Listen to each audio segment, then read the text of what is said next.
Chapter 1. Escape Under the Sword. The night was as dark as ink. The wind was cold. The sword was even colder. Within the slaying immortals array, blood mist surged.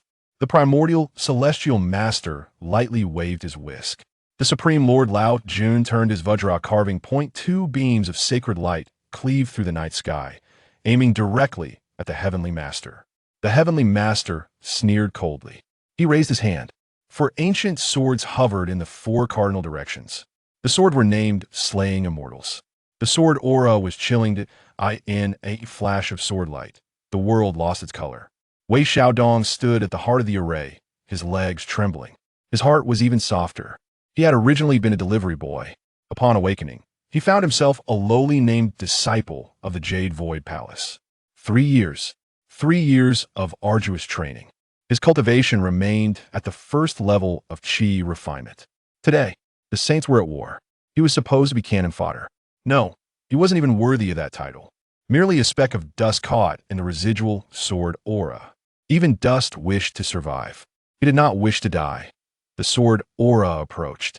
The scent of death. Foully sweet, like expired milk tea. Suddenly, a voice echoed in his mind. Ding! Script system activated. Wei Xiaodong was taken aback. A system? Could it truly exist? He had no time to ponder further. The sword aura was at his brow. In a moment of peril, he lunged forward. He threw himself at the heavenly master, clinging to that mighty leg. Master, he cried out, his voice hoarse, laden with sobs. Disciple Wei Xiaodong, 3 years ago, I acted under your command to infiltrate the Jade Void Palace. Today I return at last. The heavenly master looked down, his gaze like lightning. 3 years ago, he frowned, struggling to recall. Wei Xiaodong's heart thundered. The system's prompt chimed again. Cognitive alteration in progress. The heavenly master's expression suddenly shifted. From confusion to realization, then to relief. He slowly nodded. Indeed, this child is the dark piece I set in motion 3 years ago. Xiaodong, my disciple, you have done well. The sword aura halted. The wind ceased. Wei Xiaodong collapsed onto the ground. His back soaked, cold sweat pouring, like a drenched chicken plucked from water. He had wagered correctly. The system truly existed. The primordial celestial master furrowed his brow. Heavenly master, when did you place this child? The supreme Lord Lao Jun calculated with his fingers. The heavenly secrets were chaotic, beyond comprehension. The heavenly master laughed heartily, his laughter reverberating through the heavens. Why must I explain my actions to you?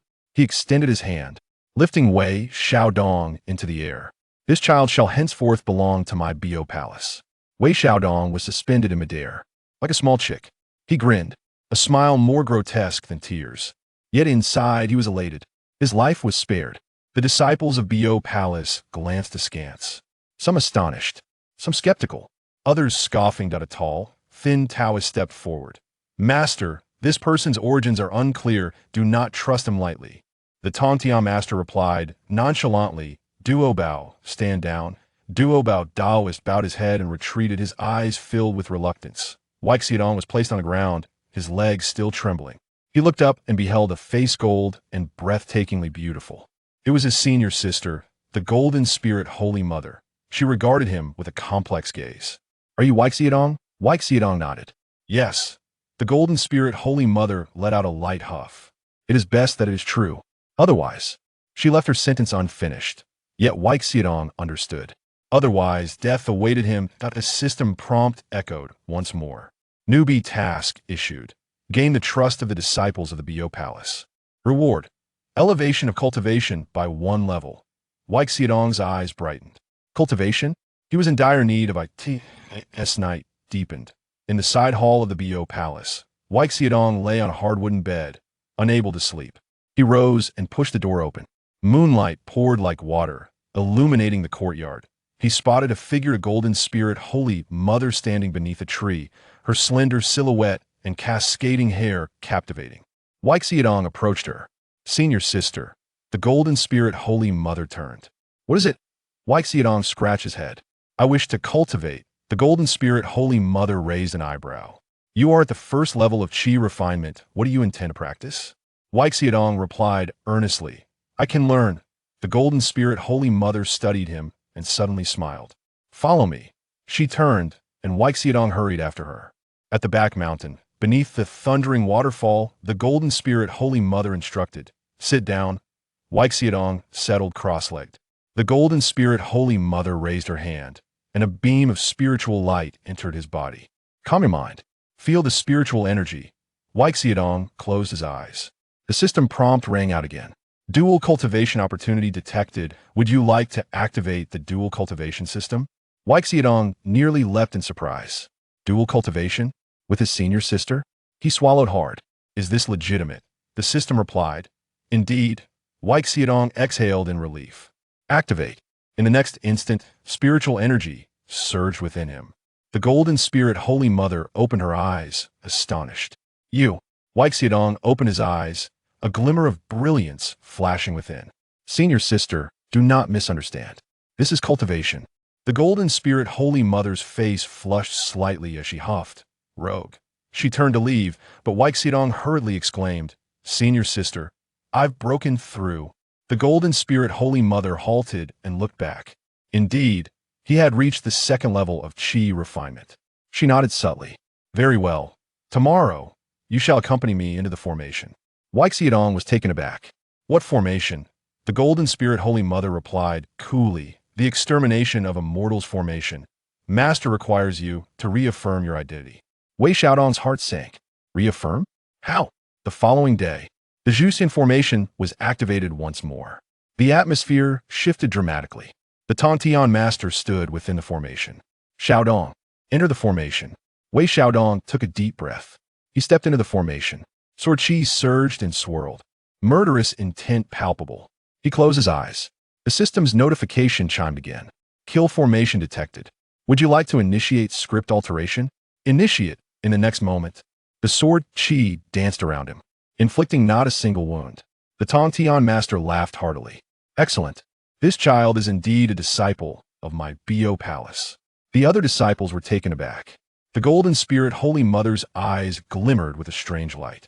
Daoist Duo Bao wore a grim expression. Wei Xiaodong exited the formation. His complexion pale, yet a smile graced his lips. Mission accomplished. His cultivation had ascended. He reached the third layer of Qi refinement. Nightfall. In the side chamber, Wei Xiaodong lay upon his bed. The system's notification echoed once more. Main quest initiated. Assist Bo Palace in reversing the deification. Wei Xiaodong opened his eyes.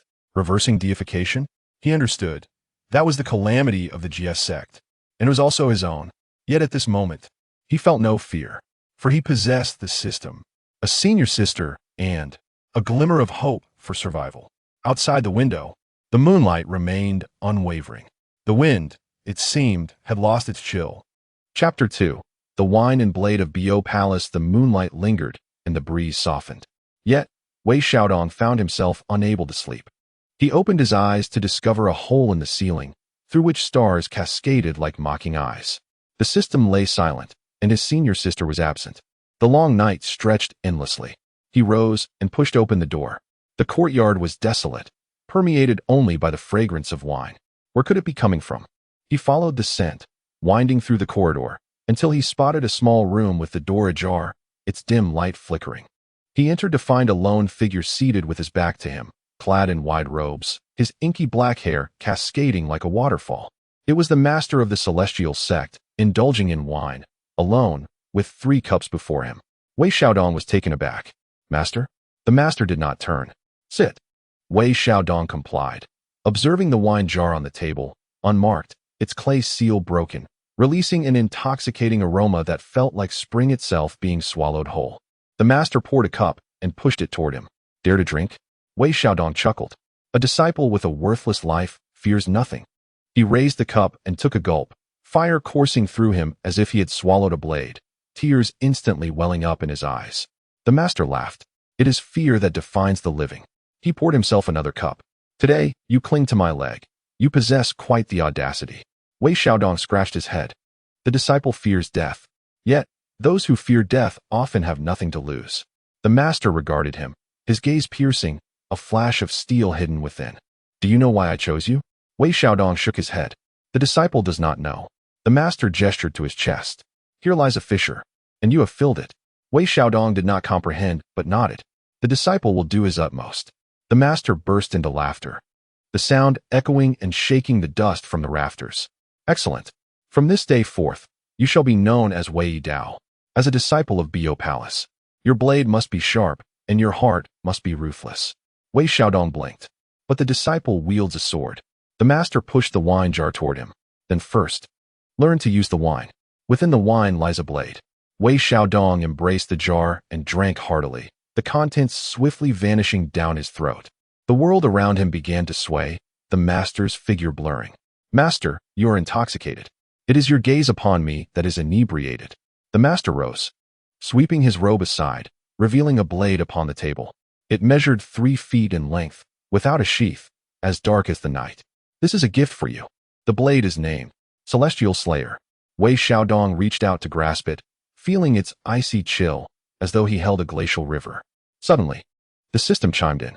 Artifact detected. Would you like to bind it? Wei Xiaodong's heart roared. Bind. The blade quivered slightly, emitting a soft chime, akin to a dragon's song. The master had already departed. The door left ajar. The wind swept in, extinguishing the lamp. Wei Xiaodong cradled the blade and succumbed to sleep beneath the table. When he opened his eyes again, dawn had broken. A splitting headache assailed him, and the blade remained in his embrace, still frigid. Outside the door, footsteps approached. It was the golden spirit Saintess, standing at the threshold with a frown. Have you been drinking? Wei Xiaodong scrambled to his feet. It was Master S' invitation. The gaze of the divine mother of golden spirit fell upon the blade, her pupils narrowing. A weapon capable of slaying immortals? Wei Xiaodong blinked. Do you recognize it? Senior sister?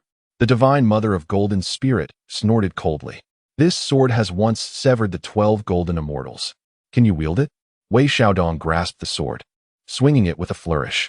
A flash of light erupted as the table split in two. The divine mother raised an eyebrow. Not bad. Follow me.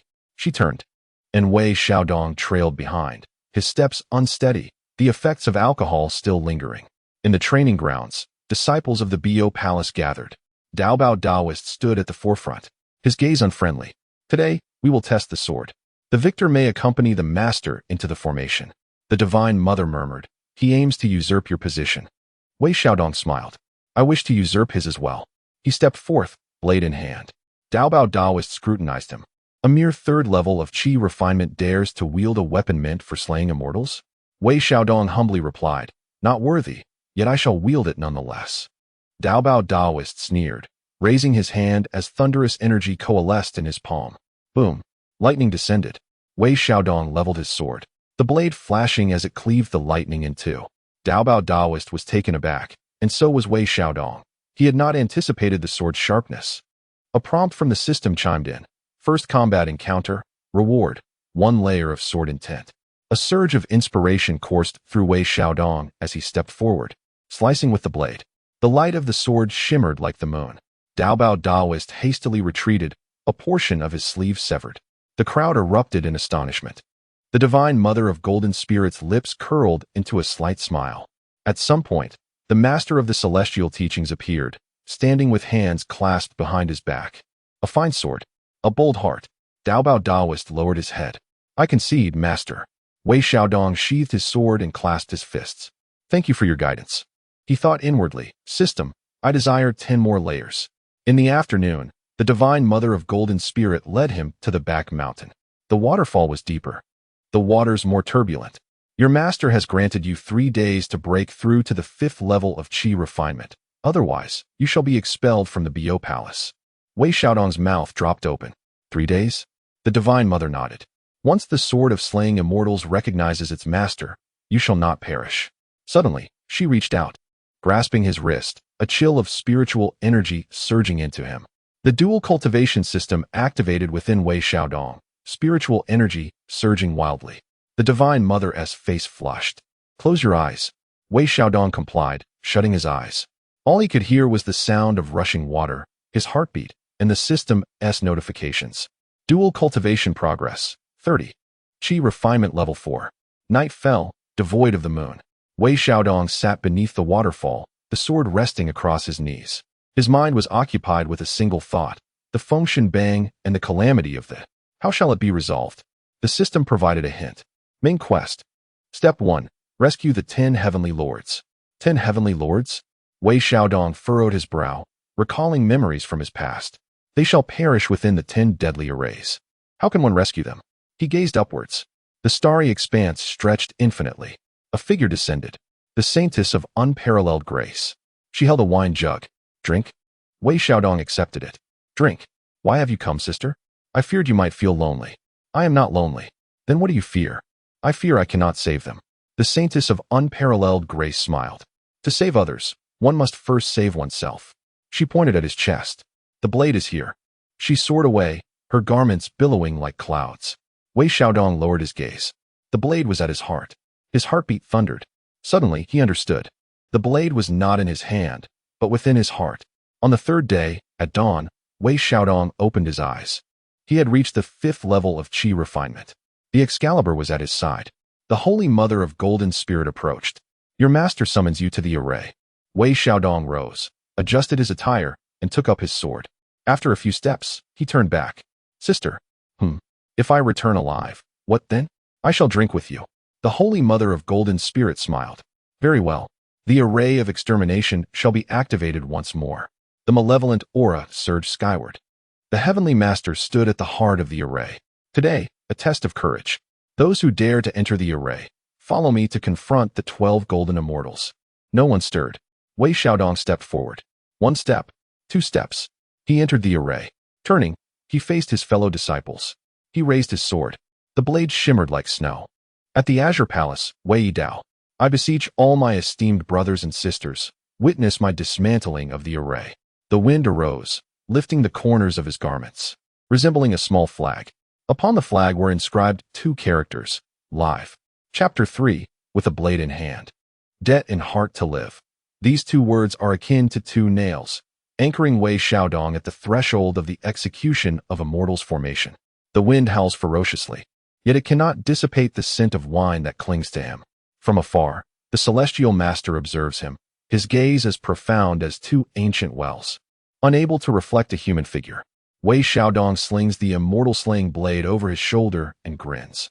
Master, I have come to collect a debt. The celestial master responds with a nonchalant "Oh, whose debt? A debt of life. Whose life? The lives owed by the 12 golden immortals." The celestial master chuckles, a smile reminiscent of an owl in the night. Repaying debts and returning lives is an undeniable principle of existence. He raises his hand, and the formation's gate swings wide open. A rolling black mist pours forth, akin to a cauldron of boiling ink.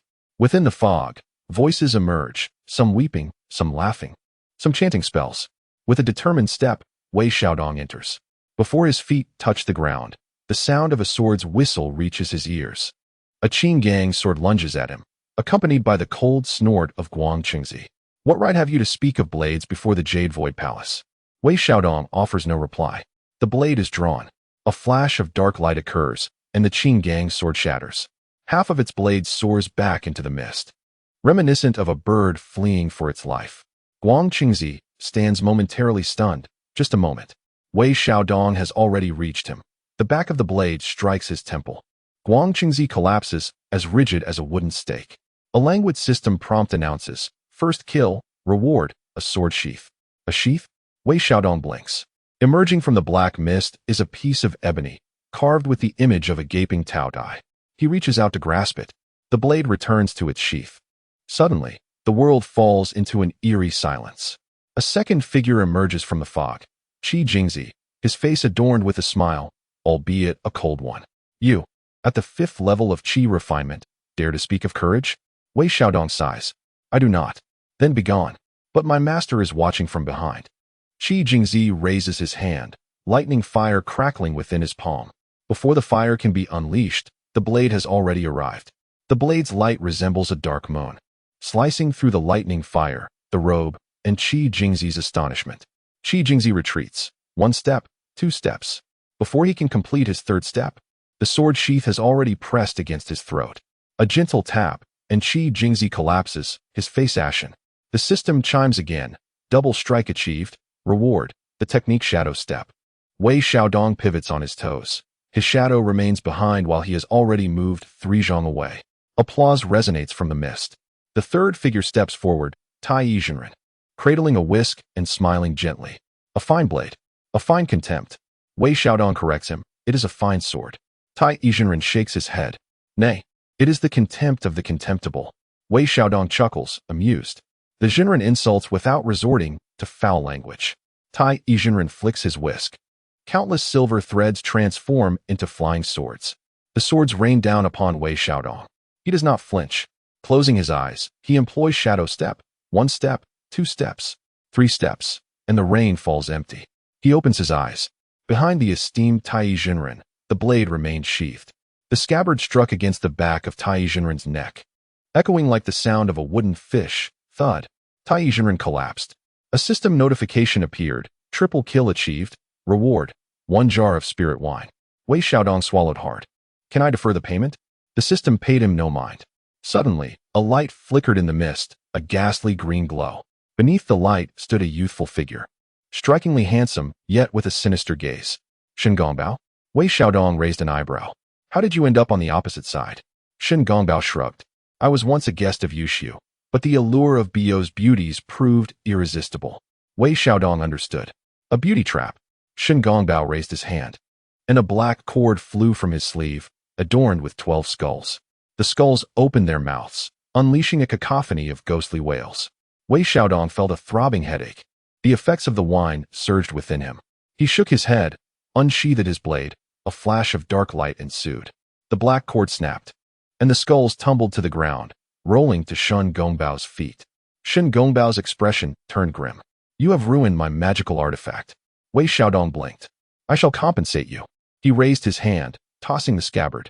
Shen Gongbao instinctively caught it, only to find it suddenly heavy as a mountain. He collapsed to his knees.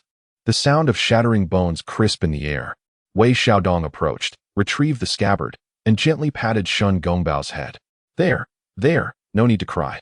The mist fell silent again, quiet enough to hear a heartbeat. His own, rapid yet faint. He looked up to see a golden bridge, where a 4th figure stood. Huanglong Zhenren. Without uttering a word, Huanglong Zhenren extended his hand, fingers curling into dragon claws, piercing through the air, aimed at Wei Xiaodong's chest. Wei Xiaodong did not evade. He raised his blade, a flash of light, and the dragon claw was severed. Huanglong Zhenren retreated. 1 step, 2 steps. Before he could retreat a 3rd, Wei Xiaodong's blade rested upon his shoulder. Does it hurt? Huanglong Zhenren gritted his teeth. No. Shall I strike again? It would hurt. Wei Xiaodong sheathed his blade. Huanglong Zhenren slumped down. A system notification chimed. Quadruple extraordinary. Reward. The title debt collector. Debt collector? Wei Xiaodong touched his nose. Sounds akin to a loan shark. At the end of the golden bridge, a 5th figure appeared. Zhu Lushan, as plump as a Mithrios statue, grinning widely. Young friend, may I borrow a moment of your time? Wei Xiaodong shook his head. No, you may not. Zhu Liushuan's smile faltered. Then may I borrow your life? Wei Xiaodong pondered seriously. How is the interest calculated? Zhu Lushan was taken aback. Wei Xiaodong had already approached him, the scabbard poised at his forehead. A gentle tap. Zhu Lushan could no longer muster a smile. He fell, as if a mountain had crumbled. System prompt. 5 consecutive unparalleled feats. Reward technique repaying debts. Wei Xiaodong blinked. This name, truly down to earth. As the mist dissipated, only 1 figure remained within the formation, the Grand Master Guangfa. He stood beneath the Zhuxian sword, its light illuminating his pallid visage. He gazed at Wei Xiaodong, his expression intricate. Do you comprehend the tempest your actions today will unleash? Wei Xiaodong smiled. The greater the storm, the more precious the catch. Grand Master Guangfa sighed. Will your master protect you? I require no protection. Then what is it that you seek? I wish for them to remember that debts owed to the Bio Palace must be repaid. Grand Master Guangfa fell silent for a considerable time before stepping aside, clearing the path. Go. Thank you. Wei Xiaodong passed by, the blade resting upon his shoulder, wine in his throat, and debts in his heart. Outside the formation, the Tongtian Patriarch stood with hands clasped behind his back. Have you settled matters? 5 lives were claimed. Not sufficient. Interest will accrue gradually. The Tongtian Patriarch laughed heartily, his laughter scattering the remaining mist. The Holy Mother of Golden Spirit approached, offering him a gourd. For sobering up, Wei Xiaodong accepted it, taking a sip. The fiery taste made him stick out his tongue. Sister, this wine. I brewed it myself. Delicious. Finish it, and then copy scriptures. What scriptures? The scripture of repaying debts. Wei Xiaodong smiled wryly. The more I copy, the more debts I seem to accrue. The Holy Mother of Golden Spirit chuckled. Then take your time repaying. As night deepened in the side hall of Bo Palace, Wei Xiaodong bent over his desk, transcribing scriptures. The blade lay horizontally at the table's edge. Suddenly, the system spoke. Hidden task triggered. The retribution of the 12 golden immortals will descend in 3 days. Wei Xiaodong paused, the ink blooming into a dark flower upon the paper. He lifted his gaze to the moonless window, where the wind rapped against the panes like a knock at the door. He whispered, no worries over abundant debts, then lowered his head once more, continuing to transcribe. His pen danced across the paper, inscribing 6 words, blade in hand, debts in heart. Chapter 4. 3 days later, with a blade in hand and debts weighing on his heart, Wei Xiaodong folded a piece of paper into a small boat and placed it into the inkstone, allowing it to become saturated with ink until it sank. He lifted his gaze. Outside, the roosters crowed thrice, yet the dawn had not yet broken, resembling an overturned ink pot, leaving only a smear of gray. 3 days? He murmured. 72 hours. The system responded with a soft sound, as if just awakened. The countdown commenced. Wei Xiaodong sighed. Could you not offer me some constructive advice? The system replied, yes. Run. Wei Xiaodong rolled his eyes. The Bo Palace is so vast. Where am I to run? The system fell silent. Moments later, 3 lines of text appeared. 1. Probability of failure in fleeing, 99%. 2. Probability of success in counterattack, 0.1%. 3. Probability of drunken forgetfulness, 100%. Wei Xiaodong chose the third option. He grasped his knife, stepped outside, and sought out wine. The wine cellar lay on the back mountain. At the entrance lounged a black panther, its eyes of vivid green, resembling 2 ghostly flames. Wei Xiaodong waved his hand. Excuse me. The panther remained unmoved. He raised his blade. The panther retreated a half step, yet still barred his way. Wei Xiaodong sighed. Must you compel me to bribe you? He produced a roasted chicken and tossed it aside. The panther seized the chicken and stepped aside. The door to the wine cellar creaked open, releasing a musty odor. Rows of clay-sealed wine jars stood like a line of skeletal sentinels. He casually struck one jar aside, tilted his head back, and drank deeply. The wine burned as it slid down his throat, sharp as a blade, churning tumultuously within his stomach. He belched and heard footsteps behind him. Turning, he saw the Golden Spirit Mother, who also held a jar of wine. Shall we partake together? Wei Xiaodong blinked. Sister, weren't you supposed to be copying scriptures? The Golden Spirit Mother replied nonchalantly, I have completed it. So soon? My cursive is worth 100 words each. Wei Xiaodong chuckled. Then I must learn from you. They sat side by side, their jars clinking together with a resounding thud, reminiscent of a drumbeat. The Golden Spirit Mother turned to him. Are you afraid? Wei Xiaodong nodded honestly. Yes, I am. Afraid of what? Afraid that if I die, no one will repay the debts. The Golden Spirit Mother handed him the wine. Then do not die. Wei Xiaodong accepted it and drank. The liquid dripped down his chin, resembling tears. After consuming half the jar, the Golden Spirit Mother's cheeks flushed. Wei Xiaodong's eyes gleamed. Suddenly, the system interjected. Detected a dual cultivation opportunity. Shall we initiate? Wei Xiaodong choked, his face turning crimson. The Golden Spirit Mother patted his back. Take it slow. Wei Xiaodong cursed the system inwardly. Can you think of anything other than dual cultivation? The system replied defiantly, I can, triple cultivation. Wei Xiaodong resolved to shut it down. He unsteadily rose to his feet. Sister, I shall step outside for some fresh air. The Golden Spirit Mother nodded. Do not fall down the mountain. The mountain wind is cold and cannot disperse the effects of the wine. Wei Xiaodong approached the edge of the cliff and took a seat. With a knife resting on his knee, he gazed up at the sparse stars, resembling the eyes of a creditor. Suddenly, memories of a past life flooded back to him, delivering takeout, earning 5 yuan per order, yet losing 50 for a negative review. A bitter smile crossed his face. Had he known he would traverse to another realm, he would have amassed more 5-star ratings. At that moment, the system activated, triggering a side quest, the wish of the god of takeout. Wei Xiaodong was taken aback. What on earth? The system responded.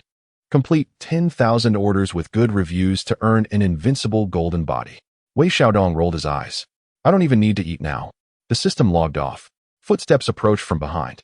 The unfettered mother appeared, holding a lantern adorned with the image of a toad. Wei Xiaodong turned to her. Senior Sister San? The unfettered mother extended the lantern toward him. This is for you. He accepted it, startled as the toad winked at him. It's alive? The unfettered mother chuckled. It will ward off disaster for you. Wei Xiaodong blinked. How does it work? Light it. It burns away misfortune. Wei Xiaodong nodded, placing the lantern at the cliff's edge and igniting it. Flames leapt up, and the toad opened its mouth, exhaling a cloud of black smoke. As the smoke dissipated, the wind stilled. The unfettered mother patted his shoulder. Debts have their owners, and calamities have their doors. Where's the door? In your heart, she replied, turning away, her garments flowing like clouds as she vanished into the mist. The lantern burned down completely, and dawn broke softly. Wei Xiaodong returned to his room and fell asleep. In his dreams, 12 golden immortals stood in a line, each holding a sign that read, "If debts are not repaid, the heavens will strike with thunder." He awoke with a chuckle. The following day, in the grand hall of the Bo Palace, the master of the celestial teachings sat high, surveying his disciples. Tomorrow, the Yushu Palace comes to demand an explanation. Wei Xiaodong, the calamity you have caused, you shall bear the consequences. Wei Xiaodong stepped forward. How shall I bear it? Win, and you live. Lose, and you die. What of the middle ground? Half alive, half dead, he replied, nodding. The disciples choose to live. The master of the celestial teachings declared, tossing him a scroll of formation. Take this and practice. Wei Xiaodong caught it, noting its title, 9 Curves of the Yellow River. He blinked, recalling it belonged to Sister San. The master commented nonchalantly, she has lent it to you. At that moment, the 3 sisters emerged from behind a screen. Yin Xiao smiled sweetly. Junior brother, don't break it. Bi Xiao winked. If you do, you'll have to compensate. Xiong Xiao coldly added, even with your life, that would suffice. Wei Xiaodong clasped his fists. I shall handle it with utmost care.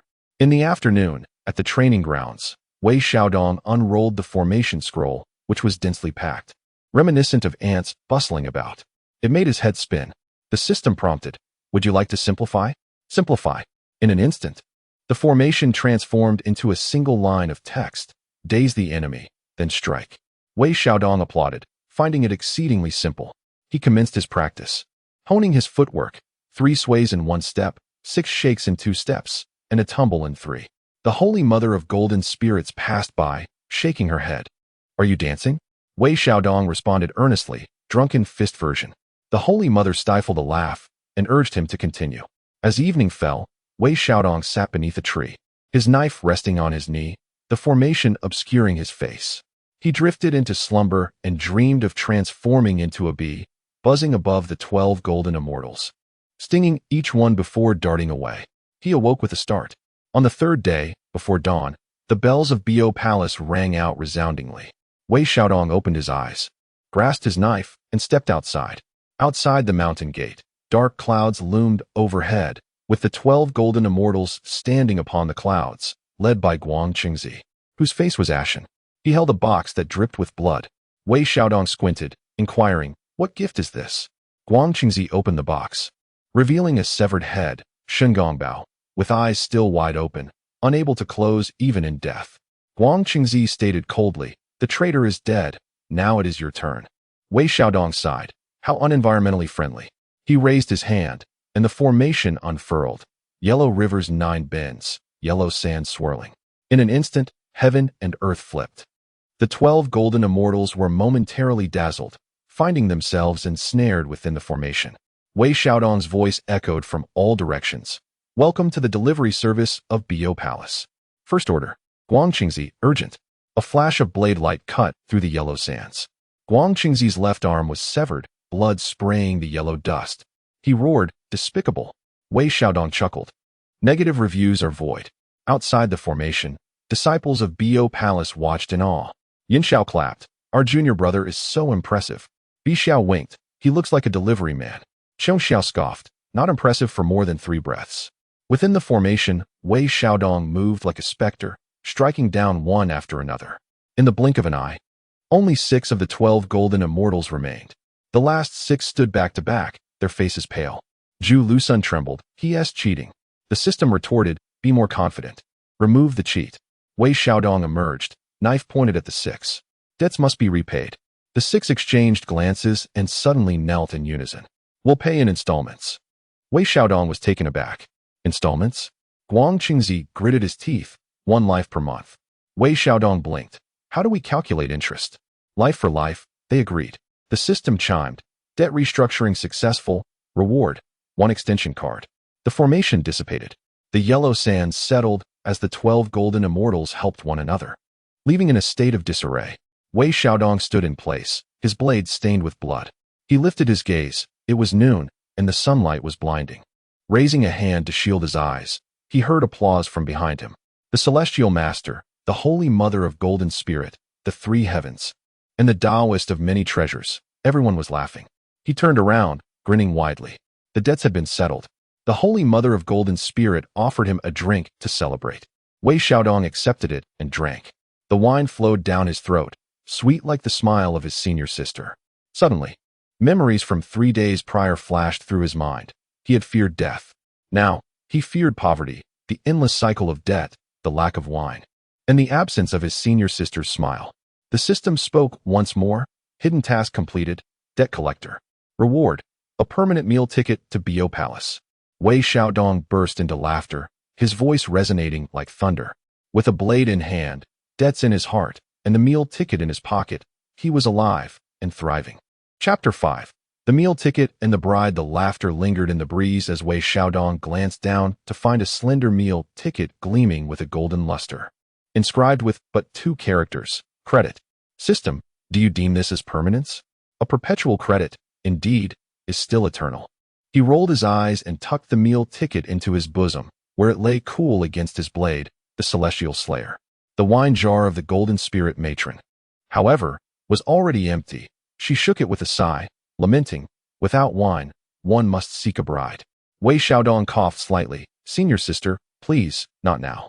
From a distance, the Celestial Master beckoned. Disciple, come forth. The hall was dimly lit. A crimson invitation displayed upon the table, adorned with golden dragon motifs, radiating festivity. Wei Xiaodong's eyelids twitched.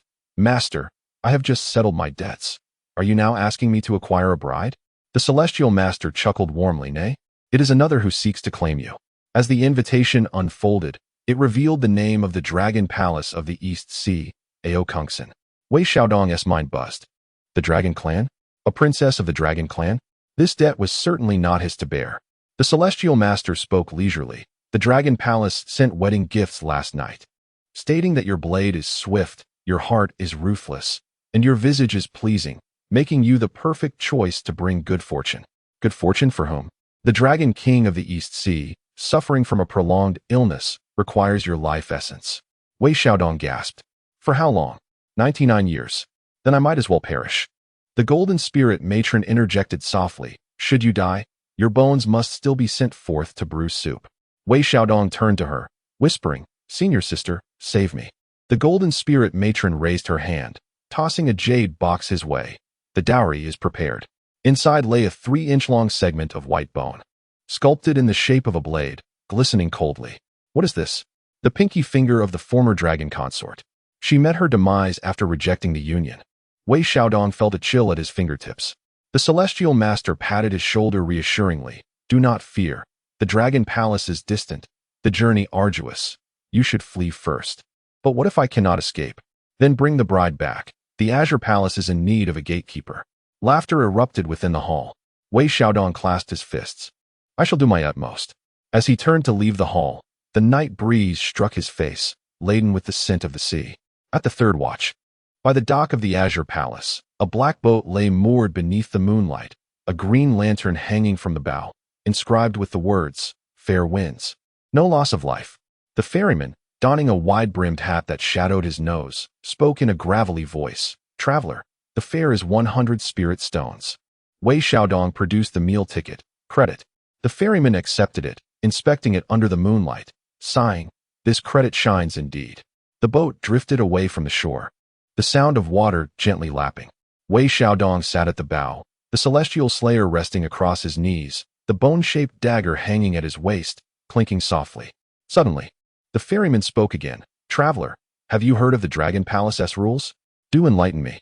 Before the bride enters the sedan, she must pass through 3 trials. What are these trials? The wine trial, the blade trial, and the heart trial. Wei Xiaodong laughed, with my blade in hand, wine at my side. And my heart still beating, the ferryman chuckled, I wish you good fortune. As the moon waned, the fog began to rise. The horizon stretches where water meets sky. And suddenly, a crimson palace emerges, its myriad lights reflecting upon the sea like molten gold. The distant sounds of drums and music resonate, evoking a sense of both welcome and mourning. Before the palace gates, 2 rows of shrimp soldiers and crab generals stand, their armor gleaming, yet their yawns betray their fatigue. At the forefront, the turtle prime minister leans on his cane, his eyelids drooping. New son-in-law? Wei Xiaodong nods in acknowledgement. The turtle prime minister raises his hand, and a gigantic clam opens, revealing a jade plate upon which 3 wine vases rest, colored in gold, silver, and white. The first trial is the wine challenge. One must consume 3 cups without succumbing to inebriation to gain entry to the palace. Wei Xiaodong lifts the golden cup. The fiery liquid brings tears to his eyes, yet stirs a sweet itch in his heart. The silver cup, upon entering his throat, feels like a frigid spring piercing his bones, only to ignite a blaze within him moments later. The taste of the white cup is bland, and swallowing it feels akin to a knife's edge. After finishing the 3 cups, his face remains unflushed, his eyes steady, save for a single burp. The turtle prime minister stands in stunned silence. Please, proceed. Inside the palace, an opulent display of pearls dazzles the eye, with coral pillars and tortoiseshell beams, while merfolk play music that resonates like weeping. The hall is filled with guests of all kinds, demons and immortals, beings with fish heads and human bodies, as well as those with human torsos and fish tails, all gazing intently. Upon the high platform, the Dragon King Ao Guang reclines on a dragon throne, his complexion akin to gilded paper, yet his gaze shines with an alarming intensity. Beside him stands a woman, clad in fiery red, her eyes like cold stars, adorned with delicate horns. Wei Xiaodong's heart skips a beat. Is this Ao Tsuanjin? At that moment, the woman speaks, her voice ringing clear. The second trial is the blade challenge. Withstand 3 of my strikes, and if you survive, you shall be deemed the victor. As she speaks, she raises her hand, conjuring a short dagger of dragon tooth, as azure as water, exuding a chilling aura. Wei Xiaodong does not draw his sword, but instead raises his hand, twirling a skeletal knife between his fingers with a smile that borders on mischief. Please. Ao Tsuanjin's first strike transforms her into a darting dragon, the blade's light weaving an intricate web that threatens to engulf him. Wei Xiaodong steps lightly, dancing through the shadows, evading her grasp.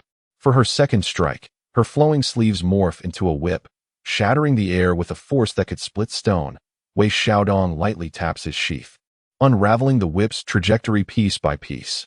For her final move, she suddenly closes the distance, a fragrance wafting from her sleeve, causing Wei Xiaodong's nose to tingle. Before he knows it, his knife rests against her neck, his voice low. Princess, your moves have reached their limit. Ao Tsuanjin freezes, her eyes flickering before a radiant smile blooms across her face. The third trial is the heart challenge. Wei Xiaodong raises an eyebrow. How shall we proceed? Pose me 3 questions. If my heart remains steady, you lose. If it falters, you win.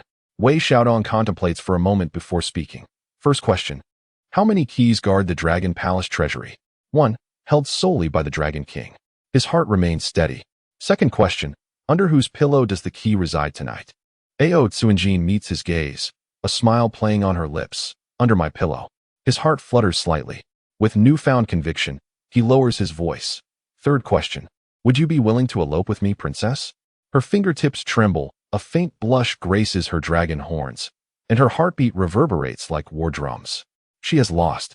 The hall erupts in commotion, but the Dragon King Ao Guang bursts into hearty laughter, shaking the coral until dust falls. Excellent. Excellent. Excellent. I am ailing beyond remedy and require a son-in-law to bring joy. There is no day better than today. Let us wed this very night. Wei Xiaodong nearly chokes on his own saliva. The wedding hall is swiftly arranged, with red lanterns hanging high and double happiness characters adorning the walls. The esteemed Prime Minister of Turtles transformed into a master of ceremonies, his voice sharp and piercing, bow to heaven and earth. Wei Xiaodong, with his head pressed down, was about to bend when a thunderous roar erupted from outside the hall. Who dares to take my sister? The sea erupted as a black dragon burst through the window, its scales resembling iron and its eyes glowing crimson. Wei Xiaodong squinted. Elder brother? The black dragon morphed into a young man, clad in armor and wielding a halberd, his eyes blazing with fury. My little sister is but a child. How can she marry a mere mortal? Ao Tsunshin rolled her eyes. Brother, I am 300 years old. The young man disregarded her words, pointing his halberd at Wei Xiaodong. If you wish to marry my sister, you must first defeat me. Wei Xiaodong sighed and drew his sword. The blade of the immortal slayer emerged, its dark light akin to night. The young man swung his halberd down with tremendous force. But Wei Xiaodong adeptly evaded, countering with the back of his sword against the dragon's horn. Clang! Sparks flew. The young man was taken aback. You dare strike me? Wei Xiaodong replied earnestly. First courtesy, then combat. The young man roared in anger and attacked again. Wei Xiaodong pivoted his sword sheath, using the momentum to deflect the halberd, which then plunged deep into the golden pillar of the wedding hall. The young man withdrew his halberd, causing the pillar to collapse with a thunderous crash, sending guests screaming in panic. The Dragon King held his forehead. Enough. Yet the young man, eyes aflame with rage, retorted, Father, the dignity of our dragon clan. Wei Xiaodong suddenly sheathed his sword, raising his hand as the small white bone knife twirled at his fingertips. His voice, though soft, overshadowed all the commotion. Dignity? The dragon clan owes a life to the Bo Palace. Who shall repay it? The young man was left speechless. Wei Xiaodong continued. 3 years ago, the EC Dragon Prince mistakenly killed a disciple of Bo Palace, and the debt remains unpaid. Today, I come to collect. If the princess is willing to marry, the debt shall be forgiven. If not, both lives shall be settled. The hall fell into a profound silence. Ao Tsunshin raised her gaze, her eyes shimmering. I shall marry. The young man's face turned ashen, yet he found himself at a loss for words. The Dragon King sighed deeply. Very well, debts are debts, and joys are joys. Tomorrow at the hour of the dragon, the Dragon Palace shall send a ship to escort the bride to Bo. As night deepened, in the bridal chamber, the red candles burned high, and the silk drapes were warm. Wei Xiaodong sat at the edge of the bed, his sword in hand, enveloped in a crimson wedding robe, as if wrapped in flames. Ao Tsunshin lifted her veil, her dragon horn glistening in the candlelight, and softly asked, Prince Consort, on this wedding night, do you intend to sleep with your sword? Wei Xiaodong blinked. I fear you may bite me. Ao Tsunshin stifled a laugh. I only bite those who do not repay their debts. Wei Xiaodong sighed, placing his sword aside, and earnestly declared, Princess, my marriage to you is a matter of convenience. Should you wish to leave in the future, I shall escort you. Ao Tsunshin's eyes flickered, and suddenly she leaned closer, her breath fragrant like orchids. But what if I do not wish to leave? Wei Xiaodong's heart raced. The system whispered, the opportunity for dual cultivation has arisen again. Shall it be activated? Wei Xiaodong retorted, Get lost. Outside the window, the moonlight washed over, and the sea was silent. Inside the bridal chamber, a festive candle suddenly burst, crackling like a heartbeat. Wei Xiaodong recalled that golden ticket, shimmering brightly, inscribed with permanent credit. He smiled. The debts only seemed to multiply. Yet life, after all, must be repaid slowly. Chapter 6. The Dragon Palace's unpaid debt. The debts continued to accumulate, and the days must eventually be repaid. With this thought, Wei Xiaodong drifted into slumber, only to be awakened in the dead of night by the crashing waves against the window. The window was ajar, allowing a briny gust to surge in, causing the red candle to flicker erratically. Ao Tsunshin curled up under the brocade blanket, her dragon horn faintly glowing, lost in deep slumber. Wei Xiaodong tucked the blanket snugly around her and instinctively clutched the immortal slaying blade tighter. The blade signifies life itself. To lose it is to lose one's existence. A principle upheld by the Bo Palace and his source of confidence. Outside the door, a soft cough interrupted the stillness, its tone as aged as a withered branch.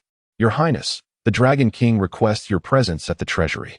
The mention of the treasury made Wei Xiaodong's brow twitch. The wealth of the Dragon Palace is known far and wide. However, the notorious borrowing without repayment is even more renowned. He glanced down at his vibrant red robe, barefoot and disheveled, resembling a newly abducted bridegroom. Allow me a moment to don my shoes. The corridor stretched endlessly before him, with the shimmering siren lamps illuminating the golden bricks. The Prime Minister of Tortoises ambled along, hands clasped behind his back, his cane echoing with each step. "Are you aware of the Dragon King's late-night summons?" he inquired. "To borrow money." "You are quite frank," Wei Xiaodong shrugged. "The debtor is a lord, while the one collecting is but a grandson. I comprehend." The Prime Minister was momentarily taken aback, and after a pause, he replied, "The Dragon King does not seek mere mortal silver or copper." "Is he asking for my life?" "No, he wishes to borrow your blade." The immortal slaying blade emitted a soft hum from within its sheath, akin to a mocking laugh.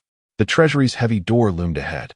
12 golden sea turtles opened their eyes simultaneously, nostrils flaring with fire. The door creaked open a fraction, releasing a blinding radiance. Clad in a golden silk robe, the Dragon King Ao Guang appeared, his complexion visibly more robust than before, as if rejuvenated. He gestured towards the depths of the treasury. "Do you see that well?" The well's mouth is carved from white jade, with water as dark as ink, resembling a sky scattered with stars. "It is the Eye of Guoxiu." The Dragon King's voice was hoarse. "Where all rivers converge, life ceases. I wish to borrow your blade to subdue it for a century." Wei Xiaodong knelt, cupping a handful of well water, the inky mist swirling between his fingers, chilling to the bone. "What lies within the well?" "Old debts." The Dragon King replied with a bitter smile. "Debts that the Dragon Clan cannot repay." Wei Xiaodong recalled an old adage from his previous life. Those who owe debts are the ancestors. He lifted his gaze. "The blade may be borrowed. But what is the interest?" The Dragon King extended 2 fingers. "From the treasury, you may select 3 items." The immortal slaying blade trembled in its sheath, almost leaping forth in agreement. Yet, Wei Xiaodong pressed down on the hilt. "One more condition. Should the Dragon Palace default and the well water surge forth, you must shield my Bo Palace from disaster." The Dragon King fell into a lengthy silence, suddenly bursting into laughter, his mirth reverberating through the treasury, causing pearls to dance in disarray. "A deal." The blade was plunged into the well. The dark waters boiled, transforming into a colossal hand that grasped the blade tightly. The immortal slaying blade surged with a dark brilliance, like a black dragon wrestling with an invisible foe. Cracks appeared on the well's walls, intertwining the roars of dragons and the wails of spirits. Wei Xiaodong stepped back 3 paces, drenched in cold sweat. The Prime Minister of Tortoises offered a dragon-patterned handkerchief. "Your Highness, wipe your brow." He took it, and on the edge was embroidered a line of small characters. "Borrowed money not returned. May the heavens strike you down." The well lay calm. The knife sank deep, revealing only a fragment of its handle. The Dragon King appeared, aged a millennium, his voice barely audible. "The treasure vault is open, Prince Consort, please." Wei Xiaodong traversed rows of coral racks, his eyes strained from the dazzling sight. He casually seized a brass bell, inscribed with the words "Soul Summoning." Instantly, the system prompted, "Soul Summoning Bell. Shake thrice to call back the soul of the recently deceased. Limited to 1 use." A remarkable item. Further ahead, there stood a mirror, its frame entwined with red thread, yet its surface reflected no human figure. Heart-peering mirror. Reveals the most concealed excuses for debts of the debtor. Usable once daily. Even better, in the final row lay a palm-sized tortoise shell, crisscrossed with cracks, as if it could shatter at any moment. Debt tortoise, inscribed with days, allows for a 1-year extension on debts at the cost of the user losing a hair. Wei Xiaodong chuckled. These 3 treasures were practically tailor-made for debt collection. Upon exiting the treasure vault, dawn had just begun to break. On the sea, a large black-sailed vessel lay quietly anchored, its bow adorned with the flag of the Azure Palace. The mother of no fixed abode leaned against the mast, cradling a wine jar, waving at him. "Groom, it's time to go home." Wei Xiaodong turned back, only to find Ao Xuanxin standing behind him, her red dress fluttering in the sea breeze. She raised her hand and placed a dragon scale into his palm. "My father wishes me to tell you. The knife secures the well's bottom, and the Dragon Palace owes you one." Wei Xiaodong raised an eyebrow. "What about our betrothal?" Ao Xuanxin blinked. 1-year extension. "The interest is me." Wei Xiaodong burst into laughter, his mirth startling a flock of seagulls. The black sail billowed in the wind, cutting through the waves. Inside the cabin, he arranged the 3 treasures in a line, akin to a street vendor. The mother of no fixed abode picked up the heart-peering mirror, gazed into it, and immediately, a line of text appeared, "Most afraid of debts for wine." She laughed heartily and handed the wine jar to Wei Xiaodong. Hold this. It's the interest.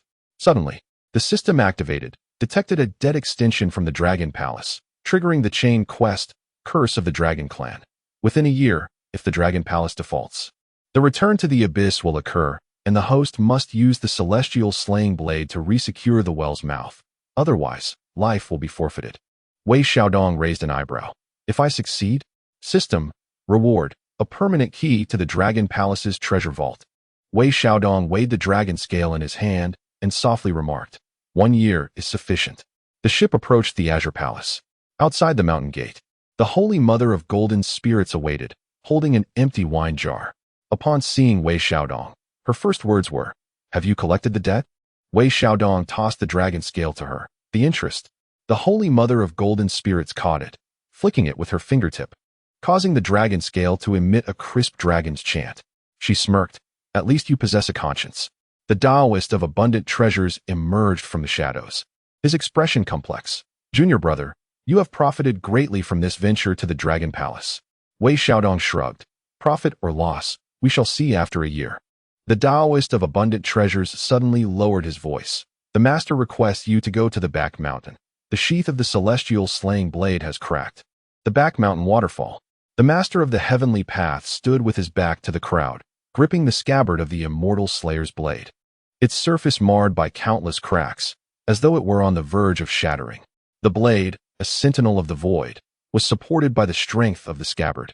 When it fractured, it required mending. He turned to face Wei Xiaodong, stating, Your blade, your debt. The scabbard too must be restored by your hand. Wei Xiaodong blinked in surprise. How shall I mend it? The master raised his hand, gesturing towards the stone wall behind the waterfall. There are marks of blades upon the wall. With your blood, inscribe them anew. Approaching the wall, Wei Xiaodong observed the mottled moss covering the stone, where ancient blade marks faintly emerged, varying in depth, resembling the imprints of countless creditors. He pricked his fingertip, allowing droplets of blood to fall, and unsheathed the immortal slayer's blade. With blood serving as ink and the blade as his quill, he meticulously etched the 4 characters that spoke of debts repaid. As the final stroke was completed, the cracks in the scabbard swiftly healed, emanating a lustrous darkness, as if rejuvenated. The master nodded, proclaiming, Until the debt is settled, the scabbard shall not fracture. Once it is resolved, it shall disperse of its own accord. Wei Xiaodong sheathed the blade, murmuring, then let it splinter slowly. As night deepened, in the side hall of the Azure Pool Palace, Wei Xiaodong placed the debt-ridden tortoise upon the table. From the fissures in its shell, a faint glow seeped through, reminiscent of a countdown. Ao Tsunshin sat by the window, resting her chin on her hand as she regarded him. Prince Consort, if you should perish in a year, what shall become of me? Wei Xiaodong chuckled. Then you shall remarry. To whom? To debt. Outside the window, the waves gently caressed the rocks, whispering softly, Those who borrow must ultimately repay. Chapter 7. The shadow of the creditor. Those who borrow must ultimately repay. With this thought, the waves receded, and he retired to slumber. Yet, Wei Xiaodong found sleep elusive. His gaze fixed upon the credit turtle, the fissures on its shell emanating an ever-brightening light, reminiscent of both dawn and dusk. Ao Tsunshin had already succumbed to slumber at her desk, her dragon horn glimmering softly in the candlelight, her breathing as gentle as a cat's. Wei Xiaodong draped her with a cloak, then turned to push open the door, the moonlight cascading over him. On the path behind the mountain, dew soaked his shoes. He arrived at the waterfall, where the immortal slaying blade murmured within its sheath, as if cautioning him not to forget something. The water's surface reflected his shadow, yet beside it loomed a darker silhouette. The shadow spoke with a hoarse voice. The debt has come due. Wei Xiaodong sighed. It has not yet been a year. The shadow replied. The interest can be collected first. The shadow lifted a hand, fingers curling like hooks, reaching for his heart. In a flash, the blade gleamed, severing the grip. The shadow retreated a step, revealing its true form, clad in black, with a face devoid of features, resembling a human skin drenched in ink. System prompt. Creditor's shadow, incorporeal, cannot be slain or dispersed, solely collects interest. Wei Xiaodong raised an eyebrow.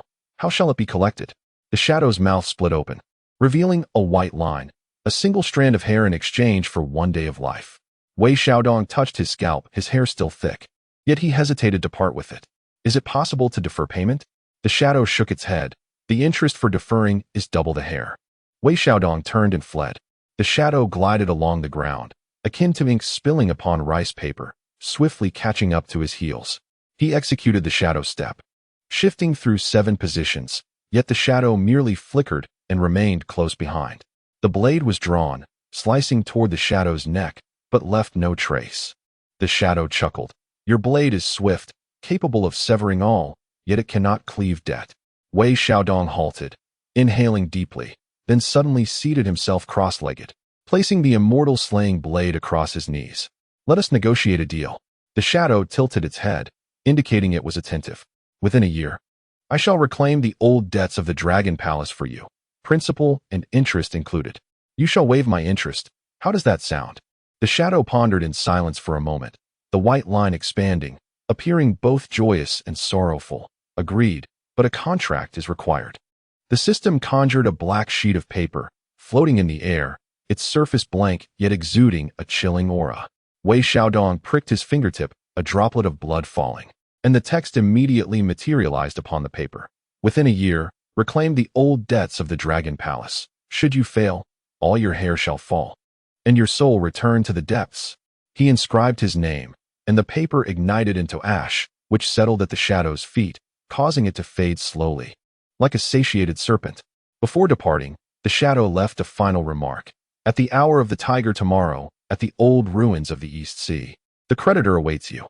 At the hour of the tiger, before dawn, Wei Xiaodong brandished his blade, stepping upon the waves, the sea's surface smooth as a mirror. Yet it could not reflect his shadow, as it had been sold to the creditor. The old ruins were remnants of a submerged ancient city, with crumbling walls entwined in seaweed, resembling the remains of an old dragon. He descended upon the dilapidated altar, beneath his feet stone slabs inscribed with ancient script, debtors perish. Suddenly, the sea parted, revealing a winding stone staircase leading downward, culminating in a copper hall, its doors ajar, emanating a ghostly green light. Inside the door sat a figure clad in white, with hair and brows as white as snow. Even the irises of his eyes were devoid of color, as if buried beneath snow for a millennium. The creditor? Wei Xiaodong inquired tentatively. The figure in white nodded, his voice scraping like iron against a copper basin. The Dragon Palace has been in debt for 3 millennia. With interest compounding, it has now become a fortress of debt. Wei Xiaodong blinked. Where is this fortress? The figure raised his hand, and the walls of the copper hall transformed into mirrors of water, revealing the splendor of the Dragon Palace, golden pillars, jade steps, and the melodious dances of merfolk. Yet, a dark line spread ominously from the depths of the palace. Where it passed, corals turned to ash and the seawater darkened like ink. If this continues for another 3 months, the Dragon Palace will become a wasteland. The figure stated flatly, if you can persuade the Dragon King to repay the debt willingly within 3 days, the darkness will recede. If you resort to force, the palace shall shatter, and you shall meet your demise as well. Wei Xiaodong stroked his chin. Willingly? The Dragon King is more frugal than a clam. The figure tossed him a token inscribed with the words, Creditor's Command. With this token, one could enter the innermost vault of the Dragon Palace and retrieve a pledged object. If the Dragon King pursued, you could demand repayment. Wei Xiaodong accepted the token and turned to leave. But the figure added, the pledged object must be something the Dragon King cherishes. Upon returning to the Dragon Palace, he encountered the morning court. Ao Guang leaned against his bed, presiding over matters with a vigor greater than in recent days, though the shadows beneath his eyes betrayed his fatigue. Wei Xiaodong strode into the hall, cupping his hands. Father-in-law, your son-in-law has come for the dowry.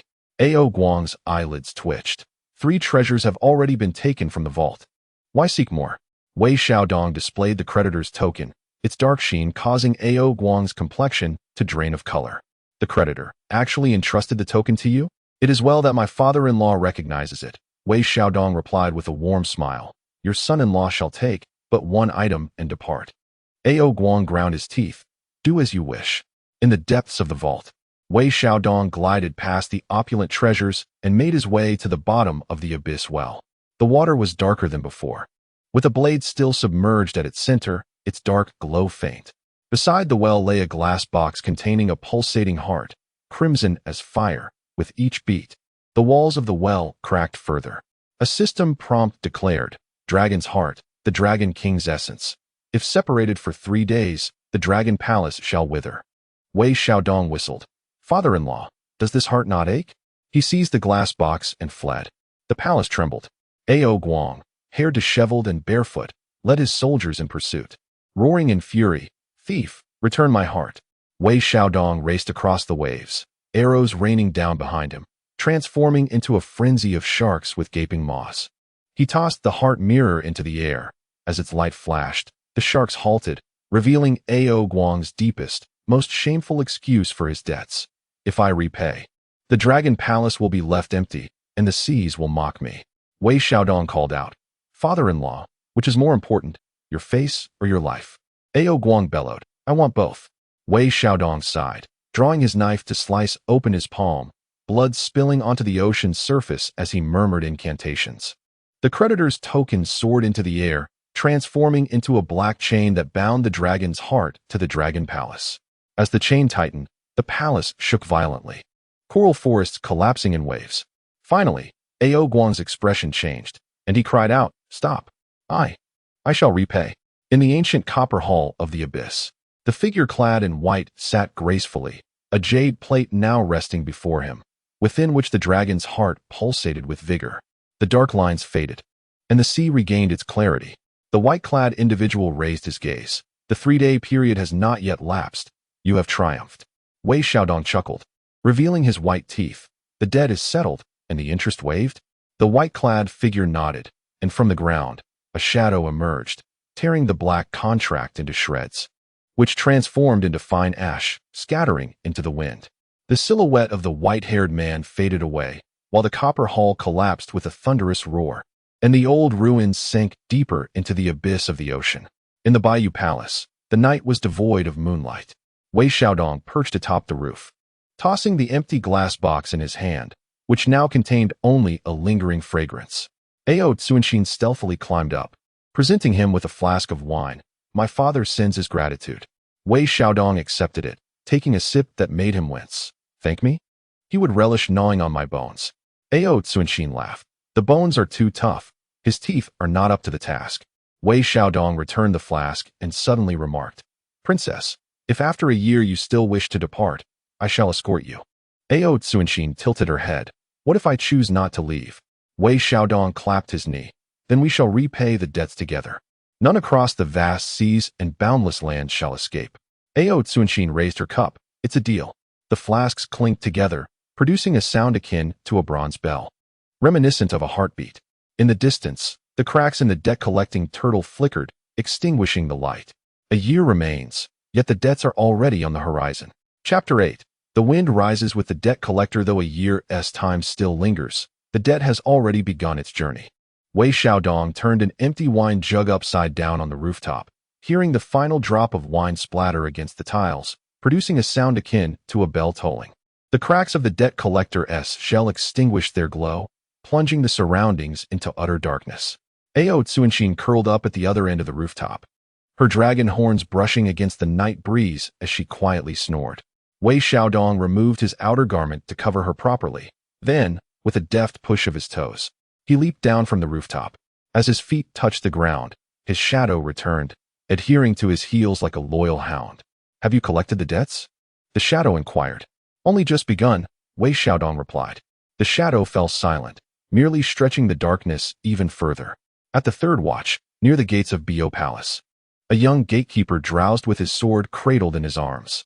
Suddenly, a gust of wind swept by, and upon opening his eyes, he beheld half a blade's tassel drifting into the mist.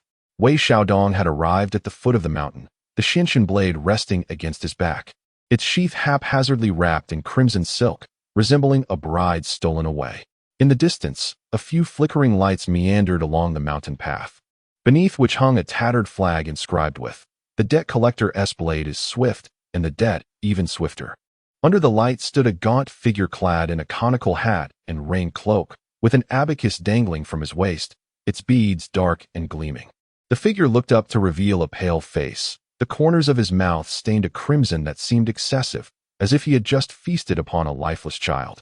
Is this Wei Yidao of Bio Palace? A raspy voice inquired.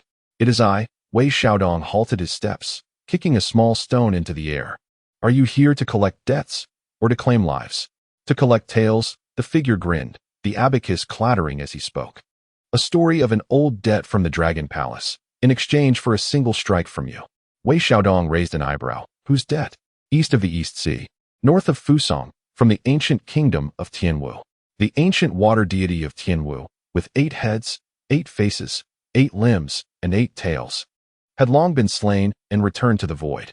Wei Xiaodong had heard remnants of the tale. Before Tianwu's demise, he forged a blood pact, borrowing 100,000 water troops from the Dragon Clan, a debt that remains unpaid to this day.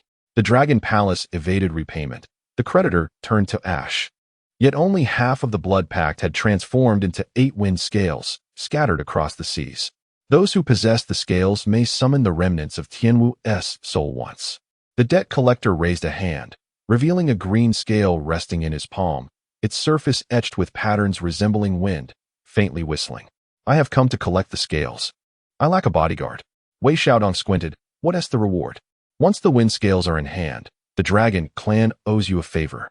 The abacus rattled once more, and blood began to seep from the beads, blooming upon the ground, transforming into a ticket for a vessel, a black sail, a white bone mast, moving without wind. On the back of the ticket, a line of small print read, "Failure to repay on time will result in your soul being the collateral." Wei Xiaodong chuckled, a deal. As he reached for the scale, his fingertips barely brushed against it, and the green scale transformed into a gust of wind, swirling into his sleeve, chilling him to the bone. The debt collector turned, the light flickering as he vanished 10 paces away, leaving behind a final remark. At the dawn of the next day, at the Ghost Market Ferry, latecomers will not be awaited. At dawn, the Ghost Market. The fog was darker than the night, the lights colder than the stars. At the ferry lay the black-sailed ship, its helm occupied by a skeletal steersman, phosphorescent flames dancing in his eye sockets. The debt collector had already reached the deck, accompanied by a young boy in green attire, cradling a long box, from which a chilling wind seeped, moaning like a wailing ghost. Wei Xiaodong stepped onto the gangway, and the ship silently glided away from the shore, entering the misty sea without a sound. The youth spoke, yet his voice bore the weight of age.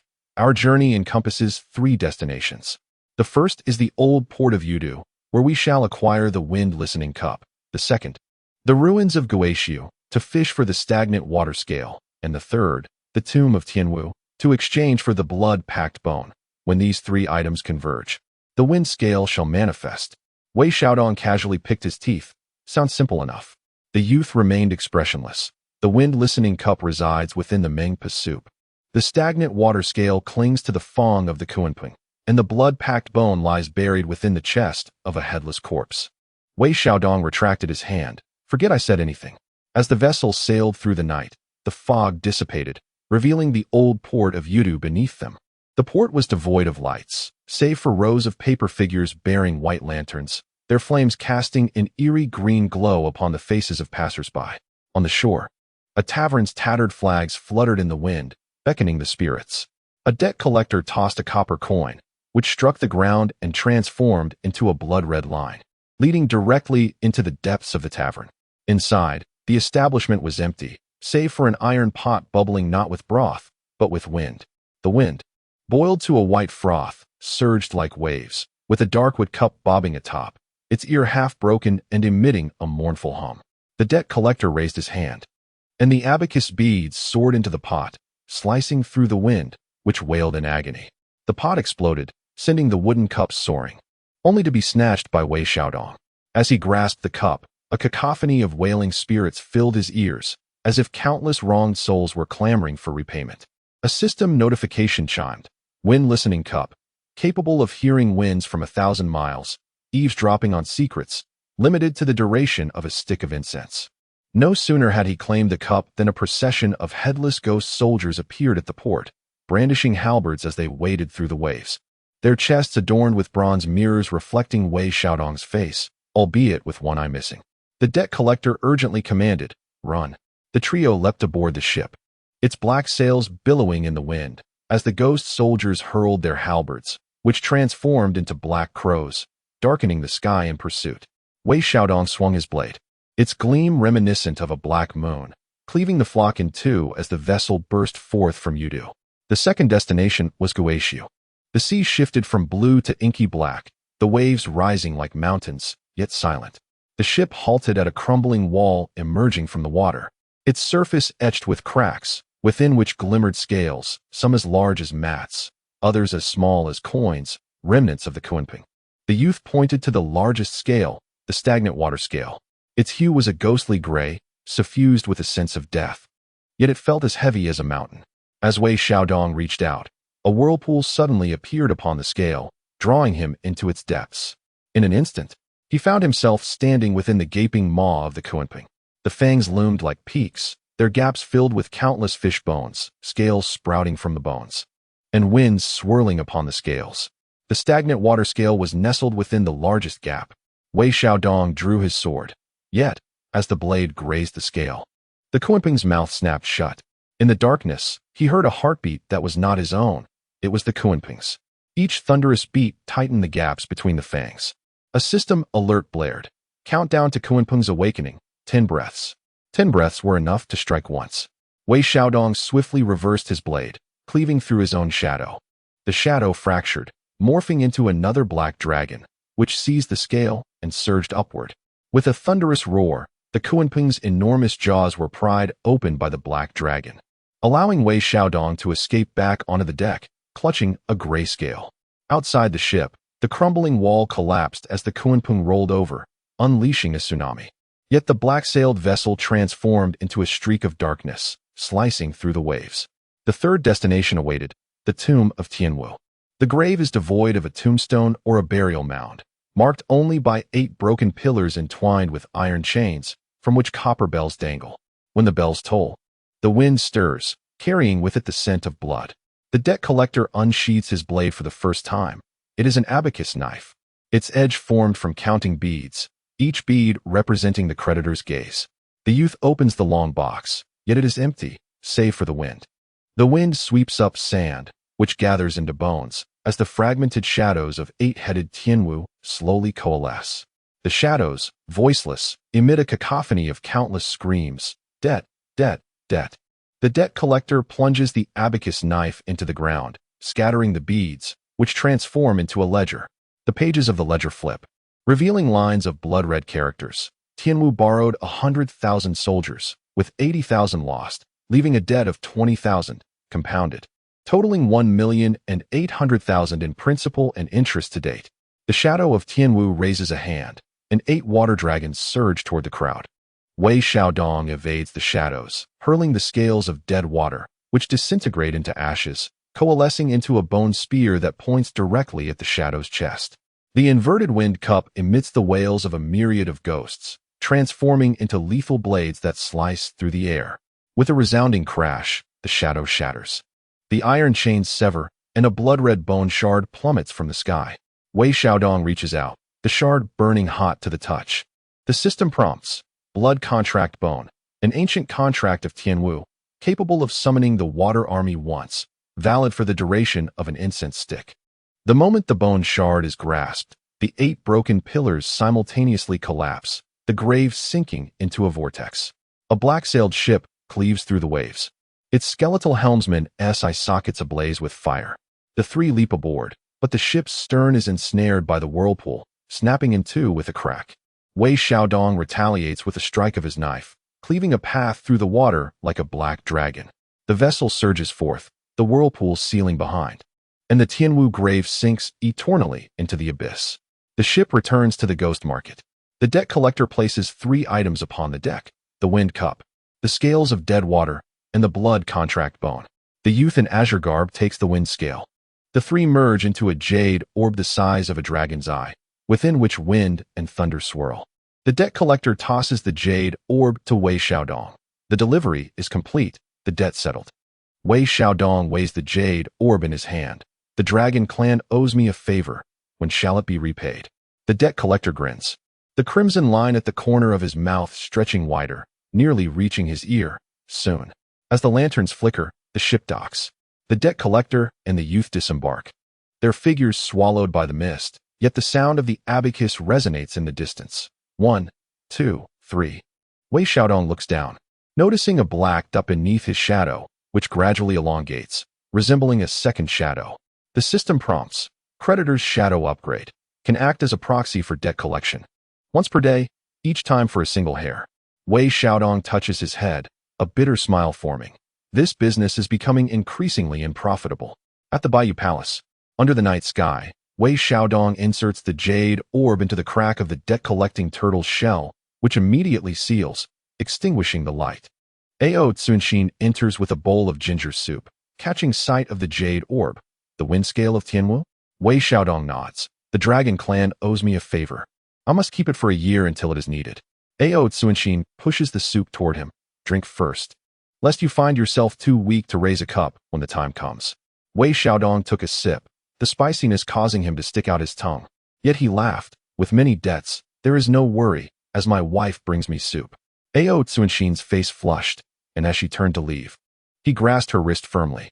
Princess, what will become of us in a year? Should I still be alive? He inquired. I shall take you across the seas to collect debts, and none shall escape their dues. Outside the window, the wind began to rise, carrying the sounds of abacuses clicking, the roar of dragons, and the clang of blades. Wei Xiaodong's shadow danced lightly on the ground, resembling a well-fed serpent. Chapter 9. The year draws to a close in the air. The sounds of an abacus, the roar of dragons, and the clanging of blades intermingle. Shadows dance gently upon the ground, resembling a satiated serpent that suddenly lets out a belch. The sound of the burp lands like a line of blood-red characters. The year is up. Debts are due at the midnight hour. Midnight, indeed, is tonight. Wei Xiaodong looked up. The moon hung thinly in the sky, akin to a weathered sickle, gradually slicing towards the heart of the heavens. He turned and entered the room, lifting the slumbering Ao Tsunxin, blanket and all, and laid her gently on the side of the bed. He tucked the celestial slayer into the bedding, ensuring it remained warm, for the blade should not grow cold before its master.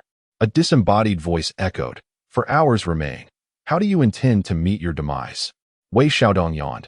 First, I shall default, then I shall seek to survive. At Bo Palace, in the early hours of the high, the bell tolled thrice, summoning all disciples to the grand hall. The heavenly master presided, his countenance paler than moonlight. The dragon clan's promissory note is due tonight. Bo Palace shall not default on its debts. Yet we shall not bear the blame. Whosoever has caused this calamity shall bear the consequences. Wei Xiaodong stepped forward, clasping his hands. The disciple shall rectify the situation. The Golden Spirit Holy Mother presented a silken pouch, whispering, Master instructed me to pass this on. It may save you once, and only once. The pouch felt insubstantial, as if it contained nothing at all. Wei Xiaodong tucked it into his bosom and grinned at the assembly. Should I fail to return, the debt of drinks owed to you all shall be repaid in my next life. Taoist Duobao muttered nearby. In the next life, I fear you will be even poorer. Ao Tsunxin rushed over, pressing a small dragon scale into his palm. Father's heart scale, it can spare you once. If you perish, I shall take your place. Wei Xiaodong pressed the dragon scale back into her hand. Keep it safe. Save it for your next marriage. With that, he grasped his blade and stepped out. As the hour approached, at the Ghost Market's ferry, a black-sailed ship awaited. The skeletal helmsman's eyes glowed with an even brighter phosphorescence than before. Two figures stood aboard. One, a youth clad in green, cradling an abacus with beads as dark as if freshly pulled from an inkwell. The other, a white-robed debtor, his mouth lined in crimson from ear to ear, holding a lantern made of white paper, inscribed with the words, Midnight. Wei Xiaodong leaped onto the ship, which then set sail. The water lay still, as if pressed flat by an iron. After 3 breaths, darkness enveloped the surroundings, and when the light returned, they had arrived at the Goetiu. Above Goetiu loomed a city, towering like a mountain, constructed entirely of ledgers, the pages fluttering in the wind with a cacophony of sound. Each page represented an old debt owed by the Dragon Clan. A sign at the city's apex read, City of Creditors. Before the city gate stood 12 headless stone statues, each with a copper mirror embedded in their chests, reflecting Wei Xiaodong's face. Each visage was missing something, an eye, a nose, an ear, a mouth. The missing parts were slowly being filled in by black threads. A system notification chimed, City of Creditors, Debt Collection Day. Debtors must sacrifice one of their 5 senses to cover the day's interest.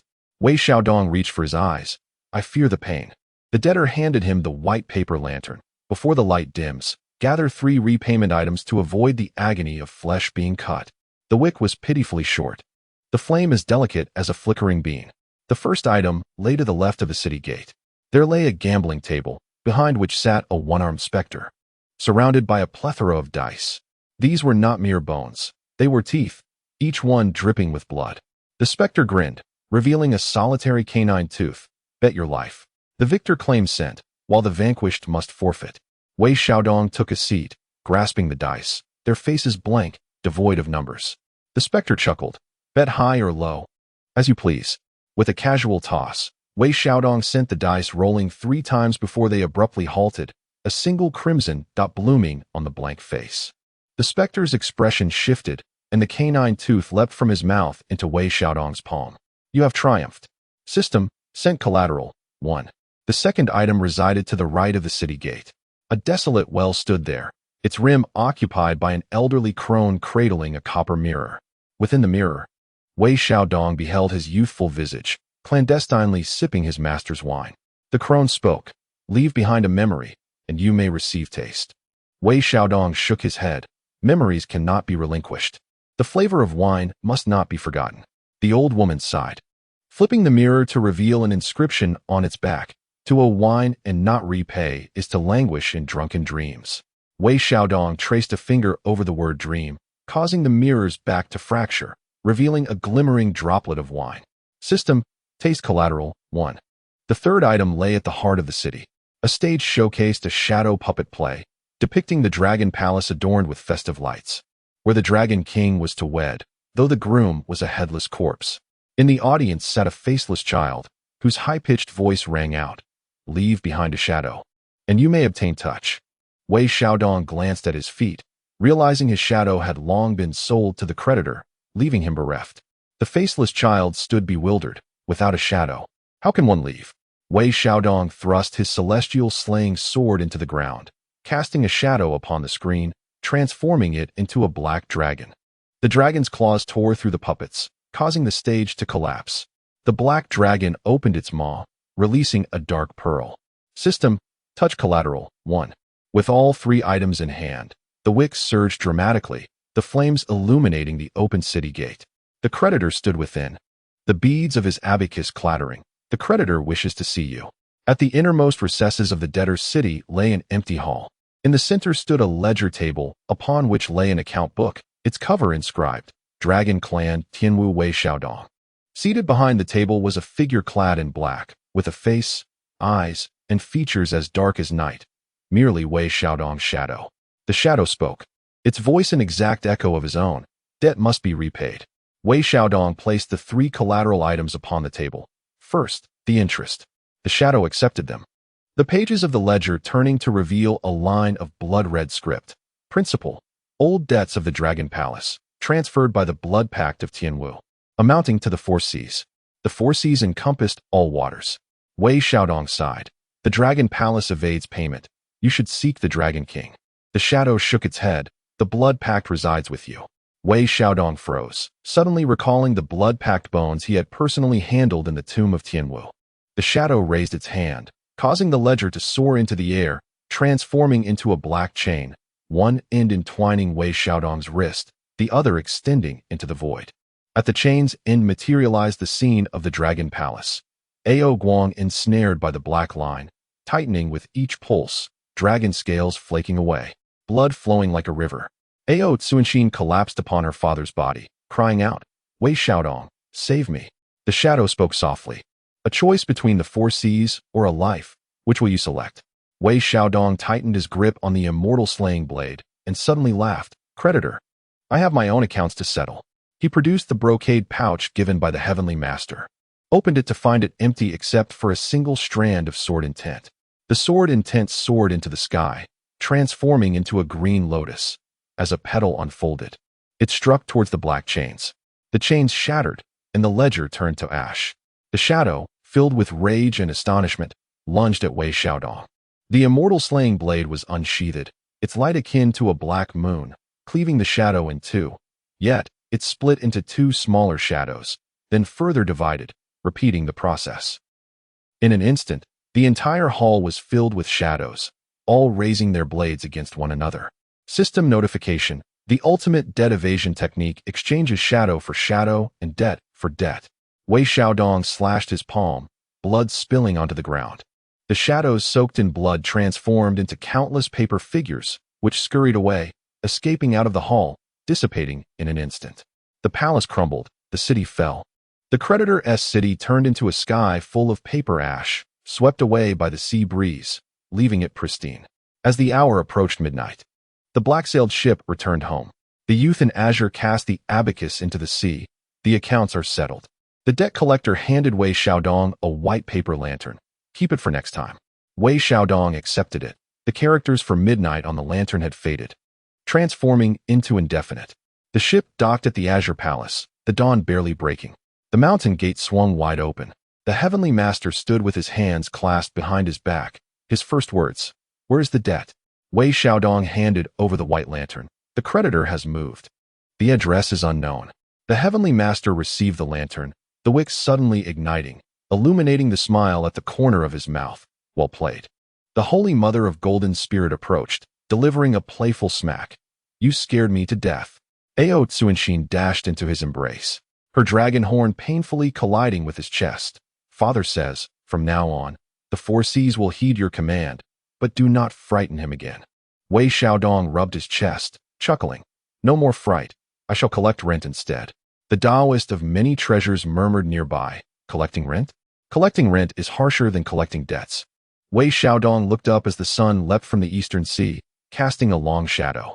The shadows returned, quiet and no longer seeking debts. System notification. Main quest updated. Collecting rent from the four seas, once a year. For those in arrears, the immortal slaying blade shall personally pay a visit. Wei Xiaodong stretched lazily. "A year? Too short." He turned to the crowd and declared loudly, "Tonight we feast. The Dragon King of the Four Seas will cover the bill." Cheers shattered the morning mist. The bells of the Azure Palace rang anew, reminiscent of a celebration, yet also heralding a new ledger, freshly begun. Chapter 10. The wind stirs at the end of the green reed. The chime of the bell at the green palace lingers, yet the waves laugh first. Wei Xiaodong raises his cup. The Sea Dragon King covers the tab, but he forgets to bring any money. Thus, the waves laugh even more joyously, crashing the bill from the Dragon Palace onto the shore, emblazoned with bold letters. Shared rental across the seas. Payment due annually. Overdue debts will summon the blade of immortals. Wei Xiaodong folds the bill into a paper boat and casts it into the wind. The boat barely flies 3 paces before being caught by a hand. The hand is pale, yet the fingertips lack a segment of nail, as if sliced by a blade. "Is it you, the credit blade?" The voice is even colder, as if made of ice. Wei Xiaodong squints and recognizes the figure, the credit blade. Today, however, he is devoid of his conical hat and cloak, dressed instead in a long blue robe, resembling a private tutor. The abacus at his waist is absent, replaced by a folding fan, its ribs as white as snow, and its surface blank. "Is the debt cleared, yet you return?" Wei Xiaodong inquires. The credit blade unfolds the fan, and a line of blood-red characters emerges. The wind stirs at the end of the green reed. The waves form amidst gentle ripples. The bloodied letters flash and vanish, leaving the fan blank once more. "A new business." The credit blade smiles. "Someone wishes to purchase your shadow." Wei Xiaodong glances down. His shadow obediently clings to his feet, resembling a sun-baked dog. "What is the offer?" "A fan." The credit blade presents the folding fan, titled Green Reed. With a single flap, it stirs the wind. With 3 flaps, it can summon waves. Wei Xiaodong declines. "I seek not a fan but slumber." The credit blade sighs. The buyer cannot wait. No sooner had the words left his lips than a fierce wind erupted outside the Green Palace. This wind was not mere air. It manifested as translucent fish, with fins like blades and tails like hooks. Wherever they passed, tiles flew, and disciples covered their heads. The school of fish surged toward Wei Xiaodong, opening their mouths to bite his shadow. The shadow convulsed in pain, emitting a yelp like a dog. Wei Xiaodong drew his sword, with a flash of black light. Several winged fish were severed in twain, dissipating into azure smoke. From the smoke emerged a figure clad in white, with a white face and white hair. Even the eyelashes were white, save for the pitch-black pupils, like 2 wells. The Wind Lord, the credit blade introduced, the master of the winds across the 8 realms. You owe him 3 years. Wei Xiaodong blinked. I have never borrowed the wind. The Wind Lord raised a hand, revealing a wind message that floated in his palm. As it unfurled, the script appeared in wild strokes. Wei Xiaodong of the Green Palace, 3 years ago, borrowed a wisp of southeast wind from the East Sea. Overdue repayment has transformed the principal and interest into a myriad of blades. Wei Xiaodong recalled. 3 years prior, upon his arrival in this realm, he had attempted swordsmanship. But his sword could not soar. In a moment of desperation, he had seized a wisp of sea breeze for support. Just a wisp, indeed. It was but half a wisp. The Wind Lord spoke coldly. Half a wisp is still a debt. Wei Xiaodong shrugged. How do I repay it? The Wind Lord uttered 2 words. Cut the wind. To cut the wind is to wield one's shadow as a blade, severing the root of the wind, thereby repaying the Wind Lord. With each cut of the shadow blade, a piece of shadow diminishes. After 3,000 cuts, the shadow will cease to exist. Without the shadow, the person too shall disperse. Wei Xiaodong stroked his chin. Is there any possibility of a discount? The Wind Lord remained silent, raising his hand with a flourish. And a myriad of wind fish reappeared, their eyes blood-red. Wei Xiaodong sighed as he took the folding fan made of green duckweed, casually waving it. The fan's surface swept over the wind fish, causing the school of fish to freeze momentarily, transforming into petals of green duckweed that blanketed the deck. With another flick, the duckweed soared into the air, coalescing into a long sword, its blade translucent, pointed directly at the Wind Lord. With a third wave, the long sword erupted, morphing into a myriad of wind blades that spiraled back towards the Wind Lord. His pupils constricted sharply, and he dissipated into a wisp of white smoke. A soft laughter emanating from within. The fan is indeed exquisite, but alas, you lack the skill to wield it. As the smoke cleared, the Wind Lord vanished. The debt collector clapped his hands. The buyer has fled, the deal is lost, the fan is yours. Wei Xiaodong weighed the folding fan in his hands. The ribs felt icy, yet a new bill surfaced on its face. Green duckweed fan. 1 fan for 10 gold, 2 fans for 100 gold, 3 fans for 1,000 gold on credit. Signed, Wind Lord. He tucked the fan into his bosom, sighing, debt upon debt, interest upon interest, this life is unbearable. The debt collector smiled. Then let us earn another sum. He raised his hand, and the sea parted, revealing a larger black ship that surged through the waves. The ship bore a flag reading, Debt Collection Alliance, 4 Seas Branch. On board stood 7 or 8 shadowy figures, some headless, others faceless, and some reduced to a single hand, which clutched an abacus. At the forefront was a one-armed specter, the very same from the gambling table in the netherworld. He grinned, revealing a single canine tooth. Wei Dao. The Wind Lord has fled, and the wind tax is ours to collect. Wei Xiaodong raised an eyebrow. And how do you intend to collect? The one-armed specter tossed out a dice cup, inside which lay 3 skull-shaped dice. A gamble for your life. Win, and the wind tax is forgiven. Lose, and your shadow belongs to us. Wei Xiaodong touched the folding fan in his bosom and nodded. Very well.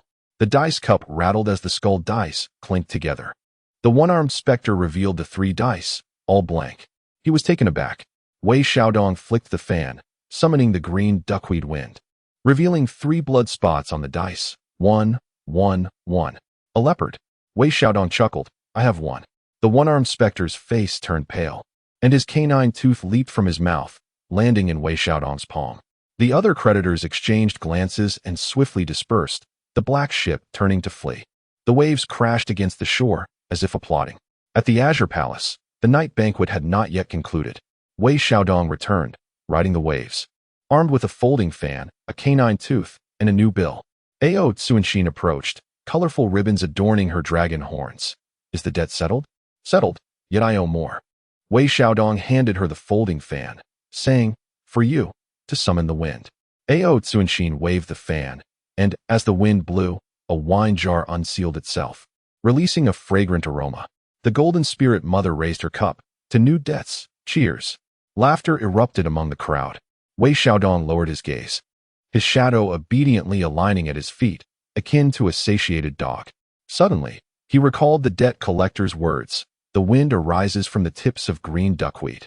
The waves form from gentle ripples. At this moment, the wind danced in the fan, The waves cradled in his embrace, and death lay ahead. He raised his cup, laughing towards the moon. The days are long ahead. Let us repay slowly. Chapter 11. Before the wind ceases, the future is long. There is no need to rush. Before the words could settle, the wind turned hostile. The wind chimes at the eaves of the Emerald Palace shattered like fragments of jade, while the remnants of wine in the jar were whisked away in a swift white line, soaring into the night sky. Wei Xiaodong snapped his folding fan shut with a resounding clap, the ribs of the fan burning hot to the touch. Ao Tsuanxin gasped softly, the wind slicing through the dragon's horn, a droplet of blood surfacing only to be whisked away. The golden spirit mother gripped the hilt of her sword. The wind has returned. Not merely the wind, but the reckoning of the wind. A mass of grayish-blue clouds rolled in from the horizon, ensconcing a broken ship's mast, a half-door, and a solitary abacus bead, which clattered against the mast, sounding like a death knell. A figure stood atop the cloud, clad in white, his garments flapping violently in the wind. Indeed, it was the Wind Lord who had fled yesterday. Yet today, he was bereft of both arms, wisps of white vapor escaping from the severed ends, coalescing into blades that transformed back into wind. Wei Dao. The Wind Lord's voice shattered the air more sharply than the wind itself. You owe me. Wei Xiaodong scratched his head in confusion. I owe but a sliver, and I have returned it. The Wind Lord cackled menacingly. Interest. The very utterance of interest unleashed a flurry of wind blades, sweeping toward the Emerald Palace. The protective mountain formation shimmered to life, but was swiftly diminished, as if sliced through tofu. Disciples scattered in panic, while Taoist Duobao clutched the wine jar, running as if the jar was more precious than life itself. Wei Xiaodong leapt into the air, unfurling his fan once more, yet the surface remained blank as fresh snow, with only a small line of text shimmering. The wind is too fierce to write. The Wind Lord approached, severed arms sweeping through the air, conjuring a Tinzhong wind spear. Its tip aimed directly at Wei Xiaodong's brow. In response, Wei Xiaodong retaliated with a slash of his sword. The immortal slaying blade met the wind spear with a crisp clash, revealing a minute chip at the edge of the blade. From the chip, a wisp of black smoke escaped, within which the anguished barks of a dog could be heard. The wind spear inched closer, rending Wei Xiaodong's garments. Blood droplets beginning to ooze, only to be licked away by the wind. Ao Tsuanxin hurled a dragon scale, which transformed into a golden shield, momentarily blocking the assault. Yet the shield shattered, and she retreated. The golden spirit mother soared towards him, her sword light, yet to be unleashed. But the very tips of her hair were already severed by the wind. The Wind Lord laughed maniacally. Half a strand of wind, 3 years' interest. Today, I shall collect your very skin. Suddenly, Wei Xiaodong sheathed his sword, raised his hand, and tossed the folding fan into the air. As the fan flipped, ink surged forth from the blank surface, coalescing into a massive character for debt, which then transformed into a lock, chains sprawling across the sky, ensnaring the wind spear at one end and the Wind Lord's neck at the other. The Wind Lord was taken aback. What is this? Wei Xiaodong shrugged. The fan is the green patty. The debt is the root of the wind. You collect the interest, I will reclaim the principal. As the chains tightened, the wind spear shattered piece by piece, and the white vapor around the Wind Lord's neck was drawn into the fan's surface. The fan transformed from white to green, then to black, ultimately forming a painting. Within the artwork, a white dragon was bound within the wind, its horns broken, and its scales stripped, revealing the true form of the Wind Lord. With a wail of despair, the Wind Lord was dragged into the fan, the scroll rolling up as the fan closed. The wind ceased.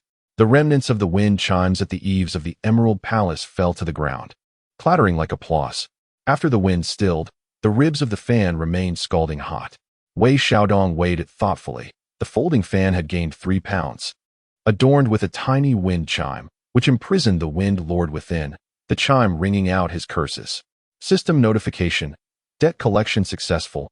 The Wind Lord. With a stature of grandeur. Fan name updated. Qingping Trapped Wind. Wei Xiaodong tucked the fan behind his waist and turned around, only to find the gaze of the crowd directed towards him with an unusual intensity. The Holy Mother of Golden Spirit stepped back slightly. The Taoist of Treasures clutched his wine jar tightly, and even the Master of the Celestial Church stroked his chin in contemplation. What is it? Wei Xiaodong looked down and realized his shadow had vanished. At his feet lay but a small black, reminiscent of a moon nibbled by a dog. The debt collector had appeared at the door of the hall, holding an abacus with one bead missing. He sighed. The Wind Lord has perished, yet the debt remains. Wei Xiaodong raised an eyebrow. Who else? The debt collector lifted his hand, pointing towards the heavens. The sky split open, revealing a scroll that descended from the rift. The scroll, adorned with golden background and black characters, hung in the air, inscribed with the Celestial Debt Collection List from Bio Palace. Wei Xiaodong, indebted for wind tax, rain tax, thunder tax, and lightning tax, totaling 3,000 years, with a deadline set for midnight tonight. Failure to comply will result in divine retribution. Signed, the 36 generals of the Thunder Department, Rain Master, and Lightning Matron. At the bottom of the scroll, a line in smaller text read, can be paid in installments, with a down payment of 1s celestial bones. Wei Xiaodong examined his bones, finding them rather sturdy. How long are the installments? The debt collector replied, 3,000 years. With one payment each year. Wei Xiaodong chuckled, I shan't live that long. The debt collector handed him the abacus, then settled the debt all at once. The missing bead represented the essence of the Wind Lord. Wei Xiaodong pressed the bead back into place, and it immediately sprouted fangs, biting at his fingertip. A drop of blood fell, and the abacus clattered, calculating a line of numbers. Down payment. The Excalibur of celestial slaying. The sword in its sheath howled like a cat, with its tail stepped on. Wei Xiaodong grasped the hilt gently, murmuring, Old friend, bear with me. The sword fell silent. Yet black blood seeped from the sheath. The debt collector shook his head. The sword refuses. Wei Xiaodong sighed, tossing the folding fan into the air. Its surface unfolded, and the Wind Lord roared within the bell. He formed a gesture, transforming the fan into a gust of azure wind that enveloped the sword sheath, turning it into a dragon, which then clutched the abacus, reducing it to dust. The powder ascended with the wind, soaring to the heavens, while the scroll was blown away, its golden characters peeling off and transforming into a shower of gold. The rain fell but did not touch the ground, coalescing into a golden bowl, half filled with thunder essence. System notification. Down payment made. Half a bowl of thunder essence, redeemable for 3,000 years of interest.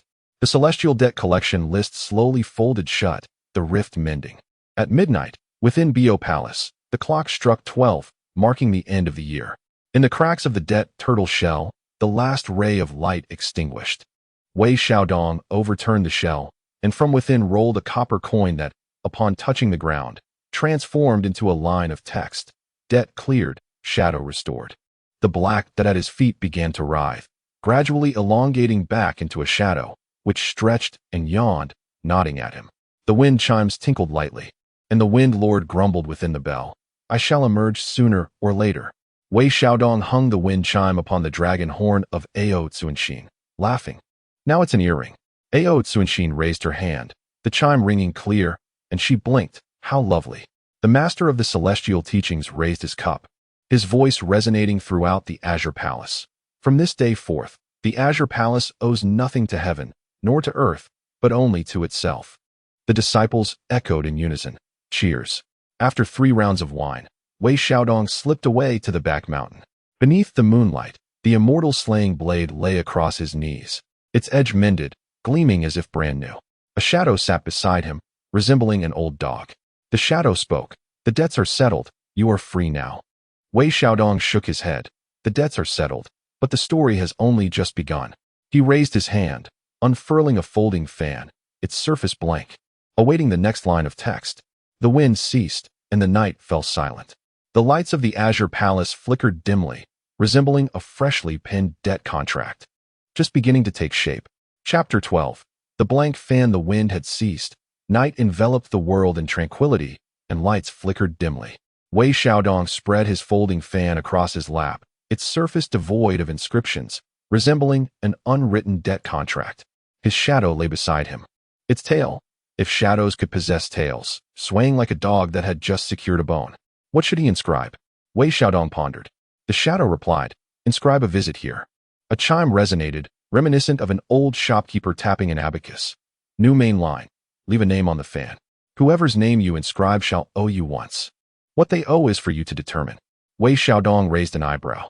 Then let me write Ao Tsunshin, so she owes me a drink.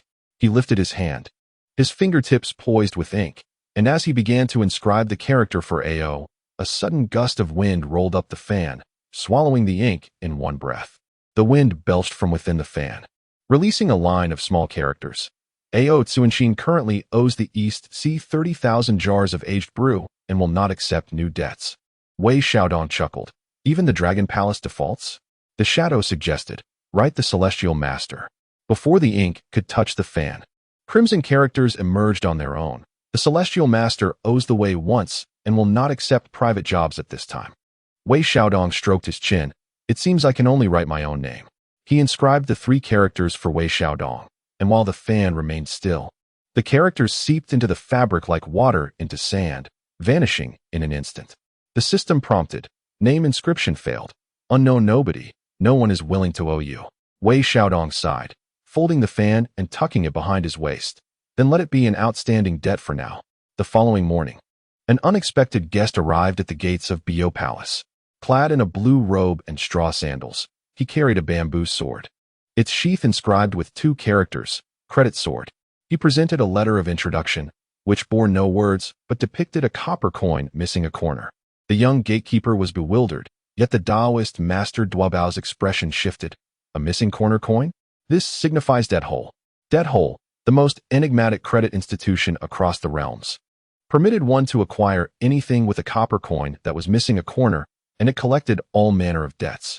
Master Duobao had once owed them a jug of wine, which had compounded over the years into an entire wine cellar. Wei Xiaodong was summoned to the grand hall. The blue-robed guest clasped his hands, his voice languid. I am Qian Bukong, on the orders of our master, to invite Duke Wei to the Cornerless Feast. The Cornerless Feast? It was an annual gathering for debtors across the realms to convene, exchanging goods for debts and debts for lives. Qian Bukong raised his hand. The cornerless copper coins soaring into the air, spinning and casting a luminous portal. From within, faint sounds of bargaining, wailing, and dice clattering could be heard. Wei Xiaodong squinted. What if I choose not to attend? Qian Bukong smiled. Should you decline, it would constitute a breach of contract. The penalties for breach compound endlessly, forming a mountain, which would weigh down your soul, turning it to ash. The shadow at his feet trembled, as though its tail had been stepped upon. In a flash, Wei Xiaodong found himself standing in a colossal city. The towering walls reached 100 feet, constructed entirely from ledgers, the cover inscribed with, Debt Hole Cornerless City. The streets were paved with abacus beads, clattering beneath one's feet. The tavern sign was a promissory note, fluttering in the wind, within the gambling den. The dice were carved from skulls, their roll igniting sparks between teeth. Money was not empty, leading the way while providing introductions. To the left was Debt for Good Street. To the right was Life for Debt Alley, and ahead stood the Debt for Debt Tower. The tower rose 1,000 stories high, with the landlord residing at the summit. Wei Xiaodong paused, gazing upward through the swirling mist, obscuring the figure above, only to hear the incessant sound of the abacus, crackling like an unending rain. The first transaction soon approached. A portly monk blocked the path, his golden robe shimmering, yet missing half a sleeve. The monk joined his palms. The impoverished monk is named Kong Kong, indebted for 3,000 taels of incense money, willing to offer half a robe in repayment. Wei Xiaodong shook his head. The sleeve is too short. I shall not wear it. The monk sighed, retrieving a golden alms bowl from his sleeve, its base with a hole, leaking sand that formed the words, East Sea Dragon Palace, raining at midnight, in need of borrowing Wei Duke Shadow for a night to shield from the rain. And the debt shall be cleared. Hearing this, the shadow swiftly retreated into the sole of Wei Xiaodong's shoe, refusing to emerge. Left with no choice, the monk departed, clutching his bowl. The second transaction came from a female swordswoman clad in red. Her face was veiled, revealing only a pair of peach blossom eyes, with the scabbard inscribed, owing 1 sword, repaying 1 life. She extended the sword toward Wei Xiaodong. Help me kill someone, and the debt shall be yours. Wei Xiaodong accepted the sword, its blade icy, yet its tip pointed back at the swordswoman herself. To kill you? The swordswoman nodded, unveiling her face to reveal a likeness to Ao Tsuenshin, bearing a resemblance of 7 parts. I am her twin sister, Ao Wuxin. Father favored her, granting the Dragon Palace to my sister while leaving me with the debts. I am weary of life. I borrow your hand, a death to end all. Wei Xiaodong returned the sword to her embrace. The Dragon Palace's debt is cleared. Your life or death bears no relation to me. Ao Wuxin stood stunned, her peach blossom eyes shimmering with tears. Then I owe you one. She conjured a drop of tear from her fingertip, which fell and transformed into a tiny dragon scale, inscribed with the character for debt. The dragon scale soared and affixed itself to the blank surface of a folding fan, illuminating slightly to reveal a line of small text. Ao Wuxin owes Wei Xiaodong one life. Thus, the first debt on the fan was established. The third transaction unfolded before the debt-for-debt tower. The grand entrance was wide open, with the threshold made of golden bricks, albeit missing a corner, where an old beggar squatted. The beggar was disheveled, cradling a broken bowl, its base inscribed, "Oh, a life, oh, a pot of wine, oh, a gust of wind." Wei Xiaodong crouched down. "How shall you repay?" The beggar raised his eyes, murky yet sharp. "Retrieve my name, and the debt shall be yours." A name? Wei Xiaodong glanced inside the tower, spotting numerous ledgers, yet none bore the beggar's name. The beggar produced a copper coin from his cloak, its edge chipped, identical to the one belonging to Qian Kongsong. "This chipped coin was forged by my own hand years ago. I am Qian Duoduo, the first landlord of the money pit." Later, burdened by excessive debts, he had even pawned his name, now only recalling that his surname was Qian. Wei Xiaodong felt a jolt in his heart as he accepted the copper coin, which transformed into a beam of light and merged with the folding fan. Upon the fan's blank surface, a second line of text materialized. Qian Duoduo owes Wei Xiaodong one name. On the top floor, the sound of the abacus abruptly ceased. The mist dispersed, revealing a stone table upon which lay a broken abacus, missing an entire row of beads. Behind the table sat no one, only a suspended copper mirror, reflecting Wei Xiaodong's visage. Beside him stood another shadow of Wei Xiaodong, having detached from his feet, positioned within the mirror, wielding a celestial slaying sword, its blade dripping with dark blood. The shadow in the mirror grinned menacingly. "The debt is cleared. I am entitled to collect interest." Wei Xiaodong squinted. "You are my shadow. Thus, the interest belongs to me as well." The shadow shook its head. "The shadow lent you 3 years. Today it matures, and I demand my freedom." No sooner had the words escaped its mouth than the shadow in the mirror swung the sword, striking towards the Wei Xiaodong outside the mirror. The blade shattered the mirror's surface, and Wei Xiaodong hastily retreated, raising the folding fan to block the blow. With a resounding clash, the sword and fan collided, igniting a flurry of sparks. The sparks fell to the ground, morphing into copper coins that rolled to Wei Xiaodong's feet, the broken edge aligning perfectly with the gap. The voice of Qian Bukong echoed from behind. "The master wishes to see you." From behind the stone table emerged an elderly man clad in a blue robe, his features bearing a striking resemblance to Qian Bukong, albeit more aged, with the wrinkles around his eyes adorned with copper coin imprints.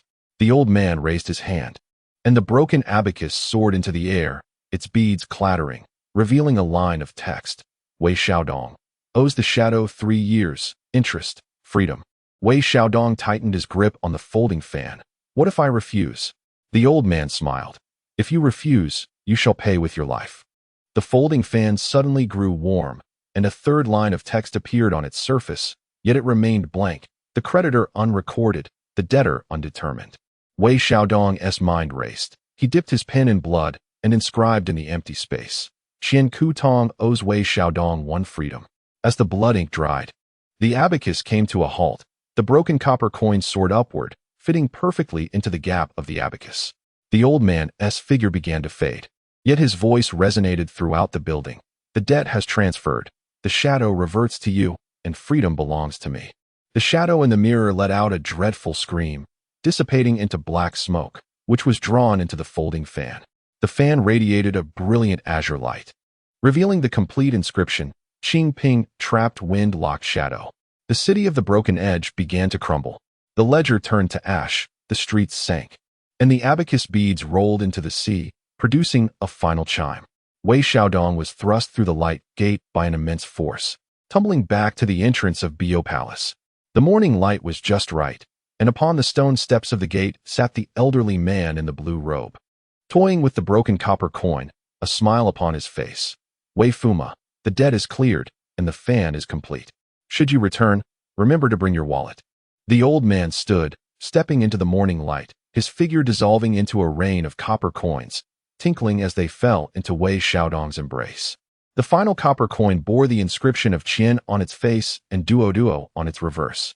Wei Xiaodong clutched the coin tightly, the folding fan quivering gently behind his waist, the 3 lines of text upon its surface gleaming brilliantly.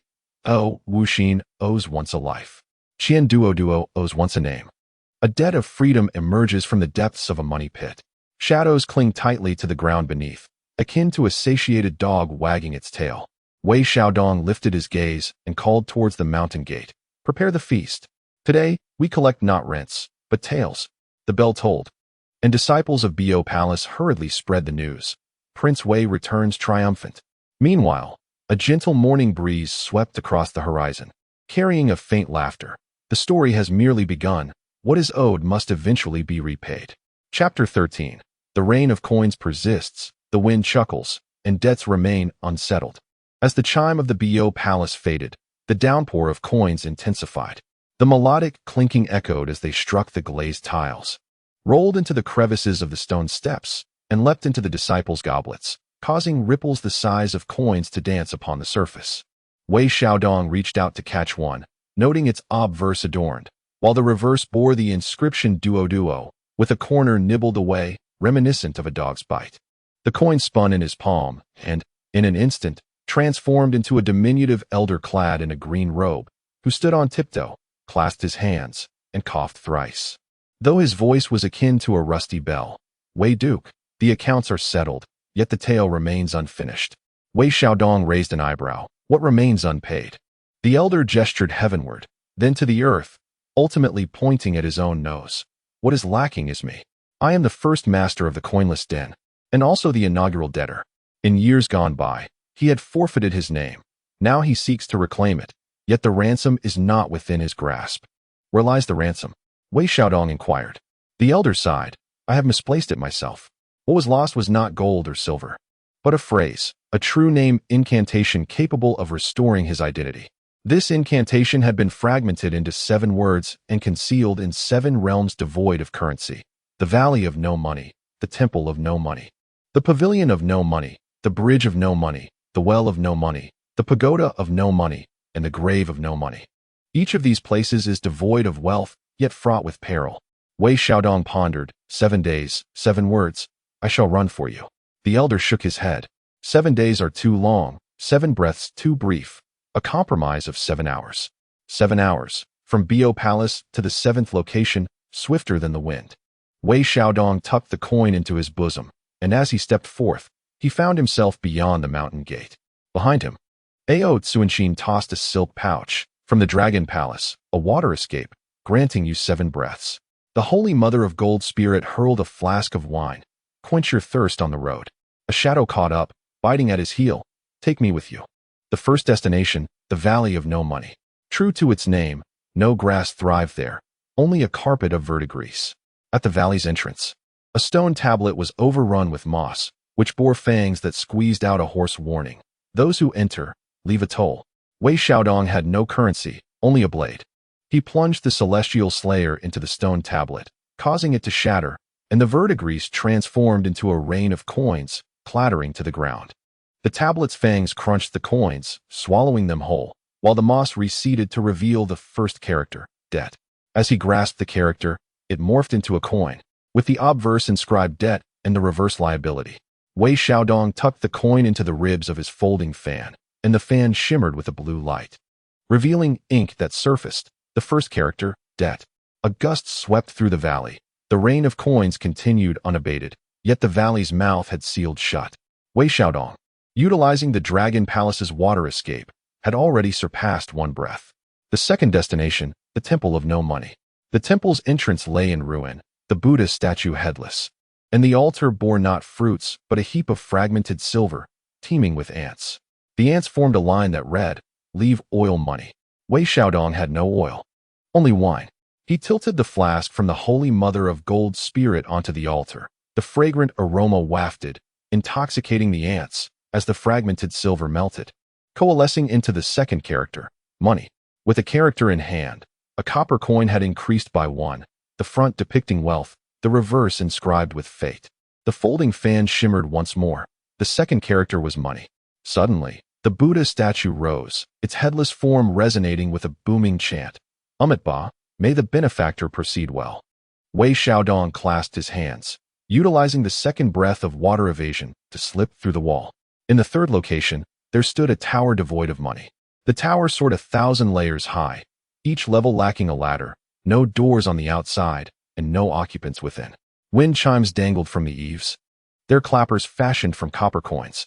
The wind stirred, causing the chimes to sound without a voice, only to let fall a line of text: overnight lodging fee. Wei Xiaodong possessed no money, merely a shadow. The shadow lunged towards the eaves, seizing the largest copper coin, which transformed into the character Det. The folding fan gleamed once more. The third character was Det. The tower trembled violently, revealing a straight wooden staircase leading downwards into the depths.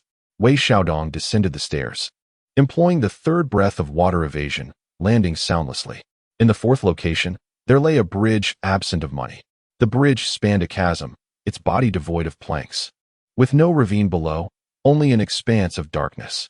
At the bridge's edge stood an old woman, cradling a bowl of soup, copper coins floating atop the surface, reflecting faces within the broth. The old woman grinned, her words squeezed through her toothy gaps. Crossing fee. Wei Xiaodong had no crossing fee, only a story. He held the folding fan above the soup, the 3 lines of text reflected within, causing the old woman to squint and then burst into laughter. Stories hold value. The copper coins in the soup transformed into the character Many. The folding fan glimmered again. The fourth character was Many. The old woman extended the bowl. Take a sip, and the bridge shall reveal itself. Wei Xiaodong drank, the soup bitter as medicine, and a path of light appeared beneath the bridge, leading directly to the opposite shore. With the fourth breath of water evasion, he crossed the bridge in a single stride. In the fifth location, there was a well without money.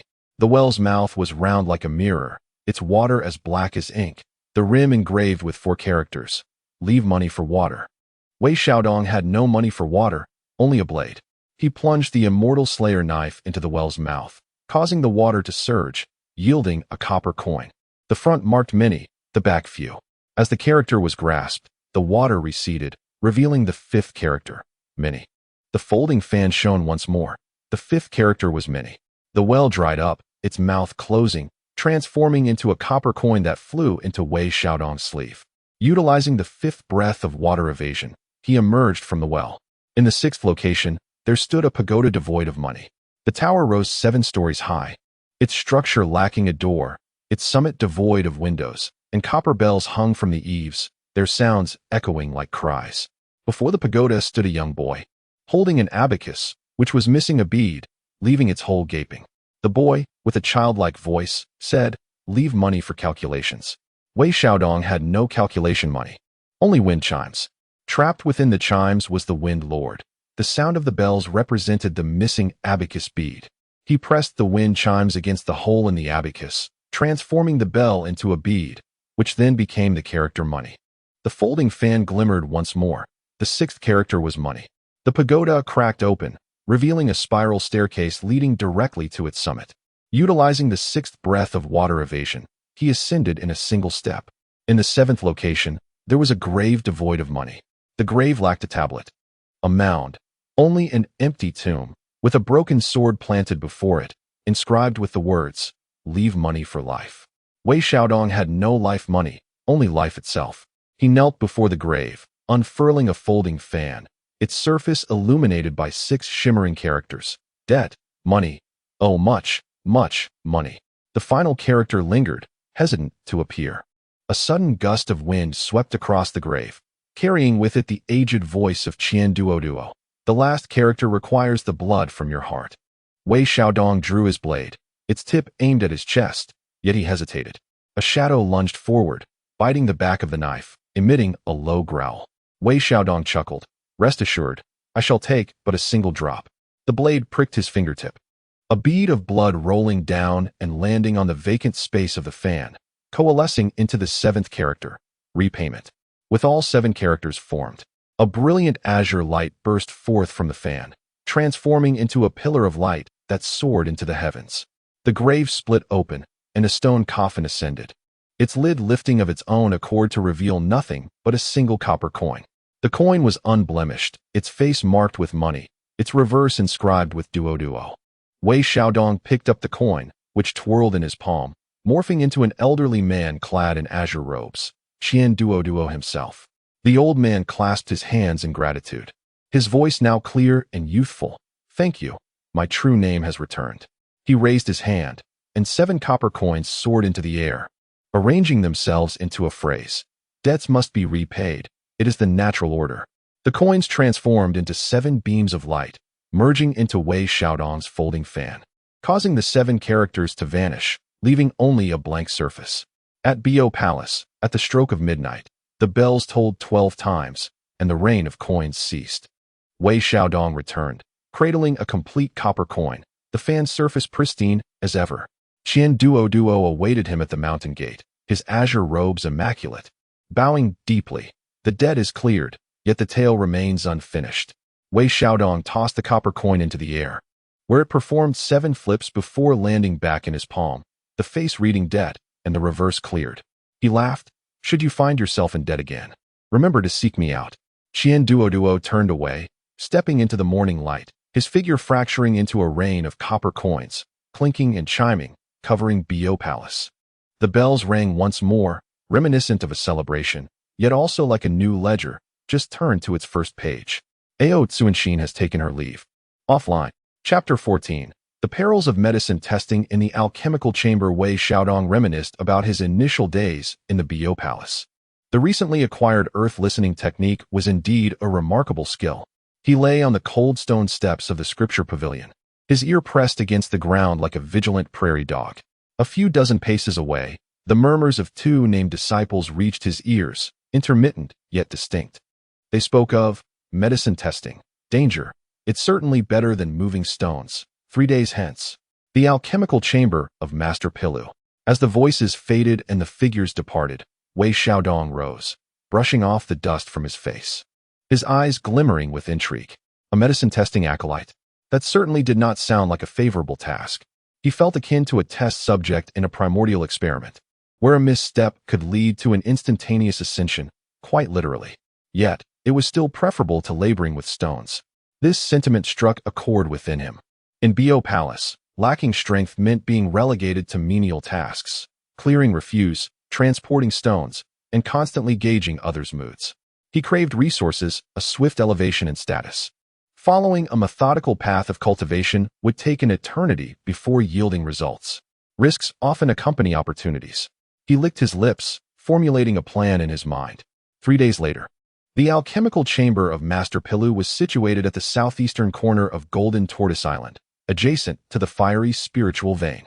Long before reaching it, a potent aroma of herbs mingled with a faint scent of sulfur enveloped him.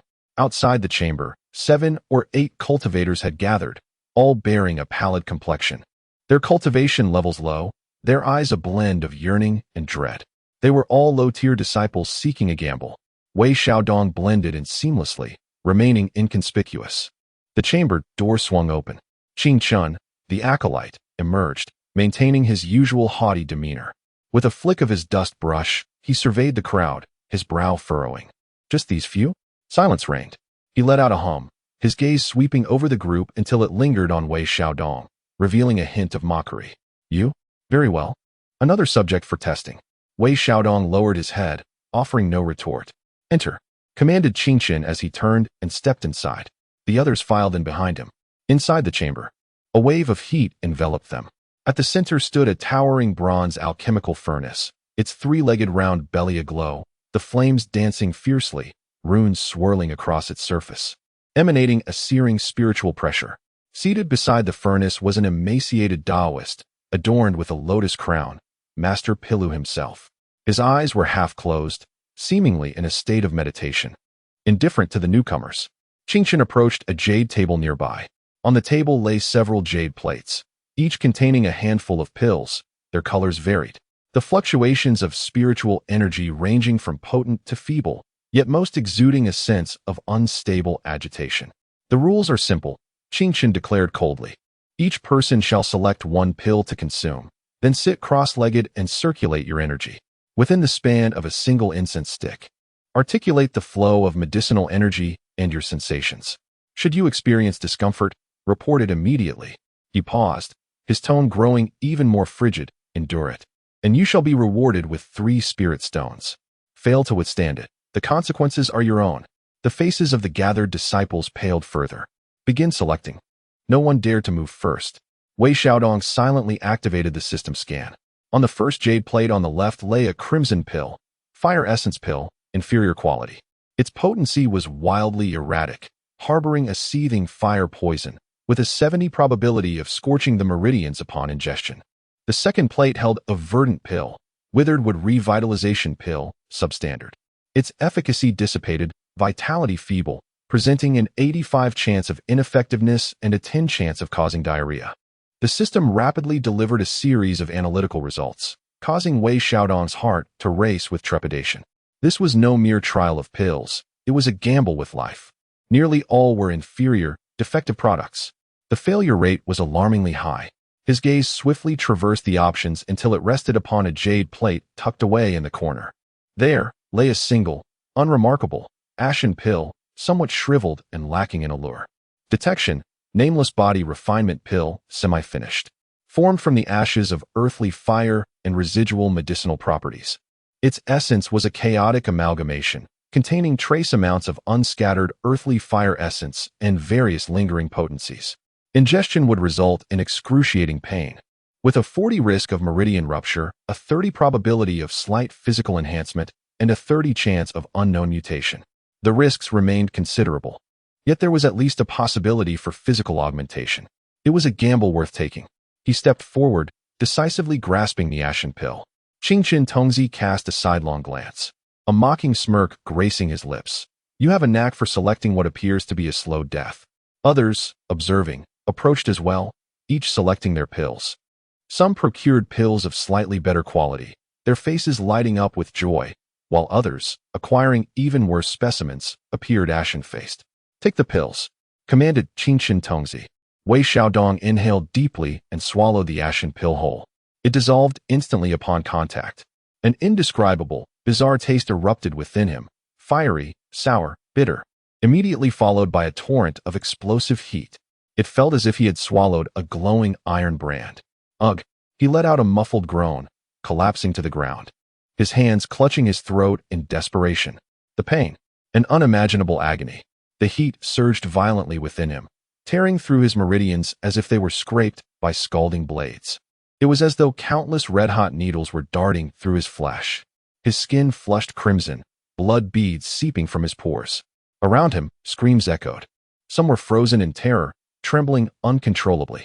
Others had skin that cracked open, sprouting strange green hairs. Some simply foamed at the mouth, succumbing to unconsciousness. Qingqin Tongzi observed impassively, occasionally jotting notes in a ledger. Bai Lu Xian remained with eyes closed, seemingly indifferent to the surrounding suffering. Wei Xiaodong gritted his teeth, blood oozing from his gums. He desperately channeled his meager Qingjing spiritual energy, attempting to navigate the frenzied medicinal force. But it was akin to a drop of water in a vast ocean. The potency was overwhelmingly fierce and chaotic. His consciousness began to blur. He could barely hold on. Warning: Hostess meridians have sustained over 15 damage. The physical body is on the brink of collapse. Initiating emergency protocol. Guide the chaotic medicinal force to impact the Han-Juyin pericardium meridian. The risk is extremely high. There may be a chance to forcibly penetrate through pain and stimulate latent potential. The system's cold notification echoed. Damn it, it was all or nothing. Wei Xiaodong, with a steely resolve, ceased his attempts at suppression and instead concentrated the remnants of his magical energy, forcefully channeling the chaotic potency of the medicinal essence into a blocked meridian on the inner side of his arm. A resounding crash echoed as if his entire arm were on the verge of exploding. Agonizing pain surged to its zenith, casting him into darkness, nearly rendering him unconscious. Yet amidst this excruciating torment, the turbulent medicinal force appeared to finally discover an outlet. With a hiss, the Han-Jian pericardium meridian was violently breached, creating a narrow fissure. Though the pain persisted, the overwhelming sense of impending explosion was somewhat alleviated. Seizing the moment, he fervently activated his heart technique. guiding the residual medicinal power to wash through the meridian. The agony remained, yet it transformed from a destructive force into a process of refinement. Time stretched on like a century, lasting the span of a single incense stick. As the incense turned to ash, Wei Xiaodong was drenched. As if he had just emerged from water, collapsing onto the ground, gasping for breath, his arm twitching uncontrollably. However, he had endured. Qing Qin Tongzi approached, giving him a gentle kick. Not dead? Share your experience. Wei Xiaodong struggled to lift his head, his voice hoarse, hot, tyrannical, like the earth's fire burning, coursing through the hand Jian meridian. Painful, yet afterward, my arm feels somewhat stronger.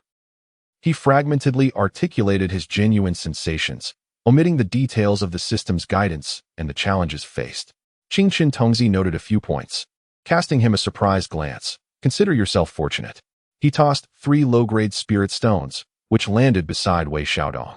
The spirit stones glimmered, imbued with pure spiritual energy. Wei Xiaodong grasped the stones, their icy touch providing a hint of relief. It was worth it. Looking around, he observed that only 3 of them remained standing, himself included. The others lay on the ground, their fates unknown. Some were dragged away by companions, while others were hastily signaled by Qing Qin Tongzi for the Taoists to carry out their disposal. The brutality of it all was stark, an unvarnished reflection of the primal laws of survival. A chill coursed through Wei Xiaodong, tightening his grip on the spirit stones. Struggling, he rose and staggered out of the pill room. The sunlight outside was blinding. He leaned against the cold wall, slowly sliding down to the ground, feeling the sharp pangs and faint strength emanating from the forcibly opened meridian within him, alongside the tangible presence of the 3 spirit stones in his pocket. It was truly wonderful to be alive. How do you feel? A gentle voice inquired. Wei Xiaodong looked up to find Daobao Daoren, who had appeared at an unknown moment, smiling at him from a short distance. This senior brother seemed to always materialize when he was in distress. I'm all right, senior brother. Wei Xiaodong managed to smile, almost faltering. Daobao Daoren's gaze lingered for a moment on his still reddened arm. The smile deepening. Uncle Master Pilu's elixir is known for its potency. Surviving the ashen pill reflects your commendable perseverance. The ashen pill? So that was its name. A stroke of luck. Indeed, Wei Xiaodong humbly replied. On the path of cultivation, opportunity coexists with risk. Today's peril may lay the foundation for tomorrow. The Taoist Master Duobao spoke with profound significance, glanced at him, and urged him to take good care of himself. Having said that, he gracefully departed once more. Wei Xiaodong observed the master's retreating figure, pondering the meaning behind those words. This senior brother seemed to possess a wealth of knowledge. After resting for a moment and regaining some strength, he pocketed 3 spirit stones and chose not to return directly to his dwelling. Instead, he ventured towards a small marketplace on the outskirts of Bio Palace. Though referred to as a marketplace, it was essentially a spontaneous gathering where disciples exchanged goods. Most of the stalls were manned by outer disciples and registered disciples selling low-tier talismans they had crafted, spirit herbs they had foraged, or fragments of martial arts manuals that were of no use to them. After perusing the stalls, Wei Xiaodong exchanged 1 spirit stone for several practical talismans, including dust clearing and pure water talismans. With another spirit stone, he acquired a thin, handwritten guide titled Common Spirit Herbs and Minerals. As for the last spirit stone, he hesitated momentarily before stopping at a stall selling secondhand goods. The stall owner was a drowsy old cultivator, and the stall was cluttered with various rusty, energy-depleted fragments and antiquities. Wei Xiaodong's attention was drawn to a palm-sized piece of dark metal, its edges irregular, as if it had shattered from somewhere. The unremarkable metal piece was covered in a thick layer of dust. Yet, the system notification chimed urgently. Special item detected. Fragment of a damaged script, extremely small. It contains a faint causal power. Can be absorbed, converting to 50 plot points. Alternatively, attempt to interpret it for a chance to obtain fragmented information. Risk, information backlash. Wei Xiaodong's heart raced. Plot points. 50 points. He suppressed his excitement and casually inquired, pointing at the metal piece. How much for this, old sir? The old cultivator lazily lifted his eyelids and replied weakly, 1 spirit stone, and you can pick out any junk you like. Without hesitation, Wei Xiaodong thrust his last spirit stone forward, snatched the black metal piece, and casually gathered a few other inconspicuous trinkets from the stall. The deal was struck. He turned to leave, almost fearing the vendor might change his mind. It was only after he exited the marketplace and reached a secluded area that he opened his palm. The dark metal piece lay quietly in his hand, its touch icy. Absorbing it would grant him 50 plot points. However, he was far more intrigued by the fragmented information. Risk? Hadn't he taken enough risks today? Interpret. He commanded the system in his mind. Command confirmed. Beginning interpretation. Buzz. The metal piece in his hand trembled slightly, and a cold, chaotic stream of information, interspersed with countless fragmented images, surged into Wei Xiaodong's mind. Jilu Sunday. Binding, immortal rope. Sacrificial refinement. Demon core. Long ear steady light, immortal. The West. Guiding. 10,000 immortals array. Betrayal. The images were disjointed, and the sounds were intermittent. The influx of information made him dizzy, his face growing pale. Yet several keywords were indelibly etched into his memory. Jilu Sun. Binding, immortal rope. Long ear steady light, immortal. Betrayal. Wei Xiaodong tightened his grip on the metal piece, his fingertips turning white. Breath quickened, a sense of urgency enveloping him. This tattered remnant seemingly chronicled an astonishing secret regarding traitors. He gazed into the depths of the Bayou Palace, his expression growing increasingly intricate. This pool of water, indeed, appeared unfathomably profound. Chapter 15. Fragments conceal perilous secrets. The night was as cool as water. Wei Xiaodong sat cross-legged on the hard stone bed, holding a cold piece of black iron in his palm. The words traitor, bind the immortals, long-eared luminary, and betrayal whirled in his mind like burning nails, causing him great unease. A traitor? Within the depths of Bayou Palace? He had a vague recollection of long-eared luminary, who was one of the attendants among the 7 immortals, perpetually smiling and amiable, rumored to be favored by the celestial master. Could such an individual be a traitor? If this iron piece recorded the truth, what was he to do? Should he leap forth to expose the traitor? But how could he identify them? With a piece of unknown, shabby iron? He feared that before he could utter a word, he would be crushed as a scheming instigator. And if it were false, why had this iron piece found its way into his possession? Mere coincidence? A headache ensued, more vexing than the searing pain of his Meridian's post-alchemy trials. He grasped the iron piece, examining it from every angle. Apart from its chill, it bore no anomalies. The chaotic flow of information from that day felt like a mere illusion, absorbed to convert into 50 plot points. The system's cold prompt echoed in his mind. Absorb? 50 points were indeed enticing, sufficient for him to execute a few more cognitive adjustments or rehearse a longer script. Yet, he sensed that the implications behind this iron piece were far more intricate than a mere 50 points. After much hesitation, he ultimately tucked the iron piece carefully into a hidden compartment of his clothing. For now, it must remain untouched. The following day, the rough-voiced Wu Yun returned, tossing him a new task to assist immortal Hanji in the herb garden at the back mountain. Be nimble. Don't upset Sister Hanji, or I'll toss you to feed the guardian spirit beast. After threatening him with a fierce glare, the black fish-headed figure swished its tail and departed. Wei Xiaodong breathed a sigh of relief. Compared to clearing ruins and alchemical trials, tending to the herb garden seemed considerably safer. The herb garden at the back mountain spanned a vast expanse, terraced along the slopes, suffused with ethereal energy, brimming with various spirit herbs and immortal plants. Many he had only seen in vague illustrations within the common spirit herbs and minerals compendium. A petite female immortal, clad in a pale green dress with her hair styled in twin buns, was crouched before a patch of herbs glowing with a blue hue. She carefully sprinkled a fragrant powder at their roots. Upon hearing his footsteps, she looked up, revealing a delicate yet timid visage, her large eyes resembling those of a startled fawn. Are you the one sent by Brother Wu Yin? Her voice was soft and gentle. I am Wei Xiaodong, an outer disciple. I have come to meet Sister Hanji. He promptly bowed. This Hanji immortal was renowned for her expertise in cultivating spirit herbs, and her demeanor seemed exceedingly gentle. You can go over there, she stammered, seemingly unaccustomed to social interaction, gesturing towards a nearby patch that appeared somewhat disordered. Remove the weeds of dewdrop flower carefully, ensuring not to damage the roots. Moreover, do not disturb the severlink magnolia plants in the center, for they possess a rather irritable temperament. An irritable temperament? Can flowers possess moods? Wei Xiaodong pondered silently, yet outwardly maintained an air of respect. Weeding is not particularly arduous, yet it demands patience and meticulousness.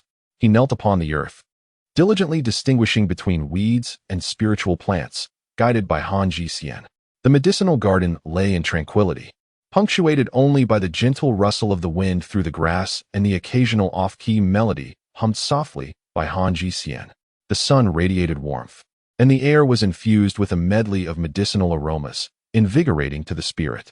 Wei Xiaodong, after days of tension, found himself unwittingly relaxing. This is the life one ought to live.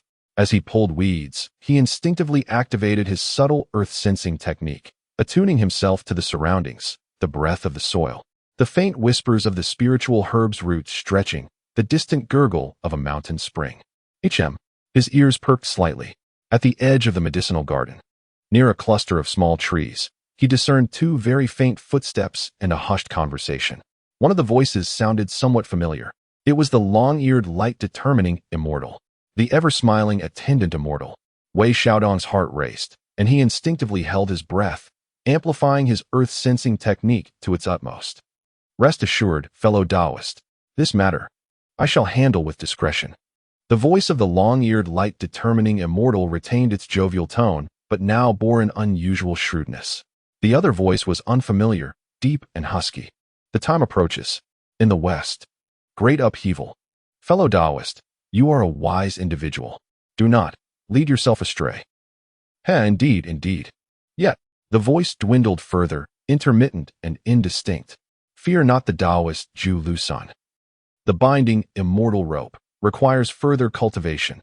When the time comes, an internal and external collaboration. Fragmented phrases drifted to him like icy needles, piercing Wei Xiaodong's ears. Zhu Lusan, the binding, immortal rope. The West, internal and external collaboration. The information in the iron piece was validated. The long-eared, light-determining immortal truly harbors ulterior motives. He is conspiring with outsiders, targeting the Bo Palace. Wei Xiaodong's palms were instantly slick with cold sweat. He kept his head bowed, unable to glance in that direction, feigning complete concentration on his weeding. The footsteps gradually receded, vanishing into the depths of the grove. After a considerable time, Wei Xiaodong dared to slowly lift his head, his back chilled. What is the matter? A gentle voice emerged beside him. Wei Xiaodong started, only to realize that Han Ji-hsien had approached silently, her head tilted, her doe-like eyes regarding him with a hint of concern. Nothing at all, senior sister Han. Wei Xiaodong forced a smile, perhaps just a bit sunstruck. Han Ji-hsien glanced at the sky, then at his pallid complexion, blinked her eyes, and retrieved a vividly green leaf from a delicate pouch at her waist, offering it to him. As he held the clear heart leaf, a sense of comfort enveloped him. Wei Xiaodong accepted the leaf and placed it in his mouth, an instant wave of coolness spreading through him, soothing the tremors in his heart. Thank you, senior sister. Han Ji-hsien nodded, her voice dropping to a whisper. Earlier, senior brother Ding Guang came by. He is quite kind. Often checks on my herb garden to ensure that no pesky little insects are causing havoc. Kind indeed. Wei Xiaodong pondered as he gazed into Han Ji-hsien's trusting eyes. Words lingered on the tip of his tongue, yet he swallowed them back. Without evidence. Voicing his thoughts would likely result in his own downfall and could inadvertently harm the well-meaning senior sister. He could only lower his head and respond vaguely. In the ensuing half-day, Wei Xiaodong felt a persistent unease. While weeding, he nearly uprooted a spiritual herb, and while watering, he lost focus, almost drowning another patch.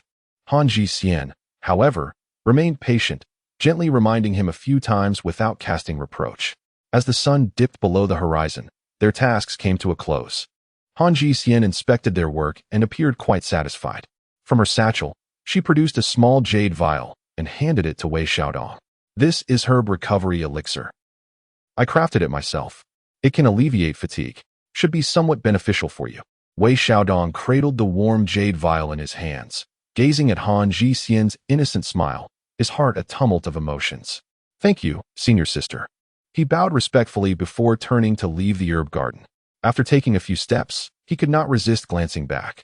Han Ji-hsien was crouched in front of a few ill-tempered black jade orchids, softly conversing with them, her profile illuminated by the setting sun, exuding a gentleness and tranquility. In stark contrast to the clandestine and perilous transaction that had just transpired at the edge of the forest, it felt as though they belonged to two entirely different worlds. Wei Xiaodong tightened his grip on the jade vial while feeling the cold iron piece nestled in his pocket. He had uncovered a secret potent enough to ignite chaos in the Bayou Palace. Yet, he could not speak of it. Not now, at least. He needed strength, evidence, and an opportune moment. As night deepened, he trudged along the path back to his small courtyard, his steps heavy. Beneath the shadow of the corridor, it felt as though the jovial long-eared Ding Guang could emerge at any moment. This world was far more intricate and perilous than he had ever imagined. The iron piece in his possession weighed heavily, akin to a block of ice pressed against his chest. Chapter 16. The dark change of the black orchid and the hidden arrows of the grass pill. The grass pill, no larger than a yellow bean, glimmered with a verdant sheen, exuding a refreshing herbal fragrance. Wei Xiaodong sat cross-legged on his bed, hesitated for a moment after pouring a single grain into his palm, and ultimately consumed it. As the pill dissolved, a gentle vitality coursed through his limbs, alleviating the lingering pain from the trial and the fatigue of the day to a surprising extent. This is truly a remarkable elixir. Senior Sister Hanji is indeed a person of substance. He carefully stowed the jade vial away, knowing it to be far more practical than the 3 spirit stones he possessed. However, the sense of ease was fleeting. The iron piece in his embrace remained icy, akin to an unmelting shard of ice, perpetually reminding him of the conspiracy he had overheard earlier. Chang'er Dingguang Xian, Western Sect, Zhu Lushun, binding immortal rope, internal and external cooperation. Each term weighed heavily upon him, leaving him breathless. He had unearthed a secret potent enough to stir the winds and clouds, yet he felt utterly powerless to effect any change. This sensation was more tormenting than the knowledge of imminent death when he had once lunged toward the thigh of the heavenly master. Back then, it was merely a gamble with his life. Now, he was wagering his intellect, his timing, and his fortune. Taking a deep breath, he compelled himself to remain calm. Panic was not an option. He must grow stronger. At the very least, he needed the means to protect himself. He picked up the purple bamboo charm once more and pressed it against his chest, centering his thoughts as he activated the listening to the earth technique and the upper clarity heart method. As his consciousness sank into the earth, he sensed that his awareness, perhaps due to the charm and the grass pill, had expanded slightly. Insects, flowing water, the veins of the earth, further afield. A sudden stir within his mind caught his attention. At the edge of his perception, towards the medicinal garden, an unsettling wave of discord seemed to emanate. Sharp, chaotic, tinged with a faint aura of death. Almost immediately, a muffled, suppressed cry echoed through the earth's veins. It was the voice of Hanji Xian. Something has gone awry. Wei Xiaodong's eyes flew open, and without a moment's hesitation, he leaped from his bed and dashed out the door, heading straight for the medicinal garden on the back mountain. The garden, usually serene and suffused with spiritual energy, was now imbued with an inexplicable eeriness. Hanji Xian was crouched before several irritable black orchids, her petite form trembling slightly. The previously lustrous jade-black orchids now wilted at a visible rate, their leaves curling and oozing a viscous black sap that emitted a nauseating stench.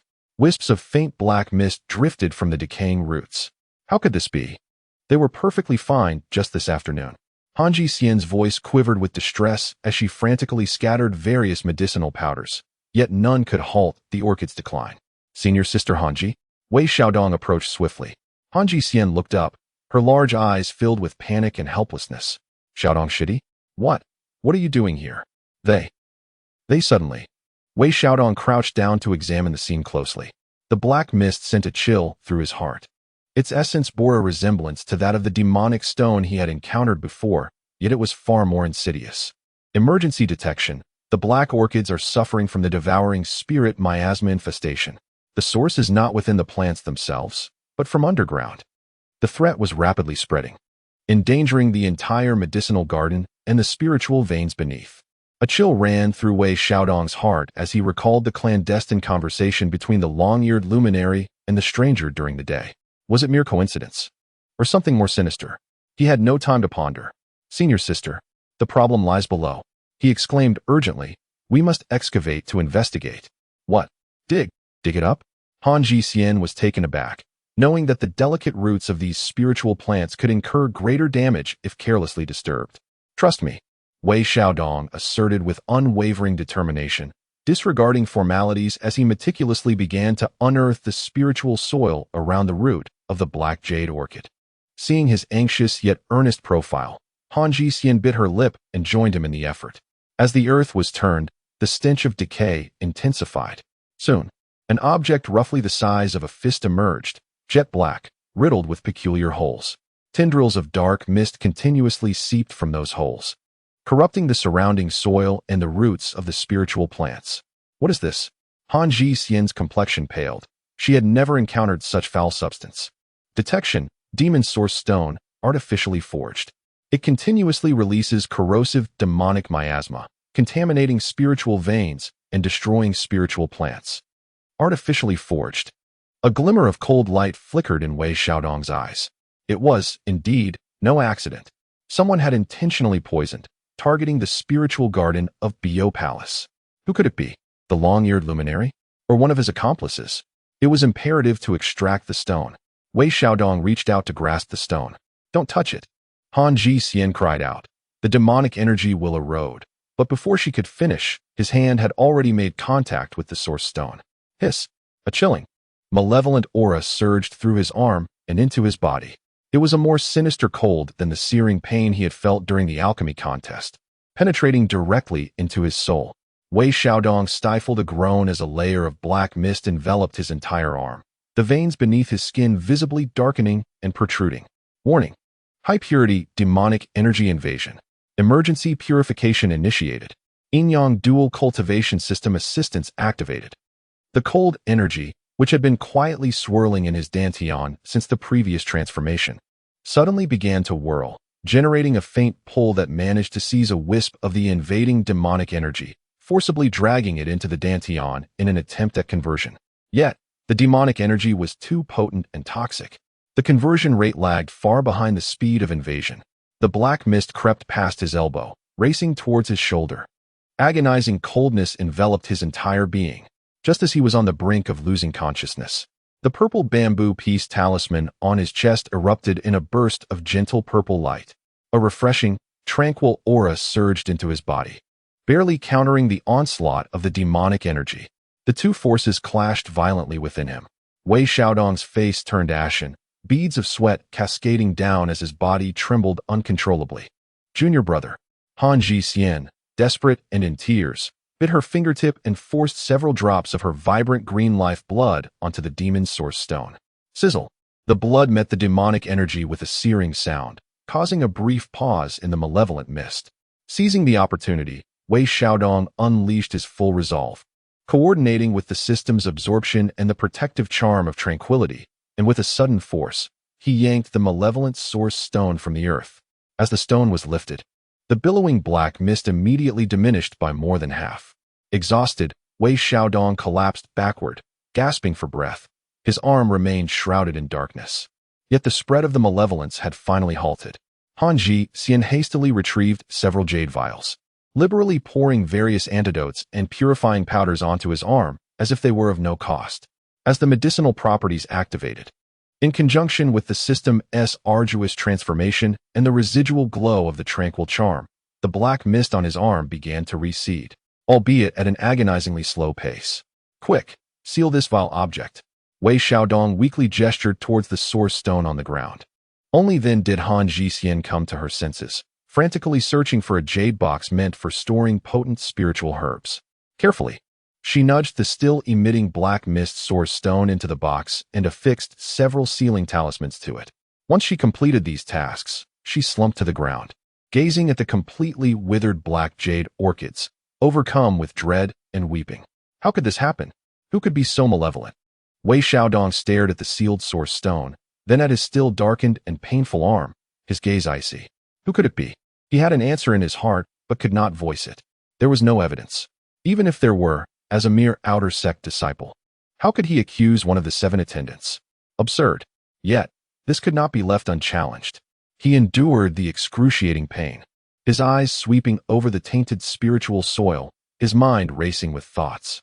Script rehearsal initiated, short term. Consuming 20 plot points. Deduction: if this object were secretly placed near the residence of the long-eared celestial. A bold and perilous plan began to take shape. Senior sister. He lowered his voice, looking at the still sobbing Han Ji-Xian. This matter must not be made public. Han Ji-Xian looked up in confusion. Why? The poisoner must have ulterior motives. To alert them could lead to greater calamity. Wei Xiaodong endeavored to make his tone appear sincere and trustworthy. This matter shall be handled by me. You need only to inform others that the black jade orchid succumbed to environmental incompatibility and unexpectedly withered. Han Ji-Xian regarded his darkened arm, then his face, pale from pain yet resolutely determined. After a moment's hesitation, she timidly nodded. All right, fine, but your arm. It's nothing, it will heal with time. Wei Xiaodong gritted his teeth, rising to his feet, retrieving the sealed jade box and tucking it into his robe. This object had now become a hot potato, a potential dagger that might inflict harm. The following day, an inconspicuous piece of news circulated among the lower disciples of the Bio Palace. A few precious black jade orchids in the rear mountain herb garden had withered due to Han Ji-Xian's carelessness, resulting in a disturbance of their spiritual energy. It was said that Han Ji-Xian had been reprimanded by the cloudy sky celestial and had cried for a long time. No one paid it any mind. After all, they were merely a few spiritual herbs, trivial in the grand reconstruction of the Bio Palace. Wei Xiaodong's arm remained entwined with a faint black mist, pulsating with sharp pain. Yet it was gradually improving. The powers of the yin-yang dual cultivation system and the peace charm exceeded his expectations. He continued to carry out his menial tasks as if nothing were amiss, though his gaze occasionally drifted towards the area where the 7 immortals resided. He was waiting for an opportunity, a chance to discreetly return this burdensome treasure to its rightful owner. The risks were considerable, yet some tasks must be undertaken by someone. He touched the cold, hard jade box nestled in his embrace, a glint of cold resolve flashing in his eyes. The hidden arrow was poised. When to release it? That decision lay solely with him. Chapter 17. A subtle scheme: opportunities are always bestowed upon those who are prepared. Wei Xiaodong understood this principle. Having honed his skills during his previous life of delivering meals and seizing orders, like a sponge, he absorbed everything within the Bio Palace, the idle chatter of the servants, the reprimands from the managing disciples, and even the mournful whispers of the wind as it traversed the eaves. He was piecing together a puzzle, deciphering the patrol patterns of the 7 immortals' attendants, the daily routines of the disciples of the long-eared enlightened one, and identifying every possible blind spot in the vicinity. The jade box nestled in his arms grew increasingly warm. Although the dark energy on his arm had not completely dissipated, the stinging pain had subsided, allowing him to move without hindrance. He awaited the perfect weather, a day like today. The sea mist was so dense it resembled a vast grayish-white shroud, enveloping the entire golden Ao island. Beyond 3 paces, human forms became indistinguishable. Dressed in the most inconspicuous gray servant-s attire, he wrapped the jade box in tattered cloth multiple times and tucked it into his bosom. He even made a special trip to the coal room to smear himself with soot, transforming his appearance to mirror that of the laborers hauling fuel. Lowering his head, he merged into a group of actual, named disciples delivering spirit coal, making his way toward the area where the attendants of the immortals resided. His heartbeat was both rapid and steady. His earthen listening technique reached its zenith. The sound of footsteps, snippets of conversation, and even the breaths carried by the fog formed a hazy yet crucial dynamic map within his mind. This cursed weather. Hurry up, finish this delivery, and take a break, complained the disciple escorting the load, urging the team to quicken their pace. As they approached a fork in the path, Wei Xiaodong stumbled, seemingly slipping on the wet moss, letting out a small yelp as he collided with the shadows cast by a pile of debris. Fool! The managing disciple scolded, too lazy to scrutinize in the thick fog. Get up quickly and catch up. Coming. Wei Xiaodong called out from the mist. Feigning a pained groan, the group clattered away, oblivious to the absence of one so inconspicuous. Crouched behind the pile of junk, he held his breath and focused intently until the footsteps faded entirely into the depths of the thick fog. Like a gecko, he pressed against the damp, cold wall, moving silently. The feedback from his earthen listening technique continually adjusted his route, avoiding a patrol, circumventing 2 guards who were lazily dozing, and traversing a neglected little garden. Ahead lay the cave of the long-eared enlightened one, exuding abundant spiritual energy, yet emanating a distinct, overly ornate extravagance that set it apart from other attendants' abodes. He dared not approach too closely, carefully sensing around the perimeter of the cave. Earth and listening technique feedback. 7 paces southeast, beneath the rockery, a faint spiritual energy fluctuation detected, suspected to be the entrance to an abandoned drainage tunnel, sealed by restrictions, yet showing signs of age and slight looseness. This is it. Wei Xiaodong stealthily made his way over, parting the dense vines. Indeed, a dark opening, barely wide enough for a single person to slip through, was cloaked by a faint, shimmering barrier. He extended a finger, cautiously probing the restriction, analyzing the structure of the barrier. Analysis complete. Weak points identified, DUI and Li positions. By subtly channeling a trace of magical energy to simultaneously stimulate these points, a fleeting gap may be opened. Wei Xiaodong focused intently, deftly pointing his index fingers from both hands to precisely inject 2 nearly imperceptible strands of magical energy into the designated nodes. With a low hum, the barrier shimmered slightly, revealing a small aperture. Without hesitation, he swiftly thrust the tightly wrapped jade box from his bosom into the depths of the dark channel. He retracted his hand immediately. The barrier restored itself, as if nothing had transpired. Having completed this task, he quickly retreated, retracing his steps while carefully erasing any faint traces he had left behind. As he reintegrated into the bustling throng of menial workers, the mist had yet to dissipate. Perfect. Next came the waiting. Wei Xiaodong grew more taciturn than usual, exerting himself diligently. Yet, his earth-sensing technique remained ever vigilant, attuned to that direction. The first day passed with tranquility. The second day, too, remained undisturbed. It was not until the afternoon of the third day that a piercing, rage-filled screech erupted from the residence of the attending celestial, cutting through the clouds. Who dares to frame this celestial being? A powerful spiritual pressure erupted instantaneously, startling countless birds into flight. The entire Bo Palace was roused. Wei Xiaodong, chopping wood from a distance, halted mid-swing, nearly striking his foot with the axe. He lifted his gaze, his expression mirroring that of the other menial workers, filled with confusion and a hint of fear. Yet inside, he quietly exhaled in relief. The fish had taken the bait. Waves of light surged toward the scene of the incident. The core disciples, including the Daobao Taoist, the Golden Spirit Holy Mother, and the Cloudy Sky Immortal, arrived first. Naturally, lower-tier disciples like Wei Xiaodong were unqualified to approach, forced to observe from afar as spiritual light flickered chaotically, accompanied by waves of pressure and animated discussions. What transpired? It seemed to originate from the direction of the esteemed Master Dingguang. Rumor had it that a most vile demonic artifact was discovered outside his cave dwelling. Good heavens!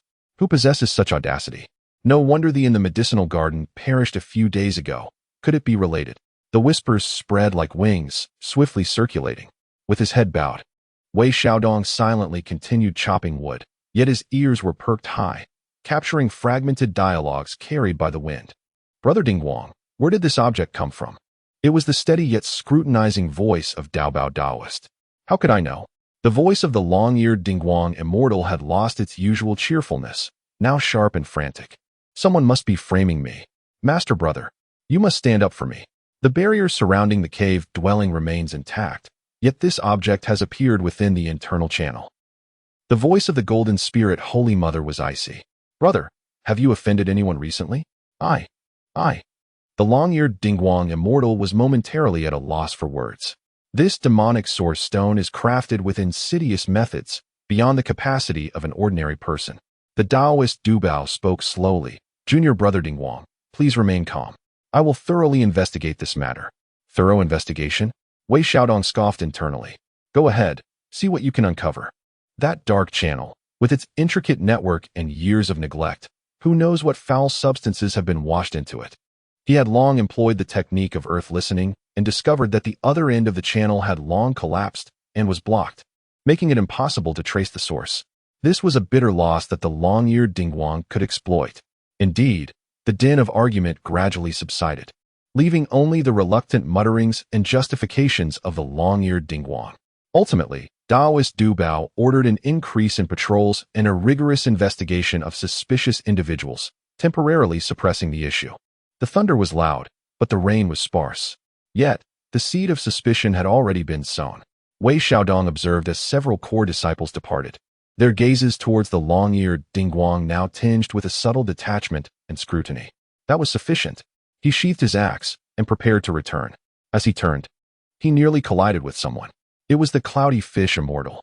With bulging eyes like brass bells, he scrutinized Wei Xiaodong and boomed, "You lad. Were you just hiding here to watch the commotion?" Wei Xiaodong felt his heart tighten and forced a smile. "Senior brother Wu Yun, such a loud uproar. It nearly scared me to death. How could I dare to watch?" The cloudy fish immortal stepped closer, his nose twitching, and suddenly lowered his voice. "Old Wu's nose is keen. It seems you have a whiff of that foul substance?" Wei Xiaodong's blood nearly froze in an instant. He had calculated everything, yet did not foresee the sharpness of this cloudy fish immortal's sense of smell. Crisis. Urgent response. Cognitive adjustment, slight, costing 30 plot points. Target, cloudy fish immortal. Implanting thought. This lad assisted the orchid immortal in the medicinal garden a few days ago with the withered black orchid. Hence the similar scent is entirely normal. A familiar look of confusion flashed in the cloudy fish immortal's eyes as he sniffed again and furrowed his brow. "Oh. Right, you went to the medicinal garden. That little girl Hanji is quite troublesome," he mumbled, seemingly convincing himself, and then barked. "If there's nothing going on, don't go meddling. Get back to work."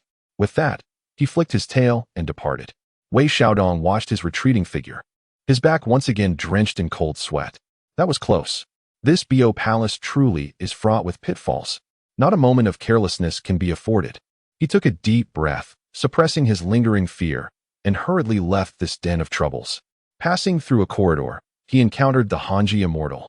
Her eyes were red, as if she had been crying, and upon seeing Wei Xiaodong, she softly inquired, "Junior brother Xiaodong, are you all right?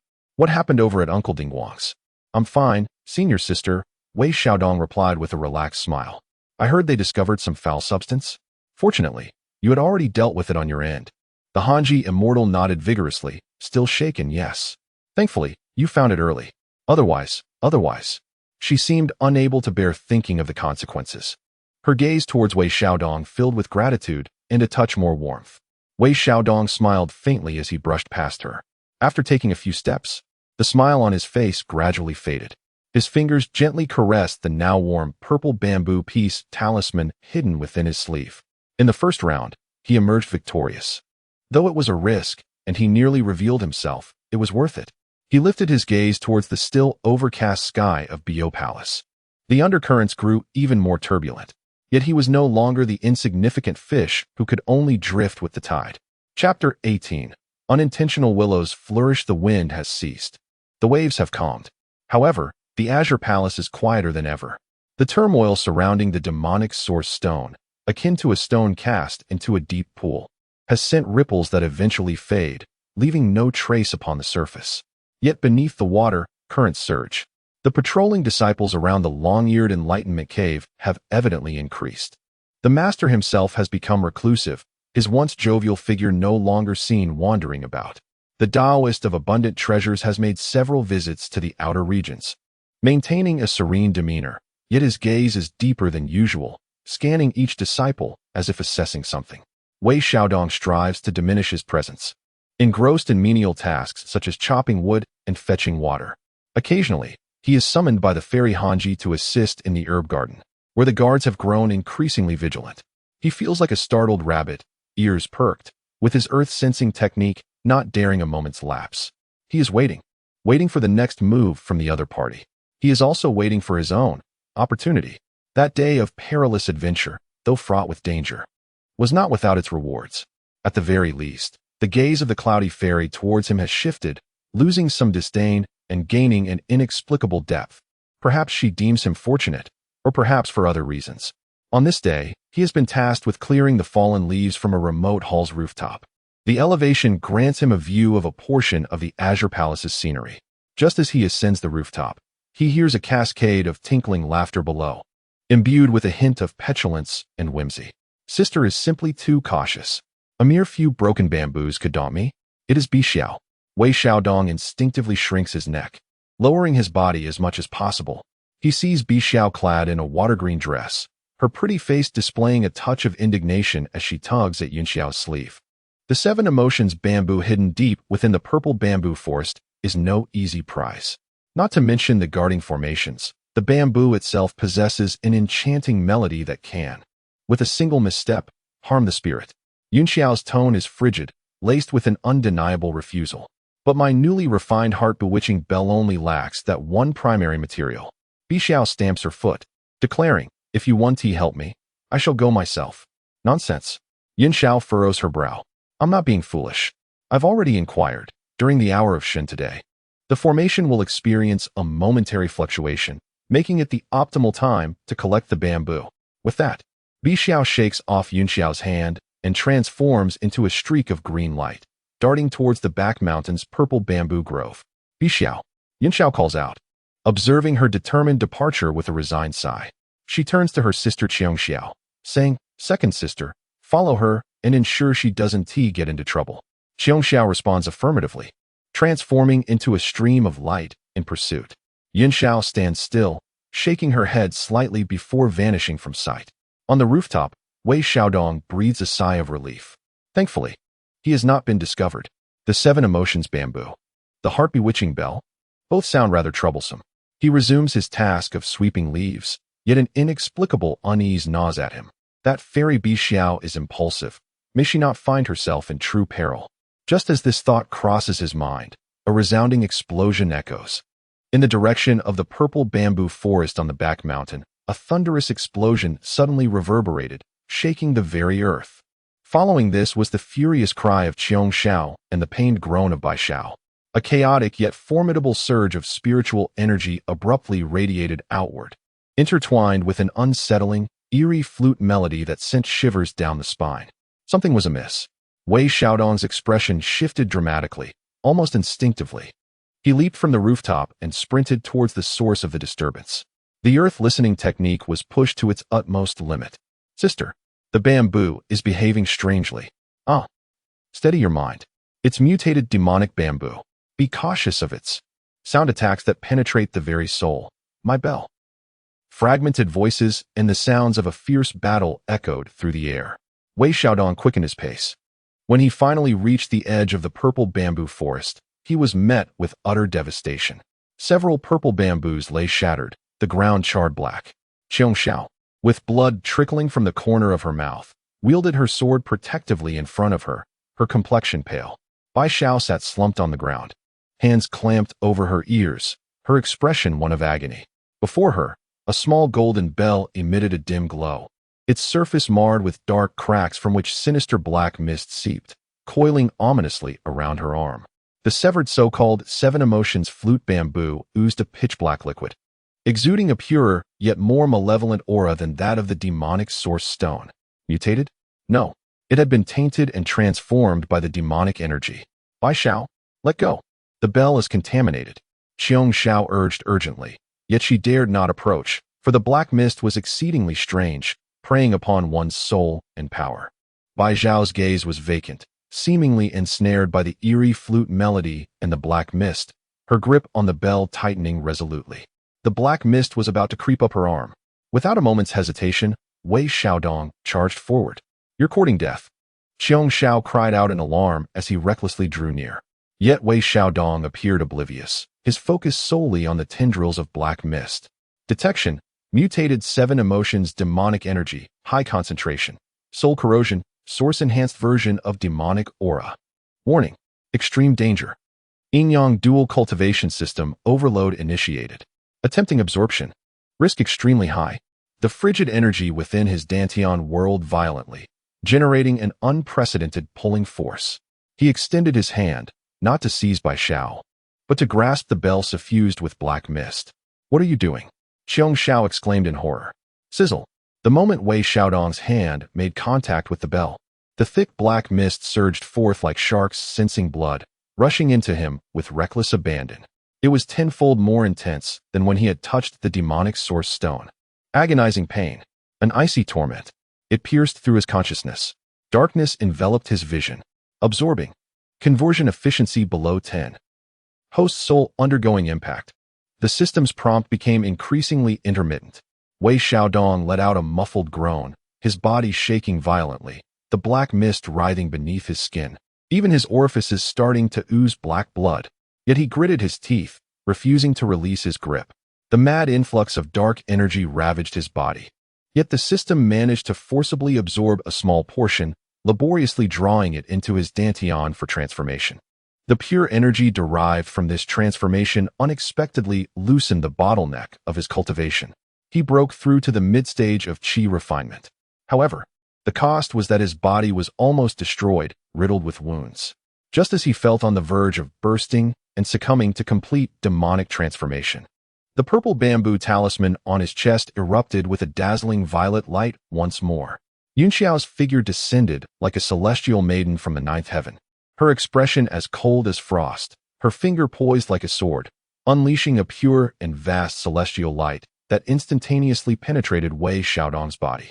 Simultaneously, with her other hand, she drew a mystical symbol in the air, pressing down a profound purple seal to suppress the cracked golden bell.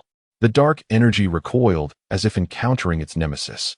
Swiftly retreating back into the bell, Wei Xiaodong felt a gentle yet irresistible force surge within him, aiding him in barely stabilizing the chaotic demonic energy and medicinal power within, causing him to fall backward in a state of utter exhaustion.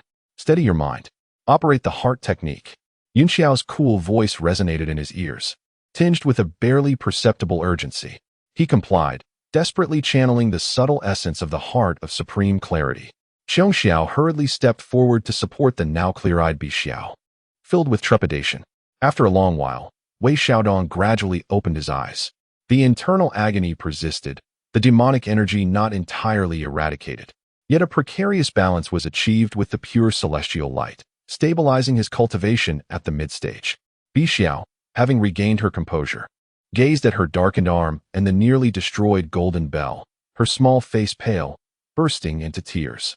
Yunxiao examined Bixiao's condition and then turned her complex gaze towards Wei Xiaodong. You. She hesitated. Why take such a risk? Wei Xiaodong struggled to sit up, forcing a bitter smile, his voice hoarse. I heard commotion, feared something had happened to my two senior sisters, did not think much of it. This statement was partly true. He indeed feared for their safety, yet he also harbored the intention to take a chance. Yunxiao silently regarded his darkened arm and the lingering traces of black energy on his face, then looked into his eyes, which glistened with pain yet radiated sincerity. Xiongxiao, supporting Bixiao, regarded Wei Xiaodong with less of her usual impatience, infused with a hint of gratitude and complexity. Are you all right? Bixiao asked through her sobs, laden with guilt. I'm fine. Thanks to Sister Yunxiao's timely arrival. Wei Xiaodong managed to smile. Yunxiao did not press further. With a flick of her delicate hand, she produced two more purple bamboo talismans, placing one on Bixiao's forehead to stabilize her spirit, while the other was pressed directly against Wei Xiaodong's chest. This talisman will aid you in suppressing the demonic energy and gradually dissipating it. This time, thank you. Yunxiao's voice remained cool, yet the gratitude was palpable. You have gained Yunxiao's recognition and gratitude. 50 plot points acquired. The system notification resounded. Wei Xiaodong's heart steadied. It was worth it. Though risky, he had successfully enhanced his rapport with the three celestial sisters and even broken through in cultivation. More importantly, his gaze swept over the golden bell sealed by the heavens and the fractured demon bamboo.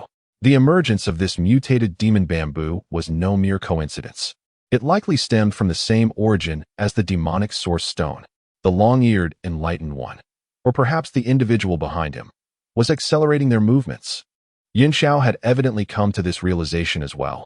She stowed away the sealed golden bell and demon bamboo and instructed Xiongxiao, first, take Sanmei back to recuperate. Let us keep today's events under wraps for the time being.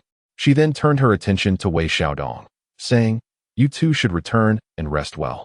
With that, her figure flickered, and she headed directly towards the abode of the precious Taoist, carrying the two items with her.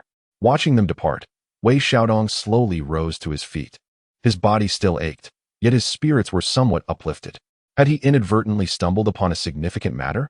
Moreover, had he managed to turn misfortune into fortune? Could this be described as an unintentional encounter leading to fruitful outcomes? He touched the pristine, more potent peace talisman against his chest. Grinning despite the pain it caused him to strain his injury. Limping, he made his way back to his small courtyard. The turmoil had not subsided. Rather, it was drawing ever closer. Yet, he seemed to have transcended his previous role as a mere pawn caught helplessly in the chaos. At the very least, he now possessed 3 peace talismans. He mused to himself, finding humor amidst the hardship. Chapter 19. The radiant light reflects the shadow of the heart's demon. 3 amulets of serenity, made from purple bamboo, were affixed to his chest, akin to carrying 3 pieces of warm jade. A gentle, cooling aura continuously flowed into his meridians, barely suppressing the agitation of the mutated demonic energy. The pain persisted, yet it had transformed from excruciating to a dull, lingering ache, serving as a reminder of the harrowing moment in the purple bamboo forest. Was it worth it? He directed his inner gaze toward the strand of energy in his dantian, a pure yet sinister force derived from the demonic essence. Alongside the solid foundation of his cultivation at the mid-stage of chi refining, it seemed quite worthwhile indeed. Yet, this demonic energy was like a festering ailment, difficult to eradicate, and the amulets could only provide temporary relief. Senior Sister Yun Xiao advised a gradual resolution, but who could say how long gradual would take? He sighed, dismissing any remaining hope, and continued to wield the broom, clearing the last area of fallen leaves around the scripture pavilion. The earth listening technique unfurled like an invisible net, silently cast, following the upheaval in the purple bamboo forest and the events surrounding the source stone of demonic energy. He had grown increasingly vigilant.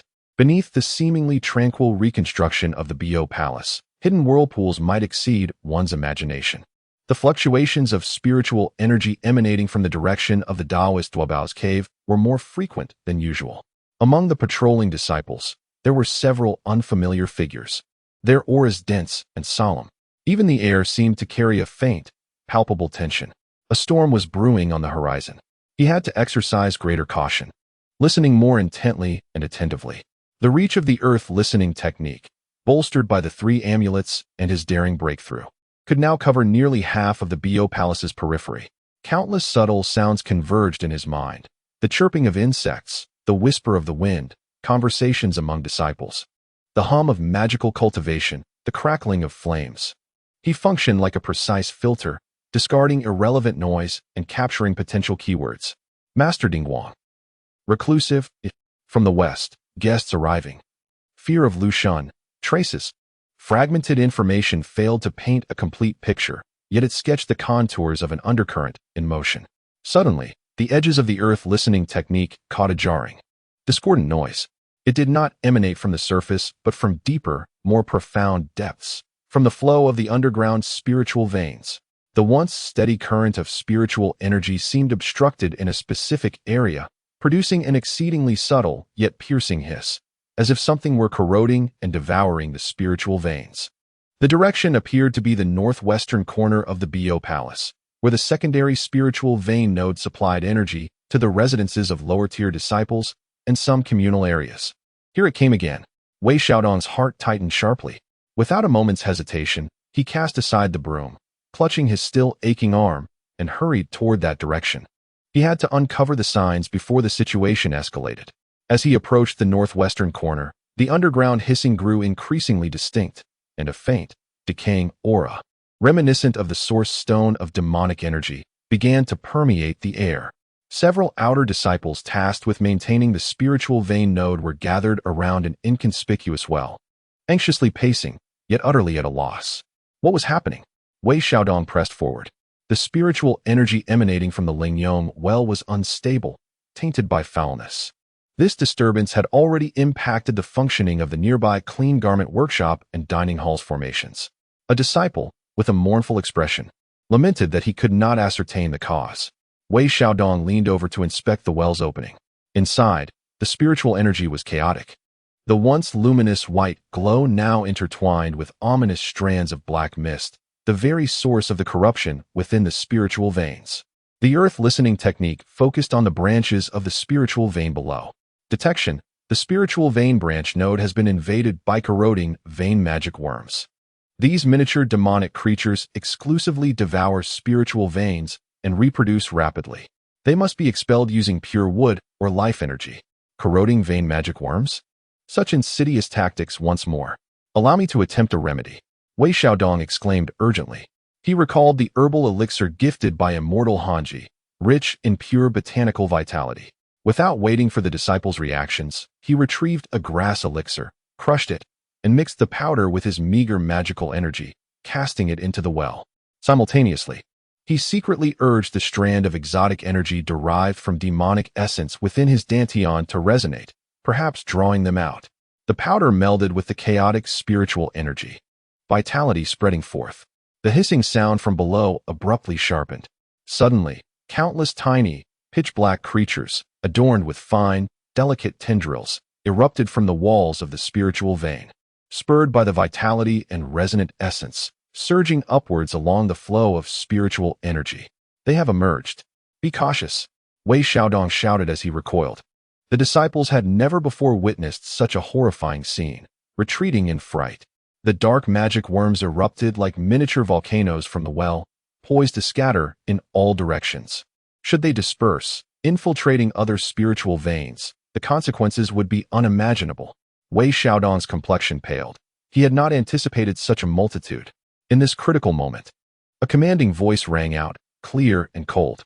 A resplendent celestial light cascaded from above, enveloping the Lingyong well and the erupting magic worms within a vast, luminous barrier. The celestial radiance burned bright, pure, and untainted. Upon contact with the fierce magic worms, they emitted piercing wails, their bodies disintegrating as if plunged into searing flames, rapidly evaporating. In mere moments, all the magic worms were purified.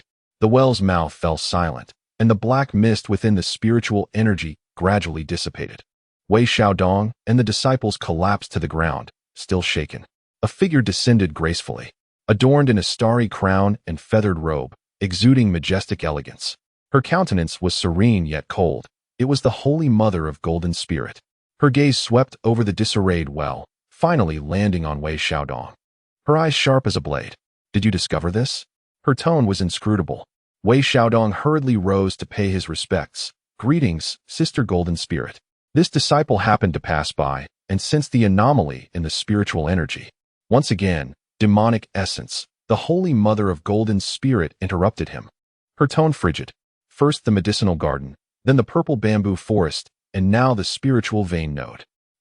It seems someone truly believes that my Bio Palace is unguarded. With a flick of her sleeve, an invisible force enveloped Wei Xiaodong. Wei Xiaodong felt a vast yet gentle divine presence sweep over him. Pausing momentarily on his arm still tinged with demonic energy, and the 3 talismans of reassurance on his chest. Sister Yinxiao's talismans? You still harbor demonic energy within you? The Golden Spirit Holy Mother furrowed her brow, noting his remarkable resilience. After a brief contemplation, she suddenly flicked her finger. A glimmer of golden light penetrated Wei Xiaodong's brow. Boom! An intricate tapestry of golden runes flowed into his consciousness. Basic edition of the upper cleared demon-breaking sword seal. Though foundational, it contained the supreme sword intent to vanquish evil and dispel demons.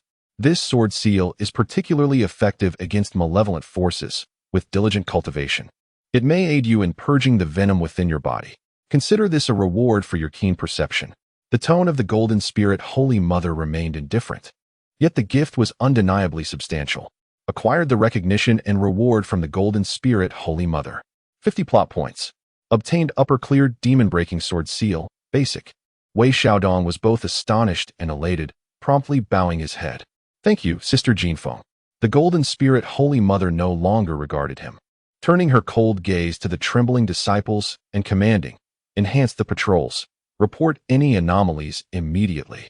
With that, she transformed into a beam of golden light, soaring towards the core region of the Bio Palace, evidently to report the matter without delay. Wei Xiaodong watched the receding golden light, touched his brow, and once again sensed the 3 talismans of reassurance on his chest and the sword seal in his mind. It seemed a blessing in disguise. This demonic energy, while troublesome, appeared to have transformed into a vessel for his achievements. Of course, this was contingent upon not being truly harmed by the demonic energy. He shook his head, dismissing this absurd notion. Gazing at the now tranquil spirit surge well, his mood remained unsettled. The invasive pulse demon goo, This was certainly not the handiwork of the long-eared celestial alone. There must be a more adept practitioner of demonic arts behind it. The Western Church? Jiulu-san? Or perhaps someone else? Their actions grew increasingly frequent and audacious. This time it was a secondary spiritual vein node. What would it be next? The protective mountain formation? The primary spiritual vein? Was Bo Palace truly prepared? He clenched his fist, feeling the stirrings of demonic energy within him and the faint sting emanating from the newly acquired sword seal. I must grow stronger. I must hasten my ascent. Only then can I seize a sliver of hope amidst these surging undercurrents. He turned and strode back to his courtyard with resolute steps. Behind him, the setting sun cast a long shadow. Within that shadow, it seemed as though demonic energy and sword light entwined in a fierce struggle. Chapter 20. The emergence of the sword seal and the indelible pain of frigid agony intertwined with a searing torment coursed through his veins, akin to two rabid dogs engaging in a fierce battle. One side bore the insidious chill left by the mutated demonic energy, which lay dormant in his arm, occasionally surging toward his heart, delivering excruciating coldness and rigidity. The other side was the newly acquired sword seal of the upper clarity, generating a blazing sword intent that swirled within his consciousness, striving to dispel the malevolence. Yet, due to a lack of proper methods, it would often spiral out of control, scorching his own meridians. In this realm of contrasting extremes, Wei Xiaodong sat cross-legged upon the cold stone slab of the courtyard, beads of cold sweat trickling down his forehead, his body exhibiting an unsettling duality of cyan and crimson hues, presenting a wretchedly bizarre sight. 3 purple bamboo talismans were affixed to his chest, their cooling aura serving as a fragile barrier between the two feral entities, barely maintaining equilibrium but failing to eradicate either side. The path of cultivation proved treacherous and arduous. The upper clarity heart method stumbled along, as the absorbed spiritual energy was swiftly torn asunder by the conflicting forces. The earth listening technique could not be fully employed, for fear that any disturbance of his mental state would shatter the precarious balance. He felt as though he were dancing upon the edge of a razor, clutching 2 barrels of gunpowder that could explode at any moment. Damn it, he muttered through gritted teeth, his voice hoarse. Continuing in this manner was untenable. He must swiftly refine the demonic energy or truly master the sword seal. Otherwise, should the adversary strike again, he would be hard-pressed to secure any advantage, let alone safeguard his own life. He attempted to concentrate, guiding the searing sword intent with utmost caution to touch the demonic energy in his arm. Sizzle! It was like a red-hot branding iron plunged into icy water. Agonizing pain erupted violently. Wei Xiaodong's vision darkened, and he nearly collapsed to the ground. The black energy upon his arm retaliated furiously, clashing fiercely with the sword intent, threatening to rupture his meridians. He hastily withdrew the sword intent, gasping for breath, his complexion as pale as death. This approach was futile. The sword intent was too crude, and the demonic energy too stubborn. A head-on confrontation would only lead to mutual destruction. He needed a gentler method, or perhaps a stronger external force. Instinctively, he reached into his robe. The iron plate containing the traitor's information remained chillingly cold. It was of no use. Wait, external force? A sudden thought struck him. Han Ji-Xian, the timid yet kind-hearted senior sister, adept at cultivating spiritual herbs. Perhaps her medicinal garden contained something capable of harmonizing these two forces? The grass immortal pill could provide vitality. Was there any spiritual plant that could mediate the conflict and soothe the violent energies? Without hesitation, he struggled to rise, enduring the tumultuous discomfort within, and made his way toward the medicinal garden on the back mountain. As expected, the garden was now heavily guarded, with watchful eyes both overt and covert. After announcing his presence, he waited for a moment before Han Ji-Xian came running out. Upon seeing Wei Xiaodong's mottled complexion of blue and red, she was taken aback. Xiaodong, junior brother? What has happened to you? I encountered a slight mishap during my cultivation, leading to a clash of qi and blood. Wei Xiaodong managed a strained smile, omitting any mention of the demonic energy. Inquiring with a gentle spirit, she asked if there existed any mild and harmonious herbs capable of balancing one's vitality and channeling medicinal energies. Han Ji, with wide, concerned eyes, softly replied, to harmonize one's vital energy, the seeds of the twin lotus of tranquility are the finest, though they are quite challenging to cultivate. The tricolor fusion flower could also suffice, but its blooming season has yet to arrive. She counted on her fingers, mentioning several options, all seemingly out of reach. A sense of heaviness settled in Wei Xiaodong's heart. Suddenly, Hanji recalled something. A few days ago, I attempted to cultivate earth vein perilla. While harnessing the essence of the earthly fire, I failed to maintain control, resulting in a few mutated specimens. They became strangely peculiar, possessing an excessively mild medicinal quality, as if they could alleviate any conflict, albeit they are rather unsightly. And I hesitated to utilize them. Mutated? Mild? Capable of resolving conflicts? Wei Xiaodong's eyes brightened. Could you show me? Hanji nodded and led him to a secluded corner of the medicinal garden. There, several drooping, unhealthy-looking perilla plants displayed a pallid gray-purple hue, their spiritual energy faint but exuding an unusual sense of inclusiveness. Detection: mutated earth vein perilla, benign, contains weak harmonizing essence, capable of slightly mitigating energy conflicts. This is it. Sister, may I have some? It is possible, Hanji hesitated, but its medicinal properties remain uncertain. No worries. I shall experiment gradually at home, Wei Xiaodong urged. Thus, Hanji cautiously plucked a few gray-purple leaves, carefully storing them in a jade box before handing it to him. Please, be careful. Thank you, sister. Wei Xiaodong accepted the jade box as though it were a precious treasure. Upon departing the medicinal garden, he hurried back to his small courtyard and eagerly placed a leaf upon his tongue. The leaf bore a bland taste, nearly devoid of spiritual energy. Yet, moments later, an indescribably gentle essence unfurled, flowing into his meridians. The previously intense clash of demonic energy and sword intent began to soften ever so slightly upon contact with this essence. Though the distinction remained clear, the ferocity of the struggle diminished. Effective, Wei Xiaodong rejoiced. Despite the effect being diminutive, hope blossomed within him.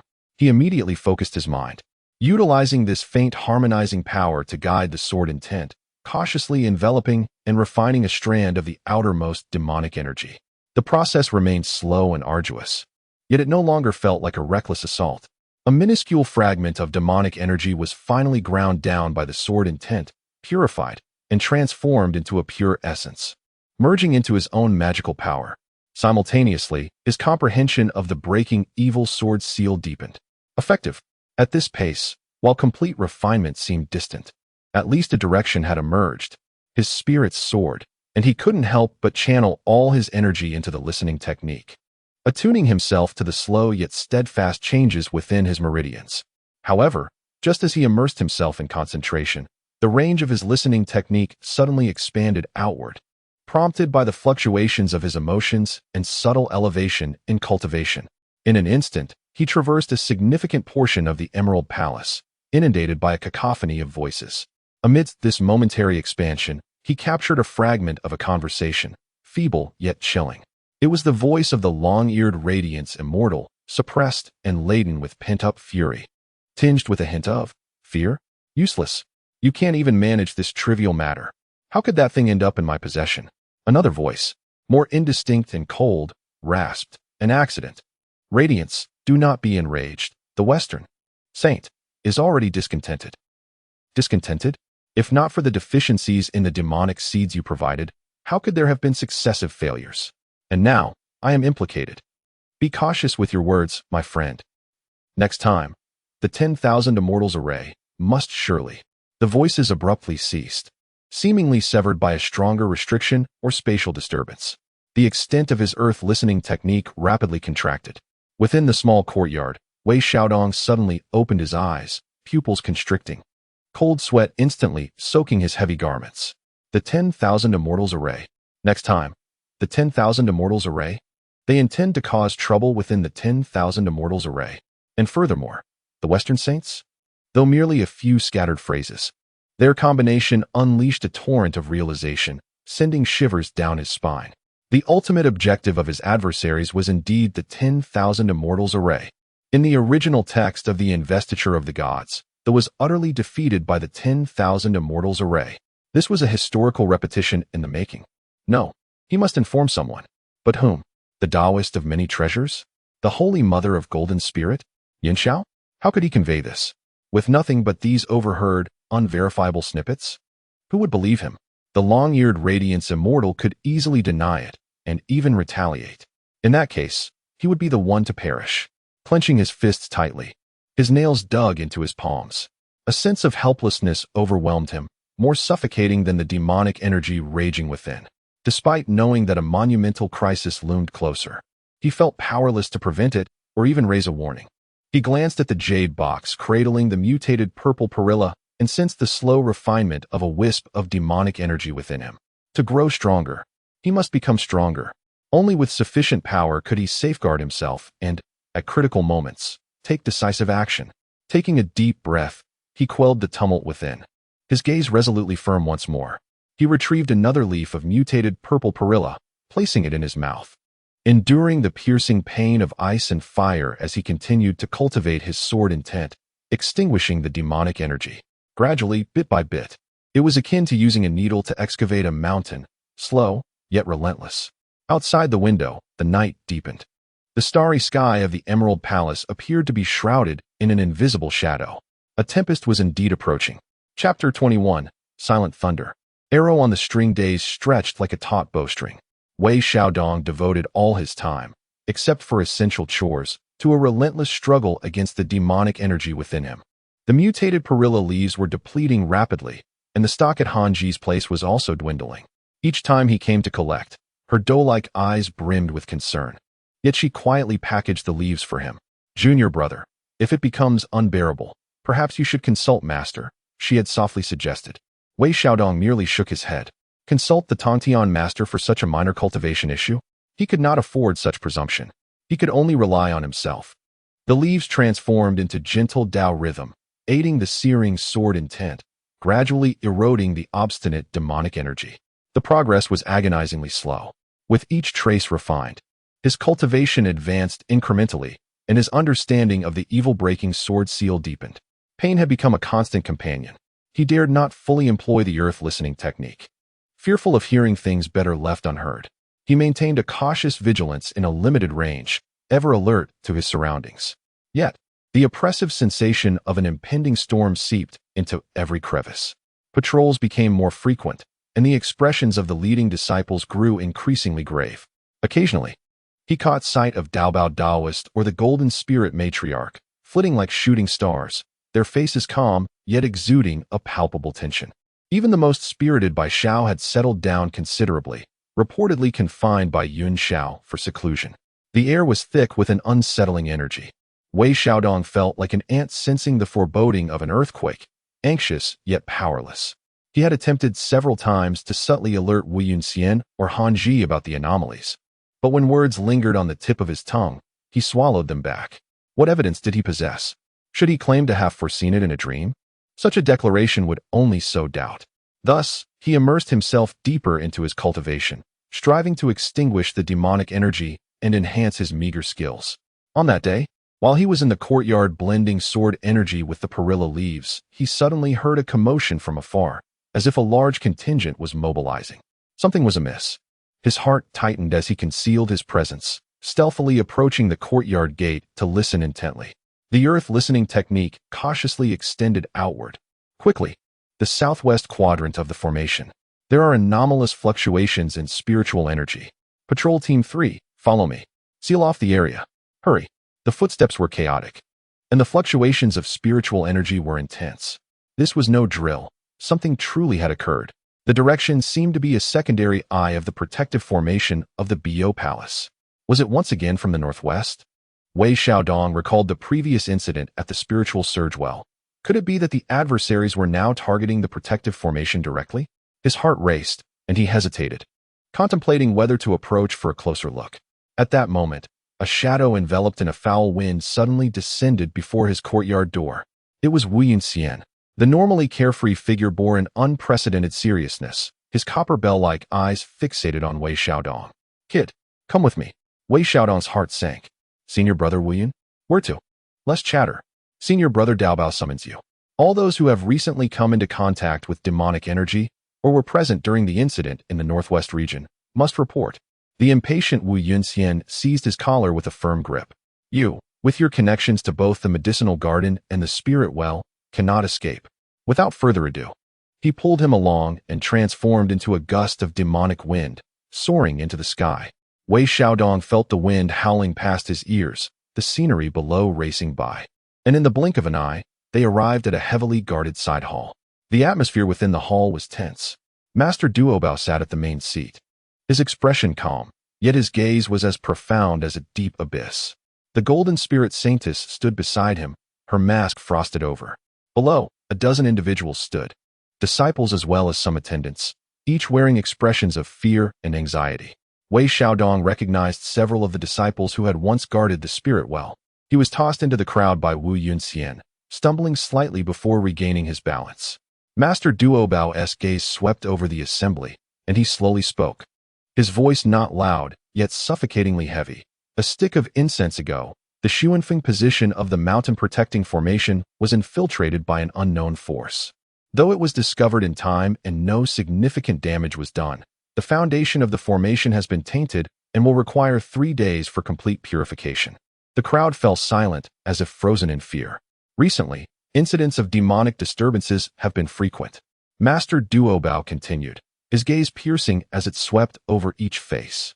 You all have some connection to the site of the incident, whether by being tainted by demonic energy or by negligence in duty. Those who were seen turned pale, trembling in apprehension. Wei Xiaodong also lowered his head, his mind racing. Is this a probe for traitors? Or a warning to the unfaithful? His eyes quickly darted to a corner of the hall. To his surprise, the long-eared Jingguang immortal was also present. He stood among several attending immortals, his expression composed, even displaying a hint of righteous indignation, as if he shared the same enmity as his fellow disciples. What a performance! Wei Xiaodong scoffed inwardly. Master Duobao's gaze eventually lingered on Wei Xiaodong for a moment, seemingly pausing at his arm, which still bore a faint trace of black energy. What is it like to be eroded by demonic energy? Master Duobao suddenly inquired. Wei Xiaodong jolted, quickly bowing to respond. In answer to the senior brother, it is akin to a festering sore, unbearable in its torment. Fortunately, with the aid of the spirit talismans given by Sister Yunxiao and Sister Jinling, I am barely able to suppress it and gradually alleviate the pain. He deliberately highlighted the 2 core sisters, both to signify his protection and to imply his ongoing struggle against the demonic energy, distancing himself from the demonic path. Master Duobao nodded slightly, no longer looking at him, but instead stated, the demonic path is treacherous and insidious. Henceforth, you must all exercise caution in your words and actions. Should you notice any abnormalities, report them immediately without delay. Yes, the crowd responded in unison, as if granted amnesty. You may all leave. Master Duobao waved his hand. The crowd hurriedly exited the main hall. Wei Xiaodong trailed at the end of the group, his back already drenched in cold sweat. In that fleeting moment, he felt as though he had been thoroughly scrutinized. Master Duobao undoubtedly harbors suspicions, not merely towards him, but perhaps towards everyone, including certain individuals of higher status. This assembly, rather than a mere investigation, serves as a warning and a rallying call. It aims to strike at the hidden enemy lurking in the shadows. Simultaneously, it conveys to all that the Bo Palace is now alert. Stepping out of the grand hall, the sunlight is blinding. Wei Xiaodong exhales deeply, releasing a cloud of stale air. Youngster, the coarse voice of Yangxian resonates in his ear. Wei Xiaodong freezes. The dark fish-headed figure leans closer, lowering his voice, his fish-like eyes glinting with an odd light. Have you comprehended the words of the senior brother? Understood. Be cautious in speech and conduct, and report any anomalies immediately. Wei Xiaodong reiterates. Indeed, Yangxian grunts, suddenly extending his large hand to pat Wei Xiaodong's shoulder with such force that it elicits a grimace of pain. You, although as weak as a chick, possess good fortune and have a knack for stirring trouble. Live well, lest you vanish one day without a trace. With that, he flicks his tail and strides away with great vigor. Wei Xiaodong rubs his aching shoulder, gazing at the receding figure of Yangxian, momentarily taken aback. Is this dark fishhead genuinely concerned for him? He shakes his head and offers a wry smile. Indeed, he must strive to survive. He casts a glance back at the solemn side hall. Daobao Daoist did not act rashly but chose to strike fear, indicating that the adversary is well concealed, perhaps even significantly involved. It also suggests that the higher-ups of the Bo Palace are prepared. This silent confrontation has now been laid bare. The bowstring is drawn to its utmost tension. When will the arrow be released? By whom? Wei Xiaodong feels the few remaining mutated perilla leaves in his pocket and senses the waning magical energy within him. He must hasten his pace. A strong premonition grips him. The Wanshan formation is drawing near. Chapter 22. A moment of tension before battle silence. An eerie stillness enveloped the Bayou Palace following the inquiry in the side hall. The patrolling disciples maintained their keen gazes. The fleeting lights continued their hurried dance. Yet the tension, a palpable sense of impending eruption, had dissipated. In its stead was a profound, oppressive calm, brimming with latent energy, reminiscent of the suffocating stillness before a storm. The demonic energy within Wei Xiaodong seemed to have subdued considerably after that questioning, coiling deep within the meridians of his arms, no longer restless. Was it the enhanced efficacy of the peace talisman and sword imprint, or had the shadowy puppeteer momentarily retracted their minions? He was uncertain. All he knew was that he must seize this rare moment of tranquility to swiftly augment his strength. The mutated perilla leaves had been exhausted. With trepidation, he approached Han Jisien once more.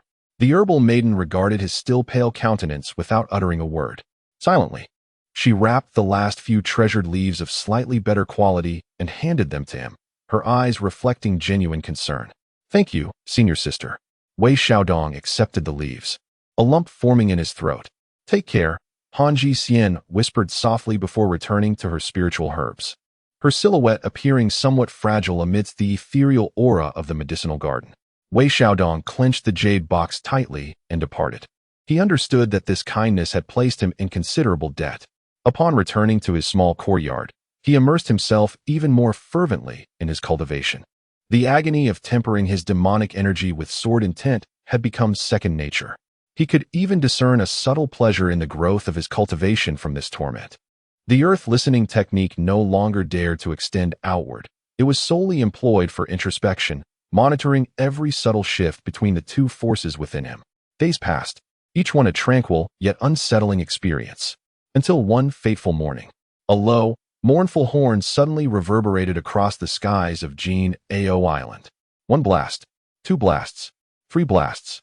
The resounding waves pierced through the clouds, sending tremors to the hearts of all who heard. Every disciple, regardless of their location or activity, instinctively halted, gazing skyward. Wei Xiaodong abruptly opened his eyes and dashed out of his courtyard. The horn's call emanated from the main hall at the highest point of Bayou Palace. It was a rallying cry, the highest order of mobilization. Something monumental was unfolding. He surged through the disordered yet coordinated throngs of people toward the vast square before the main hall. The square was already teeming with a multitude. The remaining disciples of the Had converged from all directions. Among them were the resolute Taoist Duobao and the revered Golden Spirit Matriarch. The attendants of the seven immortals bore various expressions. Fierce beings from various factions stood present, and countless others, like Wei Xiaodong, with lesser cultivation and expressions of trepidation, filled the ranks of outer disciples and registered students. A palpable atmosphere of severity and solemnity, tinged with an undercurrent of fervor, coalesced in the air above the square. The figure of the heavenly teacher emerged above the main hall.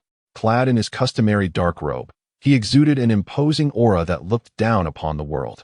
Yet today, as his gaze swept over the multitude of disciples below, it bore an unprecedented determination intertwined with compassion.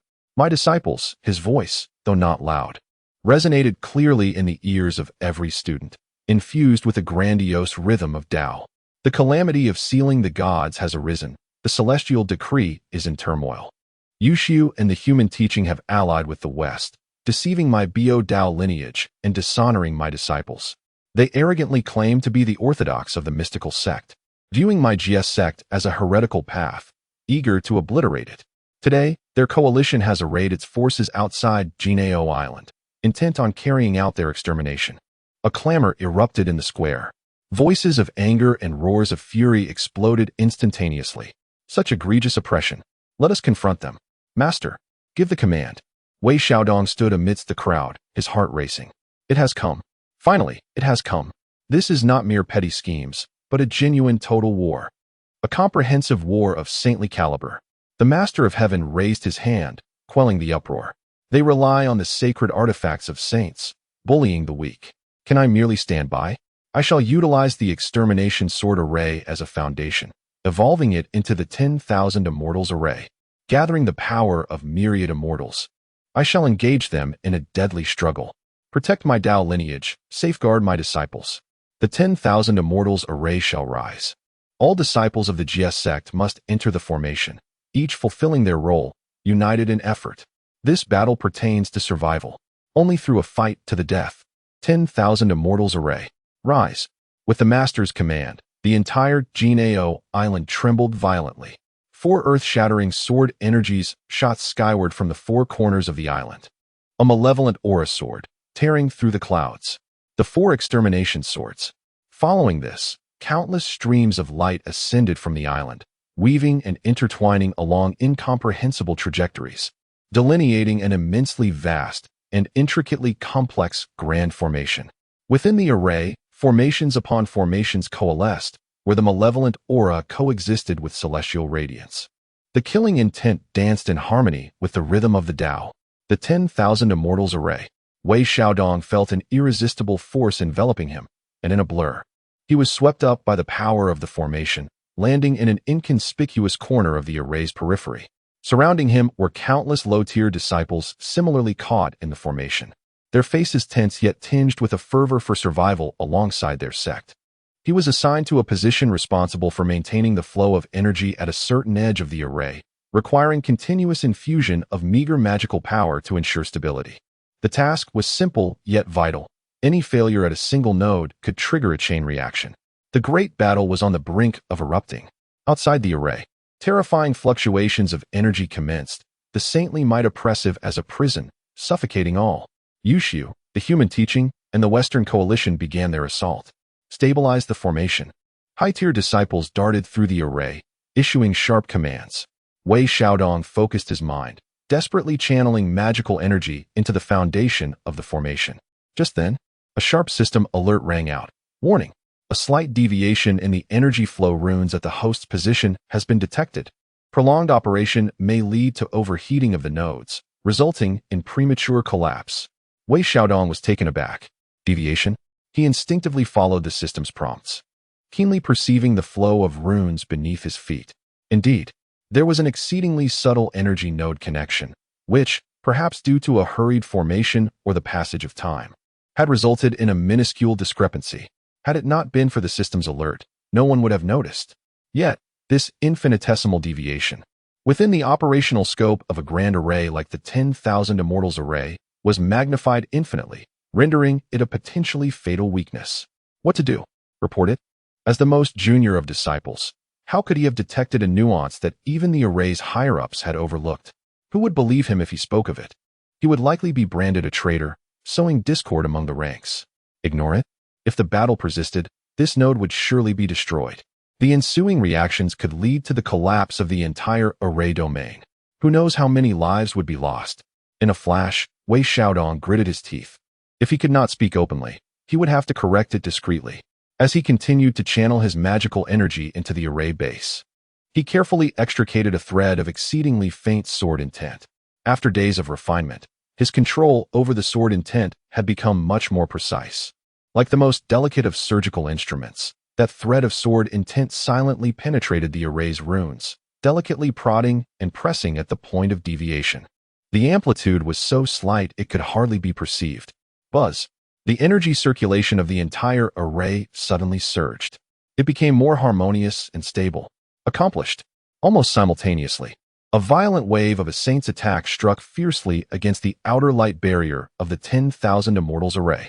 The grand formation trembled violently. The light barrier in the area where Wei Xiaodong stood flickered wildly, yet steadfastly withstood the impact. The energy circulation flowed smoothly, showing no signs of stagnation. The nearby junior disciples, similarly responsible for this section of the array, had prepared themselves for injury, but they found only their blood surging, with no serious harm done. They could not help but breathe a sigh of relief, thankful for the array's robustness. Only Wei Xiaodong felt his back drenched in cold sweat. That was close. Had he not corrected the issue in time, that impact could have caused the flawed node to overload and collapse. They would have been the first to be obliterated. He raised his head, gazing at the cataclysmic battle beyond the array, where the figures of saints flickered in and out of view. A sense of dread lingered, yet an indescribable excitement surged within him. He, Wei Xiaodong, a mere outer disciple, had unwittingly influenced the course of this saint-level battle, even if only in the slightest. Successfully maintained partial stability of the 10,000 immortals array, slightly altering the trajectory of fate. Drama points, 100. The system's notification invigorated his spirit. 100 points. A substantial sum. Moreover, altering fate? He glanced at his fellow disciples, oblivious to their narrow escape, and then at the depths of the array. Perhaps he could truly make a difference? Not merely for his own survival. He took a deep breath, his gaze sharpening. The art of listening quietly unfurls. No longer confined to oneself, beginning to attentively perceive every flow of energy within the domain beneath one's feet. Like a concealed engineer, it starts to meticulously examine this vast defensive line. The sharpening of weapons at the forefront is not solely for the preservation of life, but also to emit, at a crucial moment, a glimmer that may alter the course of battle. The roaring of the myriad celestial formations is deafening, yet his heartbeat remains unprecedentedly steady. Chapter 23. The Eye of the Storm. A surging undercurrent light. Endless light. Explosive light. Rending light. The incandescent brilliance of colliding sacred forces. Outside the grand formation, chaos churned, as earth, fire, water, and wind played out once more. The roar of the saints, the lament of treasured artifacts, and the shattering of doctrines melded into a symphony of destruction. Within the formation, a stifling roar enveloped the air. Countless disciples of the fervently channeled their spiritual energy into the formation, striving to uphold this final bastion. The luminous barrier twisted violently, flickering unpredictably. Each terrifying external impact paled the faces of the myriad disciples within, causing those of lesser cultivation to cough blood and weaken. Wei Xiaodong steadfastly supported himself, pouring every ounce of his meager spiritual energy into the foundation of the formation. The residual demonic energy in his arm stirred restlessly due to the intense consumption of his spiritual power. Yet it was suppressed by a stronger will to survive and an inexplicable sense of responsibility. His earth-listening technique reached its zenith, no longer introspective, but fully attuned to the energy flows circulating beneath the formation. 30 yards to the left front, the energy node at the position is overloaded, revealing minute cracks. 50 yards directly behind, the connection of the rune is delayed, causing energy accumulation. The system's alarm and the feedback from his earth-listening technique inundated his mind. He resembled a busy worker ant amidst the deafening clamor and seismic tremors. He continuously emanated subtle sword intent, quietly mending and redirecting the newly formed or impending hazards as if stitching intricate embroidery. Actions had to be swift. They had to be discreet. The sword intent darted forth, correcting deviations, sealing cracks, and alleviating blockages. In this chaotic turmoil, the edge of the formation where he stood astonishingly maintained an unusual stability. Surrounding him, several low-tier disciples, despite their confusion, sensed that the pressure in this area seemed slightly lighter than elsewhere. They could not help but glance at the gray-clad disciple in the center, whose pallid face and drenched brow belied an unwavering focus. Yet, Wei Xiaodong could not afford to be distracted. His mind was intensely concentrated, his mental energy depleting at an unprecedented rate. The thrill brought by the substantial sum of 100 storyline points had long been eclipsed by overwhelming pressure. He was playing with fire. Beneath the watchful eyes of the saints, within the grand formation of all immortals, he secretly amended the minute flaws of this unparalleled killing array. The consequences of discovery were unimaginable. Yet, he could not halt. Each rectification might save a few lives, perhaps granting the formation another fleeting moment of endurance. And each moment could sway the tide of battle. Furthermore, there were storyline points to be gained. Though each instance yielded only a few points, they accumulated over time. Successfully repaired the crack at the energy node, averting local collapse. Storyline points, 15. Successfully alleviated the energy accumulation at the position, enhancing formation efficiency by 3. Storyline points, 12. The system's notifications became the sole comforting rhythm amidst this catastrophic symphony.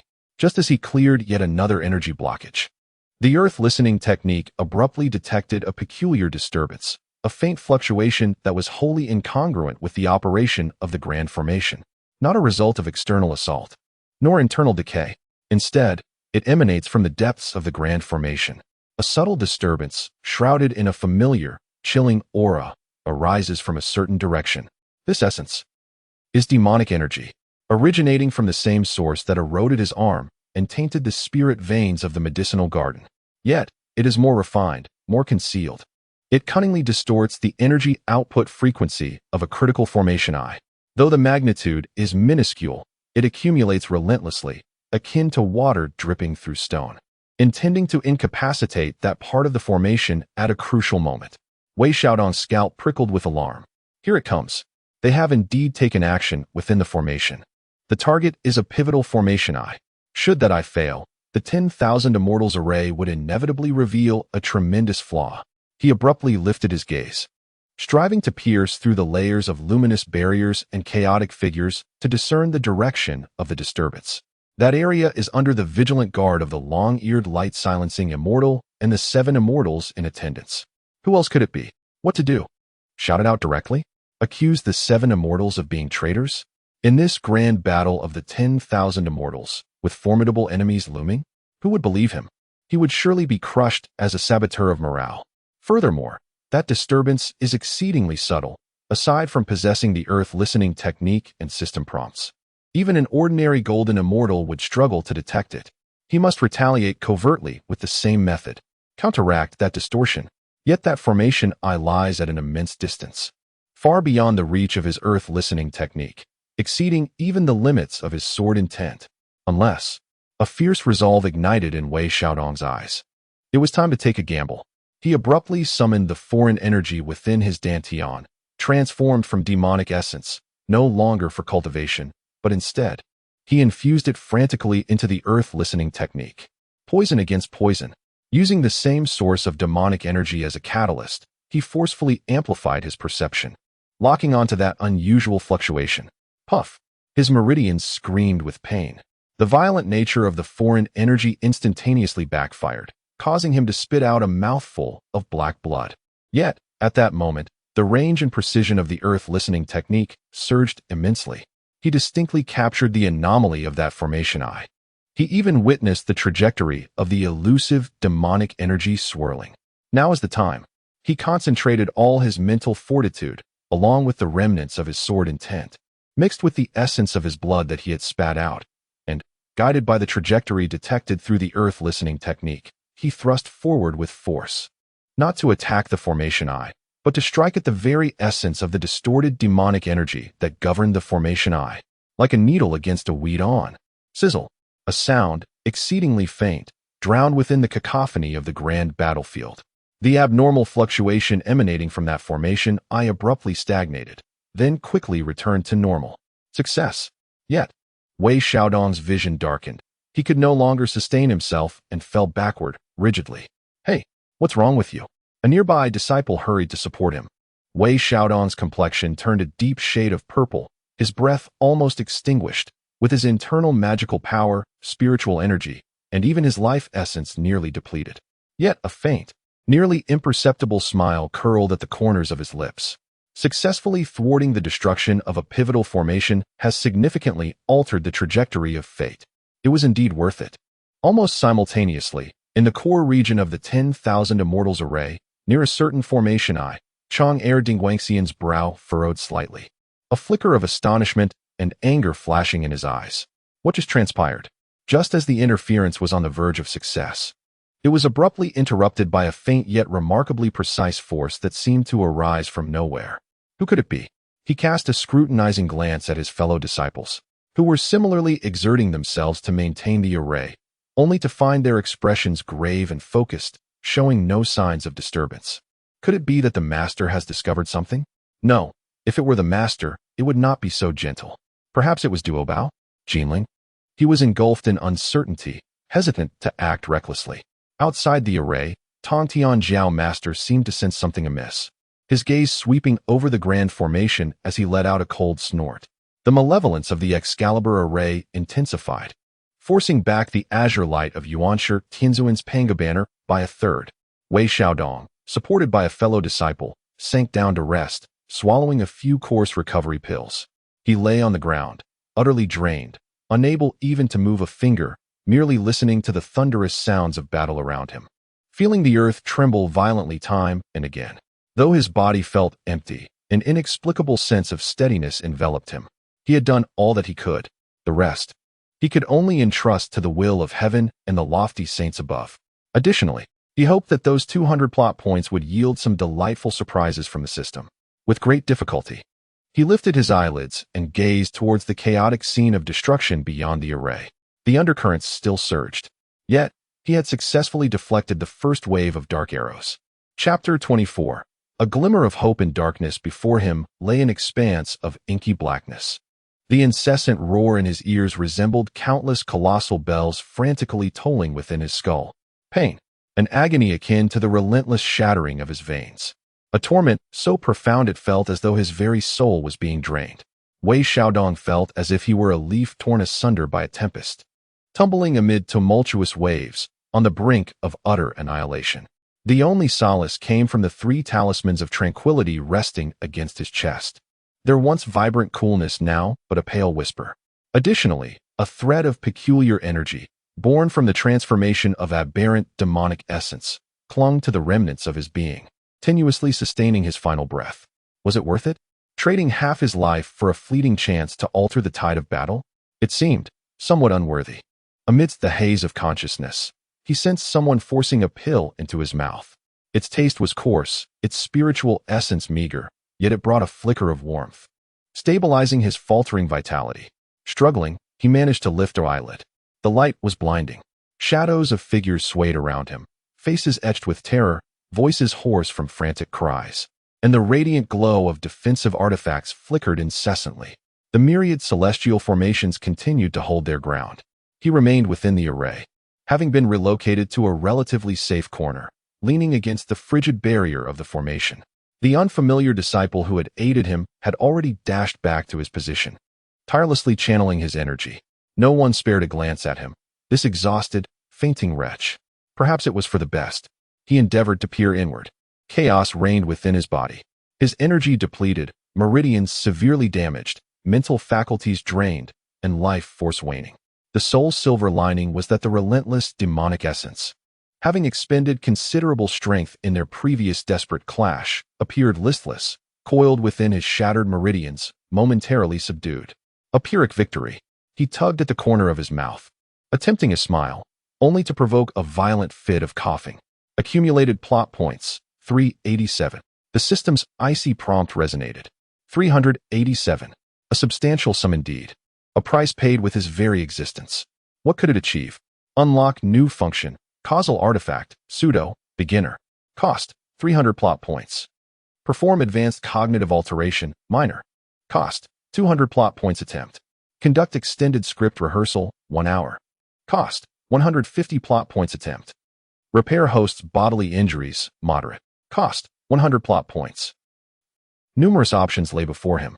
Yet the most crucial was the new function. The causal artifact, pseudo. Despite the prefix pseudo, it sounded remarkably impressive. Unlock. It was imperative to unlock. Consuming 300 plot points. Unlock successful. Causal artifact, pseudo, beginner, functionality is now active. Can generate a disposable item with simplified causal logic. The item's effects and duration are contingent upon the invested plot points and logical coherence. It was done. A flicker of spirit surged within Wei Xiaodong, and even the excruciating pain seemed to wane slightly.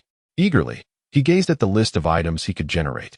The list is extensive, yet predominantly bleak, revealing insufficient plot points or inadequate permissions. Currently, only a few glimmer with potential. Obscuring Leaf, pseudo temporarily distorts a single target's perception of specific matters. Duration, 10 breaths. Consumes 50 plot points. Guiding Light, pseudo generates a transient, faint beacon pointing to the nearest safe location, visible only to the host. Consumes 30 plot points. Eye of the Formation Instant Stabilization Talisman, pseudo temporarily solidifies a formation node within a Tenjong radius. Duration, 3 breaths, rendering it immune to the next impact. Consumes 120 plot points. These are merely rudimentary items with singular effects and brief durations. Yet, at this moment, they are akin to a timely gift amidst adversity, particularly the Eye of the Formation Instant Stabilization Talisman. The greatest fear of the 10,000 Immortals formation is the instantaneous breach of any node. With this, it may save countless lives in a critical moment. He wasted no time, immediately spending 100 plot points to heal his corporeal injuries. A warm surge materialized, swiftly nourishing his desiccated meridians and damaged body. Though far from complete restoration, he at least regained the ability to act, no longer resembling a mere invalid. He cautiously preserved the remaining 187 points for unforeseen circumstances. Having accomplished this, he exhaled deeply, feeling a renewed sense of confidence. Struggling to sit up, he cast his gaze once more upon the chaotic battlefield. Unable to rely on the earth-listening technique, he could still perceive, with the naked eye, that the situation remained dire. The flickering frequency of the 10,000 Immortals formation's light barrier increased, and the intensity of external assaults seemed to escalate. Casualties among the disciples within the formation were mounting, with individuals being hurled away, spitting blood on the ground, only to be dragged away by their comrades. A pervasive atmosphere of despair was spreading. Strangely, however, the anticipated most lethal destruction from within the formations had not recurred. The area around the long-eared, illuminating immortal was eerily quiet. Had he been intimidated by that previous hidden arrow? Or was he concocting an even more sinister scheme? Wei Xiaodong could not discern. He could only seize the moment, silently circulating the recovered fragments of the Supreme Heart method, while vigilantly observing, tightly clutching the 187 points of confidence. Time trickled by. The battle entered its most brutal phase of attrition. Suddenly, a thunderous roar erupted from outside the formation. It seemed as though the Tai Chi diagram of the Supreme Elder and the extermination sword array of the Celestial Teacher had engaged in an unprecedented direct clash. A terrifying shockwave surged forth. The entirety of the 10,000 Immortals formation twisted violently, emitting groans under the unbearable strain. Steady. Channel all available mana. The voices of the high-ranking disciples commanding within the formation altered in pitch. All remaining disciples fought desperately, pouring their last vestiges of mana unreservedly into the formation's foundation. Wei Xiaodong gritted his teeth, channeling every ounce of the recently regained feeble mana into the effort. Yet, the impact was overwhelmingly fierce. 100 paces ahead, within a severely depleted formation, the luminous barrier suddenly dimmed, and cracks, resembling a spider's web, spread wildly across its surface. It seemed on the verge of collapse. Should that breach occur, an influx of external assaults would instantaneously obliterate all disciples within that realm. The several demon immortals tasked with maintaining the formation displayed faces of despair, howling as they made their final stand. Now was the moment. Wei Xiaodong's gaze sharpened, his consciousness locking onto the core of the formation, poised for collapse. Generating instantaneous solidification talisman pseudo, consuming 120 plot points. A talisman, shimmering with a faint golden light, materialized in his palm before vanishing without a sound. In the next instant, the core of the formation, on the brink of ruin, erupted with an unassuming yet remarkably steadfast golden glow. It was as if a steel core had been infused into fragile glass about to shatter. Boom! The residual force of the external assault slammed against the barrier. The barrier flickered violently, the cracks persisted, yet the most critical point miraculously held firm. It did not shatter immediately, though it lasted merely 3 breaths. It afforded the disciples within that realm precious moments of respite. Nearby, a projection of the Taoist Duobao, traversing the formation, caught a glimmer of realization in his eyes. With a flick of his sleeve, a surge of profound magical power surged forth, instantly stabilizing the formation. The crisis was averted. The demon immortals, who had narrowly escaped death, stood frozen in disbelief. Wei Xiaodong, however, collapsed once more to the ground, exhaustion overtaking him, yet a smile tugged at the corners of his mouth. Successfully saved 73 disciples of the, significantly altering their fates. Plot points, 180. Investing 120, reaping 180. And he saved lives. This transaction was undeniably worthwhile. He lay on the ground, listening to the jubilant cheers of the surviving disciples and their fervent shouts, feeling his plot points swell to 247 within him. Though still weary, though the threat was far from quelled, hope emerged like the first glimmer of light piercing through darkness. He clenched his fist. Through adversity, there lay new possibilities. With newfound divine abilities at his disposal, he sensed he could achieve even more within this myriad of immortals. Chapter 25. The Virgin's timely aid hope flickers like a firefly, illuminating and dimming. Wei Xiaodong lay prostrate beneath the cold array base, listening to the increasingly sparse cheers and the weighty gasps around him. The myriad celestial formations still held firm, like a colossal beast, battered and bleeding, stubbornly resisting the tempest with its last breath. Each moment felt precious, akin to the few copper coins tightly clutched in his pocket, not to be spent lightly. Every second could signify a life, a thread of existence. He laboriously raised his head, peering through the warped and trembling light barrier, where the cataclysmic scene outside had slightly abated. The clash of the saints seemed to have reached a stalemate, or perhaps was brewing a more terrifying strike. Yet, the pressure within the array remained unrelenting. The casualties were overwhelming. Lower-ranked disciples fell in droves, dragged away, replaced by newcomers whose faces were paler and whose eyes bore deeper despair. The higher-tier disciples responsible for maintaining the formation were wounded and their breaths unsteady. The avatar of the Taoist master Duobao moved with increasing urgency, his expression grave as water. In the domain where the golden spirit virgin resided, the sword light soared, steadfast as a rock, yet its range was being gradually suppressed. Wei Xiaodong licked his cracked lips, silently calculating. How much longer could they endure? He did not know. He only understood that his meager cultivation and scant plot points felt insignificant amidst this calamity. Like a speck of dust, there was so little he could do. Yet doing nothing was not an option. He struggled to sit up straighter, refraining from expansive use of his earth-listening technique, instead cautiously sensing the energy fluctuations at several nearby array nodes. To the left, 80 zhong. The energy output at the DUI's position is unstable, with fluctuations exceeding the critical value by 17. Directly ahead, at 120 zhong, the structure of the Jin Mountain base exhibits signs of structural fatigue, with a risk of collapse. The system's alarm sounded again, more urgent than before. Wei Xiaodong's gaze sharpened. The DUI's position seemed manageable for now, merely fluctuating. However, the Jin Mountain position structural fatigue? This indicated hardware damage, not merely energy deviation. His emergency seal could only provide temporary relief, not a fundamental solution. Moreover, that area appeared to be one of the core domains primarily guarded by the Golden Spirit Virgin. Should it collapse, the resultant chain reaction would significantly increase the pressure on her side. Potentially, he dared not contemplate further. He had to warn them. But how? Shouting.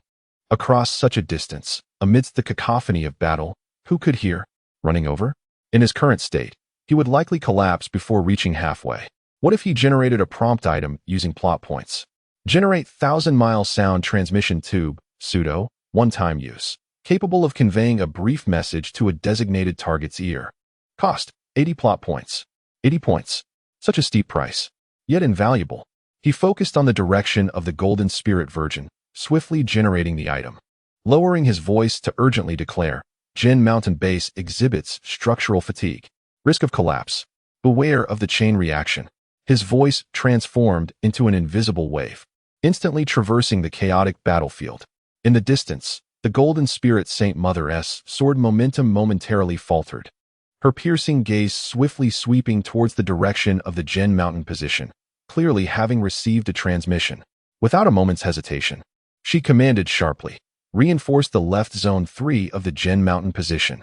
Immediately, several disciples rushed towards that area, channeling their magical energies to stabilize the situation temporarily. The Golden Spirit Saint Mother's eyes then sharply scanned the area where Wei Xiaodong was located, a hint of suspicion flickering within them. Wei Xiaodong quickly lowered his head, feigning a weak cough.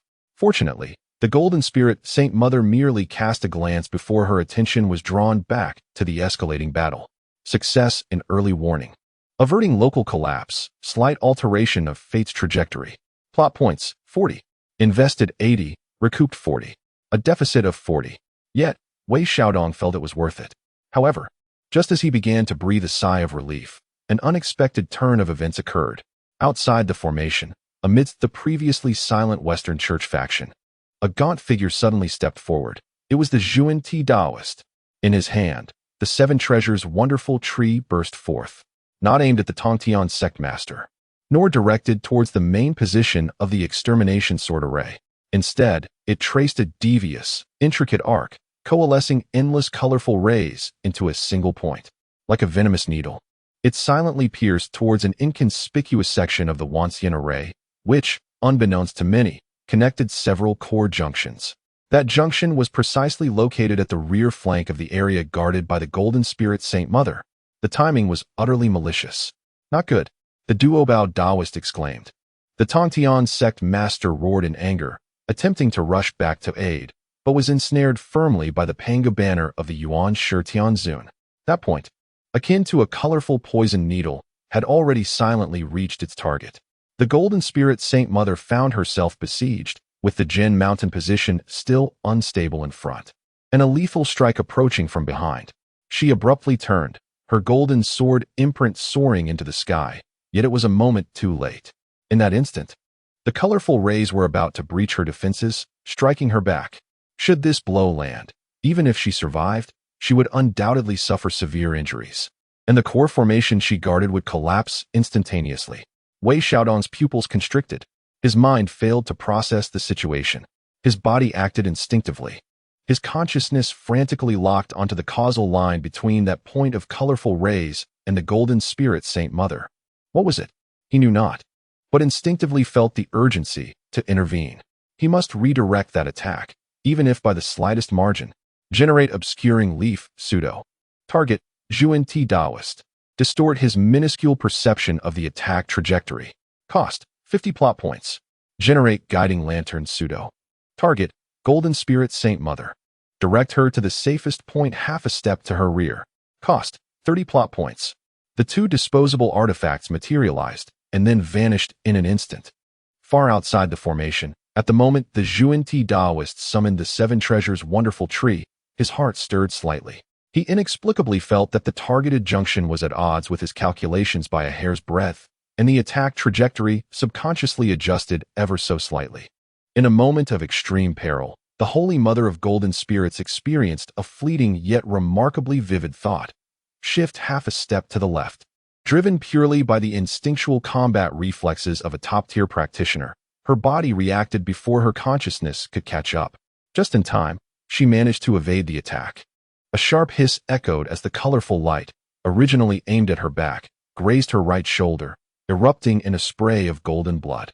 The Holy Mother stifled a groan, her complexion paling, and her right arm went limp, causing a significant portion of her sword energy to dissipate.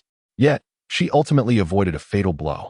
Enduring the excruciating pain, she steadied herself with her left hand, fingers poised like a sword, while her gaze shot back towards Wei Xiaodong, filled with shock and disbelief. It was him, again? The mysterious warning she had sensed moments ago, coupled with this life-saving intuition. How could it be possible for an outer disciple of the Qi refinement stage to possess such prowess? However, Wei Xiaodong remained oblivious to the Holy Mother's gaze. At the instant when both of his artifacts were exhausted, he felt an unprecedented backlash surge through him. He coughed violently, expelling a mouthful of blood, and everything before him faded to darkness. The meridians he had just begun to mend ruptured anew, and a searing agony tore through his soul. The law of causality was not to be trifled with, especially when involving a saint. The cost was immense. He collapsed, unconscious, like a rag doll on the ground. Successfully saved the Holy Mother of Golden Spirits, significantly altering the trajectory of fate. Plot points, 300. Warning. Host suffers backlash from causality, life in peril. Emergency response plan. Searching. Criteria met. Forced activation. Yin-Yang dual cultivation assistance system. Binding with optimal target. Holy Mother of Golden Spirits. Initiating reverse energy traction. Unconscious, Wei Xiaodong remained unaware. A faint yet peculiar pull emanated from deep within his dantian, transcending spatial distance, and silently connected him to the distant Holy Mother, who was bracing against pain to stabilize her stance, her breath in disarray. An exceptionally pure essence, imbued with immense vitality and sharp sword intent, was forcibly drawn out by that pull, traversing the battlefield and gradually infusing itself into Wei Xiaodong's nearly exhausted and shattered body. Simultaneously, a trace of the languid foreign energy and residual demonic aura within him was siphoned away, merging into the Holy Mother's form. The Holy Mother trembled violently. The intense pain in her right shoulder seemed to ease slightly, yet the mysterious influx of cold yet pure energy caused her heart to falter. What is this? She abruptly turned, her gaze fixated on the unconscious figure of the gray-clad disciple. Shock, confusion, even a hint of terror. He is absorbing my essence. No, it seems. Their essay feedback? Although the cold energy was weak, it unexpectedly neutralized some of the turbulent sword energy backlash within her. What vile technique is this? The battlefield left her no room for contemplation, as external assaults intensified once more. The Divine Mother of Golden Spirit forcibly suppressed the tumultuous waves within her heart, her left hand pointing the sword as she continued the arduous battle. Yet, her peripheral vision remained fixated on the unconscious figure, her gaze laden with an intricate complexity. Wei Xiaodong remained oblivious to this turmoil. He only sensed a warm and pure energy flowing into him from the depths of profound darkness, sustaining the last flicker of his existence. Akin to a faint ember in the harsh winter. On the system panel, the plot points subtly transformed to 487. However, the cost was that of formidable trouble, for which he was entirely unprepared, had already stealthily entwined itself around him. Chapter 26. The chaotic energy breakthrough device warmth, unprecedented warmth, enveloped him like a frozen traveler plunging into a hot spring, every pore sighing, every shattered meridian greedily absorbing the soothing heat. In a state of unconsciousness, Wei Xiaodong's consciousness floated in a golden sea of warmth, pure, grand, yet tinged with a familiar sharpness reminiscent of a sword.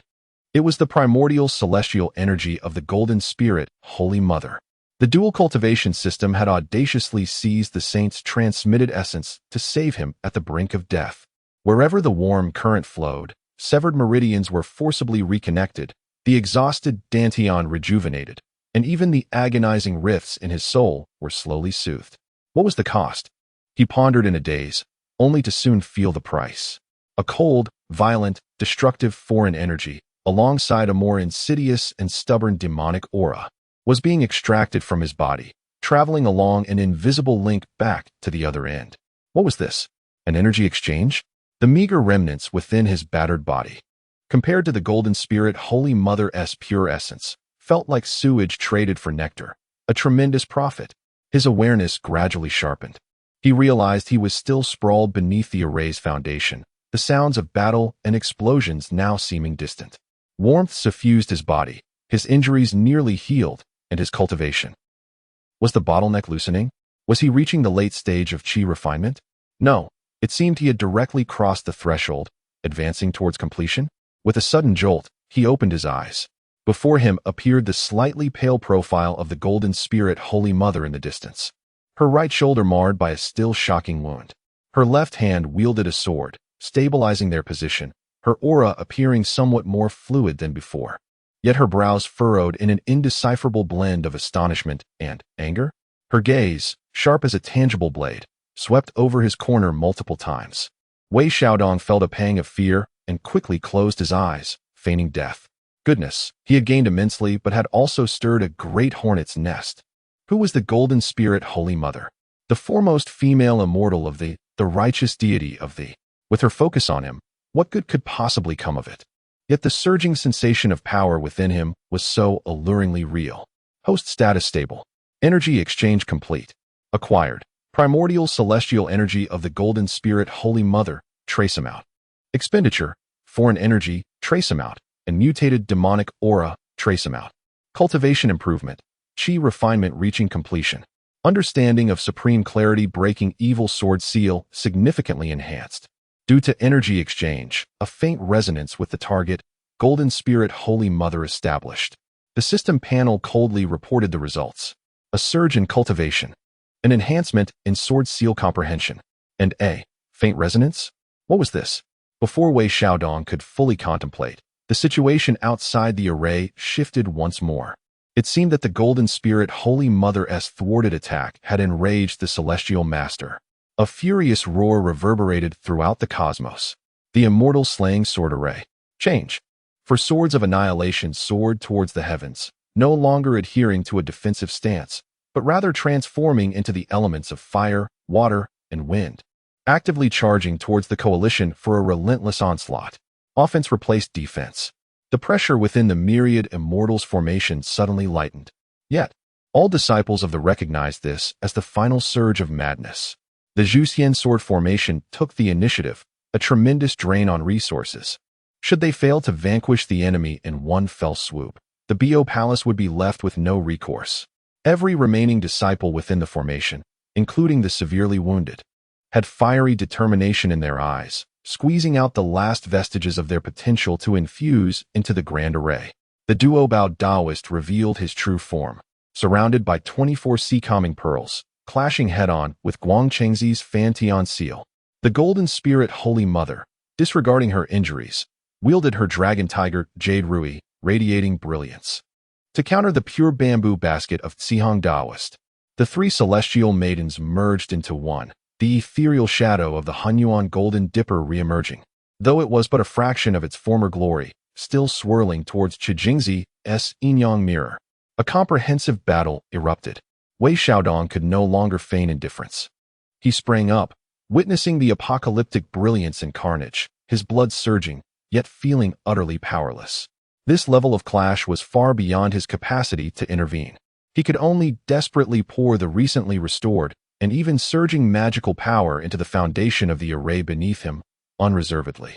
Simultaneously, the earth listening technique was cautiously deployed once more, not to sense the outside of the array, but to monitor its interior, vigilant against potential internal sabotage. 487 plot points. This was his trump card.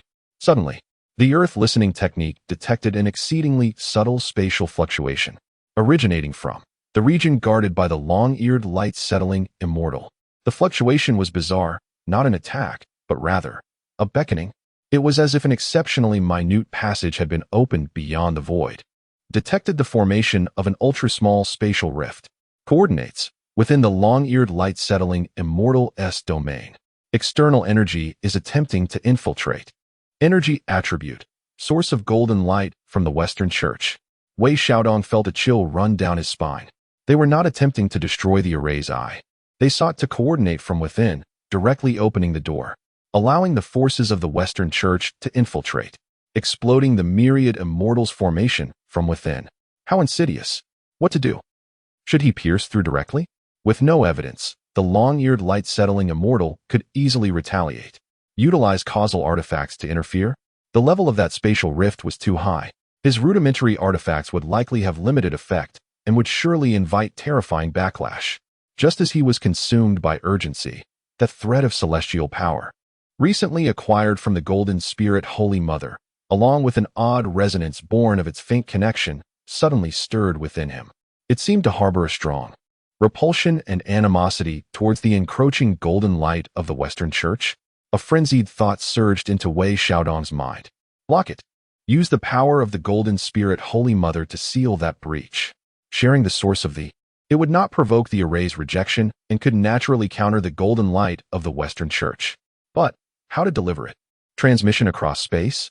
His current cultivation level could not attain that. Unless Wei Xiaodong's gaze hardened. He would risk it all.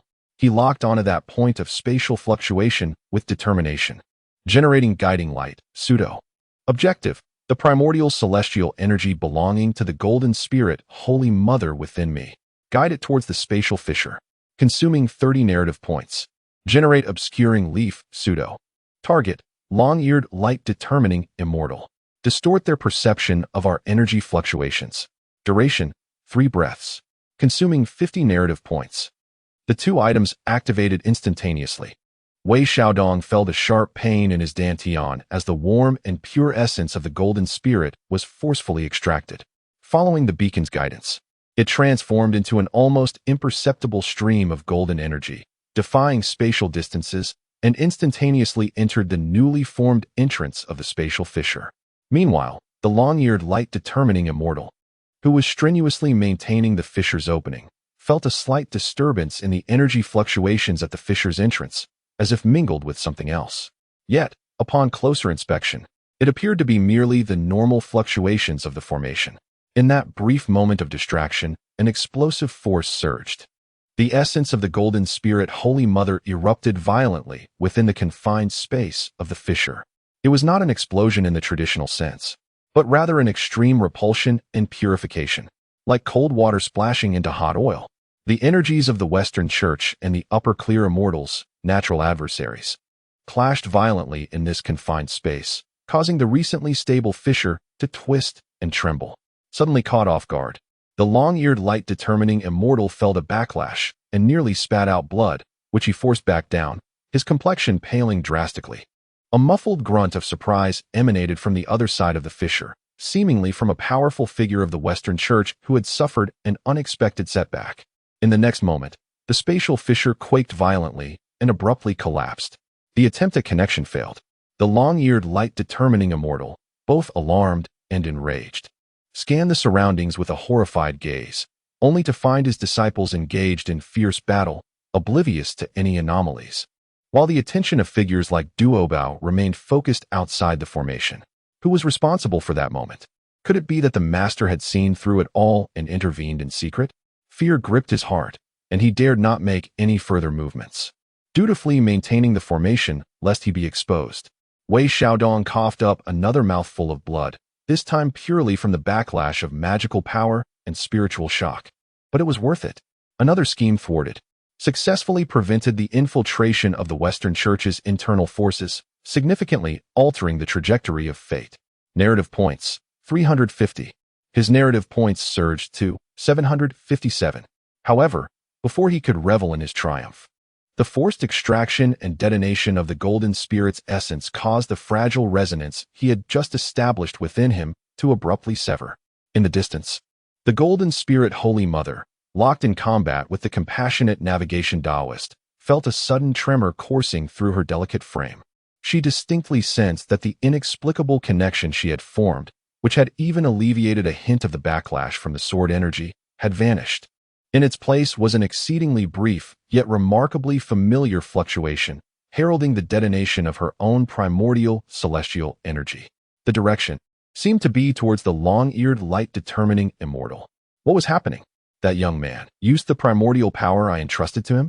And to what end? What was he attempting to accomplish? A tumult of shock and suspicion surged within the golden spirit Holy Mother, overwhelming her senses.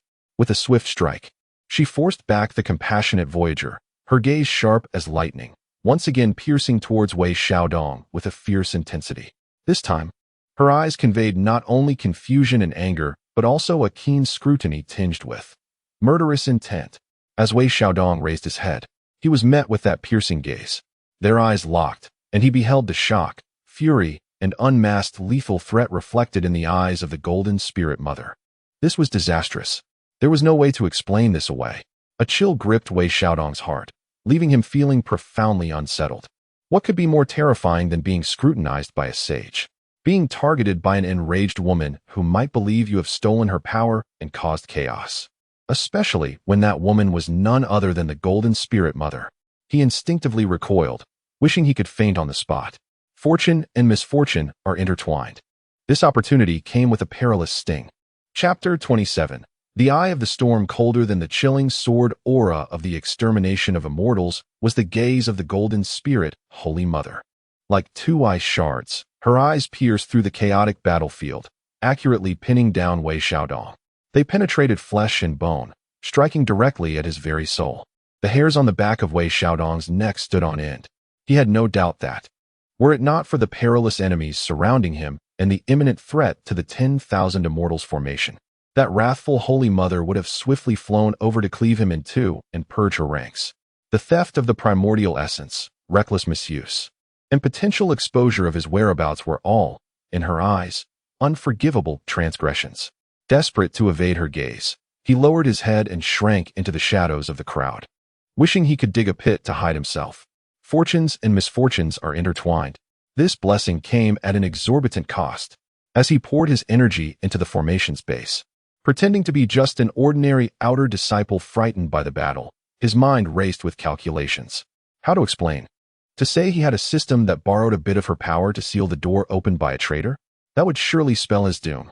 The only path to survival lay in securing victory in this battle. If the Bo Palace could endure and he could achieve merit, perhaps he could atone for his sins should they lose. All would be lost, and the golden spirit Holy Mother would be the first to snuff out his life. The pressure was unprecedented, even more so than facing the sword aura alone. He gritted his teeth, suppressing his fear and transforming it into a more frenzied output. He dared not misuse the earth listening technique for fear of drawing unwanted attention. The 757 plot points he held felt like a hot potato, not to be squandered lightly. He could only wait for an opportunity that might not even exist. Outside the formation, the clash of saints had reached a brutal crescendo. The Celestial Master contended against 4 saints, Laozi, Yuan Shi, Jieyin, and Zhuan Ti, and although the sword formation exuded an overwhelming malevolence, it was beginning to show signs of fatigue. Each swing of the Qingping sword seemed to echo the lamentation of the primordial world. The Daobao Daoist was encircled by Guang Qingzi, Qi Jingzi, and Yu Dingjinren, his sea calming pearl dimming, with visible cracks forming on his Dharma form. The Golden Spirit Holy Mother fought against Sihong, Wenshu, and Puxian. While formidable, her right shoulder continued to ooze golden blood, her sword momentum waning. The combined effort of the 3 heavens goddesses summoned a shimmering image of the primordial golden dipper. Ensnared tightly by the Lioli lamp of the lantern-lighting Taoist and the immortal-slaying flying daggers of Luya, teetering on the brink of collapse. Signs of defeat were palpable. A suffocating atmosphere of despair spread through the 10,000 immortals formation like a plague. The disciples sustaining the formation dwindled in number while the fallen increased. The radiance of the formation's base dimmed at a visible rate. Wei Xiaodong's heart sank alongside it. Could it truly be that all hope was lost? In this moment of despair, an anomaly finally erupted at the very core. It did not stem from external assault, but rather from within. From the long-anticipated core of the formation, the long-eared, enlightened being, who had seemingly devoted himself to maintaining the formation's operation, suddenly flashed with a glimmer of madness and resolve in his eyes. The opportunity he had awaited had arrived. The Master of Heaven was fiercely engaged in combat against the 4 saints, his mind intricately connected to the sword array of eradication, leaving him no respite. His core disciples, such as Duo Bao and Jin Ling, were ensnared by formidable foes, their efforts stretched thin. The myriad immortals array had suffered immense depletion, now at its most vulnerable state. With a fierce determination, he bit down hard and crushed a dark, ink-like token, adorned with sinister and bizarre patterns that he had long prepared. An invisible yet malevolent curse surged forth, mingling with the ethereal chants of the Western teachings and the soul-devouring essence of demonic arts. Erupting violently at the core of the formation he guarded, akin to ice water splashing into boiling oil. This was not an attack, it was pollution, the most profound pollution. Using himself as the catalyst, he detonated the hidden contingency he had secretly laid, furiously injecting the purest demonic energy and Western will into the heart of the array. Buzz! The myriad immortals array emitted a mournful, distorted wail of agony. The brilliance of the entire formation instantaneously descended into chaos, with celestial light, demonic aura, and golden radiance violently intermingling and colliding. Countless disciples who maintained the formation suffered horrific backlash, shrieking in agony as they spewed blood and collapsed. Those of weaker cultivation were directly obliterated, their souls scattering. Long-eared Dingguang Xian, dare you? Duo Bao Daoist's eyes flared with rage as he bellowed. The Master of Heaven trembled violently, a trickle of blood escaping his lips. Incredulously gazing towards the array's core, Dingguang, you. His voice bore an unfathomable anguish and fury. The betrayal of a trusted ally cut deeper than the blades of enemies. Ha! Long-eared Dingguang Xian's visage contorted in madness, laughing maniacally. Master, the grand design of the heavenly Tao is in the West. In Yushu, the acts against heaven and deserves obliteration. The disciple merely follows the decree of fate, an inner and outer collaboration. With the core polluted, the myriad immortals array instantaneously faltered, revealing numerous flaws.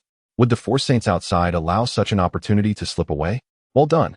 The Taoist of guidance revealed a benevolent expression, his prayer beads radiating boundless golden light, piercing through the array's vulnerabilities. This is the will of heaven. The primordial supreme venerable shook the Panga banner, and chaotic sword energy ripped through the heavens. Break. The Supreme Lord Lao Jun unfurled the Taiji diagram, unraveling the balance of yin and yang. The Taoist of purity wielded the 7-treasure marvelous tree once more. The attacks of the four great saints surged forth like a torrent breaching a dam, rushing towards the myriad immortals' array, which had lost its equilibrium and was on the verge of self-destruction. The apocalypse was at hand. The lineage of Bo Palace was poised to collapse utterly in this moment. Countless disciples of the displayed despair, closing their eyes in resignation. Wei Xiaodong felt a chill run down his spine, his body frozen in terror. It was over. Too late. The lethal strike from Long-Ear Dingguang Xian had irrevocably extinguished all hope. Even with an abundance of plot points, he could not turn the tide. In that moment of utter desolation, ultimate crisis, core of the myriad immortals array collapsing, the annihilation of his imminent. Conditions met. Forcibly activating hidden contingency plan. Consuming all plot points, 757 points. Generating a one-time causal item, pseudo-fleeting elegance, fragment. Effect. In the instant of all things perishing. Forcibly retain a thread of life. Locking in and reversing a recent pivotal fate node, on a small scale. Target lock. The Golden Spirit Mother. Life and death. Reversal.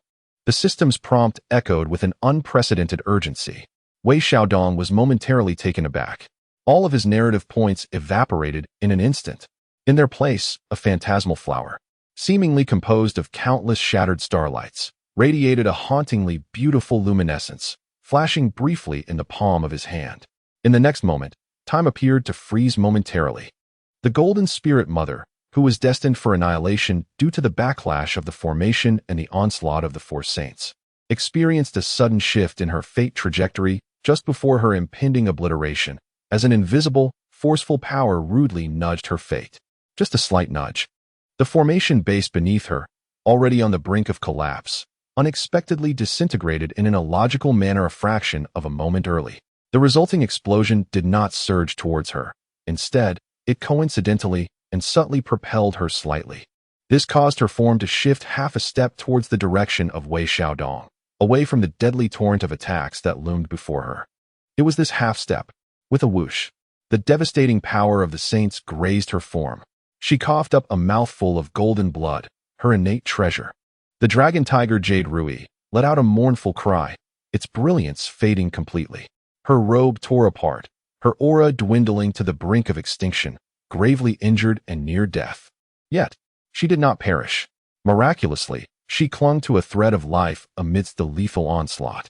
Her entire being was flung like a severed kite, hurled by the shockwave of the explosion, descending towards the periphery where Wei Xiaodong stood. At the same time, Wei Xiaodong felt an indescribable, terrifying backlash of causality crashing down upon him, following the fleeting remnants of that momentary beauty. With a spurt, he coughed up blood, darkness enveloping his vision entirely. His recently restored meridians exploding anew, his spirit feeling as though it were pierced by a myriad of needles. Even the system interface dimmed instantaneously. The cost of reversing the life and death node of a significant individual. It nearly drained him of everything. He collapsed weakly, his consciousness sinking into the boundless abyss of darkness, only to catch a glimpse of a blood-soaked figure, dimly golden, plummeting towards him. It's over. This time. She will truly crush me. This was Wei Xiaodong's last anguished thought before losing consciousness. Chapter 28. The dual cultivation of celestial body and mortal form, a weight so unimaginable, akin to an entire Mount Buzhou crashing upon his chest. Wei Xiaodong was awakened not merely by pressure, but by sheer agony. The brittle sound of fractured bones, the groans of crushed innards, and a searing pain that threatened to obliterate his very soul enveloped him. With great difficulty, he managed to pry open a sliver of an eyelid. Golden stars danced before him, and his vision swam in a haze, revealing only a shattered expanse of gold, stained with a tragic crimson, dominating his sight. A faint, peculiar cold fragrance lingered in the air, mingling with the heavy stench of blood. And then, a trace of an ethereal essence, so subtle yet undeniably dignified. It was the Golden Spirit Holy Mother. She had truly fallen. Right atop him, Wei Xiaodong felt tears well in his eyes. What was this? Was the repayment for his life-saving grace to be used as a mere cushion? Or worse, to be crushed to death by the very person he had saved? He yearned to move, yet found himself unable to lift even a finger. The condition of his body was far worse than mere physical compression.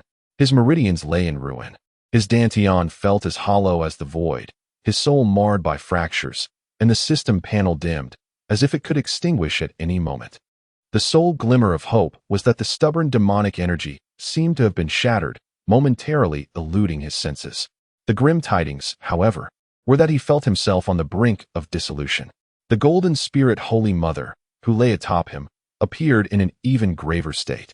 Her breath was as fragile as a flickering candle in the wind, golden blood saturating her shattered garments and seeping into his own attire.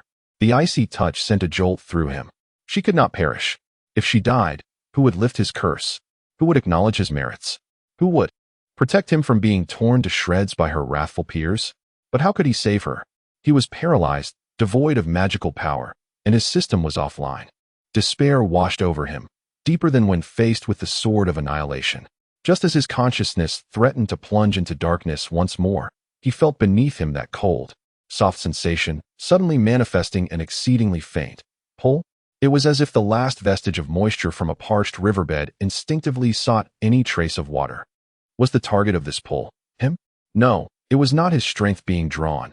He was already spent. That pull seemed to be tugging at the blood of the golden spirit Holy Mother, which had soaked through his robes and stained his skin. And through this contact, it appeared to be attempting some form of an exceedingly slow, instinctual energy circulation. Wei Xiaodong abruptly recalled that infuriating yin-yang dual cultivation assistance system. Could it be that it had triggered passively? In their near-death state, with no consciousness, had it begun to operate on its own due to their intimate contact? Warning: host's life is in jeopardy. Bound target's life is also in peril. Yin-yang dual cultivation assistance system forcibly overclocking. Initiating reverse energy attraction, weak. The dim system panel suddenly flickered to life, displaying a line of small text. Indeed, Wei Xiaodong felt as if his body had transformed into a dilapidated conduit. The nearly dissipated primordial celestial energy within the golden spirit Holy Mother was forcefully extracted by the system, injected into his shattered dantian, sustaining his last breath. Simultaneously, the chaotic and fragmented foreign energies, shards of demonic aura, and even his own life essence within him were drawn out, flowing into the almost motionless celestial form of the golden spirit Holy Mother. The process was agonizingly slow, its efficiency tragically dismal. Yet, it was undeniably occurring, like two nearly desiccated fish, moistening each other's gills with their saliva. Absurd, melancholic, yet imbued with a strange semblance of vitality. Wei Xiaodong could sense the terrifying pressure on his chest, easing slightly. The Holy Mother's feeble breath seemed to stabilize just a fraction. Effective? This bizarre dual cultivation system actually held some merit? But, this position. Wei Xiaodong struggled to turn his eyes, surveying the surroundings. They had fallen behind a relatively intact ruin on the edge of the 10,000 Immortals array, temporarily shielded from the chaos of battle. Yet, the distant roars of saints, the clashing of treasures, and the anguished cries of disciples were incessantly ringing in his ears. Bayou Palace was still collapsing. They needed to escape. He attempted to mobilize the pitifully weak primordial celestial energy injected by the dual cultivation system. Pain. Excruciating pain. But gritting his teeth, he fought against the agony, slowly wriggling his body, attempting to extricate himself from beneath the golden spirit Holy Mother. With every movement, he felt his bones grinding and his organs shifting. The Holy Mother seemed to be startled by his actions, her long eyelashes fluttering, yet she lacked the strength to open her eyes, merely emitting a faint, pain-laden sound. Wei Xiaodong was instantly terrified into immobility. If this lady were to awaken at this moment, seeing herself atop a man, engaged in some bizarre exchange of energy, the imagery was too beautiful to contemplate. The consequences would be dire, more disgraceful than being crushed by a saint. He remained frozen, caught in a dilemma. Fleeing was impossible. Rescuing was unfeasible. He could only maintain this exceedingly awkward and perilous position, relying on the pitiful energy exchange of the troublesome dual cultivation system to sustain their final breaths. Time trickled away. The distant rumbling seemed to gradually recede, or perhaps his hearing was beginning to blur. Wei Xiaodong's heart sank deeper. The defeat was inevitable. Was Bayou Palace finished? Just as despair enveloped him, a thunderous roar erupted, a sound far surpassing all previous commotion, akin to the primordial creation of the cosmos. The entire Jinao island trembled violently. The sky appeared to be torn open, a colossal rift emerging. An indescribably terrifying wave of sword energy and divine might collided, sweeping forth like a tsunami. The voice of the celestial master resonated with boundless sorrow and resolve, echoing through the heavens and the earth. Master, I, your unworthy disciple, have no choice today. Explode. The final word struck like thunder, leaving Wei Xiaodong's soul in disarray. The celestial master intends to self-destruct the immortal slaying sword array? There was no time for contemplation. The destructive shockwave approached them like a tangible wall, crushing all in its path to dust. It was over. This time, it was truly the end. Wei Xiaodong, in despair, closed his eyes and instinctively tightened his embrace around the unconscious golden spirit mother, summoning his last ounce of strength. If death were to come, let it be accompanied. Though this companion might awaken and strangle him as the first act, the anticipated annihilation did not arrive immediately. A faint yet resilient purple glow, imbued with the fragrance of bamboo leaves, suddenly emanated from his chest. It was the purple bamboo peace charm gifted by Sister Yinxiao. The three overlapping charms, ignited by the destructive energy in this critical moment, formed a fragile purple cocoon that barely enveloped the two of them. Boom! The shockwave struck fiercely against the cocoon. It instantly became riddled with cracks, flickering ominously, on the verge of shattering. Yet, in that fleeting moment they had gained. A seemingly inconspicuous, charred stone tablet buried beneath the rubble began to emit a soft glow. It was the remnant of the random teleportation array surrounding the Bio Palace. Typically overlooked, it was unexpectedly activated by the energy from the Clash of Saints. The spatial fluctuations swiftly enveloped the two within the cocoon. Whoosh! In a flash of brilliance. Only a shallow pit remained at the site. The destructive shockwave swept by, erasing everything entirely. Time passed, though how long, he could not tell. When Wei Xiaodong regained consciousness, he found himself in a dark, damp cave. Beneath him lay cold stone, and atop him rested the heavy, soft body of the Golden Spirit Mother. The glow of the purple bamboo peace charm had vanished, and the three talismans had disintegrated into dust. The random teleportation array had cast them into this unknown realm. He was alive.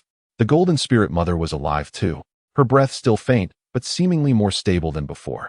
The troublesome dual cultivation system diligently continued its slow energy exchange. Wei Xiaodong gazed at the pale yet still breathtaking visage so near to him, his emotions a tangled mess. He had not perished, yet trouble was only just beginning. He attempted to wiggle his fingers. Fortunately, he could move. The gradual dual cultivation seemed to have aided in mending some of his injuries. He needed to crawl out from beneath the Holy Mother immediately, before she awoke. Otherwise, taking a deep breath, he began to carefully inch away, little by little, like an ant transporting a colossal egg. The process was slow and arduous, especially as he endeavored to avoid disturbing the person upon him. At last, plop! He successfully extricated himself, tumbling onto the frigid rocks, the impact causing stars to dance before his eyes as he gasped for breath. He had succeeded. He glanced at the still unconscious Mother Jinling, exhaling in relief. Swiftly, he assessed his own condition. His injuries remained grave, yet he could manage to move. Within his dantian, a faint but pure strand of celestial energy resided, borrowed from the Mother Jinling by the dual cultivation system. The system's interface still appeared dim, yet it seemed to have regained a flicker of vitality. Yin-Yang Dual Cultivation Assistance System Operational. Energy Exchange Efficiency, 0.01. Host Condition, Extremely Weakened. Target Condition, Critical. Recommendation, Increase Energy Exchange Intensity. Increase intensity? How could he possibly do that? Wei Xiaodong stared at the comatose Mother Jinling, a shiver running down his spine. This system truly showed no fear of his demise. Chapter 29, The Healing Path of the Abyss Silence. A silence so profound it was almost akin to death itself. The only sound was the distant trickle of water seeping from the rocky ceiling above. Plop, plop. Each drop resonated painfully against Wei Xiaodong's heart. He lay sprawled upon the frigid stone floor, akin to a fish out of water, gasping desperately, his lungs aflame with agony. The slightest movement nearly drained the meager strength he had just begun to regain. Beside him, the Golden Spirit Mother lay in silence, her shattered golden attire barely concealing her pallid skin, marred by mottled stains of blood. Her breath was faint yet steady. That infernal dual cultivation system was still sluggishly siphoning fragments of her primordial celestial energy, injecting it into his battered body, only to return the chaotic energies within him in a meager trickle. Like two leaky vessels, they struggled to maintain a semblance of substance. This was untenable. The pace was far too slow. Wei Xiaodong strained to sit upright, leaning against the cave wall, cold sweat instantly soaking his back. The Golden Spirit Mother's injuries were severe, sustained solely through the endurance of her cultivation.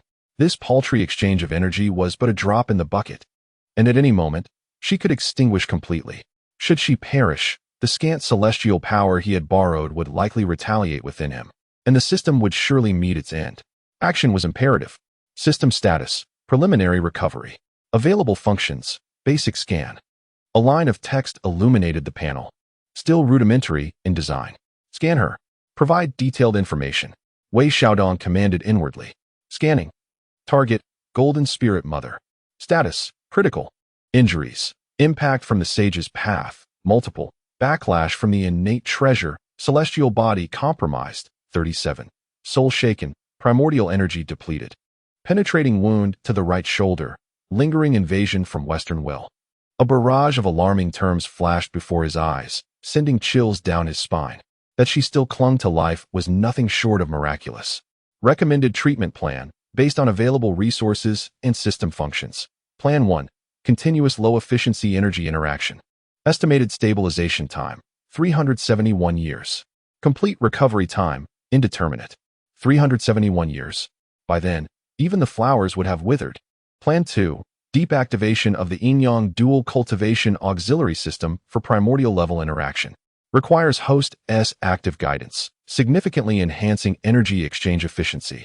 Risk, extremely high. May provoke target's instinctual resistance, leading to energy instability. Required consumption of plot points, 500 points, system enforced loan. Deep activation, primordial interaction. Wei Xiaodong's eyelids twitched uncontrollably. This sounded increasingly dubious. And a demand for 500 points? A loan, no less. He had none at all. System enforced loan terms, if accepted. 600 plot points must be repaid within 3 months. Failure to repay will result in the random stripping of one functionality or a portion of the host's cultivation. Usury. Wei Xiaodong felt a surge of frustration. He glanced at the Golden Spirit Mother's increasingly feeble breaths, then sensed the fleeting power within him, acquired through borrowing. That could vanish at any moment. There was no alternative. Borrow.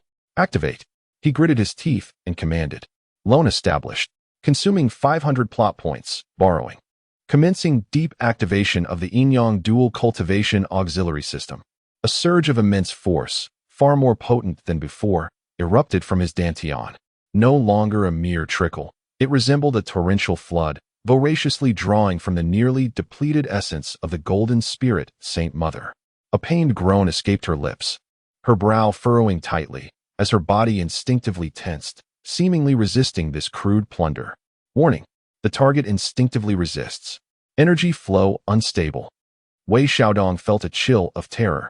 If she awakened or the energy spiraled out of control, it would spell disaster for everyone. Maintain stability. How to stabilize? He frantically inquired of the system. The host must utilize their own divine consciousness to actively guide the energy flow, simulating the dual cultivation cycle, to dissolve the resistance. Basic guidance template provided. Yin-yang harmonization guidance technique. Fragment. A complex and obscure energy operation blueprint, imbued with numerous ambiguous symbols, surged into Wei Xiaodong's mind. His face turned pale. This did not resemble a legitimate technique in any sense. Yet, witnessing the increasing agony on the Golden Spirit Saint Mother's face and the chaotic energy within her, he could not afford to hesitate. A desperate gamble. He concentrated all his spirit, cautiously extracting a wisp of divine consciousness, probing into the raging energy flow, attempting to guide it along the route of the yin-yang harmonization guidance technique. Like a mantis attempting to stop a chariot, his divine consciousness seemed laughably fragile before the overwhelming energy flow. Time and again, it was scattered. Time and again, he failed. The Saint Mother's resistance intensified, with a new trickle of golden blood escaping the corner of her mouth. Risk of energy loss of control, 65, 70. The system's alarms grew increasingly urgent. No. A stronger approach was necessary. Wei Xiaodong steeled his resolve, abandoning the attempt to fully control, instead condensing his divine consciousness into a sharp needle, targeting a critical node within the energy flow and plunging it in fiercely. Both he and the Golden Spirit Saint Mother emitted a muffled groan. Excruciating pain. Yet, astonishingly, that ferocious energy flow was indeed diverted from its chaotic trajectory by this desperate thrust, reluctantly aligning with the most rudimentary main vein of the yin-yang harmonization guidance technique. Buzz. The energy flow instantaneously became somewhat orderly. Though still tumultuous, it was no longer aimlessly destructive. Like a flood being channeled into a rough riverbed, it began to circulate along a designated path.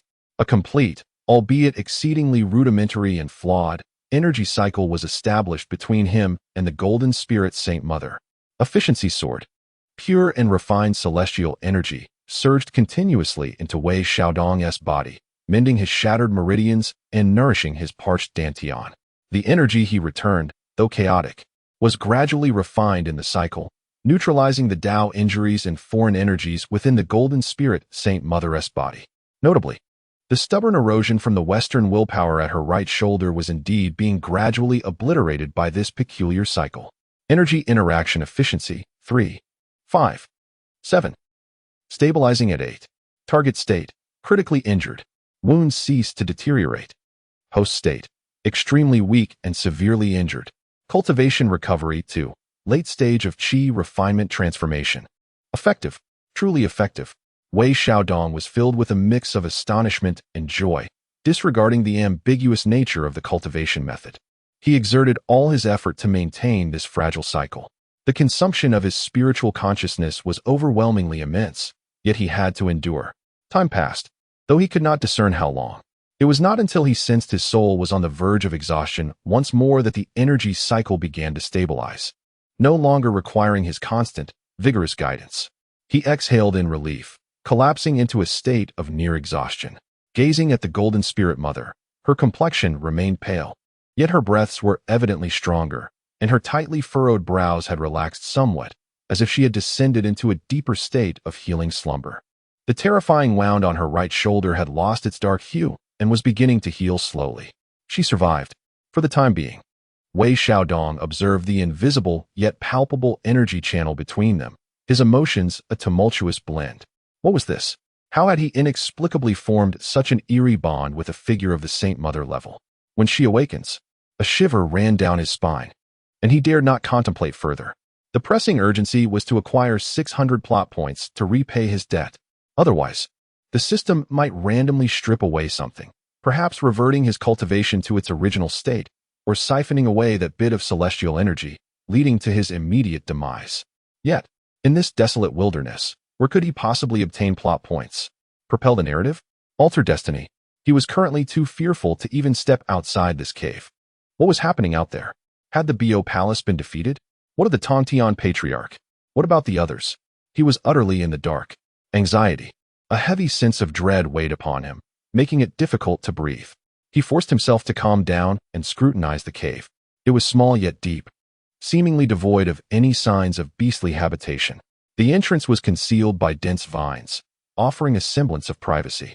For now, it was safe. He settled into a meditative posture, continuing to channel the celestial energy from the cycle to aid in his recovery, while cautiously and slowly extending his earth-sensing technique outward. He could not afford to be hasty. Speed could lead to detection and was beyond his capacity.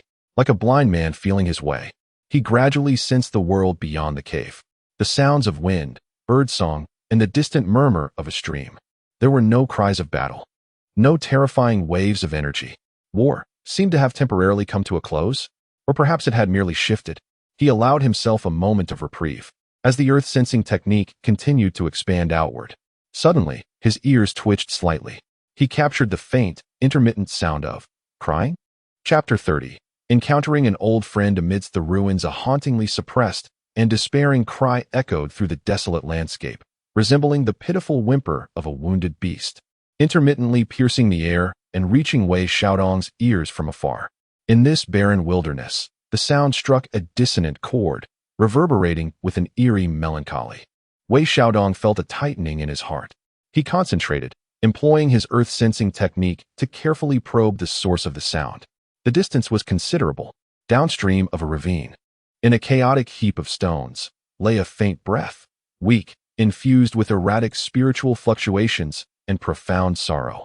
It felt somewhat familiar. He held his breath, attempting to discern the essence.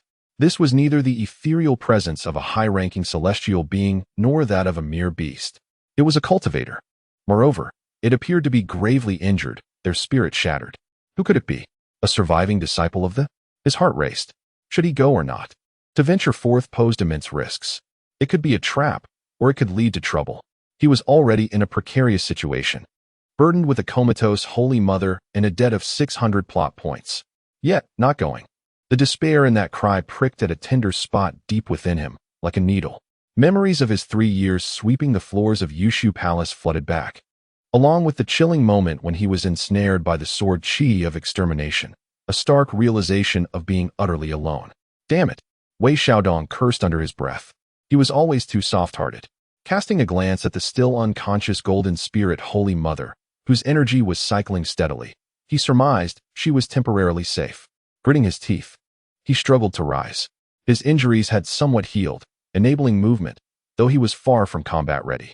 He picked up a sturdy branch as a makeshift cane and retrieved several low-tier breath-concealing talismans he had exchanged for with plot points, affixing them to himself. With utmost caution, he pushed aside the vines at the cave's entrance and emerged into the outside world. The sky had brightened, though the sunlight was fragmented by dense foliage. The air was thick with the earthy scent of rain-soaked soil, mingled with a faint, charred aroma and a distant, indistinct whiff of blood. The remnants of war were palpable everywhere. Leaning on the branch, he followed the guidance of his earth-sensing technique, taking cautious steps toward the source of the crying. His steps were unsteady, yet his mind was sharply alert, amplifying his awareness of any rustling in the surroundings. As he drew nearer, the cry became clearer, interspersed with incoherent, fragmented murmurs. Sister, Xiong Xiao, dear sister, don't leave me. Master, Wu, Brother Gongming. Wei Xiaodong abruptly halted. That voice, was it Bai Xiao? The lively, somewhat willful fairy Bai Xiao. How could she be here, weeping so pitifully? Where were Qiong Xiao and Yin Xiao? He quickened his pace, parting the final thicket. The sight before him caused him to inhale sharply. A scene of devastation. Scattered stones lay in disarray, bearing the marks of a fierce battle. The rocks were charred and shattered, with dark red bloodstains still visible on the ground. A petite figure clad in a tattered, aquamarine dress curled up behind a massive rock, her shoulders trembling violently as she wept uncontrollably. It was Bai Xiao. Her hair was disheveled, her face smeared with tears and dirt, and her once bright eyes were now swollen and devoid of spirit, filled with terror and sorrow. Her breath was faint, her left arm bent at an unnatural angle, clearly fractured, while her spiritual energy was in disarray, indicating severe internal injuries. Beside her lay another figure, Qiong Xiao.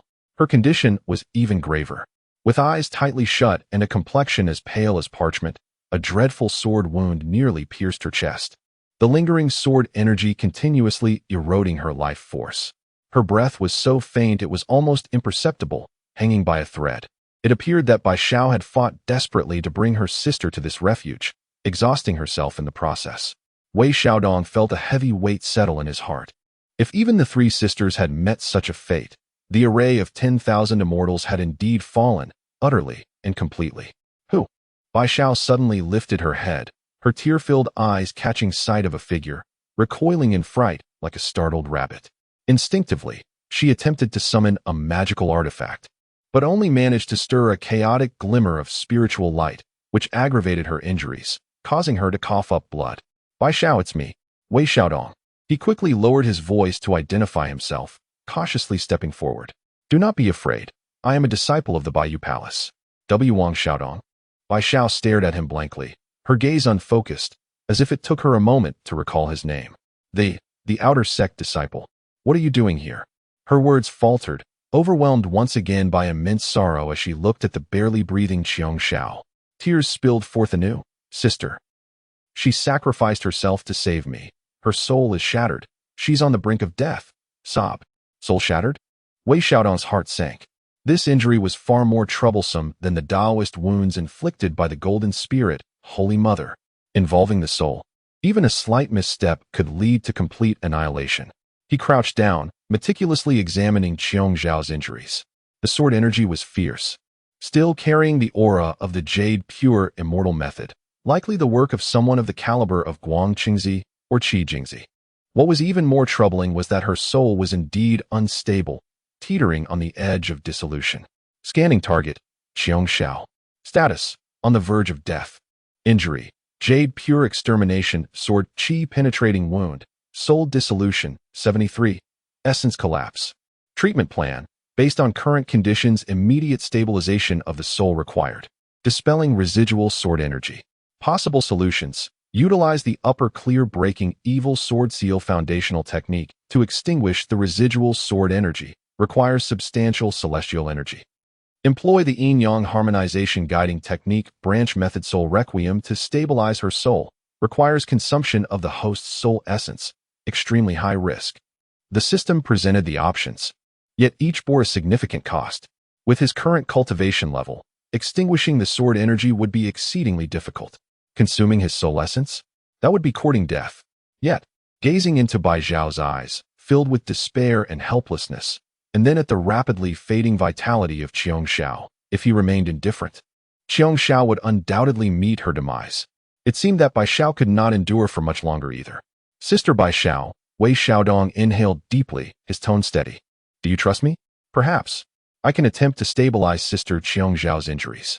Bai Zhao suddenly lifted her head, and the last flicker of hope ignited in her swollen eyes, as if she had grasped a lifeline. You have a way? You truly have a way. As long as you can save my sister. I will promise you anything. I will do my utmost. Wei Xiaodong made no guarantees.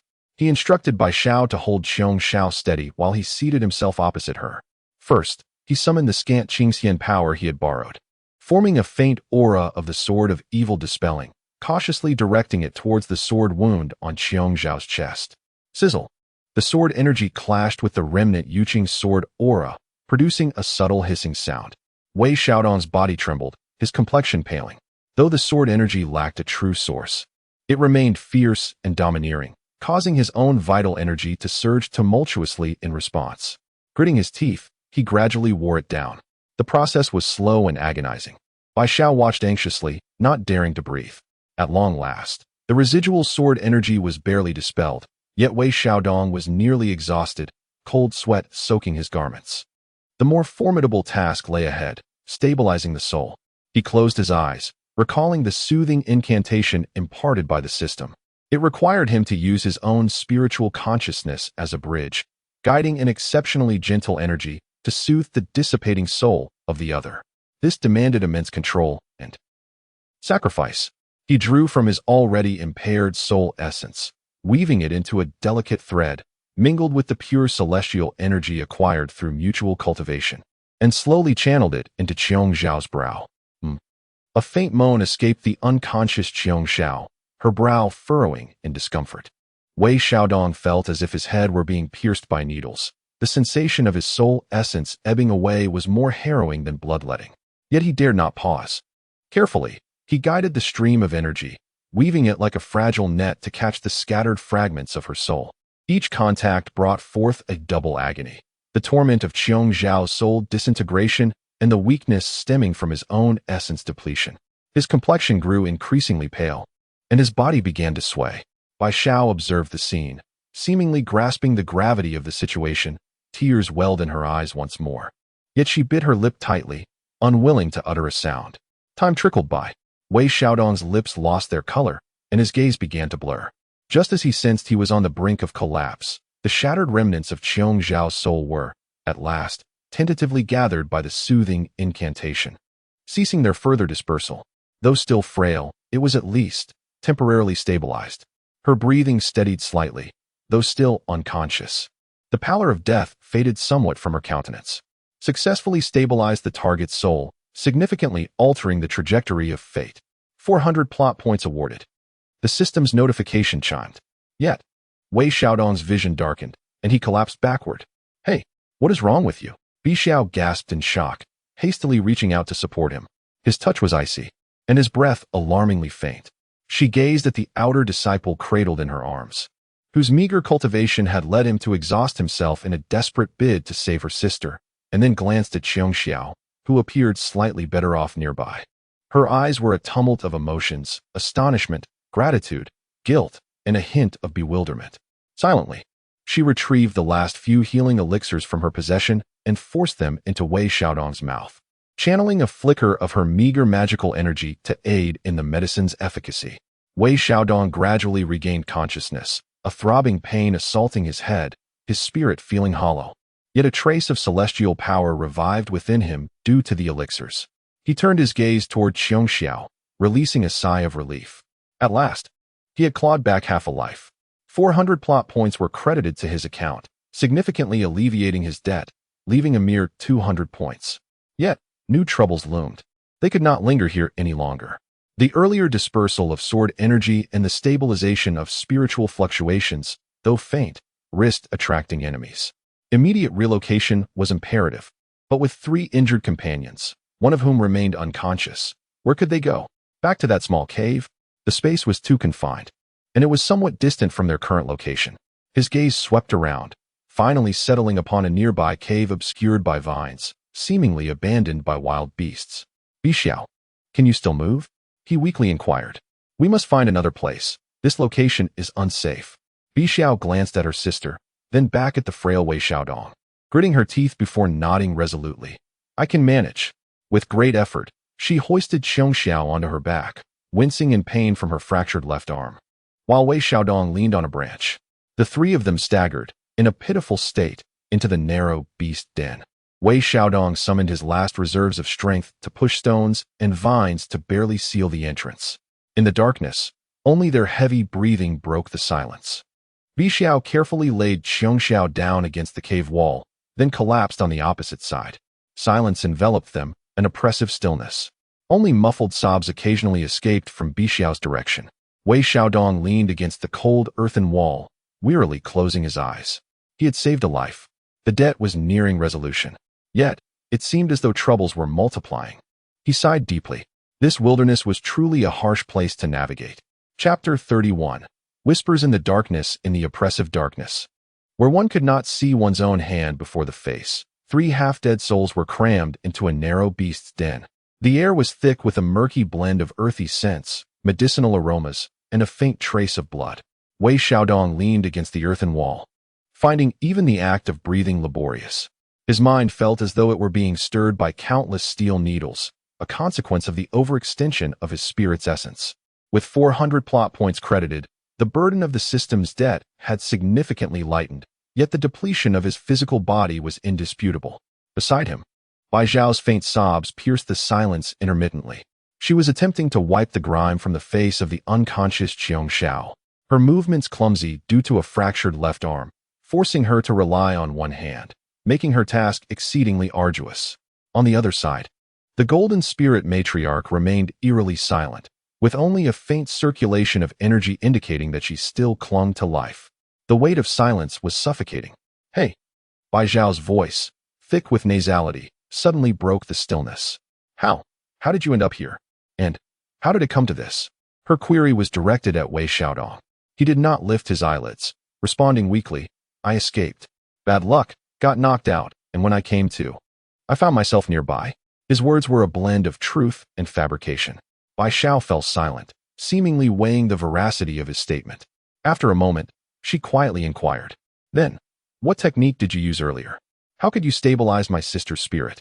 That was clearly a profound method related to the essence, far beyond the grasp of an outer disciple. Wei Xiaodong's heart tightened. He knew he could not evade this inquiry. Years ago, he had fortuitously acquired some knowledge of esoteric soul-soothing techniques. He spoke vaguely, attributing it all to elusive chance, acknowledging the steep price he had paid, stating that he had risked everything this time. Bai Zhao let out a soft "oh," refraining from further probing. Perhaps it was the weight of her sorrow, or perhaps Wei Xiaodong's desperate act of salvation had earned her trust. She remained silent for an extended period, long enough for Wei Xiaodong to assume she had fallen asleep. Is the 10,000 Immortals array truly finished? Her voice was low, quivering, as if she feared the answer. Wei Xiaodong sighed. It appears so. Once again, silence engulfed the beast's den, broken only by Bai Zhao's stifled sobs.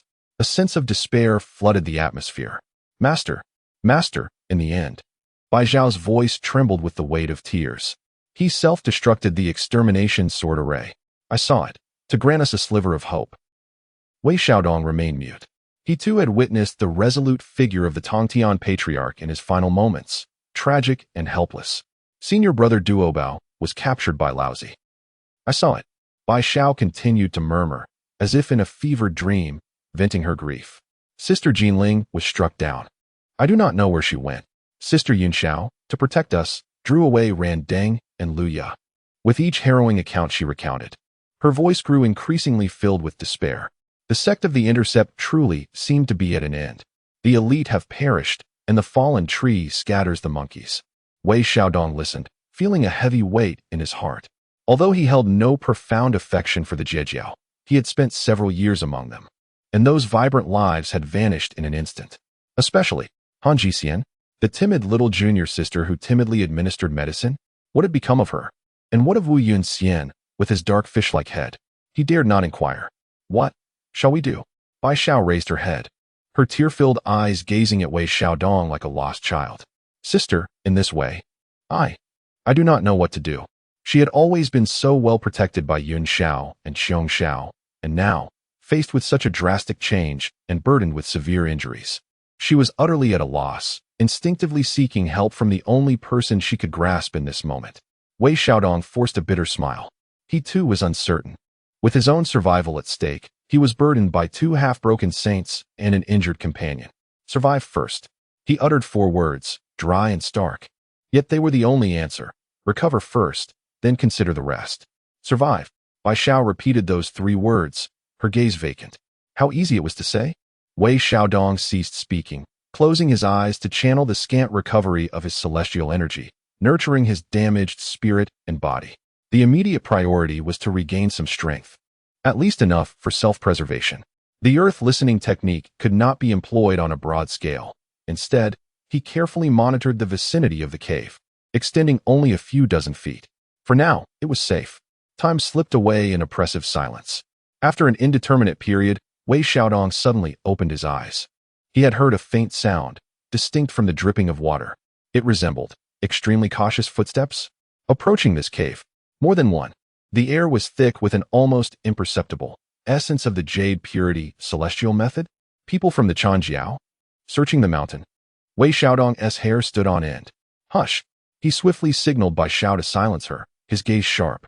Bai Xiao tensed instantly, although she had not heard anything. She could read the urgency on Wei Xiaodong's face and immediately covered her mouth, holding her breath. Wei Xiaodong's heart raced as he pushed the earth-listening technique to its limits. 2. No, 3 cultivators. Their cultivation levels were not high. Likely in the early stage of spirit refinement, probably 3rd-generation disciples of the Chanjiao.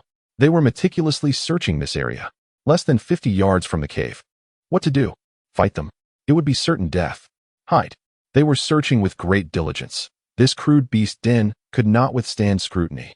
If discovered, the consequences would be unimaginable. Despair flickered in Bai Xiao's eyes as her hand instinctively moved to her waist, only to find the remnants of her tattered belt.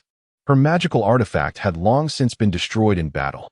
Cold sweat trickled down Wei Xiaodong's brow. His gaze swept rapidly around the cave. The unconscious Jinling Saint Mother, the severely injured Xiong Xiao, the broken Bai Xiao, and his own half-destroyed self. A dire predicament. Wait. The system.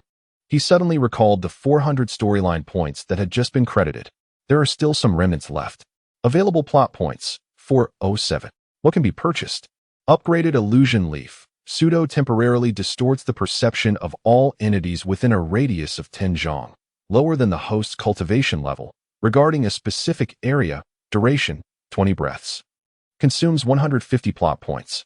Minor concealment array, pseudo, one-time array disk simulates the environmental aura within a radius of 5 zhong, isolating internal and external investigations, duration, 1 hour. Consumes 200 plot points. Startling bird talisman, pseudo creates a distant noise to divert the enemy's attention. Consumes 50 plot points. There are numerous options, yet none are flawless. The upgraded illusion leaf has sufficient range, but its effectiveness is questionable against opponents of higher cultivation levels. The minor concealment array is effective, yet its duration is short. What to do after an hour? The startling bird talisman may distract, but it could also attract more attention. The footsteps grow nearer. Faint voices can already be discerned. Search thoroughly. The master uncle stated that not a single remnant of the should be spared. There seems to be a cave nearby. There is no time for hesitation. Sister Bixiao, trust me. Regardless of what occurs, do not make a sound. Wei Xiaodong urgently whispered, rapidly making his selections. Generating minor concealment array, pseudo. Consumes 200 plot points. Generating startling bird talisman, pseudo. Consumes 50 plot points. An inconspicuous gray array disc appeared out of thin air, landing at the cave entrance, instantly activating. A layer of extremely faint, almost imperceptible radiance enveloped the cave's entrance, isolating the internal and external auras. Simultaneously, a sudden crack of a breaking branch echoed from 100 meters away in the forest, followed by the startled flapping of birds. There's movement over there. The searching disciples outside were immediately drawn to it. Let us go check it out. The footsteps quickly receded. Inside the cave, Wei Xiaodong and Bixiao held their breaths, their hearts racing as if they might leap from their throats. The earth listening technique firmly locked onto the three disciples. They ran towards the source of the noise, searching carefully, yet found nothing. It must have been a wild beast. Let us search this area again. If there's nothing, we'll return to report. The footsteps turned back, drawing closer. 10 zhong, 5 zhong, 3 zhong. Wei Xiaodong could even see the swaying hem of a Taoist robe through the gaps in the vines. Bixiao's face turned pale, and she closed her eyes. Wei Xiaodong's palms were drenched in sweat, ready to fight at any moment. The disciple lingered at the cave entrance for a moment, scanning the obscured opening veiled by vines and stones. Minor concealment array in effect. Target's perception distorted. The disciple furrowed his brow, seemingly finding nothing amiss, muttering, "This wretched place can't hide anyone." After speaking, he turned to call his companions. "Let's go. Let us head to the next area." The footsteps gradually faded away, ultimately disappearing. Phew! Wei Xiaodong and Bixiao almost simultaneously collapsed, gasping for breath, their bodies drenched in cold sweat. They had narrowly escaped disaster, successfully evading the search, altering the fate of oneself and others. The system prompt resonated. The cost was 250 plot points, exchanged for a mere 80 points. A significant loss. Yet, survival remained paramount. Wei Xiaodong observed his available plot points dwindle to 237. He was but a fraction away from clearing his 240-point debt. A sigh of relief escaped him as he turned his gaze toward Bixiao. She, too, was looking at him, her eyes still clouded with fear, yet now tinged with a hint of disbelief and reliance. That miraculous maneuver had once again surpassed her comprehension.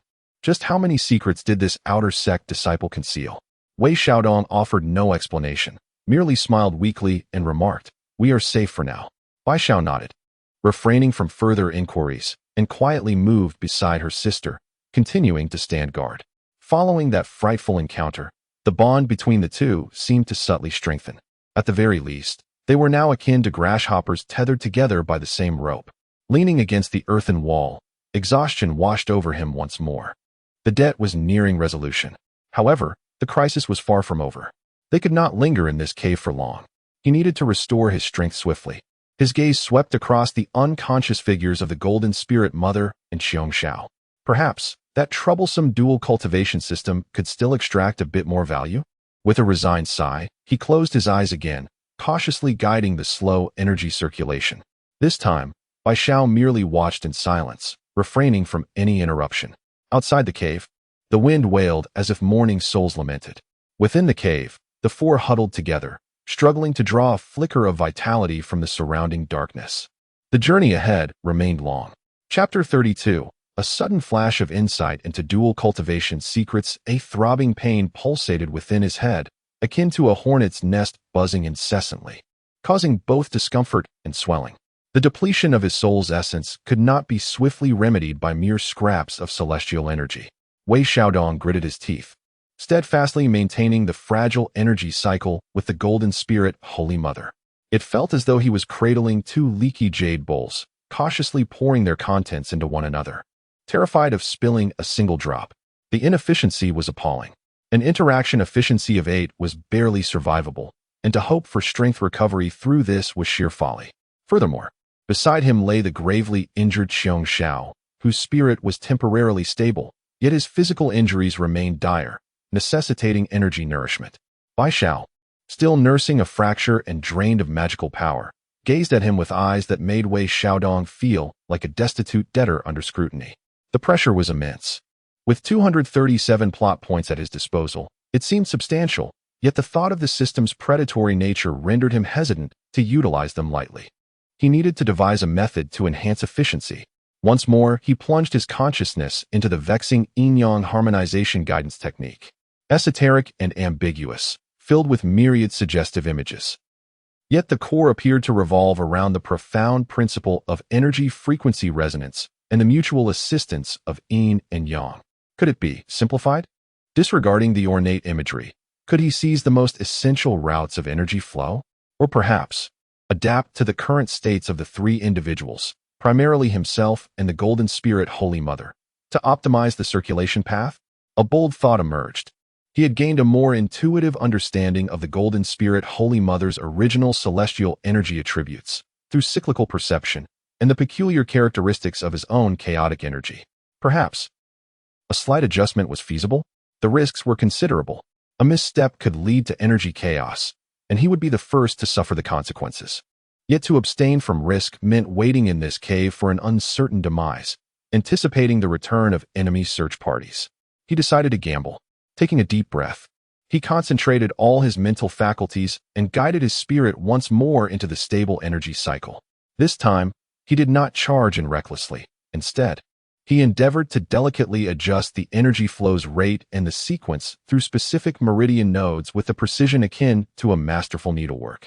Like tuning the strings of a finely crafted musical instrument, one miscalculation could lead to catastrophic failure. Sweat instantly beaded on his forehead, trickling down his cheek. Bai Xiao seemed to sense something, watching him intently, even moderating his breath. A minuscule ripple appeared in the energy flow, only to stabilize shortly thereafter. Was it effective? No, merely a lack of error. He continued his attempts, slightly rerouting the cycle to bypass the most severely damaged meridians of the Golden Spirit Holy Mother. Although the route lengthened, the resistance seemed to diminish, and the overall flow appeared to improve ever so slightly. He then endeavored to filter the energy he feedbacked through the initial strands of foreign energy in his dantian, removing the most violent aspects before transmitting it onward. Indeed, the previously furrowed brow of the Holy Mother of Golden Spirit seemed to soften ever so slightly, as her instinctive sense of rejection diminished. Efficacious. Though each adjustment was minuscule, the accumulation of these efforts bore fruit. Energy interaction efficiency, 8.1, 8.3, 8.5. The numbers on the system panel ascended, albeit sluggishly, yet resolutely. Wei Xiaodong felt invigorated. Ignoring the sharp pangs of his spirit, he exerted himself to the utmost in the endeavor of deduction and optimization. Almost instinctively, he siphoned off a trace of minuscule energy, directing it toward the unconscious Xiong Xiao, attempting to establish a more diminutive, simpler cycle of energy soothing to mend her Dao injuries. This process demanded an immense toll on his mental faculties. Yet, his comprehension of the yin-yang harmonization technique deepened at an astonishing pace. Many originally obscure nuances became crystal clear under the duress of practice and survival instincts. So, it is thus, energy is not merely about consumption or donation, but rather about seeking resonance and mutual complementarity. The union of yin and yang is not a simplistic convergence, but rather a harmonious resonance achieved by two distinct energies. Immersed in this remarkable epiphany, he lost track of time and the lurking dangers. It was unclear how long had passed. Energy interaction efficiency stabilized at 11.7. Significant enhancement in understanding of the yin-yang harmonization technique. Successfully established a secondary energy soothing cycle. Target, Xiong Xiao. Host spiritual strength slightly increased. Host's cultivation restored to perfected qi refinement and spirit transformation. A series of system notifications jolted him from his reverie. Efficiency had surged by nearly half. Although still slow, the recovery rate had markedly accelerated. More importantly, Xiong Zhao's complexion visibly brightened, and her breathing grew stronger. Even his own spiritual injuries underwent a modicum of tempering and recuperation amidst this intensive deduction and optimization. Indeed, pressure is the primary catalyst for productivity. Wei Xiaodong exhaled a lengthy sigh, feeling as though he had fought a monumental battle, exhausted yet brimming with a sense of accomplishment. Upon raising his gaze, he met Bai Xiao's wide-eyed stare. "You, what did you just do?" Bai Xiao stammered, pointing at him and the Holy Mother of Golden Spirit, then at Xiong Xiao. "What have you done? Sister's complexion, and you, your aura." Though she could not perceive the intricacies of the energy cycle, she could distinctly sense that the condition of all three was improving. This was simply extraordinary. Wiping the sweat from his brow, Wei Xiaodong feigned profundity with a smile, just a bit of ancestral acupressure technique, combined with a unique mental method. Bai Xiao. Her expression was etched with skepticism, yet the evidence before her compelled her to believe. The look in her eyes as she regarded Wei Xiaodong grew increasingly peculiar and curious. This outer sect disciple was becoming ever more enigmatic. Wei Xiaodong offered no further explanations, feeling the surge of newfound strength within him and the restoration to perfected qi refinement and spirit transformation. His thoughts began to flourish. The narrative unfolds with a sense of urgency as a character contemplates the utilization of a few plot points to acquire something that would temporarily enhance their abilities. It is clear that evasion is not a sustainable strategy. Upon accessing the system's marketplace, a previously dimmed option, obscured by insufficient permissions or plot points, suddenly illuminates. Concealment and transformation technique. Fragment. This ability allows for a slight alteration of one's aura, appearance, and posture, simulating a diminished presence for a duration of 1 hour. Cost: 150 plot points. A valuable acquisition indeed, precisely what is required at this moment. Though the cost is somewhat steep, it is undoubtedly worth it. Without hesitation, the character opts for the exchange. An influx of knowledge regarding the manipulation of aura, distortion of light, and reduction of personal presence floods their mind. The technique is not overly complex, resembling a skillful minor art, yet it demands a considerable degree of magical control. Now is the opportune moment to test the powers recently regained. Following the prescribed method, the character channels their inner celestial energy. The air surrounding them subtly distorts, rendering their forms slightly blurred. Their presence diminishes to the point of being indistinguishable from an ordinary person, making them nearly invisible amidst a crowd. Bai Xiao exclaims in surprise. "What?" "Just a little trick to facilitate our movements," the protagonist replies, dispelling the enchantment with satisfaction. This newfound ability significantly mitigates the dangers of venturing outside. Casting a glance at the remaining 87 plot points and assessing the situation within the cave, their gaze lands on Bai Xiao's fractured left arm. "Bai Xiao, bear with the pain," they urge. What are you going to do?" Bai Xiao responds, still in a state of confusion. In a swift motion, the protagonist seizes her fractured arm, exerting a sudden pull and push. Crack! Bai Xiao screams in agony, tears welling up instantly. Yet, as the initial shock subsides, she realizes the excruciating pain in her arm has dissipated, though still weak, it seems. Reattached? The protagonist produces the last remnants of healing herbs gifted by Han Ji, applying the powdered remedy to her arm and expertly tearing a piece of fabric to bandage it. Refrain from exerting yourself for the time being, they advise. Bai Xiao gazes in astonishment at her bandaged arm, then turns to the protagonist, her eyes glistening as she softly utters, "Thank you." For one as proud as she, expressing such gratitude is a rarity. The protagonist smiles gently, choosing not to respond. Approaching the cave's entrance, they cautiously part the vines to create a narrow opening.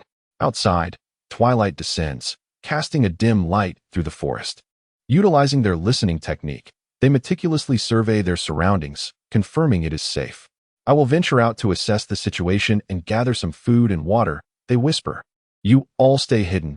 Regardless of what transpires, do not emerge." Bai Xiao nods anxiously. "You, be careful."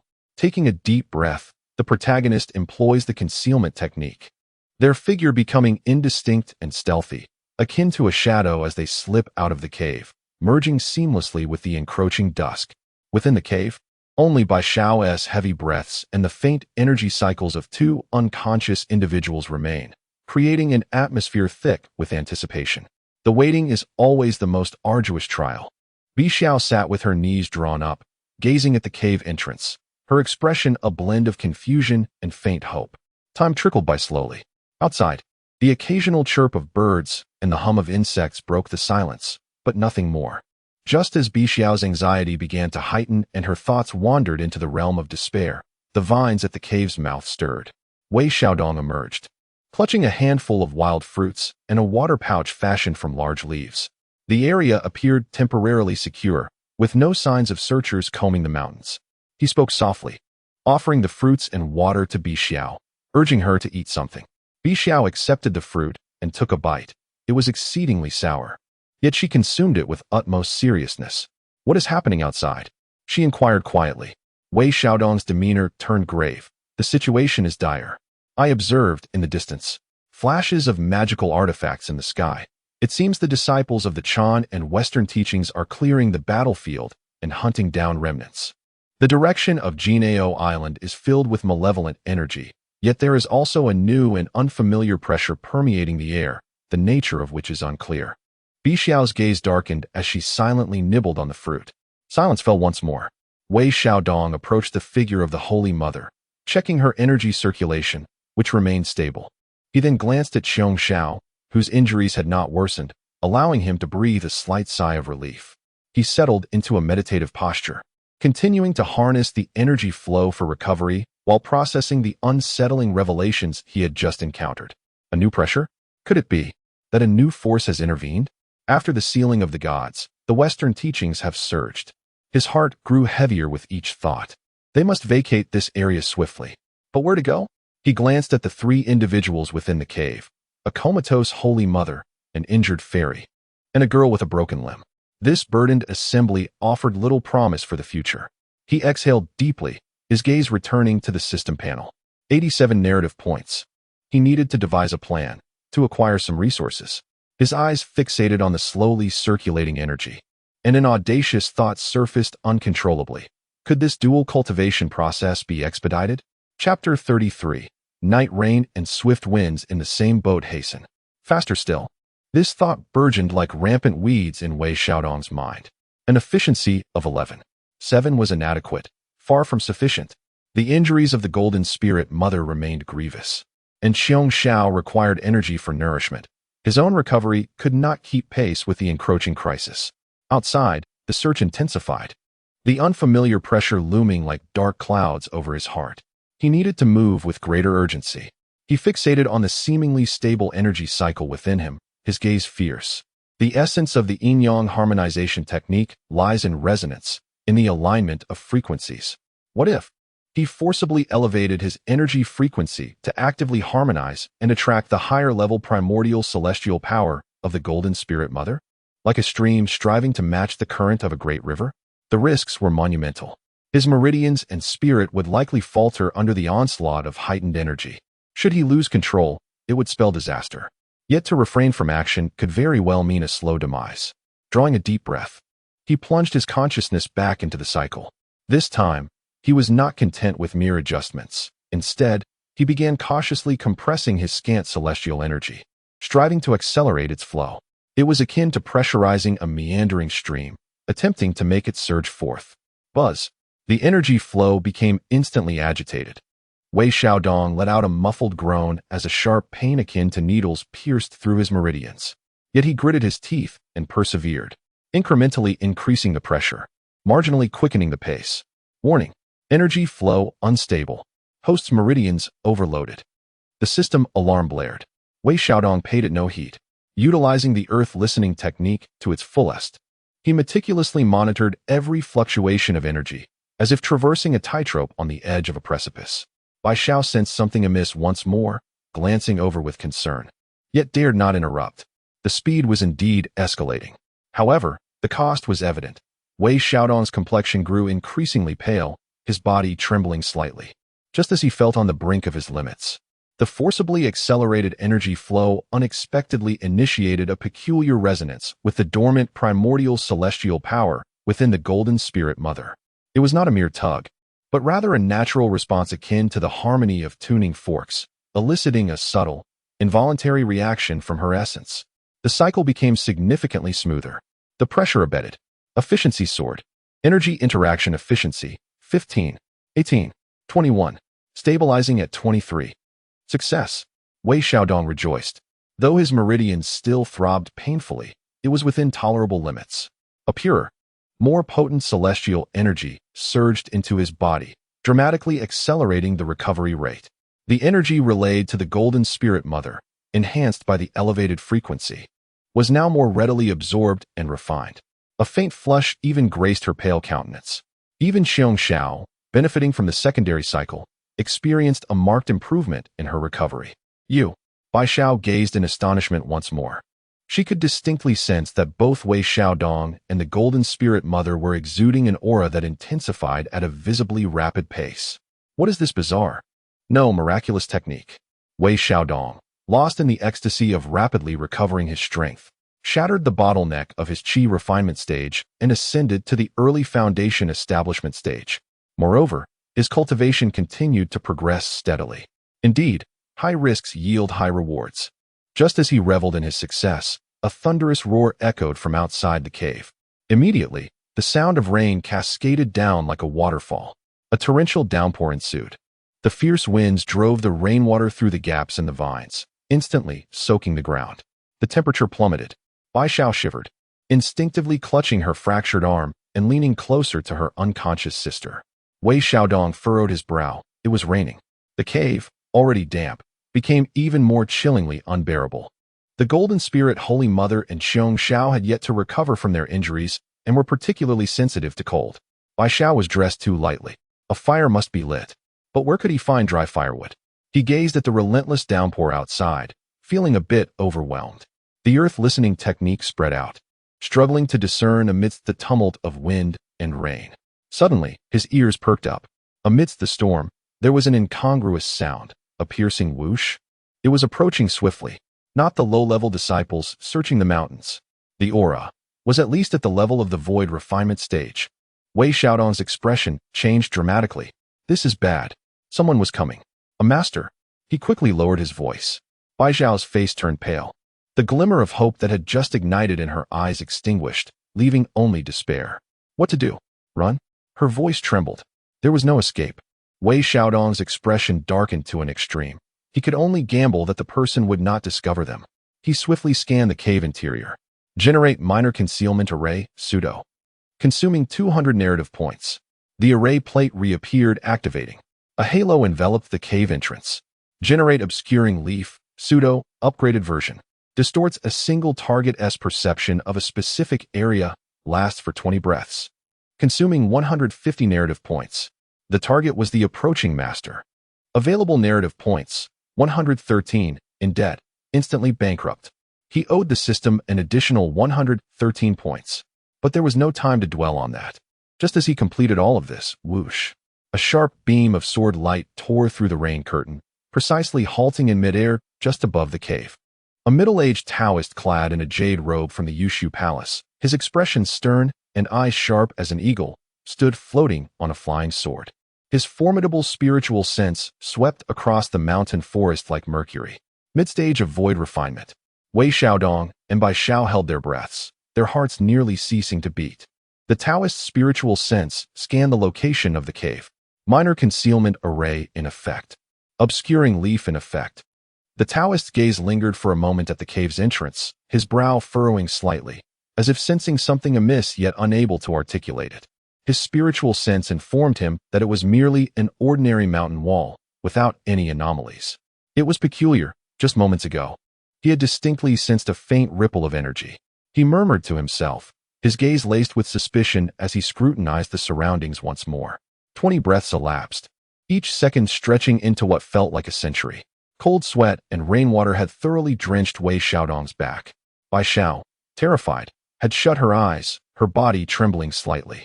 15 breaths, 16 breaths.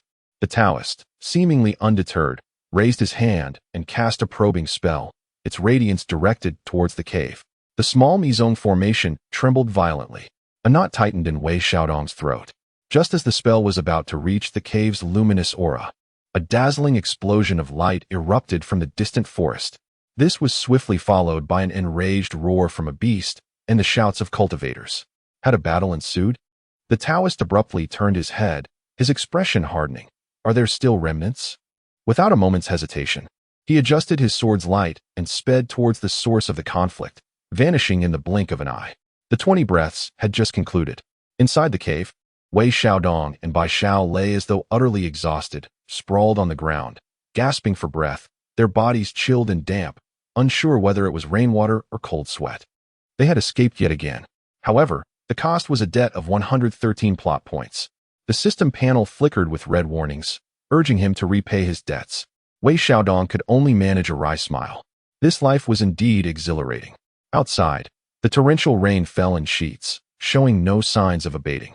Within the cave, the temperature continued to plummet, their breath crystallizing in the frigid air.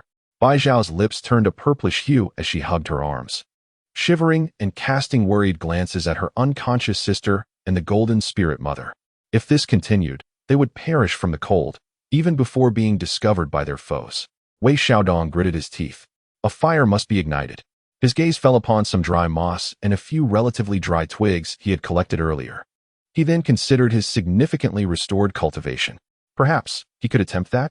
He extended his finger, striving to channel the refined, pure yang, celestial energy within him, compressing and condensing it according to the foundational method of the upper clear breaking evil sword seal. With a soft hiss, a faint, warm golden flame leapt from his fingertip. It was not a true flame, but rather a highly condensed essence of pure yang celestial energy. The temperature was modest, yet sufficient to dispel the chill in the immediate vicinity. Can you even do this?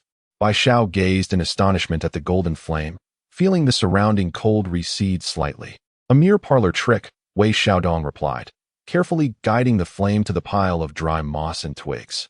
The feeble glow flickered to life, illuminating the cramped cave and bringing a rare semblance of warmth. Bai Xiao hurriedly huddled close to the fire, extending her unblemished right hand towards it, her pallid complexion softening noticeably.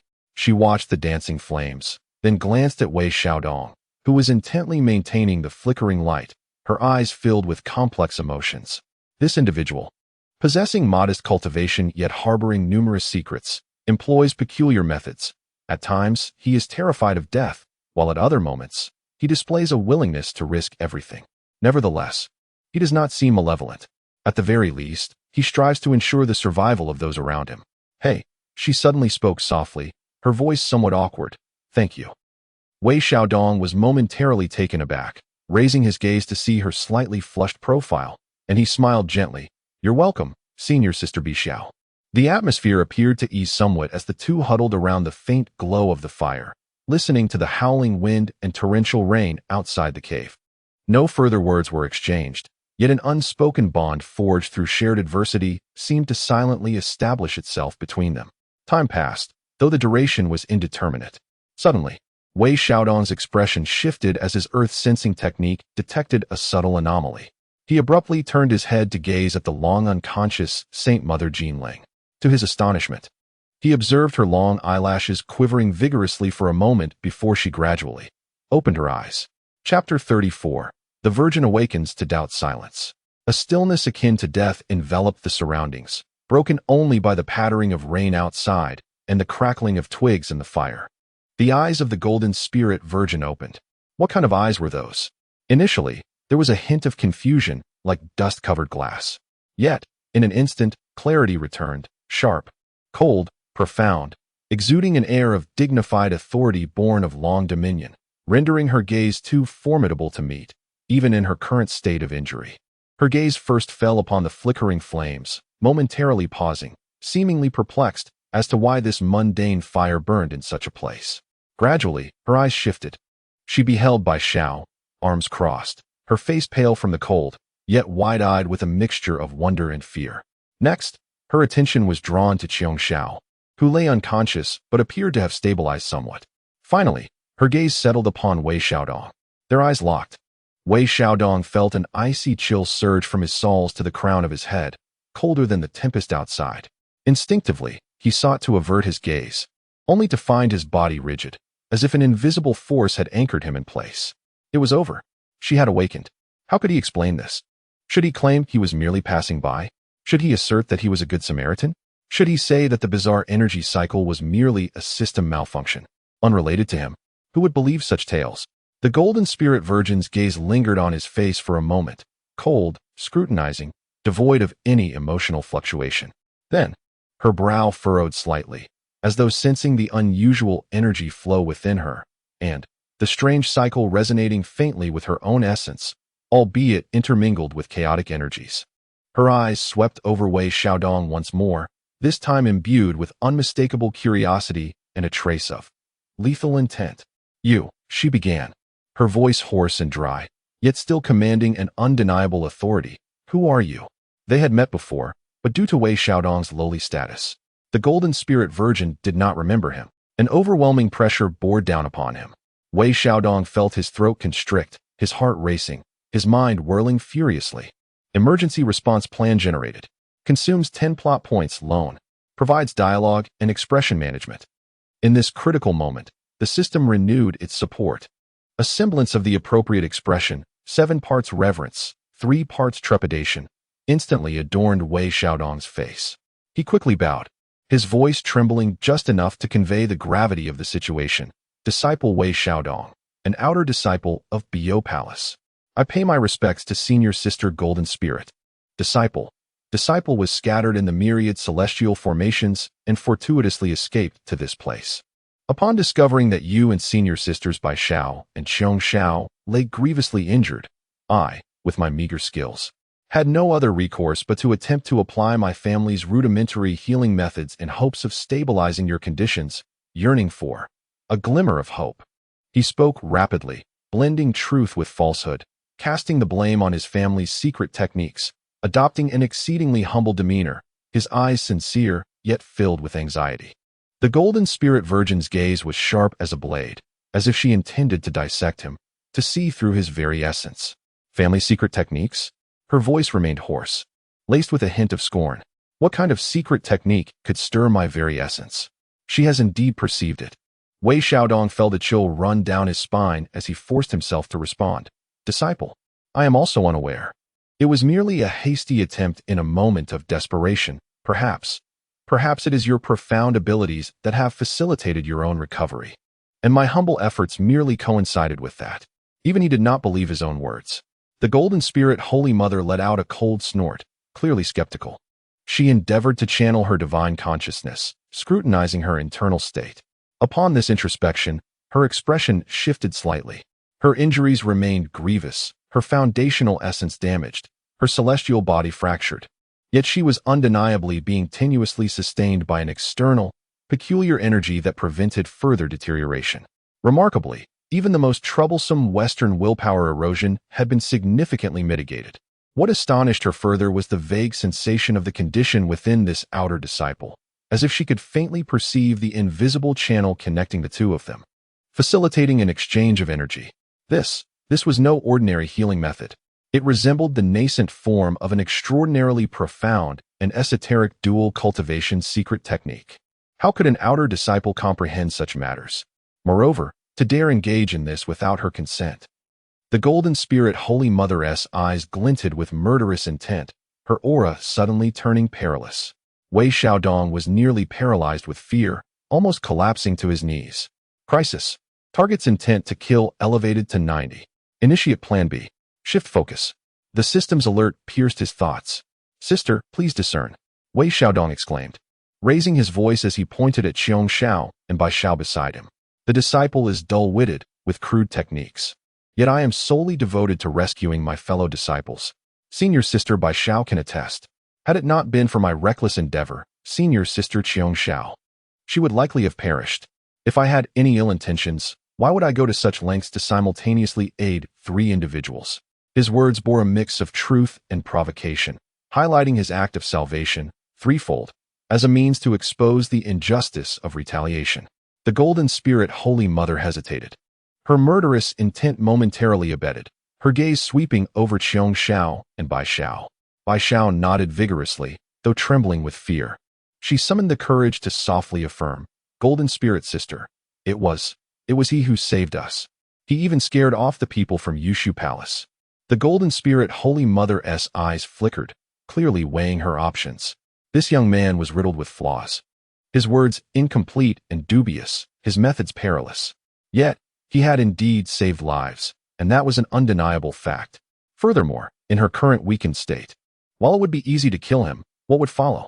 Qiong Xiao was gravely injured. Bai Zhao's combat capacity was negligible, and formidable foes lurked outside. Silence. An oppressive silence enveloped the air, broken only by the crackling of the fire. After a lengthy pause, the golden spirit Holy Mother gradually retracted her sharp aura, though her gaze remained as frosty as ever. Set aside your petty schemes. This matter shall be addressed once I have regained my strength. If a word of falsehood were to be spoken, though the words remained unuttered, an icy chill pervaded the air. Wei Xiaodong felt a sense of relief wash over him, realizing he had temporarily evaded danger.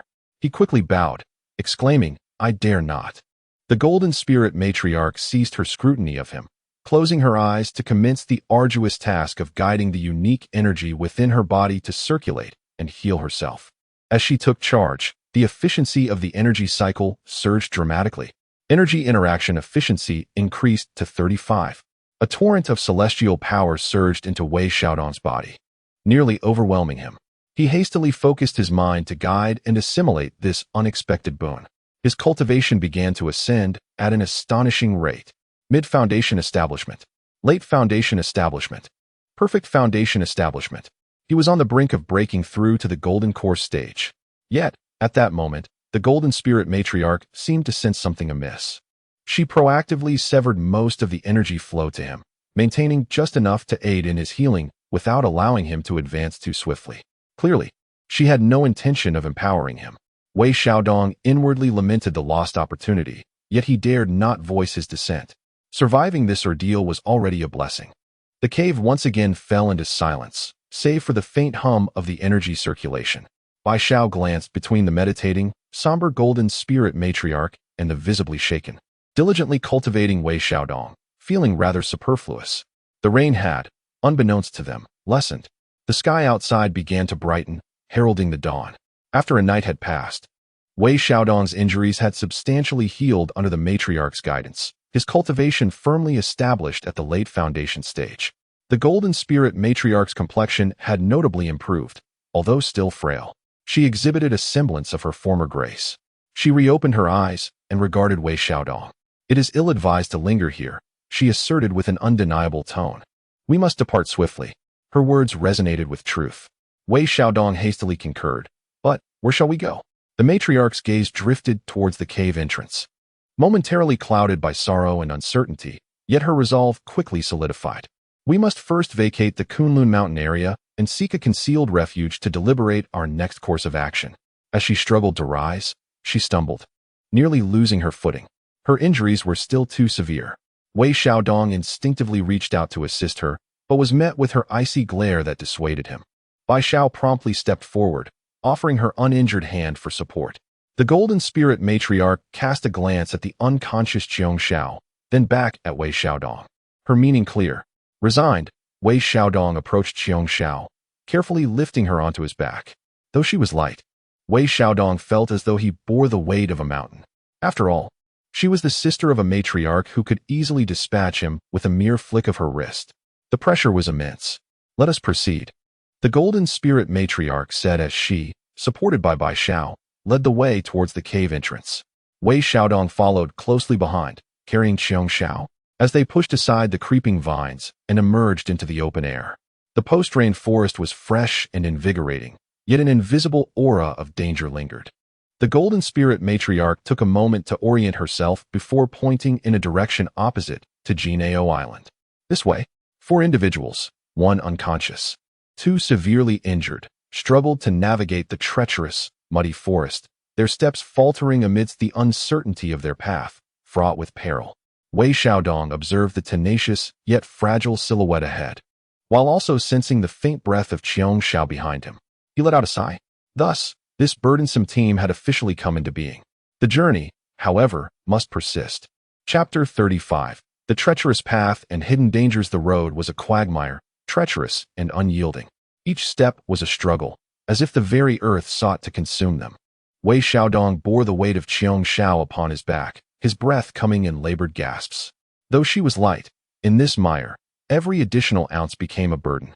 Ahead, Bai Xiao supported the Golden Spirit Mother, who also labored under the oppressive conditions.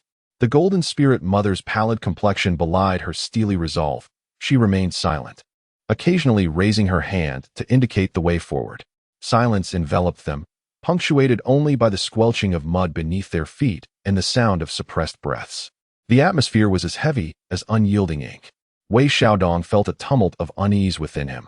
Although the Golden Spirit Mother had temporarily spared him from her wrath, her icy gaze served as a constant reminder that retribution was inevitable. He needed to devise a means to garner her favor, or at the very least, to prove his utility. His earth-sensing technique was employed cautiously, extending only within a radius of 10 zhong, ever vigilant.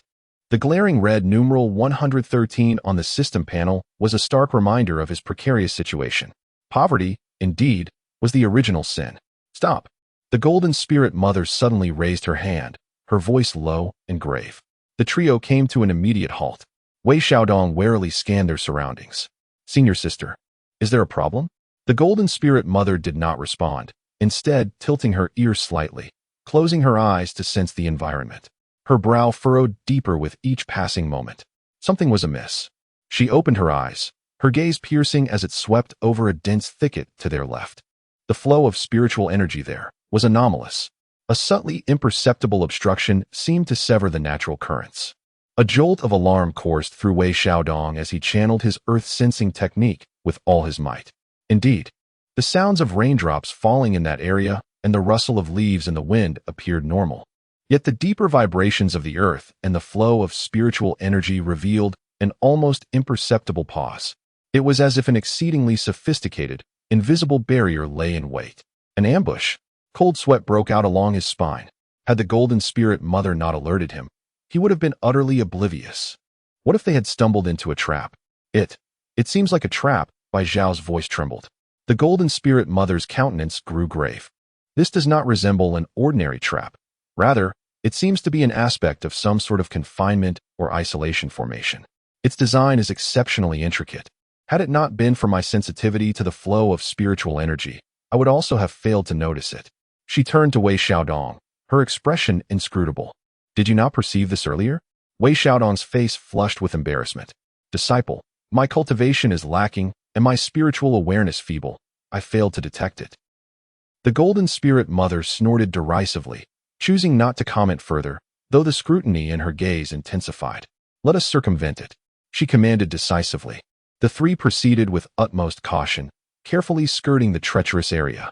Along their path, the Golden Spirit Mother identified 2 or 3 more instances of similarly concealed anomalies in the flow of spiritual energy. Some resembled residual probing restrictions, while others appeared to be latent attack talismans, all laid with cunning precision. With each step, Wei Xiaodong's trepidation grew, as did his admiration for the Golden Spirit Mother's perceptiveness. Is this the wisdom of a master? Even in such a grievous state, the insight into the environment remains astoundingly sharp. My rudimentary skills in perception and system scanning pale in comparison to theirs, resembling mere child's play. I must learn. As he diligently memorized the peculiar characteristics and spiritual fluctuations indicated by the Divine Mother of Golden Spirits, he quietly urged his system, recording and analyzing target's spiritual anomaly patterns. Generating elementary spiritual flow perception enhancement module, temporary. Consuming 30 plot points, loan. Debt, 143. Another debt incurred.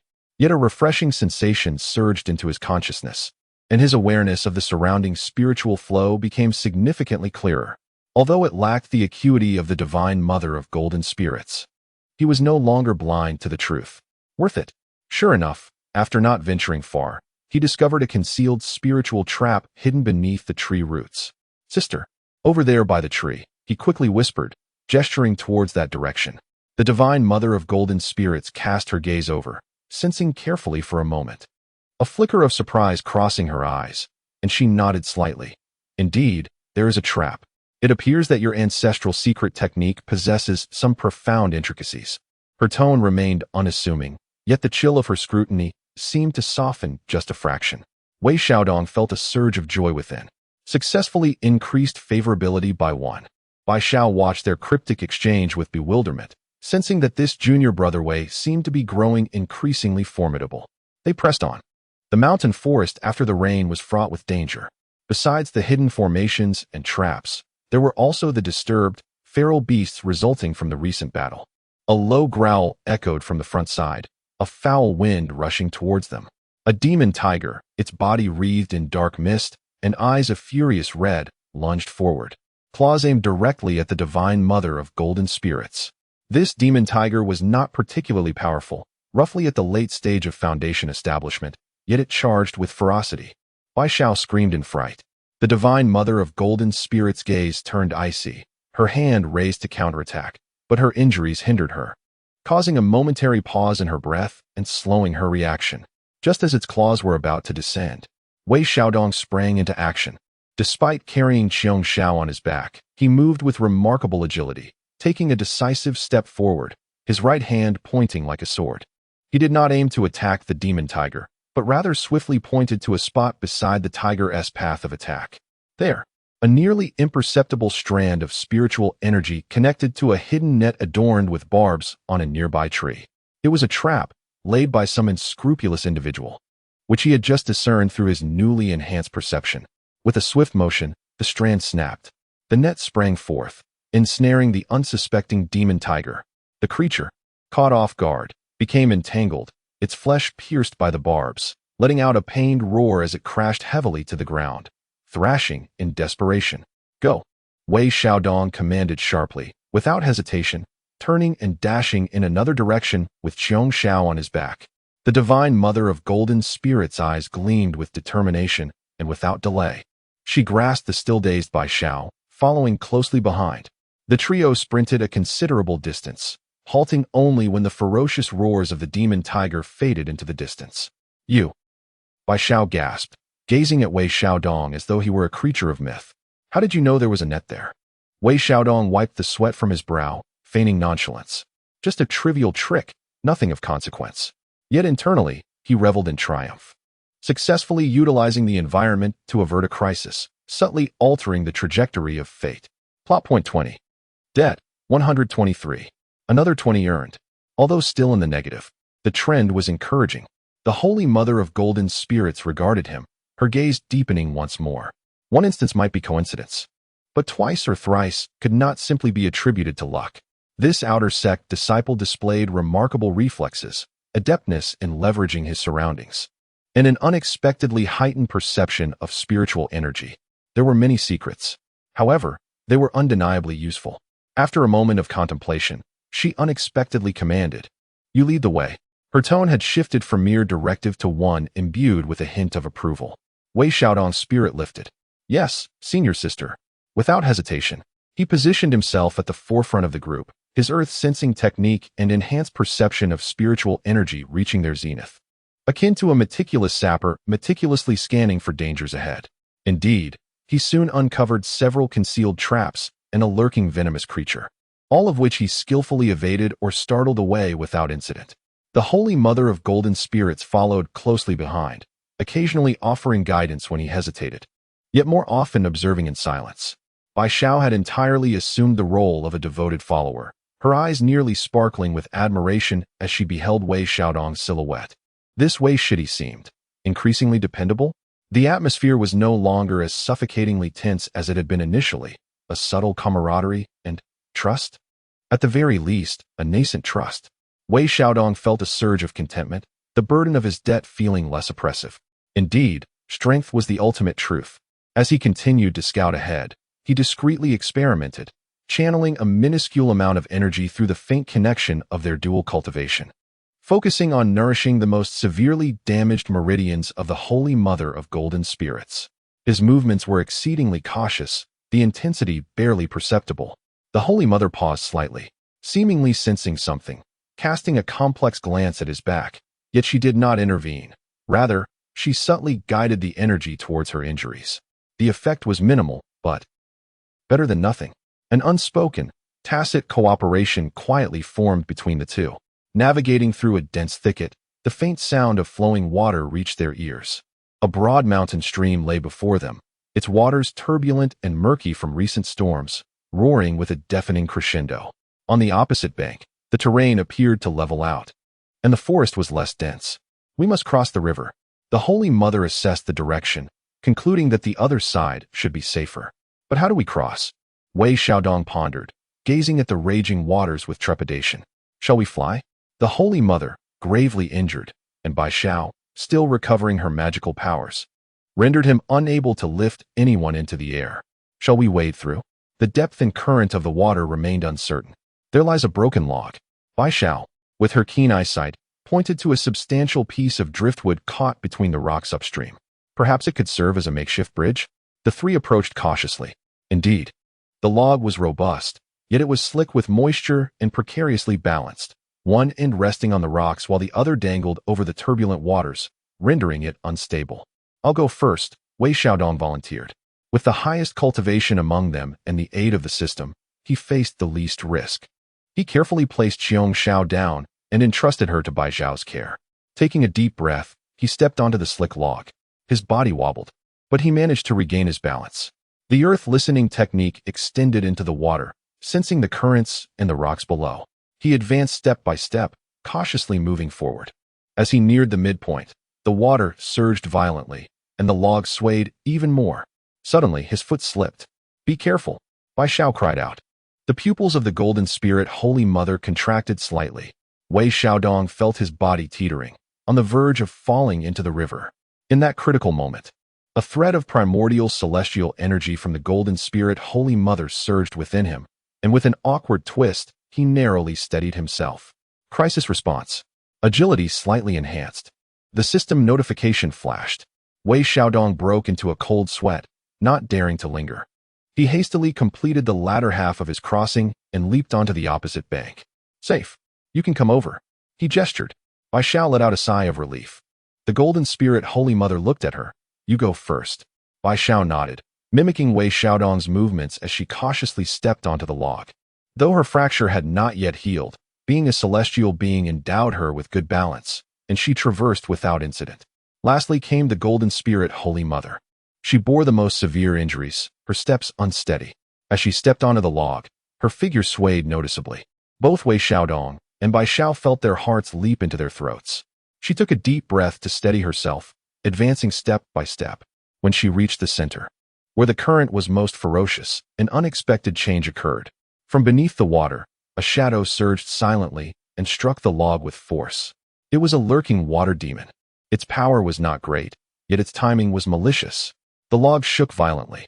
The Golden Spirit Holy Mother, already injured, was caught off guard and lost her balance, plummeting towards the rushing waters. "Senior sister," Bai Xiao screamed.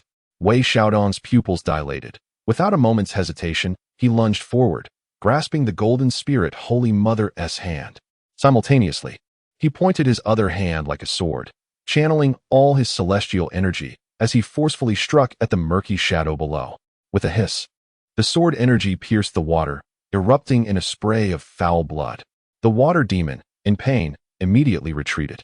Wei Xiaodong successfully seized the icy wrist of the Golden Spirit Holy Mother, exerting his strength to pull her towards the bank. With a splash, the two tumbled onto the muddy shore, rolling into a heap. Wei Xiaodong found himself beneath, with the Golden Spirit Holy Mother atop him. The warmth of her fragrant, soft body enveloped him. The icy fabric of her royal attire, tinged with a hint of blood and a unique cold fragrance, assaulted his senses. Time seemed to stand still for a fleeting moment. Wei Xiaodong's mind was a blank slate. The body of the Holy Mother of Gold Spirit became momentarily rigid. Their eyes met, mere inches apart. She could distinctly perceive her own reflection in his eyes, along with the unmasked astonishment and a hint of panic. He, too, noticed the flicker of disbelief, embarrassment, and the swiftly coalescing, nearly tangible, icy intent to kill that flashed in her gaze. "You." The voice of the Holy Mother of Gold Spirit was so chilling it could shatter the soul. Wei Xiaodong jolted, abruptly releasing his grip and retreating in a frantic tumble. His tongue stumbling over words. "Sister, I didn't mean to. I was trying to save you. There's a water demon." A water demon. The Holy Mother of Gold Spirit rose. Her expression frosted, her gaze coldly sweeping over him before glancing at the murky river. The murderous intent gradually dissipated, yet the air around them remained chillingly oppressive. She remained silent, merely adjusting her tattered robes. Bai Xiao rushed over, glancing this way and that, not daring to breathe. It's over. The favorability level has plummeted to 0. No, it's plunged into the negatives. Wei Xiaodong lamented inwardly. Why is this path so treacherous? Chapter 36. The Cold Pool Heals. Waves arise colder than the river was the gaze of the golden spirit matriarch. It pierced through Wei Xiaodong's skin like 2 ice picks, making him wish to bury himself in the muddy earth beside him. Sister, His tongue became entangled as he attempted to explain. Yet, the golden spirit matriarch had already averted her gaze, as if that fleeting moment of contact had merely brushed against a fallen leaf. With an impassive expression, she adjusted her robe and looked towards the shore across the water, where Qiong Xiao lay unconscious. Carry her. Go. Her voice betrayed no emotion, yet emanated an undeniable authority. Yes, yes. Wei Xiaodong felt as if he had been granted a reprieve, scrambling back onto the slippery log and almost fleeing to the opposite bank. With utmost care, he lifted Qiong Xiao onto his back and, trembling, made his way back. Throughout the entire process, the golden spirit matriarch did not cast a single glance in his direction. Bai Xiao glanced from one to the other, wisely choosing to remain silent. The atmosphere plummeted to another freezing point. The three continued on in silence. Wei Xiaodong's heart raced. The chilling touch and murderous intent seemingly imprinted on his wrist. Had his favorability not only reached 0, but perhaps plummeted into the depths of the abyss. Stealing a glance at the profile of the golden spirit matriarch, he noted her still unsteady gait and the paleness of her complexion, which had grown even more pronounced. Evidently agitated by the earlier incident. Sighing inwardly, Wei Xiaodong resigned himself to lead the way, treading with heightened caution, wishing to inspect every inch of ground thrice over. The journey continued in silence. After approximately half an hour, the sun began to dip in the west. Ahead lay a higher terrain, where wisps of mist lingered, accompanied by a faint ripple of spiritual energy. That way, the golden spirit matriarch suddenly spoke, pointing towards the depths of the hollow. The three followed the vapor, navigating around a cluster of jagged stones, until they were met with a sudden clarity. Before them lay a modest cold pool, its waters crystal clear, emanating a chilling aura. At the edge of the pool grew several inconspicuous, thick-leaved dark green grasses, from which the spiritual energy emanated. The cold jade pool. Bai Xiao expressed her surprise, realizing that such a spiritual place existed here, albeit of lower grade. The golden spirit matriarch approached the pool, crouched down, and scooped up a handful of water, carefully feeling it for a moment before nodding slightly. The water quality is decent, containing a faint essence of ice marrow spirit energy, capable of temporarily stabilizing injuries and alleviating burning pain. As she spoke, her gaze swept over Qiong Xiao, resting on Wei Xiaodong, then flitted to her own subtly painful wound beneath her tattered palace attire. The implication was clear. Healing was required from this pool. However, she glanced at Wei Xiaodong, her brows knitting ever so slightly. Immediately, Wei Xiaodong understood and set Qiong Xiao down. Bai Xiao, please take care of Sister Qiong Xiao. I will arrange the surroundings to prevent any disturbances. Without waiting for a response, he hurried off to a distance, pretending to busy himself with the environment, while in reality, he strained his ears and focused his spiritual perception, taking on the role of vigilance. Behind him, the rustling sound of clothing being shed and the splash of water echoed. Although he was acutely aware that little could be discerned, Wei Xiaodong felt a slight flush upon his cheeks and quickly composed himself, adhering to the principle of refraining from inappropriate sights and sounds. Within the frigid waters of the cold pool, the golden spirit mother submerged much of her body, unable to suppress a faint sigh that was tinged with both pain and relief. The icy water provoked a sharp sensation upon her wounds, akin to the prick of needles. Yet it effectively subdued the tumultuous forces within her and alleviated the burning discomfort. Bai Xiao cautiously cradled Qiong Xiao, gently washing her forehead and arms with the pool's water. As time passed, the chilling essence of the waters seemed to yield remarkable results for her injuries. The golden spirit mother's breath gradually stabilized, the unnatural flush upon her face receding to reveal a hint of restored color.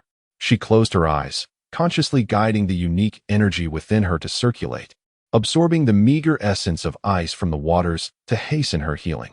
Wei Xiaodong sensed the energy fluctuations behind him settling into an orderly rhythm, allowing him a sigh of relief. Evidently, this cold pool was indeed beneficial. He too remained vigilant, quietly circulating his own energy to absorb the sparse spiritual essence surrounding them, solidifying his cultivation at the later stage of foundation establishment, while simultaneously pondering how to swiftly clear the debt of 123. The burden of financial obligations weighed heavily on his mind. Time slipped by unbeknownst to him. As the sun dipped below the horizon, the forest dimmed. From the direction of the cold pool, a gentle sound of water emerged. The golden spirit mother slowly emerged from the chilly depths. Her tattered palace attire had been dried by spiritual energy, still in tatters, yet unable to conceal her gradually regaining regal demeanor. Her complexion remained pale, yet her gaze grew sharper and clearer. Bai Xiao also assisted Xiong Xiao in emerging. Though still unconscious, the anguish etched upon her brow appeared to have lessened somewhat. This place was unsuitable for an extended stay. The cold would deepen with nightfall, detrimental to her injuries. Let us seek a sheltered spot to spend the night, the golden spirit mother stated calmly. Indeed, Wei Xiaodong responded hastily, his eyes inadvertently glancing over the few dark green grasses by the pool's edge. Sister, those grasses. The golden spirit mother cast a sidelong glance. Frost, it thrives alongside the cold pool, possessing a frigid nature that can slightly nourish the soul and provide minimal analgesic effects for external wounds. When harvesting, one must use jade or wooden tools, avoiding those of metal. Wei Xiaodong's eyes brightened. A valuable find. Though not of high rank, it was precisely what they required at this moment. He hurried forward, carefully prying the soil with a twig, extracting the few frost roots intact with the earth, wrapping them in large leaves. You do possess some discernment, the golden spirit mother remarked indifferently. Wei Xiaodong chuckled awkwardly, not daring to respond. The trio departed from the cold pool, seeking a sheltered indentation in a nearby stone wall that barely accommodated them. Wei Xiaodong gathered dry twigs and once again summoned his celestial power to ignite a campfire. Bai Xiao crushed the frost, extracting its juice and cautiously administering it to Qiong Xiao, while applying the paste of grass and mud to the wounds on the arms of both the golden spirit mother and himself. A soothing coolness spread forth, and indeed, the burning sensation at the wounds significantly diminished. The Holy Mother of Golden Spirit glanced at the industrious Wei Xiaodong, fell into silence for a moment, and then suddenly flicked her finger. A pale golden elixir, imbued with pure celestial energy, landed before Wei Xiaodong. Consume it to restore your magical power, she stated in an unchanging tone. You will be needed to stand guard tonight. Wei Xiaodong was taken aback, staring at the extraordinary pill before him and then at the Holy Mother's inscrutable profile. Was this a blow followed by a sweet reward? Or perhaps a concern that he might lack the strength to keep watch at night, thereby jeopardizing their mission? He dared not ponder further and quickly took the elixir, exclaiming, "Thank you, senior sister." The pill dissolved upon entering his mouth, and a gentle yet overwhelming surge of celestial energy coursed through his body, swiftly replenishing his depleted magical power and subtly nurturing his previously strained spirit. What a remarkable treasure! This was undoubtedly a precious item. Even a mere drop from a great being's fingers was sufficient to satiate him. He hastily settled into a meditative posture, pouring all his energy into refining the elixir's potency. Remarkably, his cultivation level began to imperceptibly rise, inching towards the perfection of foundational establishment. The Holy Mother of Golden Spirit observed the strengthening aura surrounding him, her gaze flickering momentarily before she closed her eyes once more to continue her healing. As the night deepened, the sounds of nocturnal creatures began to fill the forest. The crackling campfire illuminated the weary yet vigilant faces of the three. Wei Xiaodong voluntarily assumed the duty of watchman, maximizing his earth-listening technique and spiritual perception, refusing to allow even the slightest lapse in focus. The Holy Mother and Bai Xiao seized the opportunity to recuperate. In the latter half of the night, as Wei Xiaodong remained utterly absorbed in vigilance, he suddenly detected an unusual tremor through his earth-listening technique. It originated from a great distance, but it approached with remarkable speed. It was neither the sound of footsteps nor the rush of a beast. It resembled the sound of a large magical artifact soaring through the air. His expression changed abruptly. Something was amiss. The Holy Mother and Bai Xiao instantaneously awoke. Where? The Holy Mother inquired in a low voice, her consciousness expanding outward. Southeast. It's moving fast. It resembles a flying vessel or similar magical artifact. Wei Xiaodong replied urgently. The distance is less than 100 miles. 100 miles was negligible for a flying artifact, arriving in the blink of an eye. The Holy Mother's expression darkened. Those capable of navigating a flying artifact in this region could not be mere rogue cultivators. They could only belong to the Jade Void Palace or the Western Church. Their intentions were nefarious. Extinguish the fire. Conceal your presence, she commanded decisively. Wei Xiaodong swiftly kicked the campfire apart and covered it with earth. The three huddled closely against the stone wall, exerting all their efforts to suppress their presence. While Wei Xiaodong employed the concealment and illusion technique once more, minimizing their visibility to the lowest possible level. Soon, the sound of the flying vessel grew increasingly nearer. A massive shadow swept across the moonlight. It was a green flying vessel, measuring several dozen feet in length. Standing at the bow were several formidable cultivators, all adorned in the garb of the Jade Void Palace.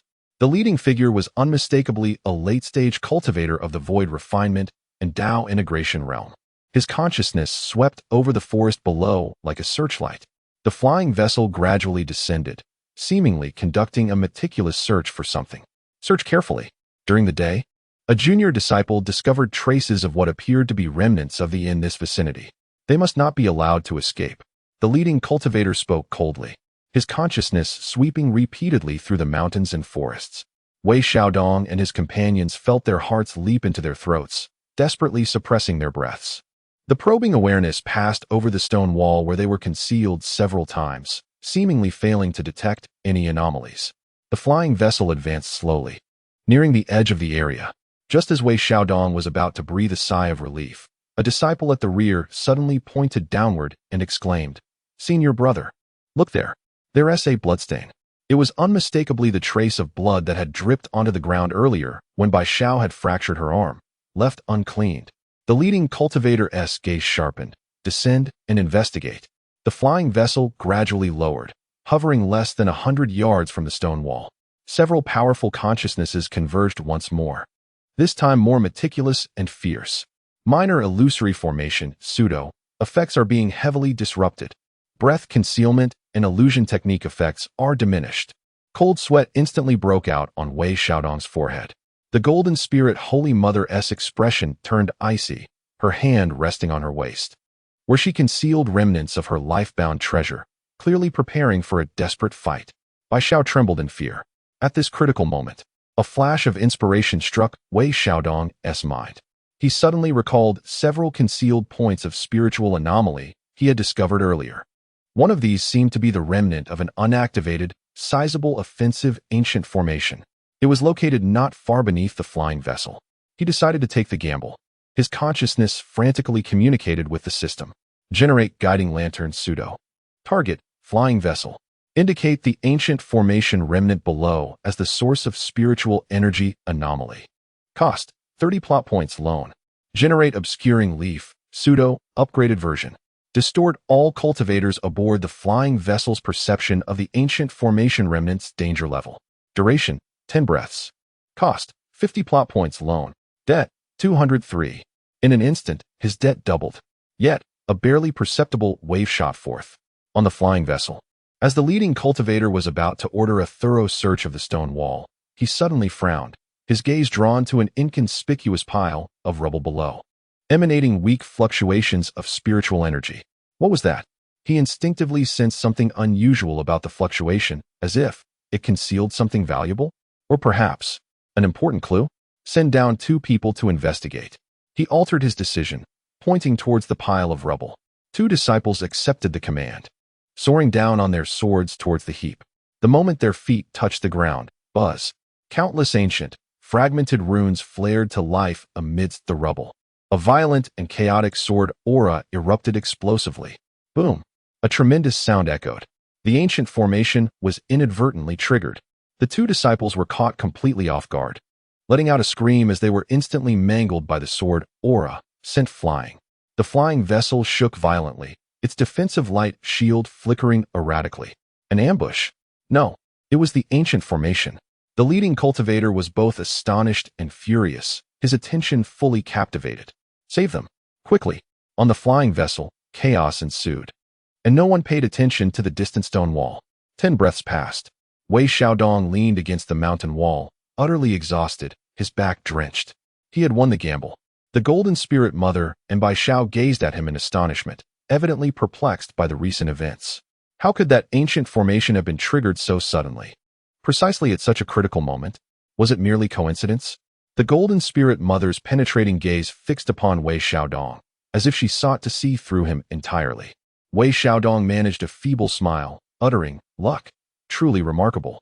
The scene aboard the vessel was tumultuous, as they tended to the injured and remained wary of the ancient formation. After much ado, they finally cursed and ascended into the sky, hastily retreating along the path they had come, evidently unwilling to linger any longer. It was only when the vessel had completely vanished from sight that the three of them released a collective sigh of relief. Bai Xiao collapsed onto the ground. The Golden Spirit Mother regarded Wei Xiaodong in silence for a prolonged moment before slowly speaking, her tone imbued with unprecedented complexity. "You are impressive." Wei Xiaodong was taken aback. Was this a compliment? Before he could fully grasp the implication, the Golden Spirit Mother added in a low voice, "This matter must not be disclosed to others." With that, she closed her eyes, returning to her healing, though the slight tremor of her eyelashes betrayed her inner turmoil. Wei Xiaodong glanced at the staggering debt of 203 displayed on the system panel, then at the seemingly softened demeanor of the Golden Spirit Mother. His emotions were a tangle. This debt was mounting ever higher. Yet it seemed not entirely without reward. Chapter 37. Whispers beneath the starry night silence. The stillness after the calamity. Only the night breeze weeping through the treetops and the faint echoes of a departing vessel can be heard from afar. Bai Xiao slumped to the ground, gasping for breath. Tears flowing silently down her cheeks, a mixture of fear and relief. The Holy Mother of Golden Spirits sat with her eyes closed in meditation. Yet the subtle rise and fall of her chest betrayed her inner turmoil. Wei Xiaodong leaned against the cold stone wall, feeling utterly drained, not from fatigue, but from heartache. 203 plot points. How long must one wait for such a fate? The blood-red numbers on the system panel were glaring, like a death warrant. Finally, as Bai Xiao caught her breath, she asked, her voice tinged with tears, "How could that formation suddenly?" She turned to Wei Xiaodong, her eyes filled with dread and confusion. The Holy Mother of Golden Spirits slowly opened her eyes, her gaze once again resting on Wei Xiaodong, scrutinizing him with a hint of barely perceptible inquiry. A chill ran down Wei Xiaodong's spine, and he forced a laugh. Perhaps it was the tremor from the vessel's landing that inadvertently triggered the remnants of the ancient formation? Just luck? Really, he did not even believe his own words. That ancient formation was in such disrepair, it could not have been activated by just any tremor, especially not so fortuitously. Bai Xiao remained skeptical. However, the Holy Mother merely regarded him with a profound gaze and chose not to press further. Some matters are best left unspoken. To pursue them would yield no benefit to anyone. She closed her eyes once more, her tone indifferent. "We must use this time to recover. It is unwise to linger here. We must depart before dawn." "Yes," both Wei Xiaodong and Bai Xiao replied in unison. The atmosphere fell into silence again. Yet this silence bore a different quality from before. It was stripped of suspicion and coldness, infused instead with an ineffable understanding, or perhaps a temporary acknowledgement based on pragmatic interests. Wei Xiaodong sensed that the chilling intent emanating from the Holy Mother had indeed dissipated, if only for the moment. He let out a small sigh of relief and promptly settled into a cross-legged position, consuming a few gently medicinal wild fruits he had gathered earlier. He began to circulate his energy, refining the residual potency of the elixir bestowed by the Holy Mother. His cultivation steadily advanced towards completion of the foundation establishment stage, and the wounds to his spirit gradually began to mend. The art of earth listening quietly unfolded, monitoring the surroundings. As the night deepened and the stars twinkled sparsely, Bai Xiao could no longer hold herself up against the stone wall and succumbed to a deep slumber, tears still lingering at the corners of her eyes. The Holy Mother remained in meditation, a faint celestial light enveloping her, seemingly resonating with the stars above, drawing upon their power for healing. Wei Xiaodong observed this scene, internally marveling at the prowess of his companion. Such is the way of the mighty. Even their methods of healing are so refined. He, on the other hand, was left to laboriously absorb the earth's essence, a stark contrast. Suddenly, he felt a slight movement in his ears. The earth listening technique had caught a faint, intermittent sound, a whimper. It was neither the wind nor the chirping of insects. It resembled the mournful wail of a creature in extreme agony. The sound emanated from the southeast, appearing to be at a considerable distance. It was faint, so much so that without his enhanced auditory perception, he would have been unable to detect it. He focused intently on the sound. The whimpering came in intermittent bursts, intermingled with the sounds of painful struggles, and the dull clanking of chains. What chains could possibly exist in this desolate wilderness? Could it be a trapped spirit beast? Or perhaps a confined cultivator? A thought stirred within Wei Xiaodong. A plot point, altering the trajectory of fate, rescuing the ensnared being. This could lead to a reward. Everything he observed now appeared as a plot point. Yet, what of the risks? What if it were a trap? He hesitated for a moment, glancing at the meditating golden spirit mother and the slumbering Bai Xiao. Quietly rising, he cautiously made his way toward the southeast, following the sound. As he drew closer, the sound became increasingly distinct. Pain, despair, and an inexplicable ancient aura permeated the air. Passing through a dense thicket, he arrived at a concealed entrance to a valley. The sound was indeed emanating from within. The valley's mouth was shrouded in thick miasma, teeming with venomous insects, deterring any ordinary creature from approaching. Yet Wei Xiaodong sensed that the heart of the whimpering lay deep within the valley. Taking a deep breath, he employed the concealment and illusion technique, carefully slipping through a less dense area of the miasma. Inside the valley was a hidden realm, small yet foreboding and damp, with a murky pool at its center. In the middle of the pool stood a black stone pillar. To his astonishment, a dragon was shackled to it, a young dragon.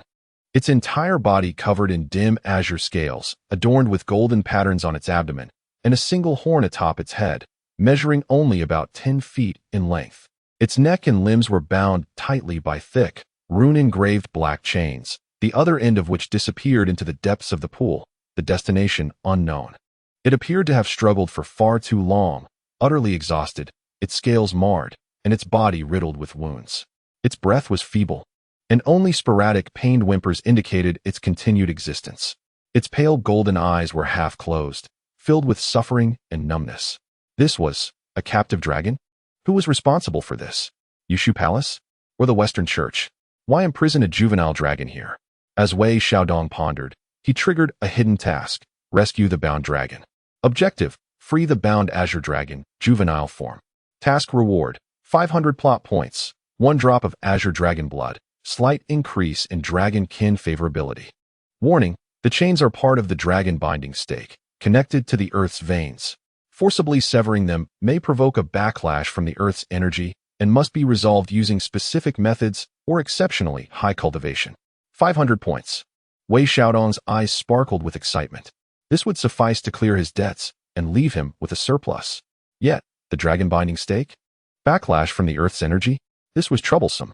He scrutinized the chains and the stone pillar, indeed sensing a heavy, stable force connecting him to the Earth. Forcibly severing them would likely result in a terrifying counterattack. Specific methods? He possessed none. Exceptionally high cultivation? He lacked that as well. What to do? Abandon the endeavor?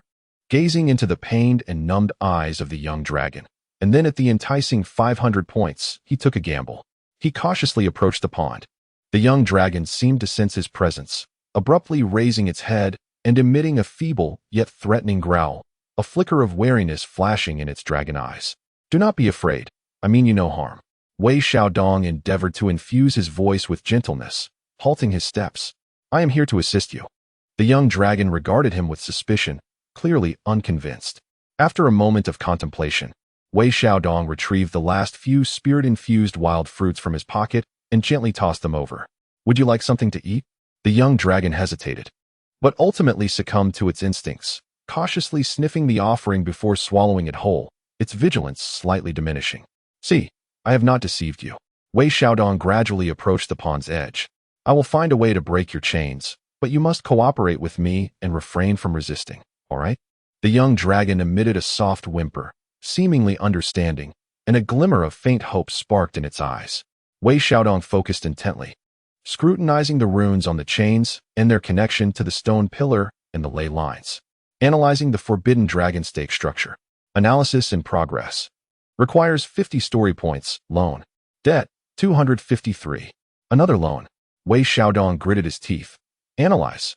A torrent of information regarding restrictions, ley lines, and runes flooded his mind.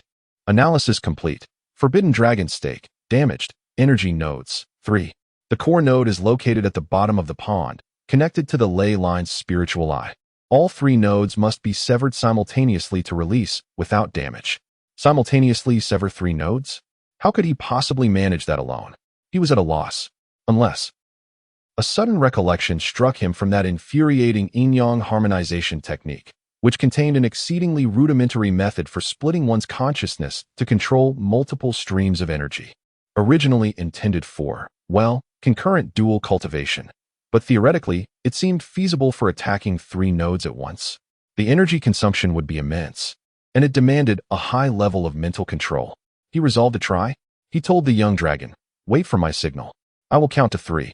On the last count, you must exert all your strength to break free." The young dragon nodded affirmatively. Wei Xiaodong inhaled deeply, his gaze sharpening. His internal celestial energy surged wildly, his consciousness sharply focusing and splitting into 3. He simultaneously locked onto the 3 inconspicuous rune nodes on the stone pillar. 3, 2, 1.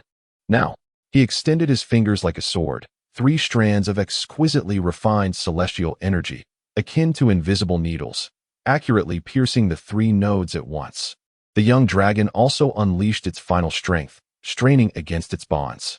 Whoosh, whoosh, whoosh. 3 soft sounds resonated. The 3 rune nodes instantly dimmed and shattered. The chains binding the young dragon suddenly slackened. Buzz. The entire stone pillar trembled violently, its connection to the ley lines severed in an instant. Success. Wei Xiaodong rejoiced. But just then, an unforeseen change occurred. At the shattered node, 3 remnants of pure earth-based spiritual energy, having lost their tether due to a sudden disconnection, erupted uncontrollably. Like 3 furious earthen dragons, they surged violently towards Wei Xiaodong with astonishing speed. He had no time to evade. Just as he was about to be struck, the recently liberated young dragon emitted a melodious roar. It seemed to express its gratitude, fiercely whipping its tail and using its scarred body to shield Wei Xiaodong. Bang! The 3 earthen dragons collided forcefully with the young dragon. It let out a mournful cry, its scales shattering, blood gushing forth, as its massive form was sent reeling backward. In the process, it knocked Wei Xiaodong away, allowing him to escape the ensuing impact. Wei Xiaodong tumbled to the edge of the pool, disregarding his pain as he hurriedly looked on. There lay the young dragon, weakened and gasping, yet still alive. The 3 streams of earth energy, now aimlessly dissipating into the air. Hidden mission completed. 500 plot points gained. Received a drop of Azure Dragon's blood. Slight increase in Dragon Kin affinity. Debt, 253, 500. 247. Finally, it was righted. Wei Xiaodong exhaled in relief and scrambled to the young dragon's side. "Are you all right?" The young dragon weakly lifted its head, licking his hand, its pale golden eyes filled with gratitude and affection. A drop of azure blood, exuding a vibrant life force and an air of majesty, flew from its brow and slowly merged into Wei Xiaodong's body, merging Azure Dragon's blood, initiating enhancement of the host's physical body, meridians, and spirit. A warm current enveloped him, swiftly repairing previous vulnerabilities. While his physical strength surged, meridians expanded, and his spirit became notably more refined. His cultivation broke through to the initial stage of the golden core. From misfortune came fortune. Wei Xiaodong was both astonished and elated, quickly producing all the healing potions he had and feeding them to the young dragon without a second thought. The young dragon swallowed the elixirs, its breathing stabilizing slightly, though its injuries remained severe. "Can you shrink down a bit? I'll take you away from here," Wei Xiaodong inquired. The young dragon nodded, a flash of azure light enveloping it as its form rapidly diminished. It ultimately transformed into a creature about a foot long, entirely azure, with a small bulge atop its head, resembling a cross between a serpent and a lizard. It coiled around Wei Xiaodong's wrist, akin to an azure jade bracelet. At first glance, one would hardly recognize it as a dragon. Wei Xiaodong sighed in relief, hastily clearing away traces of the scene before swiftly departing the valley. Upon returning beneath the stone wall, dawn was breaking in the sky. The Golden Spirit Mother had already concluded her meditation and stood by the stone wall, her gaze piercingly fixed on his return. Bai Xiao had also awakened, anxiously scanning the surroundings. "Where did you go?" The Golden Spirit Mother's voice was frigid. Wei Xiaodong felt a flutter of anxiety, about to fabricate an excuse. However, the azure jade bracelet on his wrist subtly stirred, emitting a faint, affectionate whimper. The Golden Spirit Mother's gaze instantly locked onto his wrist, her pupils contracting. The aura of the azure dragon? She stepped forward, and an overwhelming pressure instantly enveloped Wei Xiaodong. "From where did you come?" Chapter 38. The secret of the azure scales. Silence deeper than night enveloped the scene, punctuated only by the sudden tautness of the Golden Spirit Mother's breath, akin to a bowstring drawn tight, aimed directly at Wei Xiaodong's wrist. No, it was aimed at the young dragon masquerading as an azure jade bracelet. The phrase azure dragon aura slipped from her lips, tinged with incredulity and an almost imperceptible hint of trepidation. A jolt coursed through Wei Xiaodong's scalp. It was over. He had been discovered. The perceptiveness of this formidable figure was utterly extraordinary. The little creature had merely stirred and emitted a soft whimper, yet it had been caught red-handed. Instinctively, he attempted to conceal his hand behind him, but the icy gaze of the Golden Spirit Mother pinned him in place, rendering him immobile. Bai Xiao, curiosity piqued, leaned in closer with wide eyes. "Azure dragon? Where? Wow, what a beautiful little snake." The young dragon upon his wrist, seemingly intimidated by the Golden Spirit Mother's oppressive aura, trembled and shrank further into Wei Xiaodong's sleeve, emitting faint whimpers. "Senior sister, please allow me to explain." Thoughts raced through Wei Xiaodong's mind as cold sweat streamed down his brow. Emergency response plan generated. Consumed 20 plot points, providing reasonable justification and emotional rendering. The system came to his aid once again. A look of innocent purity, laced with residual fear, instantly adorned his face as he spoke rapidly.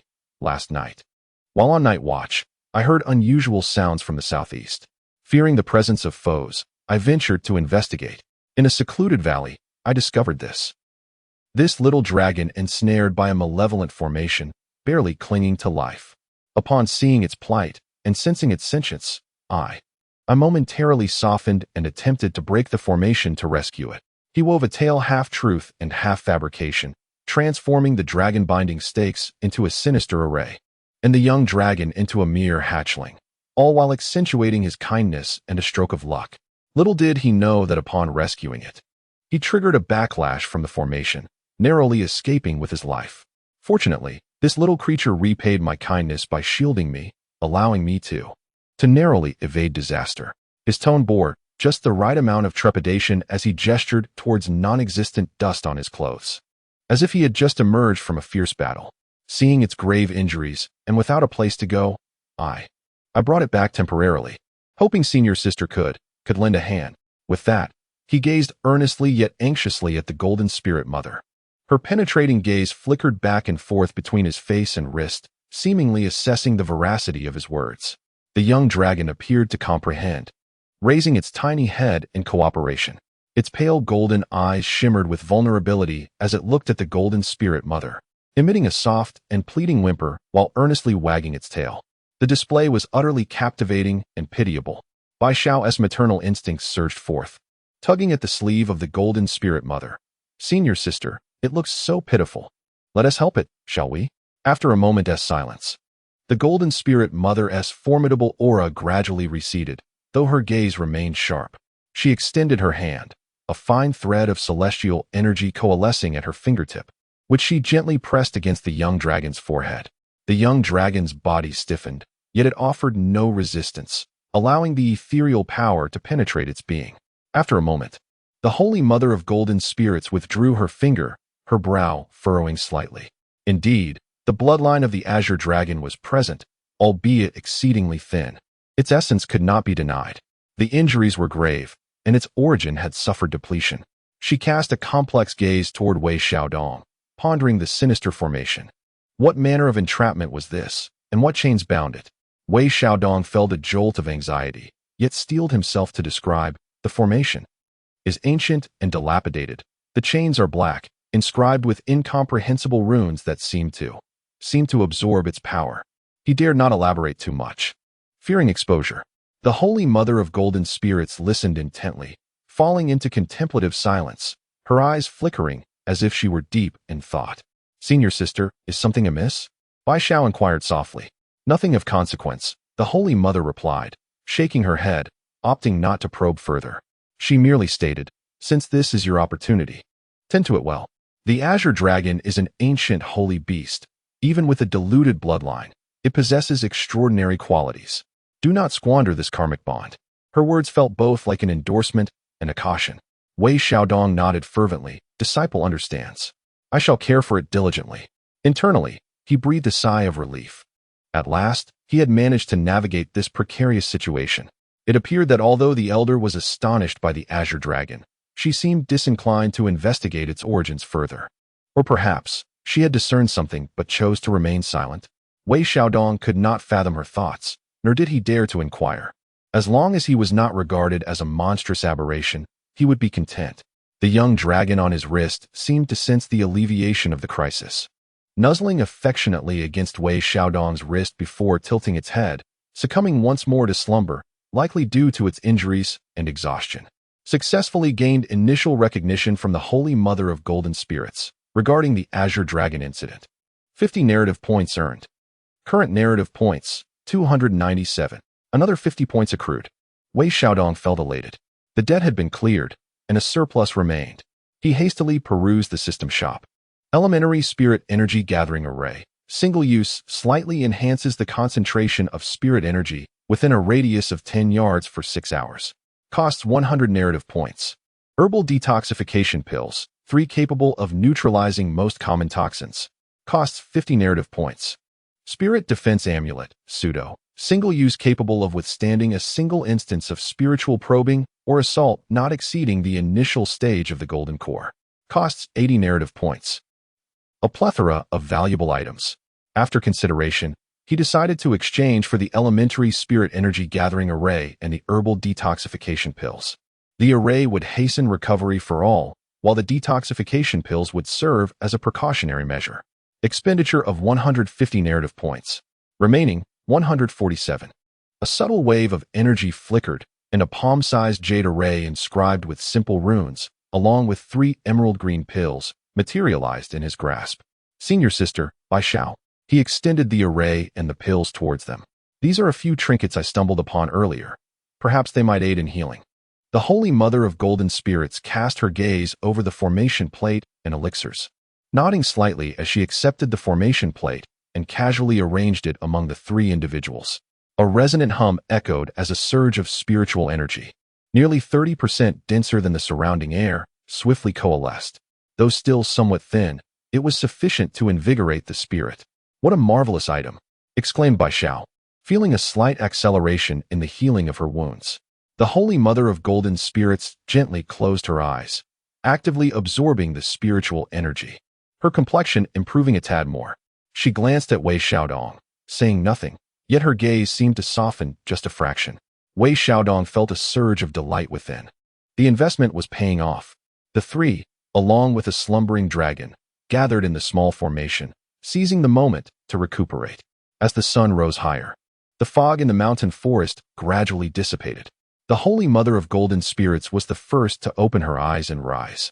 "It is time to depart," she declared, discerning the direction and pointing toward the southwest. In that direction, there seemed to be a faint gathering of water spiritual energy. Perhaps they could find a more secure refuge. Wei Xiaodong naturally had no objections, carefully cradling the still sleeping young dragon for warmth before hoisting Qiong Xiao onto his back. Bai Xiao assisted the Holy Mother of Golden Spirits. The 4 resumed their journey. With the nurturing of the spiritual energy formation plate, everyone's condition improved significantly, and their pace quickened considerably. Leading the way, Wei Xiaodong felt elated, exploring the path ahead while silently contemplating the changes brought about by the drop of Qinglong blood within him. His physical strength had increased, his meridians became more resilient, and his spiritual consciousness more refined. Notably, he discovered that his sensitivity to the water and wood elemental spiritual energy in the world had heightened considerably, along with an improved absorption efficiency. The Qinglong, being of the wood element, embodies vitality. It seemed this bloodline had numerous advantages. Perhaps he could attempt to cultivate the aspects of the yin-yang harmony guiding technique related to nurturing vitality. To hasten recovery, he discreetly divided a sliver of his consciousness, guiding that faint thread of Qinglong vitality into the energy cycle shared with the Holy Mother of Golden Spirits. Indeed, the Holy Mother's steps paused slightly, as if she sensed something. She cast him a glance, her expression tinged with surprise, yet she did not hinder him. Instead, she subtly adjusted her circulation to better absorb that thread of vibrant energy. Her recovery seemed to accelerate a bit more. The unspoken collaboration between them grew increasingly harmonious. As they traversed a dense, ancient forest, the moisture in the air thickened, and the sound of rushing water became audible. "Is it a waterfall?" Bai Xiao exclaimed in excitement, quickening her pace to exit the woods. The sight that greeted them was breathtaking. A magnificent waterfall cascaded like a silver ribbon from a 100-foot-high cliff, crashing into the deep pool below with a thunderous roar, mist rising to form a rainbow. The water was crystal clear, radiating rich water spiritual energy. Even more astonishing was that behind the waterfall, concealed beneath the curtain of water, appeared to be a vast cave entrance. "Water curtain cave?" Wei Xiaodong blurted out. This place, easy to defend yet difficult to attack, abundant in water spiritual energy, was indeed an ideal hiding spot. "Let us venture inside." A hint of satisfaction flickered in the eyes of the Golden Spirit Mother. The trio maneuvered to the side of the waterfall, seizing the moment to burst through the curtain of water and into the cavern beyond. The interior was surprisingly spacious and dry, devoid of the dampness one might expect. It boasted excellent ventilation, with light refracting through the water veil, rendering it far from dim. Most remarkably, luminescent moss adorned the cave walls, emitting a gentle white glow that provided basic illumination. "What a splendid place!" exclaimed Bai Xiao. "The spiritual energy here surpasses that outside." The Golden Spirit Mother meticulously surveyed the entirety of the cave, confirming it was devoid of danger, and nodded. "Let us rest here for the time being. We shall devise our plans once our injuries have healed." At last, they had a proper stronghold. The three of them breathed a sigh of relief. Wei Xiaodong gently set Xiong Xiao down. Bai Xiao busily arranged a clean area. The Golden Spirit Mother retreated deeper into the cavern, sitting cross-legged to continue her recuperation. Wei Xiaodong also found a spot to sit and prepared to resume his cultivation. Suddenly, the young dragon in his embrace stirred and awakened. Its little head peeked out from his clothing, curiously surveying the new surroundings. The pale golden dragon eyes swept across the glowing moss on the cave walls, then across the waterfall's curtain. Finally, its gaze fixed upon the stone wall deep within the cave, next to the Golden Spirit Mother. There, it appeared some vague and moss-covered ancient patterns were etched. The young dragon suddenly grew excited, leaping from Wei Xiaodong's arms and landing on the ground. It wobbled towards the stone wall, extending its small claws as if eager to touch the patterns, emitting anxious whimpers. "Huh." The Golden Spirit Mother was stirred, opening her eyes to regard the unusually animated young dragon. Wei Xiaodong and Bai Xiao also cast curious glances in that direction. What was there on the stone wall? Chapter 39. The secrets of the stone wall. Unraveled silence enveloped the cavern, punctuated only by the thunderous roar of the waterfall cascading through the veil of water, creating a heavy, persistent sound. Within the cave, an eerie stillness reigned due to the unusual behavior of the young dragon. The diminutive azure figure struggled, obstinately crawling toward the cave wall. Its tiny claws reached out desperately toward the moss-covered, indistinct engravings, emitting whimpers imbued with urgency and a certain yearning, as if the marks upon the stone were long-lost kin. Wei Xiaodong, the Holy Mother of Golden Spirit, and Bai Xiao focused their gazes upon the stone wall. Previously, in their haste, they had overlooked the details, merely assuming it to be natural patterns or the careless scribblings of those who came before. Yet, upon closer inspection, it became evident that these ancient, obscure engravings carried an enigmatic order, not mere randomness. "What are these?" Bai Xiao, intrigued, stepped forward, intent on brushing away the moss. "Do not touch." The Holy Mother of Golden Spirit interjected suddenly, her tone laced with an uncharacteristic gravity. Rising, she approached the stone wall, her keen eyes scanning the engravings, her fingers hovering above, sensing the faint remnants of energy that lingered there. Her expression grew increasingly complex: surprise, confusion, nostalgia, and an ineffable sadness mingling within her. "Sister, do you recognize these patterns?" Wei Xiaodong could not restrain his curiosity. The Holy Mother of Golden Spirit did not respond immediately. Instead, she extended her finger like a sword, a stream of pure celestial energy gradually emanating forth. Like the gentlest of brushes, it delicately stripped away the moss and dust from the stone wall, revealing more engravings. These were not mere designs, but an exceedingly ancient script, contorted like dragons and serpents, yet imbued with transcendent Taoist essence. Or rather, it was a Tao pattern. Wei Xiaodong could not decipher any of it, feeling dizzy from prolonged observation. Bai Xiao furrowed her brow. "This appears to be an ancient script of dragons and phoenixes? My master has mentioned it before." The Holy Mother of Golden Spirit exhaled slowly, her voice tinged with ethereality. "This is neither dragon script nor phoenix text. It is the primordial demon script, and of a most primitive kind, close to the very essence." Her gaze fell upon the lowest part of the inscriptions, where a faint, nearly worn-away mark lay. The shape of the mark resembled a blossoming azure lotus, with a sharp sword scar at its heart. Upon seeing this mark, the Holy Mother's body swayed almost imperceptibly. Her eyes instantly deepened with profound intensity. "Master," she mouthed the words almost inaudibly, laden with disbelief. "The Celestial Master?" Wei Xiaodong and Bai Xiao gasped in astonishment. The mark left by the Celestial Master, in this remote recess of the waterfall cave? "Sister, are you certain?" Bai Xiao's voice trembled with excitement and confusion. The Holy Mother of Golden Spirit did not reply. She extended her hand, her fingertips gently brushing against the azure lotus scar. The mark seemed to be stirred, faintly glowing with a dim azure light. Though weak, it emanated an unparalleled sword intent that gazed disdainfully at the world, seizing a glimmer of hope. Despite its insignificance, it caused Wei Xiaodong and Bai Zhao's souls to tremble violently, compelling them to kneel involuntarily. It was the aura of the heavenly teacher. There could be no mistaking it. The young dragon, sensing this presence, grew increasingly agitated, nuzzling the mark with its head as if it had found a sanctuary. The Golden Spirit matriarch retracted her finger, her eyes swirling with tumultuous emotions. After a prolonged silence, she finally spoke. "Indeed, it is the mark left by my revered master. Moreover, it hails from a distant past, long before the establishment of the Bayou Palace." Her gaze swept once more over the ancient demonic script, striving to decipher its meaning. The characters were far too archaic and fragmented. I could only discern sporadic fragments: oath, guarding, reverse scale, abyss, awaiting, the arrivals. The disjointed words failed to form a coherent message. Yet, they divulged astonishing information. It seemed that the heavenly teacher had, long ago, forged an oath with some existence concerning guarding, reverse scales, and the abyss. Was he awaiting someone?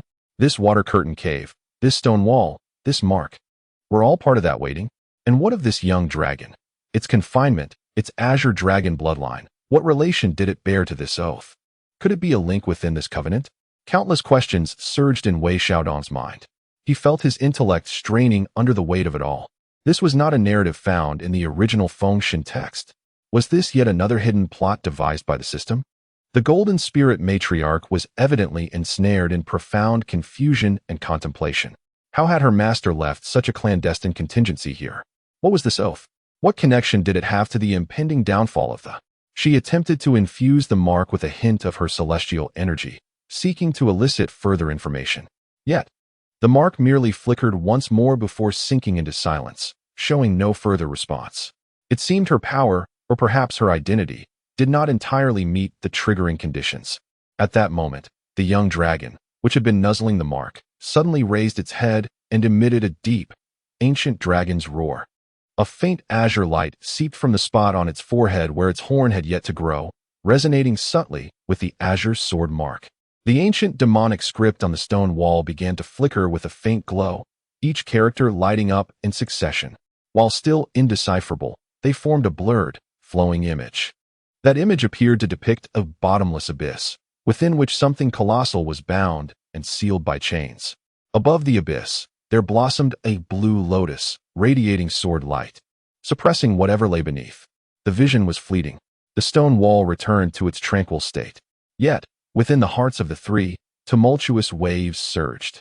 What was it that lay sealed in the abyss? Was the heavenly teacher's azure sword intent subduing it? And this young dragon seemed to be one of the keys to unlocking this secret? The golden spirit matriarch's gaze towards the young dragon had irrevocably changed. No longer was she merely observing an ordinary spirit beast. Instead, she bore a weighty gaze filled with unprecedented gravity and scrutiny. It seemed she had finally grasped the reason why her master had left behind a mark in this place. This was no mere coincidence. Wei Xiaodong swallowed hard. Goodness. It appeared he had again been ensnared in some monumental affair. The depths of this primordial realm were too profound. He merely wished to cling to a powerful ally for survival, not to engage in a cryptic game. Triggered hidden continuous task, the Oath of Ascendancy. Current stage, enshrouded in mist. Unravel the secrets of the stone wall to unveil the truth of the oath. Task rewards, 1,000 plot points. 1 opportunity to comprehend the mark of the Master of Ascendancy. 1,000 points. Wei Xiaodong's eyes widened in astonishment. Wealth and peril are intertwined. He resolved to proceed. Was it not merely a matter of deciphering? He possessed a system. System, scan and analyze the inscriptions and patterns on the stone wall. Scanning. Requires 200 plot points. Confirm. 200. Those plot points had barely warmed in his grasp. A pang of regret washed over Wei Xiaodong.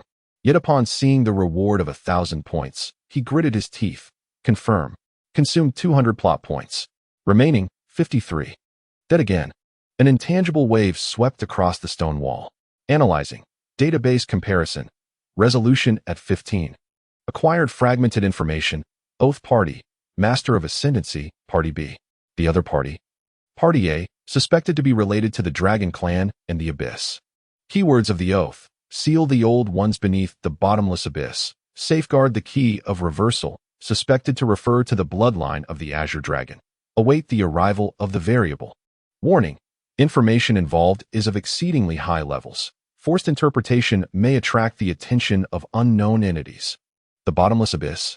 The old ones. The key of reversal. The variable. Each term radiated an ominous and dangerous aura. Wei Xiaodong felt a chill run down his spine. This seemed to be beyond his current capacity to handle. Just what kind of trouble had the Master of Ascendancy stirred? Seeing his expression shift, the Holy Mother of Golden Spirits inquired seriously, "What have you discovered?" Wei Xiaodong hesitated briefly before deciding to disclose part of the information, inviting the esteemed figure to delve deeper. Disciple, my family's secret technique seems to resonate with these ancient texts.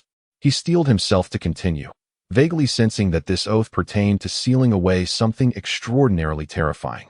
Located at the bottomless abyss, and that his master was one of the sealers. This key of reversal, could it possibly refer to the bloodline of the Azure Dragon? He gestured towards the young dragon still rubbing against the mark. His master seemed to be awaiting the arrival of some variable. Upon hearing this, the Holy Mother of Golden Spirits grew even more solemn, remaining silent for a long while. The bottomless abyss, the old ones, she murmured, a deep wariness flashing in her eyes. How deeply entangled had her master become in such a web of causality? This variable. Her gaze suddenly fixed on Wei Xiaodong, sharp and penetrating. The sudden emergence of this outer disciple, harboring secrets and possessing an uncanny fortune, repeatedly transforming peril into safety and even deciphering ancient demonic texts that eluded her understanding.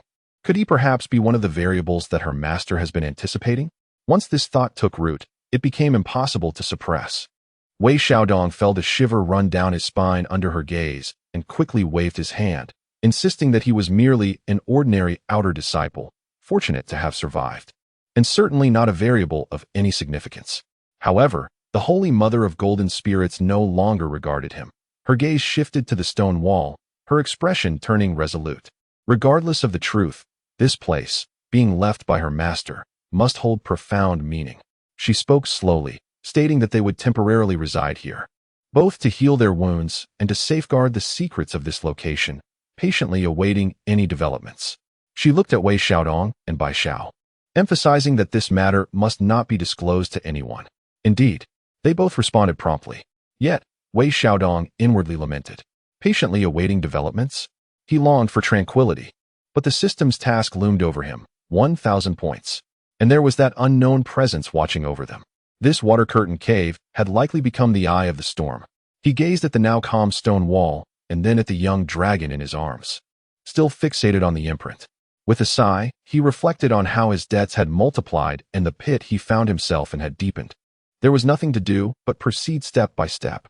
Resigned, he moved to a corner, sat cross-legged, and attempted to communicate with the drop of azure dragon blood within him, in hopes of uncovering more clues regarding the key to the reverse scale. No sooner had he entered a meditative state than his listening technique suddenly detected a faint, discordant, spatial fluctuation mingling with the sound of the waterfall outside. It was subtle, yet undeniably present, as if someone outside was attempting to force their way through the water veil. He abruptly opened his eyes. There were people outside. Chapter 40. The hidden depths conceal swift current silence. A deathly stillness enveloped the cave. The roar of the waterfall persisted. Yet an unsettling spatial disturbance pierced through the transient tranquility like a cold needle. Someone was outside. Wei Xiaodong's voice, though barely above a whisper, instantly tensed the nerves of the Golden Spirit Mother and Bai Xiao. The Golden Spirit Mother's gaze sharpened, her consciousness flowing like quicksilver, penetrating the water curtain to reach beyond. Bai Xiao instinctively clenched her fists, positioning herself protectively in front of the unconscious Qiong Xiao, nervously staring towards the cave entrance. Wei Xiaodong activated his hearing technique, his heart racing. The spatial disturbance was peculiar. It was not the brute force of a broken formation, but rather a meticulous infiltration, attempting to silently weave through the water curtain and slip into the cave. The intruder bore ill intentions and possessed remarkable skills. How many? The Golden Spirit Mother's voice was low, her eyes keen as an eagle's, clearly having discerned more details through her awareness. The disturbance emanated from a single source, yet it was oddly elusive, its aura fluctuating, making it difficult to ascertain its precise cultivation level. Wei Xiaodong struggled to discern. The disturbance resembled a fish darting through water, slippery and ungraspable. The Golden Spirit Mother furrowed her brow. It is the formless escape technique of those Western monks. Masters of stealth and concealment, they are the most troublesome. The Western Church. Wei Xiaodong's heart sank. Their presence was indeed relentless. Prepare for battle. The Golden Spirit Mother decisively commanded, her aura transforming into an unmatched ferocity despite her lingering injuries. Bai Xiao, protect your sister. Wei Xiaodong, you take the left, I'll take the right, and remain vigilant. She chose not to remain passive, but rather to strike preemptively. Clearly, she understood that against such stealthy adversaries, passive defense would only lead to being gradually consumed. Wei Xiaodong took a deep breath, suppressing his anxiety, and silently nodded as he channeled his celestial energy, his gaze fixed intently on the most anomalous area of the water curtain. Bai Xiao hurriedly moved Qiong Xiao to the furthest corner of the cave, while she summoned a battered little shield, anxiously standing guard in front. The atmosphere inside the cave grew tense and charged. The spatial disturbance drew nearer, reaching the edge of the water curtain. In the next instant, the water curtain parted as if touched by an invisible hand, and a hazy, faint golden figure, nearly merging with the surrounding mist, silently glided in. The speed was astonishing. It landed soundlessly, just as the figure fully entered the cave. In the fleeting moment when its old strength had waned and new strength had yet to arise, now, the Golden Spirit Mother commanded sharply.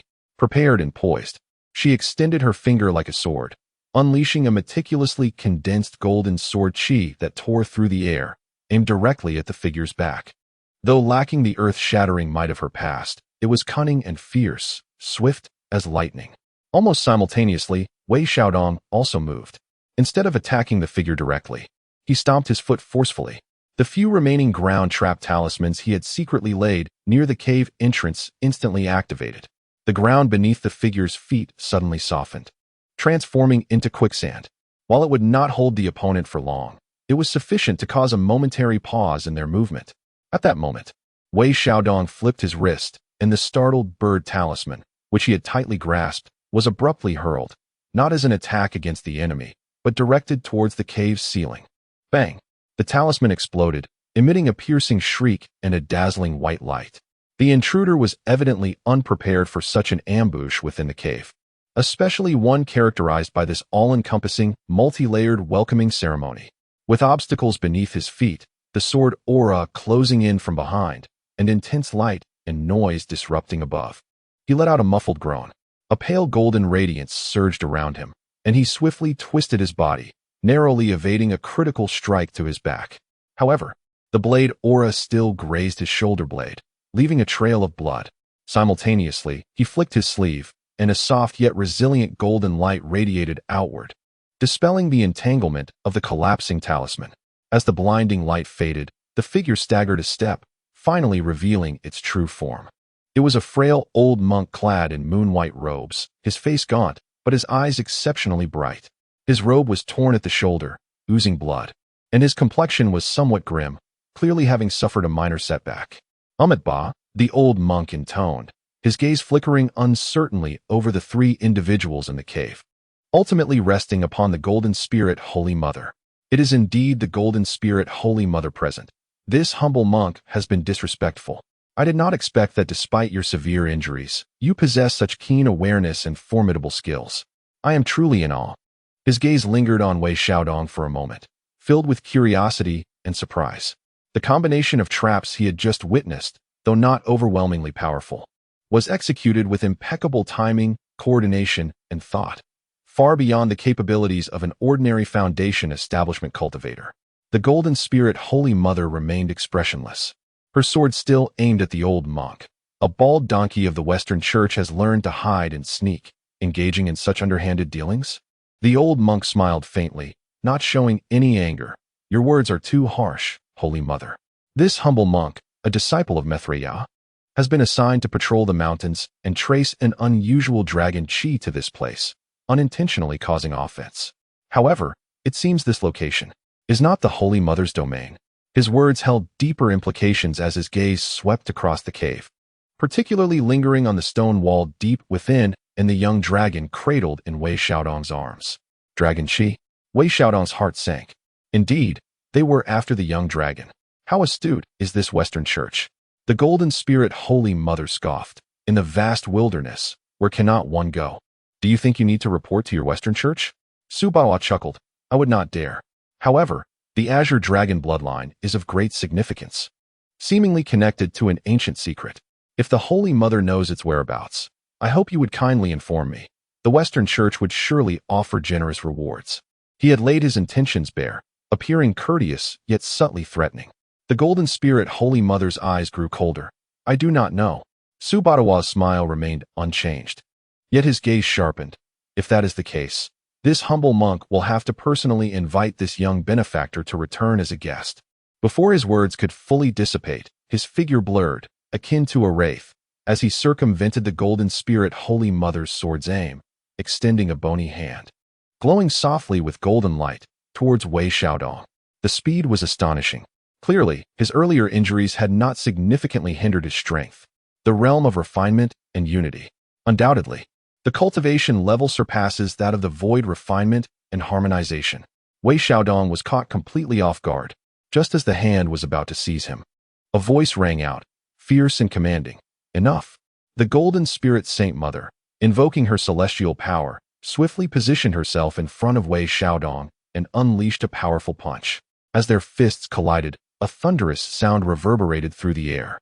The Golden Spirit Saint Mother staggered violently, her complexion paling, a trickle of golden blood escaping from the corner of her mouth as she stumbled back. Her injuries were too severe. Forcing a confrontation had led to her immediate disadvantage. Senior sister, Bai Xiao gasped in alarm. Su Batian, emboldened by his advantage, lunged once more towards Wei Xiaodong. In this perilous moment, the slumbering young dragon nestled in Wei Xiaodong's embrace seemed to awaken from the external murderous intent and the clash of energies. It suddenly protruded its head, emitting an angry yet youthful roar. Its pale golden eyes glared fiercely at Su Batian, the azure light on its forehead glowing once more. Simultaneously, the azure lotus sword mark on the stone wall deep within the cavern erupted as if drawn by the dragon's roar and the aura of the azure dragon, bursting forth in a dazzling display of azure sword light. An overwhelming, ethereal sword intent pervaded the entire cavern, as if the celestial master had descended. Celestial sword intent. Su Batian's expression shifted dramatically, his hand, which was reaching for Wei Xiaodong, recoiling as if scalded by a hot iron, retreating hastily, his eyes filled with terror.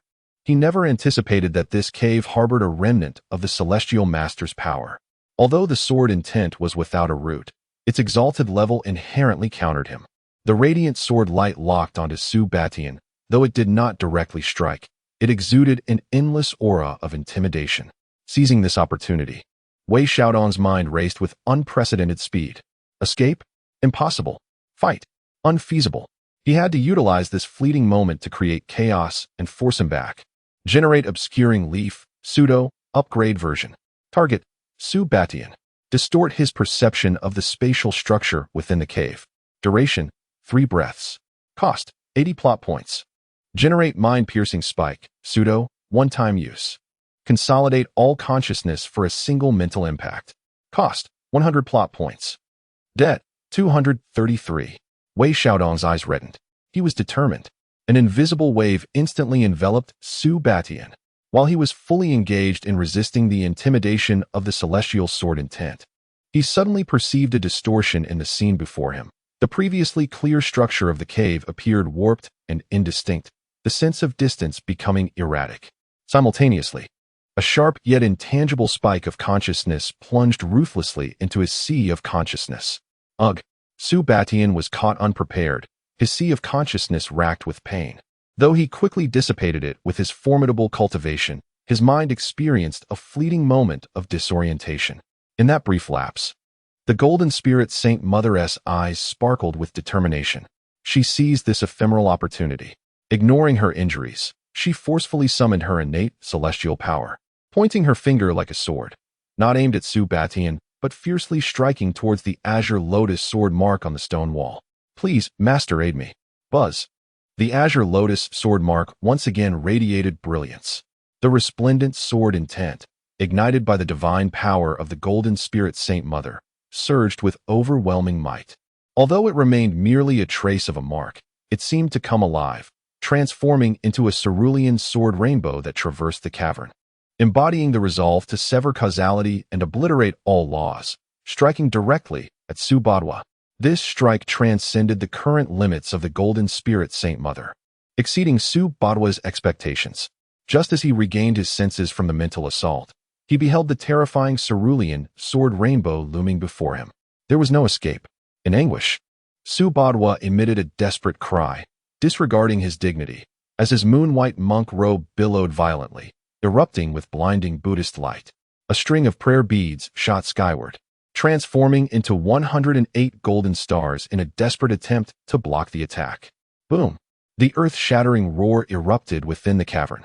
The entire water curtain cave trembled violently, and debris rained down.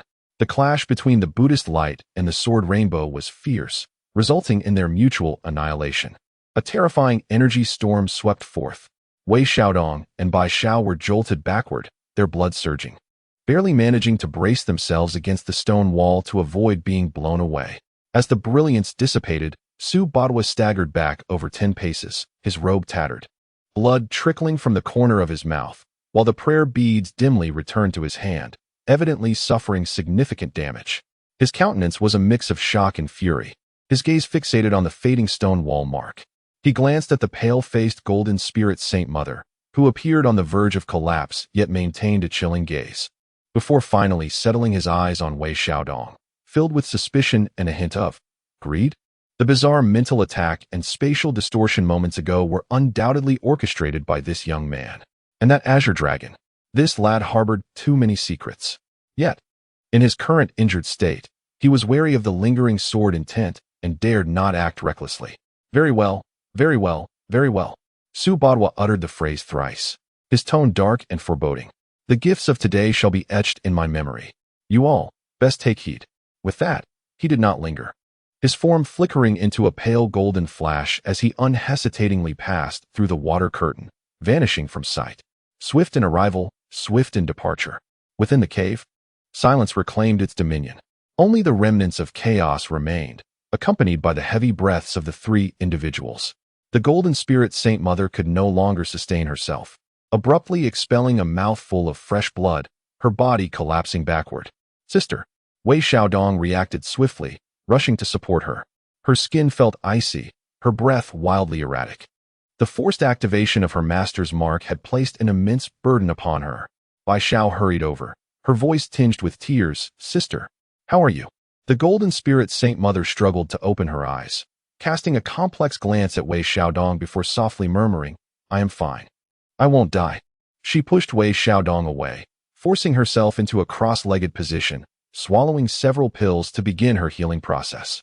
Wei Xiaodong surveyed the wreckage strewn about, then turned his attention to the severely injured golden spirit Saint Mother and the unconscious Qiong Xiao, as well as the young dragon, which had retreated in fear back into his arms, feeling a heavy weight settle in his heart. They had been exposed. Although they had repelled a formidable foe, their location was compromised, the young dragon's presence was revealed, and the secret of the stone wall would likely arouse the suspicions of the Western Church. The water curtain cave is no longer safe. We must depart at once. He cast a glance at the system panel, 233 storyline points. Debts looming high. The road ahead is long and arduous. With a sigh, he resigned himself to the task of clearing the scene, setting up barriers to conceal any traces. Troubles, it seems, always follow in quick succession. Chapter 41. The healing light of stars. The cave lay in utter disarray, strewn with shattered stones, the chaotic spiritual energy swirling about. The acrid scent of charred remnants from the clash of sword intent and Buddhist radiance lingered in the air. In a corner, the golden spirit Saint Mother sat in meditation. Her complexion resembling parchment, her breath as fragile as a flickering candle in the wind, each inhalation laced with excruciating pain. The backlash from forcibly activating her master seal was far more severe than it appeared. Bai Xiao stood helplessly beside her, tears welling in her eyes, yet stifled by the fear of disturbing her sister's healing. Wei Xiaodong, having cleared away the obvious traces, approached the cave entrance and peered through the water curtain into the fading light outside. The sun sank low, casting shadows as the sky darkened. Though the bald monk had retreated, who could say if he would return or if more from the Western sect would come? It was no longer safe to remain here.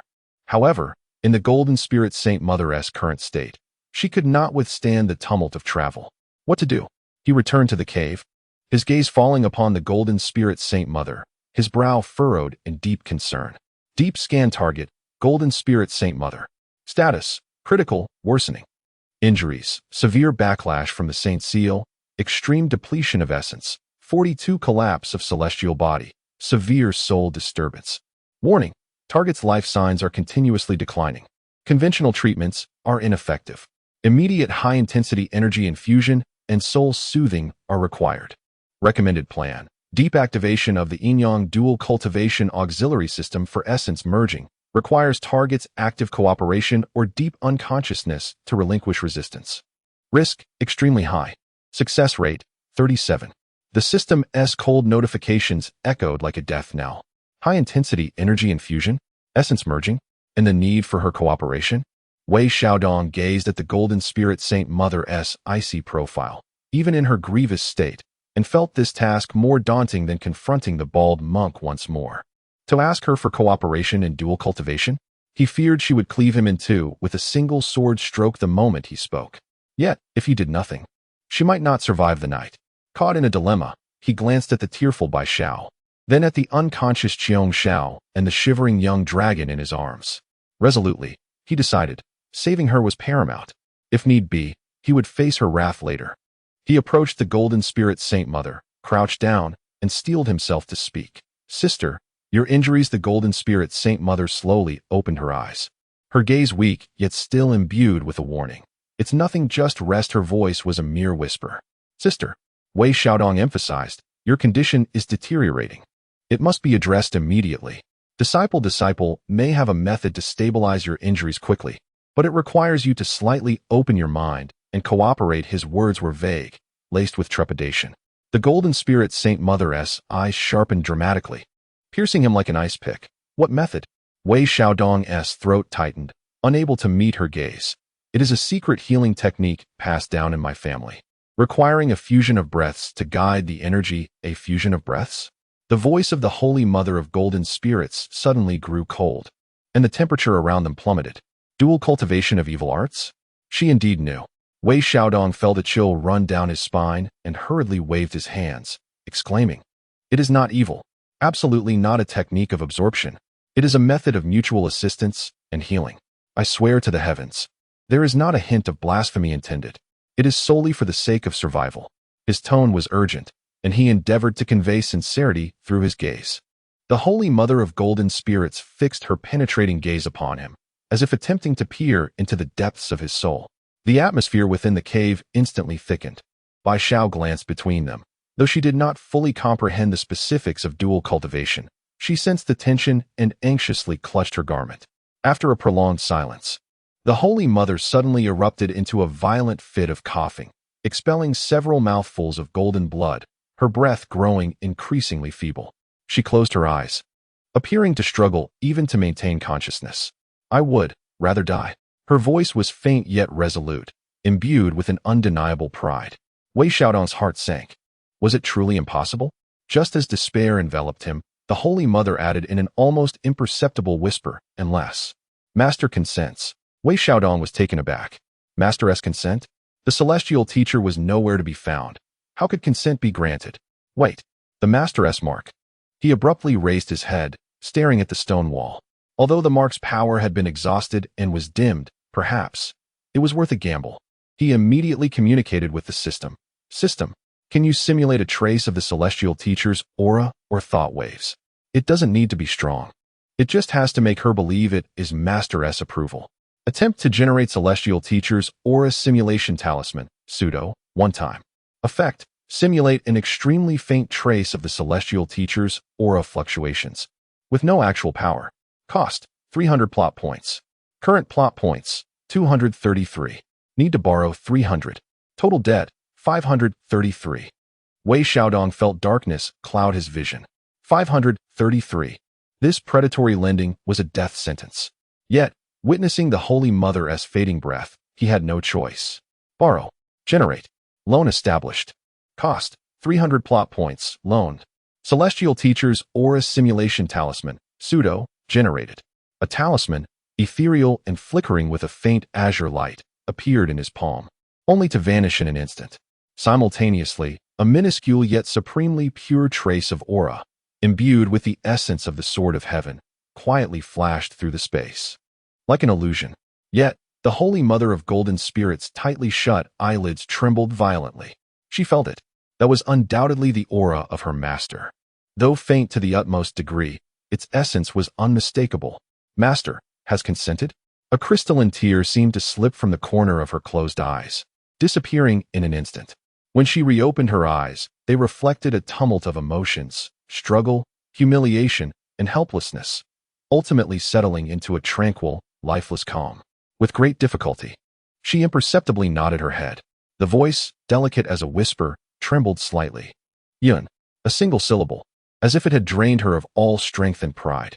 Wei Xiaodong exhaled deeply, his back soaked in cold sweat. Success. Although the means were not honorable, he had finally secured permission. He did not dare to delay, immediately addressing Bi Xiao. Senior Sister Bi Xiao, I implore you to protect me, regardless of what transpires. Do not allow anyone to disturb us. Though Bi Xiao was somewhat bewildered, she understood the gravity of the situation and nodded vigorously. Wei Xiaodong seated himself cross-legged before the Golden Spirit Mother, taking a deep breath to center his mind. Deep activation of the Yin-Yang Dual Cultivation Auxiliary System, initiating fundamental level interaction. He cautiously extended his hands, gently pressing them against the icy palms of the Golden Spirit Mother. The moment their skin made contact, both bodies quivered slightly. The Golden Spirit Mother instinctively attempted to withdraw, but ultimately suppressed the urge, turning her head away, her tightly shut eyes revealing the tumult within, her long eyelashes trembling violently. Wei Xiaodong, momentarily discarding any tempting thoughts, focused entirely on channeling the system's power, gradually unlocking the deepest energy cycles.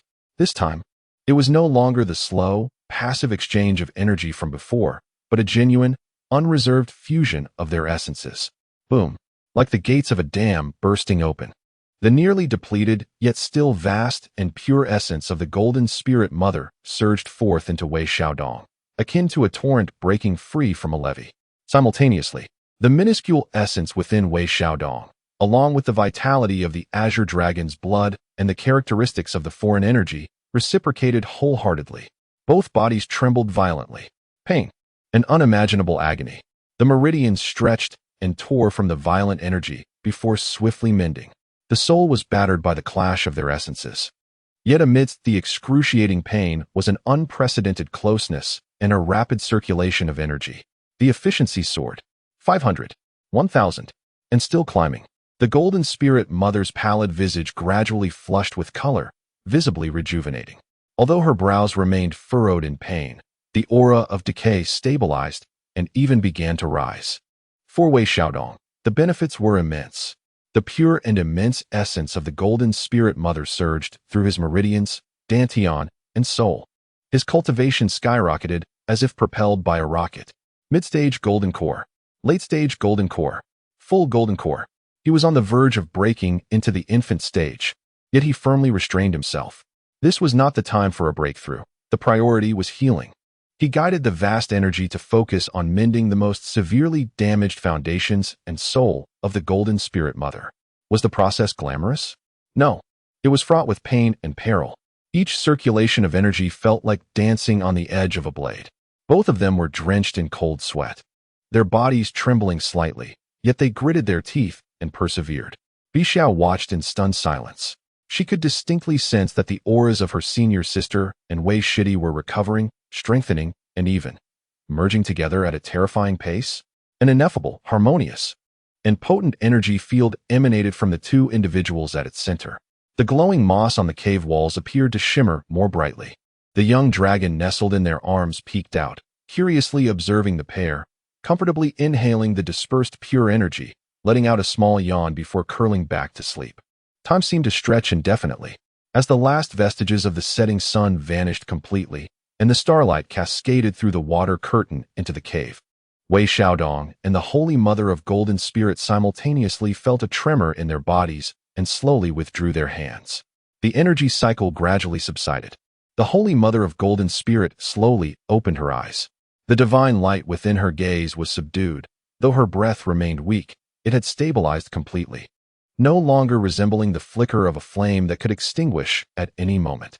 In the depths of her eyes, there seemed to linger an indescribable, profound essence. She glanced at Wei Xiaodong, her expression exceedingly complex, before swiftly averting her gaze, her voice still chilly yet softened. "Thank you." Wei Xiaodong exhaled in relief. Feeling both drained and yet immensely fulfilled, his cultivation firmly anchored at the pinnacle of the golden core stage. It was a relief that his senior sister was unharmed. The atmosphere between them was awkward yet subtly charged. Successfully rescued the Holy Mother of Golden Spirit, significantly altering her fate. Plot points, 800. Successfully engaged in profound primal fusion, enhancing the dual cultivation auxiliary system. Energy interaction efficiency base value elevated to 20.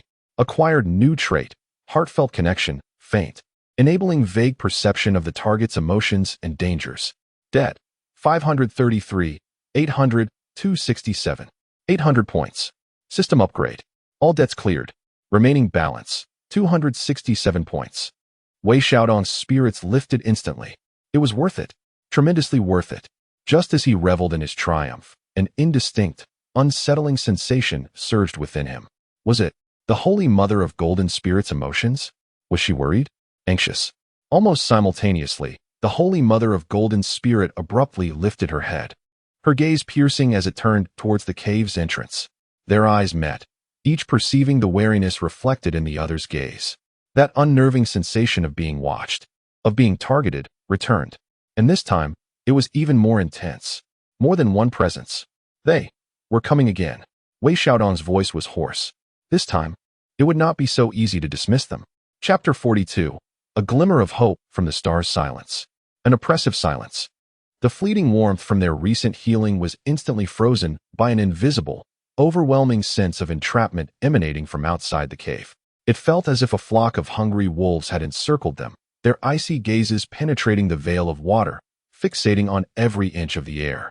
They were coming again.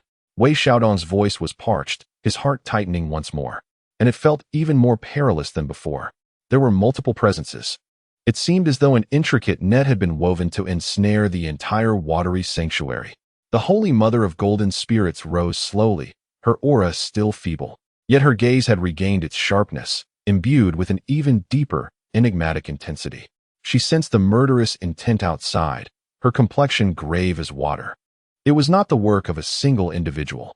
A trap had been set, sealing off all avenues of escape. Her voice was low and resolute, indicating that they would not relent until their goal was achieved. Bai Zhao's face turned pale with fright as she clutched her senior sister tightly. What should we do? Can we still escape? Escape?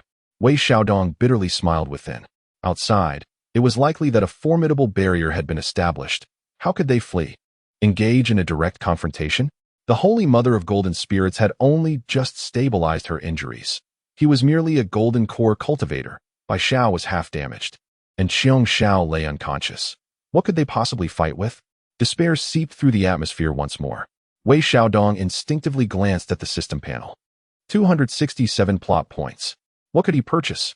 Random Teleportation Talisman, Pseudo. Miniature range allows random teleportation to any location within 100 miles. Direction cannot be specified. Cost, 200 plot points. Concealment Array Disc, Enhanced Version. Single use significantly reduces presence, simulating environmental aura, lasting the duration of a stick of incense. Cost, 150 plot points. Explosive Flame Talisman, 10 equivalent to a full force strike from a nascent golden core cultivator. Cost, 100 plot points. There were numerous items, yet facing the unknown adversaries outside, likely composed of formidable beings at the virtual harmony stage and beyond, they appeared utterly futile. Random teleportation? They might land directly in the midst of the enemy. The concealment array? Would the adversaries patiently wait for a stick of incense to burn? The explosive flame talisman? Would it merely tickle them? What to do? Beads of cold sweat formed on his forehead. The Holy Mother of Golden Spirits scanned the cave, her gaze finally resting on the dim stone wall, her eyes flickering as if grappling with a difficult decision. Perhaps there was still one way. Suddenly, she spoke, her voice laced with determination. Wei Xiaodong and Bai Xiao turned to her simultaneously.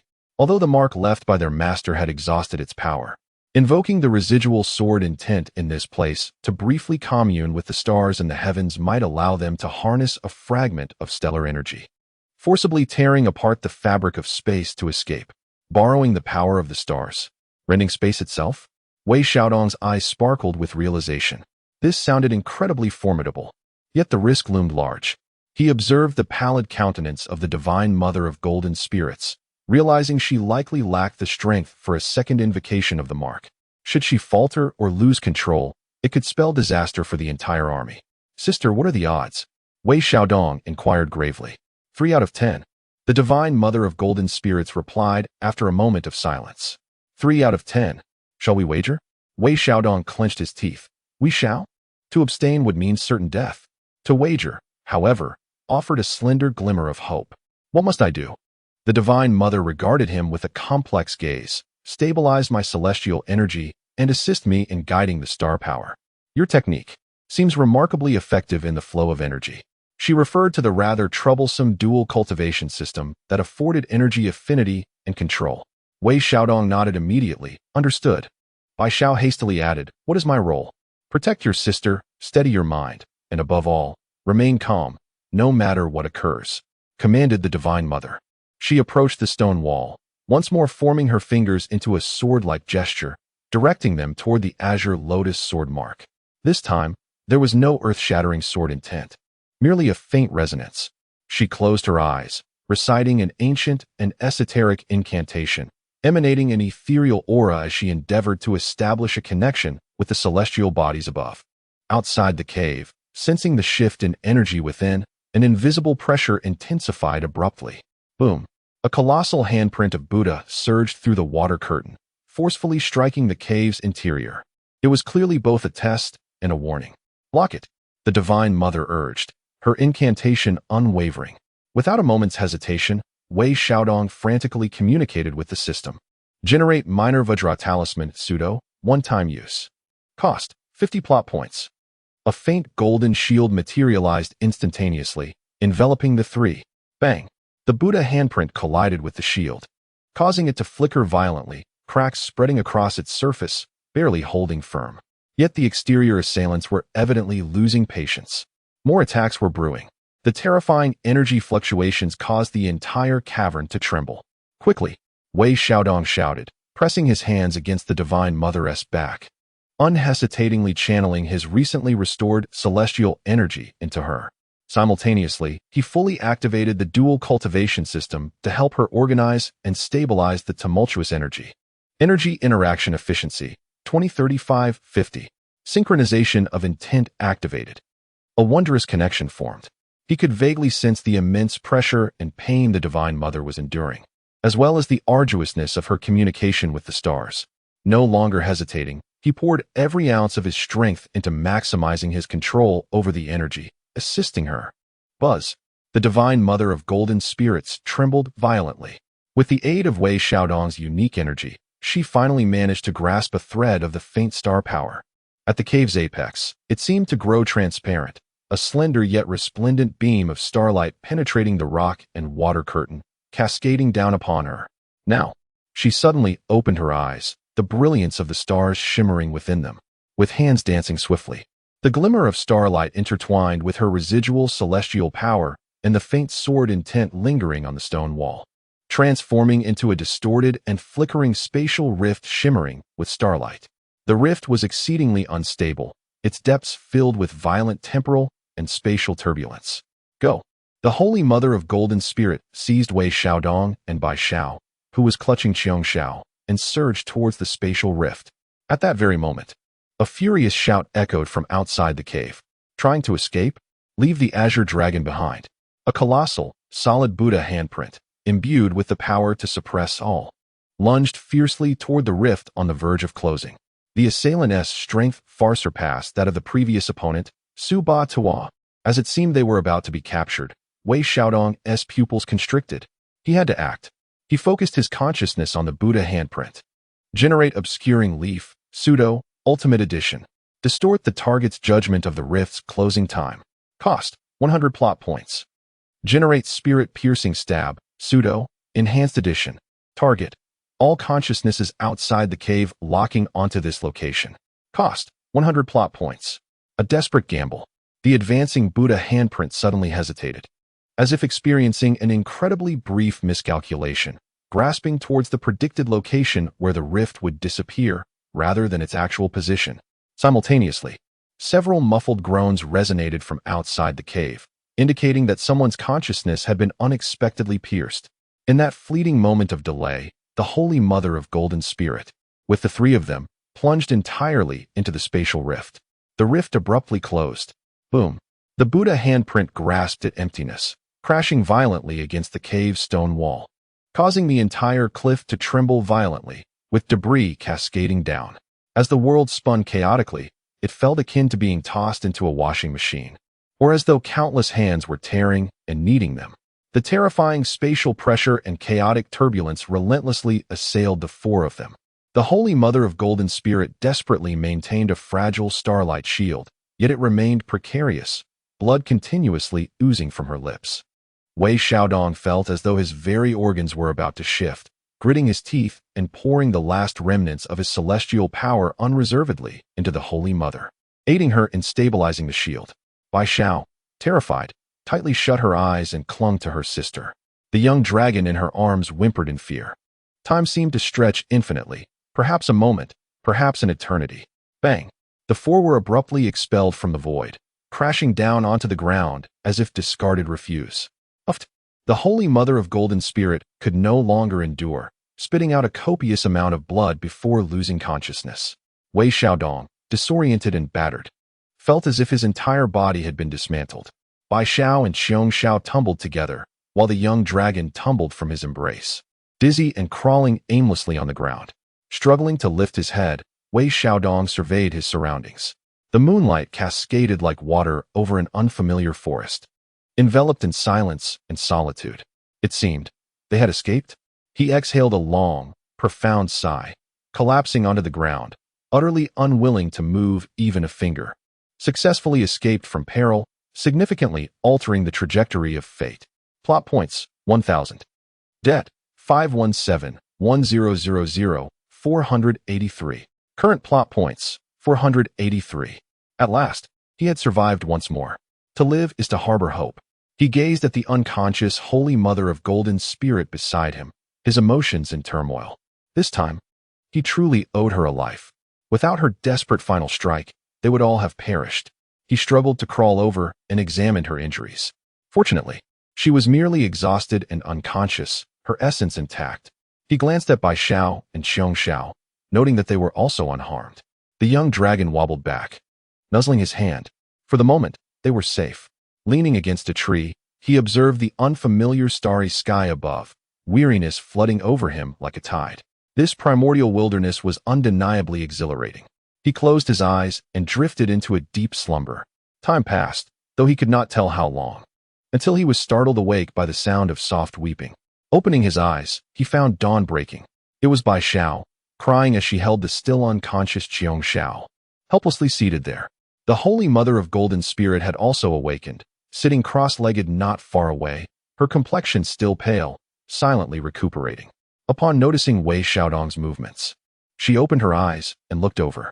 Their gazes locked, and the atmosphere grew subtly awkward. The life-and-death bond forged the previous night, along with a deeper exchange of energies, had left indelible marks between them. "Thank you," the Holy Mother of Golden Spirit spoke first, her tone remaining calm, yet noticeably warmer. Wei Xiaodong scratched his head, feeling somewhat uneasy. "You flatter me, senior sister. If it weren't for you, we would all be doomed." Her gaze swept over him, as if she wished to say something further, but ultimately, she simply stated, "Recover quickly.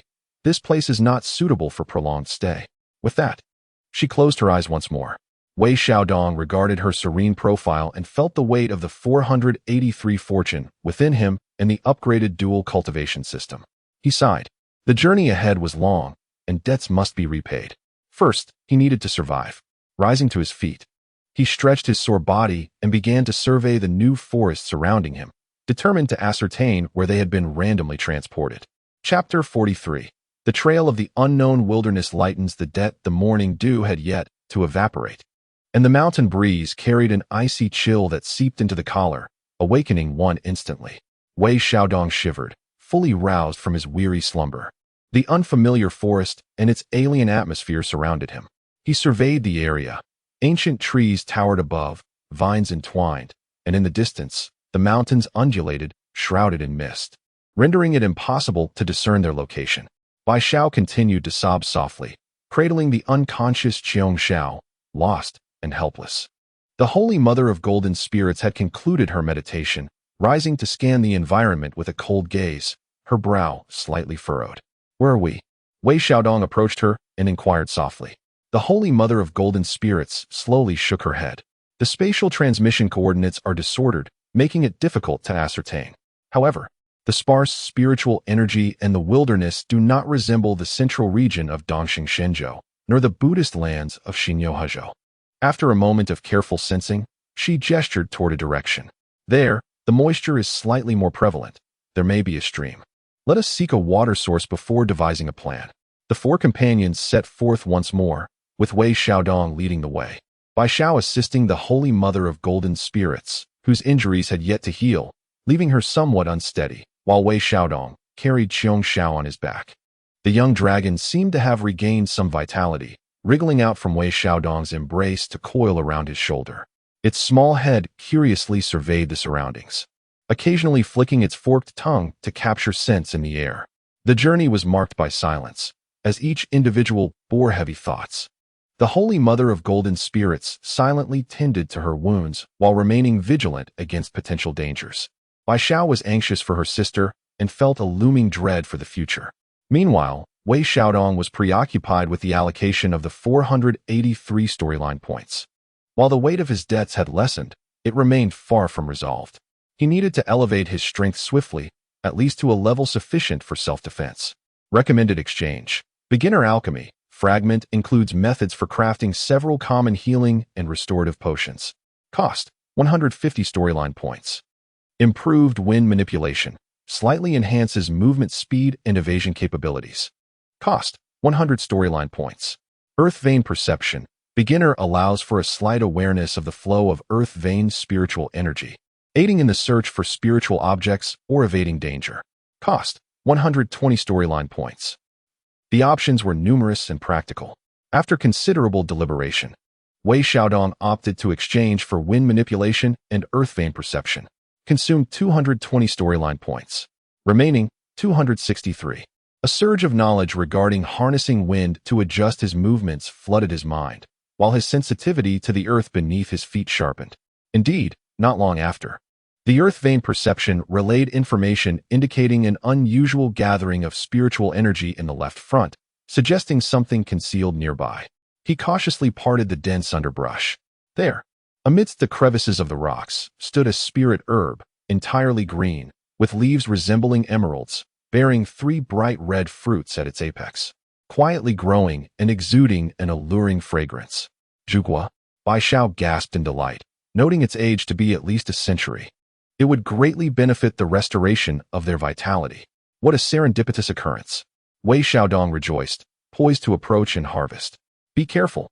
The Holy Mother of Golden Spirits suddenly spoke, warning that the crimson snake is particularly fond of guarding this fruit. No sooner had her words left her lips than a red shadow, akin to a bolt of lightning, darted out from behind the rocks, lunging directly at Wei Xiaodong's face. A serpent, entirely crimson, with a triangular head and potent venom, surged forth with astonishing speed. Startled, Wei Xiaodong instinctively activated the wind control technique he had recently learned, allowing his body to float back like willow fluff, narrowly evading the serpent's strike. Simultaneously, he pointed his fingers like a sword, channeling a thread of celestial energy with precision. Thud! The serpent's vital point was struck, and it collapsed to the ground in an instant. That was close. Wei Xiaodong exhaled in relief, wiping the cold sweat from his brow. Had it not been for his newfound agility, he would likely have been caught off guard. He carefully harvested 3 crimson fruits, offering 2 to the Holy Mother of Golden Spirit, while keeping 1 for himself. Sister, please consume this to stabilize your injuries. The Holy Mother glanced at him and, without hesitation, accepted the fruit, which restored a hint of color to her pallid complexion. Wei Xiaodong also swallowed his own fruit, feeling a gentle warmth spread through him, nourishing his drained meridians and spirit, significantly replenishing the energy he had exhausted the previous night. Consuming a century-old crimson fruit solidifies cultivation and restores energy. Plot points, 10. Current plot points, 273. Even the smallest gains are valuable. Wei Xiaodong felt a surge of optimism and continued onward. With his enhanced perception of the earth's veins and the wind control technique, he navigated with remarkable efficiency. Not only did he successfully avoid several hidden nests of venomous insects and natural traps, but he also discovered several fine spiritual herbs and even a small piece of, or imbued with spiritual energy. Although he did not trigger any additional plot points, his gains were plentiful. Bai Xiao watched him skillfully collect these treasures, her eyes shimmering with admiration. Wei Shidi, you are incredibly talented. How do you know so much? Wei Xiaodong chuckled awkwardly. It's all in the family tradition, you see. The Holy Mother of Golden Spirit silently followed behind, observing Wei Xiaodong's retreating figure, her gaze growing increasingly profound. This disciple harbored more secrets, and his methods became ever more peculiar. Yet, he was undeniably indispensable. By noon, they finally discovered a crystal-clear mountain stream. The group eagerly drank and washed up, taking a brief respite. Wei Xiaodong chopped some bamboo to craft simple water containers, filling them with fresh water. Bai Xiao meticulously helped Xiong Xiao wipe her face. The Holy Mother of Golden Spirit sat on a large stone by the stream, closing her eyes to recuperate, drawing upon the medicinal power of the crimson fruit to heal her wounds. Unable to remain idle, Wei Xiaodong explored upstream, fully activating his perception of the earth's veins. Suddenly, he paused. His senses indicated that beneath a certain section of the riverbed upstream, something metallic seemed to be buried, emanating an extraordinarily faint yet ancient resonance.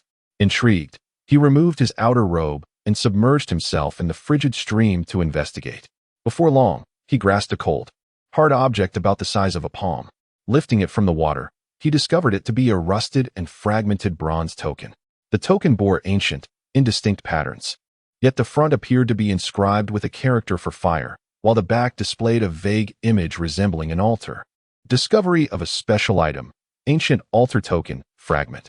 Suspected token of a lost relic. Triggered side quest, the lost altar. Seek the ancient altar corresponding to the token. Reward, unknown. Another task? Wei Xiaodong pondered the piece of scrap metal in his hand, feeling somewhat speechless. In this vast wilderness, it seemed as though there were pitfalls everywhere. He tucked the token away and returned to the shore. What have you found? The Golden Spirit Mother, having opened her eyes at some point, gazed at the token in his hand. Wei Xiaodong offered it to her. I found this in the river. It appears to be some sort of token, though it's rusted beyond recognition. The Golden Spirit Mother accepted the token, examining it closely for a moment, particularly the altar motif on the reverse side, her brow furrowing slightly. This pattern seems somewhat familiar, she mused. It resembles the style of the ancient Witch clan. Which clan? Wei Xiaodong was taken aback. Hadn't that race fallen into decline after the Lich War? It was merely a conjecture. The Golden Spirit Mother returned the token to him, saying, keep it. It may prove useful in the future. Wei Xiaodong stowed the token away. But a sense of foreboding lingered in his heart. An altar of the Witch clan? It certainly did not sound like a safe place. After a brief rest, they resumed their journey. They needed to find signs of civilization, or at least ascertain their direction. Before sunset, they finally ascended a higher peak. Gazing into the distance, the mountains stretched endlessly. However, in the northwestern horizon, he discerned a faint trace of something that appeared distinct from the natural landscape. Smoke? That way. Wei Xiaodong pointed. It looks like there might be a village or town. The Golden Spirit Mother observed for a moment and nodded slightly. Indeed, the aura is mixed. It seems inhabited by humans. Proceed with caution. With a newfound purpose, the group quickened their pace toward the northwest. The closer they approached, the more evident the signs of habitation became. A path worn by footsteps, discarded broken tools, and even a few patches of cultivated yet abandoned fields. Strangely, however, they encountered not a single passerby along the way. Moreover, those fields seemed to have been neglected for ages, overgrown with weeds. As dusk settled, a dilapidated village came into view. Mud walls had collapsed, thatched huts leaned precariously, and a dead tree stood at the entrance. Crows perched upon its branches, cawing ominously. A profound silence enveloped the area. This village appears to have been abandoned for quite some time. Bai Xiao approached Wei Xiaodong with trepidation. Wei Xiaodong furrowed his brow, activating his earth sensing and listening techniques simultaneously. The village was utterly deserted. Yet, in the air lingered an unsettling, faint atmosphere of death and resentment, and perhaps a hint of demonic energy. A sense of foreboding surged within him. The Golden Spirit Mother's expression also grew grave. Be cautious. There is something amiss here. The three of them cautiously ventured into the village. Scattered bones were visible everywhere. Some belonged to livestock, while others appeared to be human. The walls bore remnants of desiccated, darkened blood and deep claw marks, as if a terrifying entity had once launched a brutal assault. Suddenly, Bai Xiao emitted a short, startled cry, pointing towards a relatively expansive clearing within the village. There, an unadorned altar was constructed from stone.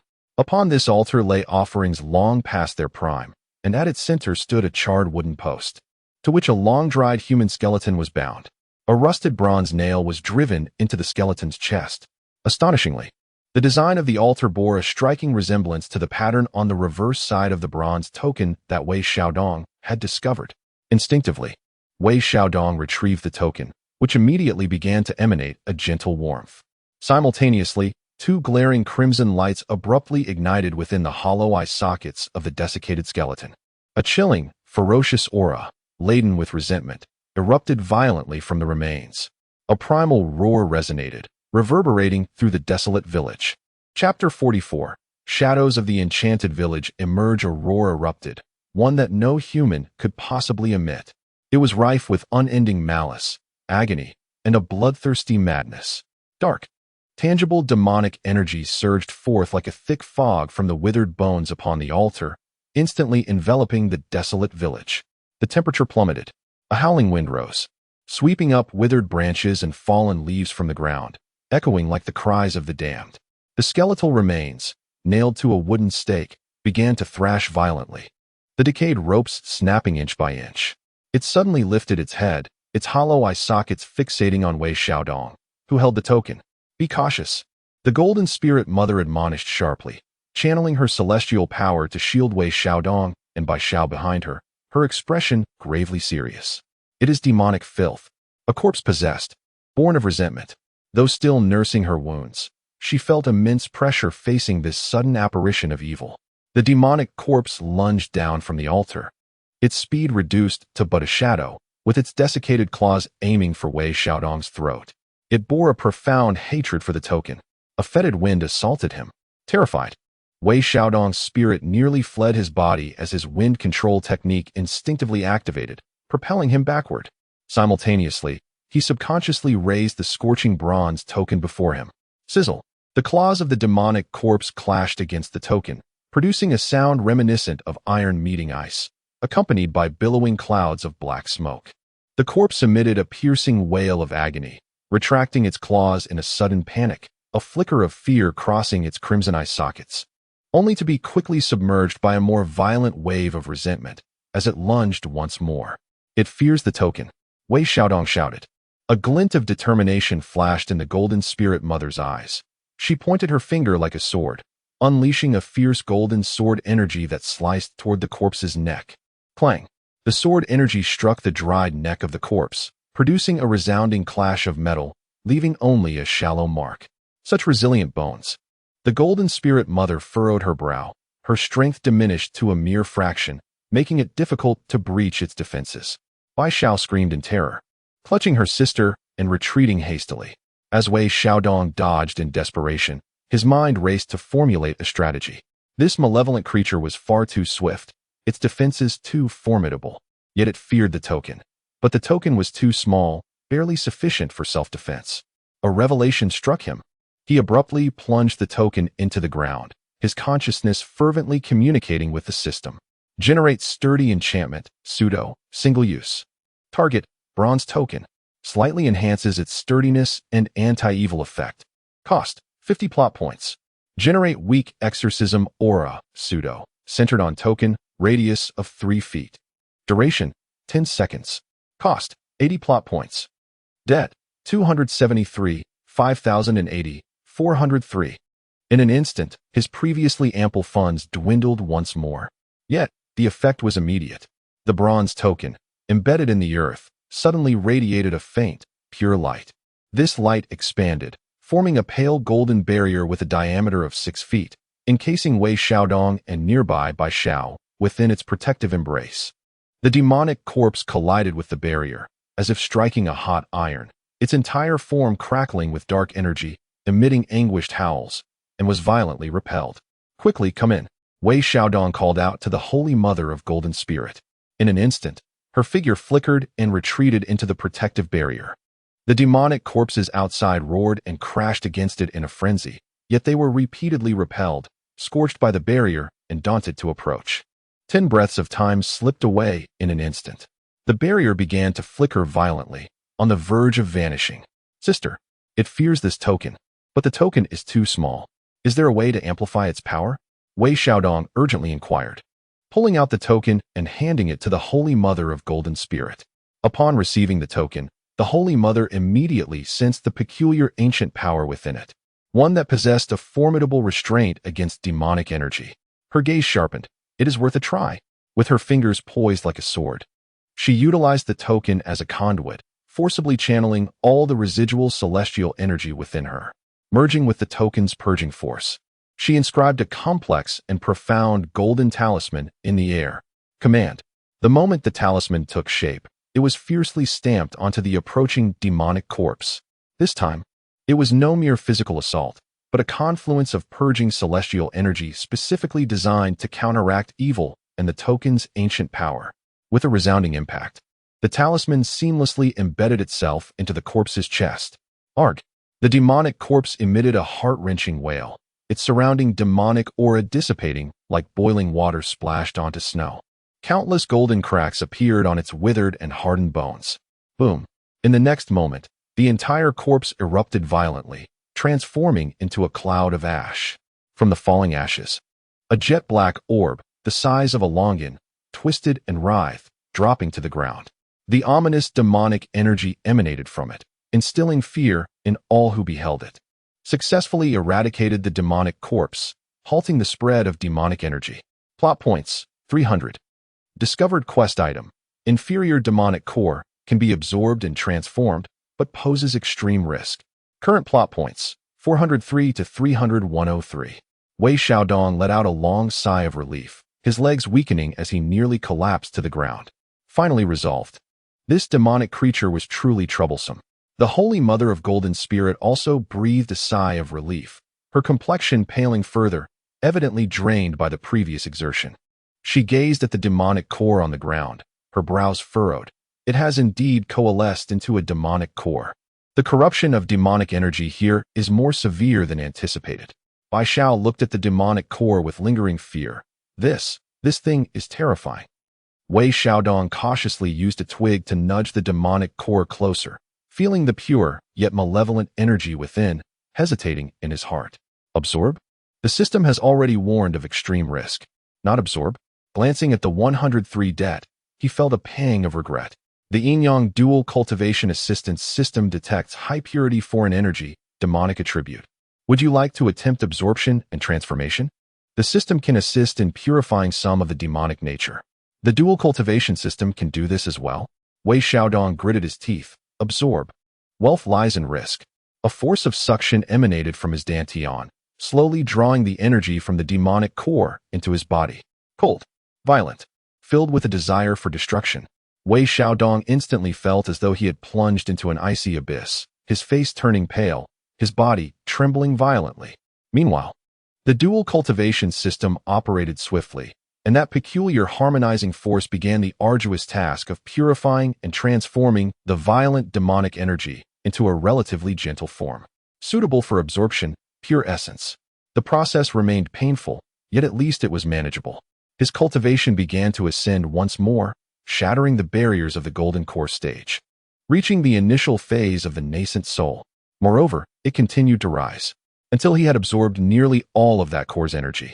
His cultivation stabilized at the pinnacle of the initial nascent soul stage, successfully absorbed and transformed demonic core energy. Cultivation elevated to the pinnacle of the initial nascent soul stage. Slight enhancement in resistance to demonic energy. Det. 103. Wei Xiaodong slowly opened his eyes, exhaling a breath laced with faint black smoke. Feeling invigorated, yet haunted by trepidation. This substance should be avoided in the future. The Golden Spirit Mother and Bai Xiao gazed at him in astonishment. You absorbed it? Bai Xiao regarded him as though he were a monster. The Golden Spirit Mother's gaze deepened. Your cultivation method is indeed extraordinarily unique. Wei Xiaodong chuckled awkwardly and quickly shifted the topic. What has happened to this village? And that demonic creature? The Golden Spirit Mother surveyed the desolate village and the eerie altar, speaking solemnly. It appears to be some form of malevolent blood ritual, which has summoned a flood of demonic energy, transforming the entire village into a realm of demons. From the traces, it has been some time. She turned to Wei Xiaodong. Where did you acquire that token? Wei Xiaodong promptly recounted how he found the token in the stream. The Golden Spirit Mother pondered. It seems that the token was originally connected to this altar, perhaps a key to initiate or control some ritual. For reasons unknown, it ended up outside, and your fortunate discovery triggered the frenzied attack of that demonic creature. Wei Xiaodong looked at the now-cold token in his hand, feeling it was indeed a hot potato. Side quest, the lost altar. Progress update. Found the related altar, destroyed. Please seek further clues. The task was not yet complete. Wei Xiaodong felt a shiver run down his spine. Just then, the young dragon perched on his shoulder suddenly grew restless, emitting a low, warning whimper towards the direction of the village's rear mountain. Wei Xiaodong's spirit sharpened. Was there something there? He extended his perception of the earth's veins towards that direction. Indeed, deep within the rear mountain, he sensed a more obscure yet purer and colder wave of demonic energy. Moreover, there seemed to be a faint trace of life. Suppressed by demonic energy, there were survivors in the rear mountain, and possibly even more formidable demonic creatures. Wei Xiaodong raised his head sharply. The Golden Spirit Mother's expression changed. We must investigate. If there are survivors, we cannot forsake them. If there are stronger demonic entities, they must be eliminated swiftly to prevent any calamity. The three, disregarding their fatigue, immediately raced towards the source of the demonic energy fluctuations in the back mountain. As they approached, the demonic energy thickened, with vegetation wilting and the land charred. Ultimately, they came to a halt before the concealed entrance of a cave, from which emanated a potent aura of dark magic. Within the depths, a faint life force could also be sensed. The cave mouth was obstructed by a rugged boulder, leaving only a narrow crevice, which was adorned with a haphazard array of worn and ineffective talismans meant to ward off evil. Clearly, someone had once endeavored to seal this place. Inside, Wei Xiaodong asserted with conviction. The Golden Spirit Mother inhaled deeply and declared, "I shall clear the path. You must proceed with caution." With a forceful strike, she shattered the boulder into fragments. The scene within the cave unfolded before them, and even the seasoned Golden Spirit Mother couldn't suppress a gasp of astonishment. Wei Xiaodong and Bai Xiao were left utterly speechless, their stomachs churning violently. Deep within the cavern, it was not the lair of monstrous creatures they had envisioned, but rather a far more terrifying and bizarre blood pool altar. Chapter 45. The blood pool's terrifying transformation. The nauseating stench of blood, thick and repugnant, mingled with an indescribable, decayed sweetness, surged forth like a tangible wave from the depths of the cavern. Wei Xiaodong felt his stomach churn violently, nearly succumbing to the urge to vomit. Bai Xiao clutched her mouth, her face ashen, retreating repeatedly. Even the Holy Mother of Golden Spirit furrowed her brow, her gaze icy to the core. The depths of the cavern were not of natural formation. They had been artificially excavated and transformed. At the center lay a vast pool, constructed from countless pallid bones. The liquid within was not clear water, but a thick, dark red, viscous plasma, bubbling ominously. Countless twisted, tormented faces surfaced and sank in the blood pool, wailing in despair, only to be rapidly consumed. Surrounding the pool were numerous grotesque black runes, intricately carved, reminiscent of those at the village altar, yet far more complex and 100-fold more malevolent. These runes writhed as if alive, incessantly siphoning the power from the blood pool, exuding a disquieting aura of malevolence. At the very center of the pool, an ominous object floated. It resembled a gigantic egg, as large as a grinding stone, entirely black, its surface adorned with eerie, purplish-red vascular patterns. A colossal egg? It pulsed rhythmically like a heart, with each beat causing the entire blood pool to churn violently, the aura of malevolence swelling. The faint trace of life emanated from this monstrous egg, yet simultaneously, a far more terrifying and ferocious consciousness, seemingly a culmination of all the world's malevolence, lay dormant within the egg, gestating. The devil's embryo. The Holy Mother of Golden Spirit's voice bore an unprecedented weight, tinged with a hint of horror, as she spoke of a creature that fed upon the essence and souls of countless beings, gestating into a vile entity. Such a wicked scheme. Her gaze swept across the cave walls, where hung several corpses, not yet fully decomposed, clad in garments that unmistakably belonged to the villagers. They had been reduced to mere fodder for this infernal embryo. What lies within? Bai Xiao's voice trembled, her eyes almost unwilling to gaze upon the dreadful egg. I do not know. The Holy Mother of Golden Spirit slowly shook her head, her eyes sharp as a blade. But it must not be allowed to come into existence. Otherwise, it would spell catastrophe for all living beings. She summoned her celestial energy, raising her finger like a sword, prepared to destroy the devilish embryo despite her injuries. At that moment, wait, Wei Xiaodong suddenly grasped her arm, pointing towards a corner of the blood pool. Sister, look there. In a heap of bones near the cave wall, a small figure seemed to curl up. The breath was faint to the extreme, nearly obscured by the overwhelming aura of malevolence, yet it undeniably existed. Is it a child? He is still alive?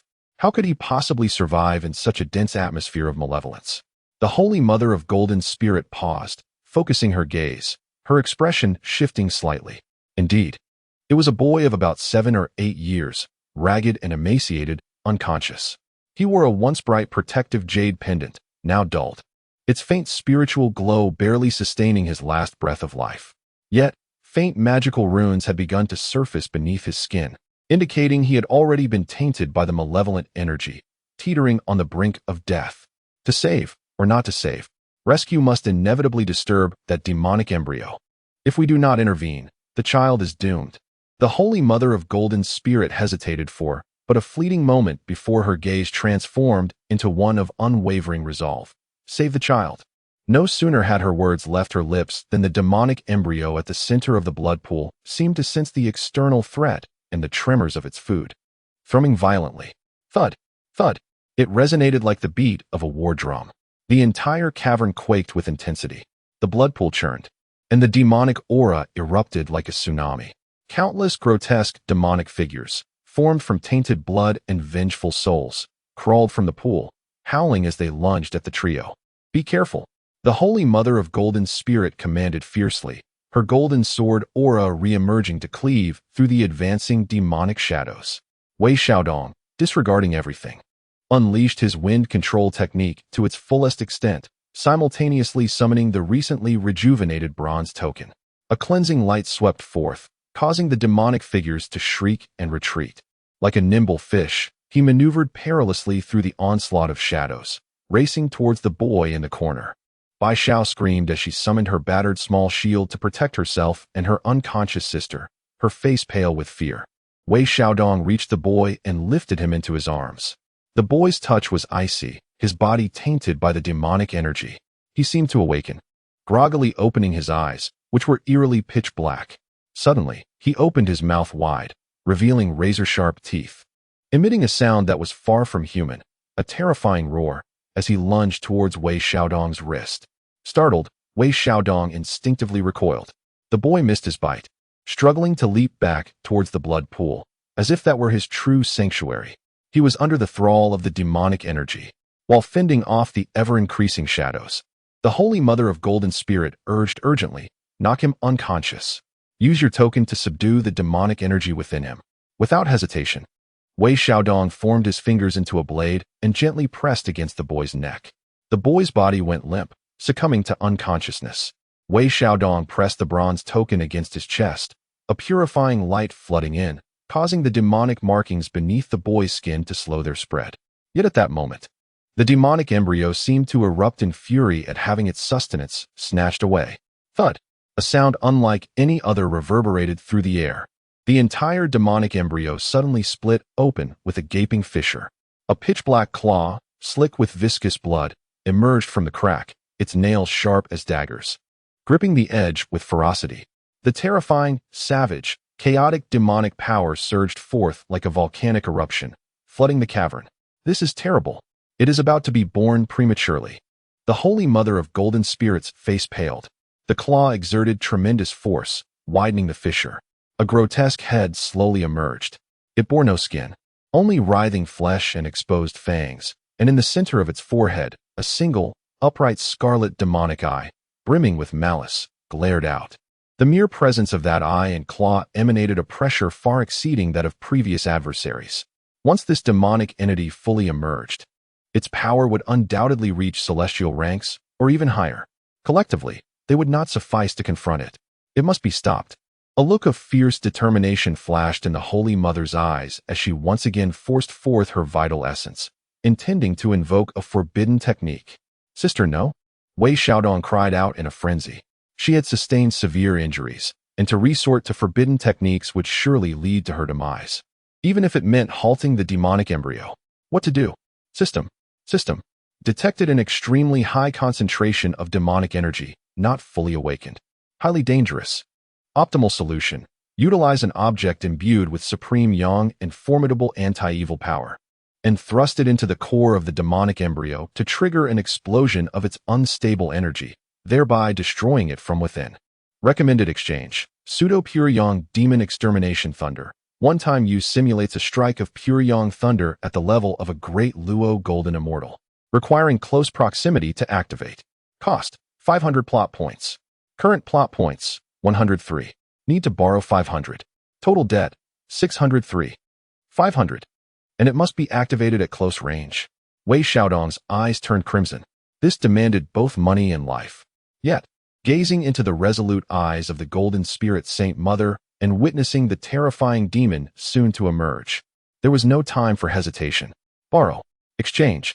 Loan established. Consumed 500 plot points. Pseudo-Pure Yang Demon Extermination Thunder generated. A thunder orb, resplendent in purple and gold, entwined with serpentine arcs of electricity and exuding a sense of annihilation, appeared in Wei Xiaodong's hand. "Senior sister, cover me," Wei Xiaodong bellowed, forcefully throwing the boy in his arms to Bai Xiao, unleashing the wind control technique at full power, darting towards the hatching demonic embryo like an arrow released from a bow. "You seek death." The Golden Spirit Saint Mother was filled with a mix of fury and alarm, yet could only lend her full support. Golden sword energy surged forth, clearing a path through the demonic shadows that lunged at Wei Xiaodong. The demonic embryo seemed to sense the terrifying power within the thunder orb, emitting a piercing shriek. Its scarlet demonic eye suddenly locked onto Wei Xiaodong, unleashing a dark ray that twisted the very fabric of space. Quick, too swift, Wei Xiaodong could not evade it. Just as he was about to be struck, the young dragon in his arms sensed its master's peril and released a resounding roar. A brilliant green light shone from its brow, and a slender yet resilient green shield materialized instantaneously before Wei Xiaodong. Puff! The dark ray collided with the shield, shattering it instantly. The young dragon emitted a mournful cry, weakening, but the ray was significantly diminished, its residual force striking Wei Xiaodong's chest. Puff! Wei Xiaodong spat out a mouthful of blood, feeling as if his chest had been crushed by a colossal hammer, bones surely shattered. Yet, propelled by the force of the impact, his speed increased as he hurtled towards the demonic embryo like a meteor. Die, you bastard!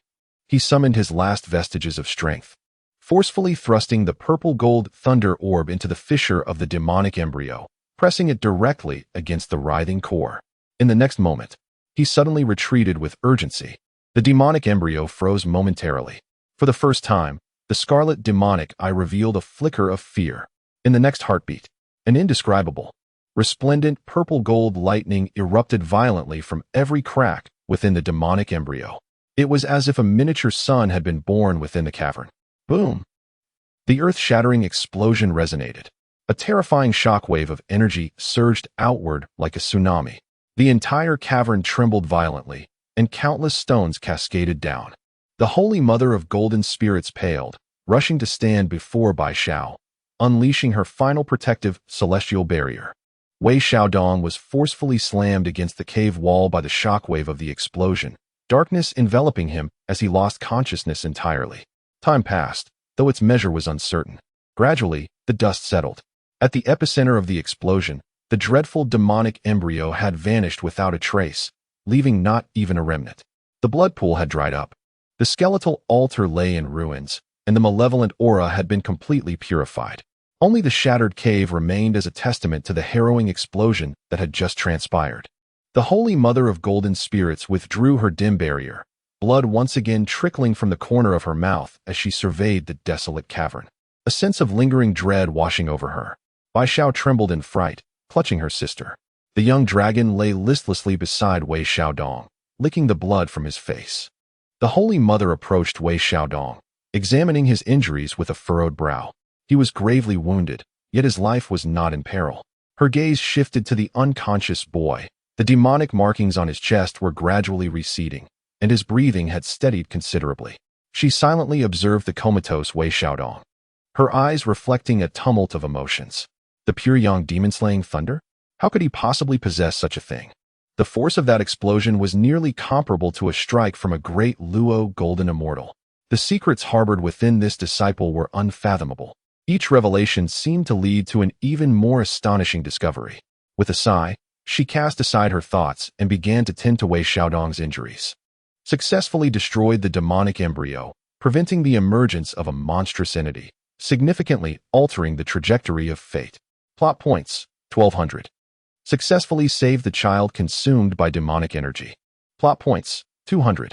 Total earned, 1,400 plot points. Debt, 603, 1,400, 797. Current plot points, 797.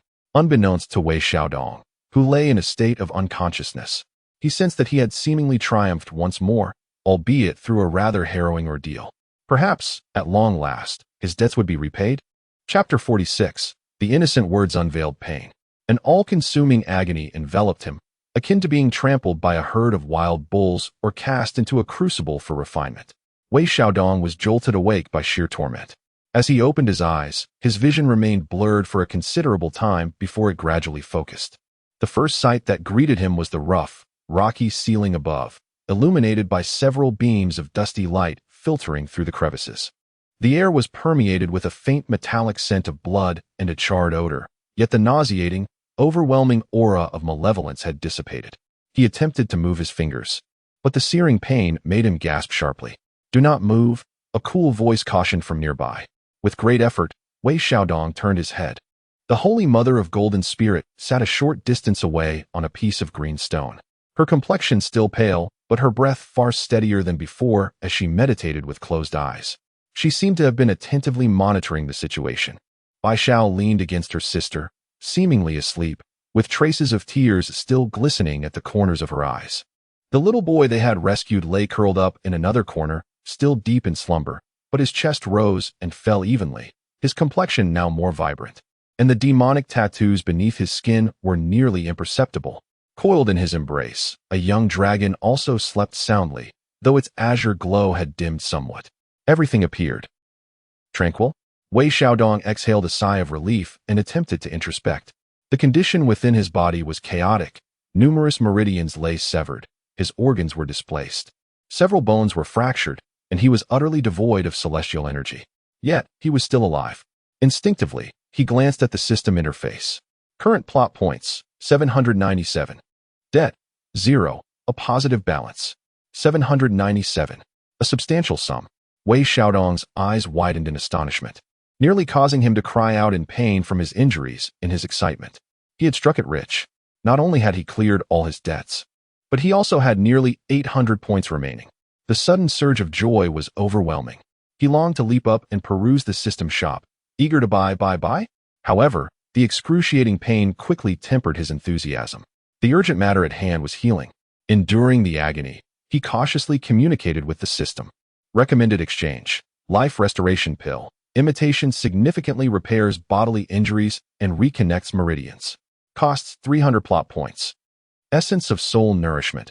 3 drops nourishes the soul and restores consciousness. Costs 200 plot points.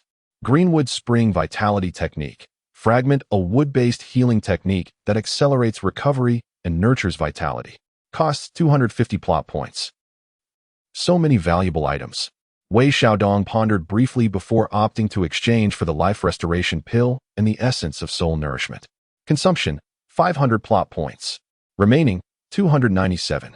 A pill the size of a longan, exuding a rich, vibrant green light of vitality, along with 3 drops of crystalline dew radiating a refreshing aura, materialized in his consciousness.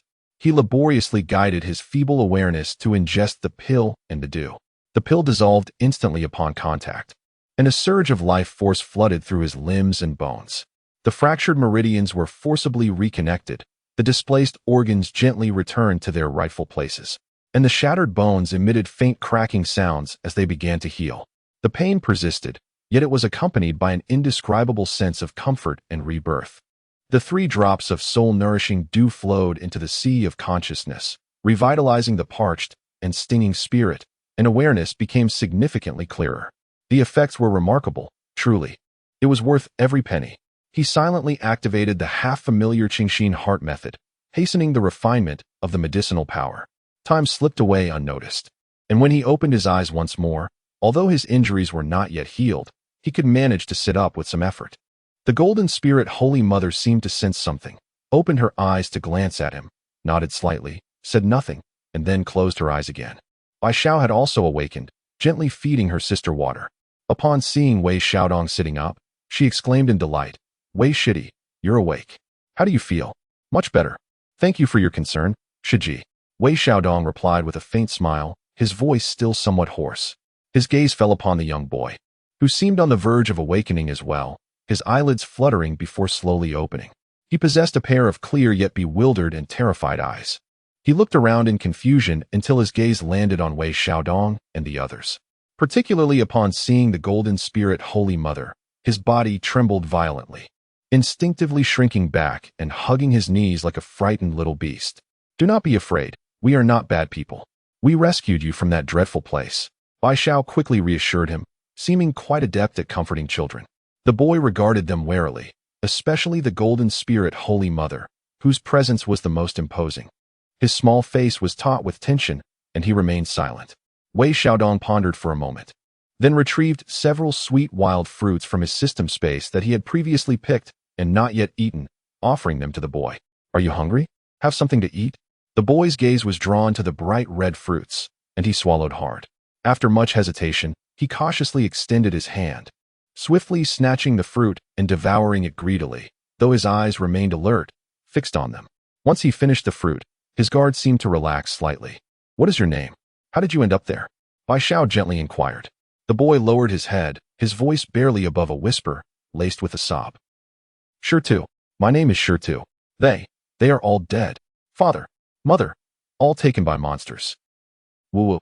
Tears streamed down his cheeks as he spoke. Bai Xiao hurriedly stepped forward, gently patting his back to offer comfort. Wei Xiaodong and the Golden Spirit Holy Mother exchanged a solemn glance, their hearts heavy. "Shirtu, do not be afraid. Please tell your sister what happened in the village. What was the altar and the blood pool about?" Bai Xiao continued to softly guide him. Shirtu sniffled, speaking haltingly. It was the old man in the black robe. They came to the village, saying they would lead everyone to a good life. As long as we worshipped something called Wuxing Laozu. Wuxing Laozu? A shiver ran through Wei Xiaodong at the mention of this name. It was evident that it was no genuine deity. Subsequently, they erected an altar at the village entrance, compelling everyone to kneel in reverence. They even selected individuals to assist with labor in the mountains. Initially, all seemed well. However, eventually, those who went to help never returned. Father sensed something amiss and stealthily ventured to the mountains, only to disappear without a trace. As time passed, the cloaked figures descended into madness, capturing everyone and imprisoning them in the caverns of the mountains. Each day, individuals were dragged out and cast into the blood pit. Shirtu trembled violently, terror filling his eyes. I hid among the corpses. That is how I escaped detection. After that, I lost all awareness. Clad in black, the lifeless ancestor, blood sacrifices, the expressions of Wei Xiaodong and the Holy Mother of Gold transformed into grim visages. This was evidently a premeditated, cult-like ritual sacrifice aimed at nurturing that dreadful demonic fetus. What were the black-robed figures like? What distinguishing features did they possess? The Holy Mother of Gold inquired solemnly. Shirtu strained to recall, his small face contorted in concentration. They all wore identical black garments, their faces obscured. It was hard to see. However, I believe I noticed. One of the black-robed figures had a red, worm-like scar on his neck. A red worm scar? Wei Xiaodong silently noted this detail. Where did they ultimately go? He asked. Shirtu shook his head. I don't know. After the blood pit filled, it seemed they performed some sort of ritual. And then, they suddenly vanished. Vanished? After expending such effort to create the demonic fetus, they simply disappeared? That defies reason. Unless their objective has been achieved, or perhaps this is merely a segment of a larger scheme. Wei Xiaodong recalled the lost altar from that side quest. Could there be other similar altars? Instinctively, he retrieved the bronze token. It felt chilling to the touch, devoid of any response. Upon seeing the token, Shirtu suddenly exclaimed, This token. I think I saw the black-robed figures with a similar one. It looked a bit newer. They seemed to cherish it greatly. A jolt of realization passed through Wei Xiaodong and the Holy Mother of Gold simultaneously.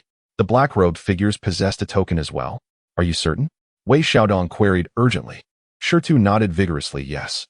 During their ritual, a leading figure held a token similar to this one while reciting incantations over the blood pit. The clues were weaving together. This token was indeed a pivotal object. Those black-robed figures likely belonged to a cult venerating the lifeless ancestor, scouring for ancient altars to perform blood sacrifices to nurture the demonic fetus. And this village was merely one of their targets. A chill coursed up Wei Xiaodong's spine. A colossal conspiracy lurked beneath the surface. The Holy Mother of Gold clearly shared this realization, her gaze turning icy, a hint of murderous intent emerging. The sect has just encountered a calamity, and these malevolent forces are already stirring? The atmosphere within the cave turned momentarily somber. Suddenly, a rumble emanated from Shirtu's stomach, causing him to lower his head in embarrassment. Bai Xiao quickly produced some provisions for him. Wei Xiaodong took a moment to calm his thoughts, observing Shirtu munching on his rations while glancing at the system panel that displayed a mere 297 points remaining. He needed to restore his strength swiftly and depart to pursue the whereabouts of those cloaked figures. He communicated with the system once more and exchanged points for the Imu Changchun Gong. Cost, 250 plot points. Remaining, 47. An influx of information flooded his mind, detailing the methods to channel wood-based spiritual energy for healing and cultivation. He immediately began to practice. Indeed, in conjunction with the residual potency of the Shengsheng Zhao Hua Dan, His recovery accelerated further. The Golden Spirit Mother seemed to sense the shift in his cultivation method, opening her eyes briefly to regard him with a flicker of curiosity. Yet she remained silent. For a time, only the sound of Shirtu consuming his food and the faint currents of energy from the practitioners filled the cave. Suddenly, while Wei Xiaodong was in the midst of his practice, he became acutely aware of life force through the Imu Changchun Gong. He faintly perceived within Shitu's being. Aside from the lingering, faint traces of demonic energy, there appeared to be an exceedingly subtle mark, similar in origin to the demonic energy, yet distinctly different. A mark? It resembled a dormant seed, buried deep within his soul. Had he not cultivated this technique adept at sensing life, he would have been oblivious. What is this? A remnant left by those cloaked figures? Wei Xiaodong felt a chill run through him, intent on probing further. Yet, as if sensing his scrutiny, the mark vanished in an instant, leaving no trace behind, as though it were merely an illusion. Wei Xiaodong raised his gaze to Shirtu, who was eating obediently, his emotions a tumult of complexity. This child is likely not so simple. Saving him, could it be a blessing or a curse? The Golden Spirit Mother seemed to sense something as well, her gaze once again settling on Shirtu, tinged with scrutiny. Outside the cave, the daylight gradually dimmed. Night descended once more, and the secrets hidden within this desolate mountain wilderness seemed only to have begun to reveal themselves. Chapter 47. The hidden perils of spring's emergence. Night enveloped the mountainside, as the flickering flames of the campfire rekindled within the cave, dispersing only a fraction of the chill and shadows, yet failing to alleviate the heaviness permeating the air. After satisfying his hunger, Shirtu succumbed to a deep slumber, traces of tears still lingering on his small visage, as if haunted by a nightmarish vision, occasionally twitching in his sleep. Bi Xiao gently patted him, singing a soothing lullaby in an off-key manner, her eyes brimming with compassion. Wei Xiaodong sat cross-legged by the fire, diligently channeling the newly acquired Imu Changchun Gong. Gentle tendrils of wood-based spiritual energy coalesced from the earth and the atmosphere, penetrating through his skin and merging with the medicinal potency of the Shengxing Zhao Huan Dan, nurturing his damaged meridians and organs, and igniting the spark of life within him. The recovery was indeed progressing at an accelerated pace. A tingling sensation emanated from the site of the fractured rib in his chest, signaling a swift healing process. Yet, Wei Xiaodong's mind remained restless. The fleeting, enigmatic mark within Shitu's being pricked at his heart like a thorn. What could it possibly be? A tracking mark left by the cloaked figure? Or perhaps a more sinister means of control? Was this child merely an innocent survivor? He instinctively employed the perception granted by the Imu Changchun Gong to scrutinize Shirtu once more, but to no avail. The mark was buried too deeply, as if it had never existed. Nevertheless, he was certain it was not a mere figment of his imagination. The Golden Spirit Matron occasionally cast her gaze upon Shirtu, her delicate brows furrowing, evidently sensing some discord, yet remaining elusive. Senior sister, Wei Xiaodong could not contain his voice. That child. I am already aware. The Golden Spirit Matron interjected, her tone cool and composed, observing the situation. Her intent was clear, to remain vigilant until the true nature and purpose of that mark were unveiled, to avoid alarming the adversary or, worse yet, harming the innocent. Wei Xiaodong nodded, suppressing his doubts, and continued his recuperation. The immediate priority was indeed to restore his strength. He glanced at the system panel, which displayed a mere 47 plot points remaining, and sighed. Financially strained, he pondered ways to augment his resources. His gaze drifted to the corner of the cave, where lay several spiritual herbs and a piece of spiritual ore he had previously gathered. Perhaps he could attempt alchemy, or perhaps artifact crafting. The system shop seemed to offer basic skills. Beginner alchemy. Fragment includes methods for crafting 3 fundamental elixirs: Qi recovery pill, blood coagulation powder, and sustenance pill. Cost: 150 plot points. Beginner artifact crafting. Fragment includes methods for forging 2 basic artifacts: refined iron sword and heart-shielding mirror. Cost: 150 plot points. Too expensive, he thought, shaking his head and dismissing such impractical notions. Better to focus on diligent cultivation for now. He closed his eyes, immersing himself in the workings of the Imu Changchun Gong. This technique was indeed specialized for healing, exhibiting an extraordinary sensitivity to the essence of life.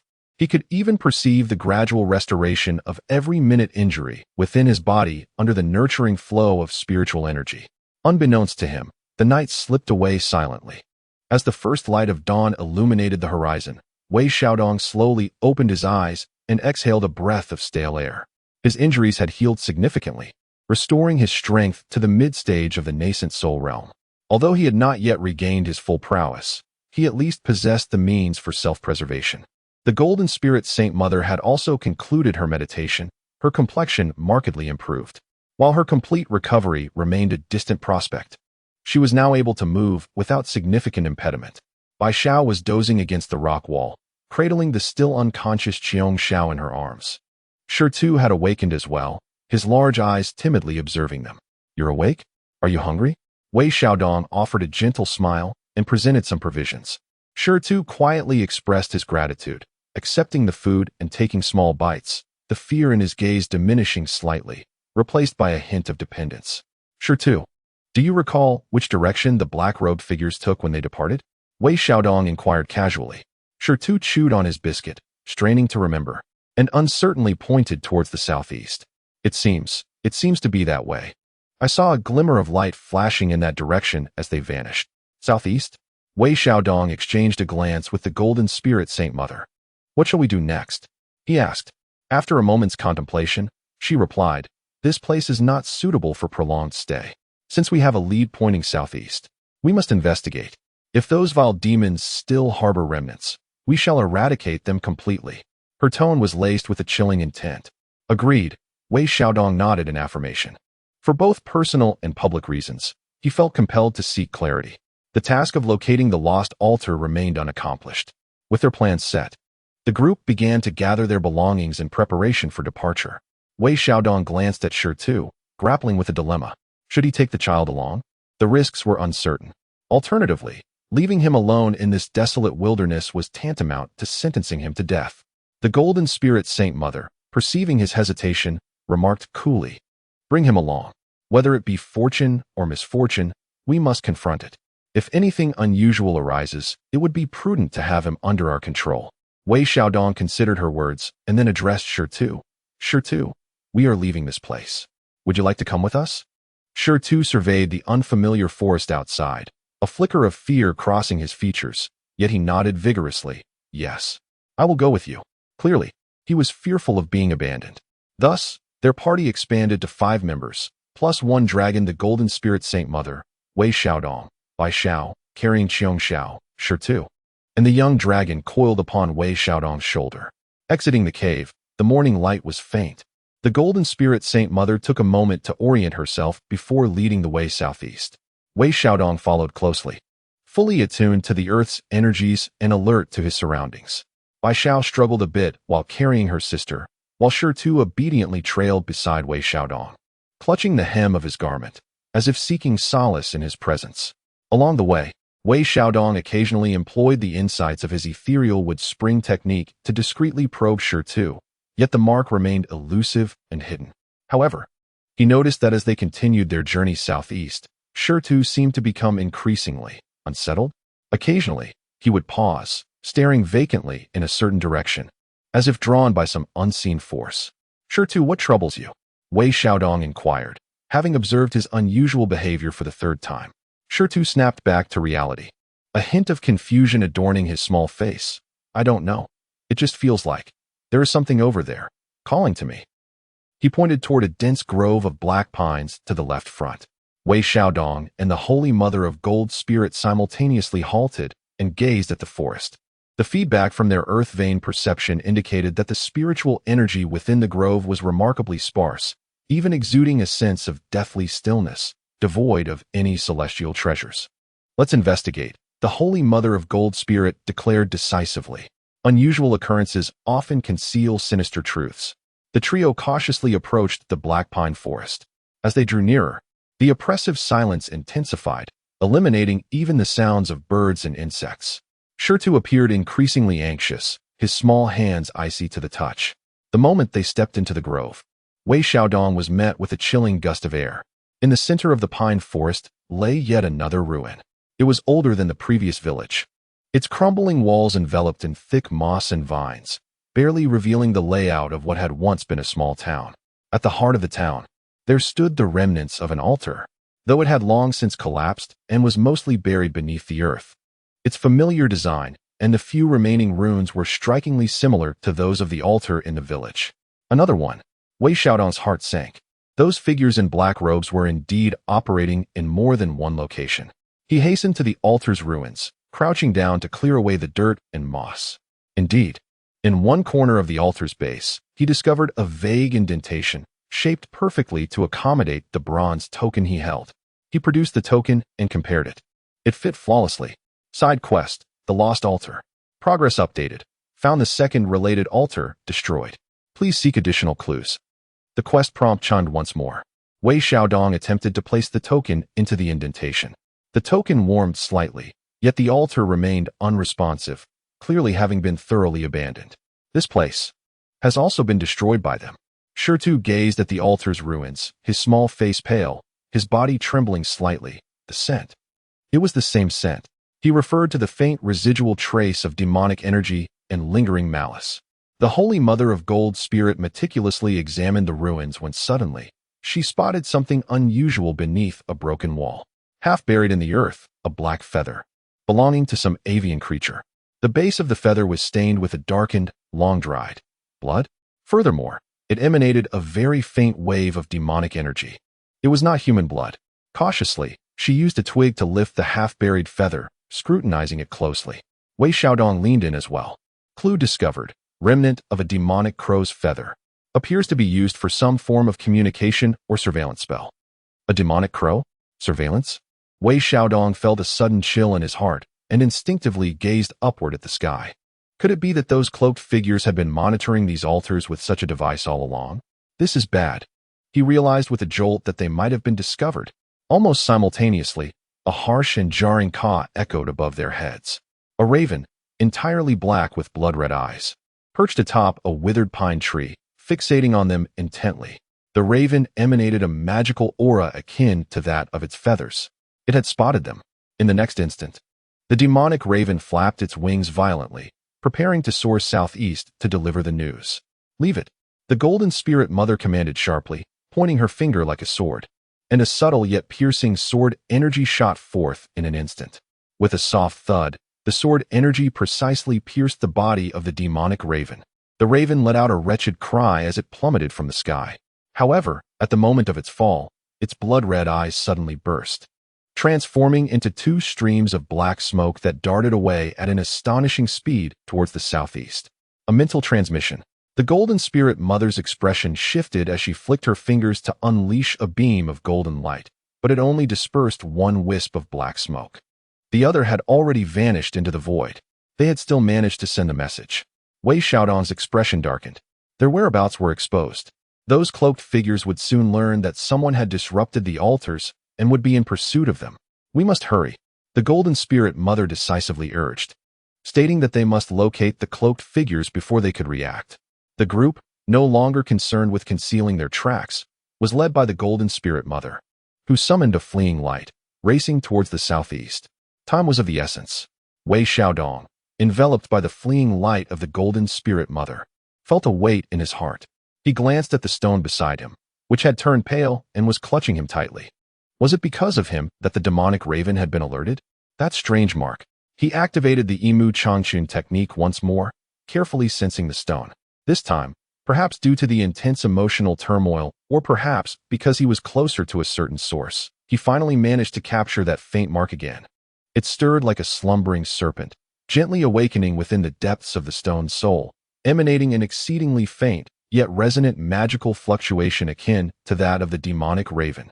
Like a beacon, Wei Xiaodong's heart plummeted to the depths of despair. Chapter 48. The burden of the demonic seed. The wind howled fiercely in his ears, and the scenery raced past in a blur. Although the speed of the Golden Spirit Mother's escape light was significantly diminished due to her injuries, it remained astonishingly swift. Yet, within Wei Xiaodong's heart, turmoil brewed even more fiercely than the fleeing light. The beacon, that thread of demonic seed deep within the soul of the stone, was no mere mark. It was a living, malevolent signal capable of resonating with external demonic energies. Their whereabouts had likely been exposed to the black-robed figures from the very beginning. The demonic crow was less of a sentinel and more of a trigger for confirming their position. He glanced sharply at the stone, enveloped in the escaping light, her small face pale and tightly grasping his garment. The child's eyes were filled with terror and helplessness, oblivious to the anomalies within her own being. She was not only a victim, but also bait. What to do? Inform the Golden Spirit Mother? What would she do? Would she eradicate the demonic seed directly? In her current state, could she ensure that the stone's soul would remain unharmed? If the removal failed or raised alarms, the consequences could be dire. To remain silent? Allow this beacon to guide their enemies, leading them into deeper peril? Wei Xiaodong felt trapped, cold sweat beading on his forehead. What troubles you? The Golden Spirit Mother, perceptive as ever, sensed his distress. She slowed her pace slightly and communicated telepathically. Wei Xiaodong opened his mouth, words poised on the tip of his tongue, only to swallow them back. He glanced at the oblivious stone and, after a moment of steely resolve, replied telepathically, "It's nothing. I just feel that the demonic crow's message before its demise suggests our adversaries are already on guard. Our mission may be." The Golden Spirit Mother gazed deeply at him, as if piercing through his concealment, yet she did not press further. Instead, she stated calmly, "Let the soldiers meet the enemy." Although her tone was measured, it carried an undeniable confidence and determination. Wei Xiaodong felt a slight easing of his anxiety, yet his worries persisted. He had to devise a way to neutralize this beacon. System. Detected that the target's soul is parasitized by the maternal and filial soul-binding demonic seed, filial seed. The holder of the maternal seed can vaguely sense the location of the filial seed and can activate it within a certain range, peering into the surrounding environment or detonating the filial seed to severely injure the host's soul. Deactivation solutions. 1. Forcefully strip the filial seed with a soul power far surpassing that of the maternal seed holder. Requirement: celestial level or higher soul cultivation. 2. Eliminate the maternal seed holder. The filial seed will self-destruct. 3. Exchange for the soul stabilization talisman. Premium: temporarily sever the connection between maternal and filial seeds, suppressing the activity of the filial seed for 12 hours. Cost: 800 plot points. 4. Exchange for the celestial substitution technique. Fragment: attempt to seize control of the filial seed. With extremely high risks, failure may lead to immediate detonation. Cost: 1,500 plot points. Wei Xiaodong stared at the exorbitant prices and stringent conditions, a chill spreading through him. Celestial soul? It was beyond his imagination. To kill the maternal seed holder? Who knew which black-robed figure bore it? 800 points? He had only 47 left. Exchange his life? 1,500 points? Not to mention the terrifying risks. Despair. The only solace was that the demonic seed seemed to require a certain range to be actively triggered. For now, it appeared to be in a passive state, merely transmitting its location. I must quickly acquire the plot points. At least 800 points. Where to find them? He anxiously surveyed his surroundings. His earth vein perception and the vitality sensing of the Emu Changchun technique at their peak, scanning the mountains and forests below like a minefield. Spiritual herbs? Ores? Celestial treasures? Come forth. Perhaps it was the crisis that awakened his potential, or perhaps fortune finally smiled upon him. But just as his perception was about to be exhausted, he finally detected an exceedingly subtle yet pure stream of Gui water spiritual energy deep within a secluded mountain gorge. "Sister, stop," he called out urgently. The Golden Spirit Mother paused mid-flight, hovering in the air, looking at him with confusion. "It seems there is something valuable below," Wei Xiaodong exclaimed, his eyes gleaming as he pointed to the gorge. The Golden Spirit Mother scanned with her consciousness and nodded slightly. "Indeed, there is a fluctuation of spiritual energy. Let us descend and investigate." They descended in a flash. The crevice was just wide enough for one person to pass through, dark and damp. Wei Xiaodong led the way, followed closely by the Golden Spirit Mother and the others. The crevice wound downward, delving deep into the mountain's belly. The further they ventured, the richer the Gui water spiritual energy became, and they even heard the gentle sound of flowing water. At the end of the passage, they discovered a modest underground cavern. In the center of the cavern was a small, milky white pool, its waters crystal clear, emanating an astonishing aura of spiritual energy and chill. At the bottom of the pool, a peculiar little herb, entirely ice blue with only 3 leaves, grew quietly. Each leaf appeared to be crystallized with frost and stars. "This is the Hansui grass?" Bai Xiao exclaimed, her tone filled with disbelief. "Look at its quality. It must be over 1,000 years old. It is a supreme spiritual item for refining the soul and nurturing water attribute origins." Wei Xiaodong was overjoyed. What a treasure! He carefully extracted the Hansui grass along with some of the milky white silt from the pool's bottom and placed it into a jade box, a reward he had previously salvaged. Acquired 1,000-year-old Hansui grass, containing pure Gui water essence and stellar cold energy. It can significantly enhance soul strength and proficiency in water attribute techniques. Can be directly absorbed, expected plot points gained, 400 to 600. Can be submitted to the system for exchange, 700 plot points. 700. Wei Xiaodong's heart raced. He struck it rich. Truly, he had struck gold. It was enough to exchange for the soul stabilization charm. However, he hesitated. Direct absorption would enhance his strength, but wouldn't resolve the pressing issue at hand. Submitting to the system would provide a charm for immediate aid, but would waste this exquisite spiritual item. What to choose? He glanced at the stone and then at the golden spirit mother, who looked somewhat puzzled. With a firm resolve, he decided. System exchange. Submitted the 1,000-year-old Hansui grass. Obtained 700 plot points. Current plot points, 747. The Hansui grass in the jade box vanished in an instant. Wei Xiaodong felt a pang of regret. But he had no time to dwell on it, and promptly exchanged for the soul stabilization charm. Exchanging the soul calming charm, premium. Consuming 800 storyline points. Current storyline points, 53. In debt again. Yet a jade talisman, radiating a gentle white light and inscribed with intricate runes, appeared in his hand. He dared not delay and immediately addressed Shirtu. "Stay still. I have a small gift for you that can protect you." Shirtu nodded in confusion. Wei Xiaodong gently pressed the jade talisman against Shida's forehead. A flash of white light enveloped it, instantly merging with him. Shida's body trembled slightly, his gaze momentarily vacant, before he returned to normal, seemingly unaffected. However, through the perception granted by the Imu Changchun technique, Wei Xiaodong clearly observed a layer of soft yet resilient white light, cocooning the restless demonic seed deep within Shida's soul. The fluctuations of the demonic seed vanished in an instant, completely isolated and subdued. It was a success. Wei Xiaodong let out a long sigh of relief, cold sweat trickling down his back. He had temporarily defused this ticking time bomb. "What did you use on him?" The voice of the Holy Mother of Golden Spirit suddenly echoed in his ear, laced with curiosity. Wei Xiaodong's heart skipped a beat as he quickly forced a smile. "A family heirloom charm to calm the spirit. I saw he was frightened, so I gave him something to ease his mind." The Holy Mother of Golden Spirit scrutinized him for a moment before refraining from further inquiry, simply stating, "This matter is concluded. We must depart swiftly." The group exited the cavern, once again propelling themselves eastward with a burst of light. Without real-time guidance from a beacon, it should be considerably more challenging for their pursuers to pinpoint their location. Yet, Wei Xiaodong's heart remained uneasy. The effect of the soul-calming charm lasted only 12 hours. They must locate those in black robes and eliminate the bearer of the mother seed within that time frame.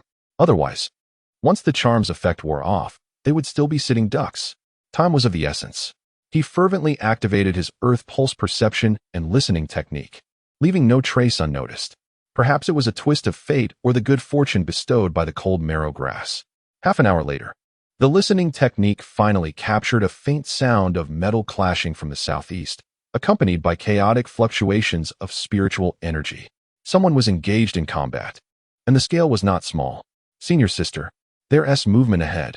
Wei Xiaodong immediately alerted.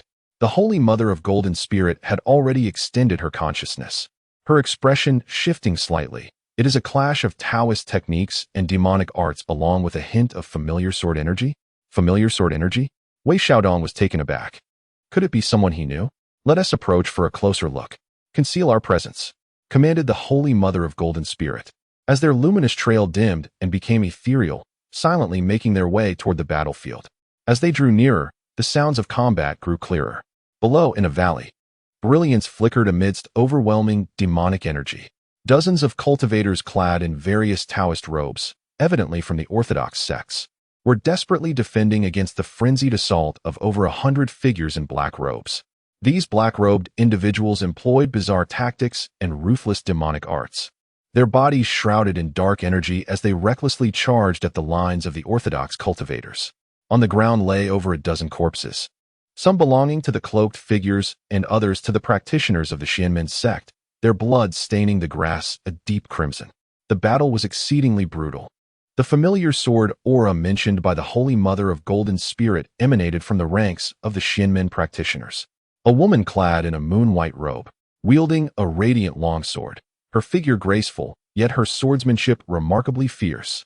Although her cultivation seemed to be merely at the initial stage of refining the void and merging with the Tao, her sword intent was pure and formidable, capable of severing demonic techniques at critical moments, thus stabilizing the formation. Yet at this moment, she was already drenched in fragrant sweat, her hair disheveled, and her robe stained with blood, clearly struggling immensely. Is it her? A glimmer of surprise flickered in the eyes of the Holy Mother of Golden Spirit. Does Senior Sister know her? Wei Xiaodong inquired curiously. Indeed, the Holy Mother of Golden Spirit nodded slightly. She is a disciple of the real person Miaoyi from Mount Amei. I believe her name is Zhou Qingyun. Having received a genuine transmission of swordsmanship from Miaoyi, her temperament is fiery. How could she confront these demonic fiends here? Amei? Real person Miaoyi? Wei Xiaodong recalled, seemingly characters from the sword heroes of Shushan? This world is indeed a chaotic Mlang. However, since they are authentic Xianmen practitioners combating the cloaked figures, they must be allies. Senior Sister Wei Xiaodong glanced at the Holy Mother of Golden Spirit. The Holy Mother's gaze turned cold. Naturally, we shall assist. Although she had no particular ties with Amei, her stance was aligned against these malevolent entities engaged in blood sacrifices to cultivate demonic fetuses. Moreover, these cloaked figures could very well be the primary targets they sought. Bixiao, conceal yourself here and protect Xiongxiao and Shitu. The Holy Mother of Golden Spirit commanded, her figure aflash, transforming into a brilliant golden light that surged like a meteor towards the battlefield. Before she arrived, an unmatched sword intent had already descended. The Golden Spirit of the is here. Evil beings, meet your demise. Her voice resonated like thunder, crashing across the battlefield. A golden sword aura, spanning 100 yards, tore through the heavens, ruthlessly cleaving towards the most densely packed area of the cloaked figures. Clearly caught off guard by such a powerful reinforcement, the ranks of the cloaked figures fell into disarray. With a series of splatters, 7 or 8 cloaked figures were instantaneously bisected by the sword aura, their demonic energy dissipating. Senior Golden Spirit. Amidst the formation, Zhou Qingyun was astonished and overjoyed, her spirit soaring. Sisters, reinforcements have arrived. Let us fight. The morale of the Xianmen practitioners surged, and they began to counterattack vigorously. Wei Xiaodong also summoned his escape light, plunging into the periphery of the battlefield, targeting the weaker cloaked figures. Utilizing the wind manipulation technique to its utmost, he moved like a specter, wielding the bronze token to smash and sweep, purging the demonic energy wherever he passed. Occasionally, stragglers who slipped through the cracks were repelled by the few new spells he had learned. He deliberately sought out easier targets, fighting with flair while also rescuing 2 endangered Amei female disciples, earning them frequent expressions of gratitude. The Holy Mother of Golden Spirit, like a tiger among sheep, despite her injuries, still retained the foundation of a Deluo golden immortal. Wherever she pointed her sword, there was hardly a worthy opponent, swiftly turning the tide of battle. The cloaked figures were retreating in defeat, on the verge of collapse.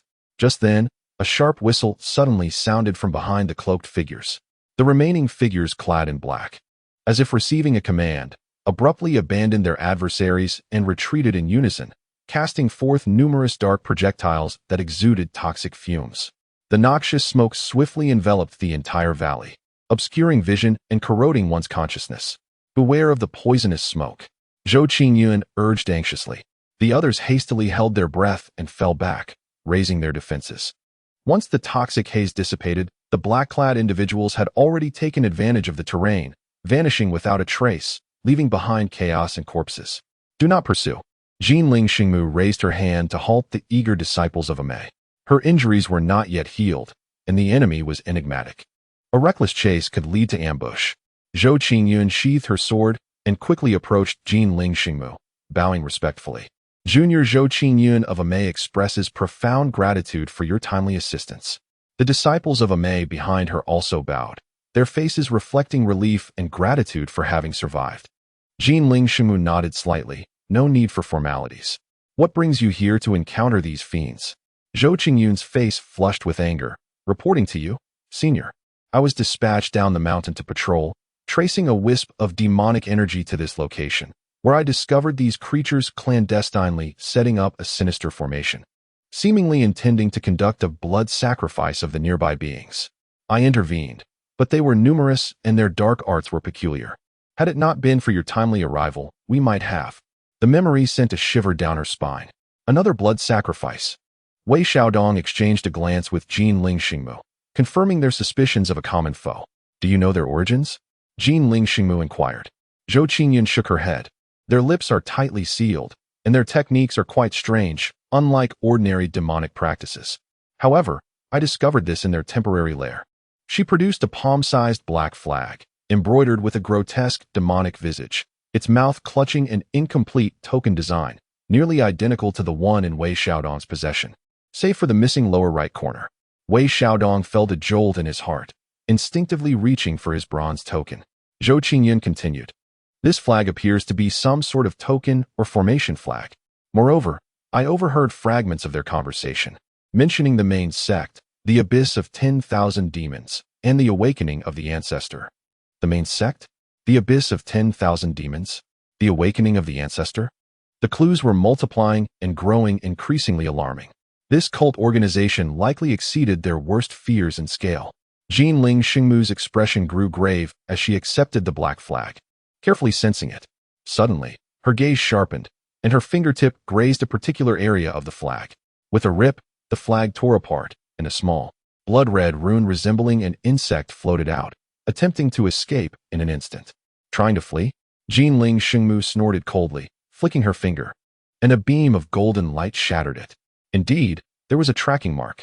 Zhou Qingyun broke into a cold sweat. Thank you, Senior.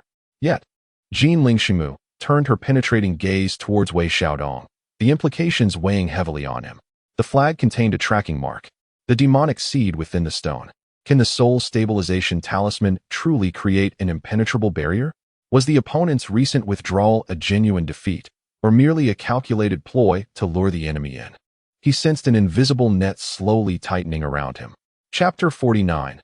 Luring the enemy into the demon lair. Silence pervaded the valley, thick with the stench of blood and gunpowder, along with an unsettling aura that lingered. The cloaked figure retreated with precision, as if having accomplished a particular task. Zhou Qingyun directed the disciples of Amei to clean the battlefield, tend to the wounded, and assess their losses. Her delicate face shadowed with sorrow over the casualties among her comrades. The Holy Mother of Golden Spirit held the tattered black banner, her gaze contemplative, lost in thought. Wei Xiaodong's mood mirrored the swirling dust of the valley, tumultuous and unpredictable. Tracking marks, demon seeds, a deliberate defeat. The adversary had clearly left clues intentionally, retreating with purpose, as if to lead them somewhere. The cave of 10,000 demons? The main stronghold? He instinctively glanced at the Holy Mother of Golden Spirit. Their eyes met, and in that fleeting moment, their thoughts aligned. This was a stratagem. Acknowledging the inherent danger, they were compelled to proceed. If they hesitated, their foe would only continue to conceal themselves, endangering more lives. The incident with the demon fetus must not repeat itself. To venture forth would be perilous, yet perhaps not entirely devoid of hope. Zhou Shizhi, the Holy Mother of Golden Spirit, suddenly spoke. Zhou Qingyun stepped forward hastily. What command do you have, esteemed elder? This place is unsuitable for lingering. You must immediately lead the disciples back to Amei, escorting the injured, and report the events of today in detail to Master Miao Yi, so that he may decide our course of action. The Holy Mother's tone brooked no dissent. Zhou Qingyun hesitated, urgency lacing her words. But esteemed elder, I have my own plans. The Holy Mother interjected firmly. This matter is of great significance, and not for you to interfere. Depart swiftly. Zhou Qingyun gazed into the Holy Mother's eyes, which, though weary, still held an air of authority. She then glanced at Wei Xiaodong, whose depths were inscrutable in her view. Biting her lip, she ultimately clasped her fists in respect and declared, Understood. I shall obey. Please take care, esteemed elder. Being a decisive individual, she quickly summoned her fellow disciples, lifting the injured and the deceased, and soared away on beams of sword light. In the valley, only the Holy Mother of Golden Spirit, Wei Xiaodong, Bai Xiao, cradling Qiong Xiao, and the stone remained. Oh, and the young dragon yawning on Wei Xiaodong's shoulder. Senior sister Wei Xiaodong turned to the Holy Mother. They have set a trap for us, and we shall turn their scheme against them, the Holy Mother of Golden Spirit declared, her eyes sharp. Though I have destroyed the marks upon the banner, they surely possess other means to track us, especially. Her gaze landed upon the stone. Wei Xiaodong's heart sank. That soul-stabilizing talisman. It may conceal us for a time, but not indefinitely. The Holy Mother shook her head. With their demon seeds, they will have a sense of our movements. The moment we act, they will know. Then, that is of no concern. The Holy Mother appeared resolute, seizing this opportunity to pinpoint the location of the demon seed bearer. She intended to reverse leverage the demon seed beacon within the stone's consciousness. Wei Xiaodong inhaled sharply. This is exceedingly perilous. If they detect us, they could trigger the demon seed at any moment, and the stone would undoubtedly perish. Thus, we must act swiftly. The Holy Mother of Golden Spirits spoke with unwavering authority, commanding, find him before he realizes, and eliminate him. She turned to Wei Xiaodong, inquiring, is your technique for concealing one's aura and altering appearances sustainable for an extended period? Can it cover everyone? Wei Xiaodong was momentarily taken aback, but quickly comprehended. The breath-concealing illusion technique. It can be maintained, albeit with significant consumption, and against a master, it may prove insufficient. No matter, it is better than nothing, replied the Holy Mother of Golden Spirits. Do your utmost. Bai Xiao, you shall lead Qiong Xiao and Shi Tu, remaining at a distance behind us, ready to assist at a moment's notice. Bai Xiao nodded nervously, understood. Senior sister, do take care. With the plan set, Wei Xiaodong took a deep breath. Activating the breath-concealing illusion technique, a faint halo enveloping both himself and the Holy Mother. Their appearances, figures, and auras began to blur, transforming them into seemingly ordinary wanderers. Simultaneously, he fervently channeled the Yi Mu Chang Chun Gong, drawing upon the sparse vitality of the surrounding flora to replenish his energy. Let us proceed, commanded the Holy Mother, as she discerned a faint direction through the resonance of the demonic seed, transforming into an inconspicuous streak of light, skimming low through the air. Wei Xiaodong followed closely behind, while Bai Xiao, cradling Qiong Xiao and pulling along Shi Tu, cautiously trailed at a distance, concealing themselves. As they journeyed southeast, the terrain grew increasingly treacherous, and the demonic energy began to thicken. The landscape was marked by desolate mountains and jagged stones, with bleached bones often visible in the wilderness, exuding an aura of death and foreboding. Throughout their passage, Wei Xiaodong, utilizing his perception of the earth's veins and the Yi Mu Chang Chun Gong, discovered and gathered several commendable specimens of Yin attribute spiritual herbs, barely replenishing some of his depleted energy, yet the narrative points remained in deficit. Current narrative points, 53. As they advanced, the Holy Mother's countenance grew more solemn. The resonance of the demonic seed became increasingly distinct, just ahead within that mountain range. She pointed to a distant, dark mountain enveloped in thick demonic clouds, resembling a monstrous beast skeleton. The mountain exuded an oppressive and perilous aura, as if it were a gaping maw poised to devour any who drew near. The Cave of 10,000 Demons? Does it truly bear that name? They subdued their light, landing in a concealed hollow at the mountain's edge. We can proceed no further, the Holy Mother murmured. The demonic energy ahead has become a domain. To intrude recklessly would surely draw attention. She seated herself in a meditative posture, forming intricate hand seals, as a thread of exceedingly subtle consciousness cautiously ventured deep into the mountain range, guided by the resonance of the demonic seed. Meanwhile, Wei Xiaodong exerted every effort to maintain the breath-concealing illusion technique, vigilantly alert to their surroundings. Time elapsed gradually. Beads of sweat began to form on the Holy Mother's forehead, her complexion growing increasingly pallid. Clearly, the burden of such distant and precise exploration of consciousness weighed heavily upon her. Suddenly, her body trembled violently, her eyes flashing with a glimmer of clarity. I found it. Her voice carried a mix of fatigue and exhilaration. Deep within the cave beneath the main peak, the aura is approximately at the mid-stage of Earth Immortal. They are conducting some form of array, seemingly. Refining something? Midstage, Earth Immortal. A heaviness settled in Wei Xiaodong's heart. The emaciated camel is still larger than a horse. Even though the divine mother of golden spirit is gravely injured, her foundation remains intact, perhaps allowing her to contend with the foe. However, the adversary is in their lair, fortified by formations and accompanied by other dark-robed demons. A direct assault is certainly unfeasible. Sister, can you ascertain his precise location? Are there any weaknesses in the formation? Wei Xiaodong inquired. The divine mother of golden spirit pondered for a moment, then closed her eyes again, extending her consciousness with utmost caution. After a brief interval, she suddenly opened her eyes. Her tone urgent. Not good. He seems to have sensed my probing. The demonic seed is stirring. Almost simultaneously, the stone in Wei Xiaodong's embrace, with Bai Xiao still at a distance, stiffened abruptly, its eyes turning pitch black.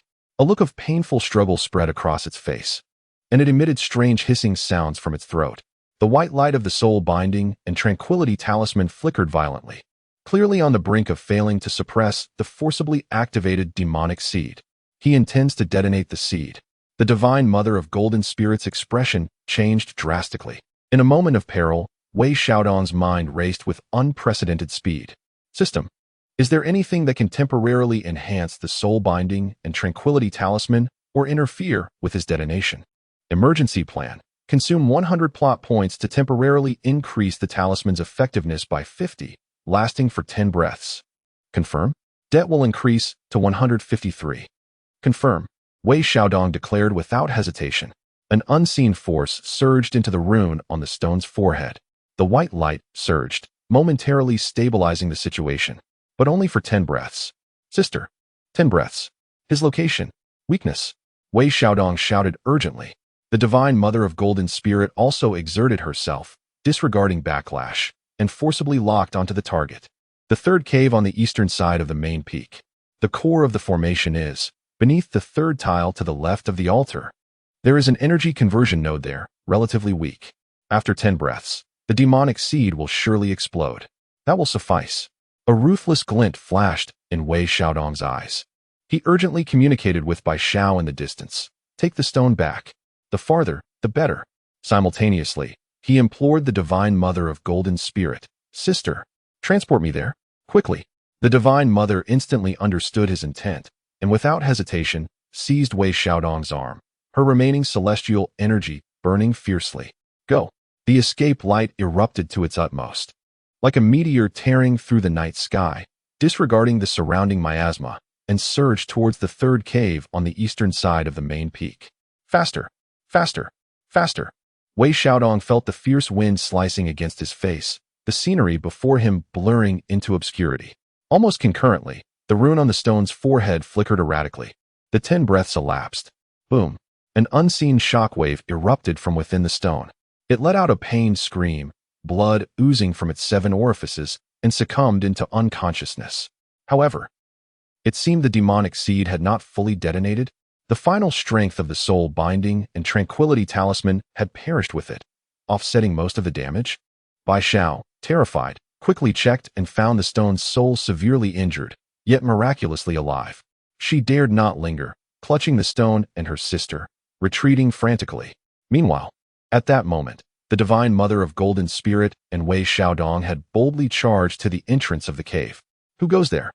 The 2 guards clad in black robes at the cave entrance suddenly realized the imminent danger, their shouts piercing the air. With a swift motion of her sword, the Holy Mother of Gold Spirit sent 2 heads soaring into the sky. The blinding light surged forward, crashing deep into the cave.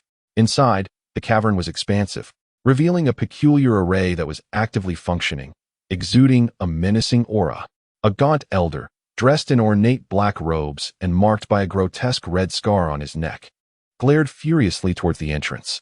Clutching a vibrating black soul banner in his hand, it was evident that he had just attempted to detonate a demonic seed. Upon seeing the Holy Mother of Gold Spirit and Wei Xiaodong, a flicker of bewilderment crossed his eyes, quickly transforming into malice. How audacious! To dare approach me! Before he could finish his sentence, the Holy Mother of Gold Spirit had already pinpointed the array's core weakness. With a gesture akin to a sword, she unleashed a concentrated sword aura, embodying her remaining strength, which accurately pierced the ground 3 feet below the altar. Simultaneously, Wei Xiaodong made his move, exchanging for the array-breaking spike, pseudo, one-time use. Consumed 50 plot points. Det. 203. A shimmering, rune-etched conical artifact materialized in his grasp, which he hurled with all his might towards the same location. Boom! The reverberations of 2 colossal explosions resonated almost simultaneously. How could that relatively vulnerable node withstand such a coordinated onslaught, a meticulously planned lethal strike? It shattered instantaneously. The entire array faltered abruptly, its brilliance flickering chaotically, as the demonic energy surged back violently. The gaunt elder, caught off guard, let out a shriek, spewing forth a mouthful of black blood, his vitality waning in an instant. The array retaliated. An opportunity presented itself. The Holy Mother of Gold Spirit, barely maintaining her balance, pointed again, releasing a sword chi that, though weaker than before, remained fiercely aimed at the elder's heart. Wei Xiaodong also brandished a bronze token, channeling all his celestial power into it and striking fiercely at the elder's face. The elder, consumed by dread, desperately attempted to wield the soul banner for defense. The sword chi pierced through the banner. Though diminished, it still left a bloody gash on his chest. Simultaneously, the bronze token collided with his visage, erupting in a blinding light that scorched his flesh, eliciting a horrifying wail. "You seek death." The elder, now utterly deranged, disregarded his injuries, igniting his lifeblood to unleash a self-destructive secret technique. But at that moment, an anomaly arose. A spatial rift suddenly split open at the altar's center, which was still thrumming with energy from the array's backlash. From the fissure emerged a claw, clad in dark scales, far more terrifying and ancient than the elder, radiating an insatiable hunger and malicious intent. It lunged forward, seizing the injured elder. "No, ancestor, spare me." The elder's desperate screams echoed. The claw tightened its grip. With a sickening crunch, the elder was reduced to a mass of flesh, his very soul consumed by the demonic energy. Then, that malevolent claw slowly turned towards the only 2 remaining individuals in the cave. The Holy Mother of Gold Spirit and Wei Xiaodong. A massive, blood-red eye, akin to a lake, slowly opened beyond the rift, locking onto them. An oppressive terror, reminiscent of the abyss, descended upon them in an instant. Wei Xiaodong and the Holy Mother of Golden Spirit instantly turned as pale as a sheet. They had miscalculated. Within this cavern, there lurked an even more terrifying entity. Chapter 50. Escape from the abyssal clutches suffocation. An indescribable terror weighed down upon Wei Xiaodong and the Holy Mother of Golden Spirits, as if an immense boulder of countless tons had crashed upon their very souls. The gigantic claw, cloaked in black scales and extending from a rift in space, merely existed in silence, yet the aura it exuded threatened to shatter their consciousness. Behind the rift, a colossal crimson eye, cold and avaricious, brimmed with the purest malice towards all living beings, fixating upon them with unwavering intensity. Escape? The thought barely formed before it was pinned down by that gaze. They were immobile. Even their thoughts became sluggish. Wei Xiaodong felt his blood freeze, his heart on the verge of explosion. The specter of death had never appeared so vividly. The Holy Mother of Golden Spirits, though initially startled, quickly displayed unparalleled resolve. Her eyes flashing with determination, she forced forth another drop of her vital blood, spraying it before her. Her hands dancing in a frantic ballet as she prepared to unleash a costly escape technique. Yet that malevolent claw was swifter. It seemed particularly intrigued by the pure celestial energy contained within her blood, and with a mere flick of its finger, unleashed a concentrated wave of dark magic. Like a serpent striking from its lair, it shattered her nascent spell and collided violently with her chest. With a sickening thud, the Holy Mother of Golden Spirits was sent reeling, blood gushing forth as she flew backwards like a marionette with severed strings, crashing heavily against the cave wall, sliding down. Her fate uncertain. "Sister," Wei Xiaodong's eyes widened in horror. Yet he found himself unable to safeguard his own life. After neutralizing the greatest threat, the claw slowly turned its attention towards Wei Xiaodong, its fingertip rising slightly, as if to crush him like a mere insect. In that moment of utter despair, the young dragon nestled in Wei Xiaodong's arms seemed incensed by the overwhelming malevolence, or perhaps driven by a fierce protective instinct. Letting out an unprecedented roar imbued with ancient majesty, The azure light upon its brow blazed fervently, sacrificing its very essence to transform into a diminutive yet remarkably concentrated azure dragon shadow, fearlessly charging towards the claw. Simultaneously, a drop of transcendent sword energy, awakened from the imprint on the stone wall, previously unspent from task rewards, surged forth from within Wei Xiaodong, ignited by the imminent peril. A slender yet supremely pure blade intent, bearing the will to sever, shot from his brow, racing ahead to strike at the claw. A mantis attempting to stop a chariot. Yet it was undeterred. The claw, sensing a flicker of instinctive trepidation towards the celestial sword intent, momentarily hesitated. In that fleeting instant, the azure dragon shadow collided fiercely with the tip of the claw. Boom! The dragon shadow disintegrated in an instant. The young dragon emitted a mournful cry, its scales shattered, blood pouring forth, falling into unconsciousness. Nonetheless, that claw was slightly deflected by this desperate strike. In that electrifying moment, barely a fraction of a heartbeat, Wei Xiaodong's mind blanked, leaving only the primal instinct for survival. System. Save me. Random teleportation. The most expensive one. As far as possible. Exchanging for ultra-distance random teleportation talisman. Highly effective. One-time use. Can teleport up to thousands of miles away. Cost. 1,000 plot points. Current plot points. 203. Needs to borrow 1,000. Total debt. 1203. Loan. Use. Wei Xiaodong's heart roared with unbridled fury. A jade talisman, intricate and shimmering with spatial ripples, materialized in his hand, and then detonated violently. Buzz. The formidable power of space enveloped Wei Xiaodong, the unconscious golden spirit mother, and the severely injured young dragon instantaneously. Roar. The malevolent eye lurking behind the spatial rift erupted with wrathful intent, and its demonic claws surged forward with accelerated ferocity, yet they grasped at nothingness. A flash of light. The trio and the dragon vanished without a trace. In the next moment, the claws crashed down upon the spot where they had just stood, shattering the cave and causing the very ground to tremble. Only the echoes of the enraged demon's roar reverberated through the collapsing mountainside. The world spun chaotically. The intensity of this spatial transfer was tenfold that of the previous one. Wei Xiaodong felt as though his very soul was being torn from his body, his form tossed into a maelstrom of time and space. He clung desperately to the unconscious golden spirit mother and the young dragon, channeling his last reserves of celestial energy into them to safeguard their heart pulses. Time stretched into eternity, feeling as though a century had passed. Plop, plop. The sounds of splashing water broke the silence. The frigid sea engulfed him in an instant. Salty water rushed into his mouth and nose, jolting Wei Xiaodong back to consciousness as he fought to break the surface. Surrounding him was an endless expanse of azure ocean. Seabirds soared overhead. They had been transported to a vast sea. The golden spirit mother lay in a deep slumber, her breath faint and her complexion as pale as parchment, with the wound tainted by demonic energy still exuding wisps of dark vapor.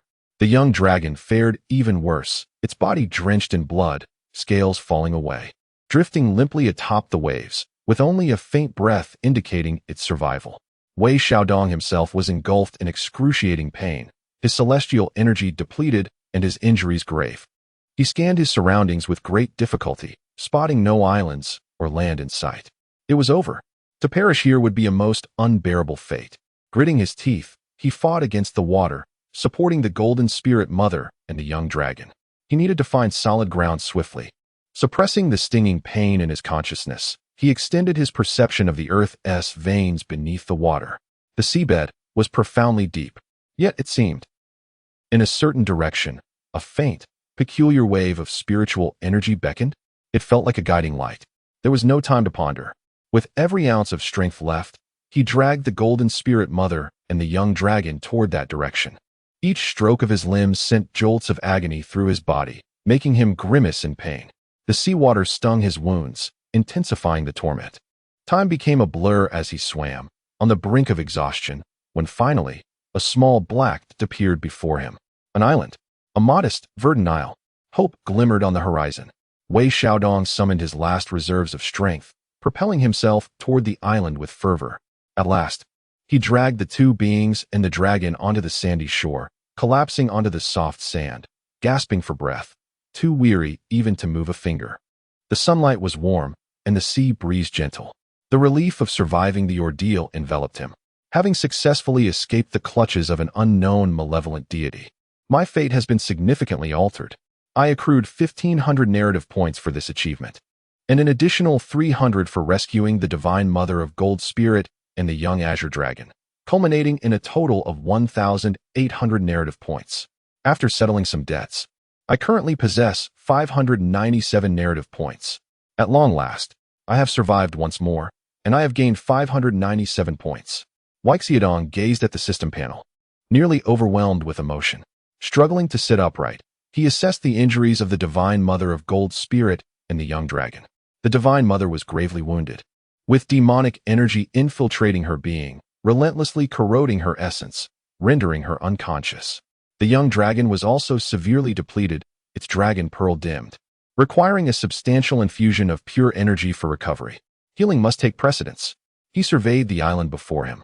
The lush trees and melodious birdsong, coupled with the fragrant blossoms, suggested a rich spiritual energy, more potent than the outside world, exuding an aura of tranquility and peace. For the moment, it appeared devoid of danger. He gently carried the Divine Mother to a dry, shaded area beneath a tree, carefully channeling a faint thread of the ethereal wood spring technique to safeguard her heart pulse, stabilizing her condition temporarily. He then retrieved the last of his healing elixirs, crushed them, and mixed them with clear water, cautiously administering the mixture to both her and the young dragon. Having completed these tasks, he finally breathed a sigh of relief and consumed some of the elixir himself, beginning to meditate for recovery. With the ethereal wood spring technique in full operation, he absorbed the life force and spiritual energy from the island's flora. It must be said, this island is indeed a splendid sanctuary. Rich in gentle spiritual energy, it is exceedingly conducive to healing. Within a single hour, his injuries had healed to a considerable extent, and his celestial energy had largely replenished. Opening his eyes, he resolved to explore the island further, in search of additional resources or a more secure refuge. Expanding his geological perception, he discerned that the island was modest in size, oval-shaped, with what appeared to be a low hill at its center. Wait, at the foot of the hill, there seemed to be signs of human excavation. Moreover, a faint, almost imperceptible wave of restriction that blended seamlessly with the natural surroundings. Were it not for his keen geological awareness, he would have been oblivious to it. Could there be someone here? Or perhaps the remnants of an ancient dwelling? A shiver ran down Weixiadong's spine, and he instantly became vigilant. Cautiously, he made his way toward the hill. Passing through a dense grove of coconut trees, he suddenly found himself in a clearing. At the base of the hill, concealed by verdant vines, there indeed existed an entrance to a cave. The entrance was cleverly obscured. Without meticulous scrutiny, it would have been nearly impossible to detect. At the cave's mouth, remnants of an ancient and faint restriction lingered, seemingly having lost much of its potency over time. After a moment's hesitation, Weixiadong resolved to venture inside. He suppressed his aura, parted the vines, and slipped within. Initially, the cave was narrow, but it soon opened up into a spacious chamber. A stone table, stone chairs, and a stone bed were all present. Though rudimentary, the area was impeccably clean, as if someone had maintained it regularly. On the cave walls, he observed some faintly etched diagrams of sword techniques and philosophical insights. It appeared to be a place of seclusion for cultivation, and it seemed to have been abandoned for quite some time. With a slight sense of relief, Weixiadong began to investigate more thoroughly. In the corner of the stone chamber, he discovered a small, dust-covered meditation mat. Upon lifting the mat, he was surprised to find beneath it a jade slip and a rusted short sword. Devoid of any spiritual aura, the jade slip felt warm to the touch. As he probed with his consciousness, a stream of information flooded into his mind. I am you, the wandering cultivator Yun Yaozi, pursued by enemies. Severely injured, I took refuge on this island, clinging to life, ultimately resigned to the futility of the great Tao. I leave this legacy for the fated. The key to the cave's restrictions is this rusted sword. Infuse it with your spiritual power. There seemed to be more content, but it was sealed by a powerful will, rendering it unreadable. A legacy? Wei Xiaodong pondered, glancing at the rusted sword. A key? He attempted to infuse a trace of spiritual power into the sword, but it remained unresponsive. Increasing his power output yielded the same result. Could this worthless item truly be a key? Furrowing his brow, he instinctively activated the heart method of the Shangqing Poxy sword seal, injecting a pure essence of the sword intent into the sword. Buzz! The rusted sword trembled violently. The layers of rust began to flake away, revealing a blade beneath that shimmered like water. An imposing yet harmonious sword intent surged skyward. Simultaneously, a clattering sound echoed from a certain spot on the cave wall, signaling the activation of a mechanism. A hidden door slowly creaked open. Behind it lay a small stone chamber. Within, a skeletal figure sat cross-legged, long turned to bone, clad in tattered robes. Before the skeleton rested 3 items: a jade vial, a ring, and a token made of an unknown material. The vial bore a label, 1 yuan heavy water. The ring, though unadorned, radiated a subtle spatial fluctuation. The token was inscribed with the character for cloud, its reverse displaying a grand maritime map. Wei Xiaodong's heart raced. Fortune had smiled upon him. He first picked up the jade vial and uncorked it. A vast and profound essence of pure water spirit surged forth, as heavy as a mountain. Inside the vial was but a single drop of water, yet it seemed to contain the weight of an entire ocean. Acquired 1 drop of 1 yuan heavy water, an innate essence of water. It can be refined and absorbed to significantly enhance water attribute cultivation, strengthen the body, and also be used for artifact forging. What a treasure! He then seized the ring. Probing with his consciousness, he confirmed it was a storage ring. Its capacity was modest, around 10 cubic units, containing a few jade slips, scattered ores, spiritual herbs, and several sets of changeable robes. Finally, he grasped the token. It felt warm to the touch, and the maritime map on its back appeared to flow gently, marking numerous islands and a conspicuous point of light, seemingly indicating a specific location. Acquired the Yun Miao token. It appears connected to a gathering place for wandering cultivators overseas. The Yun Miao token? Wandering cultivators overseas? Wei Xiaodong contemplated this thoughtfully. He respectfully bowed 3 times to the skeletal figure. I express my gratitude to the esteemed Yun Miaozi for the generous gifts. Should I have the opportunity, I will endeavor to carry forward your legacy. Having said this, he stored the 3 items and exited the stone chamber. With these treasures, he might hasten the healing of the golden spirit mother and the young dragon. He stepped out of the cave, gazing toward the distant horizon of the sea. New opportunities appear to be nestled within this expanse of azure. Chapter 51. An encounter with an old friend in Beppu overseas. The sound of the distant sea tide flowed rhythmically, akin to the breaths of a slumbering giant.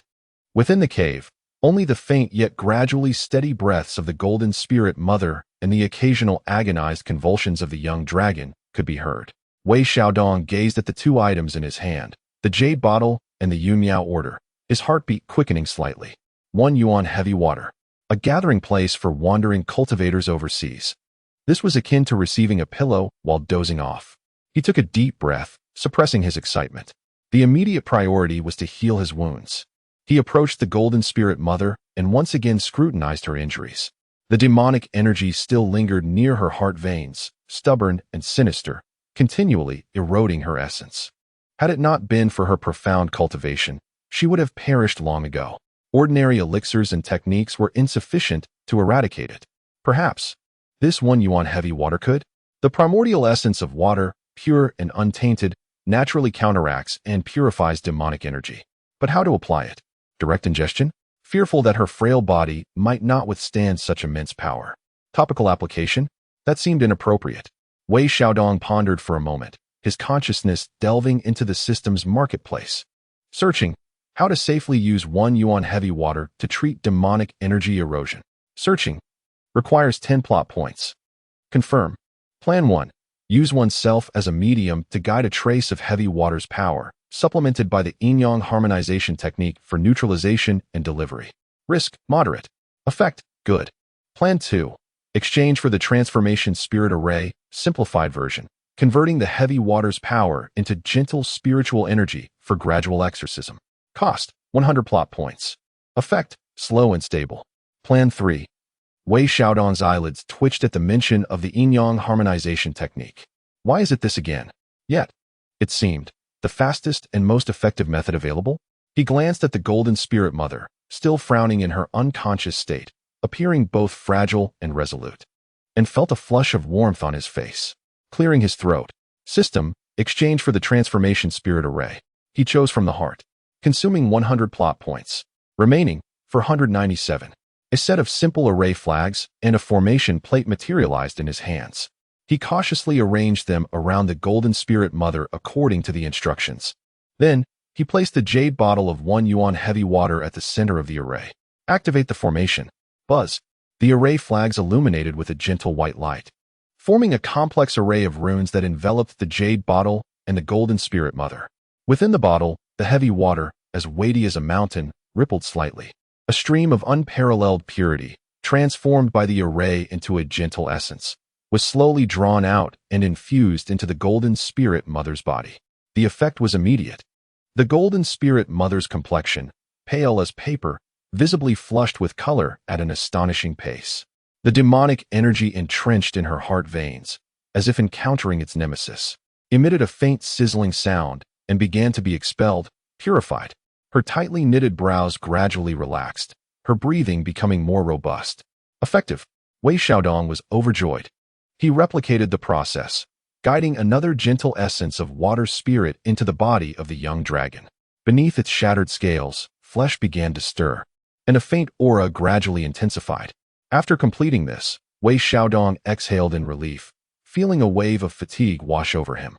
He sat cross-legged nearby, guarding the area while taking out the Yunmiao token for further study.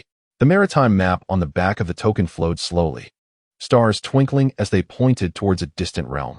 Could it be the realm of wandering cultivators? The 3 immortal islands? Penglai? Fangzong? Yingzhou? Which one could it be? Perhaps he could find assistance or learn of a way back to the primordial continent. As he pondered, a clear cry of a crane suddenly echoed from outside the cave. Someone was approaching. Wei Xiaodong's heart tightened.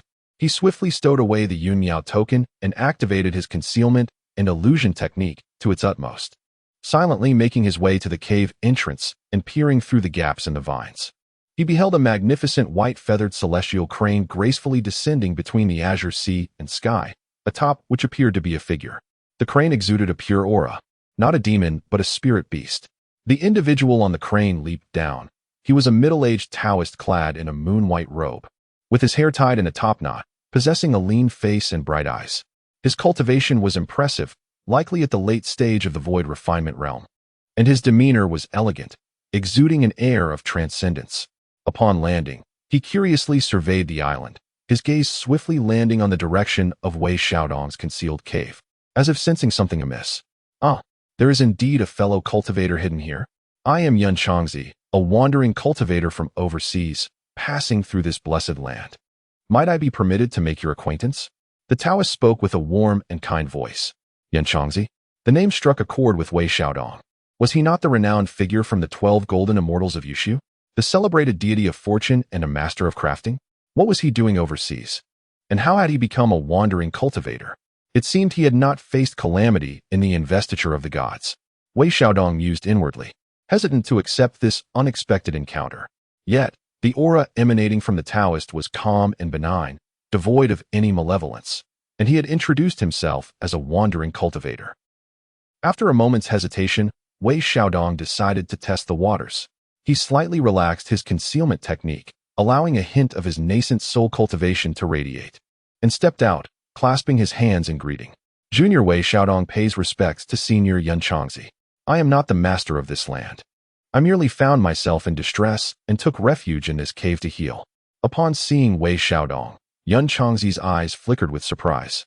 Seemingly not expecting to encounter such a young nascent soul cultivator, and the aura of his cultivation felt somewhat peculiar, he smiled gently in return, saying, "Ah, it is Wei Xiaoyu.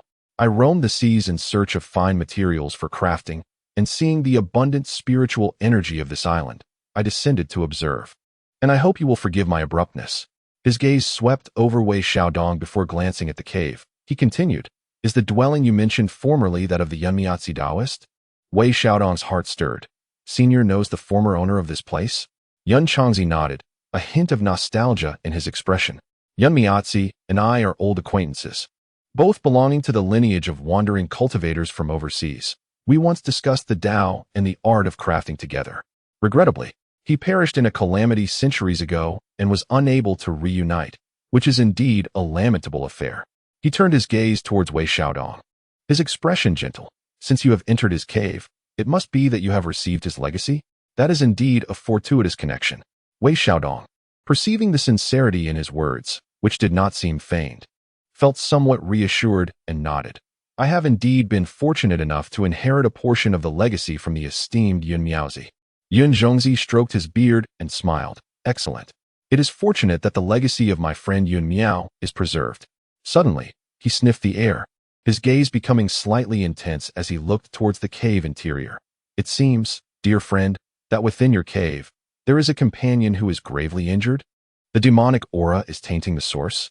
And there is also the essence of a dragon. Wei Xiaodong was taken aback. This Yun Zhongzi possessed remarkably keen perception. After a moment's hesitation, sensing no malice in the other, he decided to speak candidly. I dare not conceal it from you, esteemed elder. Inside the cave lies my senior sister, who has been treacherously harmed and afflicted with demonic poison, along with a young dragon that is also severely wounded. Oh, Yun Zhongzi's expression turned serious, for the matter of demonic energy was no trifling matter. I possess some understanding of alchemy. Perhaps I can be of assistance. Might you allow me a look? Wei Xiaodong gazed into Yun Zhongzi's clear and open eyes. Recalling the elder's esteemed reputation as a celestial being, if indeed he is the same Yun Zhongzi, and ultimately nodded. In that case, I am grateful for your assistance. He led Yun Zhongzi into the cave. Upon seeing the unconscious golden spirit Holy Mother and the young dragon, Yun Zhongzi examined them carefully for a moment, his expression growing grave. What a formidable demonic aura. It is astonishing that it can harm the very source to such an extent. This young dragon is also gravely depleted. My friend, your senior sister and spirit companion have drawn formidable adversaries. After a moment of contemplation, he retrieved a small purple gold gourd from his sleeve and poured out 2 fragrant golden pills, each the size of a longan.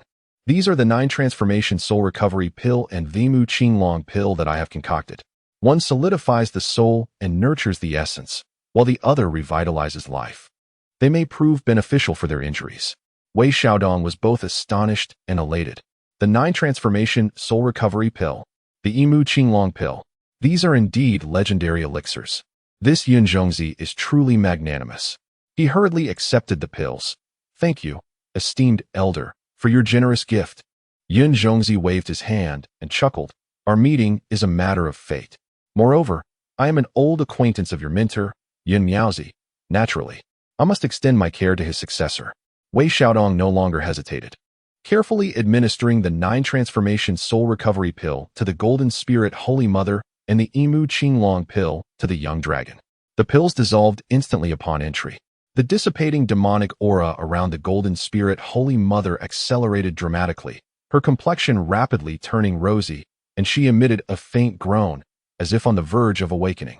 The young dragon was enveloped by a surge of vitality, its shattered scales regenerating furiously, and its aura steadily rising. The results were astonishing. Wei Xiaodong was overwhelmed with joy. Bowing deeply once more, the grace of the esteemed elder is something I will never forget. Yun Zhongzi smiled and helped him to his feet. It was but a small effort, nothing to mention. He surveyed the cave's surroundings and added, though this island is delightful, it is not a place to linger for long. What are your plans for the future, dear friend? Wei Xiaodong's heart stirred as he retrieved the Yumiao token. As a junior, I have obtained this token and heard of a gathering place for scattered cultivators overseas. I intended to journey there. Yet I remain uncertain of its precise location. Upon seeing the Yumiao token, Yun Zhongzi's eyes flickered with surprise, followed by a smile. What a coincidence. This is the 3 Immortals Island guiding token. I was just about to return to 3 Immortals Island to visit friends. If you do not mind, young friend, you may accompany me. The island is rich in spiritual energy, with many fellow cultivators, which will provide a conducive environment for your senior sister and spirit pet to recuperate. 3 Immortals Island. Indeed, this is the place. Wei Xiaodong felt a surge of excitement. It was as if his thoughts had manifested into reality. With a figure as esteemed as Yun Zhongzi leading the way, his safety was undoubtedly increased. He quickly replied, if I may have the honor of your guidance, it would be a privilege beyond my hopes. Very well. Yun Zhongzi nodded thoughtfully as he stroked his beard. Once your senior sister's condition stabilizes, we shall set forth. At that moment, the golden spirit mother fluttered her eyelashes and gradually opened her eyes. Her first sight was of the unfamiliar Yun Zhongzi and the surrounding environment. her gaze instantly turning vigilant and cold as she struggled to sit up. "Senior sister, you are awake." Wei Xiaodong rushed forward to support her. "Please, do not be agitated. This venerable one is Yanzongzi. He is the one who saved us." The Golden Spirit Mother's sharp gaze swept over Yanzongzi, sensing his unfathomable yet serene aura, along with the immense medicinal energy within her that was dispelling the demonic poison. Her wariness lessened slightly, yet she remained aloof, nodding slightly. "Thank you, fellow cultivator." Yanzongzi appeared unperturbed by her cool demeanor, chuckling softly. "Your injuries have yet to heal. You require rest. I am Yanzongzi, and our meeting with Wei Xiaodong is merely fortuitous." Upon hearing the name Yanzongzi, the Golden Spirit Mother's eyes flickered, as if recalling something. She regarded him deeply for a moment, then closed her eyes to continue refining the medicinal energy without further words. Half a day later, the Golden Spirit Mother was able to sit up and circulate her energy, her injuries having improved significantly. The young dragon had also recovered considerably. Although still somewhat listless, it could now coil around Wei Xiaodong's wrist, curiously observing Yanzongzi's elegant white crane. "Since this is the case, let us depart." Noticing their improved condition, Yanzongzi proposed. He whistled, and the white-feathered crane obediently lowered itself. Yanzongzi stepped onto the crane's back first, followed by Wei Xiaodong, who assisted the Golden Spirit Mother in mounting. The crane's broad back comfortably accommodated the three of them. "Are we settled?" Yanzongzi chuckled lightly. The crane let out a clear cry, unfurling its wings and soaring high into the sky, transforming into a streak of white light as it sped toward the direction indicated by the Yumiao token. The sea breeze caressed their faces, revealing the boundless azure waves below. Wei Xiaodong gazed at Yanzongzi's silhouette ahead, and then glanced at the Golden Spirit Mother beside him, who was closing her eyes to meditate, feeling a deep sense of reflection. This journey through the primordial wilderness had indeed been fraught with peril, yet filled with extraordinary encounters. What wonders awaited them at Three Immortals Island? A new map seemed to be unfurling slowly before them. Chapter 52. The Whirlwind of the Enchanted Isle. The celestial crane flapped its wings, soaring through the clouds and mist at a speed far surpassing that of Wei Xiaodong, more than tenfold. Beneath, the azure sea swiftly receded, transforming into an endless expanse of deep blue satin. The fierce gales were softened by a gentle light shield conjured by the Cloud Master, providing a sense of relief. Wei Xiaodong felt his heart expand, as the persistent shadows of his recent escapades seemed to be washed away by the grandeur of the sea and sky. The Golden Spirit Mother remained in a meditative state, harnessing the potent energies of the Nine-turned soul recovery pill to expel the last vestiges of stubborn demonic energy within her. Her complexion grew increasingly rosy, and her aura gradually returned to its former majestic vigor.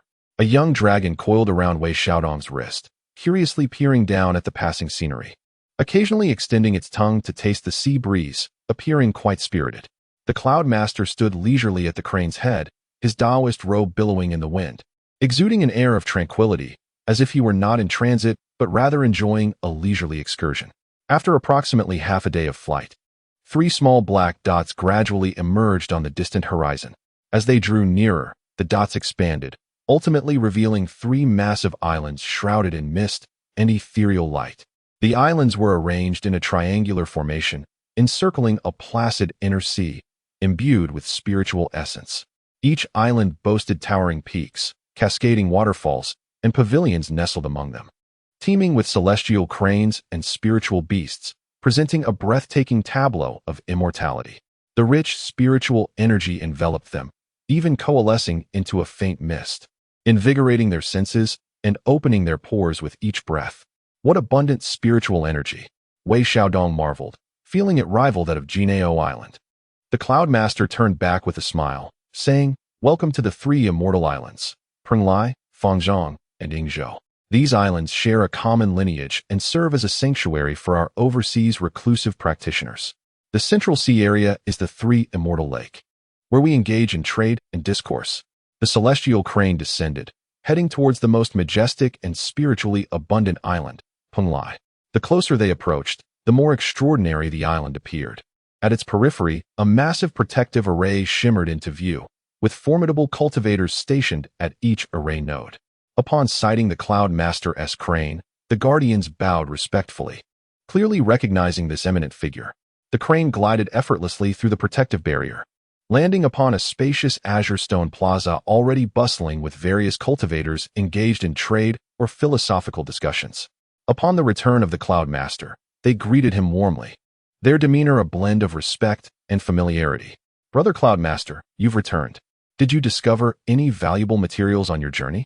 one inquired. And who might these individuals be?" Curious gazes turned towards Wei Xiaodong and the Golden Spirit Mother, especially as they sensed her lingering, albeit weakened, extraordinary presence, which piqued their interest even further. Wei Xiaodong silently gasped. The cultivators in the plaza were no less than those at the nascent soul stage, with many at the transformation stage and void refinement level. There were even several with obscure and profound auras, likely earth immortals or even celestial immortals. The strength of these overseas cultivators should not be underestimated. Yun Zhongzi exchanged pleasantries with the others, refraining from elaborating on Wei Xiaodong and his companion, merely stating that they were old acquaintances visiting to recuperate. Observing this, the crowd did not press for details, their curiosity satisfied with a few glances before dispersing. The overseas cultivation environment is markedly different from the ceaseless conflicts of the Honghuang continent. Most of the gathered friends possess a laid-back disposition, seeking only leisure and longevity. "Do not feel constrained, young friend," Yun Zhongzi spoke gently to Wei Xiaodong. He nodded in agreement. The Golden Spirit Holy Mother slowly opened her eyes, surveying the surroundings with an expression devoid of emotion, merely nodding slightly as a form of greeting. Her naturally cool demeanor, compounded by the recent tribulations faced by the Jie sect, rendered her particularly reticent. Yun Zhongzi was unperturbed, guiding the two through the square along a cobblestone path leading deeper into the island. Along the way, exquisite flowers and rare plants flourished, and the gentle sound of a spiritual spring could be heard. Occasionally, one might glimpse elegantly designed caves or bamboo lodges, each protected by array formations. Many cultivators halted to greet Yun Zhongzi, contributing to a warm and harmonious atmosphere. Wei Xiaodong felt a twinge of envy. This is what a cultivator's life should resemble, unlike his own existence, which was fraught with peril and relentless pursuits. Before long, the trio arrived at a serene courtyard nestled halfway up the mountain. The ancient gate bore the inscription Xianyun Residence, resonating harmoniously with Yun Zhongzi's essence. "This humble abode is my dwelling on this island. Though simple, it is blessed with tranquility. If you two do not mind, you may stay here for your recovery," Yun Zhongzi offered as he pushed open the gate. The courtyard was modest, featuring several spirit bamboos, a stone table, a few stone stools, and a quiet room, unadorned yet immaculate, suffused with abundant spiritual energy. "Thank you, Senior. This place is splendid." Wei Xiaodong expressed his gratitude promptly. The setting was 1,000-fold superior to his previous experiences of eating and sleeping outdoors. The Golden Spirit Holy Mother nodded slightly. "We appreciate your kindness. There's no need for formality," Yun Zhongzi replied with a smile. "Please make yourselves comfortable. Your healing is of utmost importance. Should you need anything, feel free to visit the market below or summon me with a message talisman." He then produced 2 jade talismans and handed them to Wei Xiaodong. "These are the array access talismans for Penlai Island and a simple sea map. Handle them with care." Having imparted his instructions, Yun Zhongzi took his leave, seemingly burdened with other matters. Wei Xiaodong and the Golden Spirit Holy Mother entered the quiet room. Within, a simple gathering array intensified the spiritual energy, far richer than outside. The Golden Spirit Holy Mother immediately sat cross-legged, resuming her cultivation to heal. Wei Xiaodong placed the young dragon on a nearby cushion, allowing it to absorb spiritual energy and recover at its own pace. He too settled down, attuning himself to the abundant spiritual essence around him, channeling his cultivation. As both his injuries and cultivation levels swiftly mended, "This place is indeed extraordinary."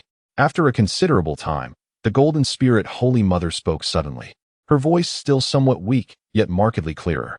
"The 3 immortal islands of the overseas realm have long been spoken of, having witnessed it today. It lives up to its reputation. That Yun Zhongzi is indeed an enlightened true immortal, a being of enduring fortune." Her ability to articulate such an observation indicated that her condition had improved significantly. Wei Xiaodong nodded in agreement. "Indeed. Who would have thought that misfortune could lead to such a blessing, bringing us to this ethereal realm? Fortune and misfortune are often intertwined. Yet this may not always signify a blessing. The Holy Mother of Golden Spirit, however, doused this notion with a cold splash of reality, her gaze sharp and penetrating.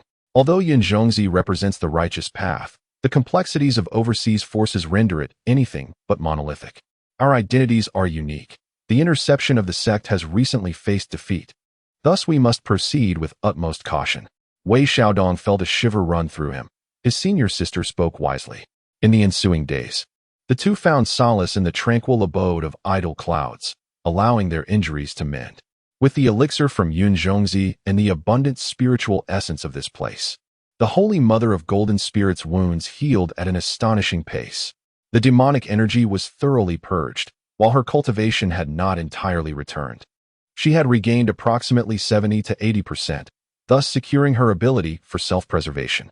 Wei Xiaodong, too, harnessed the spiritual energy of this locale alongside the remnants of the primordial heavy water, successfully stabilizing his nascent soul at the initial stage. He also advanced the cultivation of the Imu Changchun Gong to a minor accomplishment, significantly enhancing his healing abilities. The young dragon exhibited the fastest recovery, frolicking about with vigor, its size seemingly having increased, and its scales became ever more vibrant and lustrous. A small pointed horn emerged from its forehead, and it often dashed out of the courtyard to play in the woods, appearing to adapt splendidly to the surroundings. One day, having fully recovered from his injuries, Wei Xiaodong contemplated a visit to the market at the foot of the mountain, hoping to procure some useful items and gather news. After informing the Holy Mother of Golden Spirit, he descended the mountain with a passage jade talisman in hand. The market at the mountain's base was far livelier than the plaza atop, with numerous shops and stalls. A myriad of rare treasures, miraculous elixirs, and jade slips of cultivation techniques dazzled the eyes. Many were exotic products seldom found on the Honghuang continent. Wei Xiaodong was captivated, his mind swirling with wonder. However, his purse was light, containing only a few odds and ends from Yun Miaozi's cave and a handful of inferior spiritual stones, rendering him unable to purchase anything of significance. He could only indulge in a feast for the eyes. As he wandered, he suddenly overheard a discussion among several cultivators nearby. "Have you heard? There has been an incident on Yingzhou Island." "What happened?" "It seems an ancient cultivation cave has resurfaced, attracting many to vie for its treasures. But a formidable demonic creature emerged, injuring several of our fellow cultivators." "A demonic creature? Where could it have come from?" "Unclear. It is said to be shrouded in black mist, employing strange methods that specifically harm the soul. The venerable experts of Yingzhou Island had to take action to subdue it. Indeed, it has been a tumultuous season. Recently, there were also fluctuations of demonic energy near Penglai Island. Brother Yunzhongzi even ventured out to investigate." "Demonic creature?" Wei Xiaodong's heart sank, and he instinctively leaned closer. "Excuse me, esteemed friends. I have just heard of the incident involving the demonic creature on Yingzhou Island. Might you elaborate on the specifics?" He cupped his hands in inquiry. The group glanced at him, noting his unfamiliar face as a nascent soul cultivator, and paid him little mind. One replied, "We know little of the details, only that the cave appears to be linked to the ancient demonic path, having fallen into disrepair over the years, which allowed something to escape. Fortunately, it has now been dealt with by the venerable experts." Another added in a hushed tone, "I heard that before the demonic creature perished, it shrieked something about the eternal existence of the holy sect and the return of the ancestor." "The holy sect? The ancestor?" Wei Xiaodong's pupils constricted. Was this the force behind those robed figures? Their tentacles have already reached overseas? A wave of intense unease surged within him. After inquiring further, yet finding no clues, Wei Xiaodong left Fengshe with a heavy heart, returning to Xianyun residence. He conveyed the news he had heard to the Holy Mother of Golden Spirit. Upon hearing it, her gaze turned icy. Indeed, the machinations of those malevolent forces are far grander than anticipated. The overseas realm is no sanctuary. She rose from her seat, approached the window, and gazed towards Yingzhou Island.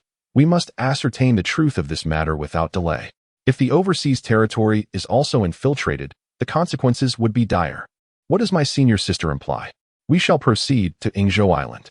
The Holy Mother of Golden Spirit spoke with unwavering resolve, determined to uncover the source of this evil and trace it back to its roots. Wei Xiaodong couldn't help but smile bitterly. After a few days of stability, he was once again thrust into peril. Yet he understood the gravity of the situation. There was no escaping it. Very well.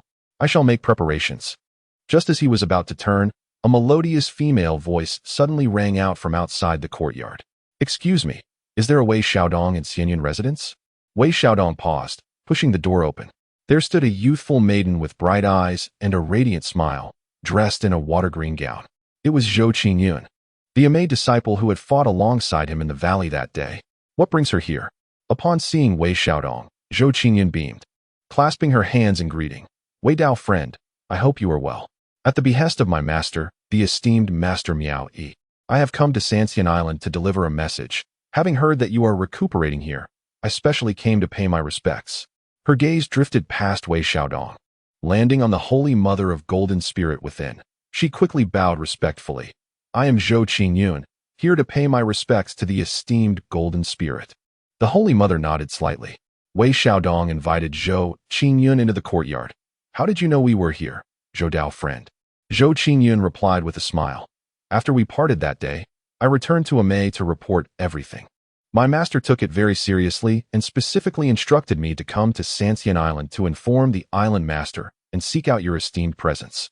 The elder Yin Zhongzi informed us of your whereabouts. Her expression turned serious as she produced a jade tablet. My master has indicated that the malevolent cult, Wuxinjiao, seems to be colluding with a hidden force overseas, plotting something significant. I urge you and Wei Dao friend to exercise utmost caution. This is some information my master compiled regarding Wuxinjiao and the overseas forces, which may prove beneficial to you. The Holy Mother of Golden Spirit accepted the jade tablet, her expression growing increasingly grave as she scanned its contents. My friend Miao is indeed thoughtful. Yet, Wei Xiaodong felt a stir of concern. Zhou Qingyun has arrived, but what of Bi Xiao and the others? He hastily inquired. Zhou Dao friend, what of the other two young ladies and the child who were with us that day? Zhou Qingyun's face lit up with a smile. Do not worry, Dao friend. Both Dao friends Bi Xiao and Qiong Xiao have been located by my Amei disciples. Though they experienced some fright, they are unharmed and are currently guests at Amei Mountain. The child named Shirtu has also awakened, though his soul has been damaged, and it seems his memory is somewhat impaired. He is currently recuperating. As long as they are safe, Wei Xiaodong let out a long sigh of relief. However, upon hearing that Shirtu's memory was compromised, he furrowed his brow slightly. Is it a residual effect of the demonic seed? Once again, Zhou Qingyun exchanged a few pleasantries before taking her leave, as she had to pay a visit to the master of Three Immortal Island. After bidding farewell to Zhou Qingyun, the Holy Mother of Golden Spirit handed a jade slip to Wei Xiaodong, saying, You should take a look as well. Wei Xiaodong's consciousness delved into the slip.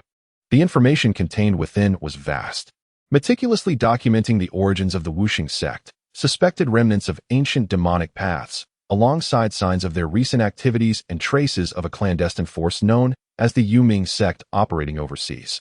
It even pinpointed several coordinates of suspected Yuming sect strongholds on distant islands, one of which was alarmingly close to Yingzhou Island. The clues once again pointed towards Yingzhou Island.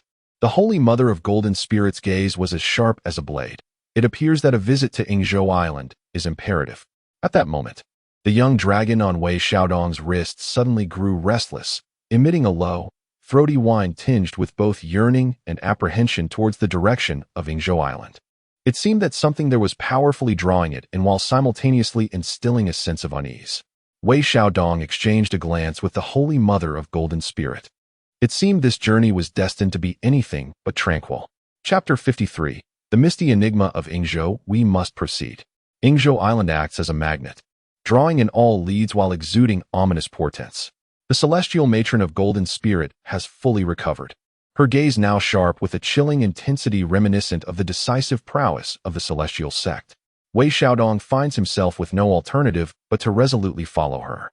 The 597 plot points displayed on the system panel serve as a meager source of reassurance. The young dragon coiled around his wrist grows increasingly agitated, its scales slightly raised, emitting a persistent low growl directed towards the northeast, a sound that now conveys not merely yearning, but perhaps a warning.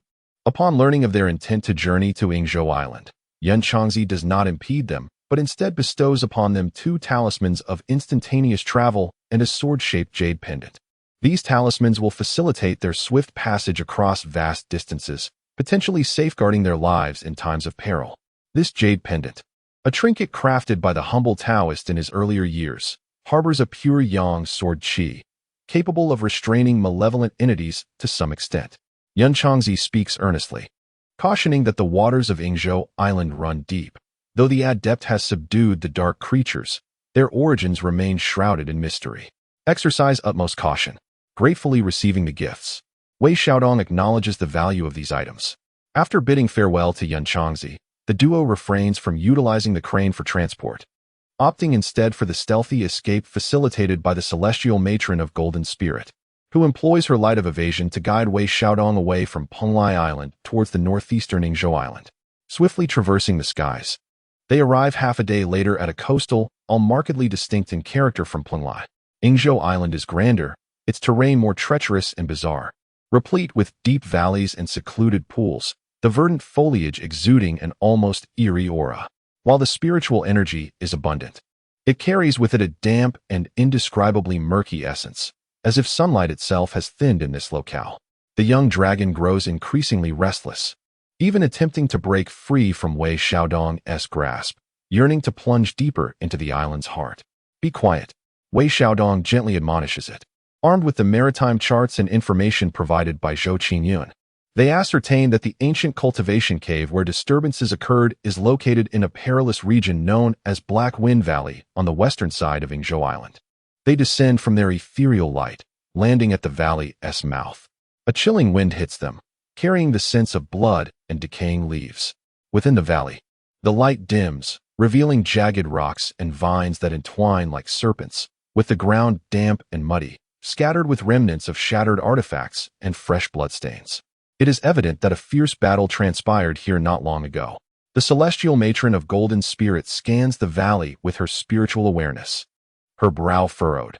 The demonic energy has been purified, yet the lingering resentments and deathly aura are profoundly heavy, reminiscent of ancient dark arts. The cave entrance lies ahead. She indicates towards a dark, forcibly breached opening deeper within the valley. The entrance pulsates with powerful Buddhist energy, a testament to the handiwork of that venerable adept. The two proceed cautiously into the cave. The interior descends in a convoluted manner, biting cold permeating the air, the stone walls etched with ancient, faded demonic runes. A faint scent of blood and charred remnants lingers in the atmosphere. Signs of conflict are evident everywhere, intensifying as they delve deeper. Ultimately, they arrive at the innermost recesses of the cave. The scene lay in utter disarray, the ground having been violently torn asunder by a horrifying force, leaving behind a gaping pit. At its bottom, remnants of pitch black, twisted ashes lingered, clearly the remnants of a demon that had been utterly vanquished. The surrounding stone walls were marred with deep claw marks and corrosive traces, still emanating a faint, disquieting aura of malevolence. The Golden Spirit matron crouched down, pinching a bit of ash between her fingers, her expression grave as she sensed its essence. Indeed, it was pure demonic energy, imbued with a hint of spectral death, akin to the blood-pooled demon embryo from that fateful day, yet far more ancient. Wei Xiaodong activated his earth-sensing technique and the ethereal wood spring cultivation method, perceiving not only the residual demonic energy and Buddhist power, but also a faint, almost obliterated, spatial fluctuation. Furthermore, a familiar, nauseatingly sweet aroma. It resembled some peculiar spice. A sudden recollection struck him. Near the blood pool altar in that desolate village, he had sensed a similar fragrance, albeit overwhelmed by the stench of blood at the time. Sister, do you detect that scent? The one reminiscent of that spice? Wei Xiaodong exclaimed urgently. The Golden Spirit matron paused momentarily, her senses sharpening as she inhaled deeply, a glint of cold light flashing in her eyes. Indeed, there is a remnant. It is faint, but unmistakable. It is the demon summoning incense, an ancient malevolent substance used by dark sorcerers to commune with otherworldly fiends and stabilize their portals. The clues began to converge. Those cloaked figures, the lifeless sect, had employed this incense to activate ancient altars across various locales, summoning demons and nurturing demon embryos. And here lay a more ancient, undiscovered demonic lair, which they had inadvertently stumbled upon and sought to exploit. Ultimately, it backfired, releasing something far more formidable that summoned the might of the experts from Yingzhou Island. They must have left behind other traces. Wei Xiaodong's spirit surged as he meticulously scoured the area. At last, in an inconspicuous crevice of stone, he unearthed a small, torn piece of black fabric. Its edges charred. The material matched precisely that of the previous cloaked figures. Moreover, the fabric bore an intricate embroidery of a grotesque three-headed, six-armed demonic deity in fine golden thread. Clue discovered. Fragment of attire belonging to a high-ranking disciple of the lifeless sect, embroidered with the insignia of the lifeless matron. The lifeless matron? Is this the ancient being they revere? Wei Xiaodong handed the fabric to the golden spirit matron. She cast a glance at it. Her gaze icy, a wretched deity that indulges in trickery. She further scrutinized the remnants of the spatial fluctuation, pondering. It seems they attempted to establish a small, temporary spatial conduit here, but failed and were rebuffed, leaving traces behind. With her hands weaving complex seals, she endeavored to trace the origin of the spatial disturbance. Moments later, she pointed suddenly in a direction. That way, not far, on an island in the southeastern waters of Ingzhou Island. Let us proceed. Without hesitation, the two surged forth from the lair, conjuring their escape light, racing toward the direction indicated by the golden spirit matron. They must seize the opportunity before their adversaries completed their retreat, capturing their trail. Across the vast ocean, islands were scattered like stars in the night sky. According to the intuition of the Holy Mother of Golden Spirits, the target was pinpointed to a nondescript island, shrouded in a delicate mist. The island was modest in size, its terrain level, and its vegetation sparse, appearing utterly unremarkable. However, as they approached, the young dragon on Wei Xiaodong's wrist suddenly raised its head, emitting a sharp warning shriek. The Holy Mother of Golden Spirits also stiffened, remarking, "What a masterful illusion array. It nearly melds with the natural environment." Were it not for the clear direction and the young dragon's alert, the anomaly would have gone unnoticed. They suppressed their escape light and landed at the edge of the island, concealing their presence. The Holy Mother of Golden Spirits observed intently for a moment before whispering, "Beneath this illusion array, there must be something significant. The array's nodes are located behind that cluster of rocks in the southwest corner. Where the flow of energy appears somewhat sluggish, it must be a weak point." Wei Xiaodong immediately declared, "Let me give it a try." He stealthily approached the rocks and indeed detected an unnatural energy fluctuation. After carefully probing the ley lines, he discovered composite illusion array identified, water, with dual attributes. Weak point analysis in progress. 50 plot points required. Analyze. Analysis complete. Optimal breakthrough points, DUI, and sun positions. Simultaneous stimulation with opposing forces, metal, lightning, required. A plan formed in Wei Xiaodong's mind. He returned to the side of the Holy Mother of Golden Spirits and whispered, "Sister, we must simultaneously attack the DUI and sun positions using metal and lightning powers for the best effect."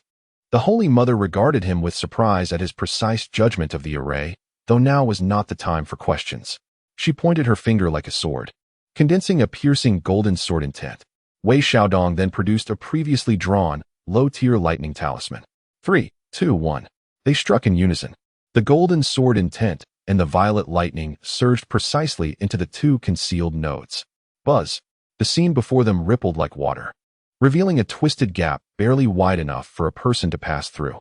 Within the crevice, faintly visible were artificially carved steps leading downward, a chilling wind emanating from within, carrying a more potent scent of demonic allure and malevolence. Forward. Without hesitation, the Holy Mother of Golden Spirits was the first to dive in. Wei Xiaodong followed closely behind. As they traversed the gap, the vista opened before them. It revealed a vast secret base fashioned from a gigantic underground cavern. At the center of the cavern stood a blood-colored altar, even more immense and intricate than that of the desolate village. Though not yet fully activated, it was already partially inscribed, exuding a potent stench of blood and demonic energy. Surrounding the altar were heaps of pallid bones and unconscious mortals, low-ranking cultivators. They were corralled like livestock, evidently intended as sacrificial materials. Dozens of figures in black robes busily arranged the final preparations. Above the altar hovered a three-headed, six-armed black statue, its features blurred but radiating malevolence. It was the mother of non-life. The statue's eyes glimmered with a crimson light, seemingly absorbing the blood essence and resentful energy wafting from below. "Who dares?" The intrusion of Wei Xiaodong and the Holy Mother of Golden Spirits instantly alarmed the figures in black robes within the cavern. At the forefront stood an elderly man, his neck marred by a grotesque, crimson scar, distinctly different from the one encountered in the abyss of 10,000 demons. His aura unmistakably reached the initial stage of Earth Immortal. Filled with a mix of rage and astonishment, he bellowed, "Eliminate them. We cannot allow them to disrupt the sacred rite."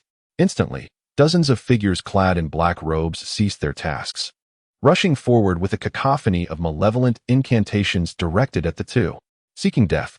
The Golden Spirit Mother's expression turned icy, a tempest of new grievances and old animosities surging within her heart. With a gesture as sharp as a blade, she unleashed a torrent of golden sword energy, effortlessly shredding the foremost black-robed assailants into mere fragments.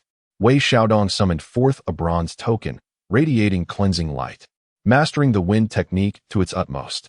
He weaved through the throng, targeting the ritual sigils to disrupt their performance. Initiate the contingency plan. Awaken the holy guardians. The scarred elder, witnessing this, seethed with fury, his teeth clenched in defiance. Nearby the altar, several black-robed figures swiftly slashed their wrists, spilling their blood upon the lifeless statue of the matron mother. The statue's blood-red eyes flared to life. Crack, crack, crack. Suddenly, the ground around the altar fissured, from which emerged four skeletal monstrosities, clad in ebony armor. Wielding bone knives, their eye sockets ablaze with eerie green soul flames. Their presence rivaled that of virtual alchemists. They emitted a soundless roar, transforming into four streaks of darkness, each lunging towards the Golden Spirit Mother and Wei Xiaodong. The pressure intensified. The Golden Spirit Mother found herself ensnared by the scarred elder and two skeletal fiends. Despite her razor-sharp sword light, escape was momentarily impossible. Wei Xiaodong, too, was perilously cornered by another pair of skeletal beasts, impervious to blades, immensely strong, and utterly fearless, making them exceptionally difficult adversaries.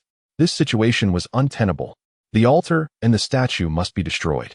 Wei Xiaodong's gaze hardened as he fixed it upon the lifeless matron mother statue. That was the source. It siphoned power and commanded the fiends. He forcefully hurled the bronze token at one of the skeletal creatures, momentarily repelling it, while simultaneously establishing a frantic connection with the system. Exchange for the enhanced evil-breaking Thunder Pearl. Target, lifeless matron mother statue. Cost, 200 plot points.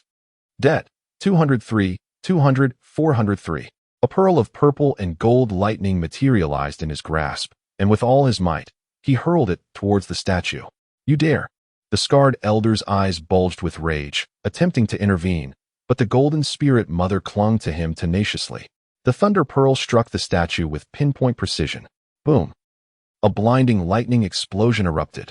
The statue trembled violently, fissures appearing on its surface as its crimson glow dimmed instantaneously. The movements of the four skeletal creatures faltered abruptly, their soul flames flickering erratically. An opportunity. The Golden Spirit Mother would not let this pass. Her sword energy surged, instantly cleaving one skeletal fiend to pieces. Seizing the moment, Wei Xiaodong broke free from the fray and lunged towards the altar, intent on obliterating the crucial sigils, desecrating the matron mother, a sin deserving of death 1,000 times over. The scarred elder descended into utter madness, disregarding the Golden Spirit Mother's onslaught, and lunged at Wei Xiaodong, chanting an eerie incantation. The bloodlight from the entire altar surged towards him. His body swelled as if inflated, skin cracking open to reveal the writhing flesh and malevolent energy beneath. The breath surged instantaneously to the mid-stage of the Earth Immortal realm. Chapter 54.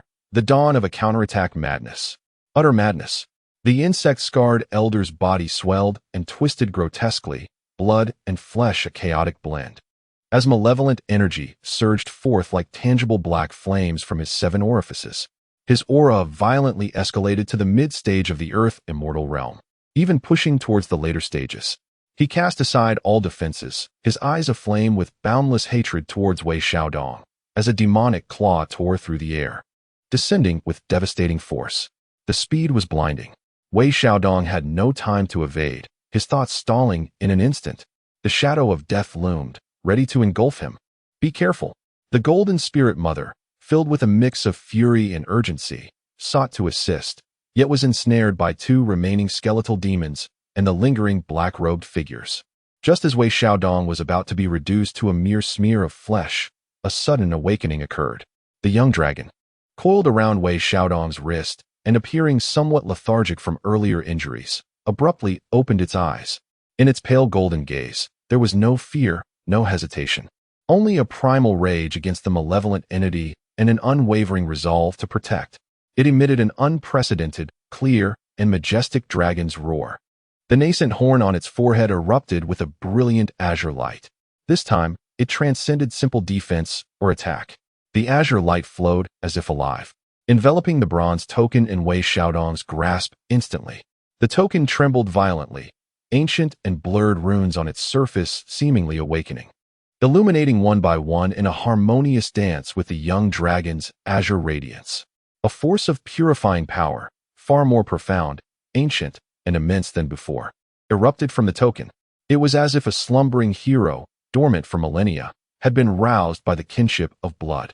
Buzz, a pillar of azure golden light, surged skyward, illuminating the entire dark cavern in an instant.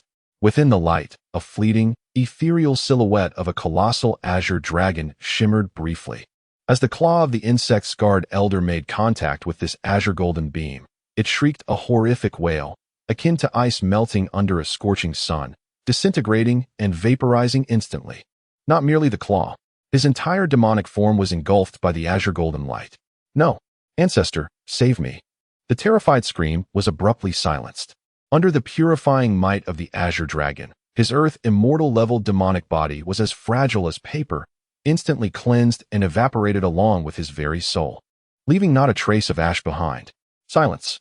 A deathly stillness enveloped the scene. All were left astounded by this sudden, overwhelming turn of events. The remaining black-robed figures, paralyzed with terror, scrambled backward in disarray. The flames of souls within the eye sockets of the skeletal demons flickered wildly, sensing an instinctual fear. The golden spirit mother's beautiful eyes sparkled with disbelief as she gazed at the token in Wei Xiaodong's hand, its radiance gradually subsiding.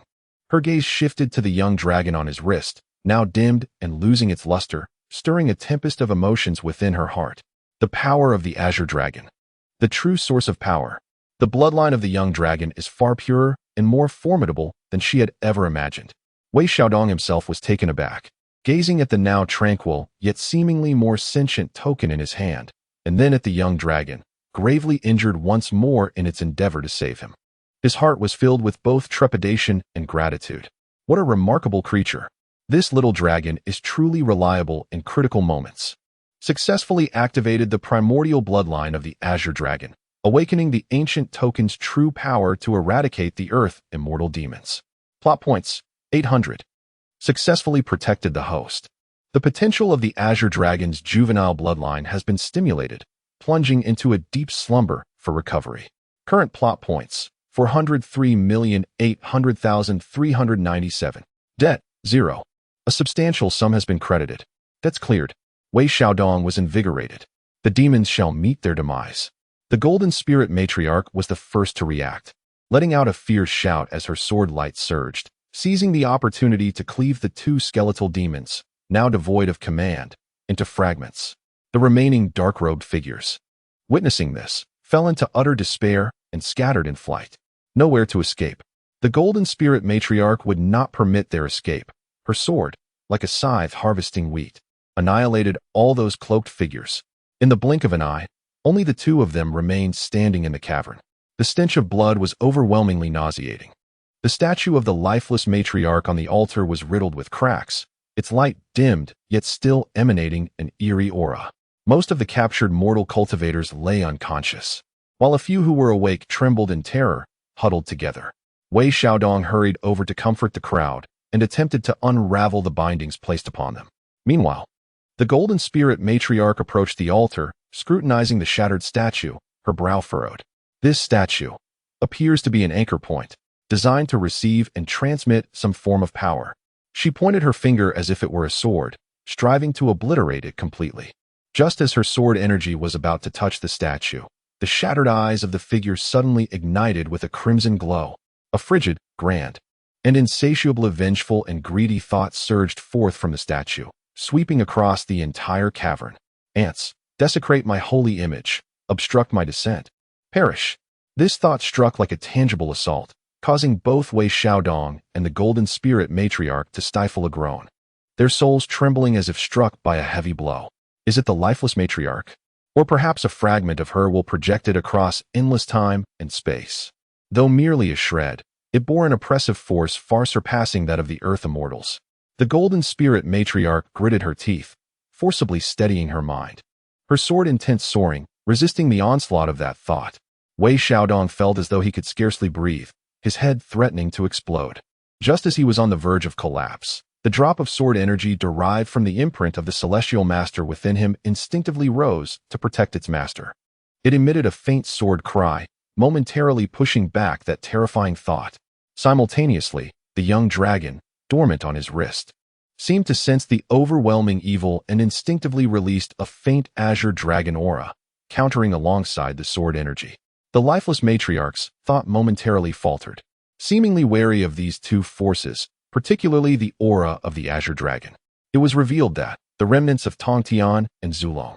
A flicker of realization and deeper resentment surged within, splendid, new grievances mingling with old. Before the words could fully escape, the shattered statue erupted with a thunderous blast. The final force transformed into a blood-black curse, hurtling violently toward the Golden Spirit Mother and Wei Xiaodong. The speed was too swift to evade. The Golden Spirit Mother's countenance shifted dramatically as she forcefully shoved Wei Xiaodong aside, only to be struck squarely by the curse. With a gasp, she expelled a spray of golden blood, her complexion instantly paling, as a chilling and lifeless aura entwined around her brow, relentlessly eroding her vitality and cultivation.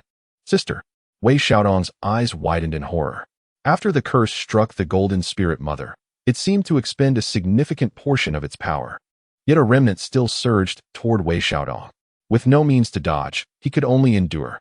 However, at the very moment the curse was about to touch him, the bronze token in his arms spontaneously glowed faintly, absorbing that fragment of the curse's power. A delicate black line appeared on the token's surface, flickering briefly before falling silent. Wei Xiaodong felt a chill seep into his being, yet it was swiftly neutralized by the lingering sword intent of Tongtian and the essence of Yimu Changchun Gong, causing him no substantial harm. Meanwhile, the will of the lifeless old mother dissipated entirely after unleashing this final strike. Within the cave, only the debris of the shattered statue and the Golden Spirit Mother's heavy breaths remained. Sister, are you all right? Wei Xiaodong rushed over to support her. The Golden Spirit Mother's complexion was ashen, her breath faltering rapidly, as the curse, akin to a relentless parasite, voraciously consumed her power, rendering her barely able to stand. What a malicious curse! Her voice was frail, and she attempted to harness her energy to expel the curse, but with little effect. Wei Xiaodong was frantic with worry, immediately connecting to the system. Scanning target, Golden Spirit Mother. Status, under the erosion of the lifeless annihilation curse. Essence is rapidly depleting. Cultivation is declining, currently at the initial stage of Earth Immortal and continuing to drop. Dissolution plan. Requires utmost yang and utmost rigidity or immense merit and great aspiration to resolve. Recommended exchange. Fragment of the Great Sun Tathagata's Purification Mantra, one-time use. Cost, 600 plot points. Recommended exchange. Merit Golden Lotus Seed, replica. Cost, 500 plot points. Recommended exchange. Wei Xiaodong, seeing the exorbitant costs and the rapidly deteriorating breath of the Golden Spirit Mother, gritted his teeth. He exchanged for the Great Sun Tathagata's Purification Mantra. Cost, 600 plot points. Remaining, 397, 600, 203. Debt, 203. A segment of profound and intricate golden runes, imbued with boundless compassion and purifying power, surged into Wei Xiaodong's mind. He cast aside his concern for the plot points and immediately acted according to the law, forming hand seals and reciting the esoteric incantation. Golden Sanskrit characters flew from his hands, merging into the dim curse upon the Golden Spirit Mother's brow. Hiss, hiss, hiss. Like cold water poured into hot oil, the Golden Spirit Mother emitted puffs of black smoke from her brow, releasing anguished moans. Yet, that murky essence was gradually expelled, purified. The process was slow and excruciating. Wei Xiaodong exerted every ounce of strength to maintain the incantation, sweat streaming down his forehead like rain. Finally, the last golden Sanskrit fell. The golden spirit mother suddenly expelled a large mouthful of pitch-black blood, and the darkness on her brow completely vanished. Though her complexion remained pale, her breath finally stabilized. No longer plummeting, settling at the early stage of Earth Immortal. Weakly, she opened her eyes, gazing at the nearly exhausted Wei Xiaodong with a complex expression, murmuring, "I owe you once more." Wei Xiaodong forced a smile. "It was my duty, senior sister." Though the price was another debt incurred, saving her was what truly mattered. He assisted the golden spirit mother in sitting down to recuperate. Looking at the chaotic cave and the still frightened captives, Wei Xiaodong sighed. This time, they had dismantled a significant stronghold of the lifeless sect, even forcing the lifeless matriarch's will to descend, which dealt a heavy blow to their adversary. However, they had nearly faced annihilation themselves. The golden spirit mother's cultivation had declined, the young dragon remained in slumber, and he owed a substantial debt to the system. Had it been a loss? Perhaps not. At least, the clues had become clearer. He approached the ruins of the altar, searching meticulously. Indeed, beneath the statue's pedestal, he discovered a hidden compartment containing a black jade tablet and a palm-sized token inscribed with the image of a three-headed, six-armed demon. The jade tablet recorded a nefarious technique known as the Lifeless Nirvana Sutra, along with methods for communicating with the lifeless matriarch and establishing a blood sacrificial altar. The token emanated faint spatial fluctuations, with the character Ming engraved on its reverse. Discovered important item, fragment of the Lifeless Nirvana Sutra. Core technique of the lifeless sect. Discovered important item, nether token. It seems to open a passage to a certain secret realm. Nether token? Ming? Wei Xiaodong recalled the mention of the overseas force. The nether sect, which was colluding with the lifeless sect, in the jade tablet of the real person Miao Yi. Could this token be the key to the nether sect's lair? He securely stowed the items and proceeded to rescue and comfort the captives, temporarily accommodating them within the cave. After completing these tasks, he returned to the side of the golden spirit mother. After a brief period of recuperation, she regained some strength and, observing the token in his hand, spoke solemnly, "The nether sect. It appears that the lifeless sect's overseas stronghold is indeed theirs." She rose to her feet. Though weak, her gaze sharp. "We must swiftly inform the authorities of the three immortal island, unite with the scattered cultivators overseas, and eradicate the nether sect. We cannot allow them to gain a foothold." Wei Xiaodong nodded in agreement. Acting alone was too perilous. They needed allies. The two left markers for the captives to seek aid at the Lord City of Yingzhou, then quickly departed from the infernal cave. Riding the shimmering light, they returned to Yingzhou's Lord City. Upon arriving at the city gate, they witnessed several powerful beams of light descending from the sky. At the forefront stands an individual clad in a bagua robe, his visage ancient and serene, exuding an aura as profound as the ocean. Indeed, he is a celestial being of immense power. Following him are Yun Changzi and several elders from Yingzhou Island. Taoist Miofa? The Holy Mother of Golden Spirit recognizes the leading figure as the Venerable Miofa Jinjuan, the guardian of Yingzhou Island. Upon seeing the Holy Mother of Golden Spirit and Wei Xiaodong returning from that direction, and sensing the lingering demonic energy and the faint aura of the Holy Mother from her recent fall, his expression tightens. "Taoist Golden Spirit? From whence have you returned? Did you encounter that group of demonic rascals?" The Holy Mother of Golden Spirit succinctly recounts the events, presenting the dark emblem. As Miofa Jinjuan and Yun Changzi and the others listen, their expressions darken considerably. The Netherworld sect. It is indeed them. The murderous intent in Miofa Jinjuan's eyes becomes apparent. These wretched creatures, lurking in the shadows, dare to conspire with the external demonic entities, wreaking havoc overseas. This matter cannot be allowed to pass without consequence. He turns to the Holy Mother of Golden Spirit and Wei Xiaodong, solemnly clasping his hands. "I am profoundly grateful to both of you for uncovering the truth and eradicating this malignancy. We of Sanxian Island shall spare no effort in exterminating this scourge." Soon, the entirety of Yingzhou Island and even Sanxian Island reverberates with activity. Commands are issued, and waves of cultivators assemble, awakening the long-dormant machinery of overseas rogue cultivators, preparing for war. Wei Xiaodong and the Holy Mother of Golden Spirit are honored as esteemed guests. accommodated in the finest guest house on Ingzhou Island to recuperate. Standing before the window, gazing at the frequent flickers of escape lights and warships on the distant sea, Wei Xiaodong's emotions are complex. The tempest is growing ever larger. Yet, it seems he is gradually acquiring a modicum of the ability to stir the storm. He casts a glance at the slumbering young dragon on his wrist, then touches the cold, dark emblem nestled in his arms. The Netherworld sect, the lifeless ancestor. What other secrets lie hidden behind this? Chapter 55. The Alliance of the Three Immortals and the Rising Storm. The tranquility of the guest house on Ingzhou Island is characterized by an external looseness, yet internal tautness. Outside the window, the sea and sky merge into one, with fluffy clouds drifting lazily, occasionally interrupted by the sharp call of a crane soaring past. Within, Wei Xiaodong acutely senses that the entire island resembles a bowstring being gradually drawn back. An invisible aura of lethal intent coalescing and flowing beneath the ethereal mist and celestial light. The oppressive anticipation of impending conflict is far more disquieting than confronting demonic entities directly. Inside a quiet chamber, the Golden Spirit Saint Mother is meditating, striving to stabilize her recently diminished early-stage earth immortal cultivation and dispel the lingering effects of a curse. Her breath remains somewhat unsteady, her brow furrowed with an inscrutable heaviness and a cold, murderous intent. The decline in her cultivation is a far greater blow to her proud spirit than any physical injury. Wei Xiaodong sighs, averting his gaze to his wrist. The young dragon continues to slumber, its verdant scales dull, breath faint, yet fortunately, it has not deteriorated further. The backlash from forcibly invoking its essence is not something that can be swiftly recovered from. He glances at the system panel, his eyes drawn to the glaring deficit of 203.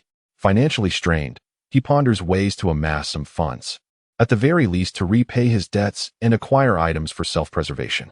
In the forthcoming battle, Earth Immortals are as numerous as dogs, and the Celestial Immortals may also intervene. His current nascent soul cultivation is barely sufficient to fill the gaps. As he contemplates strategies for financial recovery, footsteps echo from outside the courtyard. It is Yun Zhongzi, accompanied by a solemn elder clad in the robes of Ingzhou Island. Wei Xiaodong, is Golden Spirit Taoist available? Yun Zhongzi's voice is gentle. Wei Xiaodong quickly rises. Senior Yun Zhongzi, my senior sister is currently in meditation. Is there something you need? The elder from Ingzhou Island speaks. I am Mo Yin, the elder in charge of law enforcement on Ingzhou Island. By the order of the island master, I have come to express gratitude to both of you for unveiling the demonic tracks and to present some healing items as a token of our appreciation. He extends a storage bag. Upon receiving it, Wei Xiaodong is astonished to find it contains a full 500 high-grade spirit stones, several vials of exceptional healing elixirs, and even a small vial of soul-nourishing jade liquid. Such generosity. His heart leaps unexpectedly. Thank you, Elder Mo Yin, and thank you, Island Master Miofa. He exclaims gratefully. This truly is a timely aid. Yun Zhongzi smiles. It is only right. Were it not for you two, we would still be in the dark, and the consequences would be dire. Furthermore, the alliance of the three islands has been preliminarily established. In 3 days, we shall convene the demon-slaying immortal assembly on Penglai Island to discuss the eradication of the Wyoming sect. We kindly request your attendance. The mention of the demon-slaying immortal assembly stirs something within Wei Xiaodong. It presents an excellent opportunity to understand foreign powers and seek prospects. I shall certainly attend. After bidding farewell to Yun Zhongzi and Elder Mo Yin, Wei Xiaodong gazes at the 500 high-grade spirit stones, his mind racing with possibilities. While spirit stones can be absorbed for cultivation, the efficiency is rather low. It would be far better to exchange them for items that can immediately augment his strength. After some contemplation, he resolves to visit the market on Ingzhou Island, informing the Golden Spirit Saint Mother, who merely responds with a faint acknowledgement. Wei Xiaodong descends the mountain with the spirit stones in hand. The market on Ingzhou Island exudes a more rugged charm than that of Penglai Island. The wares primarily consist of materials from sea creatures, peculiar corals, water attributes, spirit beads, and various powerful, yet somewhat crude magical artifacts and talismans, all brimming with an exotic maritime essence. Wei Xiaodong roamed the market with a clear objective: survival, escape, and outsmarting his adversaries. Ultimately, he spent 300 high-grade spirit stones to procure a dozen of the Gue Water Thunder talismans, disposable, with explosive power comparable to an early-stage transformation strike, accompanied by freezing and slowing effects. He further expended 150 spirit stones on a water escape talisman capable of traversing 1,000 miles, more effective in aquatic environments. With the remaining 50 spirit stones, he acquired a collection of commonly used elixirs for replenishing mana and healing injuries. Observing the dwindling contents of his storage bag, Wei Xiaodong felt a pang of regret. However, clutching the 12 icy Thunder talismans and the glimmering water escape talisman, he finally felt a semblance of reassurance. Acquired practical resources, slightly enhancing survival capabilities. Plot point 10. Current plot points, 193. Every bit counts. Upon returning to the guest house, he discovered that the Golden Spirit Saint Mother had concluded her meditation, standing by the window, gazing intently at the fleet of warships assembling on the distant sea. Her aura had stabilized considerably, yet she remained at the initial stage of Earth Immortal, her complexion somewhat pallid. "Sister, are you feeling better?" Wei Xiaodong approached, offering her a vial of soul-condensing jade liquid, a gift from Yingzhou Island, beneficial for the soul. The Golden Spirit Saint Mother glanced at it without accepting, replying coolly, "You should use it. Your soul cultivation is your weak point." Wei Xiaodong was taken aback, a warmth swelling within him, yet he insisted, "Sister, you are cursed, and your soul has suffered greater damage. You should take it. I have other means." With that, he produced a few pills he had just purchased for nourishing the soul and swallowed them. The Golden Spirit Saint Mother regarded him for a moment, then ceased her objections and accepted the jade liquid, sipping it delicately. A silence enveloped them, the atmosphere thick with unspoken words. "Sister," Wei Xiaodong hesitated before speaking again. "In 3 days, Penglai Island will host a celestial gathering to discuss the eradication of the Netherworld sect. Naturally, we must attend." The Golden Spirit Saint Mother interjected firmly. "The Netherworld sect's collusion with the lifeless sect is unforgivable. Such a grand assembly will reveal the stances of various overseas factions, and it is also an opportunity to seek vengeance." Her eyes sparkled with a cold light, clearly troubled by her recent decline in cultivation and near brush with death. Wei Xiaodong nodded, yet in his heart, he contemplated how to secure some advantages at the celestial gathering, perhaps by undertaking a few lucrative reconnaissance missions. 3 days later, Penglai Island was bustling with unprecedented activity. Countless beams of light from various directions converged upon the central plaza. In addition to the main forces from Penglai, Fangzhong, and Yingzhou Islands, many island masters from smaller islands and independent cultivators were present. Even some practitioners from the primordial continent had arrived upon hearing the news, either to lend their support or to witness the spectacle. In the center of the plaza, a high platform had been erected, where the island masters of the 3 islands, Penglai's fairy Yunxiao, not to be confused with the 3 heavens, the elder Xiangui of Fangzhong, and the true monarch Miaofa of Yingzhou, sat in solemnity, their profound auras indicative of their celestial prowess. In the gathering, esteemed guests such as Yun Zhongzi and Zhou Qingyun, representing Amei, occupied slightly lesser positions. Wei Xiaodong and the Golden Spirit Saint Mother were notably seated in the front row, as they were the original discoverers and victims, evidenced by the decline in the Golden Spirit Saint Mother's cultivation. As the celestial assembly commenced, the illustrious Taoist master solemnly recounted the collusion between the Netherworld sect and the lifeless sect, their heinous intentions to conduct a blood ritual and communicate with malevolent beings. He presented some evidence, including the Netherworld order and fragments of techniques provided by Wei Xiaodong, which incited a wave of outrage among the attendees.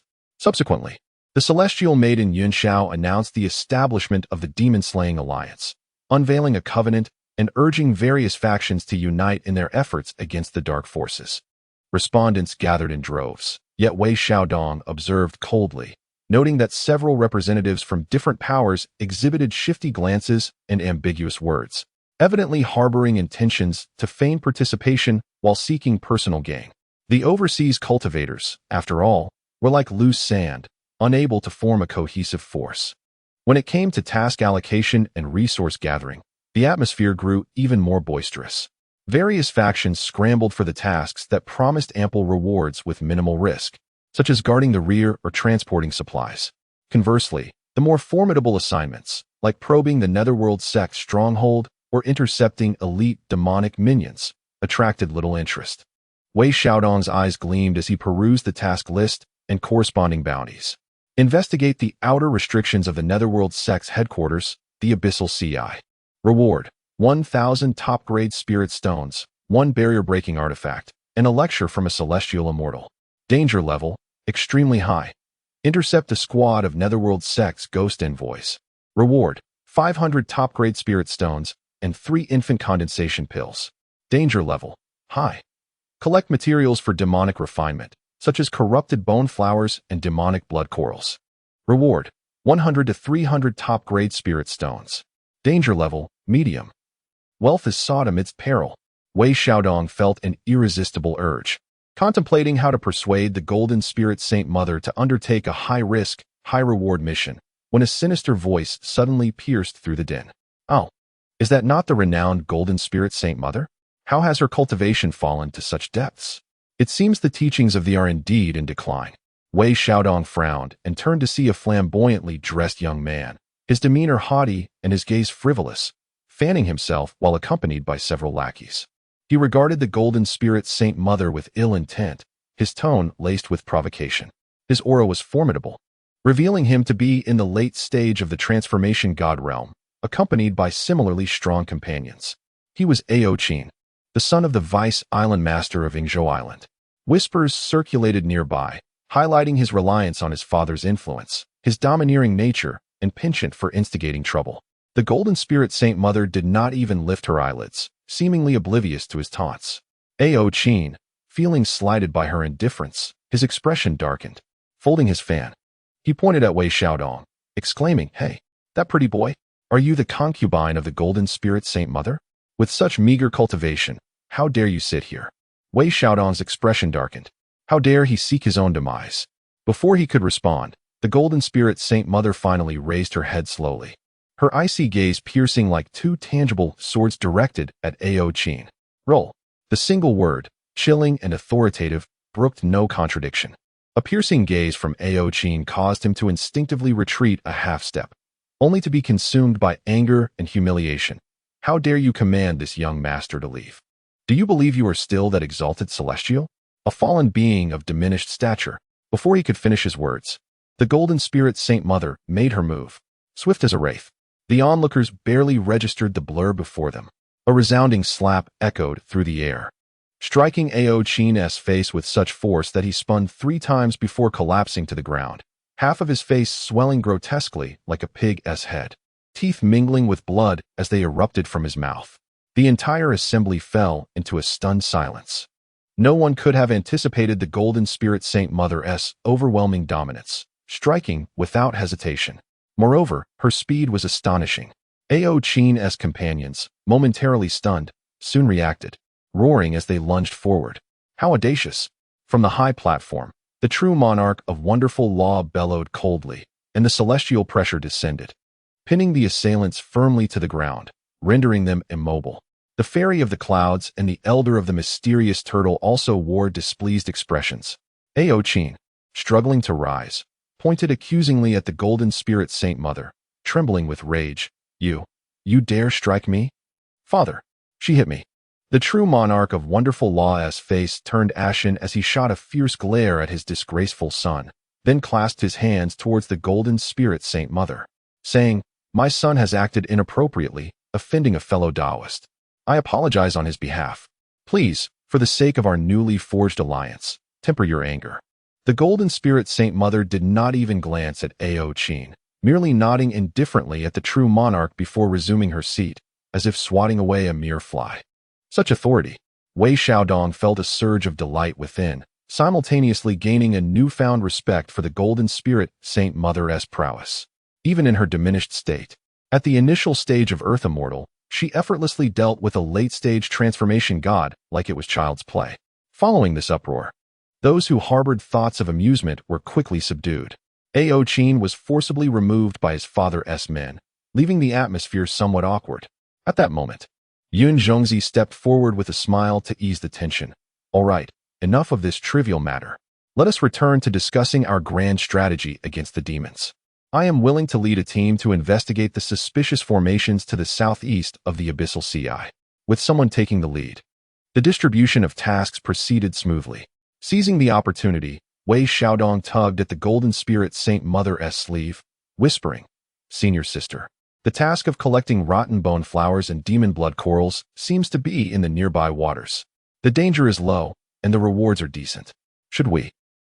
The Golden Spirit Saint Mother glanced at him, seemingly seeing through his intentions, and replied coolly, "That is acceptable." Wei Xiaodong was overjoyed, quickly rising to accept the collection task. Though the rewards were not the most generous, the safety it offered was ideal for someone of his modest cultivation, allowing him to navigate through the murky waters and perhaps trigger some side quests. The celestial meeting continued for an entire day, ultimately finalizing the responsibilities and deployment schedule. The Allied forces would set forth in 10 days, dividing into 3 routes to advance towards the potential hiding spots of the Netherworld sect within the seas. As the gathering dispersed, the various cultivators departed to prepare. Wei Xiaodong and the Golden Spirit Saint Mother also made their way back to the guest quarters, task jade slips in hand. Upon entering the courtyard, a message talisman soared through the air, landing in the hands of the Holy Mother of Golden Spirit. It was sent by Zhou Qingyun, informing her that reinforcements from Amei would soon arrive, allowing for a coordinated action. The message also contained some of the latest intelligence regarding the internal structure of the Underworld sect. After perusing the jade tablet, the Holy Mother handed it over to Wei Xiaodong. Upon scanning the information with his spiritual sense, his expression shifted subtly. The data revealed that the Underworld sect maintained a rigid hierarchical structure. Aside from the sect leader, there were also 4 Underworld envoys, each a seasoned demon of earth immortal cultivation, commanding numerous demonic soldiers. Their headquarters, the Abyssal Eye of the Sea, was a natural stronghold, thick with demonic energy and fortified with numerous barriers, making it exceptionally difficult to breach. More troubling was the mention within the Jade Tablet that the Underworld sect seemed to secretly venerate an ancient Underworld ancestor, who resided in a deep slumber at the bottom of the Abyssal Eye, possessing unfathomable strength, potentially even that of a celestial immortal or higher. The thought of the Underworld ancestor tightened Wei Xiaodong's brow. What was this being's origin, and what connection did it have with the Mother of No Birth? The Holy Mother of Golden Spirit's gaze was icy. Regardless of the ancestor's status, any obstruction shall be met with death. She turned and entered her meditation chamber, determined to restore her strength as much as possible before the impending battle. Wei Xiaodong, however, remained focused on the Jade Tablet and Zhou Qingyun's intelligence, feeling an overwhelming pressure. The situation was becoming increasingly murky. He reached into his pocket to grasp the 12 water Thunder Pearls and the Water Escape Talisman. It seemed insufficient. He would need to devise further strategies. His gaze shifted once more to the system marketplace, where the glaring deficit of 193 stood out like a sore thumb. Chapter 56. The Island of Decaying Bones. The air was permeated with a repulsive stench, reminiscent of countless corpses steeped in brine, exuding a nauseating odor. The howling sea breeze carried this foul scent relentlessly to the nostrils of those nearby, rendering it nearly impossible to breathe. The once refreshing saline aroma was entirely overshadowed by this eerie miasma, replaced by a chilling scent of decay. Intertwined within this odor were hints of rust and sulfur, conjuring visions of infernal realms. As the vessel gradually approached the designated area of the mission, the sky darkened ominously. The previously clear heavens were shrouded by thick, ominous clouds, completely obscuring the sunlight, enveloping the world in a stifling gray pallor. The color of the sea underwent a startling transformation, shifting from a vibrant azure to an ominous shade of murky green. The surface of the water was littered with floating, fibrous matter that resembled rotting flesh, sending shivers down the spine. Just ahead, Wei Xiaodong murmured, clutching the slightly warm jade slip of the mission tightly, his gaze fixed on the indistinct black dot on the horizon. A note of tension laced his voice, as the atmosphere of this place was undeniably unsettling. The name Island of Decaying Bones alone sent chills coursing through one's veins, as if it foretold the myriad secrets and perils concealed within its confines. This island, though not vast, bore a grotesque shape, akin to the carcass of a colossal beast marooned in the sea, rotting away. Its surface showcased a morbid grayish-white hue, as if it had lost all vitality. Barely a trace of vegetation existed upon its land, save for peculiar formations that resembled gigantic fungi or twisted coral. all exuding a pallid tone. These entities radiated a potent aura of death and resentment, suffusing the island with a palpable sense of demise. Once a battleground of ancient conflicts, this site was said to be the resting place of innumerable souls. Heaped bones formed the very island itself, and the lingering resentment birthed the required flowers of decay and blood corals for their mission. The Golden Spirit Mother navigated her ethereal light, hovering at the island's periphery, her brow furrowed, such heavy resentment and deathly energy. This place is ill-suited for prolonged stay. We must resolve our task swiftly. Although her powers had diminished, her insights remained sharp, allowing her to discern that this island was far from benevolent. The pervasive negativity could insidiously corrupt the hearts and minds of living beings. Wei Xiaodong, too, felt an overwhelming discomfort. Activating his listening technique, he discerned not the sounds of wind and waves, but rather the fragmented, agonized wails and murmurs of despair emanating from every inch of land and stone, perhaps even bone, upon the island. Hastily, he channeled his vitality, allowing a gentle life force to circulate throughout his body, dispelling the chilling dread that had gripped him. The pair descended upon the island's edge, their feet meeting not soil, but a brittle, porous structure resembling bone, which emitted a disquieting crackling sound with each step. The flowers of decay thrived in the shadows, flourishing amidst the heaviest accumulation of resentment. The blood coral requires the absorption of malevolent energy and should be found near the blood pool in the heart of the island. The Holy Mother of Golden Spirits quickly deduced the direction based on the task prompt and suggested they split up to search more efficiently. You go left. I'll go right. Maintain communication and signal immediately if you encounter danger, she instructed. Understood. Wei Xiaodong nodded, handing her a communication talisman. The pair proceeded with their separate missions. Cautiously, Wei Xiaodong ventured to the left. The deeper he went, the denser the malice became, coalescing into a faint gray mist that diminished visibility. Within the mist, distorted phantoms, formed from the gathered resentment, flickered by, emitting silent wails that disturbed the mind. The earth listening technique was severely impeded here, barely allowing him to sense a few paces around him. He had to concentrate fully, clutching a bronze token in one hand while the other gripped several thunder pearls. Environmental task activated. Purify the Grievous Bone Island's malice, optional. Each purified area grants corresponding narrative points as a reward. The system notification chimed. Wei Xiaodong's interest peaked. Was there such a fortunate opportunity? He attempted to channel the vitality of the Imu Changchun technique, gradually infusing life energy into the earth beneath him. Hiss! The surrounding gray mist seemed to encounter a nemesis, slightly receding, and the anguished murmurs diminished. Purified a minor area of malice. Narrative points. 1. Indeed, it was effective. Although the gain was modest, even the smallest additions accumulate. Moreover, he could practice his skills. Energized, Wei Xiaodong resumed his search for materials while intermittently injecting Imu vitality to cleanse the malice. Before long, beneath a massive, rib-like archway, he discovered several pale flowers resembling twisted ghostly hands, radiating a dim phosphorescence, the Grievous Bone flowers. He carefully uprooted them and placed them into a jade box. Obtained Grievous Bone flowers X3. Task progress, 310. Continuing his search, he purified several more small areas of malice, earning an additional 5 narrative points, and fortuitously collected several fine-quality, attribute spiritual herbs. Current narrative points, 193.5, from collection, 198. Barely covering expenses? Wei Xiaodong mused wryly. Just then, he felt a slight motion from the young dragon on his wrist, which emitted a faint, cautious hiss. Wei Xiaodong immediately halted, suppressing his presence. From the depths of the gray mist, indistinct voices and magical fluctuations, not the Holy Mother of Golden Spirits. He stealthily crept forward, hiding behind a massive skull. Before him lay a relatively open depression, paved with countless fragments of bone, where 3 figures clad in black robes and wearing demon masks stood. They were indeed members of the Netherworld sect.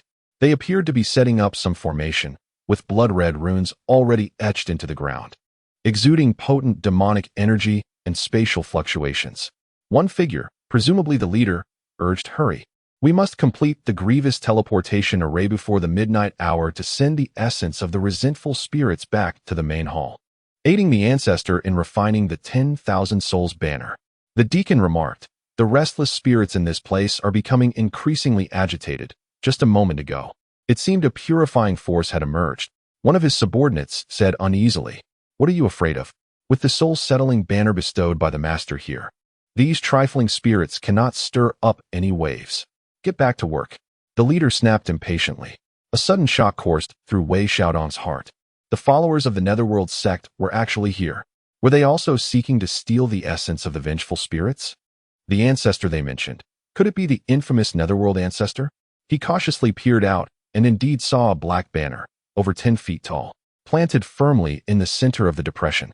The banner was emblazoned with a ghastly visage and radiated dark light, suppressing the surrounding restless, vengeful energy.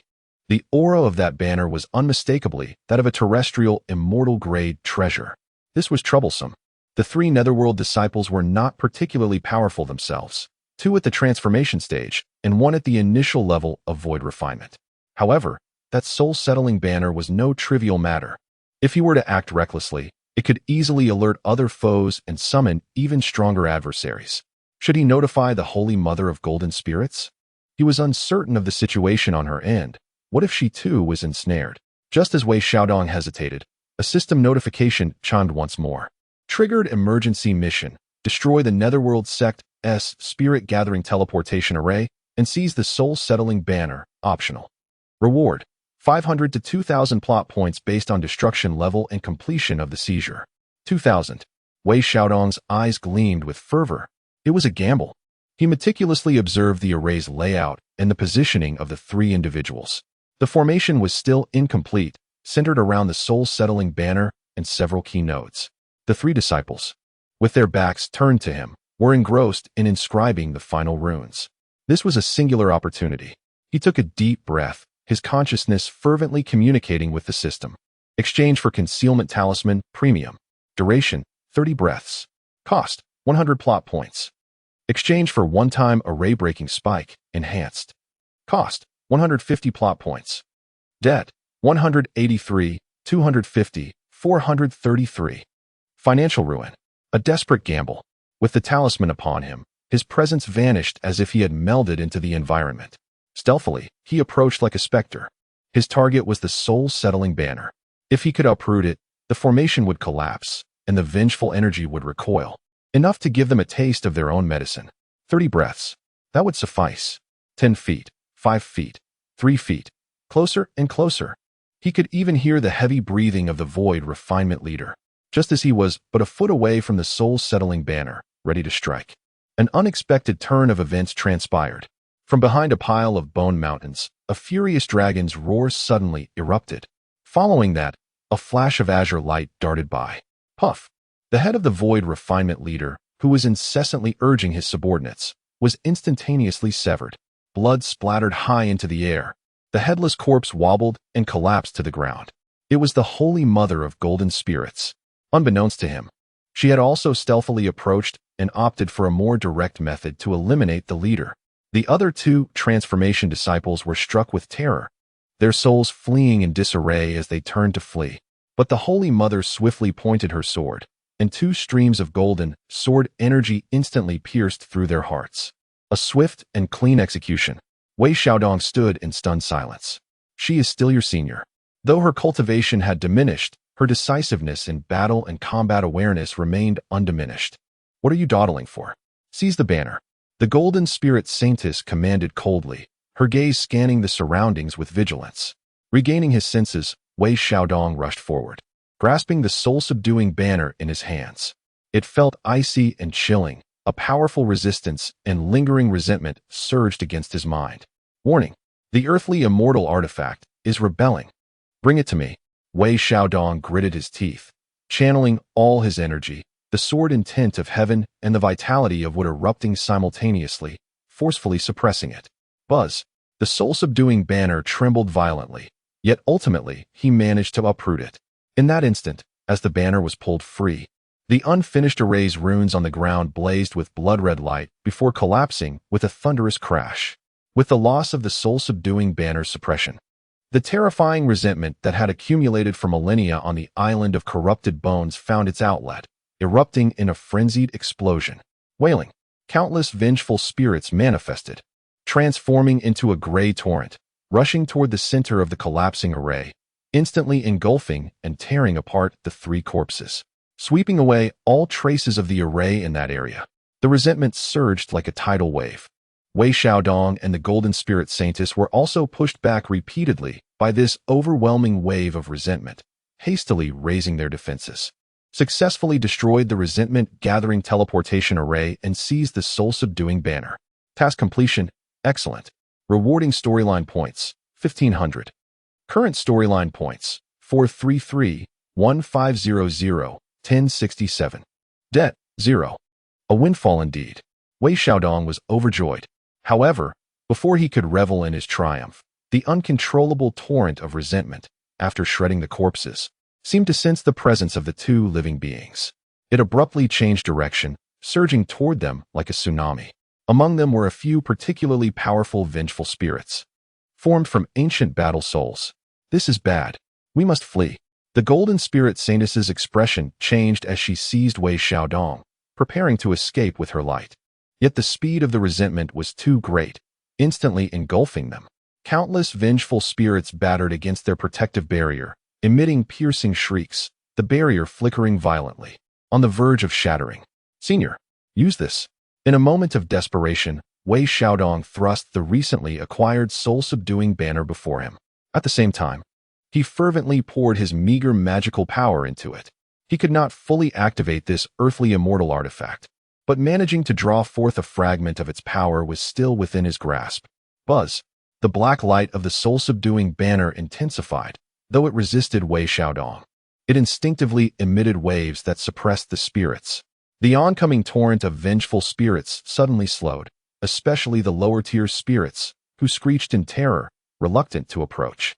However, the few powerful vengeful spirits paused only momentarily, still roaring as they charged forward. Begone! The Golden Spirit Saintess cried out, her sword finger tracing an arcane trajectory, not in attack, but in guidance. With her own sword intent as a lure, she skillfully directed the massive wave of resentment around them to collide and cancel each other out.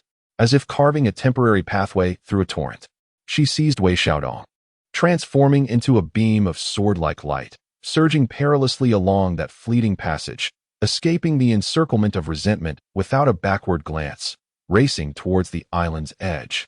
Behind them, the anguished howls of vengeful spirits resonated, accompanied by an increasingly chaotic tempest of malice. It was only upon breaching the confines of the bone-wrought island that the suffocating pressure abruptly dissipated. Turning back, they beheld the entire island shrouded in a dense, ashen-black aura of resentment, resembling a vast, writhing nightmare, obscuring all visibility within. What a close call! Wei Xiaodong felt a lingering dread, nearly succumbing to this cursed place. The Golden Spirit Mother's breath was slightly hurried. The forced manipulation of resentment had taken a toll on her. She cast a glance at the soul-subduing banner in Wei Xiaodong's hand, her expression intricate. Though this banner is a treasure of the demonic path, its crafting is arduous, and its power is remarkable. Keep it safe for now. It may prove useful in the future. Wei Xiaodong promptly nodded, delightfully stowing the banner away. A treasure of the earthly immortals. Though it felt scorching hot in his hands, it was undoubtedly one of his trump cards for survival. Acquired the earthly immortal treasure. Soul-subduing banner, damaged, requires refinement. Damaged? Oh, right. The forced activation seemed to have caused some harm. Yet, it was of little concern. He glanced at his tasks. He had only gathered 3 bone flowers, and the blood coral was nowhere to be seen. But, who cared about that? A whopping 1,500 story points credited. And he had even acquired an earthly immortal treasure for free. What a profit! Sister, shall we continue collecting? Wei Xiaodong inquired tentatively. The Golden Spirit Mother surveyed the island, now a tempest of resentment, and replied coolly, there is no need. Our objective has been achieved, and we must not alert the snakes in the grass. The Netherworld sect will soon notice the anomaly here. We must return to Yingzhou Island to report. Understood. The two ascended on their escaping light, swiftly departing. After flying a considerable distance, Wei Xiaodong suddenly recalled the environmental task of purifying resentment. He attempted to channel the Imu Changchun technique towards the direction of Bone Rot Island. The distance was too great, and the effect was feeble. However, a system notification chimed nonetheless. Purified an insignificant sliver of the super-large resentment land. Story points, 0-1. Wei Xiaodong. Well, a little is better than nothing. Current story points, 1067. 1. He gazed at the 4-digit figure of story points. His heart soaring with joy. At last, he had risen from poverty to wealth. Time to indulge upon return. Chapter 57. The underlying currents of the Immortal Island Alliance, a sensation long forgotten, one that sends shivers down the spine. 1067. 1 plot points. Wei Xiaodong gazed at the verdant digits on the system panel, unable to suppress the smile that curved his lips. He had escaped poverty, completely liberated. It could even be described as a modest prosperity. He yearned to dive headfirst into the system's marketplace for a lavish spending spree. However, the moment was clearly ill-suited for such indulgence. The light of the escape surged forth, with the dark green sea, bubbling with an eerie foam, stretching beneath him. The unsettling silhouette of the corrupt bone island gradually faded into the distance. The Holy Mother of Golden Spirits guided their escape, her complexion still somewhat pale. The recent exertion to channel resentment had added further strain to her already weakened spirit. Yet, she held herself upright, her gaze keenly scanning the surface of the water, vigilant for any signs of pursuit. The presence of the underworld cult on this island was no mere coincidence. Suddenly, she spoke, her voice tinged with fatigue, yet laced with an icy clarity. The resentment transmission array required rare materials, far too precious for mere minions to assemble independently.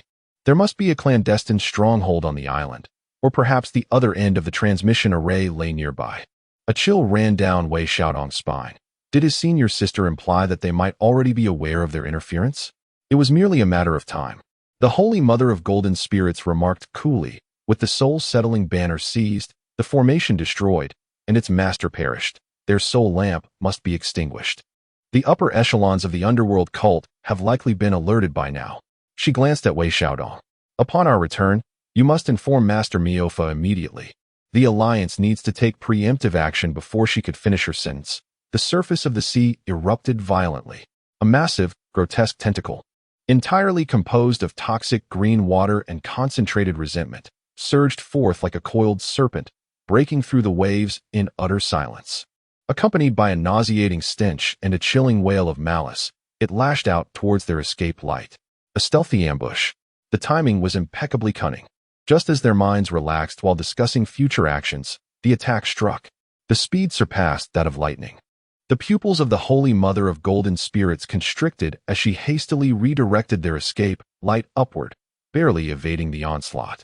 With a sickening sound, the edge of their escape light was grazed by the toxic tentacle, causing the protective celestial aura to dim and corrode, emitting a sound that grated on the nerves.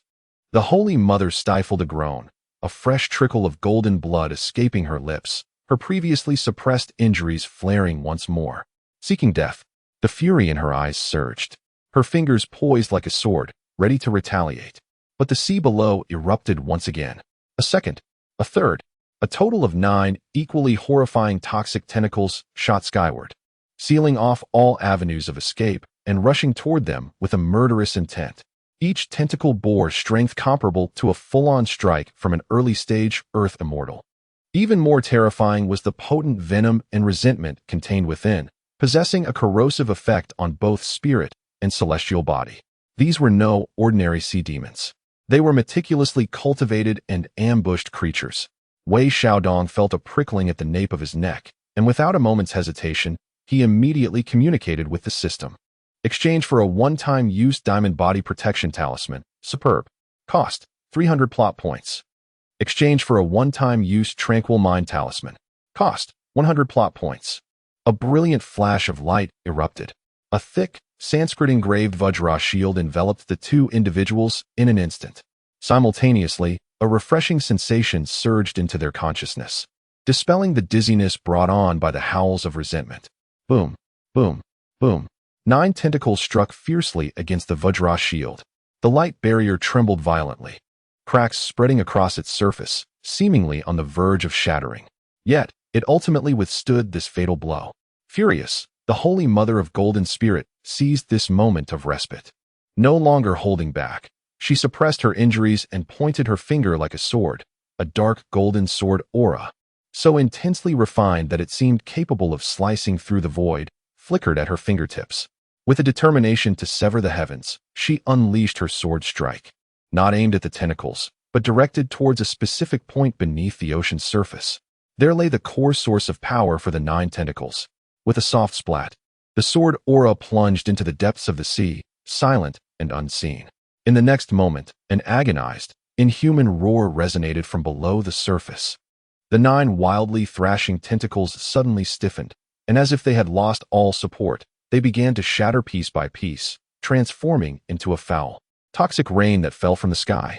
The ocean churned violently, and a massive, indistinct shadow rapidly sank into the depths, its presence dissipating swiftly. With a single sword strike, she had gravely injured and even annihilated her foe.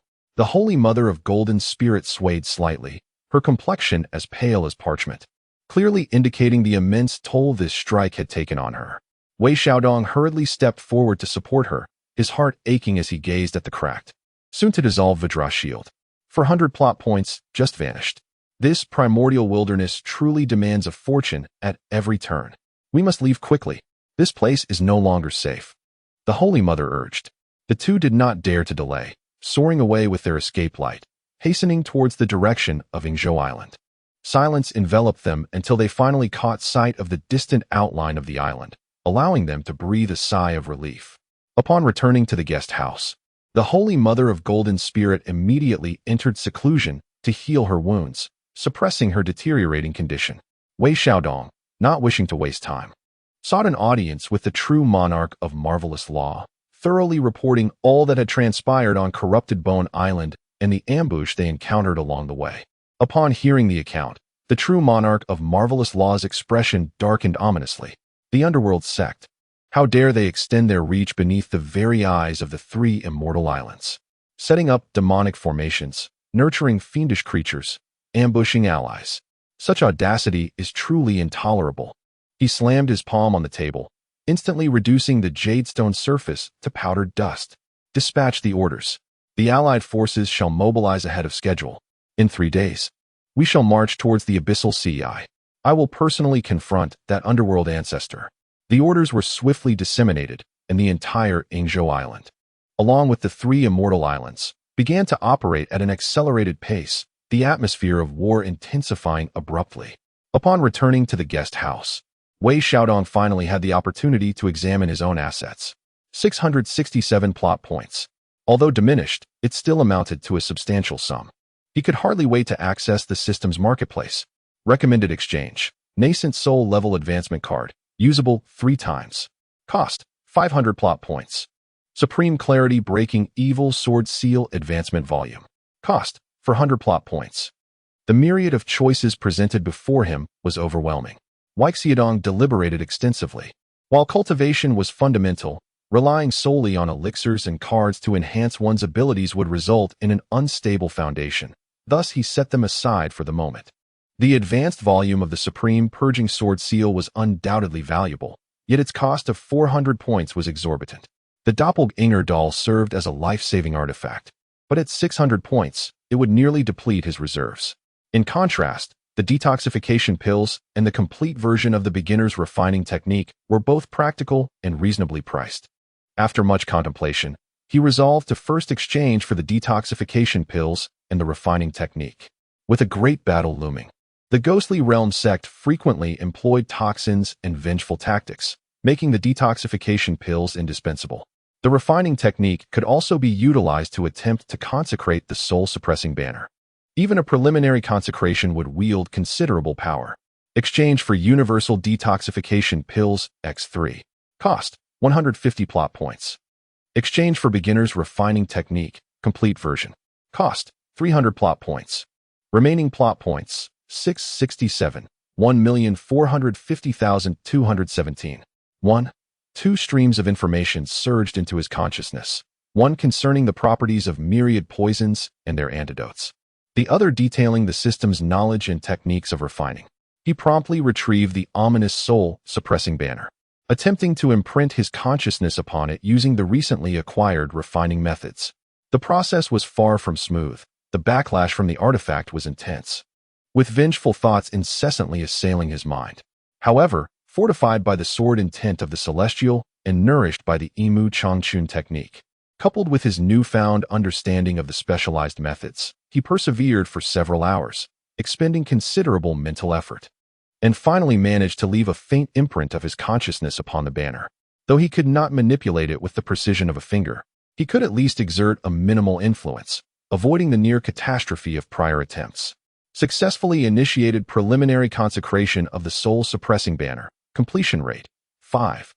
Can weakly command its power to suppress souls and command low-tier vengeful spirits. Sufficient. Weixiadong contentedly stored away the banner, adding another card to his hand. After completing this task, he felt a wave of fatigue wash over him, just as a knock echoed from outside the courtyard. It was Zhou Qingyun. She appeared travel-worn, as if she had just arrived at Yingzhou Island. Daoist Wei, how is Elder Jinling?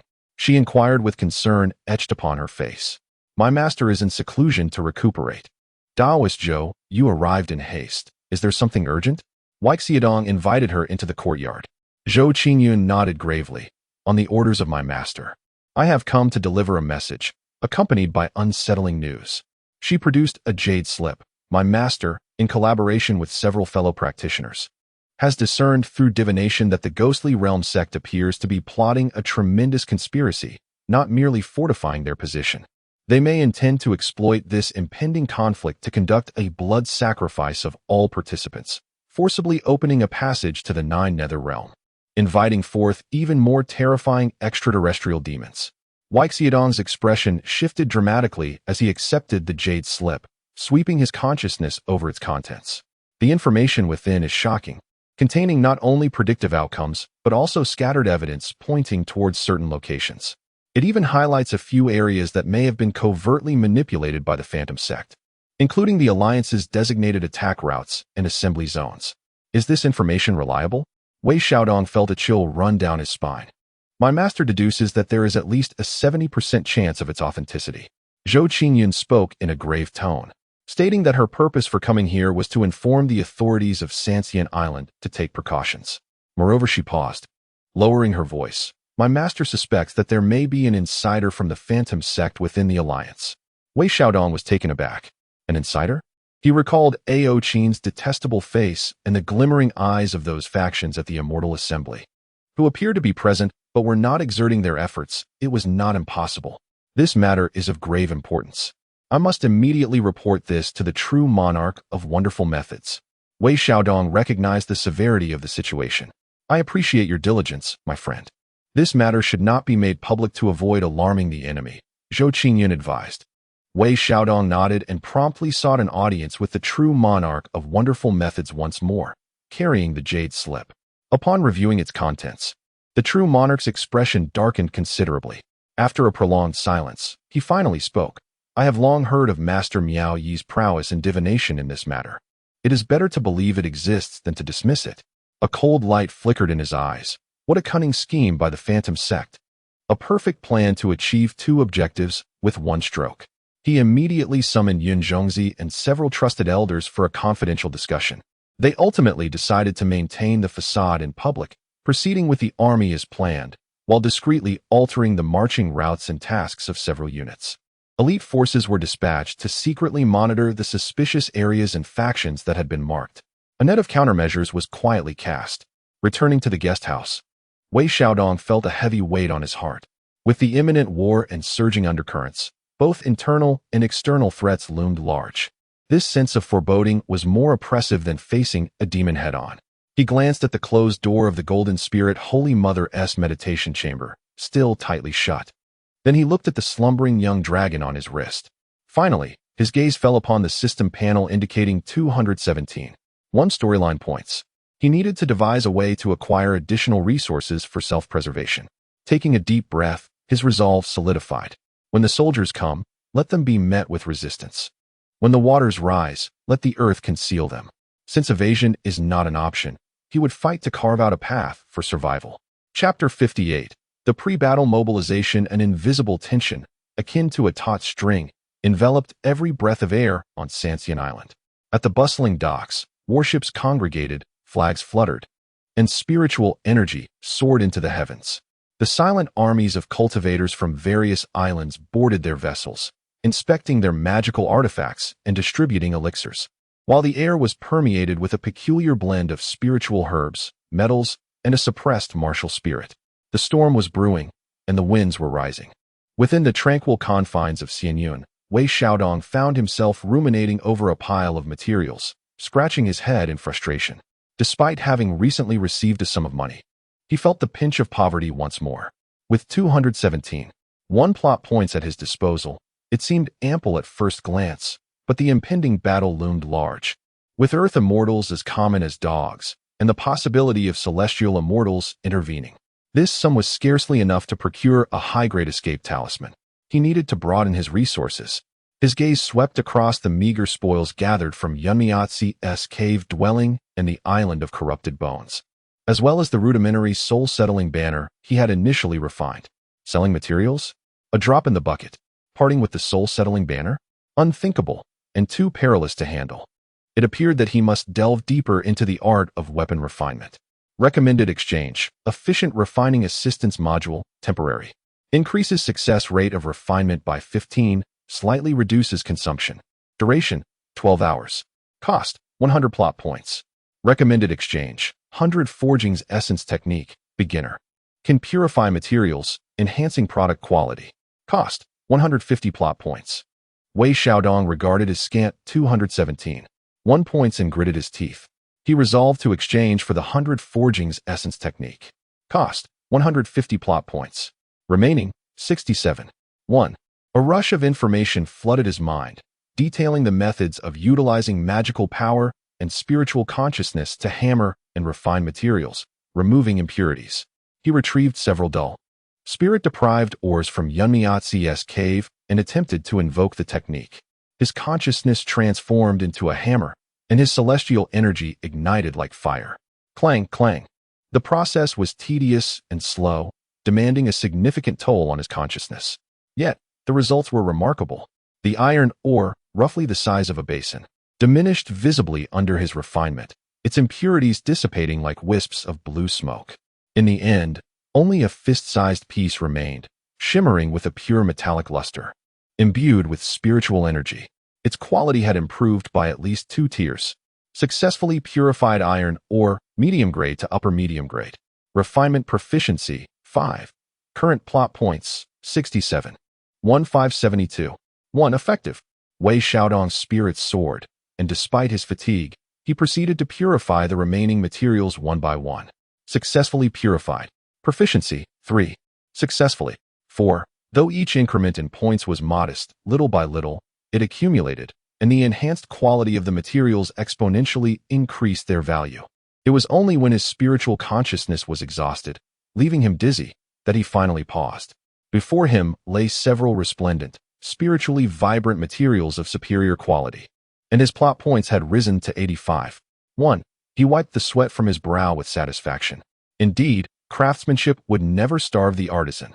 After a brief rest to recuperate his spiritual consciousness, he resolved to attempt the creation of something. With limited materials and modest cultivation, he could only begin with the simplest of endeavors.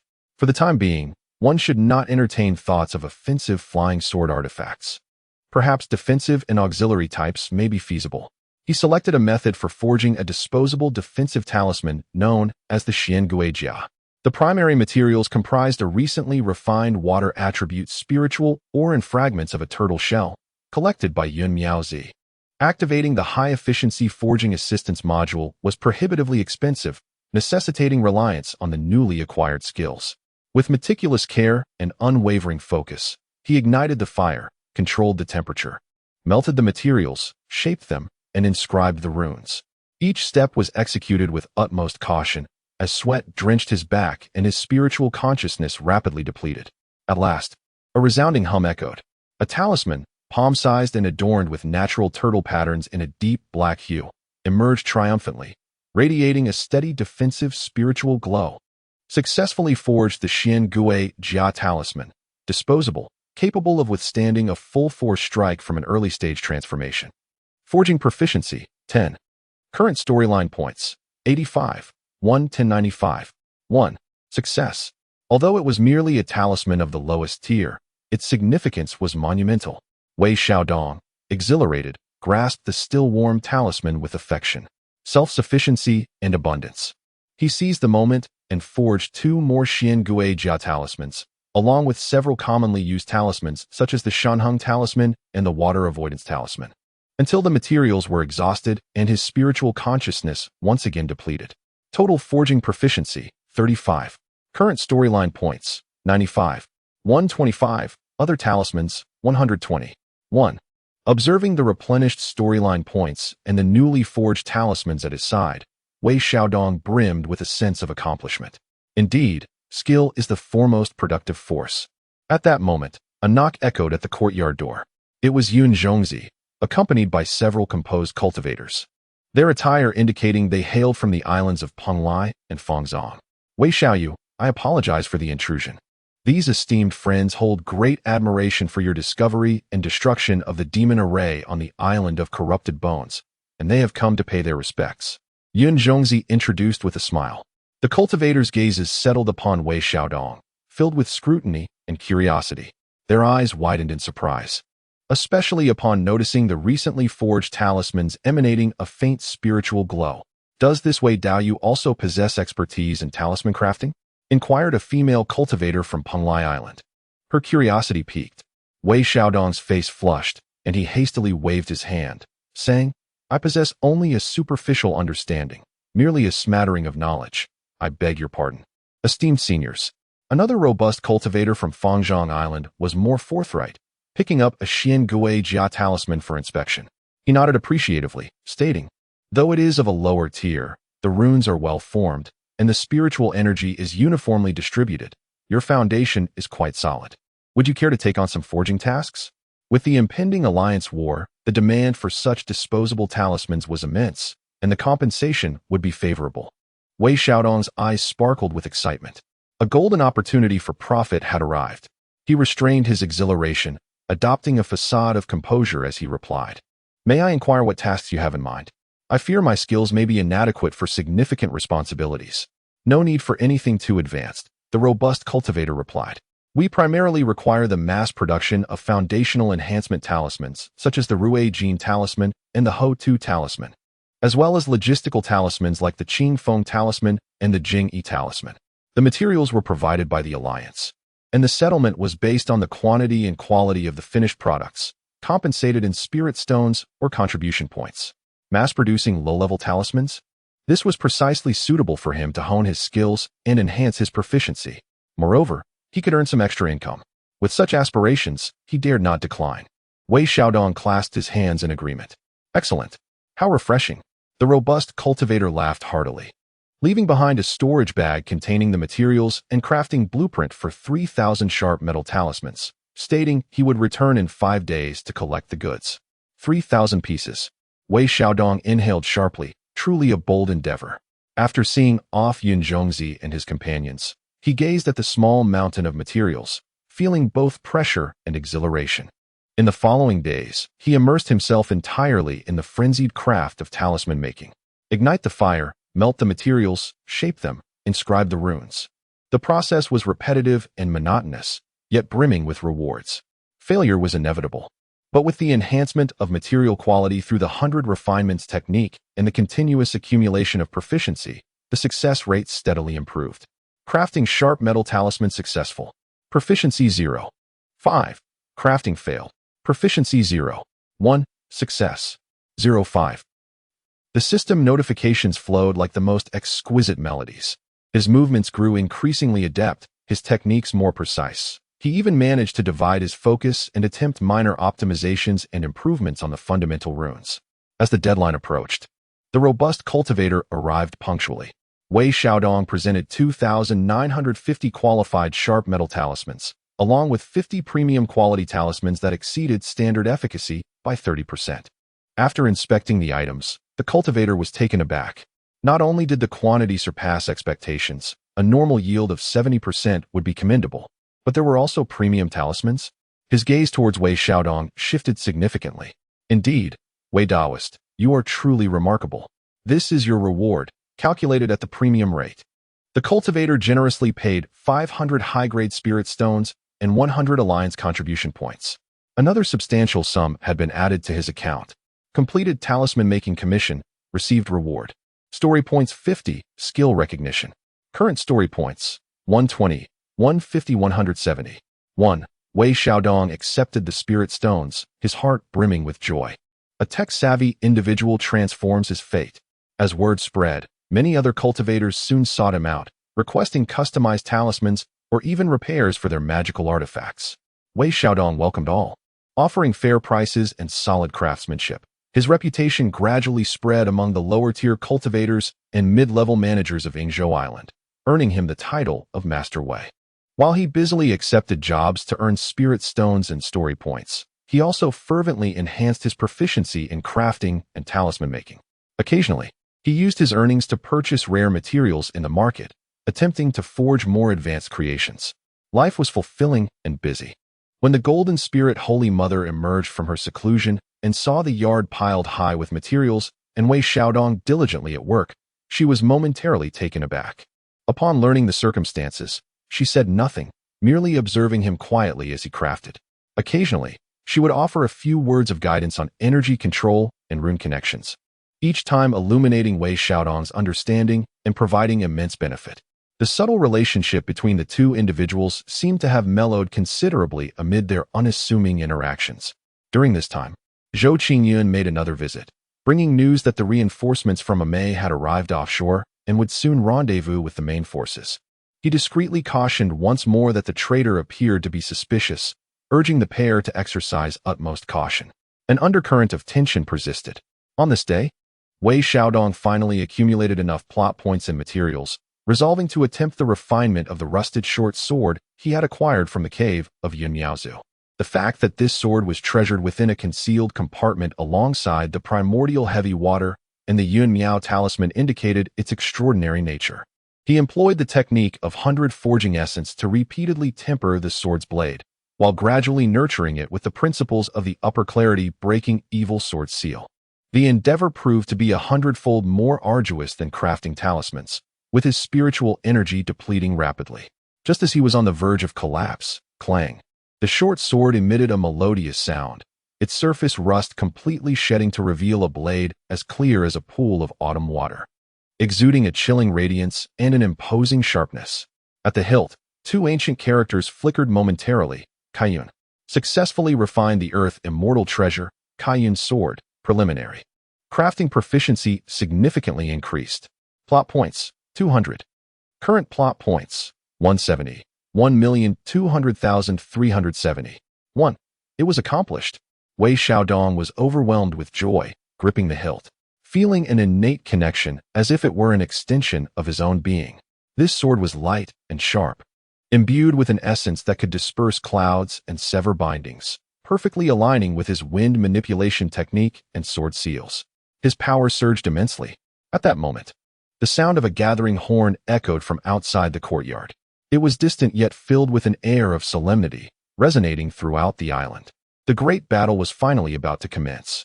Wei Xiaodong took a deep breath, storing the Kaiyun sword within his dantian for nurturing, organizing all his talismans and treasures, and gazing at the Golden Spirit Mother as she emerged from the quiet chamber.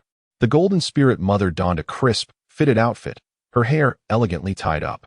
Though her cultivation had not yet fully recovered, her gaze remained sharp and her aura composed. "Let us go." The two exchanged a knowing glance and pushed open the courtyard door. Outside, thunder rumbled ominously, and countless cultivators soared into the sky. Chapter 59. The sword points to the abyssal sea. Set sail. A mournful and desolate horn echoed through the clouds, resonating between the azure sea and sky. At the harbor of Yingzhou Island, countless sails unfurled, and vessels surged forward in a fierce contest.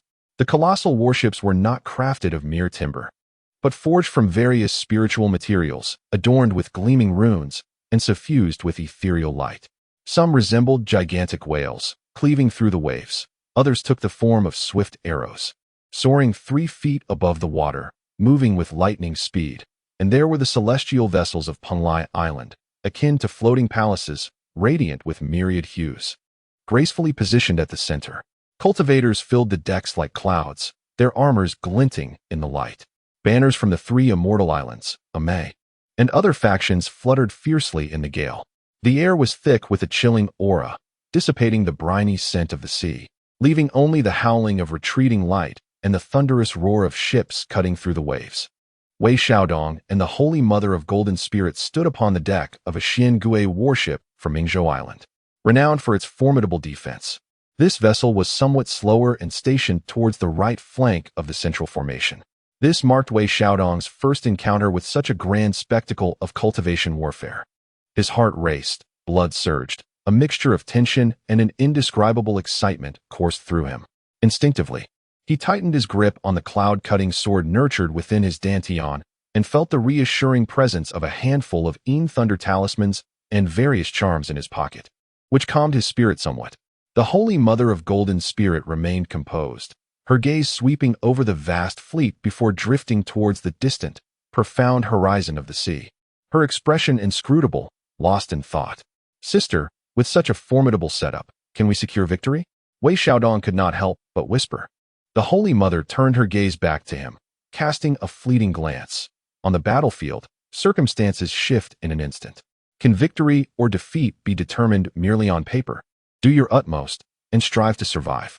Her words were refreshingly pragmatic. Wei Xiaodong nodded, inhaling deeply as he began to silently cultivate, adjusting his state of mind. The fleet advanced steadily towards the location of the Abyssal Church's headquarters, as indicated by their intelligence. In the initial phase of their voyage, the waters were calm, and occasionally, curious sea creatures peered from afar, only to be frightened away by the overwhelming spiritual pressure. However, as they ventured deeper into the ocean, the atmosphere grew increasingly eerie.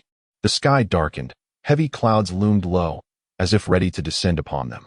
The sea transformed from a bright blue to a deep azure, ultimately becoming an almost inky black, silent and still, resembling a vast, cold expanse of black glass.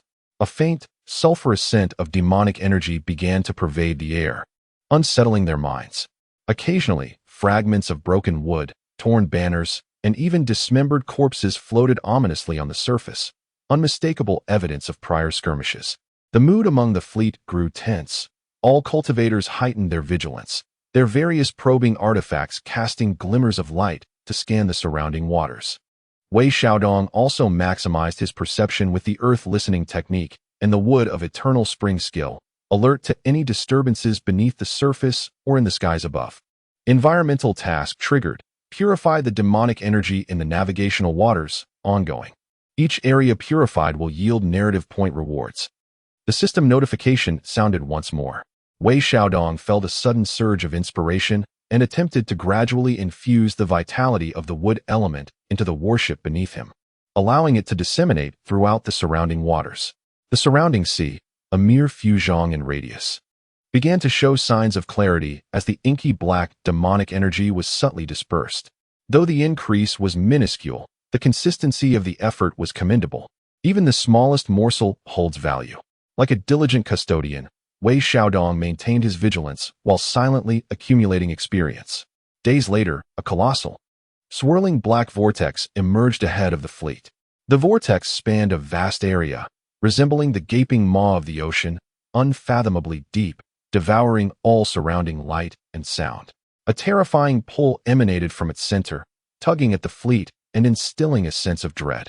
Dense, inescapable demonic energy enveloped the vortex, forming dark clouds, within which contorted figures flitted about, issuing piercing screams.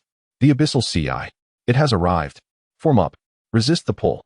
The commanders of each vessel bellowed in unison. All warships glowed with a brilliant radiance as runes ignited, weaving into an immense net of light that struggled against the dreadful suction.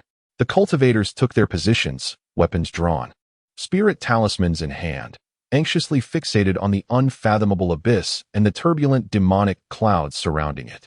A great battle loomed on the horizon.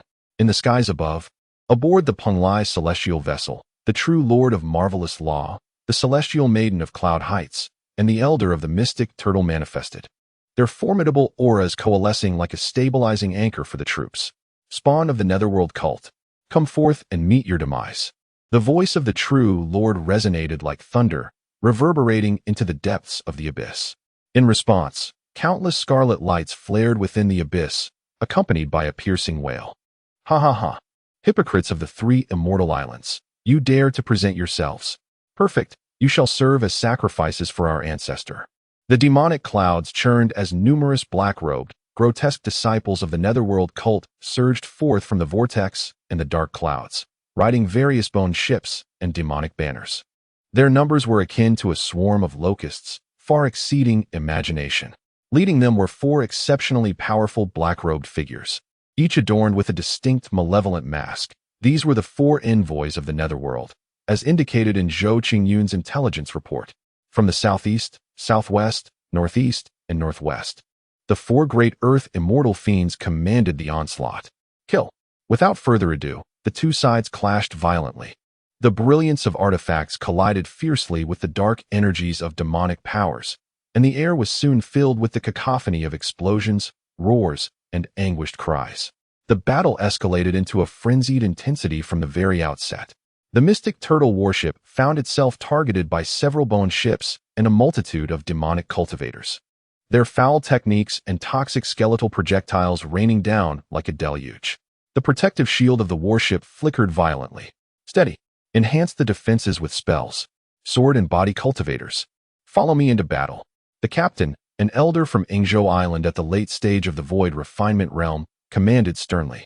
The Holy Mother of Golden Spirits had already transformed into a beam of golden sword light, plunging into the horde of demonic cultivators, her blade ensuring that a demon would surely fall with each strike. Although his cultivation level had declined, his swordsmanship remained unparalleled and soon attracted the attention of a specter envoy, ensnaring it. Wei Xiaodong, aware of his own limitations, refrained from complicating matters and instead remained on the deck, dealing with the scattered demonic cultivators that breached the defenses. The cloud-cutting sword was unsheathed. Its radiance shimmered like autumn waters, both ethereal and sharp. With the aid of wind manipulation, he darted across the deck, specifically targeting demonic cultivators below the god transformation stage, often defeating them with a single stroke. Occasionally, when confronted with more formidable foes, he would unleash Ain Thunderbolt, sending them tumbling. The system's notifications chimed continuously. Although each was modest in value, the frequency was relentless. With each encounter, Wei Xiaodong's prowess flourished, his swordplay becoming increasingly refined, and his control of the cloud-cutting sword ever more exquisite. He even took moments to purify the demonic energy encroaching upon the warship, albeit only accumulating 0, 1, or 0, 2 points at a time, yet the accumulation was significant. Indeed, war was the most lucrative endeavor.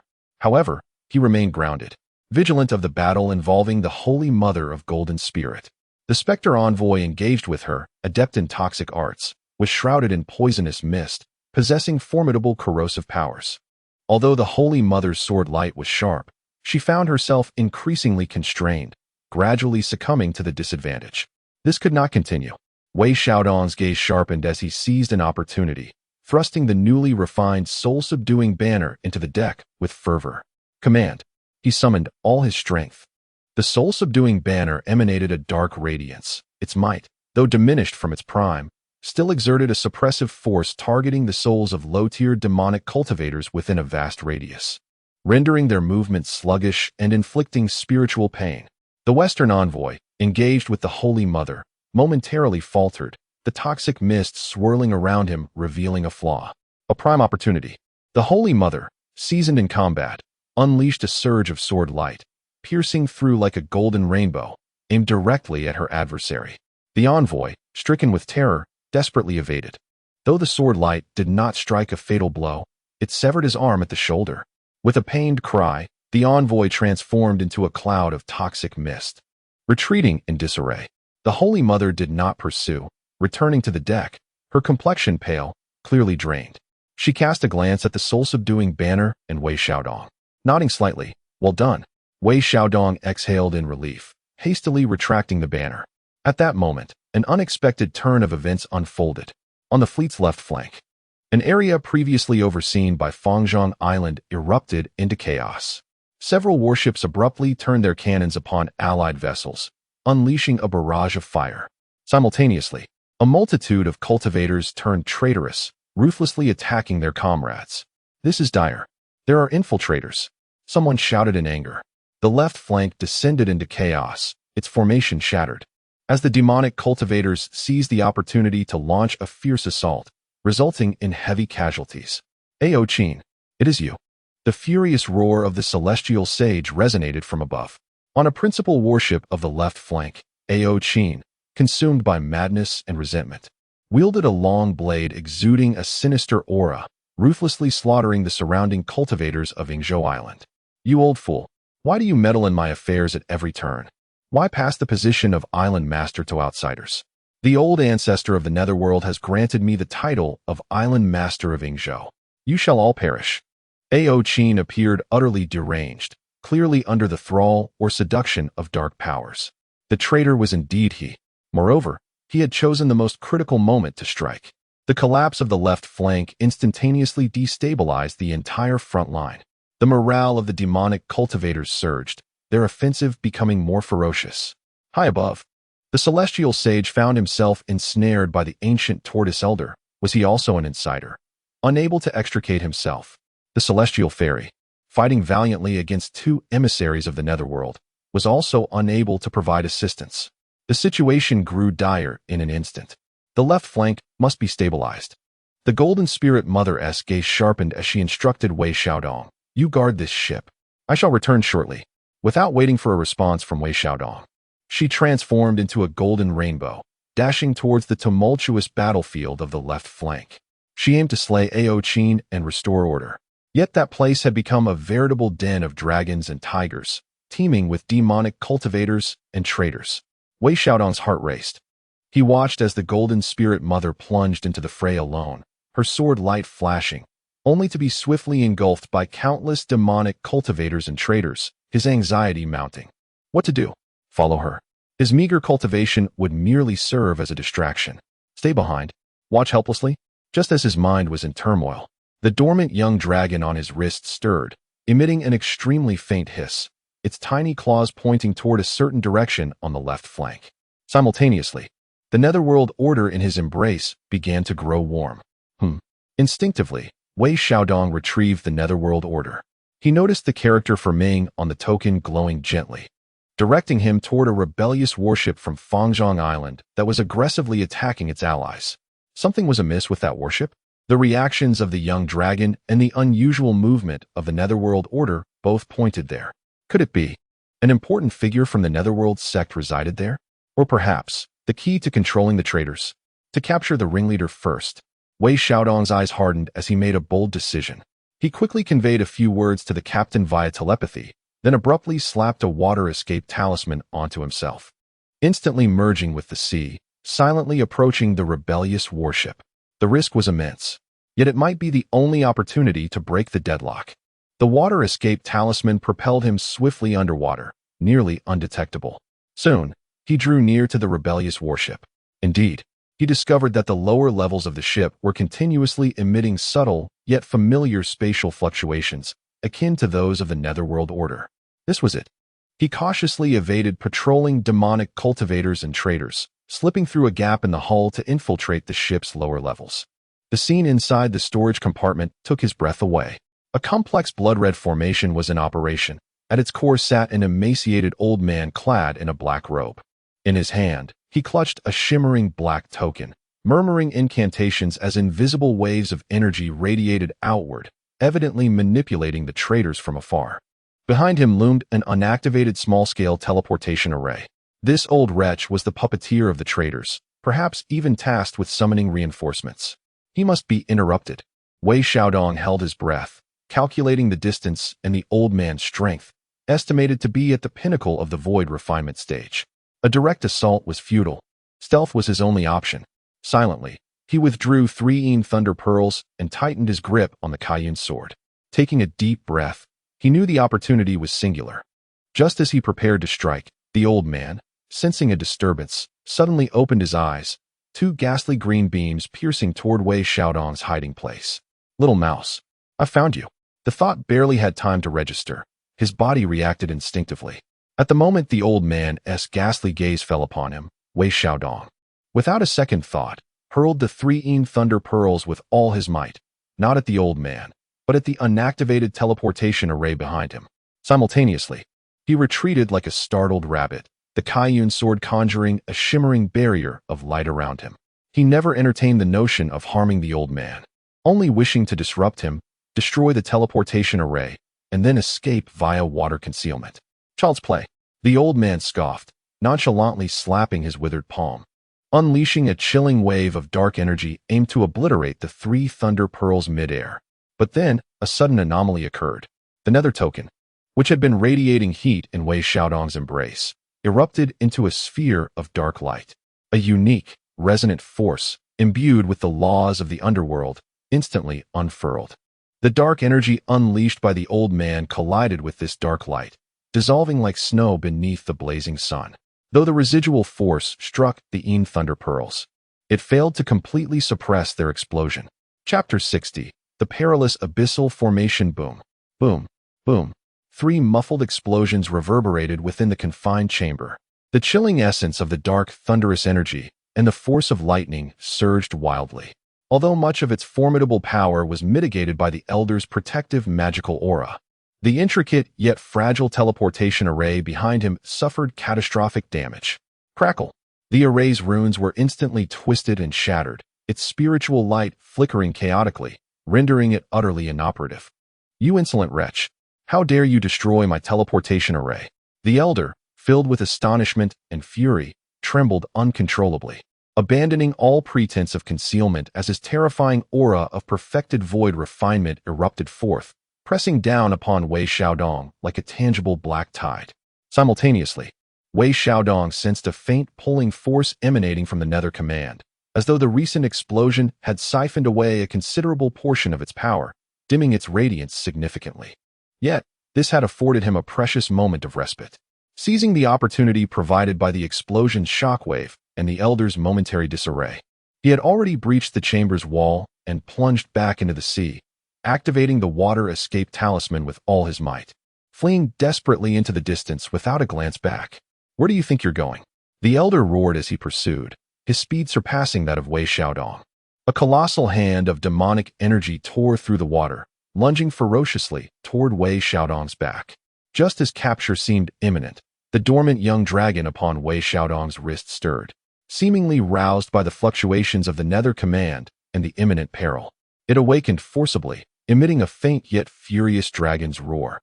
A flash of azure light igniting upon its brow, a slender bolt of azure lightning surged forth, striking precisely at the vulnerable point of that demonic hand.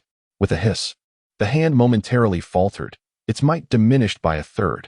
Nevertheless, it still landed solidly upon Wei Xiaodong's back. Thud! Wei Xiaodong was struck with tremendous force, blood gushing forth as his internal organs felt as though they had been dislocated. The cloud cutter sword nearly slipped from his grasp, and the glow of the water escape talisman dimmed instantaneously. Yet, propelled by the impact, his speed increased slightly, akin to a startled fish darting desperately towards the allied fleet. Accursed remnant of the Azure Dragon. The Elder bellowed in relentless pursuit, unleashing devastating spells that erupted in colossal waves upon the ocean. Wei Xiaodong dared not glance back, merging the wind control technique and the water escape talisman to their utmost potential, zigzagging through the water, barely evading the onslaught, each escape a hair's breadth from disaster. Under attack from a perfected void refinement practitioner, grievously injured, meridians damaged by 35, internal organs ruptured. Water escape talisman energy is nearly depleted. The young dragon awakens forcibly, its essence further compromised, slipping into profound unconsciousness.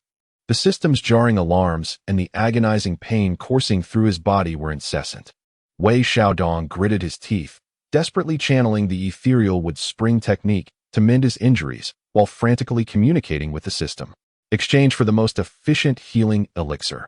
As swiftly as possible. Exchanging for the Supreme Life Restoration Pill. Consumes 300 plot points.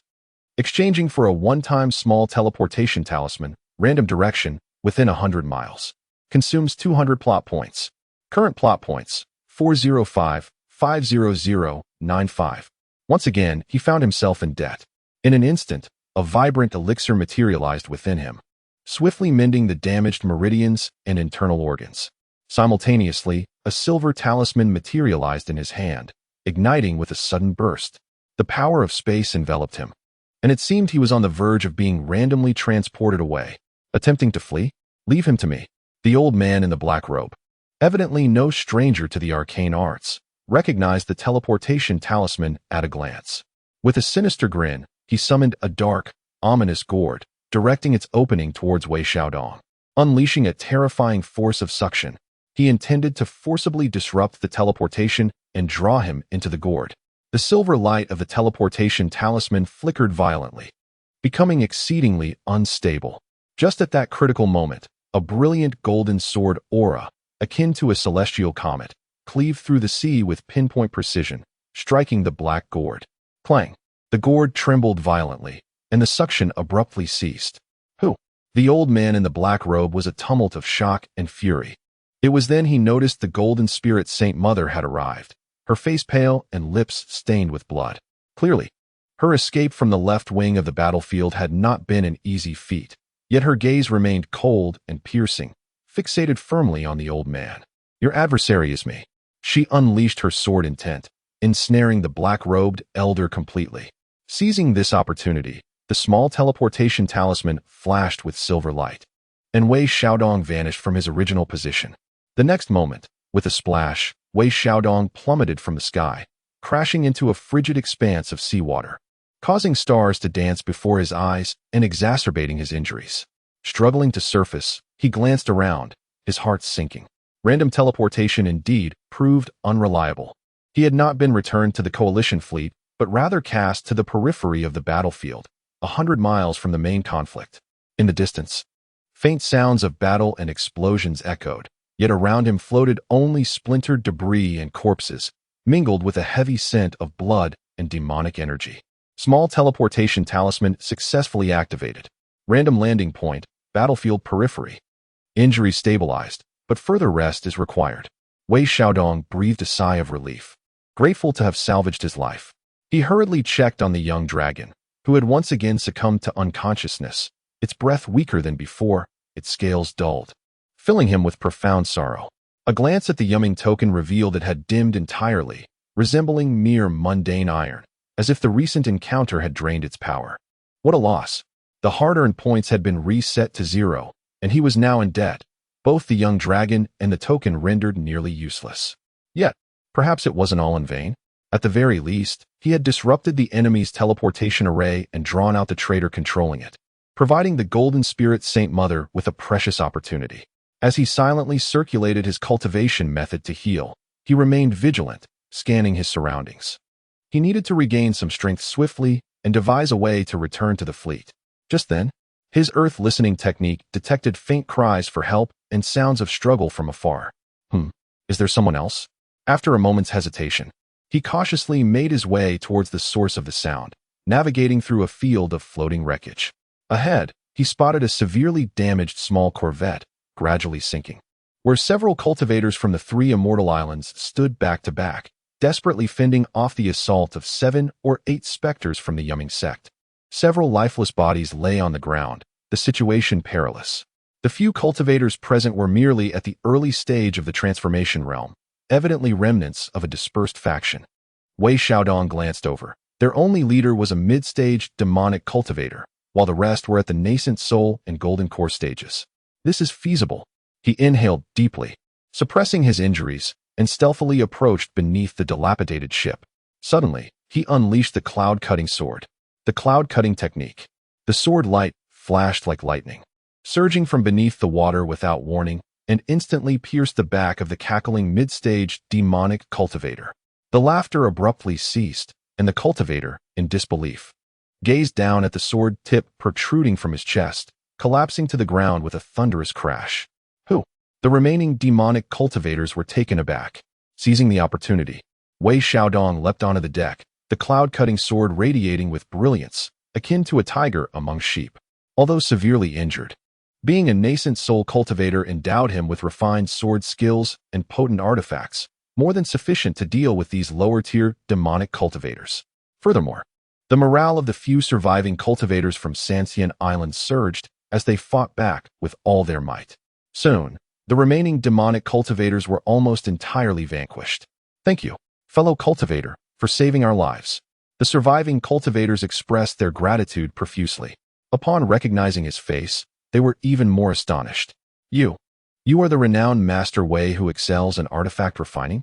Wei Xiaodong was momentarily taken aback. He had not anticipated that he had gained some notoriety. It was but a trivial effort. He waved his hand and quickly assessed the ship, noting its imminent sinking. "We must depart swiftly." Just as he spoke, a beam of escape light streaked toward them from a distance, landing nearby. It was the burly cultivator from the island who had previously commissioned him to forge the sharp gold talisman.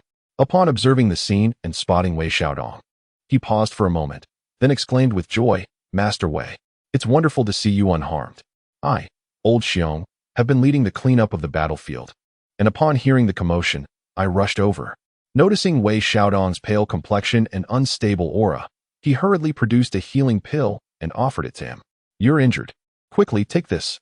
Wei Xiaodong accepted the pill without hesitation, feeling his injuries improve somewhat. "Old Xiong, how is the battle ahead?" Wei Xiaodong inquired urgently. The burly cultivator's expression turned serious. "The rebellion on the left flank has been suppressed by Elder Jin Ling and the timely arrival of reinforcements from Amei. The traitor Ao Qin was slain by Elder Jin Ling with a single strike. Old Xian Gui, sensing the dire situation, attempted to flee but was captured by the master of Miaofa Island and Fairy Yunxiao." "Excellent." Wei Xiaodong's spirits lifted. "The main forces are currently besieging the core area of the Abyssal Ci, where the few specters of the underworld are stubbornly resisting, relying on their advantageous terrain, making it challenging to subdue them in the short term."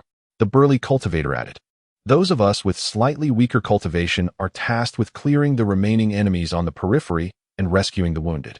He glanced at Wei Xiaodong. "Master Wei, you are significantly injured. Why not return with me to the rear camp to recuperate?" Wei Xiaodong pondered for a moment, then shook his head. "I possess some knowledge in healing and artifact refining. I may be of assistance on the front lines. Could you escort me to the main forces?" He was preoccupied with the injuries of the Divine Mother of Golden Spirits, pondering the possibility of uncovering more plot points at the front lines. The bear monk contemplated briefly before nodding in agreement. "Very well. Such noble intentions, Master. I shall escort you there immediately. Coincidentally, I also need to transport a batch of materials for repairing the formation to the front." He called for his fellow cultivators to assist in transferring the injured to another vessel that had arrived for support, and then he and Wei Xiaodong boarded his warship, setting sail towards the core battlefield. As they drew nearer to the Abyssal Ci, the ferocity of the combat intensified. Dark demonic energies surged, and the sounds of explosions echoed relentlessly, with cultivators and demonic practitioners occasionally plummeting from the skies. A colossal Penglai immortal ship hovered above the abyss, continuously bombarding the area with thick, purifying beams of light, countering the black beams that arose from the abyss below. The celestial master of mystical arts and the fairy of the clouds were engaged in a fierce aerial battle against two spectral emissaries. On the ground, the divine mother of golden spirits was locked in combat with another emissary near a shattered altar, where sword light and demonic energy clashed violently. Wei Xiaodong watched with bated breath. The bear monk's warship could not approach the core too closely and had to halt at the periphery, where he handed over the repair materials to the frontline cultivators. Wei Xiaodong leaped off the ship, expressed his gratitude to the bear monk, and stealthily made his way towards the battlefield where the divine mother of golden spirits was fighting. Though he could not be of significant assistance, he hoped to disrupt the spectral emissary using the soul-settling banner or other means, much like he had done before. Just as he was nearing the fray, his foot unexpectedly landed on something hard. Looking down, he discovered a piece of a metal compass, half buried in the scorched earth, dark and inscribed with twisted runes. Discovered an unknown object, damaged spectral orientation compass, seems capable of sensing specific spectral auras. Spectral auras? Wei Xiaodong's heart stirred as he picked up the compass fragment. The moment his fingers brushed against it, a needle-like protrusion on the compass quivered slightly, pointing towards a certain direction deep within the abyss. Simultaneously, the dormant spectral decree within him began to warm subtly, resonating ever so faintly with the compass. What lies in that direction? Is it the true core of the spectral sect? Or perhaps, the resting place of the so-called spectral ancestor? Wei Xiaodong's heartbeat quickened dramatically. Chapter 61. Awakening of the Ancestor in the depths of the abyss. The crude pointer, crafted from an unknown metal, trembled obstinately upon the shattered compass.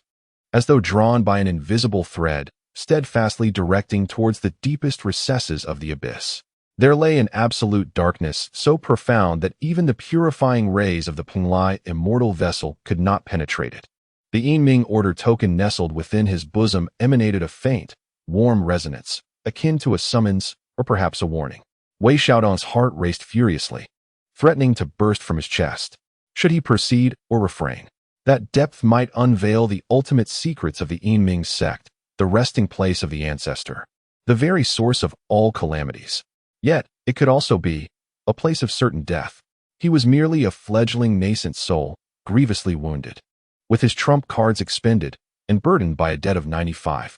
However, he gazed toward the distant figure of the Golden Spirit Mother, embroiled in a fierce battle with the emissaries of the Yinming, her sword light dimming with fatigue, and then at the feeble dragon laying on his wrist. Without understanding the root cause, even a temporary victory would herald endless repercussions. He decided to take the gamble. Prosperity is often found in peril. It was time to seize the narrative points amidst danger.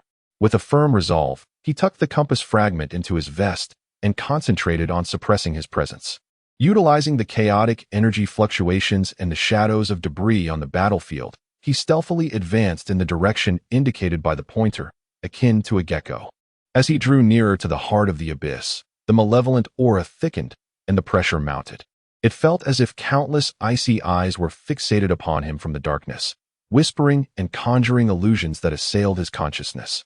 The Imu Changchun technique was pushed to its limits, barely safeguarding his mind, yet the pain from his injuries began to resurface, sustaining high-intensity demonic energy erosion. Injuries worsened by 5, purifying the surrounding demonic energy, narrative points, 0, 1. The system's notifications resonated like a death knell, simultaneously enticing him. Gritting his teeth, he pressed forward inch by inch. At last, he circumvented the fiercest battle and arrived at a precipice overlooking the abyss. The pointer quivered as if on the verge of leaping from the compass, pointing directly into the endless darkness below. Upon the cliff, he discovered an entrance artfully concealed by demonic vines and illusionary formations. Without the compass's guidance, it would have remained undetected. The entrance was deep and exuded an ancient, purer essence of the Yinming energy than that of the outside world. This was the place. Wei Xiaodong inhaled deeply, poised to plunge into the unknown. Suddenly, the illusionary formation at the entrance rippled, and 2 elite black-robed figures, exuding the formidable aura of late-stage transformation, emerged, seemingly set to provide support. They collided with him head-on. Who goes there? The 2 demonic cultivators gasped in shock, instantly summoning their bone artifacts, a torrent of demonic energy surging towards him. Wei Xiaodong despaired inwardly, truly fearing what he had dreaded. In his current state, he was utterly incapable of confronting 2 late-stage transformation foes. Flee. Where could he escape? If he alerted the powerful beings outside, death would come even swifter. There was no option but to fight. A fierce glint flashed in his eyes. Instead of retreating, he charged forth, violently hurling the dimmed, power-exhausted Yinming token at one of them. As the body moved like a swimming fish, it deftly evaded the skeletal claw of another, while the cloud-cutting sword thrust directly towards the adversary's throat. Another command token? How could it be in your possession? The demonic cultivator was momentarily taken aback upon seeing the token. In that fleeting moment of hesitation, the cloud-cutting sword precisely sliced through his neck. Yet, a late-stage transformation cultivator possesses extraordinary vitality. He did not succumb immediately. Instead, he roared in rage and lunged at Wei Xiaodong. Another demonic cultivator quickly reacted. The skeletal banner rustled, releasing countless wailing, resentful spirits. In this perilous moment, Wei Xiaodong abruptly activated the recently restored soul-settling banner. A resonant hum echoed as the black light flashed, momentarily halting the swarm of resentful spirits. Simultaneously, he disregarded the dying demonic cultivator's desperate grasp. The cloud-cutting sword whirled, channeling all its strength into the most penetrating maneuver of the supreme clarity breaking evil sword seal. The sword light coalesced into a singular point, akin to a drill. instantly piercing through the protective demonic aura hastily erected by the other demonic cultivator, penetrating directly into his brow. In near unison, the dying demonic cultivator's claws tore through Wei Xiaodong's protective celestial light, inflicting 3 deep wounds on his back, revealing bone beneath. The eyes of the pierced demonic cultivator dimmed instantaneously as he collapsed to the ground. Eliminated 2 elite disciples of the Nether sect in the late stage of transformation. Story points, 200. Current story points, 95, 200, 105. Severely injured. Meridians damaged by 45. Wei Xiaodong staggered a step, spitting out a mouthful of blood. The pain in his back searing, his vision darkening. The cost was immense. Yet, it was finally resolved. He dared not linger. Swiftly dragging the 2 corpses into the cave's illusion array, hastily covering up any traces. Before swallowing a handful of medicinal pills and gritting his teeth as he plunged into the cave entrance. Inside, the cave was not as sinister as imagined, but rather unusually spacious and tidy. It was a man-made staircase descending downward, with both sides of the stone walls embedded with gems emanating an eerie green glow, illuminating the path ahead. The demonic energy was pure, even imbued with an uncanny sense of order. The compass needle trembled with increasing intensity. Ignoring the pain, Wei Xiaodong descended step by step. At the staircase's end stood a massive, tightly shut black stone door. The door was etched with intricate and elaborate nether runes, with a central recess that bore an exact resemblance to the powerless nether token in his hand. Indeed, a token was required, but his was already rendered useless. What to do? Force the door open? That would surely alert whatever lay within. In his moment of desperation, the fragment of the compass in his arms suddenly flew up, affixing itself to an inconspicuous rune beside the stone door's recess. A resonant hum filled the air as the runes on the stone door illuminated in succession the compass fragment, as if a key slowly melded into the stone door. Click, click, click. The heavy stone door silently opened a narrow gap. A glimmer of hope emerged. Wei Xiaodong, both astonished and elated, quickly sidled through. Beyond the door lay an underground cavern of unimaginable vastness. At the cavern's center was not a bloodpool altar, but rather a tranquil, mirror-like expanse of water, as dark as ink. The pool of water emanated an extreme chill and an ethereal aura, yet it was remarkably pure, even imparting a sense of the sacred.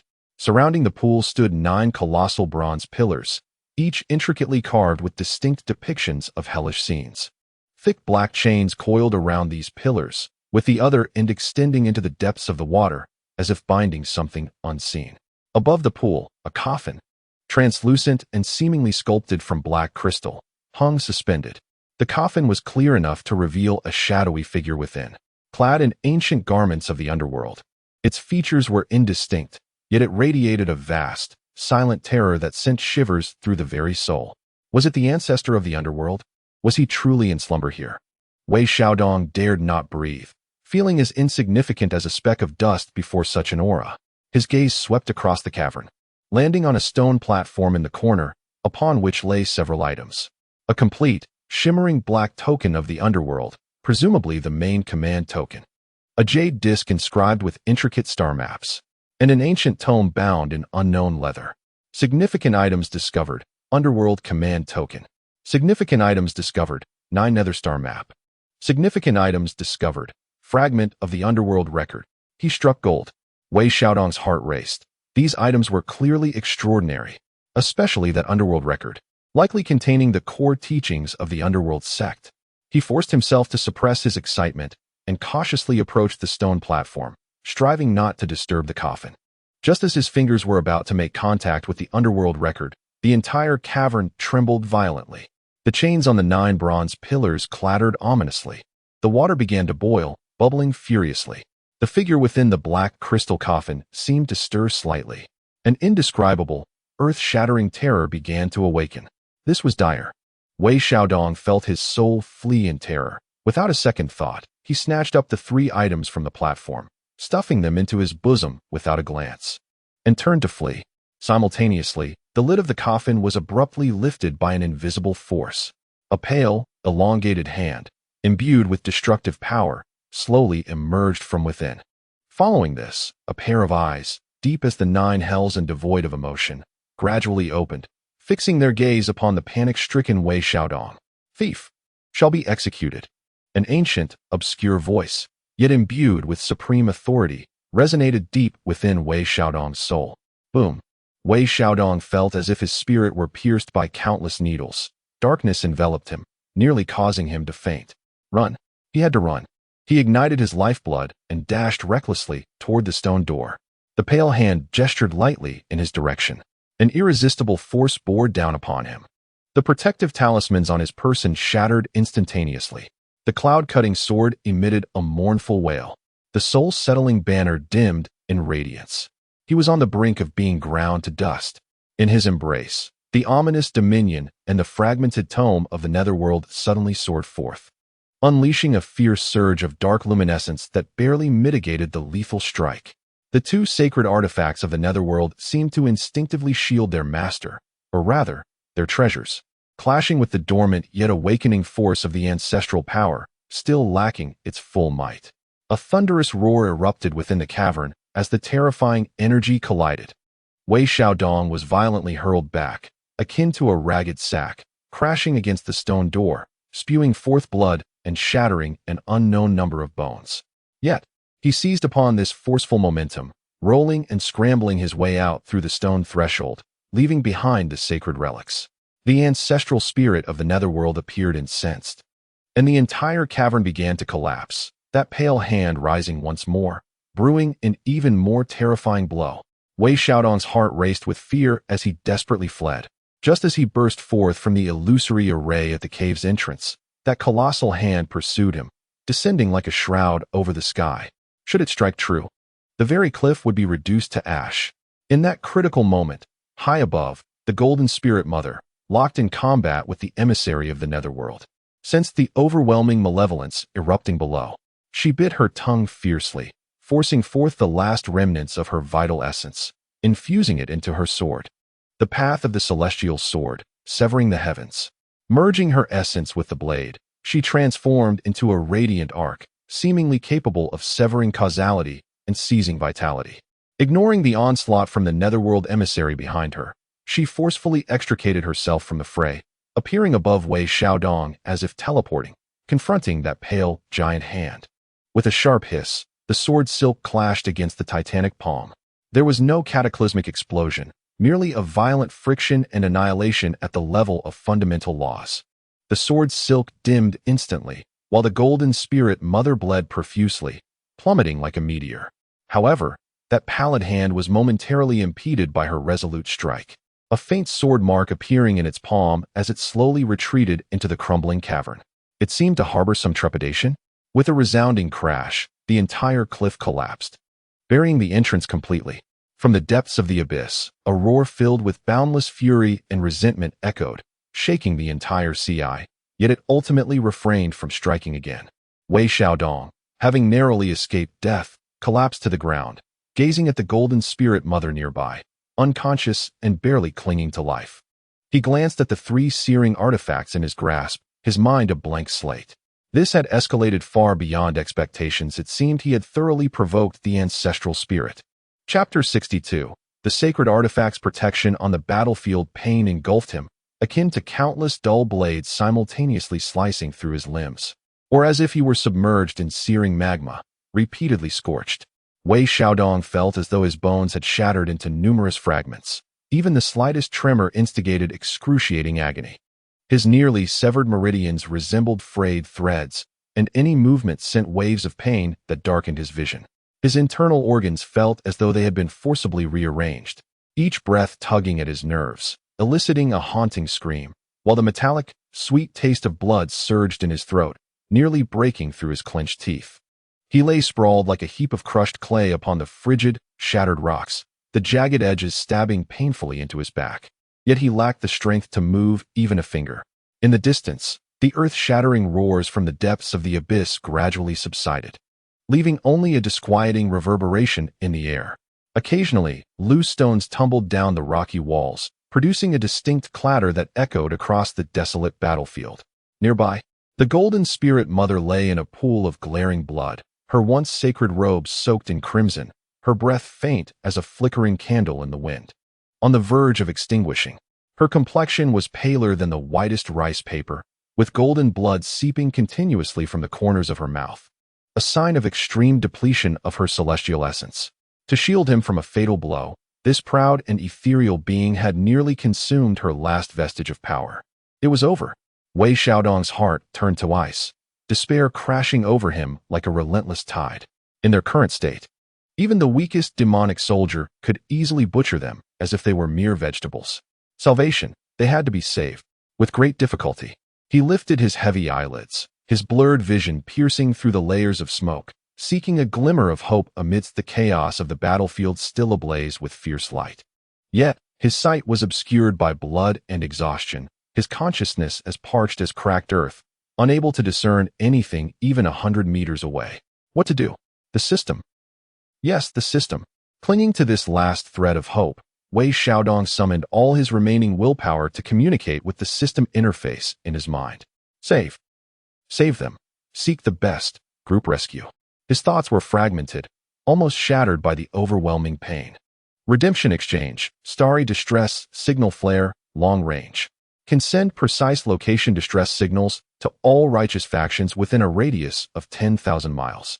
Accompanied by the insignia of the three immortals island and the Amei sword seal. Cost, 500 plot points. Current plot points, 105. Need to borrow 395. Total debt, 395. Borrow.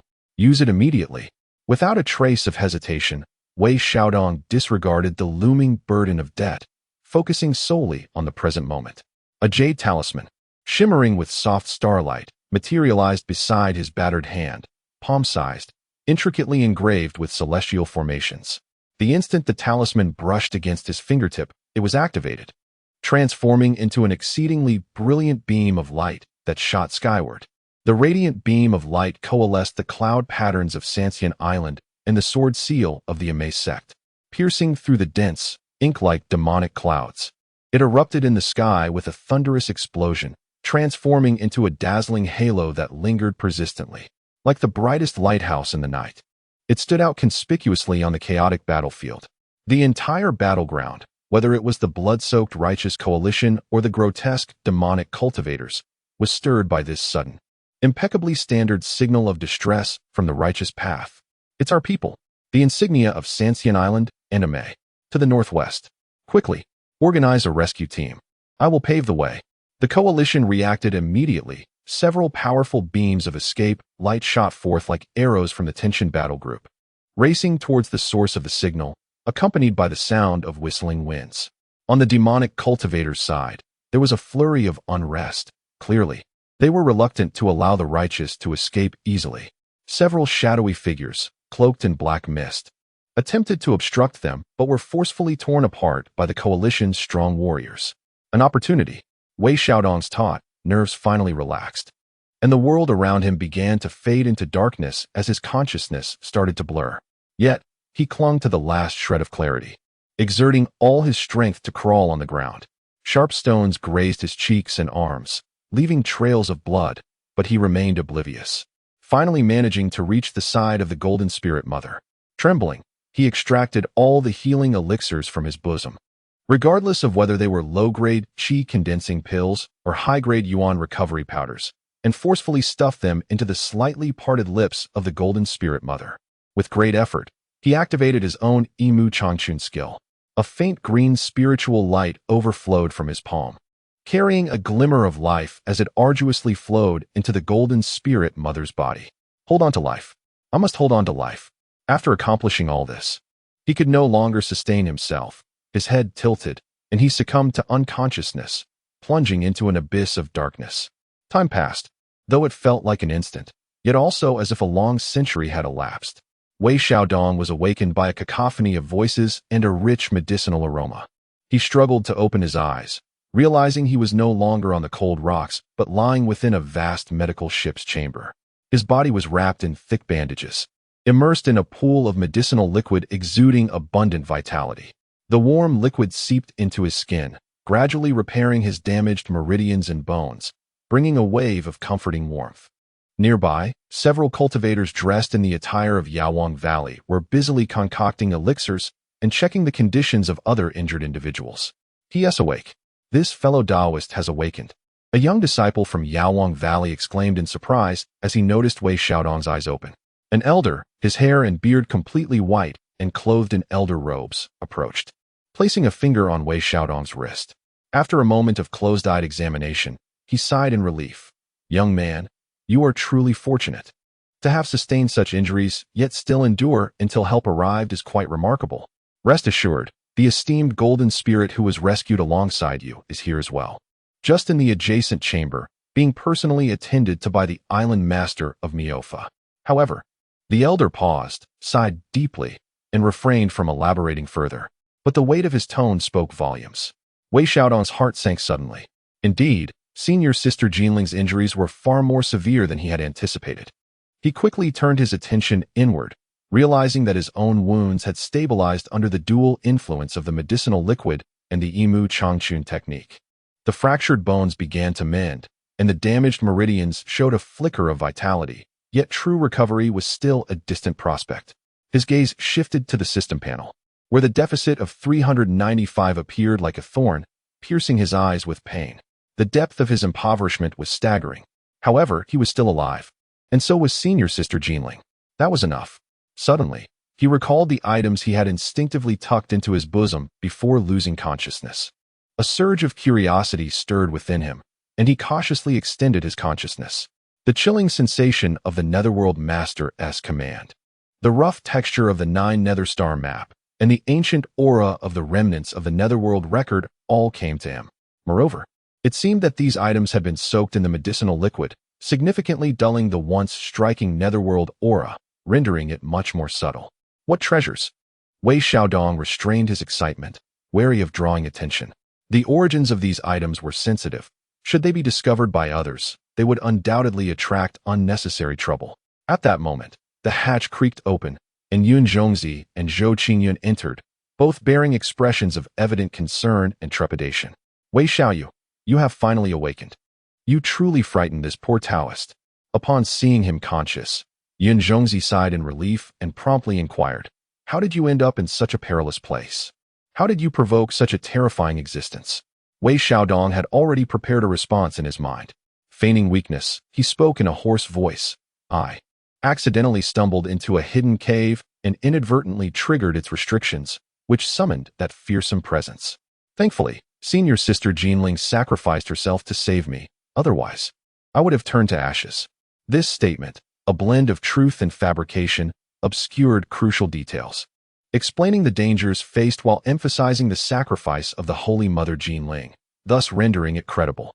Yun Zhongzi and Zhou Qingyun accepted his account without suspicion, believing that they had simply encountered the worst luck and wandered into a treacherous location. It is good that you are alive, Yun Zhongzi reassured him. The great battle is nearing its end. 3 of the 4 envoys of the Netherworld sect are dead, and 1 has been captured. The remaining demon cultivators are being purged.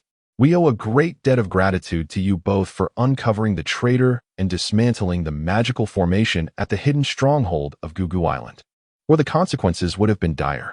You two deserve the highest commendation. Zhou Qingyun nodded in agreement, adding, my master has sent word. Once senior Jinling's injuries stabilize, you must both make your way to Amei, where the sect will offer substantial rewards. Wei Xiaodong quickly waved his hands in modesty, downplaying their contributions, insisting that it was merely his duty. After bidding farewell to Yun Zhongzi and Zhou Qingyun, Wei Xiaodong reclined in the medicinal liquid, his mind racing. Highest commendation? Substantial rewards?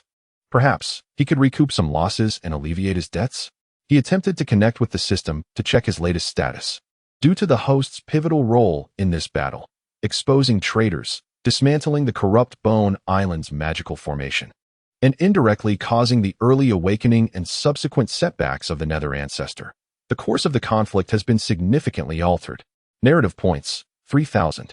Successfully acquired vital narrative items. Fragment of the Nether Record, 9 Nether Star Map, Nether Master Token.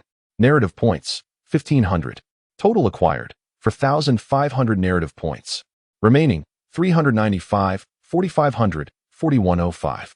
Current narrative points, 4,105. Eureka!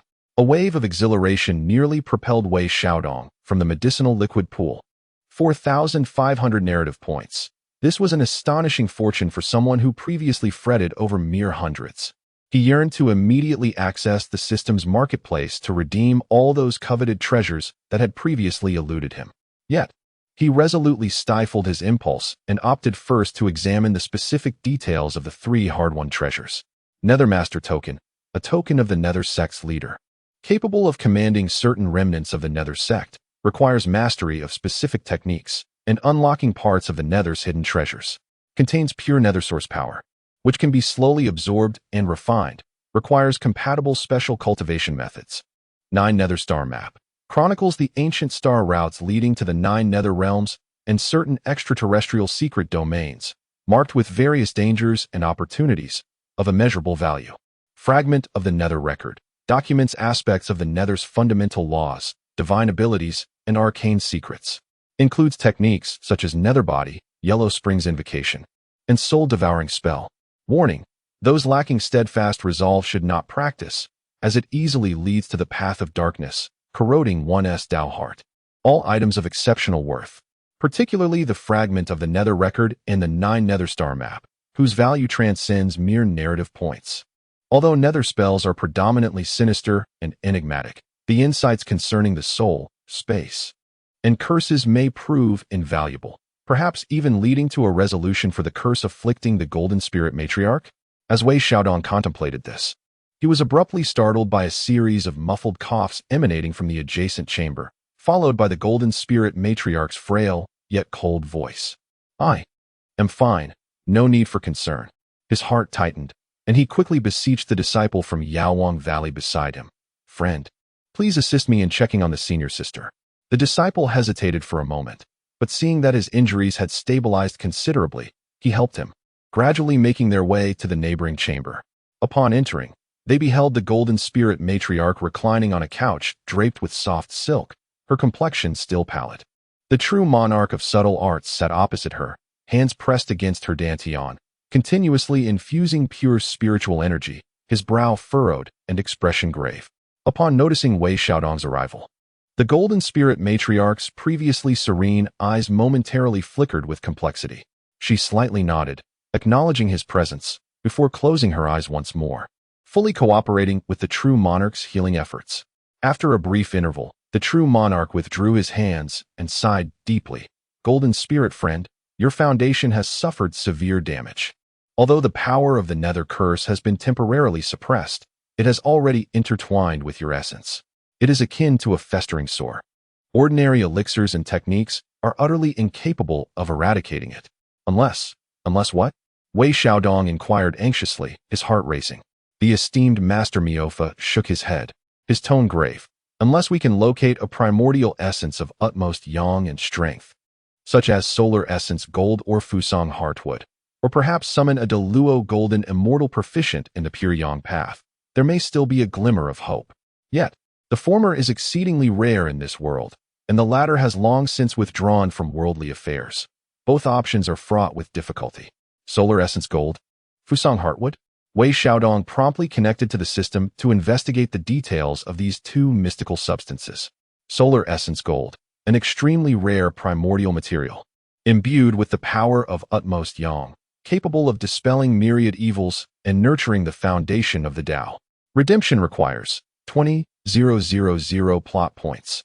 Fusang heartwood, allegedly sourced from the core of the divine Fusang tree, which grows in the eastern Sea's Tang Valley. It contains the primordial fire of the sun and can incinerate all malevolent curses. Redemption requires 50,000 plot points. Alternative solution detected. Utilize the reverse yin-yang transformation technique from the Yin Ming record, in conjunction with the pure Yin essence contained within the Yin Ming command. This method may attempt to reverse the curse's power, countering Yin with Yin to neutralize the entanglement of the essence. The risk is exceedingly high, with a success rate of approximately 30%. An expenditure of 8,000 plot points is required to generate auxiliary formations and protective talismans. 20,000. 50,000. Wei Xiaodong felt darkness closing in. It was sheer extortion. With his current plot points, he could scarcely cover the tip of the iceberg. However, the alternative solution.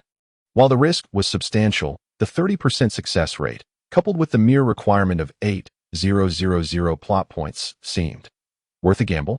He cast a glance at the pale, yet resolute profile of the Golden Spirit Mother, recalling her unwavering determination as she shielded him from a fatal blow. And in that moment, a decision crystallized in his mind. Thank you, Master, for your guidance.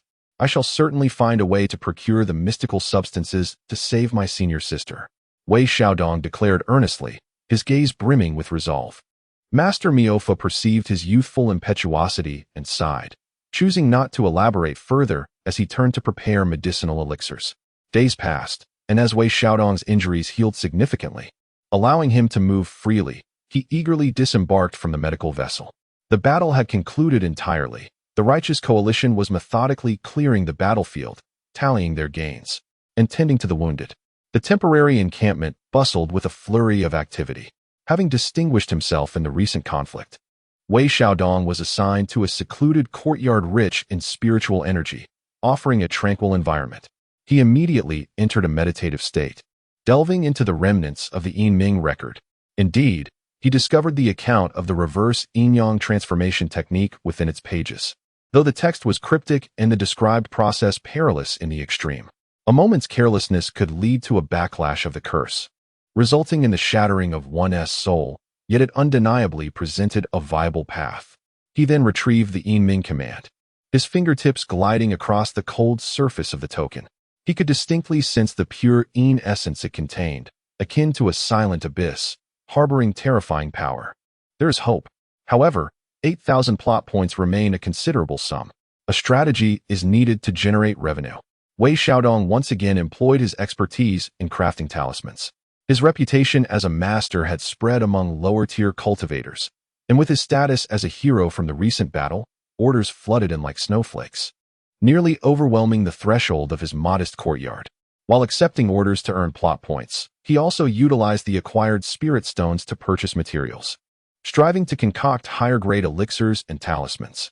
He even began to delve into some low-level, yet practical ghostly spells recorded in the Yin Ming record, such as soul tracking and ghostly miasma techniques, attempting to purge their malevolent essence and refine them into techniques usable by righteous cultivators.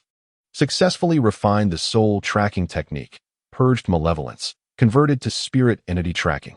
Plot points, 100. Successfully crafted the concealment ghostly miasma talisman, disposable, can conceal presence, shielding against divine perception. Plot points, 50. Successfully concocted a third-grade rejuvenation elixir, of excellent quality. Plot points, 80. Days passed in a flurry of productivity, with Wei Xiaodong's plot points steadily increasing. During this time, he would visit the Golden Spirit Mother every few days. Her injuries, under the diligent care of the true monarch of marvelous methods and the Medicine King Valley, had stabilized for the moment. Yet her cultivation remained stagnant at the initial stage of Earth Immortal. A persistent pallor marked her complexion, a sign of her essence being eroded by a curse. She spoke less frequently, often sitting by the window, gazing into the distance, her eyes vacant. Yet, each time Wei Xiaodong visited, she would force herself to open her eyes to glance at him, occasionally inquiring if he had been lax in his cultivation, before falling silent again. Wei Xiaodong understood that this proud fairy found her fall from grace more unbearable than death itself. His resolve to aid her grew ever stronger. One day, when the numbers on the system panel finally reached 8,000, Wei Xiaodong let out a long sigh of relief. Exchanging for materials and auxiliary core for the reverse yin-yang transformation array, consuming 8,000 plot points. Current plot points, 4,105, approximately 4,000 earned during this period, 8,105. Back to the state before liberation. Wei Xiaodong grimaced in pain, but anticipation surged within him. He could not afford to rest. He immediately began to secretly arrange the formation within his courtyard. The reverse yin-yang transformation array was exceedingly complex, involving the transformation of yin and yang energies and balancing the forces of the underworld with vitality. Every array, and every rune had to be flawless, otherwise, not only would the attempt to save her fail, but it would also accelerate the outbreak of the curse. He dedicated 3 entire days, sleepless and relentless, his fingertips bearing the repercussions of inscribing runes, leaving behind numerous tiny wounds, until he finally completed the array. Gazing at the intricate formation, Radiating an extraordinary aura and composed of countless rare materials, Wei Xiaodong wiped the sweat from his brow and let out a deep breath. Success or failure hinged on this moment. He took a deep breath, adjusted his attire, and made his way toward the residence of the Golden Spirit Mother. It was time to reveal the truth. Chapter 63. The reversal of the Ekin Dan. The small courtyard was shrouded in layers of prohibitions, isolating it from the sounds of the outside world. Only the intricate reversal array, constructed from countless rare materials and pulsing with ever-changing runes, emanated a profound and perilous glow, serving as the sole beacon of light in the darkness. At the heart of the array, the Nether Command hovered, its pure essence seeping into the array's intricate pathways like ink dropped into clear water. Wei Xiaodong stood before the array, his expression grave, his palms slick with sweat. The Golden Spirit Holy Mother sat at the core of the formation, her eyes tightly shut, long lashes casting faint shadows upon her pallid face. The withering aura of a curse at her brow seemed to sense the overwhelming power from the outside world, stirring restlessly. Senior sister, Wei Xiaodong's voice was hoarse. This method, I derived it from an ancient fragment, and it may be worth a try, but the risks are considerable. There's no need for further words. The Golden Spirit Holy Mother interrupted, her eyes remaining closed, her voice frail, yet resolute. Let us begin. She had already sensed the array's strangeness and the aura of the Nether Command, but she placed greater trust in her junior brother, who had repeatedly wrought miracles, and loathed her current state of mere survival. Rather than relinquish her cultivation completely, she would seize this slim chance for revival. Taking a deep breath, Wei Xiaodong hesitated no longer. He formed hand seals and forcefully activated the array. Buzz! The array ignited instantly. Shadows and pure white light violently intertwined, clashing and swirling. They formed a massive yin-yang symbol that enveloped the Golden Spirit Holy Mother within. Ugh! The Golden Spirit Holy Mother trembled violently, emitting a pained groan. The curse power coiled within her essence was forcibly stirred, akin to an enraged serpent striking back. It clashed violently with her own celestial energy and the nether essence surging in from the outside. Her skin instantaneously turned half as dark as ink and half as pale as parchment, her breath in utter disarray, her body shaking as if it might shatter at any moment. Wei Xiaodong's heart tightened as he exerted all his strength to maintain the array, guiding the nether essence to counteract the curses. Simultaneously, he infused the vitality of the Emu Eternal Spring technique into the Golden Spirit Holy Mother, safeguarding her last lifeline. The process was fraught with peril, akin to walking a tightrope over a bottomless abyss. Each clash of energy inflicted excruciating pain upon the Golden Spirit Holy Mother. Her lips bleeding forth darkened blood. Wei Xiaodong too bore immense pressure, his consciousness rapidly depleting, veins bulging on his forehead. Warning: energy conflict exceeds critical threshold. Target's life force continues to decline. Warning: Nether Command output unstable. Risk of backlash imminent. The system's shrill alarms rang incessantly. Gritting his teeth, Wei Xiaodong fervently communicated with the system. Stabilize the energy. Neutralize the conflict. How many points are required? Initiating emergency harmonization protocol. Consuming 1,000 plot points per breath. 1,000 points per breath. That's extortion. Yet, gazing at the Golden Spirit Holy Mother's increasingly feeble aura, Wei Xiaodong's eyes blazed crimson. Activate. Keep it running. The balance plummeted like an avalanche, yet the effects were immediate. An invisible force of harmony surged into the formation, as if a mighty hand had forcefully smoothed the wildly clashing energies, tempering their ferocity. Although the tumultuous transformation persisted, it lost much of its destructive nature. The pain of the Holy Mother of Gold Spirit seemed to ease slightly, her tightly knit brows relaxing just a bit. However, Wei Xiaodong felt a pang of anguish, as if his heart were bleeding. This was an utter drain on resources. He desperately accelerated the transformation process, striving to shorten this costly ordeal. Time passed gradually. The cursed energy within the Holy Mother of Gold Spirit was drawn out bit by bit, and the oppressive aura began to dissipate. Yet, her own cultivation seemed to plummet amidst this violent transformation. Early stage of Earth Immortal. Full circle of Yuan-Ing. Late stage of Yuan-Ing. Wei Xiaodong watched in horror, powerless to intervene.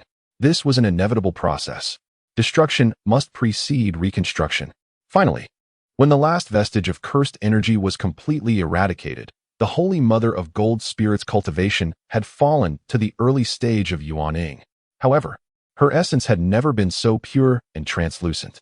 It was a state devoid of all impurities, a return to the original purity. Yet, the crisis was far from over. The external source of the underworld, having lost its target of cursing, began to turn the tables, attempting to erode the Holy Mother of Gold Spirit's pristine essence. Now was the moment. Wei Xiaodong bellowed fiercely, channeling the last remnants of vitality and his meager yuan-ing celestial power into her body. Simultaneously, the formation reversed. The transformation shifted from negative to positive nourishment. The harmonized, gentle essence of the underworld surged into the Holy Mother of Gold Spirit's withered meridians and dantian like the finest tonic. Her cultivation began to rebound at a terrifying speed. Mid-stage of yuaning, late stage of yuaning, full circle of yuaning, early stage of refining void, mid-stage of refining void. She soared rapidly, even surpassing her state before the injury in both purity and refinement. Her pallid complexion quickly regained a rosy hue, radiating a luster as smooth as jade, yet laced with an underlying sharpness. When her cultivation stabilized at the late stage of refining void, it seemed a certain shackle within her was shattered, and her essence converged, remolding her golden core. This golden core is not to be confused with another. It symbolizes a higher realm. A brand new, more powerful aura ascended, even stirring the vortex of spiritual energy above the small courtyard. Success. Wei Xiaodong collapsed to the ground, utterly exhausted, gazing at the system panel, which displayed a mere 5 remaining plot points, on the verge of tears. He had sacrificed everything, but it was worth it. The radiance of the formation gradually faded. The Holy Mother of Gold Spirit slowly opened her eyes. Her gaze was profound and clear, as if having traversed through cycles of reincarnation, shedding all superficiality. She sensed the torrent of power within her. Although her realm had not yet returned to that of an earth immortal, her essence was unimaginably pure, with potential surpassing her former self.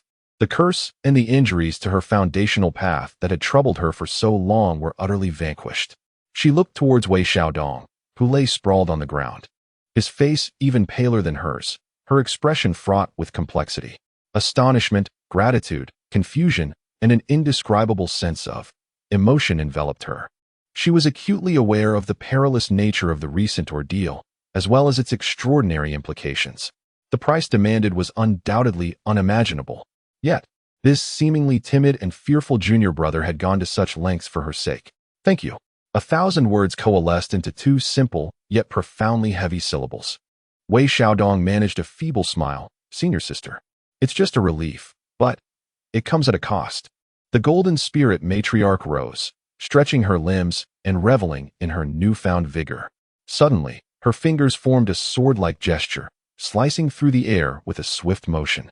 An incredibly refined sword aura, imbued with wisps of chaotic energy, flickered and silently cleaved a distant testing stone in twain, the cut smooth as a mirror. Its power rivaled that of her earlier celestial phase. Fortune born of misfortune. A brilliant light ignited in her eyes, confidence restored. This matter must remain undisclosed to outsiders. She regarded Wei Xiaodong with a grave tone. He nodded earnestly. Disciple understands. To possess such a treasure would invite calamity. This technique is far too extraordinary, and its revelation would lead to endless troubles.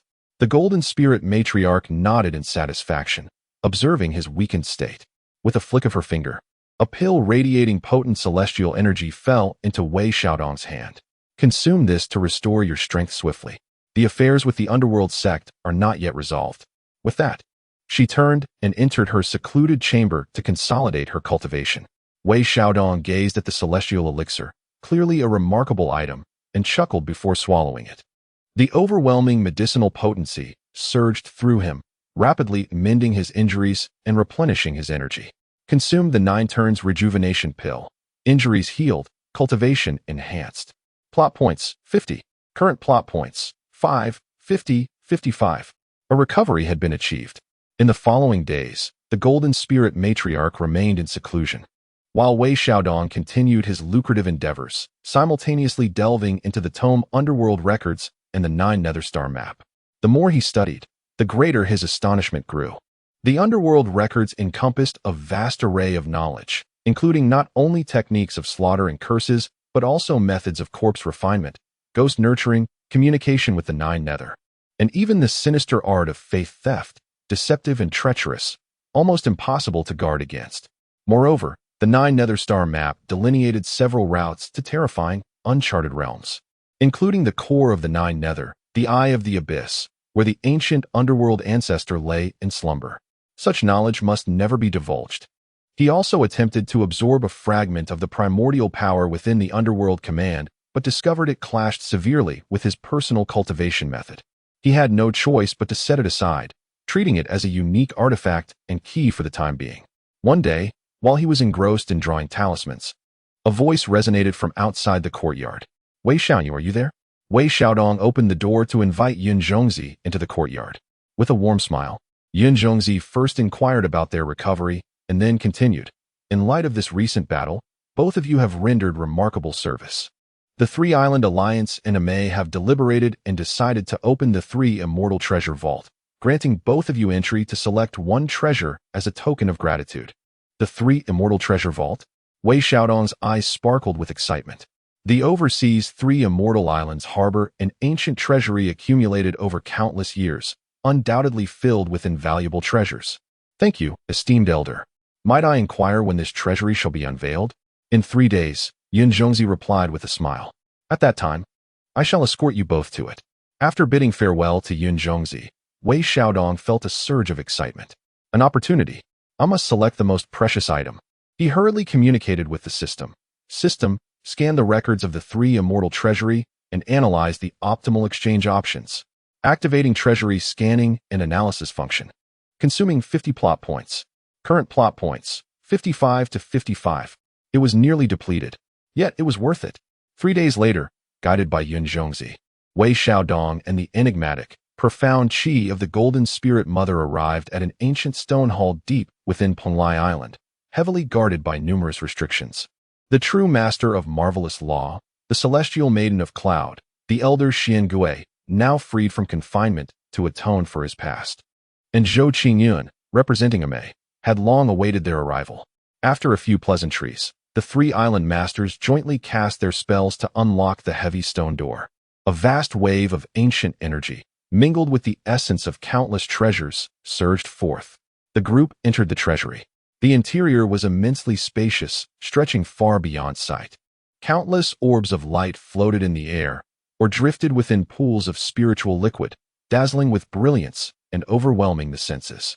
Techniques inscribed on jade slips, divine weapons, elixirs, rare materials, everything imaginable was present. Dear friends, please make your selection.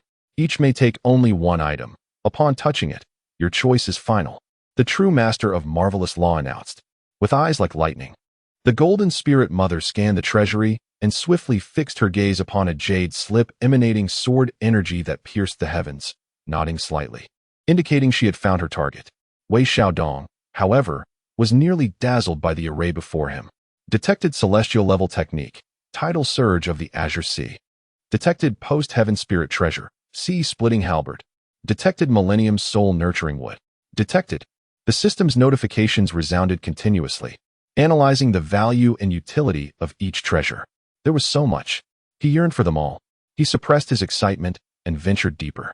Suddenly, the in his dantian trembled slightly, emitting a low hum, directing his attention to an unremarkable corner of the treasury. There, a collection of damaged and dull materials, seemingly remnants from a battlefield, lay piled together. Among them, a charred piece of wood, appearing as if struck by lightning, caught his eye.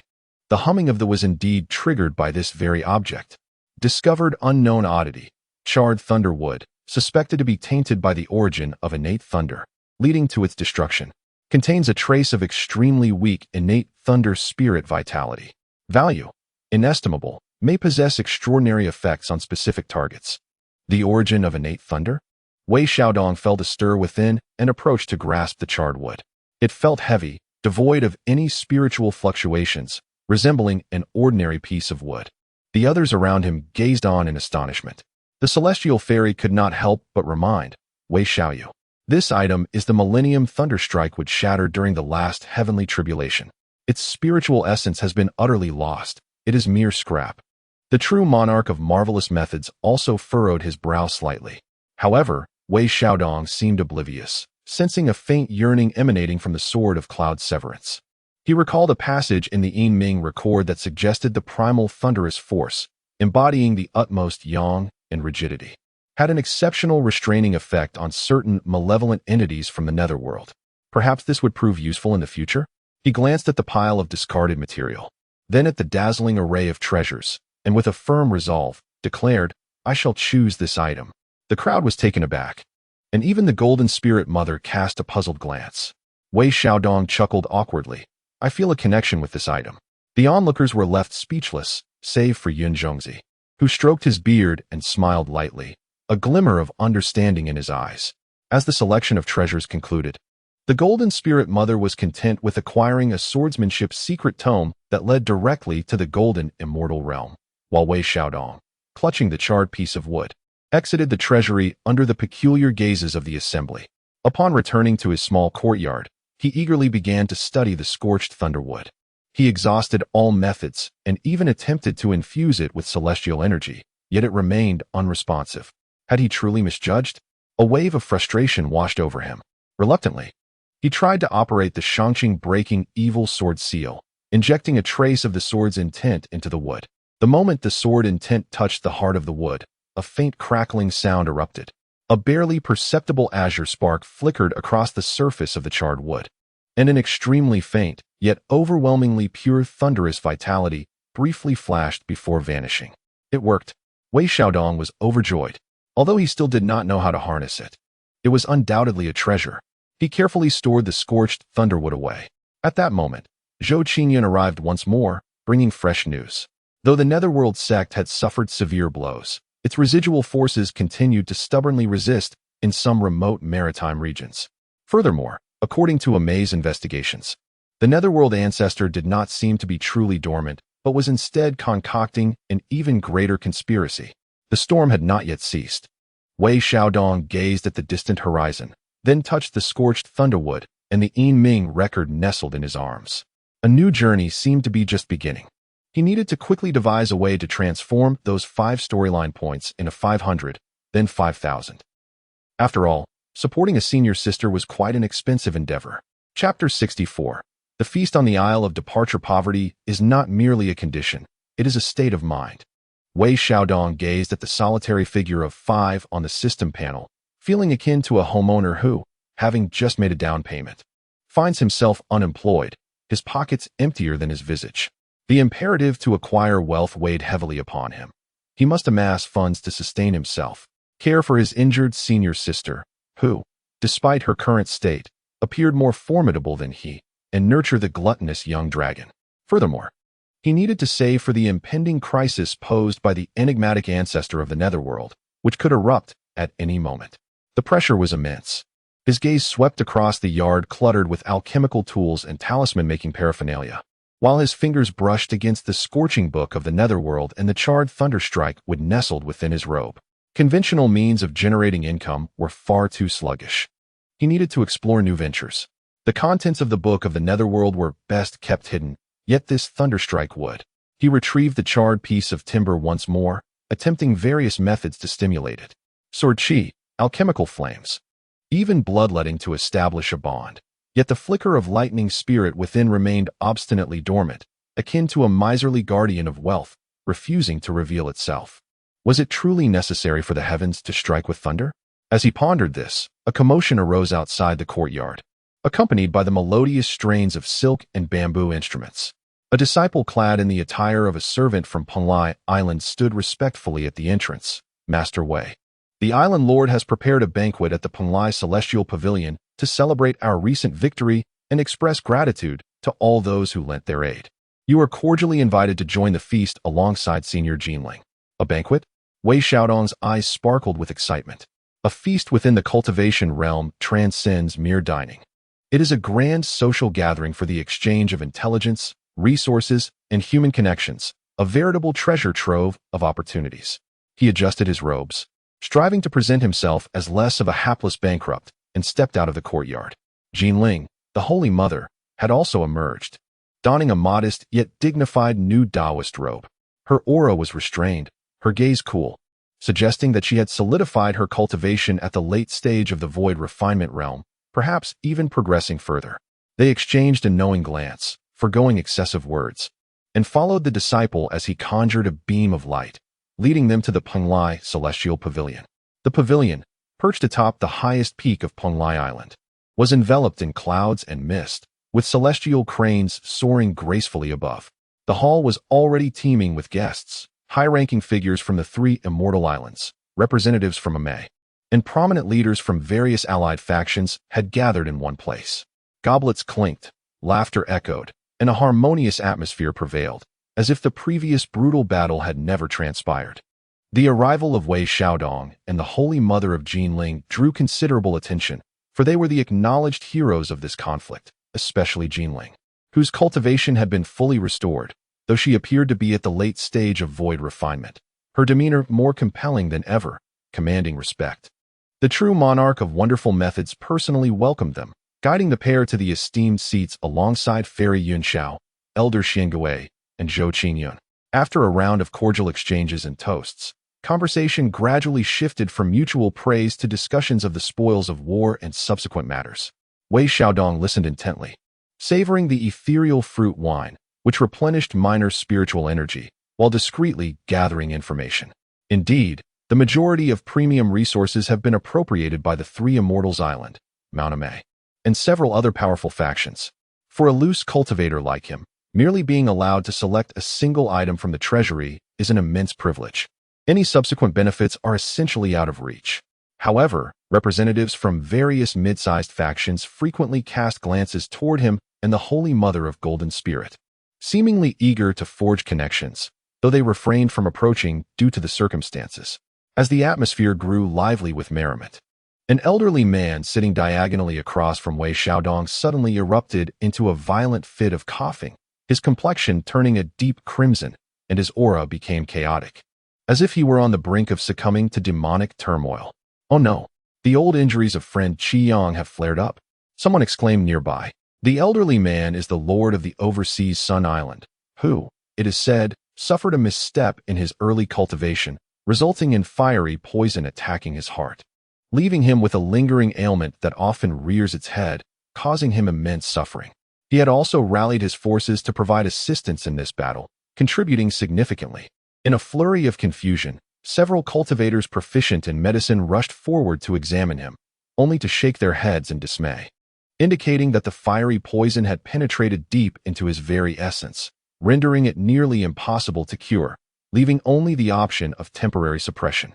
The Lord of Sun Island appeared ashen, his eyes filled with agony and despair.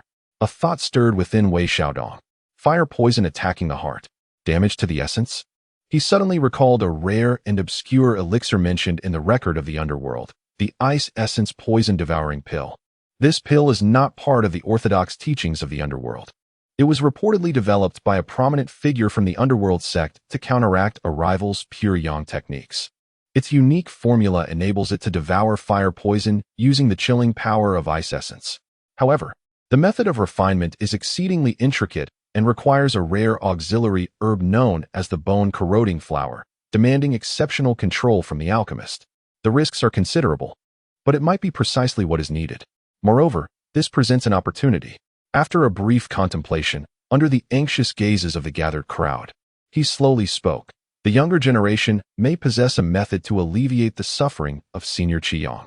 Instantly, all eyes were fixated upon him. Young friend is also well versed in the art of alchemy? The marvelous method true monarch inquired in astonishment. Merely a superficial understanding, Wei Xiaodong replied modestly. I chanced upon a peculiar prescription that may prove effective against fire poison. However, but what? Urged the elder. Please do not hesitate to speak. Qiyang Island's lord implored, whatever materials are required, my Sun Island shall spare no effort to procure them for you. Wei Xiaodong feigned reluctance. The materials are not the most challenging to obtain. However, the refinement of this pill is exceedingly perilous. It necessitates meticulous control over the forces of ice and fire. A moment's carelessness could not only fail to dispel the poison, but may also cause the fiery toxin to explode. He paused, turning to the Lord of Sun Island. I can make every effort to attempt it, but there is only a 50% chance of success, regardless of the outcome. I require an advance payment of 3 bone-corroding flowers and 5,000 high-grade spirit stones as a fee for my labor. Should I succeed, Senior need only provide me with a fire essence date in return. Upon hearing these words, the entire assembly was taken aback. 5,000 high-grade spirit stones. And as an advance payment, such a price is utterly outrageous. Many cultivators at the transformation stage possess wealth far less than this. Moreover, only a 50% chance? The Lord of Sun Island was also momentarily stunned, revealing signs of hesitation. Although the bone-corroding flower is indeed cold in nature, it is not particularly difficult to find. Though the expenditure of 5,000 spirit stones is quite painful, it is not impossible to gather them for the purpose of thoroughly remedying the hidden ailment. Yet, the confidence of 50%. What audacity! A cultivator at the gathering, who harbored grievances against the Flame Sun Island, remarked with a tone laced with sarcasm. A mere nascent soul dares to claim he can resolve Taoist Qiang's chronic affliction? Could it be a mere ploy to attract attention and swindle some spirit stones? The Golden Spirit Holy Mother cast a cold glance at the individual, but chose to remain silent, merely lifting her teacup for a sip. Yun Zhongzi stroked his beard with a smile and said, "Young Master Wei is no ordinary individual. He may indeed possess extraordinary methods. Taoist Qiang might as well give it a try." Zhou Qingyun also interjected, "Taoist Wei excels in array formations and weapon forging. His alchemical skills must also be exceptional." With the endorsement of these two, the atmosphere relaxed considerably. The Lord of Qiang Island gritted his teeth and declared, "Very well. I shall place my trust in Master Wei this once. Let someone fetch the spirit stones and spirit flowers."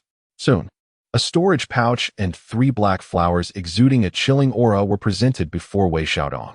With great effort to suppress his excitement, he maintained a composed demeanor as he accepted them. "Please, Senior, relax your mind and do not resist," he instructed. He positioned himself behind the Lord of Qiang Island, taking a deep breath and recalling the entries from the Yinming record, then pointed his finger like a sword, tapping several key acupoints on the elder's back. Simultaneously, his consciousness fervently communicated with the system. Exchange for super-frequency spirit aid, temporary. Cost, 50 plot points. Exchange for insight into the refinement of Icebone Poison Devouring Pill, one time. Cost, 100 plot points. Debt, 5, 150, 145. Another loan acquired. Yet at this moment, his consciousness became exceptionally clear, with his perception and control over energy elevated several levels. The intricate process of pill refinement and its critical nuances became vividly apparent to him. He first used the vitality of the Imu Changchun technique to safeguard the heart meridian of the Lord of Qiang Island, then guided the raging fire poison within to converge at a single point.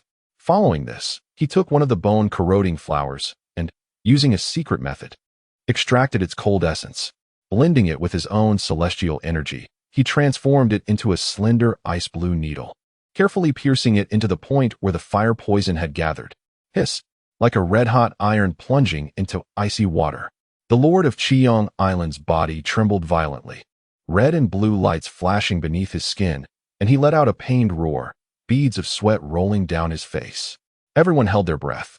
Wei Xiaodong remained utterly focused, meticulously controlling the ice needle with his consciousness, akin to the most skilled scalpel, gradually devouring and resolving the stubborn fire poison. The process was slow and agonizing. A full instant's sticks time passed. Wei Xiaodong's face grew pale, his consciousness drained significantly. However, the fire poison within the Lord of Qiang Island had been nearly completely consumed, his complexion slowly returning to normal, and his breath stabilizing. Finally, he abruptly withdrew the ice needle. The needle's tip had become a blazing red. With a swift motion, Wei Xiaodong plunged the needle, now imbued with dreadful fire poison, into a prepared piece of profound ice, which instantly vaporized a significant portion. All done. Wei Xiaodong exhaled a long sigh, appearing somewhat fatigued. The fire poison has been cleared. Senior may take a moment to recuperate. The Lord of Qiang Island gradually opened his eyes, and with a slight exertion of his energy, an overwhelming ecstasy erupted across his face. It was done. Truly accomplished. Ha! My deepest gratitude to Master Wei. Thank you for your miraculous assistance. He was so moved that he almost rose to pay his respects, only to be stopped by Wei Xiaodong. "You are too kind, esteemed elder. It is merely a fair exchange." The Lord of Qiyang Island quickly produced a jade box, revealing a date-sized fruit, brilliantly red and translucent. Exuding pure fire spiritual energy, the fire essence date. A small token of appreciation, not worthy of your esteem. Should the master require anything in the future, the entire Yin-Yang Island shall comply, without hesitation. Wei Xiaodong received the fire essence date, feeling the formidable power of fire within, his heart filled with satisfaction. Successfully healed the Lord of Qiyang Island, receiving a generous reward. Plot points, 300. Achieved fame, unlocking the title of Alchemy Master, Beginner.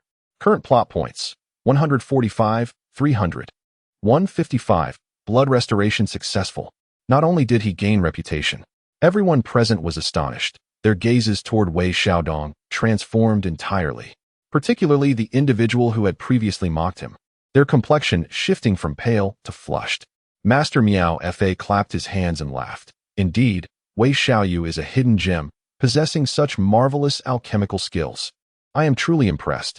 In an instant, the atmosphere of the banquet grew even more vibrant, with many cultivators approaching him, either to befriend him or to tentatively inquire if he could concoct other elixirs. Wei Xiaodong welcomed all but firmly established his pricing, refusing any credit. He understood that rarity elevates value. He must maintain the prestige of a master. The Golden Spirit Mother observed quietly from the side, a barely perceptible smile gracing her lips. After the banquet concluded, Wei Xiaodong returned to his small courtyard, content with his bulging storage bag and 155 points of wealth.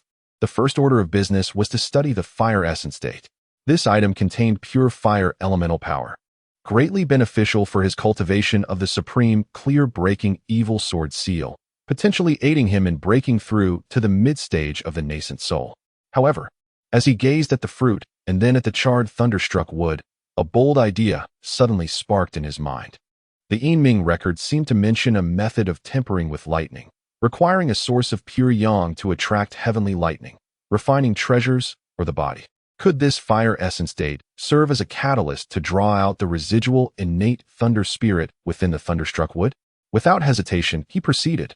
He set up numerous restrictions around the courtyard and carefully placed the fire essence date upon the thunderstruck wood. Channeling his energy, he infused a thread of pure yang celestial power into the fire essence date. Buzz. The fire essence date glowed intensely, radiating pure fire elemental energy. The charred thunderstruck wood appeared to respond to this yang force, its surface flashing with barely noticeable azure sparks of electricity. A breakthrough. Wei Xiaodong intensified his energy output. Crackle. This time, the sparks were more pronounced. Even a slender blue electric arc leaped from the wood, entwining itself around the fire essence date. The two appeared to engage in a wondrous reaction. The red glow of the fire essence date intertwined with the blue light of the electric arc, creating a turbulent yet vibrant wave of energy. At that moment, a thunderous roar resounded. On a clear night, an unexpected rumble of thunder echoed through the air. A slender, almost ethereal bolt of lightning, seemingly drawn by some unseen force, twisted and penetrated the barriers of the small courtyard, striking precisely upon the lightning-struck wood and the fire essence jujube. Bang! Flames and electric light erupted violently. Wei Xiaodong was tossed into the air by the shockwave, landing in a disheveled heap. As the brilliance faded, he discovered that the fire essence jujube had vanished entirely. Meanwhile, a small patch of charred bark had flaked off the blackened lightning wood, revealing a glimmering interior, smooth as jade, pulsating with faint arcs of lightning. A pure and invigorating essence of thunder permeated the air, successfully awakened a trace of innate thunder spirit. Plot point 100. Acquired a fragment of the Heart of Lightning Wood trace. Current plot points, 155,100,255. It was a triumph, though only a mere trace. It validated the viability of this path. Wei Xiaodong was elated, eager to continue his endeavors. Suddenly, his brow furrowed as his earth-sensing technique detected a distant, yet highly concealed spatial fluctuation, steeped in a dense aura of the netherworld, emanating from beyond the courtyard. Although fleeting, he was certain of its presence. Were remnants of the netherworld sect lurking on Penglai Island? What were their intentions? He hastily stowed away the lightning wood. his gaze sharpening with intensity. It appeared that the festivities on Penglai Island were not as tranquil as they seemed. He needed to devise a plan to unearth that individual. Perhaps there was an opportunity for a lucrative gain. He glanced at the system panel displaying 255 points, a subtle smile gracing his lips. End of Volume 1, Chapter 65. The Approach of Sword Chi, beginning of Volume 2, a completely new story. Not a continuation of Volume 1. Wei Xiaodong expended all plot points, compelling the script system to rewind time to the story's inception. An atmosphere of death. A suffocating density of death. More frigid than the frozen takeout boxes of the frigid winter months, it penetrated to the marrow. Wei Xiaodong yearned to move. Yet, his fingers felt as though burdened by 10 pounds, unable to lift even a fraction. He wished to cry out. However, his throat felt as though it was stuffed with sand, yielding no sound. His eyes remained the sole functioning organ, witnessing the apocalypse. The sky was crimson. The earth lay torn asunder. The clouds fragmented like tattered cotton, stained with blood. Sword light. An endless expanse of sword light, intersecting and crisscrossing.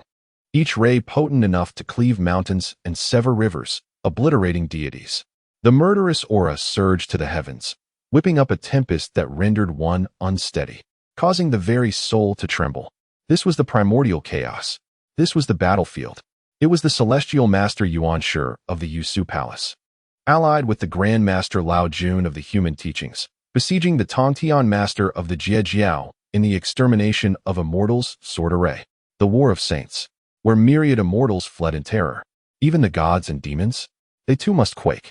Wei Xiaodong found himself within this battlefield, like a fallen leaf cast into a raging furnace, like a speck of dust caught in a merciless storm. He felt infinitesimally small, so diminutive that the cataclysmic torrent of sword chi did not even deliberately target him. It was merely a residual wave, just a stray ray, deviating from its main course, splattered towards him, locking onto his being. Just this one ray, sufficient, enough to bring about his demise 1,000 times over. Before the sword chi arrived, the intent to kill had already penetrated his skin, icy and piercing. The shadow of death loomed, alarmingly real and uncomfortably close. Wei Xiaodong's mind was a tempest. 3 years prior, he was still scurrying for 5-star reviews and battling overdue fines. Awakening one day, he found himself the lowest-ranked registered disciple in this Yusu Palace. With no respectable title, others merely referred to him as Qing Su, akin to the gentle breeze and ethereal mist of the wild, of little concern to anyone. 3 years. He persevered for 3 years. His talent was abysmally poor, and his cultivation barely advanced. Sweeping floors, fetching water, serving the inner door seniors, that was his entirety. He had thought he could endure, surviving until the end of time. Yet, he had forgotten that this was the primordial chaos, an era of divine calamity. A small fry. He lacked even the qualification to survive. In the War of Saints, it was the ants that turned to ash first. Just like now, he was about to perish. This time, he truly faced death. Damn it, a poor review. This transmigration experience, a 0 out of 10. Fragments of memories swirled in his mind. Skyscrapers, bustling streets, the ringing of cell phones, and that bowl of spicy hot pot that never arrived. Gazing at the sword chi crisscrossing before him, immortals falling. Absurd enough to provoke laughter. Yet, he could not laugh. The sword chi drew nearer. His skin began to crack. His robe turning to dust. His blood seemed on the verge of freezing, evaporating. Unwilling. Why must it be this way? Others who traverse realms are either geniuses or nobility. Why am I deemed a mere failure? Why must I become cannon fodder upon my arrival? Is there not even an opportunity to struggle? He desperately sought to summon his meager, nearly non-existent magical power. Like a cow sinking into the sea, he endeavored to shift his body, attempting to evade the lethal trajectory. Like an ant attempting to shake a tree, despair engulfed him, cold as the depths of an ocean, submerging him entirely. Just as his consciousness teetered on the brink of complete freezing, a faint yet piercing voice seemed to shatter through myriad barriers, resonating deep within his soul. Ding. Life-threatening condition detected. Will to survive at peak levels. Criteria met. Celestial script system. Forced activation. Initiating. A system? Wei Xiaodong was jolted into awareness. Of course, the benefits of traversers. It had arrived 3 years late. At last it had come. The flame of hope ignited suddenly, burning so fiercely that his eyes welled with tears. Warning. The sword chi of the extermination of immortals approaches. Survival probability 0.0001. Emergency plan generated. Cling to the nearest core of fortune. Claim kinship. Fortune target locked. The Celestial Master. Recommended script. Master. 3 years ago, you sent me to infiltrate the Yushu Palace. Your disciple has fulfilled the mission. Cognitive alteration module ready. Requires close proximity to target. The Celestial Master? The master of the extermination sword array? That formidable figure, imperious and besieged by 2 saints? Cling to his leg? Claim kinship? Declare myself an undercover agent? Insanity. This was akin to a mouse offering itself as a bride to a cat, asking for money without regard for its life. No, it was indeed a matter of life and death. Yet, this was the sole path to survival. I shall gamble. Wei Xiaodong unleashed a potential within him that had never been realized in this life or the last. Perhaps it was the system's enhancement, or perhaps a fleeting moment of clarity. He moved. Like a cat whose tail had been stepped upon, he sprang into action, rolling and scrambling in a frenzy. He lunged toward the center of the array, towards the figure cloaked in black, surrounded by 4 unparalleled swords of death. Faster, even faster. The sword chi loomed behind him. He lunged forward. With every ounce of strength, he clung desperately to that leg. The leg that seemed to uphold heaven and earth, radiating supreme sword intent and sacred might. Master. His voice cracked, laden with emotion, tears streaming down his face. Disciple Xiaodong has not failed in his mission. 3 years ago, I obeyed your command to infiltrate the Yushu Palace and gather intelligence. Today, I can finally return. Master, he shouted, expending every shred of energy and acting talent bestowed upon him by the system. Time seemed to freeze at that moment. The thunderous roar of the extermination sword array continued unabated. Yet, the sword chi that had locked onto him suddenly halted, just 3 feet above his head. The sword chi flickered ominously, its cold light reflecting off his pale face, streaked with tears, filled with fear and a glimmer of hope. The Celestial Master lowered his gaze. The countenance beneath the black robe was infinitely imposing, his eyes as profound as a sea of stars and as sharp as the edge of a sword. He gazed down at the suddenly clinging, incoherent, and pitifully weak little Taoist beneath him. A flicker of surprise darted across his eyes. 3 years ago, his voice, deep and imbued with the authority of a sage, resonated like thunder rolling across the heavens, echoing in Wei Xiaodong's ears. When did I? Before he could complete his thought, an invisible yet immensely powerful force quietly descended, originating from Wei Xiaodong, and even more so from the enigmatic script system. The gaze of the heavenly master momentarily sharpened. A fleeting hint of confusion passed through his profound eyes, soon replaced by an epiphany and a sense of realization. That flicker of surprise was instantly smoothed over, obscured, and transformed. When he looked at Wei Xiaodong again, his expression had notably shifted, now tinged with scrutiny, recognition, and even a barely perceptible, system-imposed admiration. The suspended sword energy of the immortal slayer gradually dissipated, erasing the murderous intent directed at Wei Xiaodong. The heavenly master slowly nodded, his authoritative voice now devoid of doubt, resonating throughout the chaotic battlefield. Indeed, this child is precisely the hidden piece I set in motion 3 years ago. Xiaodong, my disciple, you have done splendidly. You have endured much. Thud. Wei Xiaodong collapsed completely onto the ground, like a puddle of mud.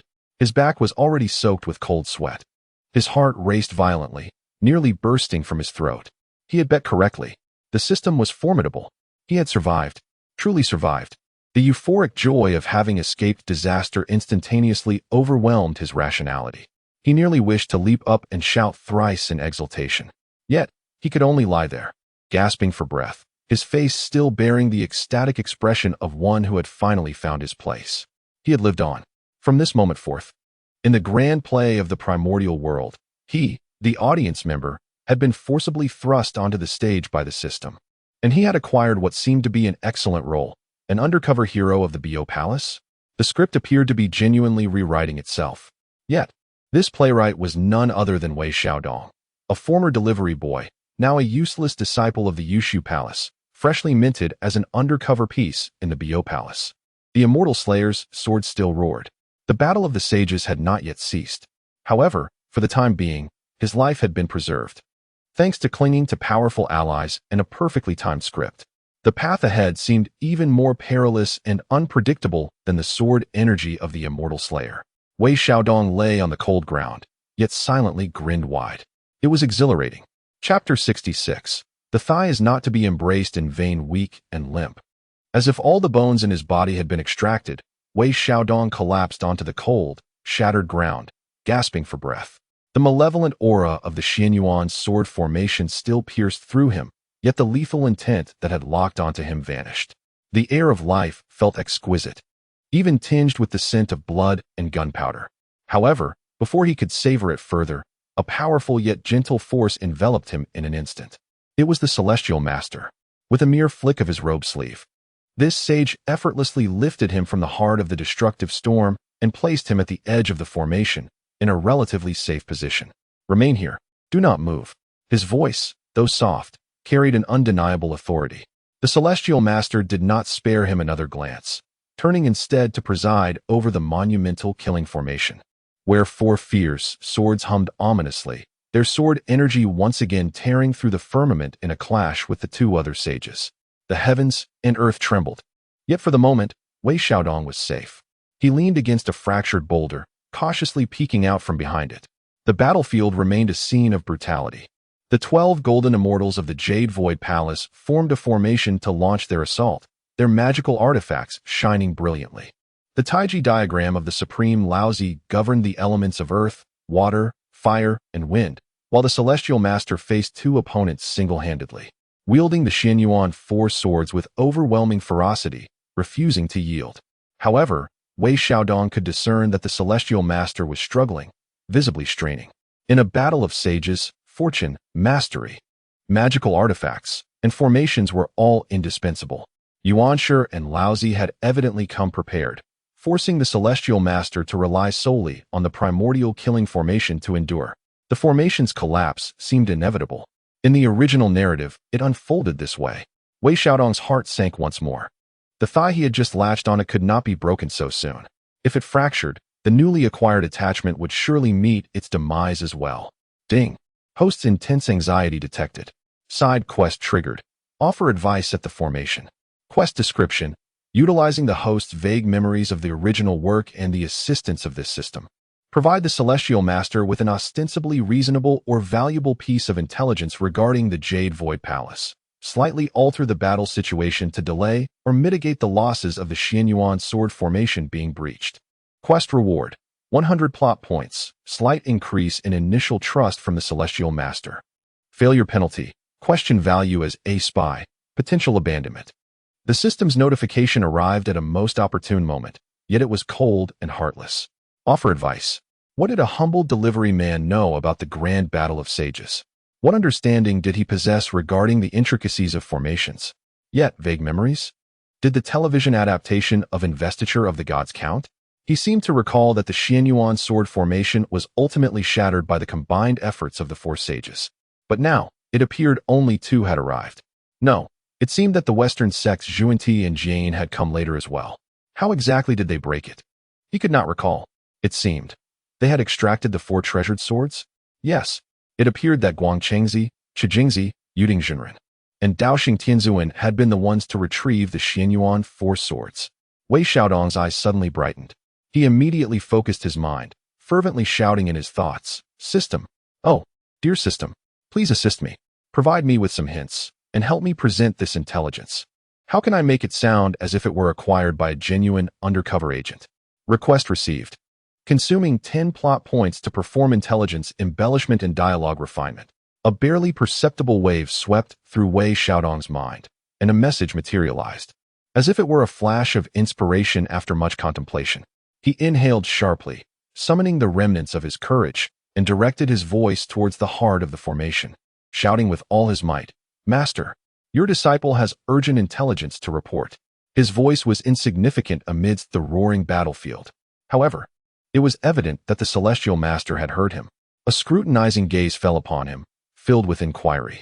Wei Xiaodong hastily continued, speaking rapidly, reciting the script provided by the system. While I was infiltrating the Jade Void Palace, I inadvertently overheard the discussions between Master Yuanshi, the Primordial Lord, and the lamp holder Taoist. They mentioned a crucial aspect of breaking the formation, seemingly relating to the phrase drawing the sword. They may have arranged for Guang Qingzi, Qi Jingzi, Yu Ding, and Dao Xing Tianzuan to approach the four gates and seek to execute the act of extraction. Master, please be vigilant and guard against surprise attacks. Having finished his declaration, Wei Xiaodong's heart raced. The intelligence was half-truth and half-lie, a blend of reality and fabrication. He truly only remembered that these four individuals drew the sword, but he knew nothing of the specifics, how or when they would do so. It was all thanks to the system's embellishment, making it sound somewhat credible. Upon hearing this, the Celestial Master's gaze sharpened. He did not fully believe the report. Yet his divine awareness instantly swept through the four gates of extermination. Indeed, he perceived unusual movements from those four, and although they did not immediately take action, they had subtly begun to encircle their target. The magical treasures were covertly activated, their energies poised yet restrained, as if they were awaiting a specific command. Humph! What a clever scheme! The Celestial Master snorted coldly. It is better to trust in its existence than to doubt it. He immediately divided a portion of his consciousness, covertly mobilizing the malevolent energies within the formation, intensifying the surveillance and suppression upon the four gates of extermination, particularly in the vicinity of those four individuals. The sword energies of the four unparalleled swords began to swirl, becoming increasingly enigmatic and treacherous, concealing lethal intent. Such a subtle alteration shifted the tides of battle. Guang Qingzi and the others indeed found an opportunity, suddenly launching their assault upon the four swords. However, this time, they were met not by the element of surprise, but by a prepared and even more ferocious counterattack of sword energy. Puff! Guang Qingzi was the first to bear the brunt, struck by the sword energy of the extermination sword. Although he resisted with the Fan Tian seal, his vitality surged chaotically, and he was sent flying. His Taoist robe torn and tattered, appearing quite disheveled. Qi Jingzi, Yuding Junren, and Dao Xing Tianzuan faced obstacles in their onslaught, each being repelled by the enhanced sword energy, sustaining minor injuries, their attempts to draw the sword thwarted at the brink of success. The primordial lord furrowed his brows, clearly unprepared for the Celestial Master's prior precautions. A flicker of surprise crossed Lao Jun's eyes as well. This momentary delay, this obstruction, allowed the extermination sword formation to endure for a brief moment longer. Although the overall situation remained unaltered, Yuanshi and Laozi began to exert their full strength, causing the foundation of the formation to tremble. However, the anticipated swift acquisition of the four swords, which would have led to the rapid collapse of the Great Array, was delayed.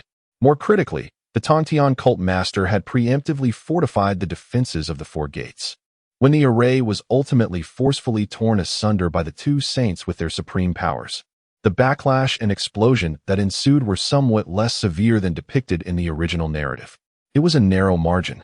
Many disciples of the Jia sect, who were originally destined for certain death, managed to escape with grievous injuries, preserving a flicker of hope. For instance, the Qiushou immortal, the Lingyu immortal, and the Jin Guang immortal, though reverted to their original forms, were propelled away by the shockwaves of the explosion, their fates uncertain, which was far preferable to being utterly obliterated on the spot. The Daobao Taoist was still swept away by Laozi's wind and fire mat, yet it seemed he was not immediately subdued. Core disciples such as the Golden Spirit Holy Mother, the Wudong Holy Mother, and the Turtle Spirit Holy Mother managed to regroup amidst the chaos, protecting some of their fellow disciples as they made a difficult escape. The battle still resulted in a devastating defeat, but more embers of hope were preserved. The Tongtian cult master, situated at the heart of the formation, naturally sensed all of this. He cast another glance at Wei Xiaodong, his gaze now imbued with genuine scrutiny and a hint of mild astonishment. This young man truly possesses some worth? The intelligence was not mere fabrication. Ding. Side quest strategic advice on the battlefield completed. Reward, plot points 100. Slight increase in trust level from the Tongtian cult master. Current trust level, elevated from skeptical to somewhat acknowledged. The notification echoed in Wei Xiaodong's mind, nearly bringing him to tears of joy. He had bet correctly. Once again, he had wagered wisely. But it was not yet over. The sword array of the extermination of immortals had been breached. The Tongtian cult master was now facing defeat. Yuan Shi Tianzun's voice was cold and resonated throughout the heavens. Tong Tian, you remain obstinate, indulging your disciples in crafting this malevolent formation, acting against the heavens. Will you not surrender? In a fit of rage, the Tong Tian cult master laughed bitterly. What a splendid act against the heavens. Yuan Shi Laozi, I shall remember the gift you bestow upon me today. Aware that the situation was untenable, he abruptly stamped his foot. Clouds gathered beneath him, lifting him, along with Wei Xiaodong and a few fortunate disciples who had managed to approach closely. Let us depart, the Tong Tian cult master bellowed, as he summoned several magical artifacts from his sleeve to shield himself from the subsequent attacks of the two saints. Transforming into a magnificent rainbow, he enveloped Wei Xiaodong and the others, instantly tearing through the void in the direction of Golden Ao Island. Yet, the saints' pursuit was no trifling matter. Several fearsome manifestations of saintly intent and the divine light of magical artifacts chased after them. The Tong Tian cult master fought while retreating, his form trembling slightly, clearly suffering from hidden injuries. Encased in the escape light, Wei Xiaodong felt as if the world was spinning, the speed so overwhelming it made him feel nauseous. The air was filled with the howling wind, the sound of explosions, and the occasional muffled groan of the Tong Tian cult master. He clung desperately to the clouds beneath his feet, terrified of being flung off. He understood that the most perilous moment had not yet completely passed. If he were to be thrown from this protective circle, even the slightest residual force from the battle could reduce him to ashes. At long last, uncertain of how much time had elapsed, the pursuit behind him seemed to gradually diminish.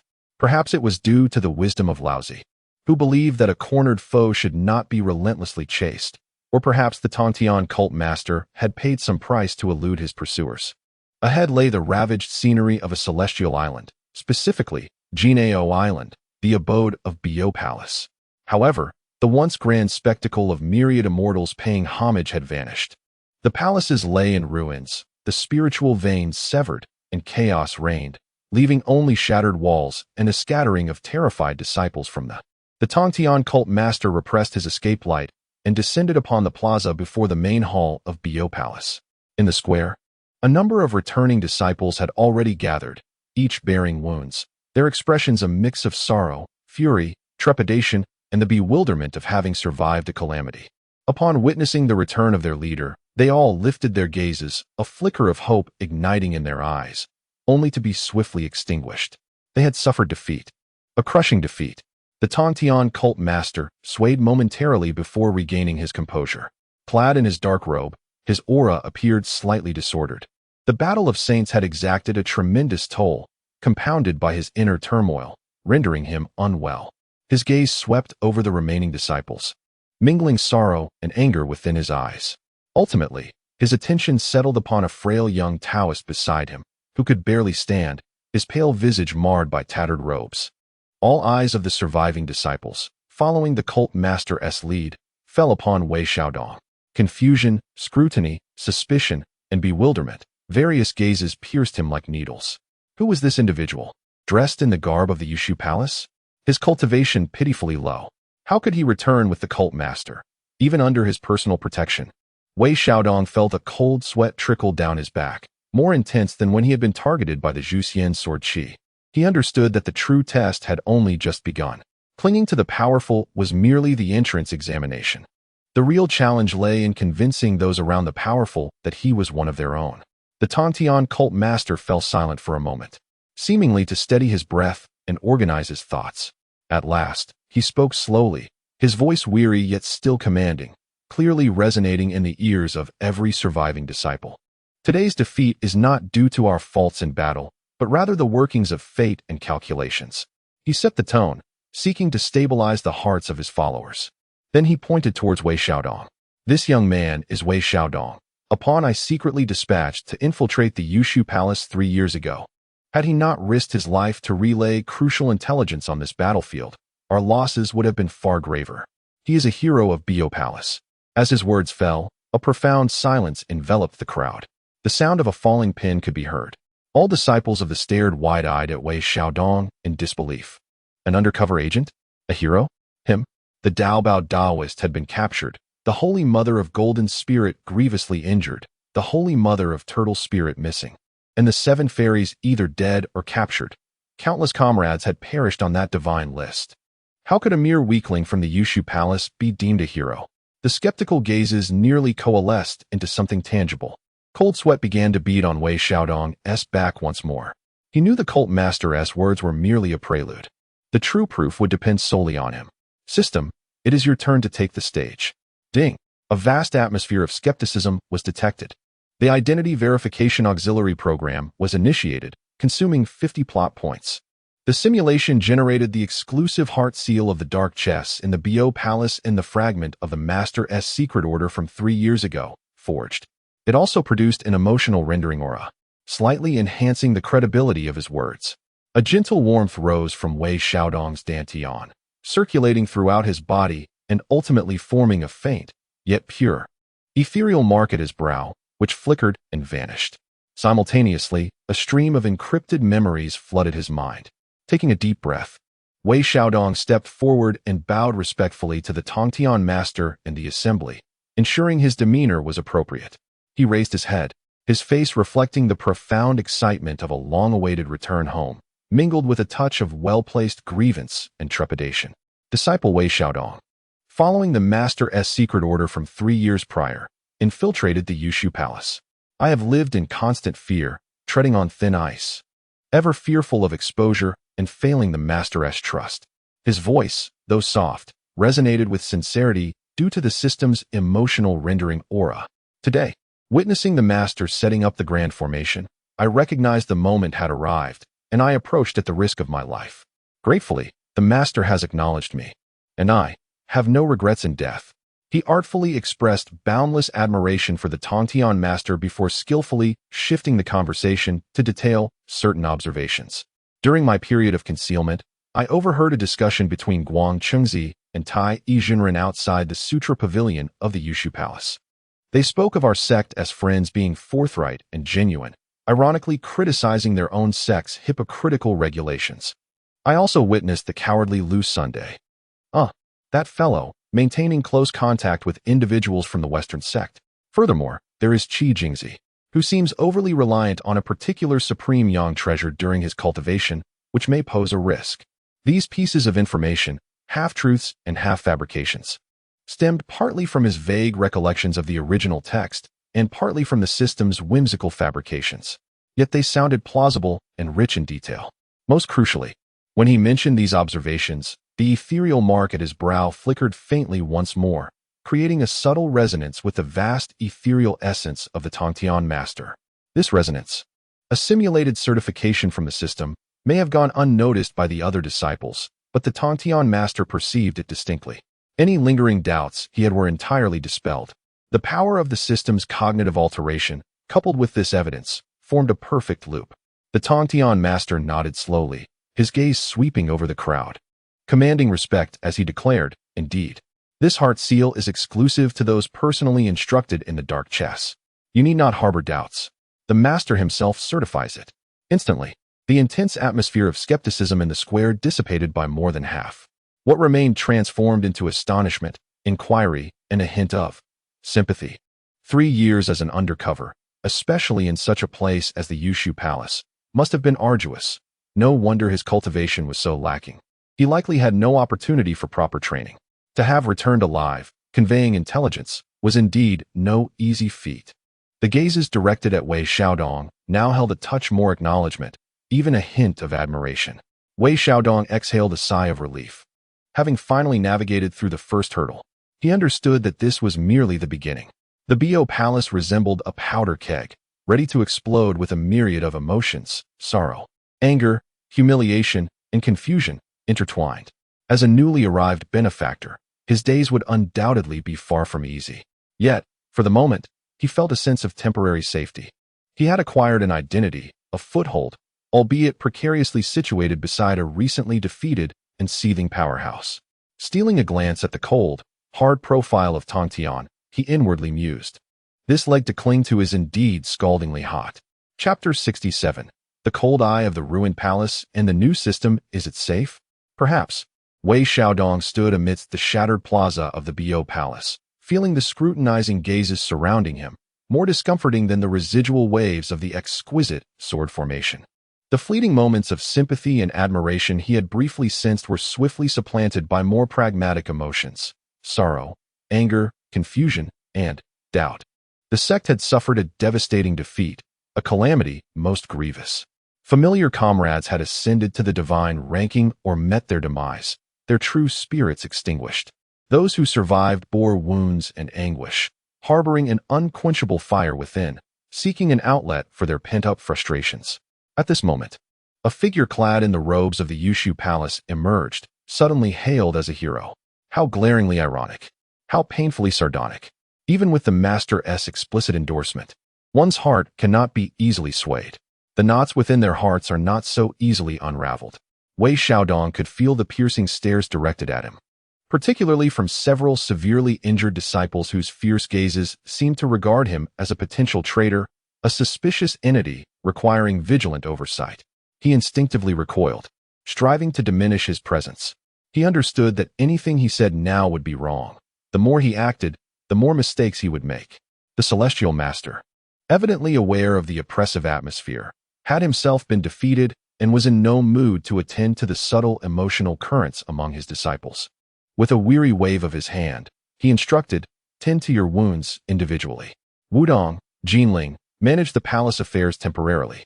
With that, he swirled his black robe and vanished into the depths of the main hall, one of the few remaining structures of the Bio Palace still standing. With the master gone, the weight of expectations suddenly fell squarely upon Wei Xiaodong's shoulders. The surviving disciples gradually dispersed, seeking secluded corners to nurse their injuries or silently clean up the aftermath. No one paid him any special attention, yet the intangible feelings of rejection and scrutiny lingered in the air. Wei Xiaodong stood there, feeling somewhat at a loss. Where should he go? What should he do? Although he was nominally a member of the Bio Palace, he knew nothing of this place, not even where he might find a place to rest. "You." A cool voice broke through the silence. Wei Xiaodong lifted his gaze to see a female Taoist approaching. Her complexion pale, her robe stained with blood, her breath unsteady, yet her eyes were sharp, exuding an air of composure. It was none other than the Jinling Holy Mother, designated by the Celestial Master to manage palace affairs. She scrutinized Wei Xiaodong for a moment, her gaze lingering on his tattered Yushu Palace robes before she slightly furrowed her brow. "Since you are recognized by the Master as a fellow disciple, follow me." Her tone was businesslike, devoid of any emotion. "Yes, senior sister." Wei Xiaodong quickly lowered his head and followed, adopting a humble demeanor. The Jinling Holy Mother led him to a secluded hall at the edge of the plaza. The structure had suffered significant damage, with only 2 or 3 rooms remaining relatively intact. This place can serve as temporary refuge. The Bio Palace has recently endured a great calamity. Everything is in disarray, and we must simplify our lives. She gestured towards a corner where a mat lay, tossing him a small cloth pouch. Within the confines of the modest pouch lay some ordinary healing elixirs and a small flask of clear water, which could aid in recovery. She advised him not to wander unnecessarily unless it was of utmost importance. With that, she turned to attend to more pressing matters, such as tending to the critically injured and inventorying the remaining supplies. Wei Xiaodong picked up the coarse cloth bag and opened it, revealing a few low-grade healing pills and a small pot of water. It was pitifully meager. Yet, in the wake of such a calamity and amidst scarcity, it seemed a rare form of care. He sighed and seated himself on the mat, which was uncomfortably rough against him. This mat was far inferior to the one in the dilapidated quarters of Yushu Palace. As he surveyed his surroundings, he beheld the remnants of shattered walls and felt the biting cold wind. Was this truly the reward for the contributors of Bio Palace? How starkly realistic. He attempted to channel his spiritual energy. It was so feeble, it was nearly imperceptible. After 3 years at Yushu Palace without notable progress, and having been frightened by the sword energy of the Zhuxian, it was a feat just to steady his mind. His stomach grumbled with hunger. A practitioner could typically fast, yet given his meager cultivation, he barely qualified as such. After surviving the recent battle and shock, his physiological needs were strongly pronounced. He cautiously took a sip from the flask of water and then popped a pill into his mouth. Its taste was bitter and its potency weak, barely suppressing his hunger. How wretched. "System?" he silently called in his mind. "Yes, dear," came the prompt response. laced with an oddly cordial tone reminiscent of customer service. Is there any kind of starter gift pack? Perhaps a miraculous elixir that would instantly elevate me to immortality, or a dozen divine artifacts. Detected host request. Searching. Regrettably, this system is a script system, primarily focused on cognitive alteration and plot intervention, and cannot directly provide tangible rewards. Current plot points, 140 points. Initial activation task reward consumed for information packaging. Plot points can be utilized for cognitive fine-tuning, limited scope, 10 points per use. Script rehearsal, short duration, 50 points per use. Causal artifact generation, pseudo, minimum of 100 points. Wei Xiaodong's expression fell. Great. It was a system that was as impoverished as he was. With only 140 points, he could hardly accomplish anything significant. What could cognitive fine-tuning achieve? Could it make everyone perceive me as a handsome figure? Theoretically, yes, but the scope is extremely limited. The duration very brief, and the effect significantly diminished or even nullified against those with strong will or profound cultivation. It is advised for guiding others' thoughts at critical moments, rather than altering aesthetic judgments. What about script rehearsal? It can simulate several potential plot developments surrounding the host within a very brief time frame, approximately 15 minutes. Consumption of plot points is required. The results of the simulation are for reference only. Actual occurrences may vary due to variables. Causal artifacts, pseudo, generates artifacts or information fragments that possess specific narrative logic. For instance, an ancient and tattered map that records the location of a treasure, a conversation about the weaknesses of an adversary, which just so happens to be overheard by a formidable figure, a disposable talisman that can temporarily suppress a certain supernatural ability. It is essential that the effects of the items adhere to fundamental logic. They cannot be conjured from thin air and must possess limited power. Wei Xiaodong pondered for a moment. It seemed somewhat useful, albeit rather trivial and exceedingly expensive. As he was lost in thought, footsteps echoed from outside. A robust man with a bushy beard strode in, his arms wrapped in blood-stained cloth, his gaze scrutinizing Wei Xiaodong with palpable hostility. "Are you the undercover agent from Yusu Palace?" he questioned in a robust voice, laced with skepticism. Wei Xiaodong's heart sank. Trouble had arrived. He hastily rose and clasped his hands in greeting. "I am Wei Xiaodong, sent here by the sect leader." "Enough with the nonsense," the bearded man interrupted, stepping closer. "Many of our brothers have fallen. Why does a mere spy from Yusu Palace live in scathe, and even become a hero? With your cultivation level, you are nothing. How could you possibly be an undercover agent? Is this a ruse?" The pressure was palpable. Although the man's cultivation was not particularly high, comparable to a mid-stage true immortal, he was significantly stronger than Wei Xiaodong. The aura of bloodshed surrounding him was unmistakable. Wei Xiaodong began to sweat. Reasoning? The man was clearly unconvinced. Engaging in a fight? That would be suicidal. What to do? System, help me. Cognitive adjustment. Quickly. Received. Consuming 10 plot points to perform cognitive adjustment on the target. Direction. Reinforce his belief that an undercover agent must possess exceptional disguise and patience, and that low cultivation is the best form of camouflage. An intangible wave surged through the air, just as the bearded man reached for Wei Xiaodong's collar. His movement abruptly halted. The suspicion in his eyes lingered, but his brow furrowed as if he had considered something. "Well, that does seem to make sense," he mumbled to himself. "Those with higher cultivation tend to attract attention. Someone like me could never be an undercover agent. Perhaps having lower cultivation holds some merit?" His hand, which had been outstretched toward Wei Xiaodong, now scratched his head, and the fierce demeanor on his face softened, replaced by a hint of confusion. Wei Xiaodong let out a quiet sigh of relief and quickly seized the opportunity, donning a smile.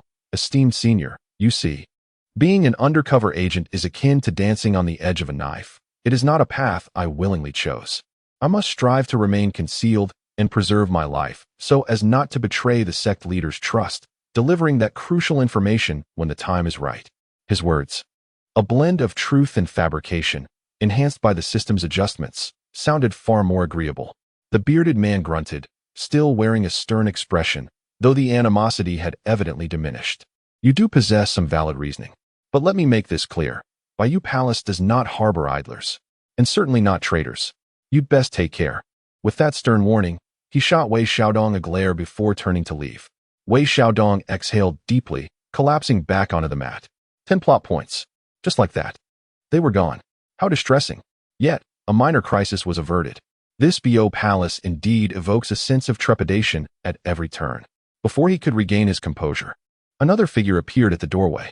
This time, it was a female celestial being, clad in flowing azure garments. Her figure was graceful, yet her expression was as frigid as ice, her gaze penetrating with an air of scrutiny, even tinged with a hint of condescension.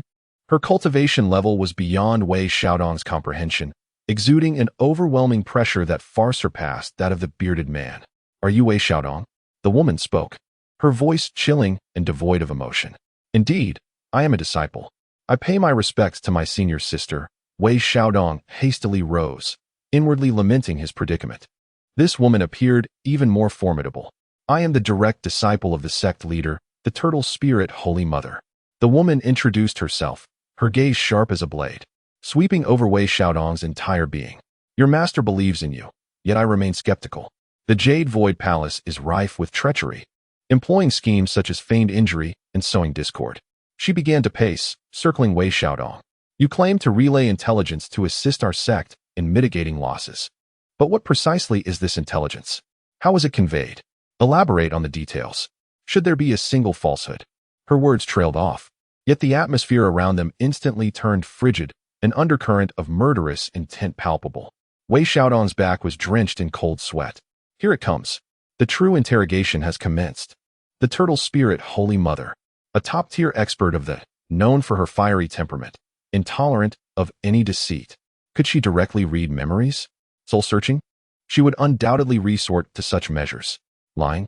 In the presence of such a powerhouse, even the slightest misstep could lead to immediate exposure. System. Script rehearsal. Quickly. Determine the safest response. Received. Consuming plot points 50. Initiating script rehearsal. In an instant, Wei Xiaodong felt the world around him come to a standstill. His mind raced through various responses and their potential repercussions. Option 1. Provide a detailed account of the sword retrieval intelligence. The Turtle Spirit Holy Mother would deeply probe the source of the details. How did you eavesdrop on the conversation between Yuan Shi and Ran Deng? Specific time and place. Leading to numerous inconsistencies, resulting in being branded a spy and summarily executed. Probability, 70. Option 2. Speak ambiguously, citing a secret edict from the sect leader, claiming certain details must remain confidential. The Turtle Spirit Holy Mother would be displeased, forcibly employing secret techniques to investigate, prompting intervention from the sect leader, yet significantly diminishing the host's trustworthiness. Probability, 60. Option 3. Present some genuine but inconsequential information regarding the Jade Void Palace, such as the fear of Lu Sun's contact with the Western Church. Emphasize the perilous nature of his endeavor in relaying this intelligence and his loyalty to the sect leader, potentially evoking a modicum of sympathy. Adjusting with the system's fine-tuning. Success rate, 55. The rehearsal concluded. Time resumed its flow. Wei Xiaodong's heart raced. The mortality rate was alarmingly high, yet there was no time for hesitation. He chose option 3. Taking a deep breath, he displayed just the right amount of trepidation and loyalty on his face, and spoke, reporting to Senior Sister Turtle Spirit. The specific intelligence pertains to certain arrangements of the sect leader, and I dare not speak recklessly. However, the disciple can reveal one matter. I once personally witnessed that treacherous Lu Sun clandestinely interacting with individuals from the Western sect, engaging in dubious activities with significant ulterior motives. This is undeniably true. He first cast out a substantial piece of information to divert attention. Then, with fervent emotion, he continued, "As for today on the battlefield, my cultivation is meager. Traversing the battlefield was a perilous endeavor, relying solely on the steadfast reminder of my master's admonitions, driven by an unwavering belief. I fortuitously reached my master. At that moment, I had long disregarded life and death, solely yearning to relay my knowledge to my master, to assist our sect." As he spoke, his eyes even glistened with a hint of red, fully displaying his acting prowess. Simultaneously, his mind fervently exclaimed, "System, cognitive adjustment. Make her perceive that although I may seem suspicious, my determination to deliver this message at the risk of my life is genuine. Furthermore, my vigilance towards the Western sect is justified." Consumption of plot points 10. Cognitive adjustment initiated. The Holy Mother of Tortoise Spirit's gaze flickered momentarily. She remained skeptical of Wei Xiaodong's initial statements, yet the mention of the Western sect indeed provoked her wariness and disdain. Moreover, Wei Xiaodong's desperate display of loyalty, under the system's adjustment, appeared particularly sincere. She let out a cold snort. The Western sect, humph, truly a nest of snakes and rats. She did not press further for details, but cautioned, Wei Xiaodong, it is best that every word you speak is truthful. Should I discover even a hint of deceit, even if my master protects you, I shall not hesitate to strike. With that, a shadow flickered, and she vanished without a trace. Wei Xiaodong nearly collapsed. Another 10 points. A total of 70 plot points gone. His resources were nearly depleted. Yet, he had managed to navigate this ordeal once again. The cost was immense. He slumped on the mat, gazing at the dilapidated ceiling, feeling a chill in his heart. This was merely the beginning, and he had already almost been undone twice by his own people. This undercover hero role is indeed not fit for humans. Relying solely on the system and acting is far too passive and financially exhausting. He must fortify himself a bit more. At the very least, he ought to ensure his own safety, right? He looked towards the bag of elixirs and recalled the causality items, pseudo, in the system shop. Could it be possible to procure some training resources for himself? System, generate an item that allows me to rapidly absorb the medicinal properties and enhance my cultivation slightly. How many points will it require? Searching. Logical match found. Low-level cultivators consuming elixirs, supplemented by special techniques or temporary insights, can enhance absorption efficiency. Generating pseudo-insight pill pattern, one-time use, which will attach to the existing elixirs, allowing for a slight increase in absorption speed and conversion rate. Additionally, it will create a weak insight illusion to aid in breaking through minor bottlenecks. Consumption of plot points, 80 points. 80 points. I currently have only 70 points left. Not enough. Wei Xiaodong felt an urge to curse. How impoverished he was. He gazed at the few inferior elixirs, his expression turning mournful. It seems that the first lesson at Bo Palace is to learn to adapt in times of poverty. He has indeed found a strong ally. However, he must earn his own sustenance. He must carve his own path.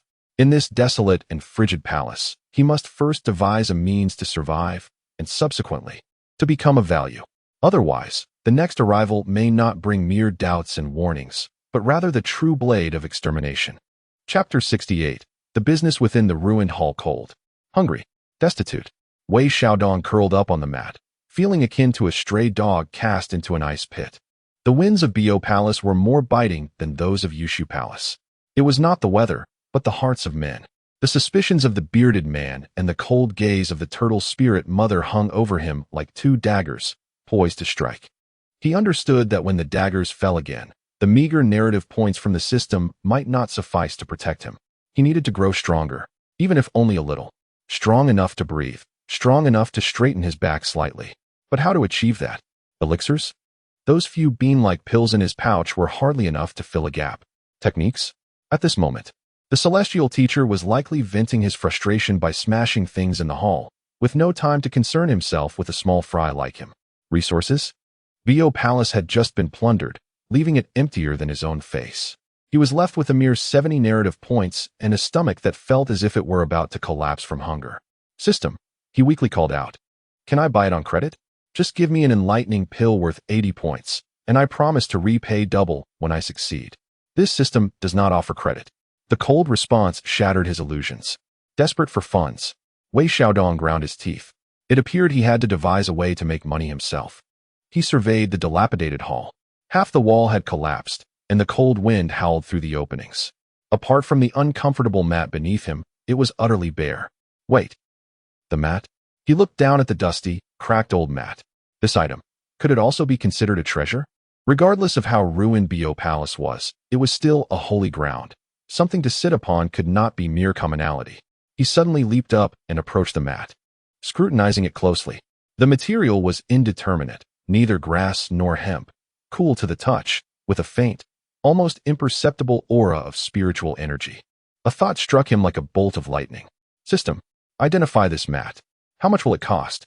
Basic identification service, 10 narrative points. Can analyze the item's basic material, residual energy, and subtle characteristics. Identify. Wei Xiaodong gritted his teeth.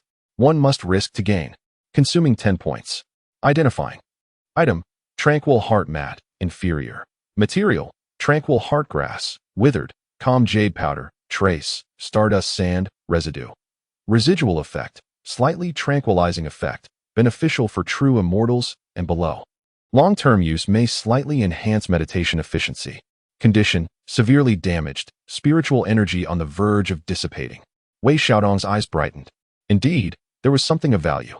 Though it was a worn-out item, it was nonetheless a treasure, tranquilizing the heart and enhancing meditation efficiency.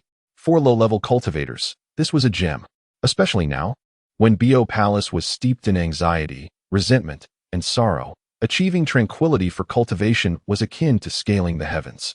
This broken mat might indeed prove useful, but how to utilize it? For personal use? The effect would be negligible. Sell it. Yes, sell it. What is the most lacking element in the Bo Palace? It is not elixirs, nor treasures, but rather hope, stability, and the opportunity to temporarily forget pain and grasp something tangible. This tattered mat is such an opportunity. The target clientele, those akin to the bearded man, of true immortal realm, severely wounded, restless in spirit, and in urgent need of recovery. The system. Wei Xiaodong licked his cracked lips, his eyes shimmering with brilliance. How much would it cost to generate an information fragment or cognitive adjustment that would lead one to believe this mat is a buried treasure, merely requiring a special incantation to awaken its potential? Searching. Logically consistent. Antiquities may harbor mysteries.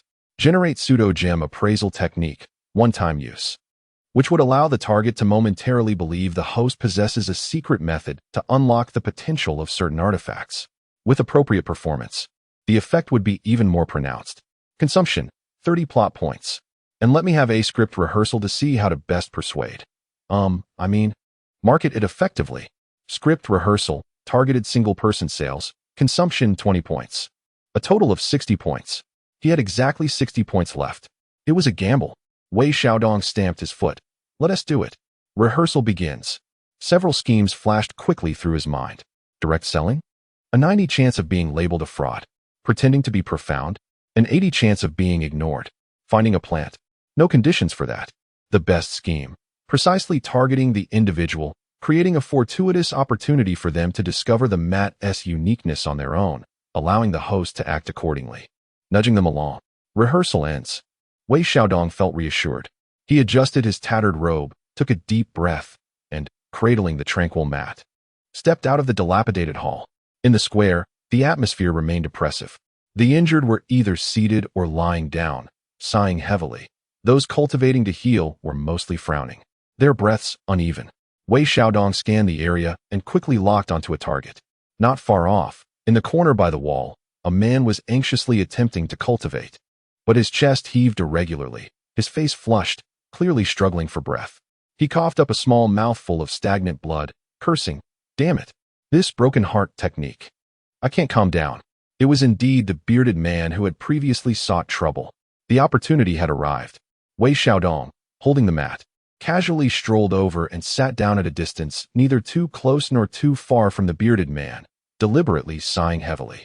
Alas, the meditation treasure bestowed by my master is too damaged. As a disciple of lowly cultivation, I find it difficult to nurture and restore it, feeling unworthy of my master's grace. His voice was soft, just enough for the man to hear. The bearded man was indeed drawn to his words, casting a glance at him, then at the dusty mat in his arms, scoffing. "This broken thing? A treasure? Have you gone mad from poverty?" Wei Xiaodong was not angered. Instead, he displayed a faint expression of profound understanding, gently stroking the mat. "What you do not comprehend, dear senior brother. This is a compilation of the ancient Qingxin herb, imbued with a trace of tranquil jade powder and stardust. Despite the significant depletion of its spiritual essence, its foundation remains intact. With the application of a special secret method, one can gently stimulate it, bringing about tranquility and serenity, greatly aiding in healing and cultivation." His words were a blend of truth and fiction, derived entirely from the system's appraisal. The burly man, skeptical yet intrigued, remarked, "Sounds rather mystical. If you possess the skill, demonstrate its efficacy for me." This, Wei Xiaodong's expression grew troubled. Activating it once would demand a tremendous amount of mental energy. and his disciple had already suffered considerable depletion in assisting his master. He coughed discreetly, his pallor deepening. The burly man's eyes darted about. Indeed, he was restless and found it difficult to settle his mind, his injuries healing at a snail's pace. Observing others diligently recovering only heightened his frustration. Enough of the chatter. If you can truly render it even slightly useful, I shall exchange this with you. He rummaged through his belongings and produced a glossy black stone, roughly the size of an egg, faintly emanating warmth. This is a piece of earth-fire stone, a leftover from my previous crafting endeavors. It contains a hint of earth-fire essence, which may provide minimal benefits for refining your physique at your level of cultivation. Wei Xiaodong's heart leapt. A fine treasure, far superior to those few medicinal beans. Yet, he feigned a conflicted expression, hesitating for a moment before resolutely deciding, very well. Among fellow disciples, we ought to assist one another. Today, I shall expel some of my energy to activate it for my senior brother. He carefully placed the mat on the ground, seated himself beside it, and began to form hand seals, clumsily, chanting incantations, mumbling incoherently. His complexion grew increasingly pale, and fine beads of cold sweat appeared on his forehead. Consuming 30 points. Pseudo-appraisal technique activated. Target recognition slightly adjusted. It is believed that the host is performing a secret method, and the mat is being stimulated. The burly man widened his eyes in anticipation. Before him, the once dull mat seemed to shimmer faintly under Wei Xiaodong's influence, exuding an almost imperceptible aura of cool tranquility. It was feeble, yet in this restless and oppressive atmosphere, it stood out like a clear spring. The burly man felt invigorated.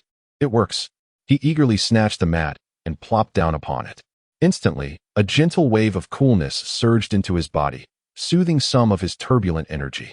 Although still faint, it miraculously calmed his previously restless heart, if only a little. Indeed, this is somewhat effective, the burly man exclaimed joyfully, promptly tossing the earth-fire stone to Wei Xiaodong while eagerly attempting to meditate upon the mat. Wei Xiaodong received the still warm earth-fire stone, feeling the pure warmth within, his heart racing with excitement. Success. The first reward. He dared not linger, quickly retreating back to the dilapidated hall. Upon entering, he heard the burly man's astonished voice from outside. My injuries. My energy seems to be flowing more smoothly. This utterance, though soft, rippled through the stagnant air like a stone cast into still water, creating a wave of resonance. A number of equally restless disciples nearby cast curious glances. Brother Wang, where did you acquire that meditation cushion from Qingshu Jr. brother? Is it truly effective? Wei Xiaodong, hidden within the hall, listened intently. He understood that the bait had been taken. Presently, footsteps echoed as another anxious disciple peeked in, his tone considerably more polite. Qingshu Jr. brother? Do you still have that meditation cushion that calms the mind? Wei Xiaodong displayed a weary yet resigned smile. Brother, I beg your pardon. That cushion was bestowed by our master. It is singular and has already been exchanged with Brother Wang. He coughed at the opportune moment, explaining that the secret technique employed had exacted a significant toll, rendering him incapable of further assistance. Disappointment instantly flitted across the disciple's face. However, Wei Xiaodong deftly shifted his tone, lowering his voice. Nevertheless, I might endeavor to seek out a similar item for you, or perhaps I could infuse your commonly used cushion with some residual magical energy. Though its efficacy may not match that of the original, it could offer some modest benefit. The disciple's eyes brightened. Is that true? What do you require? I happen to have some business opportunities. Over the next half-day, the threshold of Wei Xiaodong's dilapidated hall was nearly worn down by the incessant stream of visitors. Many were true immortals, disciples of celestial rank, each bearing wounds and an air of restlessness, all eager to partake in the fortune tied to the tail of the bearded man. Wei Xiaodong meticulously adhered to his premeditated strategy. He would never actively peddle his wares, emphasizing that the cushion was a unique gift from their master, with immense costs tied to the secret technique. He focused on the themes of exclusivity, customization, and serendipity. The items offered in exchange were varied: tattered talismans, low-tier spiritual herbs, obscure minerals, and even remnants of failed elixirs. As long as they contained a hint of spiritual energy or unique power, Wei Xiaodong accepted them all. He was busily engaged, utilizing the system for basic appraisals, 10 points each, used cautiously. to assess the value of the exchanged items, while ostentatiously performing the secret technique, spending narrative points for fine-tuning, to bless the old cushions or mats brought by the disciples. With each incantation, he feigned grave exhaustion, coughing and gasping, thereby earning the gratitude of his peers and additional compensation. 5 narrative points, successful transaction with slight gratitude. 8 narrative points, successful transaction with moderate gratitude. Acquired damaged breath concealment talismans, single use. Acquired 300-year-old dewdrop grass, potency diminished significantly. Acquired unknown metal fragment, contains faint sharp energy. The system's notifications and rewards left Wei Xiaodong both fatigued and exhilarated. His narrative points gradually replenished, and a disarray of materials began to accumulate. While they may all be considered refuse, small gains can lead to significant sums. More importantly, his reputation among these lower-tier disciples was subtly shifting, from a suspect infiltrator of the Yushu Palace to a somewhat eccentric yet seemingly capable junior brother who was willing to lend a helping hand. Until a figure, as cold and ethereal as the moonlight, quietly appeared at the entrance of the dilapidated hall. It was the Holy Mother of Golden Spirit. Clad in a pure white robe, her garments billowed as if stirred by an unseen breeze, and a faint halo of sanctity surrounded her, starkly contrasting with the dust-laden atmosphere of the crumbling edifice. Her gaze swept across the bustling scene within the hall, briefly lingering on Wei Xiaodong's exaggerated display of clutching his chest and coughing blood. It then fell upon the disciples, who, with sincere expressions, departed clutching their consecrated mats. Her delicate brows furrowed imperceptibly, a flicker of complexity passing through her eyes. Wei Xiaodong. Her voice rang out, cool and clear, akin to the gentle chime of jade, instantly silencing the hall to the point where a pin drop could be heard. The once lively crowd seemed to be struck by a spell of paralysis. As all disciples bowed their heads in reverence, they hastily performed a respectful gesture towards the Holy Mother and then, like frightened mice, scurried away, leaving behind a scene of utter disarray. A sudden chill gripped Wei Xiaodong's heart, akin to being struck by a heavy stone, and he sensed impending doom. He hurriedly rose from the ground, suppressing the turmoil within, and clasped his hands in greeting. Holy Sister of Golden Spirit. The Holy Mother's gaze slowly traversed the heap of debris on the floor, shattered porcelain shards, rusted iron rings, a broken bowstring, and even a half-eaten flatbread. Her eyes lingered on these items momentarily before returning to Wei Xiaodong, her expression calm and unperturbed. You possess quite the cunning, she remarked, her tone devoid of discernible emotion, as if stating an undeniable fact. Do you seek to gather hearts? Or is there another motive, using your reputation to amass wealth? A shiver ran down Wei Xiaodong's spine, and cold sweat instantly soaked his inner garments. He understood that the Holy Mother was exceptionally astute. No deceit could escape her discerning gaze. He quickly clarified, Holy Sister, please see clearly. I harbor no such intentions. It is merely that I observed my fellow brothers grappling with their injuries after the battle, tormented nightly by inner demons, and my heart could not bear it. Coincidentally, I possess a modicum of trivial skills, enabling me to craft small items to soothe their spirits. Thus, I suggested they exchange some and use scraps to help mitigate material losses. His words were a blend of truth and artifice, acknowledging the exchange while cloaking his motives in noble rhetoric. His face was adorned with sincerity, and he even feigned a more listless demeanor, as if truly drained from his efforts to assist others. The Holy Mother remained silent for a moment, and the only sound in the hall was the rustling of leaves outside in the wind. She could easily discern that the so-called exchanged items were nothing but worthless refuse and recognized Wei Xiaodong's lowly cultivation level. After casting his spell, his aura appeared faint, and his complexion pale, suggesting he was not deceiving. More importantly, she understood that, following the battle, the lower-tier disciples were already fraught with anxiety. Regardless of his original intentions, Wei Xiaodong's actions had indeed provided some comfort, lessening unnecessary unrest, which was ultimately beneficial to the greater situation. Do not neglect your own cultivation, she finally spoke, her voice still cool but lacking the earlier scrutiny. Also, do not engage in deceitful acts that stray from the righteous path. Having uttered those words, she turned and departed, her ethereal silhouette swiftly vanishing into the interplay of light and shadow outside the hall. There was neither rebuke nor obstruction. Wei Xiaodong's heart, which had been suspended in anxiety, plummeted with a thud, and he exhaled a long sigh of relief, his legs growing weak as he nearly collapsed to the ground. He raised a hand to wipe the cold sweat from his brow. His shirt was already drenched, clinging uncomfortably to his skin. He had passed yet another trial. He gazed at the departing figure of the Golden Spirit Mother until she was no longer visible, allowing himself a moment of respite, only to shift his attention to the heap of refuse on the ground, unable to suppress a smile. The figures dancing on the system panel in his mind were vividly clear, revealing that the plot points had risen to 85, though modest. It indicated the viability of his plan. Despite the disheveled process, akin to a cunning merchant maneuvering through treacherous waters, despite dancing on the edge of a blade, always at risk of being exposed, he had, at last, pried open a sliver of opportunity in this perilous situation. Weixiadong brushed the dust from his hands, his eyes gleaming with renewed vigor. It seemed that the business acumen within this dilapidated hall could continue to flourish. Chapter 69. The worthless treasure and the sister's wound business can be conducted, but ultimately, it is a trivial affair. Wei Xiaodong is acutely aware that merely relying on the consecration of cushions and exchanging a few scraps will neither lead to prosperity nor starvation. To truly establish himself within the dilapidated Bio Palace, he must present something of genuine value rather than merely deceiving the lower-tier disciples. But where does one find such authentic treasures? His gaze fell upon the heap of trash acquired through consecration. It was a hodgepodge of items, dazzling yet lacking in spiritual energy, battered and broken.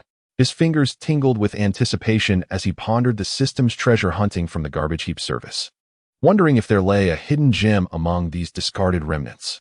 In-depth identification service, capable of scanning multiple items to detect any high-value energy or hidden traits.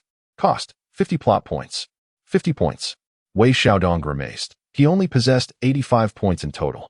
The identification fee was exorbitant. However, one must take risks to reap rewards. He gritted his teeth and pointed at the pile of junk. An invisible wave swept over the assortment of items. Scan complete. Majority consists of low-value residue. A wave of disappointment washed over Wei Xiaodong. Anomalous energy response detected, originating from unknown metallic fragment. This is promising.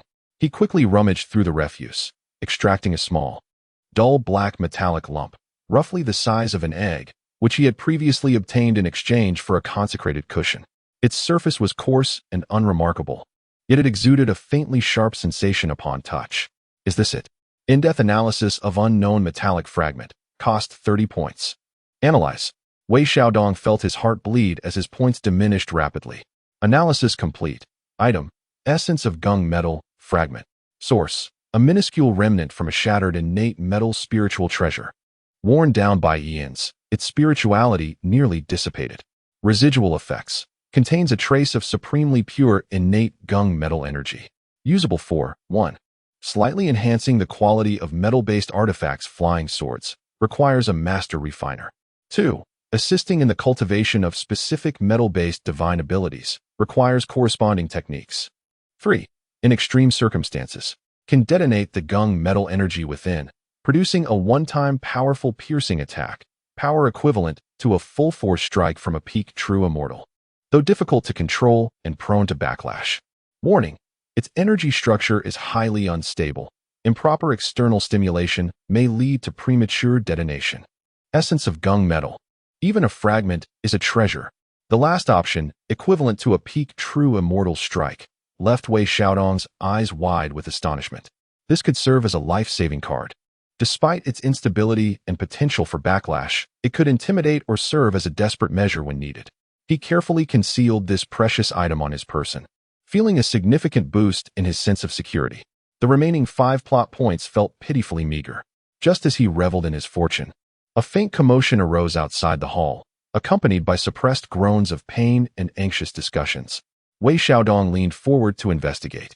A few female disciples were seen assisting a white-clad celestial maiden, hastening towards a slightly more refined temple nearby. The white-clad maiden staggered, her complexion as pale as paper, her lips devoid of color, and her aura in complete disarray. Particularly alarming was a wound on her shoulder, dark as ink, with tendrils of sinister black mist clinging to her, slowly eroding her celestial form. It was Sister Bixiao. How could her injuries have worsened? The demonic energy was exceptionally fierce. Could even her purifying celestial radiance not suppress it? Quick, summon Sister Jinling or Sister Wudong to take a look. Bi Xiao, one of the three Xiaos. Wei Xiaodong's heart raced. She was a core figure of the Jie sect, a top-tier expert. How could she be so severely injured? That black mist. It seemed to stem from a particularly potent demonic technique or curse. He watched as the group anxiously rushed into the temple, his mind racing. An opportunity? A perilous one? Approaching a person of Bi Xiao's caliber could lead to being swatted away like a bothersome fly if he misstepped. Yet, what if he could be of assistance? Even the slightest contribution would be immensely valuable. To gamble or not. He weighed his options swiftly.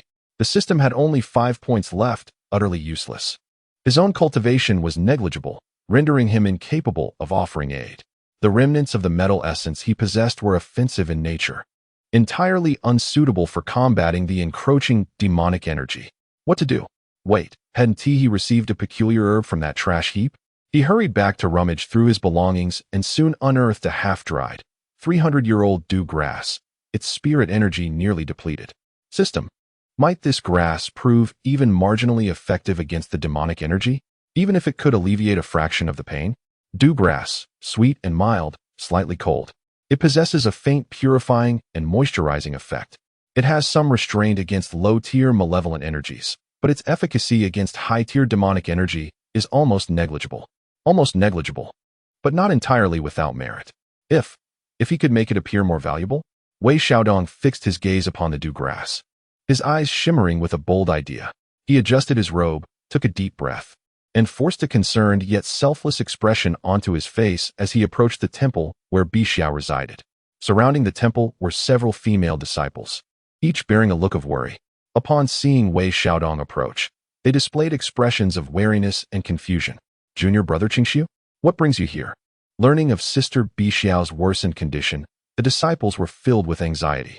Wei Xiaodong spoke gravely, his demeanor fitting the situation, though his cultivation was humble.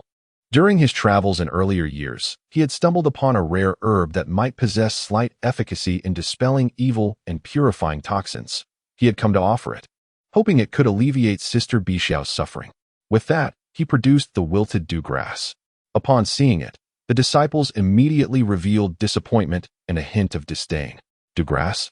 This ordinary spirit herb is hardly capable of countering the demonic energy afflicting Sister Bi Xiao. Junior brother Qingxiu, we appreciate your intentions, but this item is of no use. Please return, lest you cause further chaos. Wei Xiaodong, having anticipated this, remained calm, a subtle and enigmatic smile gracing his face. Esteemed senior sisters, please observe.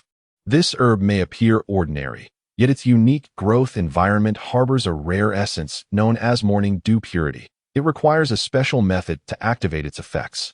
I am willing to attempt it. Special method? Several female disciples expressed skepticism, having heard of Wei Xiaodong's previous miraculous feat with the enlightened cushion. Just then, a stifled groan echoed through the hall, and the aura of the Bi Xiao fairy seemed increasingly turbulent. A slightly older female disciple gritted her teeth. Very well. Let's treat this dead horse as if it were alive. You may enter and try, but should you disturb our senior sister, you shall not be spared. Wei Xiaodong felt a pang of anxiety, but steadied himself and stepped into the hall. The atmosphere grew heavier. The Bi Xiao fairy sat cross-legged on her cloud bed, her eyes tightly shut, brows furrowed, her body trembling slightly, as the dark aura upon her shoulder writhed as if it were a living entity, encroaching further. The Golden Spirit Mother and the Wudong Mother were absent, likely preoccupied with more pressing matters. The female disciple who had brought him in whispered, "Senior sister. Junior brother Qingxiu claims he possesses a method that may alleviate her condition." The Bi Xiao fairy offered no response, seemingly consumed by her battle against the malevolent energy. Holding his breath, Wei Xiaodong approached, feeling the terrifying coldness of the dark aura, a chilling silence saturated with corrosive potency. He dared not delay. Cradling the dew herb in his palm, lacking a plot-driven system, he relied solely on his acting skills and the meager luck from his remaining 5 points. He closed his eyes, his hands slowly forming gestures, still somewhat haphazard, yet more solemn than before, murmuring incantations under his breath, his voice low, muffled, yet imbued with gravity. Channeling his scant magical energy into the dew herb, he concentrated fully, envisioning the activation of a divine, purifying force. A hum resonated. Perhaps it was mere psychological suggestion, or perhaps his minimal energy indeed had a slight effect. The dew herb emitted a faint, nearly imperceptible milky white glow. Warning: strong will and weak energy guidance detected. Minimum consumption of cognitive adjustment activated. Visual misdirection only. Consuming 5 points. The system notification echoed abruptly. The last 5 points were gone. Yet, simultaneously, the faint light emanating from the dew herb appeared to brighten in the eyes of the surrounding female disciples, even taking on a hint of the sacred. "Oh, it seems to be somewhat different." One of the female disciples gasped softly.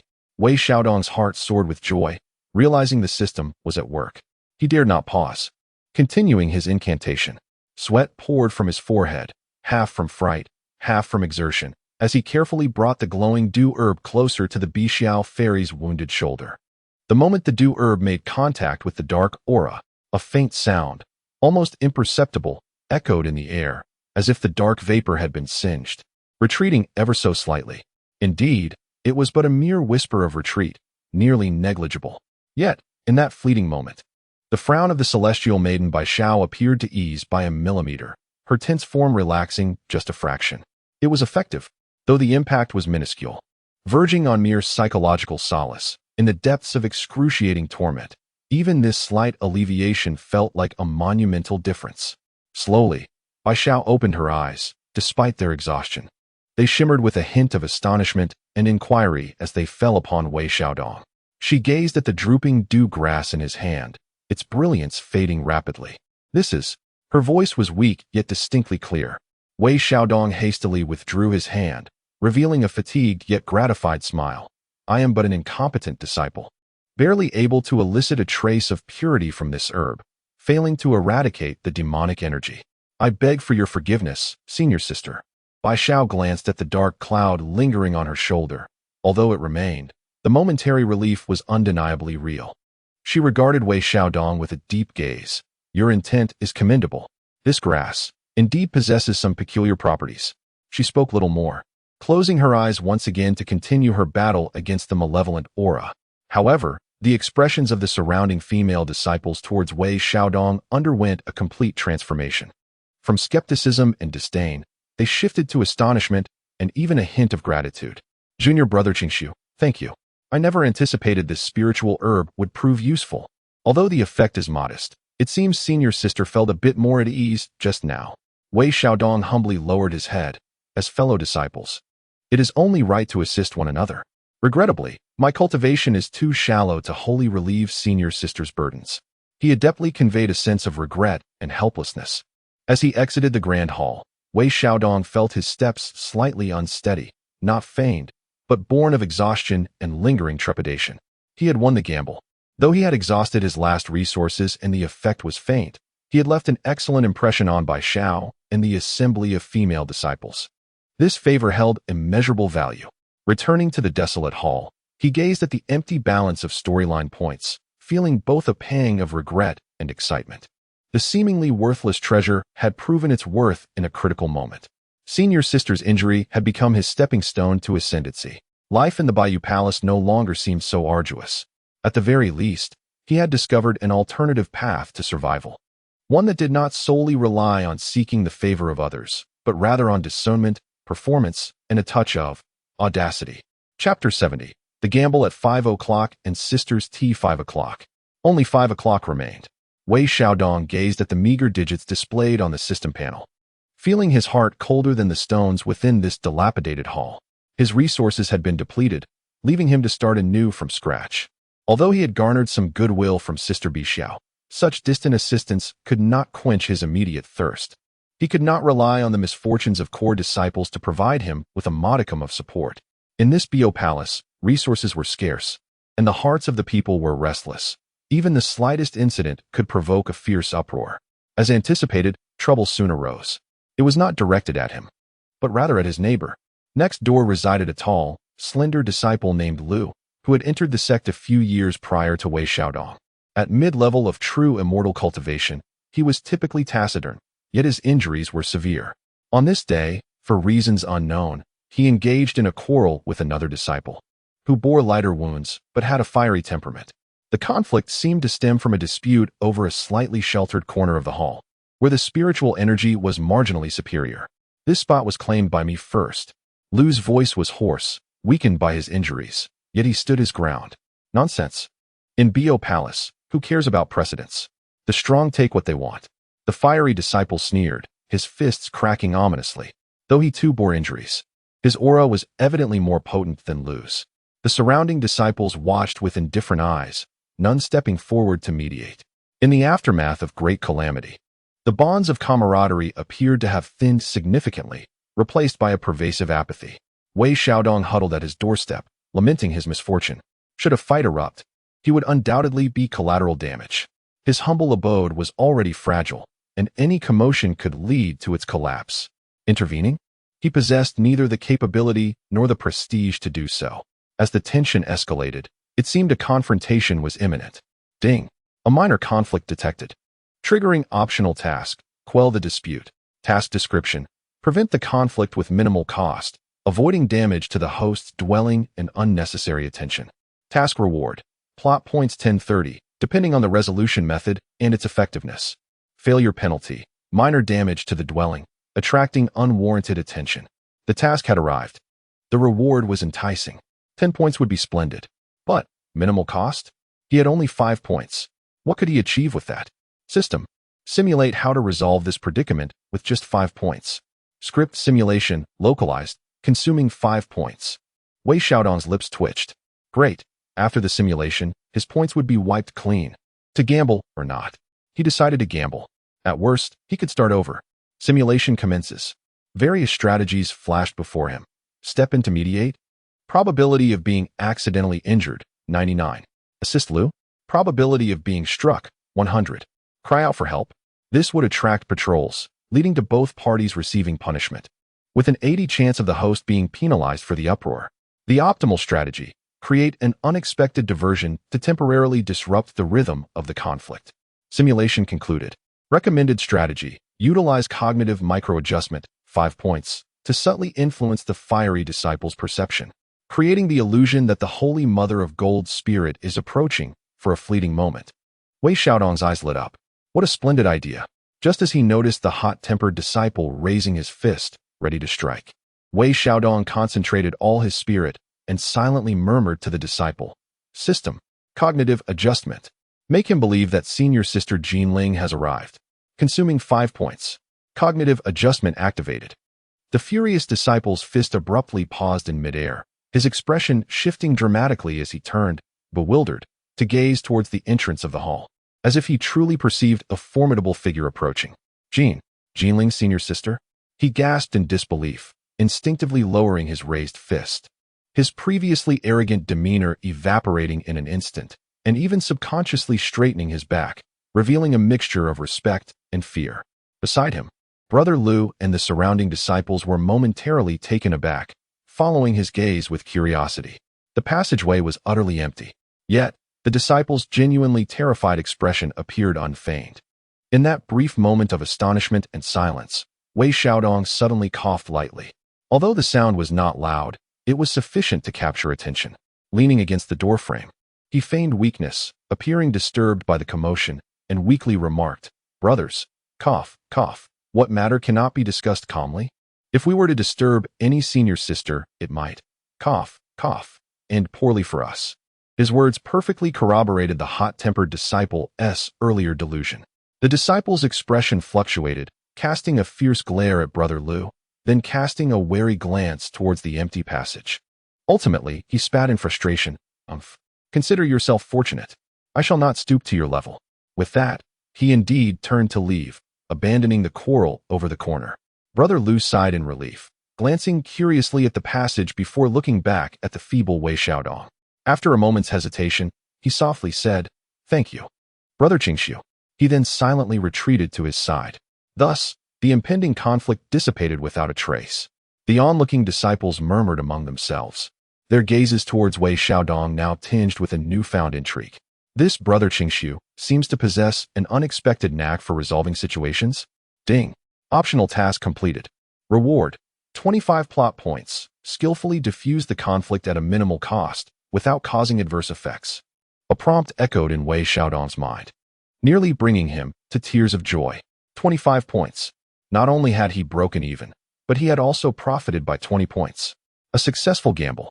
He stifled the urge to laugh uproariously, maintaining his facade of weakness as he slowly shuffled back to his meditation mat, his heart bursting with elation. The initial capital was restored. Before he could revel in his triumph for long, a figure silently appeared at the entrance of the dilapidated hall, clad in green. Exuding an air of icy composure, it was the Holy Mother of Nothingness. Wei Xiaodong's heart sank. He quickly rose to his feet. Sister Wudong. This enigmatic sister had been aloof during their last meeting, and her sudden arrival now could only spell trouble.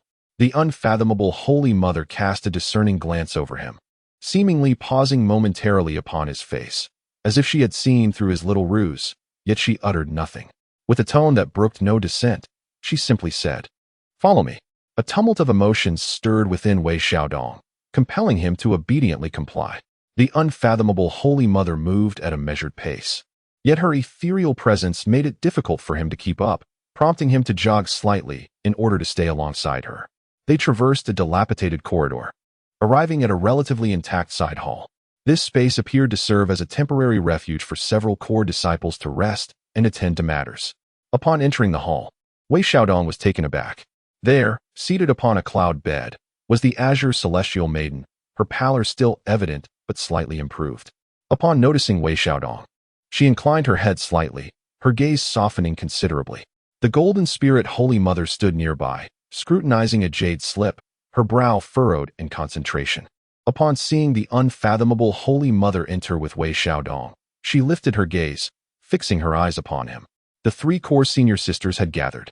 Wei Xiaodong felt an overwhelming pressure and quickly bowed in greeting, saying, "Disciple Wei Xiaodong pays respects to the three senior sisters." The golden spirit Holy Mother set aside the jade slip and addressed him directly. "Wei Xiaodong, the spiritual herb you previously offered, though it could not eradicate the demonic energy afflicting Sister Bixiao, has provided a slight respite. You mentioned its extraordinary place of growth, rich with morning light purity." A chill ran down Wei Xiaodong's spine as he stammered, "Why yes, senior sister. A boast once made must inevitably be reconciled." "Oh." The golden spirit Holy Mother's gaze sharpened. "Where does this herb grow? Are there any others of its kind?" Cold sweat began to bead on his forehead. How could he know anything about the place of growth? It was all fabricated by the system. As for the location, that place is exceedingly secluded and treacherous. I stumbled upon it by chance, and now it would be difficult to trace.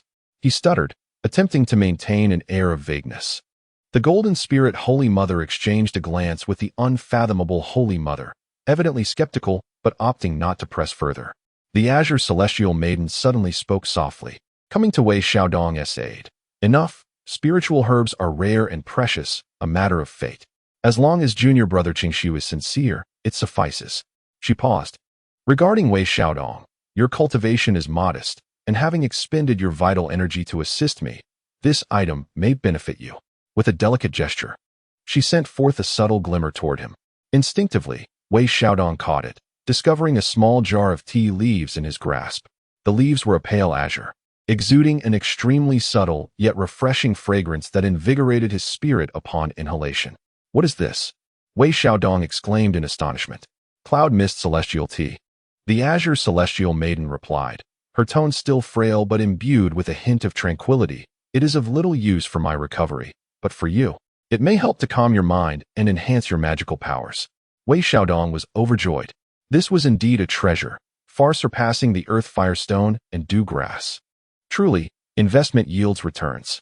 "Thank you, Sister Bixiao," he exclaimed, bowing deeply in gratitude, nearly bending to the ground. The golden spirit Holy Mother cast a glance at the tea leaves, but said nothing further, instead stating, "If that is the case, you may take your leave. Cultivate diligently and do not disappoint Sister Bixiao's intentions." "Yes, yes." Wei Xiaodong, cradling the tea leaf jar as if it were a treasured gem, hurriedly exited. It was only when he stepped outside into the cold breeze that he regained his composure. The three senior sisters had sought him out seemingly merely to inquire about the spiritual herbs, after which Sister Bixiao bestowed upon him a reward. Was it truly that simple? He couldn't shake the feeling that both the golden spirit Holy Mother and the Wudong Holy Mother regarded him with a gaze that held deeper scrutiny. particularly the Wudong Holy Mother, whose icy demeanor seemed capable of piercing through his exterior, glimpsing the secrets of his concealed system. Nonetheless, the outcome was favorable. He had obtained a jar of precious tea leaves. Ecstatically, he returned to the dilapidated hall, carefully pinching a small handful of tea leaves, disregarding any tea utensils, and directly tossing them into a pot of clear water, applying a gentle heat with his magical powers. A richer and more fragrant aroma wafted through the air. He took a sip. The tea was warm, smooth as it slid down his throat, and a pure, tranquil spiritual energy gradually unfurled, nourishing his parched meridians. It even hinted at the slightest loosening of his stagnated cultivation. What an extraordinary treasure! Truly remarkable. Indeed, even a mere trickle from the fingers of a great being was enough to satiate his needs. He reveled in this rare moment of tranquility and reward when the system notification chimed again. Ding! Detected that the host has acquired Cloud Mist Immortal Tea Premium, containing pure wood spirit essence and tranquil Tao rhythm. Hidden analysis triggered. This item has a compatibility of 68 with the host's current cultivation method. Supreme Clarity Basic Heart Method. Suggestion: it might be beneficial to use the Immortal Tea to assist in the cultivation method, potentially enhancing cultivation efficiency. Supplementing with a small amount of plot points for cultivation acceleration simulation would yield even better results. Wei Xiaodong's eyes sparkled with excitement. Could it truly accelerate his cultivation? He glanced at the 25 plot points, then back at the tea in his hand. His gambling instinct surged once more. System: initiate the most economical cultivation acceleration simulation. Let us see how to utilize this tea for the fastest cultivation. Cultivation simulation. For specific items assisting cultivation, consumes 20 points. 20 points. The recently earned amount would dwindle to less than half. Wei Xiaodong gritted his teeth. It's a gamble. Cultivation is paramount. Simulation. Simulation complete. Optimal plan. At the hour of the rat, take 3 tea leaves, brew them with rootless water, and sit facing east in a quiet room. Operate the third round of the heart method and consume the tea to maximize absorption of its tranquil Tao rhythm, increasing efficiency by approximately 30 for one cultivation session. Wei Xiaodong committed this to memory. Though only 5 points remained, he possessed the tea and the method. Hope began to rise slowly within the crumbling hall, much like the tea leaves in his cup, gracefully unfurling. Chapter 71. The Fragrance of Tea and the Eyes in the Shadows Tea. It is exquisite tea. The renowned Yunwuxian tea lives up to its reputation. Wei Xiaodong sat cross-legged in the dilapidated hall, carefully cradling the steaming cup of tea.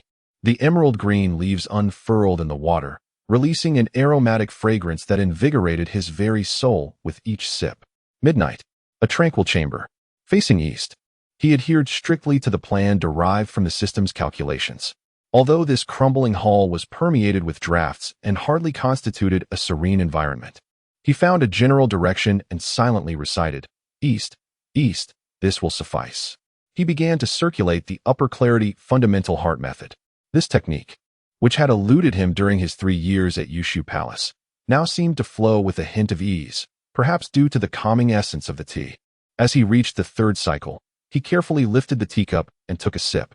The warm liquid cascaded into his abdomen, unleashing a wave of pure, tranquil spiritual energy.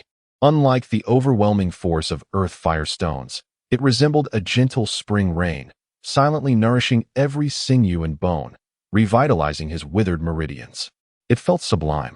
An unparalleled comfort enveloped him. The long stagnant barriers to his cultivation began to genuinely loosen. He could not afford to be complacent. He exerted all his effort to guide this gentle, yet immense energy. One cycle, then another. His spiritual power surged visibly, solidifying with remarkable speed. Outside the dilapidated hall, the night wind howled.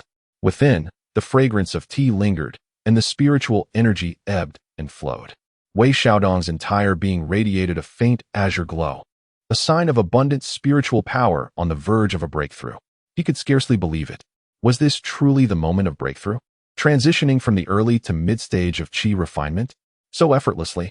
During his 3 arduous years at Yushu Palace, he had faced countless challenges with no progress. Now, with a single cup of tea and a moment of insight, he stood on the brink of success. Indeed, being in the right company yields great rewards. Sister Bai Xiao was magnificent. The system proved formidable. Elated, he dedicated himself even more fervently to his cultivation, striving against the thin barrier. Just as he was fully engaged in this critical moment, outside the hall, in the darkness, two pairs of eyes silently observed everything. One pair lurked in deeper shadows, obscured and indistinct, emanating a fleeting, faint energy fluctuation distinctly different from that of Bio Palace, filled with ambiguity and scrutiny. The other pair, not far behind a broken wall, belonged to the cold and profound figure of the Holy Mother of Wudong. She observed the subtle fluctuations of spiritual energy and the azure glow within the dilapidated hall. A glimmer of surprise passing through her gaze before she returned to her tranquil demeanor and silently withdrew. Unbeknownst to Wei Xiaodong, he was completely absorbed in the ecstasy of his impending breakthrough. Pop! A barely audible sound, akin to a bubble bursting, emanated from within him. The obstacles vanished. His spiritual power surged like a rushing stream, robust and more than doubled its previous strength. Qi refinement, mid-stage. He had truly succeeded. Wei Xiaodong suddenly opened his eyes, leaping to his feet, nearly dancing with excitement. Although he remained a mere novice, this marked a significant leap in his progress. It was his first step forward, achieved through his own efforts, along with the system and the tea from his senior sister. He could feel the surge of energy within him, eager to find someone to practice with. Of course, it was merely a fleeting thought. He excitedly brewed another cup of tea, this time indulging a bit more by adding 5 leaves. A celebration. The aroma of the tea intensified. He savored each sip, contemplating his future. With this tea and the occasional guidance from the system, might his cultivation not rise steadily? Who would dare to call him a waste of talent then? Just as he was musing, footsteps echoed from outside the hall. They were light, yet tinged with hesitation. Wei Xiaodong composed his smile and turned toward the entrance. It was Lu, the senior brother who had nearly come to blows with someone earlier that day. Lu stood at the door, appearing somewhat awkward, as if clutching something in his hand.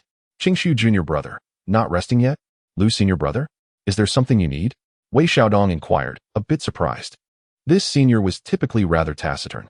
Lu hesitated before stepping inside and lowering his voice. Thank you, junior brother, for your timely intervention earlier today. As he spoke, he handed the object in his hand to Wei Xiaodong. It was a small, grayish, palm-sized tortoise shell, adorned with indistinct patterns and exuding a barely perceptible aura of spiritual energy. This is, Wei Xiaodong paused, taken aback. A small token of appreciation, nothing grand. Lu replied, his face flushing slightly. I found this many years ago during my travels. I never found a use for it. And it has merely been a useless trinket by my side. Perhaps you, with your vast knowledge, might discover its worth. Wei Xiaodong felt a stir of intrigue. Another piece of junk? He instinctively considered having the system appraise it, but recalled the stingy appraisal fee and held back. He accepted the tortoise shell.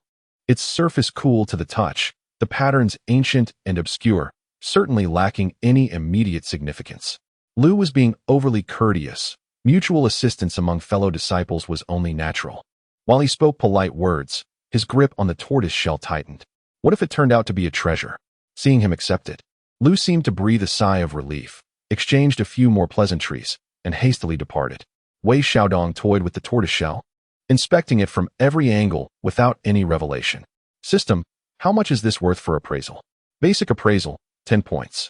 Wei Xiaodong glanced at his dwindling 5 points and sighed. Forget it, I'll hold on to it for now. He tucked the tortoise shell into his robe and turned his attention back to the tea. With his cultivation breakthrough, his spirits soared. Gazing at the jar of tea leaves, an idea sparked in his mind. This tea was too exquisite to savor alone. Could he possibly trade it for something else? This time, he could aim a bit higher. Surely those true immortals and celestial senior brothers and sisters also required moments of tranquility to aid their cultivation, especially after sustaining injuries when restlessness was common. The tea gifted by senior sister Bixiao had quite the reputation. A slight distribution of profits in exchange for something superior. Surely that is not excessive? Without hesitation, he resolved to proceed. This time, he opted against the exhausting ritual of consecration, choosing instead to promote the ethereal cloud mist immortal tea gifted by Sister Bixiao. The quantity was limited, yet its calming properties greatly enhanced cultivation. Resources were sought in exchange. He procured a relatively flat piece of wood and, using a charcoal pencil, inscribed a few crooked lines to hang at the entrance. Subsequently, He placed a small handful of tea leaves in a pristine dish as a sample. Soon, the fragrance of the tea and the wooden sign attracted attention. The first customer arrived, a weary female immortal, her aura unstable, clearly suffering from severe injuries. Upon seeing the tea leaves and inhaling the aroma, her eyes sparkled with hope. "Is this truly the cloud mist immortal tea bestowed by Master Bai Xiao?" she inquired, her disbelief palpable. "Indeed, it is," Wei Xiaodong replied sincerely. "Sister is aware of its remarkable efficacy in calming the mind and healing wounds. As a disciple of humble cultivation, I would rather exchange it for something more urgently needed, to enhance my abilities and contribute to the Bayou Palace." The female immortal hesitated, biting her lip, before retrieving a small, vibrant jade hairpin from her storage artifact. This was the Ning Bai pin. Though merely a low-grade immortal artifact, it could slightly gather the essence of wood, offering minor benefits in cultivation. I shall trade you this for a pot of tea. How does that sound?" A low-grade immortal artifact. Wei Xiaodong's heart raced with excitement. Though it was of lesser quality, it far surpassed his collection of trinkets. He suppressed his elation and feigned reluctance. The tea bestowed by Sister Bai Xiao is scarce. After a round of haggling, they finally settled on half a pot of tea. The female immortal carefully cradled the half pot as though it were a treasure. What a splendid start! Wei Xiaodong held the cool, jade hairpin, its luminous glow captivating him. This transaction was indeed profitable. Shortly thereafter, several more customers arrived. Some exchanged a few tea leaves, while others traded small pots. Wei Xiaodong reaped substantial rewards. A vial of commendable healing elixir, a warm jade mat that automatically absorbed spiritual energy, and even a few jade slips detailing low-tier water-based spells. His assets swelled rapidly. While his plot points had not increased directly, these tangible resources offered a far greater sense of security. Naturally, he retained enough tea for his own use, for he understood the wisdom of gradual gains. Just as he reveled in his bustling trade, a cold voice interrupted, laced with a hint of barely perceptible mockery. "Business seems to be thriving." Wei Xiaodong froze, lifting his gaze. There stood the Saintess Wudong, having appeared at the entrance.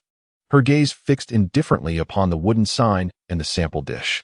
A chill ran down his spine as he quickly bowed. "Saintess Wudong. Disciple, I merely—" "No need for explanations," she interjected, her eyes sweeping over his newly acquired wealth. "What Sister Bai Xiao has bestowed upon you is rightfully yours. How you choose to dispose of it is entirely your decision." Though she spoke those words, her gaze seemed to convey a different message. "You certainly know how to seize an opportunity." Wei Xiaodong chuckled awkwardly, hesitant to respond. The master of the unfathomable did not elaborate further and turned to leave. As she reached the doorway, her steps faltered momentarily, and she seemingly remarked, "It is commendable that your cultivation has progressed, but do not be hasty. Without a solid foundation, the path to greatness is arduous." With that, her figure vanished beyond the threshold. Wei Xiaodong stood there, momentarily stunned. Had she discerned his breakthrough? Not only that, but had she also perceived his impatience? This master of the unfathomable was indeed inscrutable. He repressed his smile, contemplating her words with care. Indeed, while rapid advancement through external means may be gratifying, establishing a firm foundation is paramount. It appears that henceforth, reliance solely on tea and the system will not suffice. Personal refinement must not be neglected. He glanced at the jar of the celestial tea, which had diminished significantly, and then at the newly acquired treasures, his emotions swirling in complexity. There was joy, yet also apprehension. In this domain of Bayou Palace, opportunities coexisted with peril. The unseen eyes lurking in the shadows were an enigma, while the thoughts of the master were equally unfathomable. Nevertheless, amidst the ruins, he had finally managed to take root, albeit tenuously. Yet, he had survived, and now, he existed in a manner that resembled something akin to stability. Chapter 72. The Disturbance of the Tortoise Shell and the Warning of the Holy Mother Night. A profound darkness envelopes the realm. The night in the Azure Palace is perpetually steeped in lingering malevolence and a sorrowful lament, akin to the reluctant groans of fallen celestial beings. Yet, Wei Xiaodong sleeps soundly, with his cultivation having reached new heights and a stroke of fortune bringing him a warm jade mat beneath him. The gentle threads of spiritual energy nourish his body, far surpassing the discomfort of the old, rigid mat. He even dreams of grandeur, where he is no longer a mere underachiever, but a mighty emperor traversing the primordial chaos. Wielding the Qingping sword in one hand and the Excalibur in the other, all while standing upon the Bantian seal, exuding an air of majesty. Suddenly, a wave of intense heat, a rush of icy cold. They alternate upon him, as if he is tossed between a furnace and an ice cavern. Wei Xiaodong jolts awake. This is no dream. The source of this temperature fluctuation lies within his embrace. It is the tortoise shell, the unassuming, dusty relic gifted by senior brother Lu. At this moment, the shell emanates a faint warmth, and the indistinct patterns upon its surface glimmer with an eerie, subtle luminescence that flickers unpredictably. An indescribable, ancient aura begins to emanate from it. Even more unsettling is the other object in his arms, the cloud mist tea canister obtained from the Bishao fairy, which trembles slightly. Its surface resonating with the residual divine light left by the fairy, subtly contesting the shell's ghostly glow, producing an almost imperceptible hissing sound. What on earth is this tortoise shell? How can it provoke a reaction from the traces left by senior sister Bishao? Wei Xiaodong is instantly wide awake, cold sweat soaking his back. In a flurry, he extracts the tortoise shell, contemplating whether to throw it away, yet fearing the potential consequences of such an act. The shell fluctuates in temperature within his grasp, its ghostly light flickering as if something is stirring to awaken. System, quickly identify. What in the world is this thing? He screams internally. Deep identification of unknown tortoise shell requires 80 plot points. Current plot points, 5. Insufficient points for identification. Wei Xiaodong feels an urge to curse. At the most critical moment, he is always short on funds. He attempts to channel his meager magical energy to suppress the shell, but it is as futile as a cow sinking into the sea, causing the ghostly light to pulse even more frantically. What to do? What to do? Just as he is about to dash out of the grand hall in desperation, a wave of coolness, vast and imbued with supreme authority, descends upon him like an invisible hand. This divine presence envelopes the tortoise shell in an instant. The once tumultuous shell, oscillating between heat and cold, is suddenly gripped by an unseen force, causing all anomalies to cease. The ghostly light extinguishes, the temperature normalizes, reverting to the dull, lifeless, and tattered tortoise shell. All transpires in the blink of an eye. Wei Xiaodong stands frozen, scarcely daring to breathe. This divine presence, he recognizes it. It is the heavenly teacher. The master has been watching over this place all along. Or perhaps it was the unusual movement of the tortoise shell that startled him. Cold sweat trickled down his forehead. It was over. Such a commotion had attracted the attention of the sage. He was doomed. The divine consciousness lingered on the tortoise shell for a moment, seemingly probing it with scrutiny, before gradually retreating. No further instructions, no reprimands, as if it merely extinguished an unwarranted spark. Yet, before that consciousness withdrew, Wei Xiaodong felt as if it had briefly swept over him. Just once. Yet it left him feeling icy from head to toe. The hall fell into a profound silence, save for Wei Xiaodong's heavy breaths and the frantic pounding of his heart, nearly bursting from his chest. He collapsed onto the ground, clutching the now cold tortoise shell, his hands trembling. This object was undoubtedly a hot potato. No, a bomb. Where did senior brother Lu acquire this cursed thing? A sleepless night ensued. Wei Xiaodong stared at the ceiling until dawn broke, his grip on the tortoise shell unwavering. Discarding it was not an option, nor was keeping it. The following day, he bore dark circles under his eyes, anxious and restless, fearing that at any moment a decree from the leader would descend, or that the Holy Mother of Golden Spirit or the Holy Mother of Noang would confront him with a grim expression. However, as the day passed, all remained calm, as if the harrowing scene of the previous night had never transpired. Until evening, the lingering rays of the setting sun cast a desolate orange hue over the ruins of the Bio Palace. The figure of the Holy Mother of Noang silently appeared once more at the entrance of his dilapidated hall. This time, she did not merely pass by, but walked straight in. Wei Xiaodong's heart leapt to his throat. He quickly rose and lowered his head. Sister Noang. The Holy Mother's gaze first settled upon the unmistakable dark circles under his eyes, then gradually shifted to his tightly clenched right hand. What do you hold? Her voice was neutral, devoid of emotion. Wei Xiaodong felt sweat pooling in his palms. After a moment's hesitation, he slowly opened his hand. The dusty tortoise shell lay quietly in his palm. The Holy Mother extended two slender fingers, delicately picking up the shell for a closer inspection. Her focus was intense, and a barely perceptible ripple of magical energy brushed past her fingertips. Moments later, she tossed the shell back to Wei Xiaodong. Her tone still flat, merely a fragment of ancient battlefield residue, imbued with a touch of lingering spirit. It has lost its essence and is of no use. Wei Xiaodong was taken aback. Ancient battlefield residue? A useless object? But the commotion from last night. The Holy Mother seemed to see through his thoughts. Her voice calm, yet laced with authority. Residual energies may occasionally stir. It is not uncommon. There is no need for alarm. She shifted her focus, her gaze sharpening as she fixed it upon Wei Xiaodong.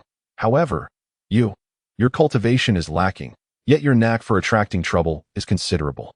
Wei Xiaodong felt a tightening at the back of his head, too intimidated to respond. Some matters, the Holy Mother's voice lowered slightly, carried a note of warning. Do not touch what should not be touched. Do not inquire into what should not be questioned. The Bo Palace is currently in a precarious state and cannot withstand further turmoil. Her gaze subtly swept over the turtle shell and then lingered on Wei Xiaodong. Practicing diligently is far superior to any other endeavor. One should not act with conceit, igniting one's own peril.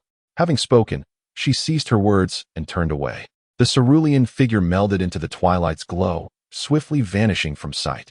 Wei Xiaodong stood rooted in place, clutching the turtle shell, repeatedly contemplating the words of the Holy Mother of no worries. Did she deem it a useless object? Yet she had come personally to issue her warning. The Master's divine consciousness had also been stirred the previous night. This turtle shell was undoubtedly not as simple as she claimed. Ancient battlefield remnants? What kind of ancient battlefield specter could rouse a sage? Yet he dared not delve further. The Holy Mother of no worries warning was unmistakable. Do not touch it again. Do not inquire further, and remain calm. He sighed, carefully wrapping the turtle shell multiple times in a cloth and concealing it at the very bottom of the mat. Out of sight, out of mind. After this fright, Wei Xiaodong remained subdued for several days. He refrained from meddling in the tea business, spending his days sequestered in the dilapidated hall, cultivating. He gathered spiritual energy with the condensing jade hairpin and calmed his mind with the warm jade mat, diligently refining the medicinal properties of the cloud mist immortal tea. His cultivation steadily advanced, slowly progressing towards the latter stages of qi refinement and spirit transformation. However, a weight lingered in his heart, as if a stone were suspended, unable to settle. That turtle shell cast a shadow over him. The Holy Mother of no worries warning echoed in his mind. He understood that the depths of the Bo Palace were far beyond his imagination. His modest cleverness and system were utterly inadequate in the face of true secrecy and danger. He must enhance his strength more rapidly. At the very least, he needed a measure of self-defense. He glanced at the dwindling jar of cloud mist immortal tea, then at the condensing jade hairpin and warm jade mat. Resources were available, but what of methods? The fundamental heart method of the supreme clarity was inefficient. Even with external aids, progress was sluggish. He needed a superior cultivation technique, one that could lead him to true immortality or even celestial immortality. The Bo Palace must possess such teachings. Yet, they were certainly not accessible to an outsider and low-ranking disciple like him. What to do? Wei Xiaodong's gaze again fell upon the unfathomable system interface. 5 plot points remained. Financially destitute. System, he clung to the last flicker of hope. Is there any low-cost, high-reward task for cultivating techniques? Searching. Based on the current situation and resources of the host, the optimal free ride scheme is generated. Audit classes. Scheme description. Pay attention to core disciples such as the Holy Mother of Golden Spirit and the Holy Mother of No Worries when they hold lectures on fundamental Taoism and basic magical techniques. Attend as an auditor. Utilize cognitive fine-tuning, 5 points each time, to slightly enhance understanding and memory, maximizing absorption of class content, and possibly refining and optimizing one's own technique. Advantages, nearly zero cost. Disadvantages, knowledge is fragmented, requiring personal comprehension and integration, risk of being dismissed. Wei Xiaodong's eyes brightened. Auditing classes. What a splendid idea. Though it may be somewhat embarrassing, what is embarrassment in the pursuit of mastery? He immediately steeled himself, becoming attentive to the myriad of happenings around him.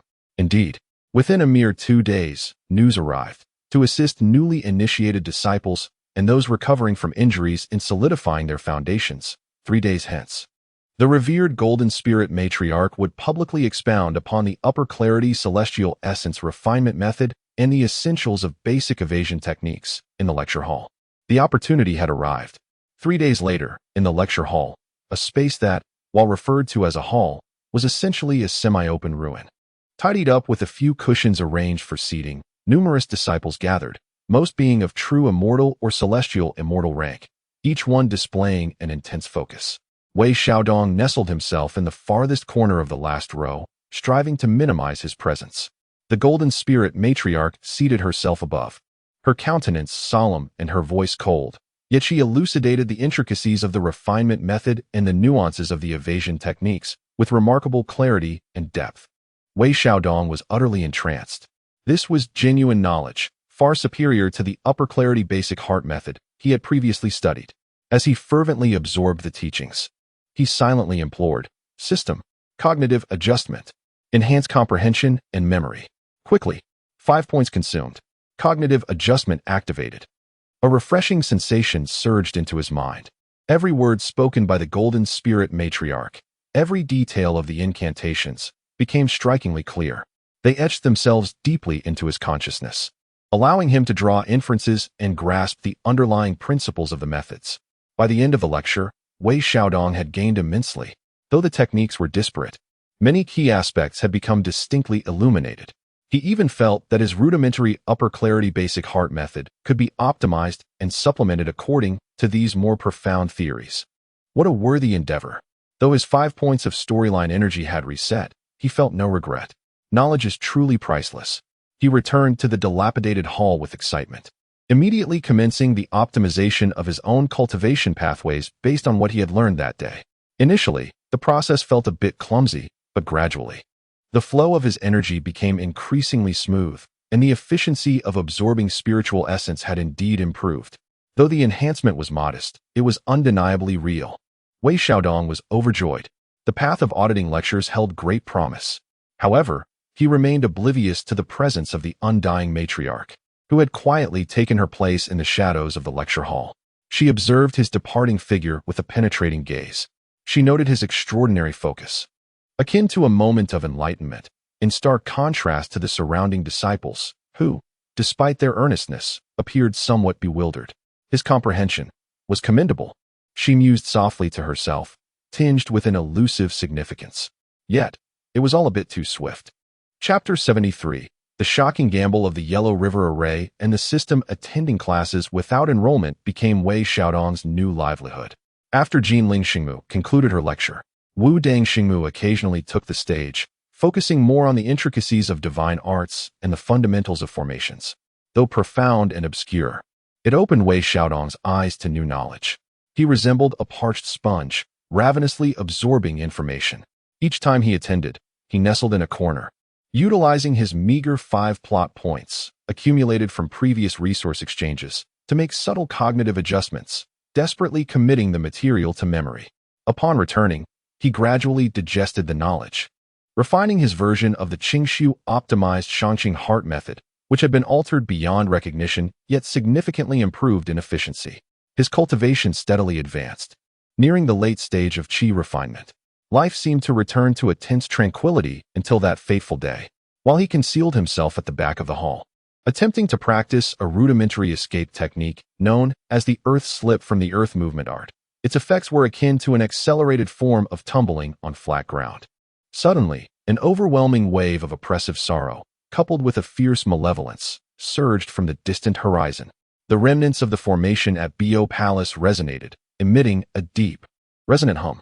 All disciples, regardless of their activities, instinctively halted, gazing skyward with expressions of dread and anguish. It has come, it has ultimately arrived, the Yellow River Array. It is the Sanshao sisters' low murmurs, tinged with despair, reached Wei Xiaodong's ears. The Yellow River Array. The Sanshao goddesses. Wei Xiaodong's heart seized sharply. One of the most harrowing narratives from the investiture of the gods. The Sanshao goddesses set up the 9 curves Yellow River Array, severing the 3 flowers atop the 12 golden immortals, sealing away the 5 qi within their chests. Ultimately, they were thwarted by Yuanshi Tianzuan and Taishang Laojun, leading to the tragic demise of Qiongxia and Bixiao, while Yunxiao was suppressed. Bixiao, The sister who had recently gifted him tea, her complexion pale? A chill coursed from his soles to the crown of his head. Although he was already aware of the narrative, the impact felt profoundly different when the events unfolded in reality, especially when they involved those he knew. He dashed back into the dilapidated hall, shutting the door as if that could shield him from the distant tragedy. What to do? What can be done? The system. Yes, the system. Is there any way? Save them. At the very least, save Bixiao. He roared within his heart, fully aware of the slim chances of hope. Ding. Host strong intervention desire detected. Significant fate point detected. The sorrow of the 9 curves yellow river array. Emergency intervention task generated. Array of hope within the yellow river array. Task objective. Attempt to intervene in the process of the 9 curves yellow river array being breached. Striving to enhance the survival probability of the Sanshao goddesses as much as possible. Task rewards. Depending on the effectiveness of the intervention, substantial plot points. Significant increase in favorability with the Sanshao goddesses or their true spirits. High recognition from the Tongtian Patriarch and unknown rewards. Failure punishment. Resetting plot points may attract the attention of the primordial supreme being, which is exceedingly perilous. Warning. This task is extremely challenging, involving the machinations of saints and the overarching will of the heavenly Tao. The host's current strength is insufficient, with a success rate for direct intervention below 0.01. Recommended strategy. Utilize the script system to remotely deploy information fragments or perform ultra-long-distance cognitive adjustments, requiring a vast expenditure of plot points. Current plot points, 5 points. In the face of a saintly struggle and the grand design of the heavenly Tao, it is akin to a drop in the ocean. Despair washed over Wei Xiaodong like a frigid tide. Must he merely stand by and watch? To witness the demise of the senior sister who gifted him tea? To observe the sect suffer further calamities? He could not resign himself to such fate. System. Credit. Loans. Even usury would suffice. Just advance me 10,000 points. He was desperate and grasping at straws. This system does not extend credit. A chilling reply. Then, is there any way to utilize my 5 points for something? Even if it is merely to convey a single message? A fleeting thought. With reddened eyes. Wei Xiaodong resembled a gambler who had lost everything, wagering his final coin. Searching. Extreme option found. Fate resonance. Plan description. Consumes all plot points, 5 points. Combining the host's intense unwillingness regarding the original work's conclusion with the desire for intervention. Generates an exceedingly faint, ambiguously directed warning ripple, attempting to send it towards the direction of the Yellow River Formation. Effect. No guarantees of effectiveness. May be dissipated by battlefield malevolence. May be perceived and disregarded by saints. A minuscule probability exists that it may be vaguely sensed by a specific target, such as the Celestial Maiden, at a particular moment, such as during intense emotional turmoil. This could create a fleeting illusion of inspiration, potentially influencing her decision for a fraction of a second. Success rate. 0.0001 warning. Even if successful, the effect would be negligible, with the risk of detection by saints still present. 0.0001. Nearly zero. Wei Xiaodong gazed at the figures, a bitter smile gracing his lips. This was more improbable than winning the lottery. Yet, it was the only course of action left. Even if it could merely render the Celestial Maiden momentarily dazed, even if it could allow them to evade a flying stone, he would take the gamble. He closed his eyes, focusing all his mental energy, envisioning the Celestial Maiden battling fiercely, picturing the devastation of the Yellow River Formation, and fervently shouting within his mind, "Run! Quickly! Don't hold on! Preserve the Green Mountains!" He poured all his indignation, despair, and that meager 5 plot points into an invisible, quivering thought, launching it toward the distant, malevolent direction, consuming 5 points. Fate resonance launched. Signal strength, extremely weak. Estimated arrival time, unknown. Expected effect, unknown. Having completed this act, Wei Xiaodong felt as though all his strength had been siphoned away, collapsing onto the ground, gasping for breath, his mind utterly vacant. He was acutely aware that this endeavor was likely futile, yet he persevered, exerting the utmost effort of a mere ant. The ensuing moments were fraught with torment. The distant fluctuations oscillated between fervor and stillness, each lull tightening the grip of anxiety upon the heart. Within the confines of the Bo Palace, an oppressive silence reigned. As all disciples remained hushed, awaiting the final word, Wei Xiaodong found himself restless, pacing repeatedly to the palace entrance to gaze at the sky, yet seeing nothing. Only a stifling despair permeated the atmosphere. Time passed, though its measurement was uncertain, perhaps a day, perhaps two. Eventually, the distant fluctuations subsided into a profound stillness. An eerie quiet enveloped the surroundings. Then, fragmented news began to filter back to Bo Palace through special channels. The formation has been breached. Devastating losses. Goddess Qiongxiao, Goddess Bixiao. The voice of the disciple delivering the message trembled, unable to continue. Wei Xiaodong's heart plummeted to the abyss. Was it still, unable to be altered? Goddess Yunxiao was severely injured and captured. Her true spirit remains intact. It seems, at the critical moment, the goddess faltered for an instant, avoiding a fatal blow, whisked away by the old master using the wind and fire lotus, rather than being slain on the spot. The true spirit remains, captured, rather than killed instantly. Wei Xiaodong's eyes widened in shock, his heart racing. This seemed to deviate slightly from the hazy conclusion he recalled from the original narrative. In the original text, Yunxiao was also suppressed, but the process appeared far more brutal. Bixiao and Xiongxiao were obliterated on the spot. Now, while Bixiao and Xiongxiao had not escaped misfortune, it appeared that Yunxiao, perhaps due to that fleeting moment of distraction, had a somewhat better outcome. Was it because of him? That impulsive surge in the infinitesimal fraction of a second? Ding. Emergency intervention task. A glimmer of hope in the Yellow River Formation completion. 15. Successfully exerted a minuscule positive influence on the outcome. Reward summary. 1,000 plot points. Favorability towards Goddess Yunxiao. 50. Effective in the future. Attention from the Tongtian. 5. Acquired the title Glimmer of Destiny. Effect unknown. 1,000 points. Wei Xiaodong was stunned by this staggering figure. And the favorability towards Goddess Yunxiao.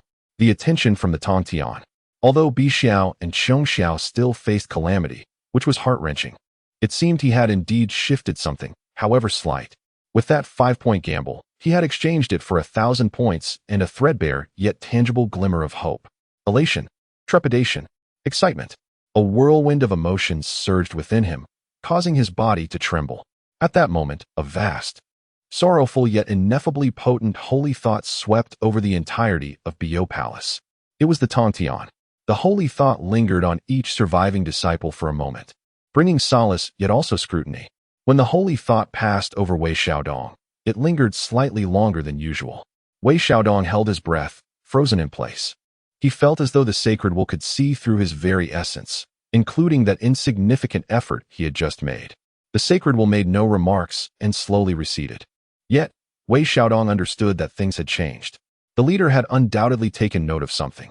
He collapsed onto the ground, gazing at the unprecedented sum of 1,000 plot points displayed on the system panel, feeling as though he were in a dream. Adventure. Worthy. This system was indeed designed for grand endeavors.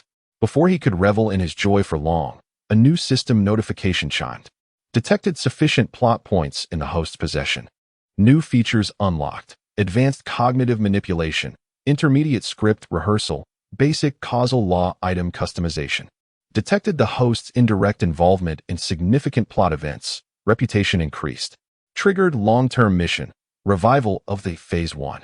Mission objective. In the coming century, assist Bo Palace in accumulating strength, enhancing overall capabilities, nurturing a new generation, and preliminarily establishing a clandestine power network. Mission rewards, distributed in phases, including a substantial number of plot points, fragments of advanced techniques, special privileges, and more. Wei Xiaodong observed the new mission, his smile gradually fading. The revival of this burden was exceedingly heavy. Yet, there was no turning back. He clenched his fists. His gaze turned once more towards the horizon, where the Yellow River Formation dissipated. Senior sister, may your journey be smooth. He whispered softly. This path of revival. Having embarked upon it, I shall see it through. Though it remains arduous, he now possessed greater leverage. 1,000 points. The possibilities were boundless.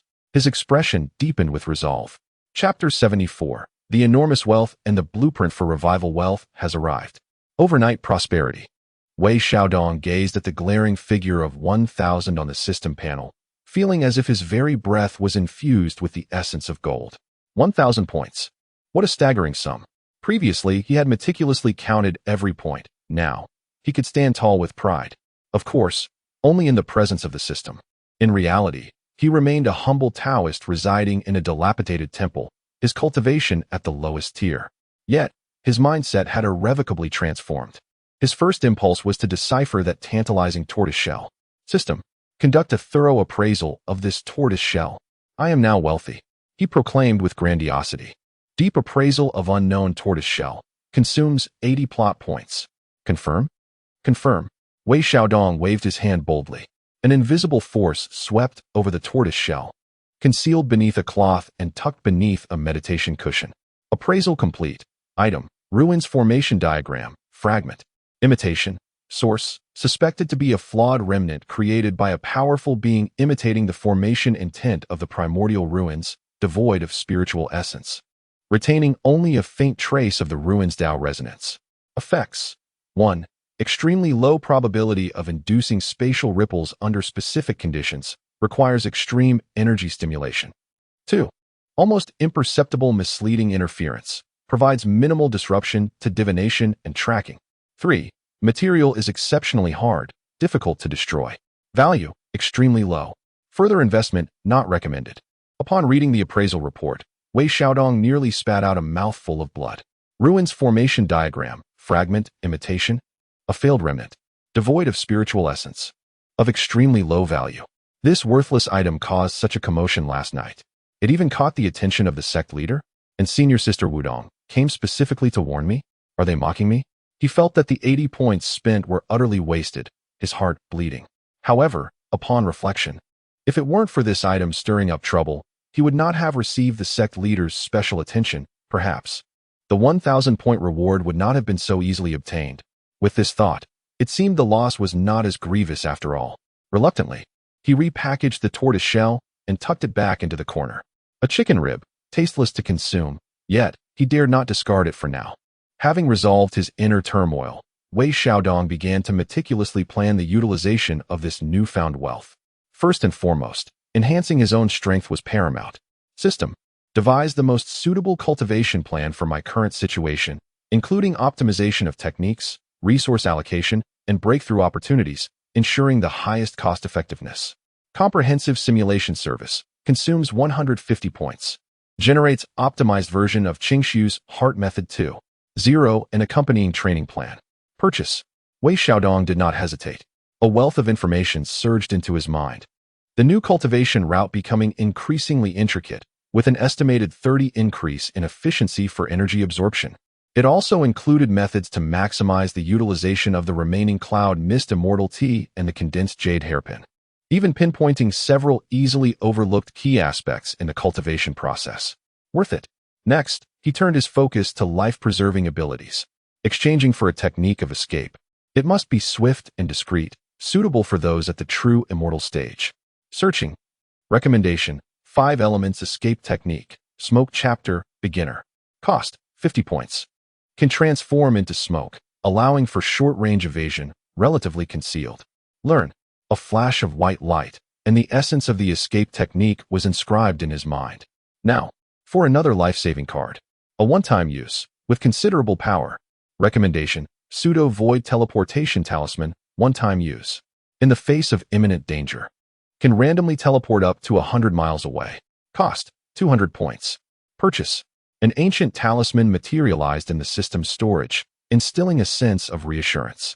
Next, the mission requirement for the revival of the Jiejiao. This burden is immense and must be approached gradually. System.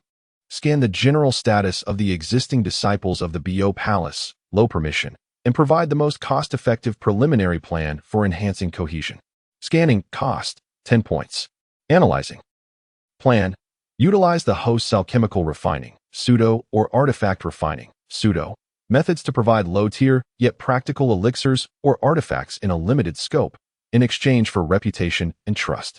Recommended to refine minor restorative pill, inferior, healing, and qi gathering talisman, inferior, auxiliary for cultivation. Requires prior exchange of corresponding skill template and initiating materials. Total cost approximately 300 points. Wei Xiaodong pondered for a moment. This idea is quite good. It can aid his fellow disciples, establish his reputation, and conveniently acquire some resources. Exchange for the beginner alchemical refining pseudo template and 10 sets of minor restorative pill inferior materials. Cost 180 points. Remaining points 520. In an instant, foundational alchemical knowledge and 10 sets of materials exuding a fragrant herbal aroma appeared before him. The term pseudo indicates that this knowledge and materials are generated by the system and are not derived from authentic heritage or celestial resources, yet their effects are akin. Ultimately, he retained 320 points as an emergency reserve. The substantial amount diminished in an instant, but every single point was spent judiciously. With the planning complete, Wei Xiaodong felt invigorated. First, he practiced the new technique for 3 hours. Indeed, it was remarkably smooth, and his cultivation steadily advanced. Then, he began attempting alchemy. Lacking a cauldron, he used his meager magical power to condense true fire, sketching the simplest spirit-gathering array on the ground, cautiously adding the materials. The process was clumsy, and several times he nearly reduced the materials to ashes. Yet perhaps due to the support of the system template or sheer luck, he ultimately succeeded in refining 3 dark, unappealing minor restorative pills, though their medicinal essence was relatively pure. Success! Wei Xiaodong gazed at the 3 unsightly pills, a surge of accomplishment swelling within him. With the pills in hand, he exited the dilapidated hall, his gaze sweeping over the plaza where his fellow disciples still bore injuries, their auras waning. He set his sights on the female immortal who had previously aided him with dew grass. Her arm appeared to be healing slowly, and her complexion was less than favorable. Wei Xiaodong approached, displaying a gentle smile. "Sister, is your injury improving?" Upon seeing him, the female immortal sighed. "Fortunately, it is merely a slow recovery." The flow of spiritual energy remains somewhat sluggish. At the opportune moment, Wei Xiaodong produced a small jade vial, previously acquired, and poured out a diminutive healing elixir. "Dear sister, I have recently delved into the art of alchemy and have made some progress, concocting a few healing pills. If you do not mind, you may give it a try. It may yield some slight benefit." The female immortal gazed at the unimpressive appearance of the pill, momentarily taken aback and hesitating. Yet recalling the efficacy of the dewgrass he had previously provided, and seeing his earnest expression, she accepted it, saying, "Thank you for your thoughtfulness, junior brother." She ingested the pill and closed her eyes to meditate. Moments later, she opened her eyes, a flicker of surprise dancing across her face. This elixir, though its potency is not particularly strong, it is remarkably mild and pure, effectively alleviating the stagnation of energy. "I feel much better." Her voice, though soft, was loud enough for several nearby injured disciples to overhear. "Junior brother Qingshu, you can refine pills?" One inquired. "Could you spare me one of those elixirs? I will trade you this warm jade." Another chimed in, "I want one too. I possess a century-old poria." Internally elated, Wei Xiaodong feigned difficulty, "Esteemed seniors, I am but a novice in alchemy, with an exceedingly low success rate. I have only a handful of these. Moreover, concocting pills is both mentally and physically taxing." After a round of modesty and discussion, 3 small healing pills were exchanged for a modest pile of materials. Although of average quality, they were sufficient for him to brew several more. More importantly, he garnered heartfelt gratitude and appreciative glances. Points began to flow back. Seizing the momentum, Wei Xiaodong promptly returned to his furnace, relying on the system template and his increasingly adept techniques to successfully refine 5 additional healing pills and 2 crude energy-gathering talismans. He continued to employ a strategy of limited supply and barter, occasionally gifting the most severely injured disciples. His reputation slowly spread among the lower-tier disciples. That junior brother Qingshu, despite his modest cultivation, is quite decent and possesses some skill. The pills he refines are remarkably effective. I hear he also crafts talismans. Trust was gradually being established. Although whispers of his dubious origins still circulated, direct confrontations had nearly vanished. Wei Xiaodong was quite pleased with this shift. As he engaged in alchemy and talisman crafting, he also practiced new techniques, occasionally utilizing smoke escape techniques to familiarize himself with the terrain, leading a fulfilling and hopeful life. Yet, he did not forget the warnings of the unfathomable Holy Mother and the inscrutable gaze she bore. He understood that his minor exploits were likely observed by certain individuals. Indeed, one evening, shortly after he completed a batch of elixirs, the unfathomable Holy Mother returned.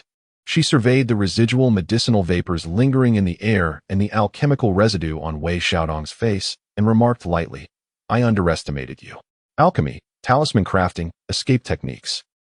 You have made considerable progress." Wei Xiaodong felt a sudden tightening in his chest and hastily replied with respect, "I am but a foolish disciple, unable to bear witness to the suffering of my fellow sect members.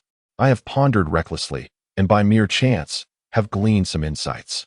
The Wudong Saintess cast a discerning glance at the newly acquired jade pendant at his waist, which could slightly concentrate spiritual energy, exchanged for a gathering talisman, yet refrained from giving a clear response.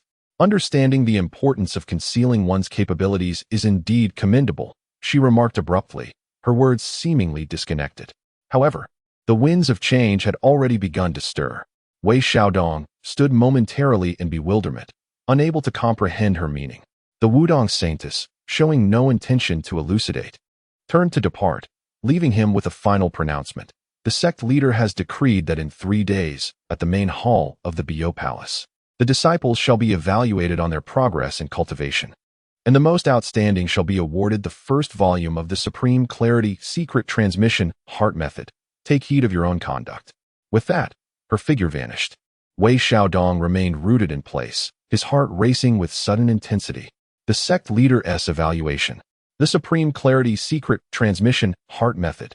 This was a pivotal inheritance that reached directly towards the path of the golden immortal and beyond, incomparable to the rudimentary methods he had been adapting. An opportunity, a tremendous opportunity. Yet evaluation? With his current cultivation at the late stage of chi refinement and transformation, would he measure up among the true immortal and celestial immortal senior brothers and sisters? Even though he had made swift progress recently, his foundation was still too fragile. He needed to devise a strategy, a method to significantly enhance his strength in a short period. His gaze once again fell upon the remaining 320 plot points. His eyes sharpened with determination. Another grand gamble was about to commence. Chapter 75. The smoke escape on the exam stage and the gaze of the master. 3 days. Merely 3 days. Wei Xiaodong felt the warmth of the jade mat beneath him intensifying. The master was assessing the Supreme Clarity Secret Transmission Heart Method. The temptation was overwhelming, so profound that he could disregard all risks. 320 plot points, his entire fortune and his only bargaining chip. System deduce. Devise a strategy to showcase potential and value to the utmost during the master's evaluation, rather than merely competing in cultivation levels. I need the fastest, most effective, and safest plan, he nearly shouted. Comprehensive deduction service for specific events costs 200 points. Generates best performance plan for evaluation day. 200 points. What a steep price. Yet, Wei Xiaodong did not flinch. Deduce. A torrent of information flooded his mind. The plan was exceedingly intricate, encompassing timing choices, counter strategies, and even subtle management of expressions and dialogues. The core idea: evade the direct confrontation of magical prowess, instead emphasizing insight, adaptability, and a unique understanding of the Supreme Clarity Taoist methods. The most critical component required the activation of a newly unlocked, costly feature, Tao Rhythm Simulation, Elementary. Tao Rhythm Simulation, Elementary costs 100 points per use. Can briefly simulate the unique Tao rhythm fluctuations produced when a specific Taoist method reaches a certain level of mastery. Highly deceptive with no actual power. Duration: 15 minutes. Simulating Tao rhythm? Pretending to be a genius? Wei Xiaodong's eyes sparkled. This feature was tailor-made for such an occasion. System: simulate the Tao rhythm fluctuations of the Supreme Clarity Celestial Essence Refinement Method at the level of harmonious and profound, considerably refined. How many points are required? Matching. Requires 100 points. Precisely 100 points. Adding the 200 points for the deduction, that totals 300 points. Leaving a reserve of 20 points. Perfect. Simulation target locked. Supreme Clarity Celestial Essence Refinement Method, derived from the teachings of the Golden Spirit Holy Mother at a higher level. Locked. Consuming 100 points. Tao Rhythm Simulation, Supreme Clarity Celestial Essence. Prepared, can be activated at any moment. The funds were exhausted, the plan established. All that remained was practice and patience. Wei Xiaodong immersed himself in rehearsing every detail of the strategy. How to inadvertently reveal a profound understanding of the Tao. how to cleverly employ the rudimentary smoke escape technique when assessed, and how to firmly establish the persona of a genius within that brief 15 minutes. 3 days slipped by in the blink of an eye. The day of the assessment arrived. In the main hall of the Azure Pool Palace, though still dilapidated, it had been cleaned, imparting an air of solemnity. The Master of Heaven sat high upon a cloud bed, draped in a robe as dark as ink, his visage obscured by a faint celestial glow, rendering his expression indiscernible. Only the vast, starry aura of his sanctity enveloped the entire hall. Below, hundreds of disciples stood in solemn attention, from true immortal to celestial immortal, and even among them a few core disciples of the golden immortal level, such as the still injured golden spirit Holy Mother and the unfettered Holy Mother present. Each bore a serious expression, their auras heavy and profound. Wei Xiaodong shrank at the very back of the crowd, like an inconspicuous speck of dust.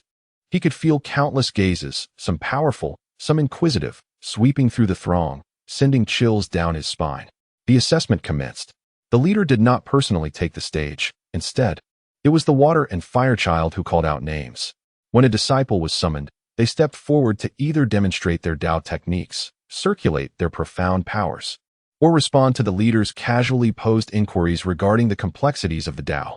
Those who performed exceptionally received a slight nod from the leader, followed by a beam of Tao light descending into their being, evidently a reward.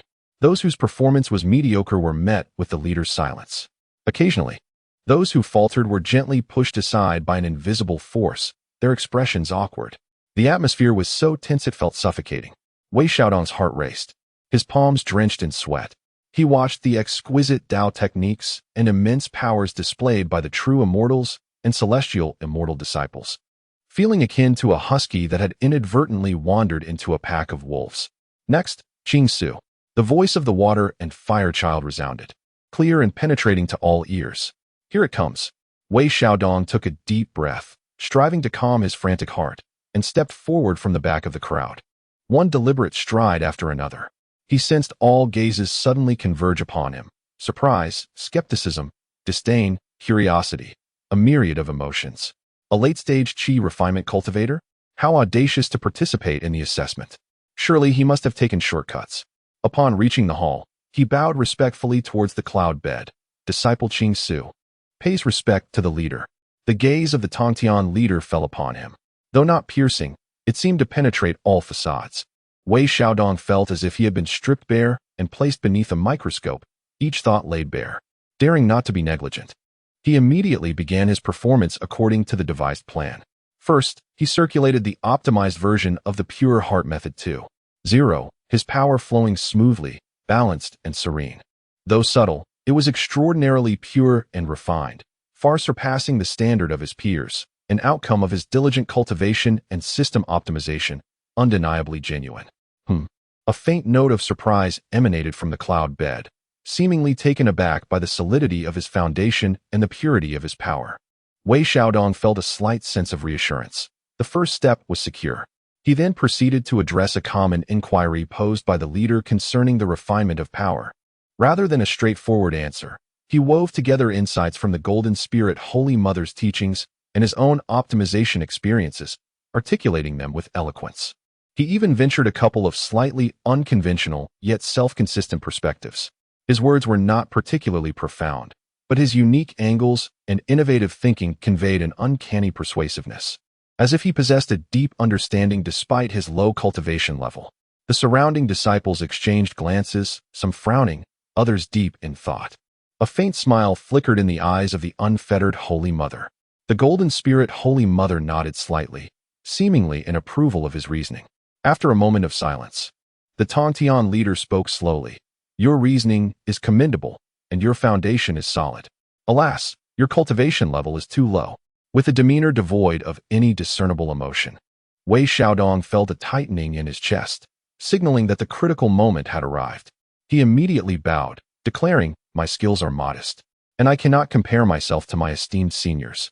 Recently, I have made some progress in the art of evasion, and I humbly request the master to evaluate it." Without waiting for a response, he promptly executed his rudimentary smoke evasion technique. With a swift motion, he transformed into a wisp of pale blue smoke, darting rapidly around the space, twisting and turning. This evasion technique was rather unremarkable, even somewhat juvenile. Yet, amidst his performance, a prompt echoed in his mind. System. Activate Tao Rhythm Simulation. Now is the time, he mentally shouted. Tao Rhythm Simulation, Supreme Celestial Essence, activated. Consumed 100 points. Duration, 15 minutes. A mysterious, profound, and harmonious aura, akin to the unique Tao rhythm that one might attain after centuries of cultivating the Supreme Celestial Essence refinement method, suddenly emanated from Wei Xiaodong's smoky form. This emanation was exceedingly faint yet remarkably pure, creating a striking and peculiar contrast with the lackluster smoke evasion technique. It was as if an infant were brandishing a crude punch, yet the intent behind it resonated with the essence of a grandmaster. A murmur of astonishment rippled through the crowd. All the disciples stared wide-eyed, incredulous at the sight of the clumsy wisp of smoke. The evasion technique was utterly ordinary, but the Tao rhythm it exuded was undeniably authentic. Such characteristics could only be achieved at an exceptionally profound level of cultivating the Supreme Celestial Essence. How could a mere Qi refinement cultivator accomplish this? Even the Tongtian master, seated upon the heavenly platform, momentarily focused his gaze, which was usually shrouded in celestial light. Wei Xiaodong maintained the smoke evasion, fervently channeling his performance, striving to appear immersed in the comprehension of the Tao. Yet, within, his heart raced with anxiety. Just 15 minutes. He circled the area twice, sensing that the time was ripe, and hurriedly dissipated the evasion technique, revealing his true form. His complexion had appropriately turned pale, and his breath ebbed weakly, as if the previous exertion had drained him significantly. He bowed once more, his voice feeble. I am but a dullard, able to comprehend only this much. I beg the master and my esteemed seniors to forgive my shortcomings. Silence enveloped the space. All gazes were fixed upon the pale-faced young Taoist, who seemed on the verge of collapse, yet radiated a profound Tao rhythm, leaving the spectators in bewilderment. What was this situation? With a pitiful cultivation level and a lackluster evasion technique, how could his understanding of core Tao principles be so astonishingly deep? Was he a freak? Or perhaps a concealed genius? The Tongtian master remained silent for a moment.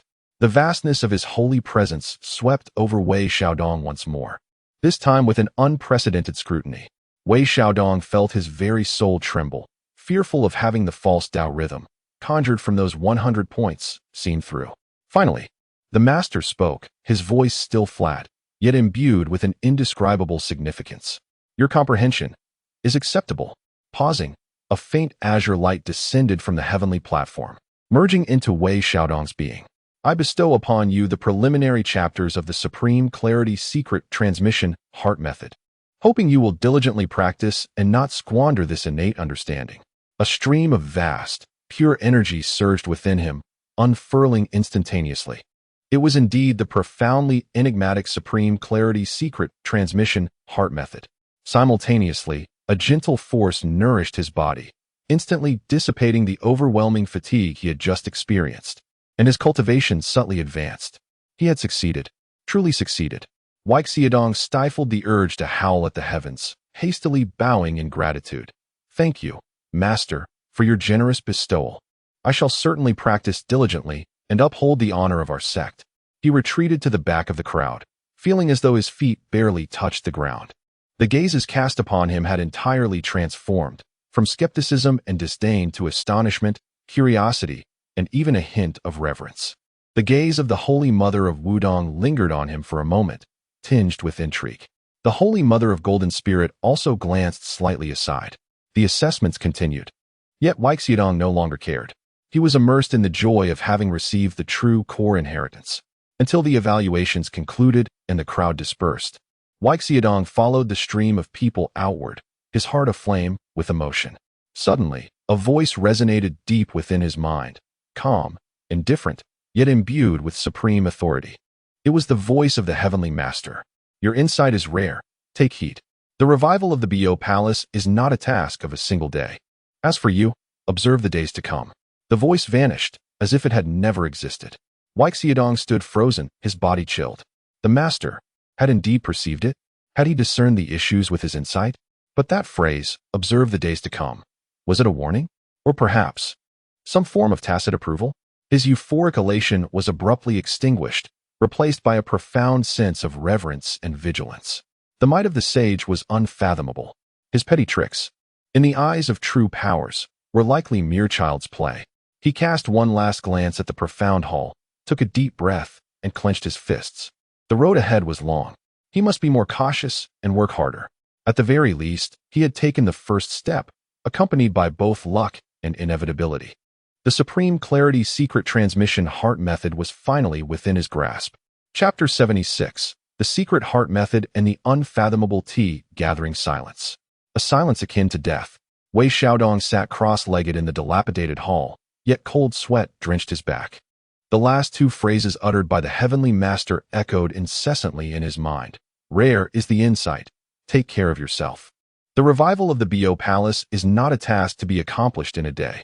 You shall see in the days to come. See what in the days to come? To discern the authenticity of his insight?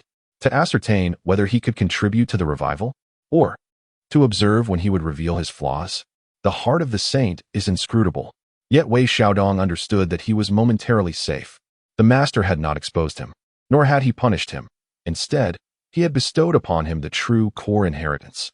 This was not merely an acquiescence, but also a trial. He took a deep breath, suppressing his distracting thoughts, his gaze falling upon the profound text of the Supreme Clarity Secret Heart Method in his mind. The scripture, ancient and unadorned, contained words of exquisite wisdom, embodying principles that pointed directly to the great Tao, far surpassing the shallow modifications he had crafted. This was the genuine treasure. With it, he had truly embarked on the path of the Heavenly Master's legitimate transmission. He could hardly wait to delve into its understanding. Thus began a day and night of profound contemplation, lost in rapture, utterly forgetful of himself. It was not until a gentle knock at the door startled him back to reality. Qingshu Jr. Brother, are you there? A cool female voice came from outside. It was the maiden under the patronage of the unfathomable Holy Mother. Wei Xiaodong's heart skipped a beat, and he hurriedly rose. I am here, senior sister. Please come in. The maiden entered, her expression composed. The Holy Mother requests your presence. The unfathomable Holy Mother? She sought him again. Wei Xiaodong felt a tumult of emotions within, yet dared not show a hint of it on his face. May I inquire, senior sister, what is the purpose of the Holy Mother's summons? The maiden cast a fleeting glance at him. The thoughts of the Holy Mother are beyond my speculation. You will know upon your arrival. Reluctantly, Wei Xiaodong followed her. They traversed several crumbling corridors, arriving at a relatively tranquil side hall. The interior was simply furnished, yet immaculate, with an ethereal fragrance wafting through the air, distinct from the misty, celestial tea. The unfathomable Holy Mother sat before a cloud bed, leisurely preparing tea. Upon seeing him enter, she merely lifted her eyelids. Sit. Wei Xiaodong, filled with trepidation, settled onto a mat at the lower end, only daring to perch himself on the edge. The unfathomable Holy Mother offered him a cup of freshly brewed tea. The tea was a vibrant green, its aroma delicate and soothing, invigorating the mind upon inhalation. Taste it. Surprised by the honor, Wei Xiaodong accepted the cup with both hands and cautiously sipped. The tea entered his mouth with a slight bitterness, quickly followed by a refreshing sweetness that surged through him, reviving the weary spirit dulled by his recent contemplation of the Secret Heart Method. A remarkable tea. It was undoubtedly on par with the misty celestial tea crafted by Sister Bixiao. Thank you, senior sister, for this gift. He hurriedly expressed his gratitude. The unfathomable Holy Mother savored her tea, seemingly casually inquiring, how goes your understanding of the Supreme Clarity Secret Heart Method? Wei Xiaodong's heart tightened. It had begun. He pondered over his words. Senior sister, the scriptures are profound, and I am but a dull disciple, able to grasp only a fraction, still groping in the dark. Oh. The Holy Mother of no constraints set down her teacup, her gaze fixed upon him with a hint of scrutiny. I observe that the essence of the Tao surrounding you is harmonious and well aligned with your cultivation.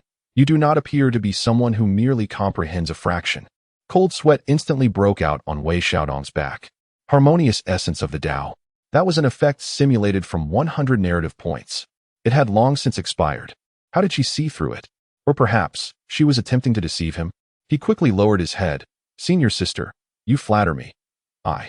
I merely had a stroke of luck. A stroke of luck? The Holy Mother of no constraints chuckled softly, though her smile bore little warmth. to simulate in essence approaching that of a golden immortal during the assessment by the sect leader with mere luck? Such luck is indeed astonishing. Wei Xiaodong's scalp tingled. His heart nearly ceased to beat. She knew. She truly saw through him. He opened his mouth but could not produce a sound. His mind went blank, observing his state. The Holy Mother remained calm, her tone unruffled. There is no need for alarm. Since the sect leader has not exposed this, it is an opportunity for you. I did not summon you today to pursue this matter. Wei Xiaodong exhaled slightly, yet he did not dare to relax completely, cautiously inquiring. Then, does senior sister mean? The current situation of Bo Palace is apparent to you. The Holy Mother of No Constraints cast her gaze over the shattered palace gates, looking into the distance. It is a time of rebuilding, with talent dwindling. Though the sect leader possesses unmatched powers, many matters require the disciples to exert their own efforts. She turned her gaze back to Wei Xiaodong. You possess some particular skills. In seemingly trivial circumstances, they may yield unexpected effects. Since the sect leader has taken a liking to you, I shall assign you a task. A task? Wei Xiaodong was momentarily taken aback. The palace's resources are scarce, with many disciples in need of healing and cultivation materials. Some external islands and former acquaintances among loose cultivators and demon tribes may still have some reserves that could be exchanged. The Holy Mother spoke lightly. However, given the current dominance of Yushu, our disciples cannot venture out easily. Your cultivation is modest, making it less likely to attract attention, and you possess cunning. As she spoke, she produced a jade token and a jade slip, placing them upon the table. With this token, you may traverse the remnants of the palace's formations. The slip contains records of potential resource exchange points and precautions. This task is not mandatory. How much you can accomplish depends on your ability. You may retain 30% of the resources obtained, with the remainder submitted to the palace for distribution by senior sister Jinling. Wei Xiaodong gazed at the token and jade slip, his heart racing. Venture out to procure supplies. This task held both danger and opportunity. The peril lay in the fact that outside was the domain of Yushu Palace. With his meager cultivation, discovery would spell certain doom.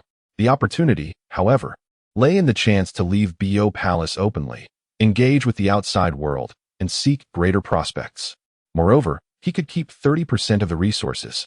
To undertake it or not, naturally, he would. Fortune favors the bold. He suppressed his excitement and solemnly accepted the token and jade slip, expressing his gratitude.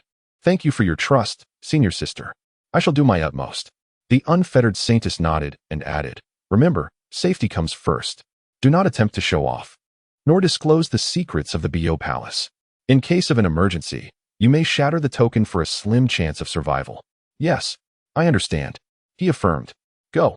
The unfettered saintess waved her hand, resuming her tea while averting her gaze. Wei Xiaodong bowed respectfully and withdrew. It was only upon stepping out of the side hall, greeted by the crisp wind, that he felt his heartbeat gradually normalize. He gazed down at the azure jade token and the jade slip in his hands, as if in a dream. Not only had he escaped scrutiny, but he had also been entrusted with a task. What was the true intention of the unfettered senior sister? Or rather, the sect leader? He shook his head, dismissing further thoughts. An opportunity had arisen, and he must seize it.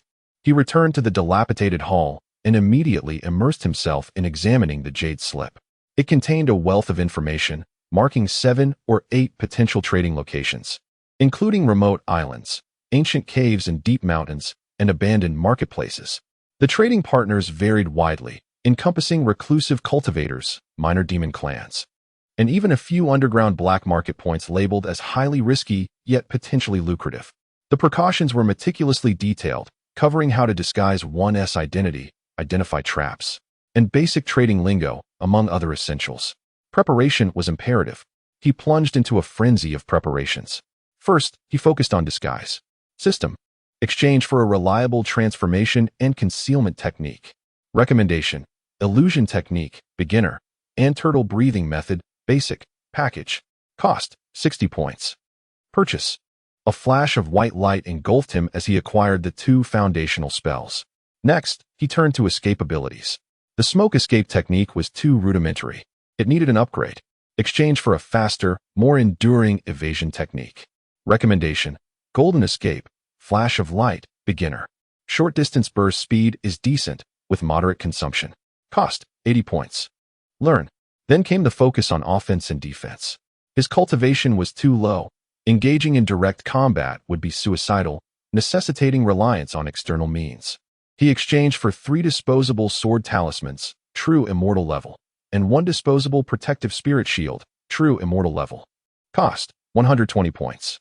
The talismans and a small spectral shield materialized in the system space. Lastly, he needed trading capital. He had little of value. The cloud mist fairy tea he possessed was barely sufficient for his own use. System. Generate a seemingly legitimate low-tier alchemist identification and ABO Palace special, fake, minor elixir sample, slightly more effective than the previous one.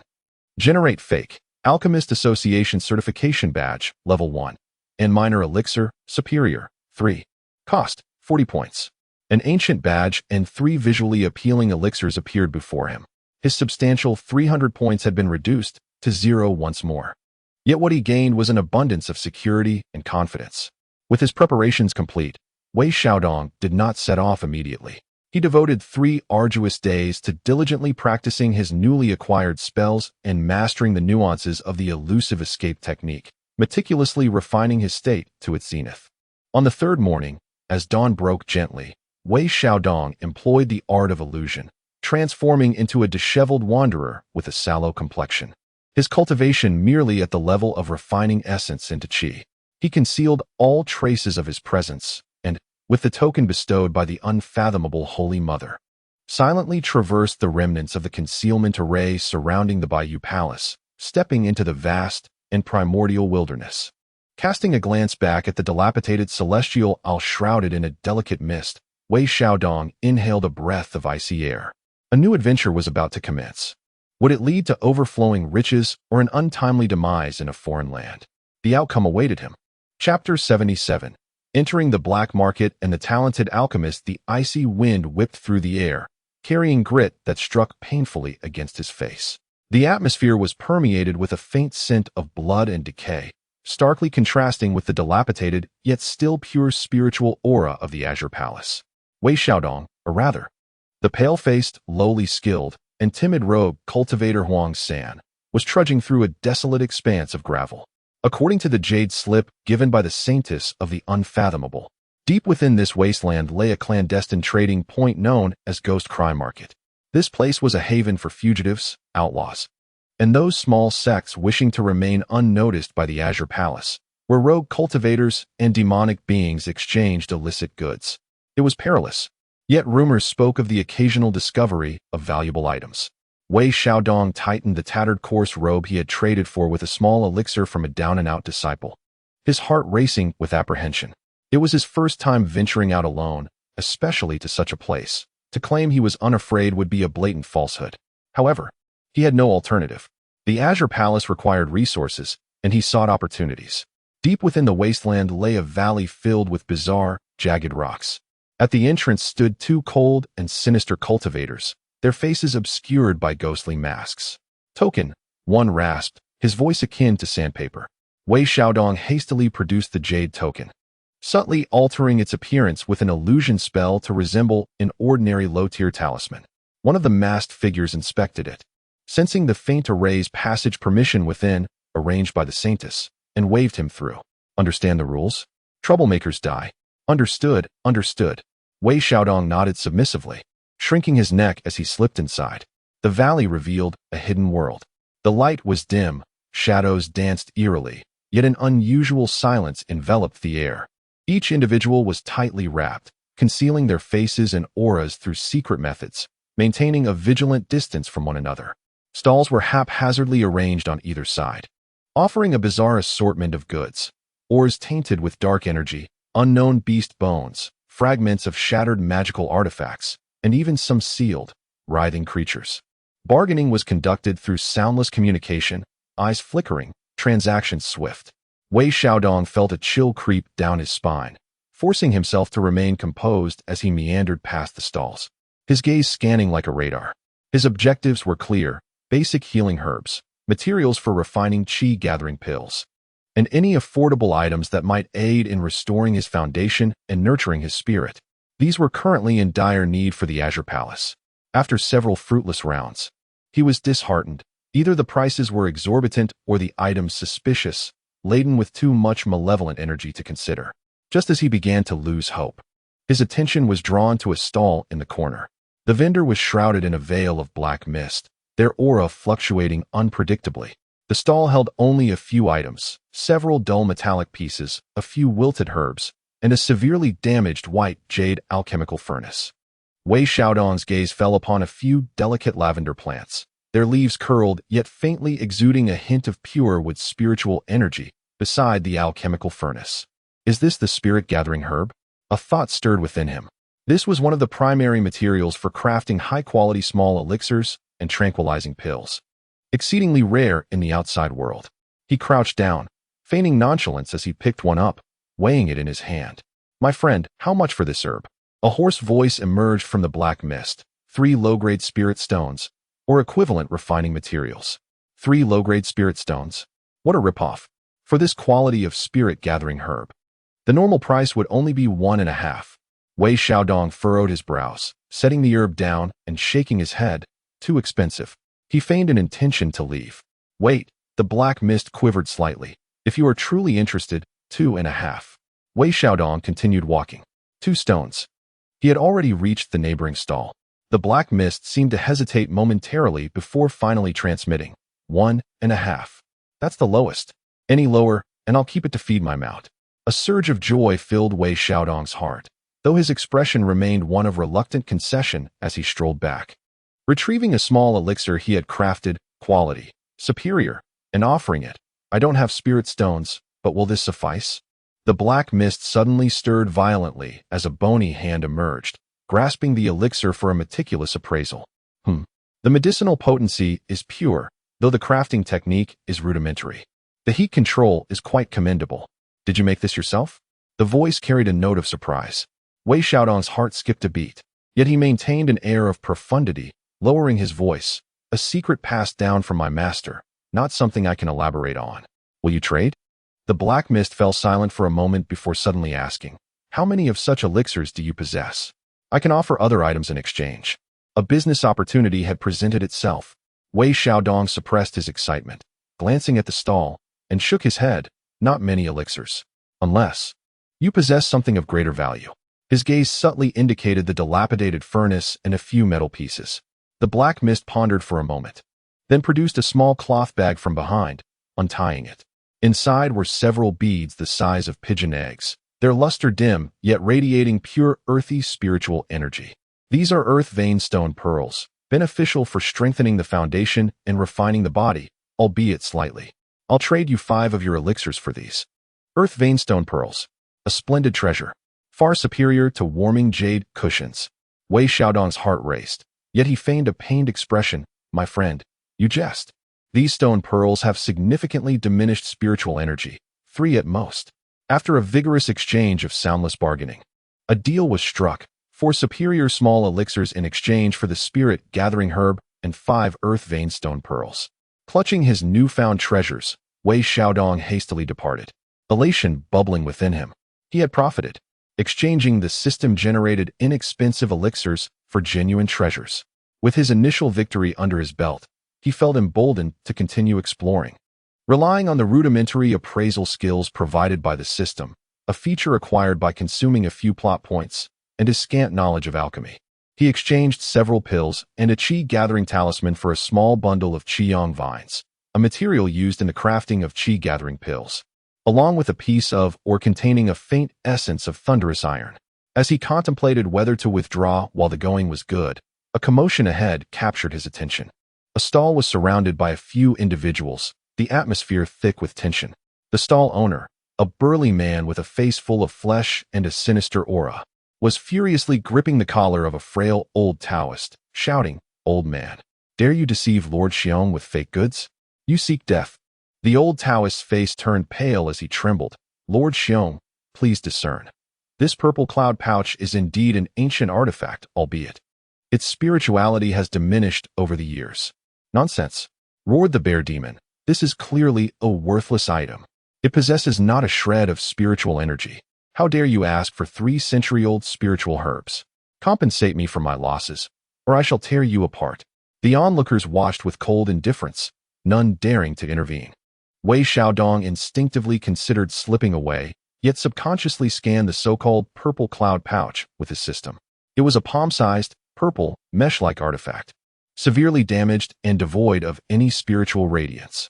Scanning purple cloud pouch fragment. Consumed 5 points. Scan complete. Item: purple cloud pouch, severely damaged. Originally a replica of a postnatal spiritual treasure, it has lost all spirituality, with a structural collapse of 99. The core internal rune cloud band retains a mere 1, possessing an almost imperceptible effect of gathering and refining cloud mist spiritual energy. Value: extremely low. Indeed, it was nothing but a piece of junk. Wei Xiaodong shook his head, preparing to leave. Just as he turned, a note from the Wudong Holy Mother's jade slip flashed through his mind.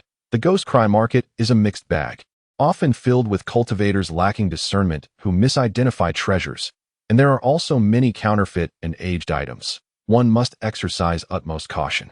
Misidentified treasures? This broken pouch appeared to be worthless.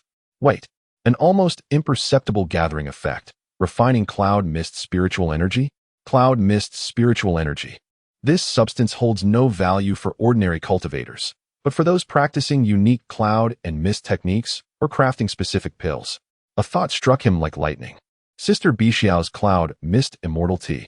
The fragrance of that tea contained a trace of unique cloud essence. If this item could slightly enhance the environment of the tea garden. A gamble. He took a deep breath and squeezed into the crowd, addressing the bear demon with a respectful bow. Lord Xiong, please temper your anger. Why engage in a quarrel with an elderly man? The bear demon glared at him. And you are? Looking to meddle? The old Taoist cast a pleading glance at him. Wei Xiaodong maintained a cheerful demeanor. I am but a passerby.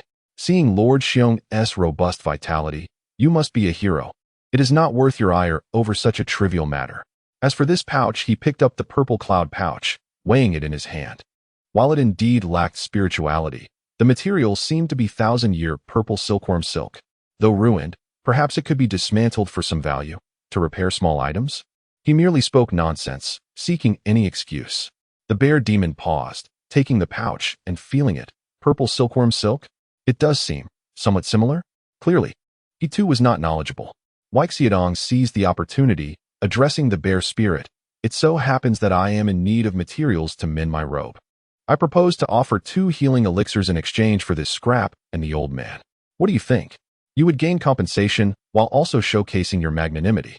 He produced 2 small yet fragrant healing pills, their aroma wafting through the air. The bear demon's eyes sparkled with interest as he grasped the pills, inhaling their scent. And his expression softened slightly. You do have a way with words. Begone, he retorted, releasing the old Taoist and grumbling as he departed. The onlookers, seeing the spectacle come to an end, dispersed. The old Taoist, having narrowly escaped peril, expressed his profound gratitude to Weixiadong. Thank you, kind friend. Thank you for saving my life. Weixiadong waved his hand dismissively, tucking away the tattered purple cloud pouch. It was merely a trifling effort. Elder, do take care in the future. With that, he hurriedly turned to leave, his heart racing. Upon reaching a secluded corner, he retrieved the purple cloud pouch and meticulously sensed its contents once more. The almost imperceptible effect of the cloud mist convergence was barely detectable. System.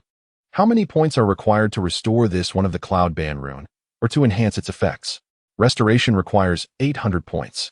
Enhancement, weak, requires 200 points. Weixiadong sighed. Forget it. Consider it the purchase of a rag. Although he incurred a slight loss of 2 elixirs, he had saved an elder and acquired what could potentially be a useful piece of cloth, which he deemed a virtuous act. He dared not linger further and swiftly departed from Ghost Cry Market, following the Jade Slip's guidance towards a safer trading point, a secluded cave inhabited by a wandering cultivator. This transaction proceeded smoothly.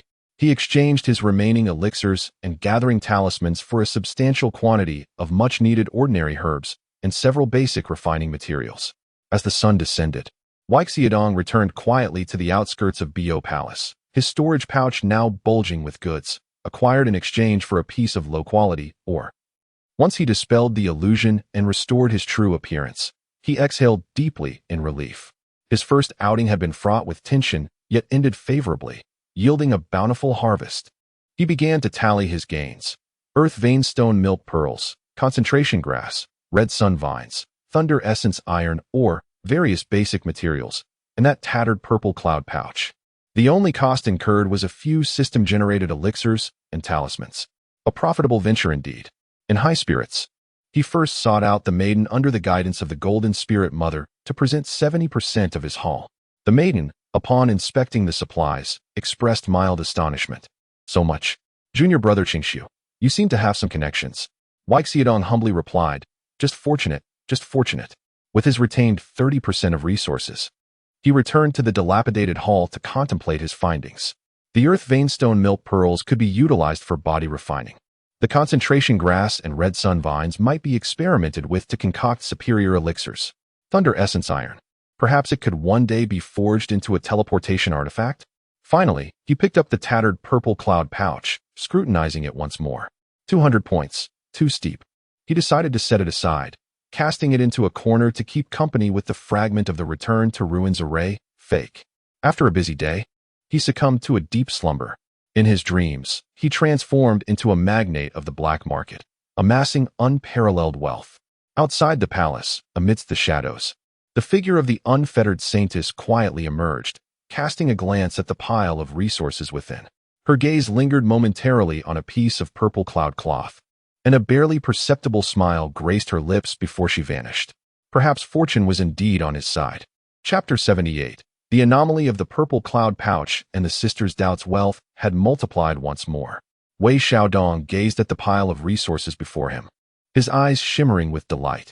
Veinstone milk pearls, concentration grass, crimson sun vines, along with an assortment of various materials. Retaining a mere 30% for himself would suffice to indulge for quite some time. Without hesitation, he grasped a veinstone milk pearl. The pearl felt warm and smooth in his hand, its pure earthy essence delicately infusing into his palm, nourishing his meridians, nearly eliciting a moan of pleasure from him. Such treasures, truly magnificent. He wasted no time, immediately following the principles of the Supreme Clarity Secret Transmission Heart Method to absorb the essence from the milk pearl, aiding his cultivation. The results were instantaneous. The speed of his magical power surged dramatically, as his meridians were gently yet powerfully cleansed, expanded, and his cultivation advanced at a visibly rapid pace. The barrier of late-stage qi transformation was effortlessly shattered. It flowed seamlessly. The true immortal realm, a surge of power, far more potent than before, coursed through his entire body, while his spiritual awareness sharpened and expanded its reach. Wei Xiaodong was so exhilarated he nearly leaped into the air. 3 years of arduous toil, eclipsed by the wealth of mere days. Resources. This was truly the correct approach to cultivating immortality. He pressed on, refining 2 additional milk pearls, thoroughly solidifying his initial stage of true immortality. Feeling the surging magical energy within him, he brimmed with confidence. Now, when employing the smoke escape technique or the newly learned golden escape, flash of light, his speed would undoubtedly increase significantly, enhancing his safety manifold. With his cultivation elevated, the efficiency of alchemy and talisman crafting rose correspondingly. He promptly ignited the furnace, utilizing the concentration grass and crimson sun vines he had exchanged, alongside the remaining scraps, to attempt the refinement of higher-grade concentration pills and qi-gathering pills. Perhaps it was the enhancement of his realm or the refinement of his skills, but the success rate and quality of his pills markedly improved. Although he still relied on the system's provided pseudo-formulas and techniques, the pills he produced were smooth, lustrous, and fragrant, surpassing his previous efforts by several levels. Haha, a genius. Indeed, I am a prodigy in alchemy. Wei Xiaodong held the freshly crafted pills with a sense of pride. He carefully stored most of the pills and materials, as these would serve as capital for his next trading venture, leaving only a small quantity for personal use and reserves. After completing these tasks, he felt a wave of fatigue wash over him and decided to take a moment's respite. His gaze inadvertently swept across a corner, where lay 2 tattered items. One was a dusty, fragmented diagram of the Return to Ruins array, pseudo, resembling a turtle shell. The other was a purple silk net, the purple cloud pouch, riddled with several holes and lacking luster.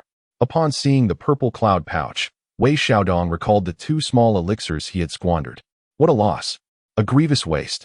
This worthless item served no purpose. The more he thought about it, the angrier he became, unable to resist walking over to pick up the purple cloud pouch, venting his frustration by injecting a sliver of true immortal magical power into it. Useless. A waste of my pills. He had expected his magical power to vanish without a trace, as if a cow had sunk into the sea, without any response whatsoever. To his surprise, the frayed net of the purple cloud pouch emitted a faint glow, albeit for just a fleeting moment, so faint it was nearly imperceptible, before extinguishing once more. Simultaneously, he sensed a subtle shift in the surrounding air, as the thin mist of vapor, typically unnoticed and unabsorbed, seemed to be delicately stirred. It gathered a negligible trace towards the torn net, only to escape through the breach. Wei Xiaodong was taken aback. Was there indeed a response? Though the effect was hardly significant, bordering on negligible, it piqued his curiosity, prompting him to channel more of his magical energy. The purple cloud pouch flickered again, and the gathering of mist showed a slight improvement. Yet, it remained pitifully weak, with the majority of the spiritual energy escaping through the extensive damage. Wei Xiaodong pondered, stroking his chin. Perhaps it wasn't he entirely futile, just overwhelmingly compromised? Suddenly, he recalled his earlier exploits with the bear demon at Ghost Cry Gathering, where he had been encouraged to repair minor objects. Could it be that he could indeed mend this? He immediately rummaged through the pile of materials he had previously acquired. Soon, he discovered several strands of soft silk from ice silkworms, imbued with a faint trace of water's spiritual energy. System. Please analyze whether this ice silkworm silk can be used to patch the holes in the purple cloud pouch, thereby reducing its leakage. Simple repair plan analysis. Consumes 10 points. Proceed. The plan emerged, a straightforward solution involving the wrapping of the noticeable tears with ice silkworm silk to seal them, more akin to a physical patch than any refinement. Without hesitation, Wei Xiaodong gathered a needle, infused with magical energy, threaded the silk, and awkwardly commenced the stitching. The process was rather dismal, with uneven stitches that nearly exacerbated the rips in several places. After laboring to the point of perspiration, he managed to secure the largest tears, infusing more magical energy. The purple cloud pouch glowed once again. This time, although the gathering mist remained weak, the rate of loss had significantly diminished. A minuscule trace of spiritual energy, imbued with a refreshing, moist essence, was tenuously retained within the net. Effective. Though the improvement was still lamentably slight, it was undeniably enhanced. Wei Xiaodong's eyes sparkled with excitement. This item seemed to possess a modicum of utility. What if he could uncover superior materials and employ more adept techniques for repairs? Perhaps even utilize the system's capabilities to reinforce the remaining Cloud Prohibition runes? He promptly checked the system. Enhanced Cloud Prohibition rune effect. Weak consumes 200 points. 200 points. At present, he was utterly destitute. His points had long since dwindled to 0. Alas, Wei Xiaodong sighed, setting aside that notion for the time being. Nevertheless, gazing at the patched and still tattered purple cloud pouch, which now held a semblance of utility, his spirits lifted considerably. Better than nothing, he mused. He casually hung the purple cloud pouch on a crooked pillar within the hall, allowing it to autonomously absorb the scant mist of vapor. Who knows when it might come in handy someday? As the days pass by, Wei Xiaodong's life has become increasingly structured and fulfilling. In the mornings, he practices the Shangqing secret transmission heart method, refining the earth vein stone milk beads to solidify his true immortal realm. In the afternoons, he delves into alchemy and talisman crafting, preparing for his next outing. Evenings are spent further contemplating the heart method or honing his evasion techniques. His cultivation steadily progresses, and his skills in alchemy and talisman crafting grow ever more refined. He even ventured to use a piece of thunder essence iron ore, combined with some inferior materials, to forge a rudimentary thunder talisman. While it only generates a faint electric arc, its potency may not be significant, yet it serves well to intimidate lower-tier cultivators or ignite kindling. The hanging purple cloud pouch remains of little utility, but it occasionally gathers a small cluster of moist vapor, alleviating the dryness within the dilapidated hall. One day, as he was attempting to concoct a newly improved concentration pill, an unexpectedly clear voice, tinged with surprise, echoed from outside the hall. This place is somewhat more humid than others. Startled, Wei Xiaodong looked up to see the Wudong Saintess standing at the doorway, curiously surveying the interior, her gaze ultimately settling upon the patched purple cloud pouch hanging from the beam. A jolt of apprehension surged through Wei Xiaodong as he quickly rose to salute Wudong's senior sister. Oh no, that shabby item has been seen. Will I be ridiculed? The Wudong Saintess gracefully entered without glancing at the alchemical furnace, making her way directly to the purple cloud pouch, where she gently touched the coarse ice silkworm silk patch with her delicate fingers. The purple cloud pouch? She inquired, her tone laced with a hint of astonishment and amusement. It is still in such disrepair. Where did you acquire it? And why? Have you repaired it in this manner? Wei Xiaodong's face flushed as he stammered through a brief account of his experiences in the Ghost Cry gathering, emphasizing how he had intervened in a moment of injustice to rescue an old practitioner, fortuitously picking up the unwanted rag and creatively patched it up. The Wudong Saintess listened intently, her gaze shifting over the clumsy stitches and the faint remnants of the cloud-absorbing runes. After a moment of silence, she suddenly broke into a gentle smile.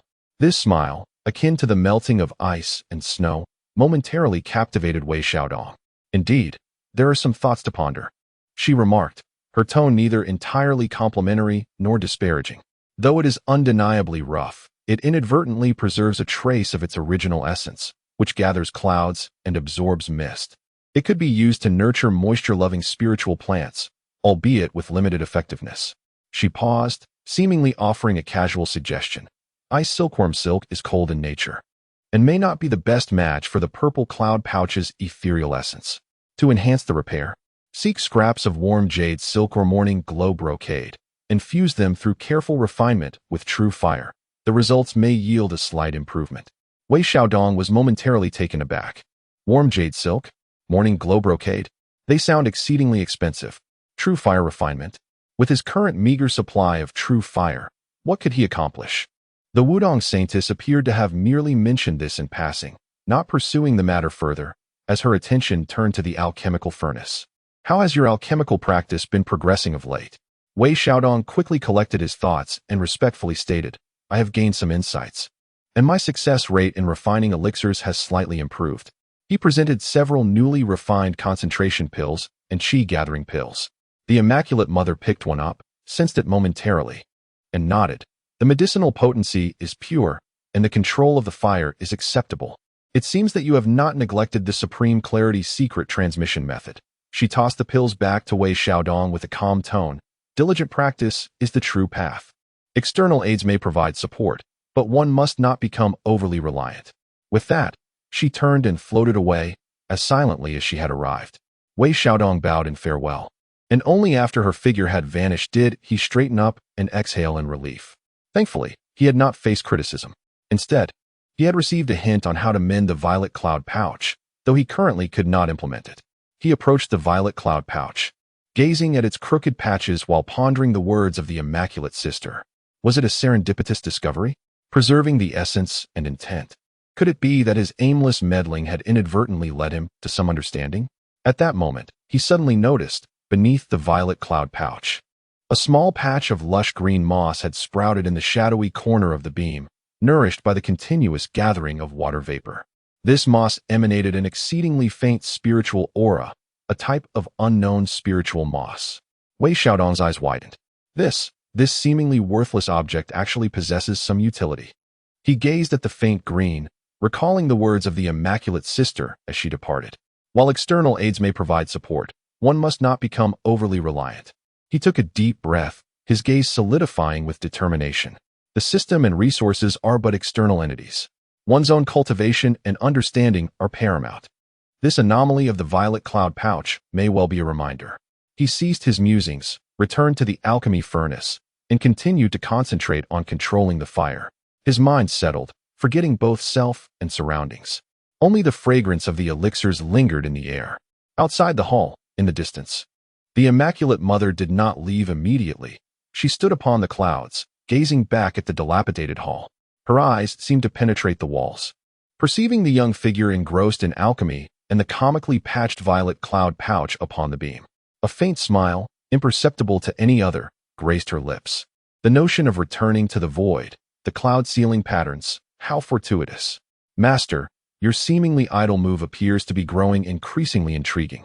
A gentle breeze swept by, and her figure dissipated as if she had never existed. Chapter 79. The initial success of the secret art and the trials of the Holy Mother in the quiet hall. Only the fragrance of medicine and a faint mist of vapor drifted gently. Wei Xiaodong sat cross-legged on the warm jade cushion, his eyes tightly shut. His aura dense and tranquil. The scriptures of the Supreme Clarity Secret Transmission Heart Method circulated within his heart, each character like a precious pearl, embodying the profound truths of heaven and earth.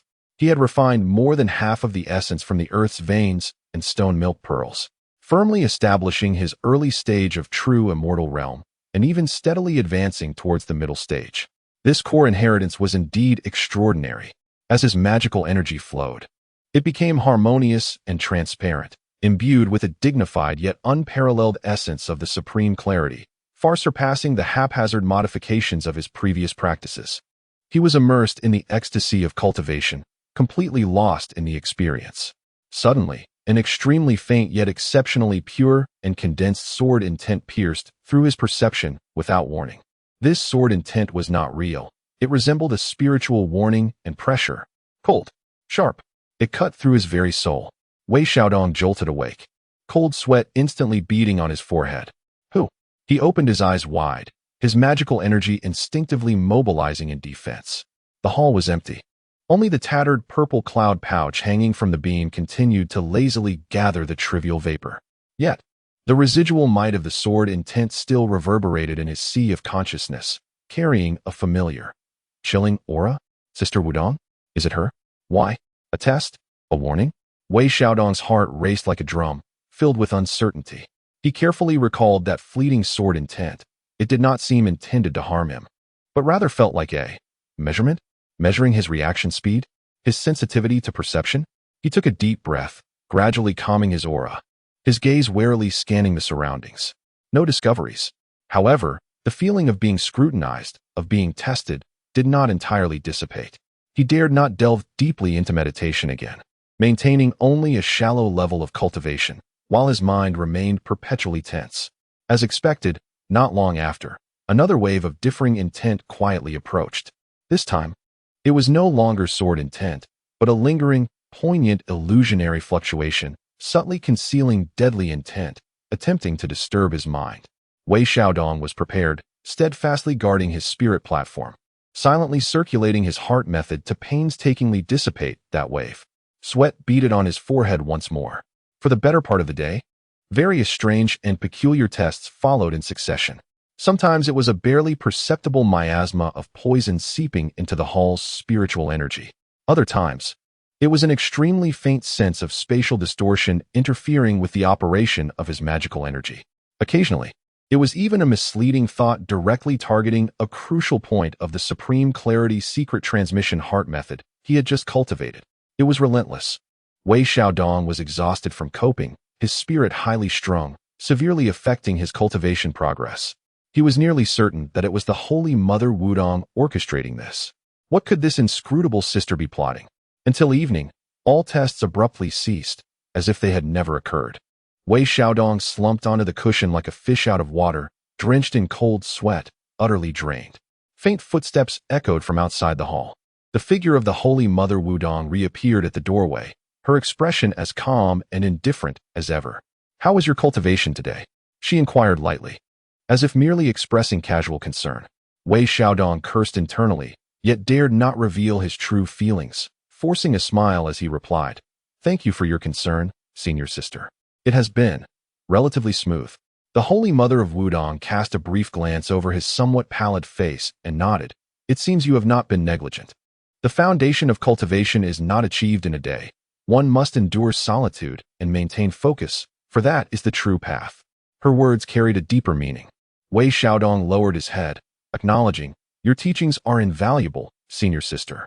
The Holy Mother appeared pleased with his response and shifted the conversation. "You have now stabilized your true immortal realm. Ordinary cultivation will yield slow progress.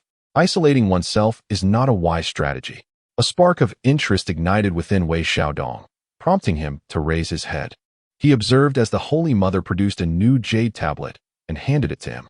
3,000 miles northwest of Bio Palace lies a cold pond known as Bibo.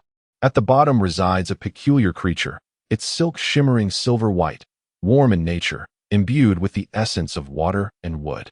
Called warm jade spider, its silk may serve as a substitute for warm jade thread, suitable for mending your purple cloud pouch, and should yield superior results. Although the journey is not far, it requires traversing a marsh filled with miasma, inhabited by venomous insects and ferocious beasts, which will serve as a trial for you. Your task: collect 3 tails of warm jade spider silk. Deadline: 10 days. Wei Xiaodong received the jade tablet and scanned it with his consciousness, which detailed the pond's location. The habits of the warm jade spider, methods for harvesting its silk, and precautions regarding the dangers of the marsh. This was indeed a standard sect trial. The difficulty was moderate, fraught with peril, yet accompanied by a clear objective and reward: the spider silk. Thank you, senior sister, for your guidance. I shall do my utmost to complete it. Wei Xiaodong suppressed his excitement and bowed in acceptance. This was precisely what he needed: an opportunity to venture out, gather resources, and test his newfound abilities. The Holy Mother of Wudong nodded slightly.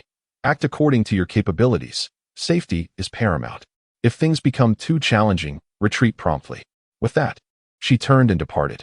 Wei Xiaodong clutched the jade tablet, his heart racing with anticipation. At last, he could embark on his adventures with integrity. Although he had a history of special favors from the Holy Mother, this task appeared to be a legitimate trial. He immediately began his preparations. First, he needed to detoxify and avoid miasma. System: exchange for a high-efficacy miasma avoidance talisman, true immortal level, and a bottle of detoxification pill, superior. Consumed 30 points. With the talisman and elixir in hand, he turned his attention to dealing with venomous creatures and ferocious beasts. Exchange for 3 disposable beast-trapping talismans, true immortal level, and 1 thunderbolt child, area stun, moderate power. Consumed 50 points. Finally, for escape assurance. His mastery of the golden escape technique was still lacking, so he exchanged for a water escape, underflow technique, beginner, which might prove useful in the pond's waters. Consumed 40 points. A total of 120 plot points evaporated in an instant, yet what he gained in return was a profound sense of security. He familiarized himself with the newly acquired techniques and adjusted his state to its optimal condition. The following morning, once again employing the art of transformation, he assumed the guise of the pallid wanderer, Huang San, and stealthily departed from the Bio Palace. A journey of 3,000 miles is hardly daunting for a true immortal cultivator. Yet, the treacherous marshland along the way posed significant peril. Toxic mists permeated the air. The ground was treacherous and boggy, and various venomous insects and exotic beasts lurked, poised to strike. Wei Xiaodong proceeded with utmost caution, relying on his anti-miasma talismans and detoxification elixirs, as well as the smoke and gold evasion techniques he had just mastered, deftly avoiding numerous dangers along the way. At one point, he was even pursued by a swarm of venomous winged bats. In desperation, he unleashed a beast-binding talisman and a thunderbolt, managing to escape in a most disheveled manner. Having navigated the marshland without incident, he followed the guidance of the jade slip and finally uncovered a hidden cold pool nestled within the mountainous recesses. The water was a vivid emerald, biting cold, and the surroundings were enveloped in an eerie silence. Wei Xiaodong summoned his magical energy to fend off the chill, took a deep breath, and executed the newly learned water evasion, undercurrent technique, silently submerging himself into the pool. The frigid water was dimly lit, revealing an underwater realm of peculiar beauty, with jagged rocks and swaying aquatic plants. Following the instructions inscribed on the jade slip, he meticulously searched and soon discovered a faintly glowing silvery spiderweb nestled deep within a shadowy crevice. Several fist-sized spiders, resembling jade and adorned with 8 azure eyes, were sprawled upon the web. The warm jade spider. Holding his breath, Wei Xiaodong approached with utmost care. To extract the silk, one must not harm the spider, for any injury would diminish the spiritual essence of the silk. It necessitated specific incantations to be performed during the spider's molting or resting periods, for the discreet extraction of its excess silk. This process demanded exquisite patience and precise control. Wei Xiaodong concealed himself in the shadows, observing for a considerable duration until he finally seized the fleeting opportunity when one of the warm jade spiders took a brief respite. With deft movements, he executed a subtle incantation, sending forth an almost imperceptible thread of magical energy that gently entwined the spiderweb, beginning the extraction of the shimmering silk. The silk felt cool and smooth to the touch, imbued with the pure essence of water and wood. The process was slow and required intense concentration. After expending over half an hour, he managed to collect a sufficient quantity of silk, carefully storing it in a specially crafted jade box. Task accomplished. A wave of joy surged within Wei Xiaodong as he prepared to withdraw quietly. Suddenly, an unexpected turn of events transpired. From the depths of the pool, a frigid and malevolent presence abruptly awakened. A colossal shadow tore through the aquatic flora, lunging toward him with ferocity. It was a jet-black venomous serpent, as thick as a water barrel, sporting a single horn upon its head. Its power was astonishing, reaching the pinnacle of true immortals. Alarm surged through Wei Xiaodong, his scalp prickling. Without a moment's hesitation, he summoned all his strength to propel himself upward with the water evasion technique. The venomous serpent was swifter still, its gaping maw opening wide, unleashing a foul stench as icy venom mixed with its demonic energy surged forth. Escape was futile. Gritting his teeth, a fierce determination flashed in his eyes. System. Activate Dao Rhythm Simulation. Simulate supreme clarity, breaking evil sword intent. Maximum effect. 100 points. Consuming 100 points. Dao Rhythm Simulation. Supreme clarity, breaking evil sword intent. Activated. A fierce and unparalleled sword intent, imbued with righteous aura and specifically designed to vanquish malevolence, erupted violently from Wei Xiaodong as seemingly insignificant form, as if a celestial swordsman from the upper clear realm had descended, vanquishing demons and eliminating evil. The ferocious advance of the venomous serpent momentarily faltered, a flicker of doubt and fear flashing across its emerald vertical pupils. The innate instincts of the beast compelled it to regard this formidable sword intent with trepidation. Now was the moment. Seizing the opportunity, Wei Xiaodong propelled his water escape technique to its zenith, simultaneously shattering a disposable sword talisman of true celestial grade. A brilliant beam of sword light surged towards the serpent's eyes. Though it inflicted minimal harm, it further disrupted its judgment. With a sudden burst, Wei Xiaodong shot forth from the cold pond like an arrow, not pausing for breath as he instantly activated his golden escape technique, transforming into a streak of light that desperately sped towards the Bayou Palace. The venomous serpent emitted a furious roar from the depths of the pond, but ultimately refrained from pursuing him. He ran furiously until he beheld the radiant array surrounding the Bayou Palace, at which point he dared to halt, collapsing onto the ground, panting heavily, his face ashen. 100 points. Gone again. Yet, at least he had salvaged his life. After resting for a considerable time, he rose with lingering trepidation, checking the warm jade silk within the jade box, finding it intact. At last the task was completed, dragging his weary body back to Bayou Palace. He dispelled his illusionary form and proceeded to report to the Holy Mother of No Desire. Observing his disheveled appearance, the Holy Mother accepted the jade box containing the glistening silk and nodded slightly. Well done. Did you encounter danger? Wei Xiaodong briefly recounted his encounter with the venomous serpent, omitting the details of the simulated sword intent, merely stating that he had fortuitously repelled the demon serpent with the life-saving sword talisman bestowed by his master. The Holy Mother listened quietly, her gaze sweeping over him. It seemed she sensed the faint remnants of the upper clear's disruptive sword intent that had yet to dissipate. A flicker of barely perceptible surprise and understanding crossed her eyes. She did not inquire further, but simply remarked, "Remain calm in the face of adversity. Your response was adequate. The quality of this silk is excellent, sufficient to mend your purple cloud pouch. Go and rest well." "Yes, sister," Wei Xiaodong replied, bowing as he withdrew. Upon returning to the dilapidated hall, he immediately entered seclusion to recuperate. This experience, though perilous, yielded immense rewards. Not only had he completed his task and acquired the urgently needed warm jade silk, but he had also tested his cultivation and escape techniques in actual combat, significantly enhancing his experience in confronting foes.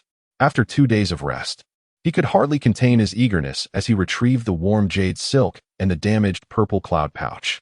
Following the Holy Mother's previous guidance and the simplified methods deduced by the system, he cautiously applied true fire to soften the silk, meticulously repairing the tears. The process remained clumsy, Yet he had grown considerably more adept than during his previous attempts with ice silkworm silk. As the final tier was sealed with the silvery warm jade silk, the entire purple cloud pouch quivered gently, its surface shimmering with a fleeting violet radiance. Although still dim, it now exuded a touch of warmth. Wei Xiaodong infused it with spiritual energy to test its efficacy. The results were immediate. The efficiency of gathering cloud and mist water vapor had improved by a remarkable 50%, and the losses had diminished significantly. The trace of water and with spiritual energy coalescing within became distinctly palpable. Success. Though still a tattered and patched item, it has finally acquired some practical value. He contentedly hung the mended purple cloud pouch once more, observing as it gradually absorbed moisture, nourishing the small patch of spiritual moss belonging to His Highness. After undergoing this trial, he felt that his mental cultivation had significantly improved. Indeed, practical experience is the finest teacher. He settled into a meditative posture, preparing to continue his training. As he began to circulate his internal method, he suddenly realized that, stimulated by the peril he faced in the cold pool and the subsequent days of recuperation, the bottleneck of the early true immortal stage had surprisingly loosened. Without hesitation, he retrieved the remaining earth vein stone milk beads and launched a vigorous assault. Success was imminent. Mid-true immortal stage. Feeling the increasingly formidable magical power within him, Wei Xiaodong was filled with a surge of ambition. His steps were now more resolute. He gazed toward the outside of the palace, his vision seemingly piercing through the void, gazing into the more profound wilderness beyond. The road ahead is still long, yet at this moment, his confidence is unwavering. Chapter 80, System Upgrade and Intelligence Analyst, Mid-Stage True Immortal. Wei Xiaodong felt the surging mana within his body, nearly overwhelmed with excitement to the point of lifting the roof off. The warm jade cushion beneath him was almost ignited by his fervent energy. How much time had passed? From nearly being struck down by the Excalibur upon his arrival, to now being a mid-stage true immortal. Although he remained a low-level cultivator, the speed of his advancement was akin to riding a rocket. Resources, the system, both were indispensable. He delightedly took stock of his possessions. The repaired purple cloud pouch slowly spun. A small handful of warm jade spider silk remained. Only one geomantic stone milk pearl was left, and the medicinal pills and talismans had been largely depleted. As for his plot points, a pitiful 30 points were all that remained. The ordeal of escaping the cold pool had burned through them excessively. How impoverished he felt. He needed to devise a way to acquire funds, gather points and resources. As he pondered whether to refine a few more pills and seize an opportunity to trade for some items, he was suddenly jolted by a long-lost system notification sound. It was neither a task nor a reward, but rather a series of urgent, buzzing tones imbued with the essence of an upgrade. Ding. Detected that the host's cultivation level has risen to mid-stage true immortal, meeting the foundational conditions. Detected that the host has indirectly participated in and slightly altered a significant fate node, the grief of the Yellow River Array. Detected that the host has obtained the core inheritance of the Zhejiao, Supreme Secret Transmission Heart Method, and has initially grasped it. Detected that the host has garnered a certain degree of attention and tacit approval from the higher-ups of Zhejiao. Tongtian Jiao Master, Wudong Holy Mother. Comprehensive judgment. The host has initially integrated into the world system with elevated permissions. Heavenly Script System Version Update in progress. Update complete. New modules unlocked. Strategic Analysis Library, Basic. Causal Interference Record Query, limited to participated events. Advanced Computational Simulation, significantly reduced consumption. New functions unlocked. Directed Information Fragment Generation, requires substantial plot points. Low-intensity cognitive suggestion, requires contact with the target. Wei Xiaodong was taken aback. The system had upgraded? New modules? New functions? It sounded incredibly impressive. He quickly focused his mind to examine the new modules. Strategic Analysis Library, Basic, capable of conducting low-permission strategic-level simulations based on the host's memories, including vague cognitions of the original text and the information collected from this world. Generating macrostrategy reports. Consumption, 500 points per use, dependent on the depth and scope of analysis. Causal Interference Record Query, limited to participated events capable of replaying the details of significant events the host has participated in and influenced. analyzing the reasons for success or failure, and assessing subsequent impacts. Consumption, 10, 100 points per use. Advanced computational simulation, significantly reduced consumption. The consumption of existing functions such as script rehearsal and cultivation simulation has been reduced by 30 to 50, with increased accuracy. Wei Xiaodong's eyes widened in astonishment. Strategic analysis? Causal queries? And at a reduced cost? This is indeed a direction towards cultivating him into a military strategist. And there are new functions. Directed information fragment generation, the ability to conjure seemingly reasonable, sourced, and logical intelligence or evidence out of thin air. This is simply an enchanting skill. However, it is costly. A minimum of 200 points to start. Low-intensity cognitive suggestion requires contact with the target, capable of subtly influencing their perspective or decision-making tendencies regarding certain matters. This is far more discreet than crude cognitive adjustments. The consumption is not trivial either. At 100 points per instance, it has been initiated. This time, it truly has begun. Although my points are running low, these new functionalities signify boundless possibilities. Wei Xiaodong rubbed his hands together in excitement. Let us first try the more affordable option. System, inquire about the Yellow River Formation interference records. The most concise version. He had always harbored doubts about that grand gamble. Consumption, 10 points. Querying. Event, the tragedy of the Nine-Bend Yellow River Formation. Host's interference method, consumed 5 points, emitted an extremely weak warning ripple. Interference effect. The ripple made a faint contact during the collapse of the formation. At the moment when the celestial fairy's mind was violently shaken, it triggered a fleeting impulse, causing her to subconsciously shift her vital point by 3 inches while countering Laozi's capture technique. The degree of true spirit damage was reduced by 12, and the revival probability post-suppression increased by 5. Subsequent impact assessment. The outcome of Bai Xiao and Qiong Zhao's fall remains unchanged. Yun Zhao's survival status improves, potentially leading to unknown variables in the future. The attention of Tongtian Patriarch towards the host is rated at 5. So that is how it is. It indeed had a minuscule effect. Though barely perceptible, it undeniably altered Sister Yun Zhao's slim chance of survival. A complex emotion surged within Wei Xiaodong. There was a sense of comfort, mingled with heaviness. It was worth it. That expenditure of 5 points was justified. He then turned his gaze towards the costly, strategic analysis database. Currently, Bayou Palace was in dire need of macro strategies. Should he take a significant gamble? Generate a strategic report on the revival of the and submit it for greater trust and resources? He decided to take the plunge. System. Generate a short-term revival strategy proposal for the based on current circumstances, concise version. Keep the consumption under 100 points. Received. Consumed 80 points. Analyzing. Based on the host's memory information, vague plot of the investiture of the gods, scanning the current situation of Bayou Palace, low permission, foundational data of the primordial world. Generating. Generation complete. Several suggestions for this current phase of concealing talents, accumulating strength, and strategically laying plans. Draft. A torrent of information flooded Wei Xiaodong's mind. The report was exceedingly impressive. It first analyzed the external environment post-Fengtian War, highlighting the formidable rise of Yushu Palace and the watchful gaze of the Western sect, indicating that Bayou Palace should avoid direct conflict and focus on clandestine development. It then presented several concrete suggestions. 1. Consolidate remaining forces. Secretly contact the scattered former members of the, such as the remnants of the 4 saints from 9 Dragon Island and the remaining lineage of the 10 lords from Golden Ao Island. Establish covert contact points and consolidate their strength. 2. Resource acquisition. Establish multiple clandestine channels for resource procurement, such as engaging in black market transactions and collaborating with remote, scattered factions of the demon tribes. Priority should be given to acquiring resources related to healing, foundational cultivation, and concealment. 3. Talent development. Identify promising remnants among disciples and emerging forces, particularly those with unique temperaments and exceptional roots. Subtly allocate resources for their cultivation to form a structured hierarchy.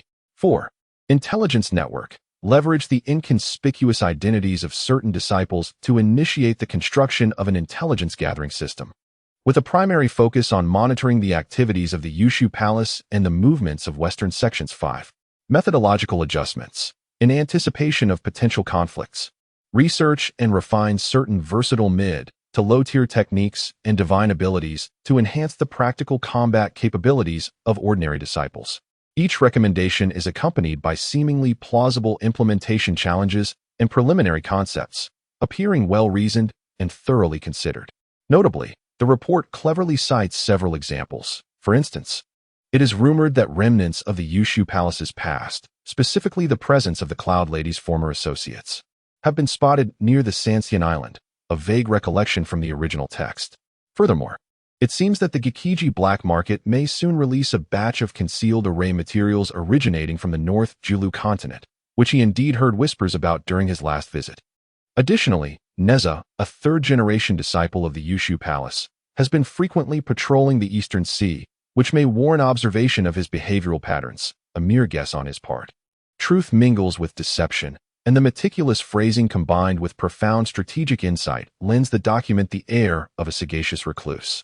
Upon concluding his reading, Wei Xiaodong found himself nearly convinced of its authenticity. Marvelous. Truly, the system is a genius. He could not suppress his admiration. Without delay, he meticulously inscribed the report's contents into a blank jade slip. The material was procured earlier. Taking a deep breath, he clutched the jade slip and made his way towards the side hall where the Holy Mother of Golden Spirit conducted her affairs. Outside the hall, disciples awaited their turn. Wei Xiaodong patiently stood by, mentally rehearsing his words. When his moment arrived, he stepped into the hall and bowed respectfully. The Holy Mother of Golden Spirit, engrossed in a document, did not look up. What is it? Wei Xiaodong presented the jade slip with both hands. Sister Jinling, while practicing recently, I experienced some insights. In light of the palace's current situation and external hearsay, I hastily penned some superficial thoughts regarding the future development of our palace. I am uncertain if it is appropriate to share. The Holy Mother raised her gaze, scrutinizing him as she accepted the jade slip, her consciousness probing its contents. Initially, her expression remained neutral, but as she delved deeper, her brow furrowed slightly, and her gaze sharpened with intensity. She read slowly and meticulously. The hall fell into silence, save for the sound of Wei Xiaodong's anxious heartbeat.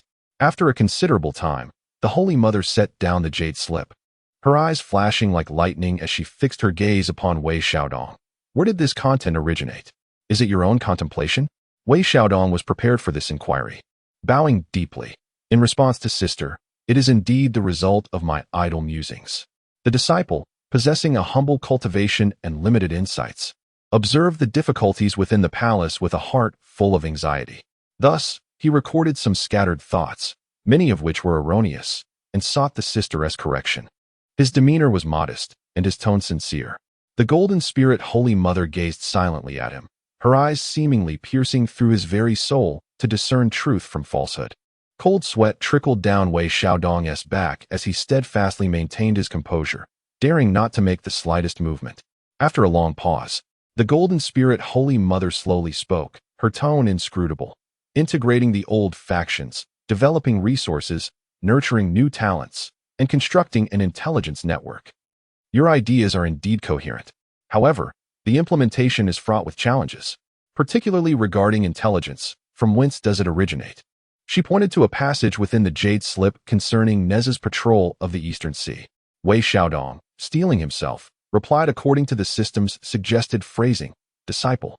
On a previous outing, I happened upon a few scattered cultivators in a tavern, drunkenly babbling about senior brother Neza's patrol of the sea.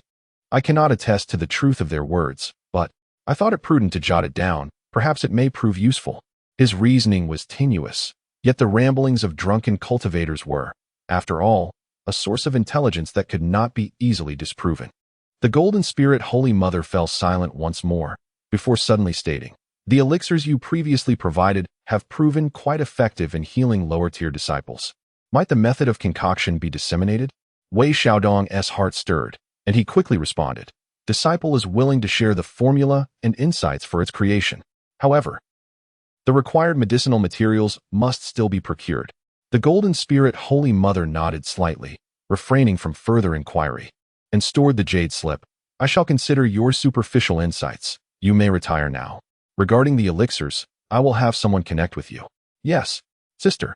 Wei Xiaodong suppressed his excitement and bowed as he withdrew. It was not until he had exited the grand hall that he let out a long breath. Realizing his palms were drenched in sweat, he had succeeded. The first step had been taken. In the following days, Wei Xiaodong found himself extraordinarily busy. The Golden Spirit Holy Mother indeed sent disciples to him to learn the art of alchemy, albeit in a deceptive manner.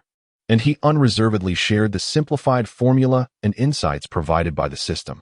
Soon, the supply of healing elixirs for the lower-tier disciples of Bo Palace was alleviated, and his contributions were duly noted. Concurrently, he sensed a subtle shift in the palace's atmosphere. Some disciples, previously idle, began receiving assignments. Whether to venture out for procurement in a more covert manner, to organize the storerooms, or to practice certain combined formation techniques. It appeared as though portions of the strategic recommendations were indeed being quietly implemented. Wei Xiaodong felt a surge of delight within. Yet, he understood that this was merely insufficient. He required more substantial and impactful intelligence to solidify his standing. An opportunity soon presented itself. One day, while attempting to craft a new concealment talisman from remnants of warm jade silk within the hall, the figure of the Wudong Holy Mother materialized once again, silently appearing. She regarded Wei Xiaodong, who was flustered in his talisman making, and spoke in a measured tone. Sister Jinling mentioned that you possess some rudimentary insights regarding strategic planning. Wei Xiaodong felt a tightness in his heart and quickly stood up, exclaiming, "Disciple has spoken foolishly, and I apologize for causing Senior Sister to laugh." The unmatched Holy Mother waved her hand dismissively. "Let us not dwell on the depth of understanding for now. During your last visit to the Ghost Cry gathering, it seemed you possessed a certain aptitude for intelligence gathering." Wei Xiaodong was taken aback, perplexed by her words. The unmatched Holy Mother produced a new jade slip and handed it to him. "This is a vague message just received from our secret network, shrouded in ambiguity, making it difficult to ascertain its authenticity. You often traverse the outside world and possess a nimble mind. See if you can discern any useful insights from it." Wei Xiaodong accepted the jade slip and swept his consciousness over it. Inside was a fragmentary statement. "The foremost of the 12 immortals of Yushu, Guang Qingzi, has recently entered seclusion, seemingly related to some damage to an innate spiritual treasure, details unknown." Just this? How can one analyze this? Wei Xiaodong felt a prickling unease, yet recognized this as a test. He immediately focused his thoughts. System. Activate the strategic analysis database. Analyze this message. Infer the spiritual treasure that Guang Qingzi may have damaged and the underlying reasons. Consumed 50 points. Received. Consuming 50 points. Analyzing. Retrieving host memories on Guang Qingzi-related intelligence. The investiture of the gods' treasure settings. Current timeline inferences. Running simulations. Generating the most probable deduction. Probability 37. Guang Qingzi's treasure fan Tian Yin was injured in the Yellow River Formation by the Three Heavens mixed Yuan Golden Pale, resulting in damaged spirituality, necessitating seclusion for recuperation. Note: Fan Tian Yin is suspected to contain the Dao rhyme of half a section of Buzhou Mountain. If damaged, it may require specific earth-type or creation-grade rare materials for restoration. Success. Wei Xiaodong felt a profound sense of relief, though he maintained a contemplative expression. After a moment, he cautiously spoke, in response to Senior Sister, based on my humble insights. Guang Qingzi. The treasure used by Guang Qingzi, most notably the Fan Tian Yin, is the most formidable. It is said to be transformed from a fragment of Buzhou Mountain, possessing immense power, yet is exceedingly heavy and difficult to repair. Previously, in the Yellow River Formation, Senior Sister Sanxiao contended with it using the mixed Yuan Golden Pale. Perhaps Fan Tian Yin has sustained some damage? If so, its restoration may require rare earth treasures such as 9 heavens, Shirong or 5-colored stone marrow. He spoke with confidence. Drawing from the system's deductions, the unmatched Holy Mother listened intently, her gaze profound. Once he finished, she remained silent for a moment before slowly nodding. Fan Tian Yin. 9 heavens Shirong indeed presents a line of thought. She tucked away the jade slip, revealing no clear indication of satisfaction or dissatisfaction. "I am already aware of this matter. You may continue with your tasks." With that, she departed once more.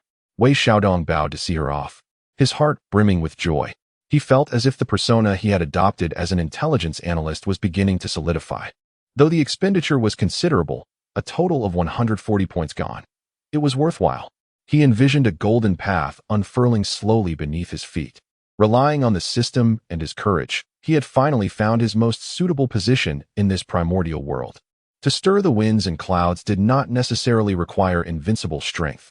Sometimes, the right words at the right moment could alter the course of many events. Wei Xiaodong picked up the unfinished concealment talisman, a smile playing at the corners of his lips. The revival script of the Emerald Palace was finally being penned by him. The playwright, in earnest.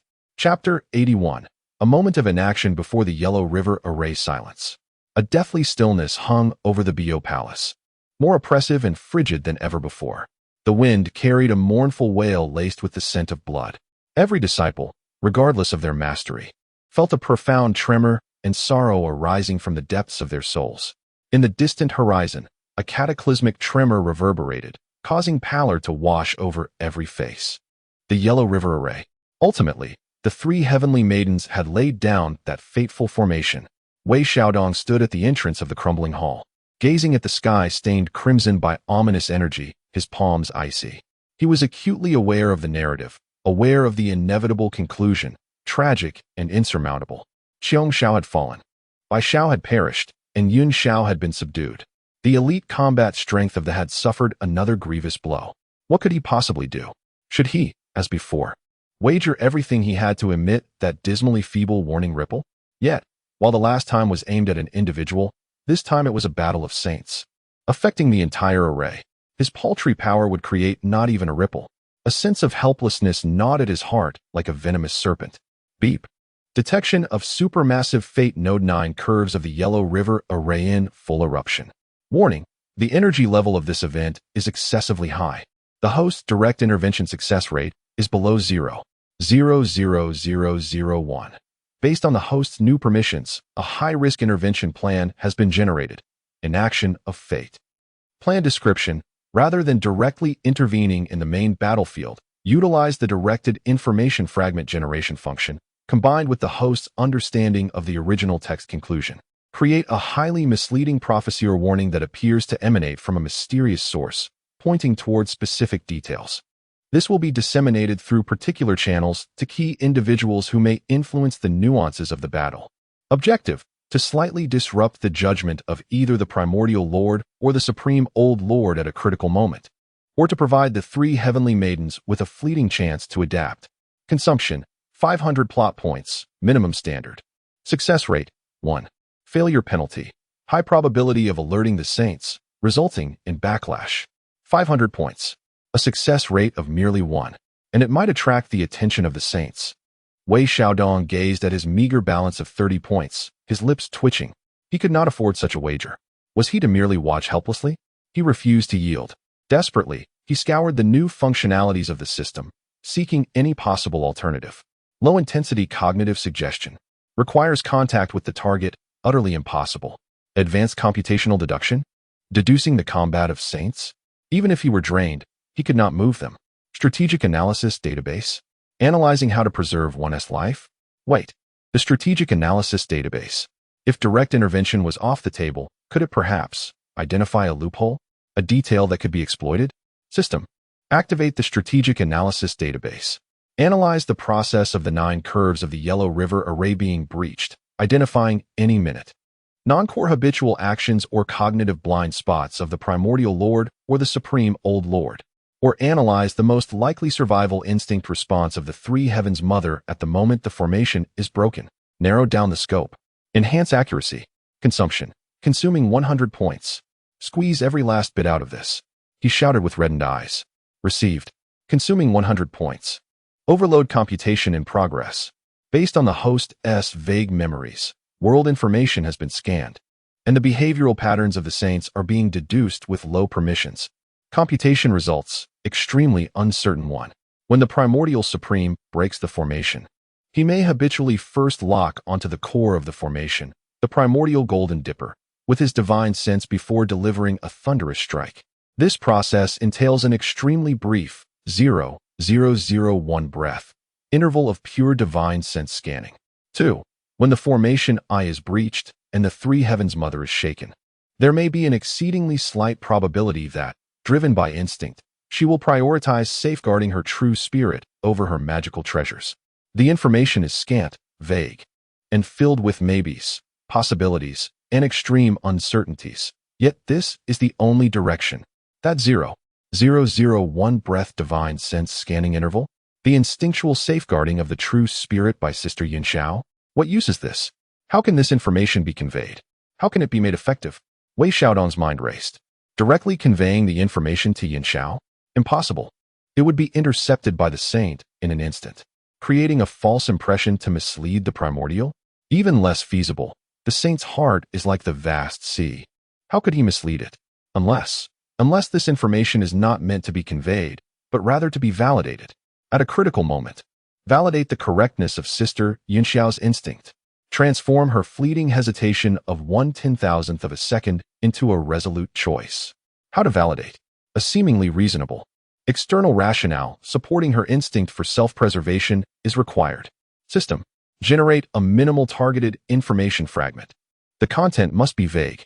It should resemble a lingering message of an ancient fallen figure from the, such as Zhao Gongming, accidentally manifesting under the influence of the Yellow River's formation's malevolence.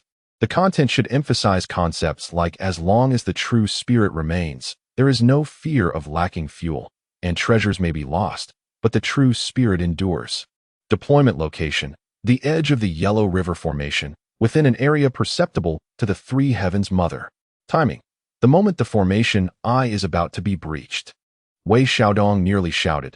This was his final opportunity. Generating minimal targeted information fragment. Pseudo Zhao Gongming's lingering obsession.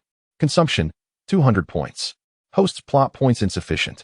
Warning, forcibly generating will overdraw system energy, potentially leading to a temporary system dormancy, 24 hours, and the success rate will drop by 50.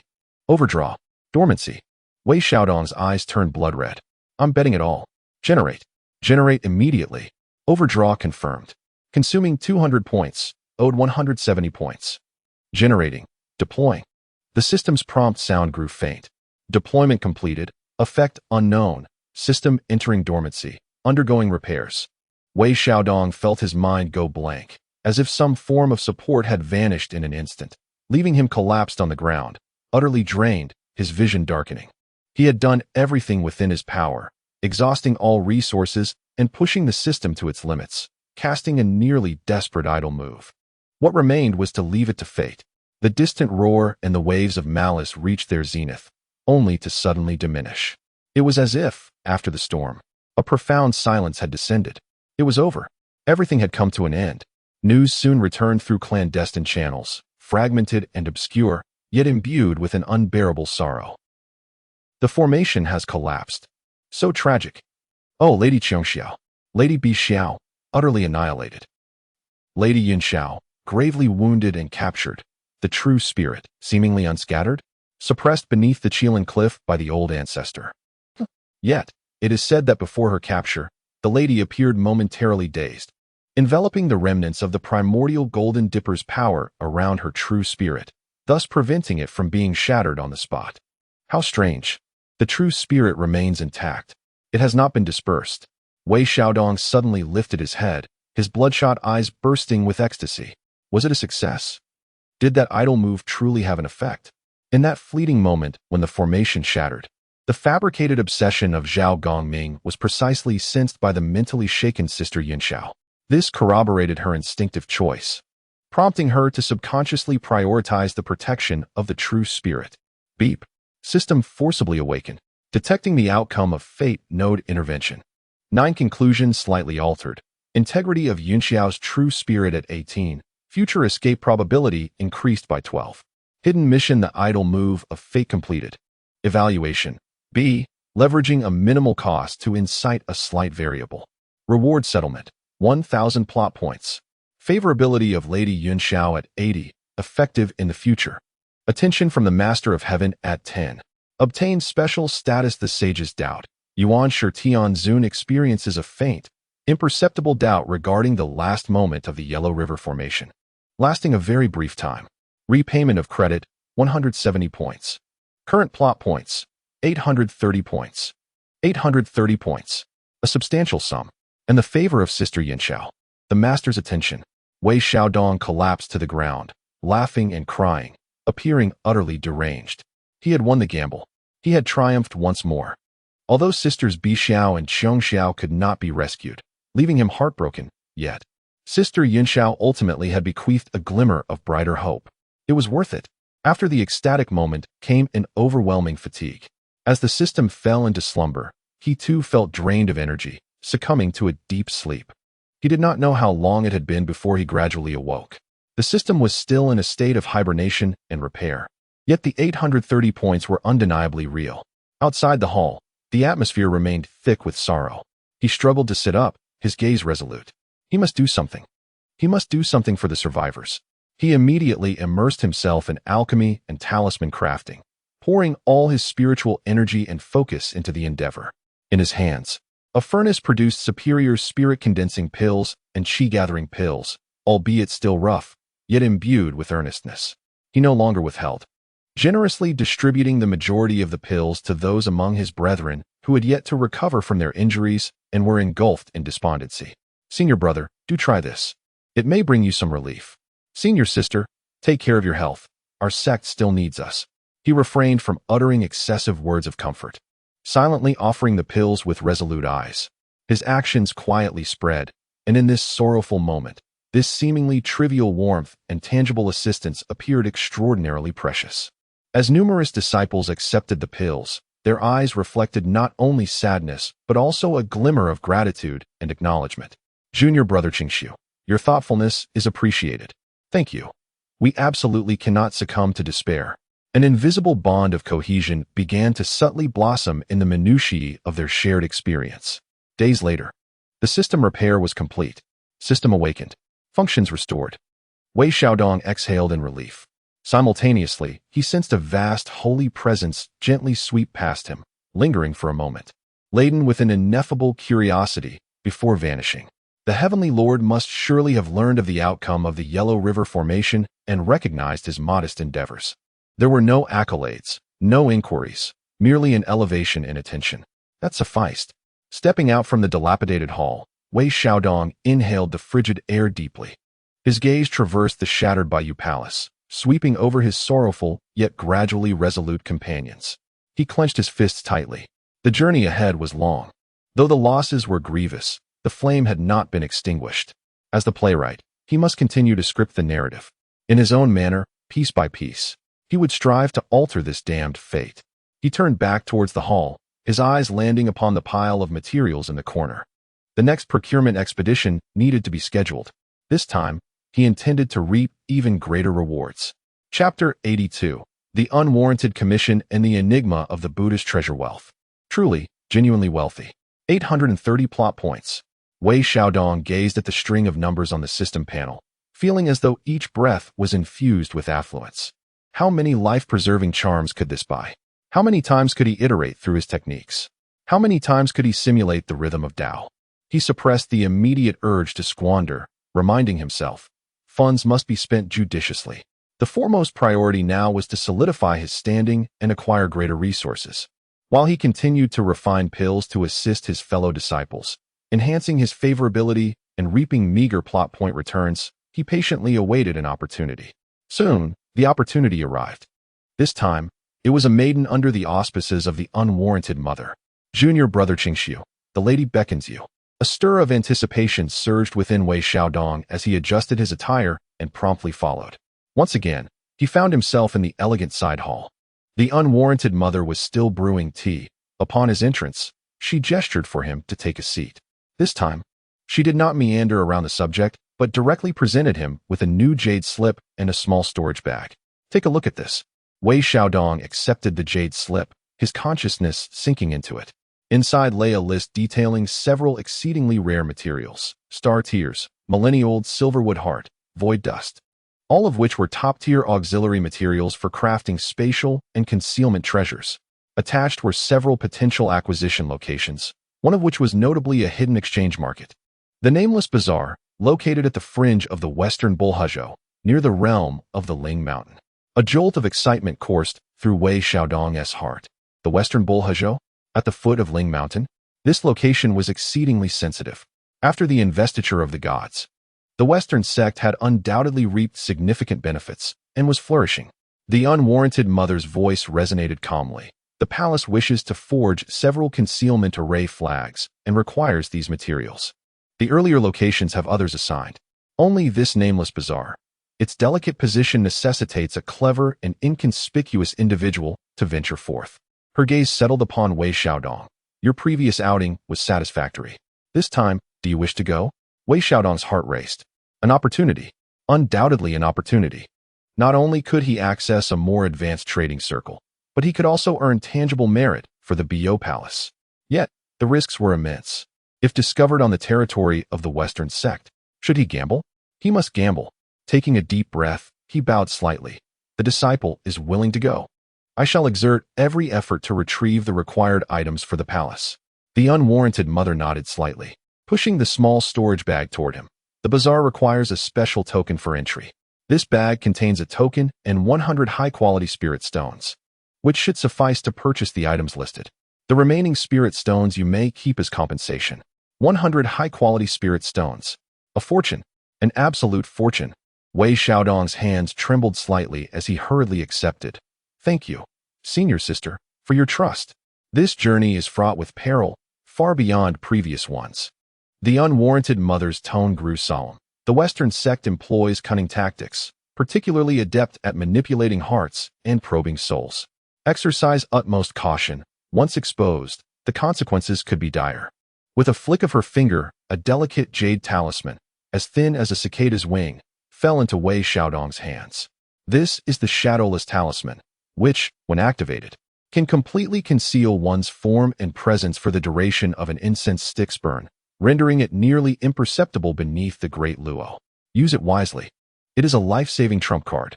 Wei Xiaodong was overjoyed and solemnly tucked it away, declaring, Disciple understands.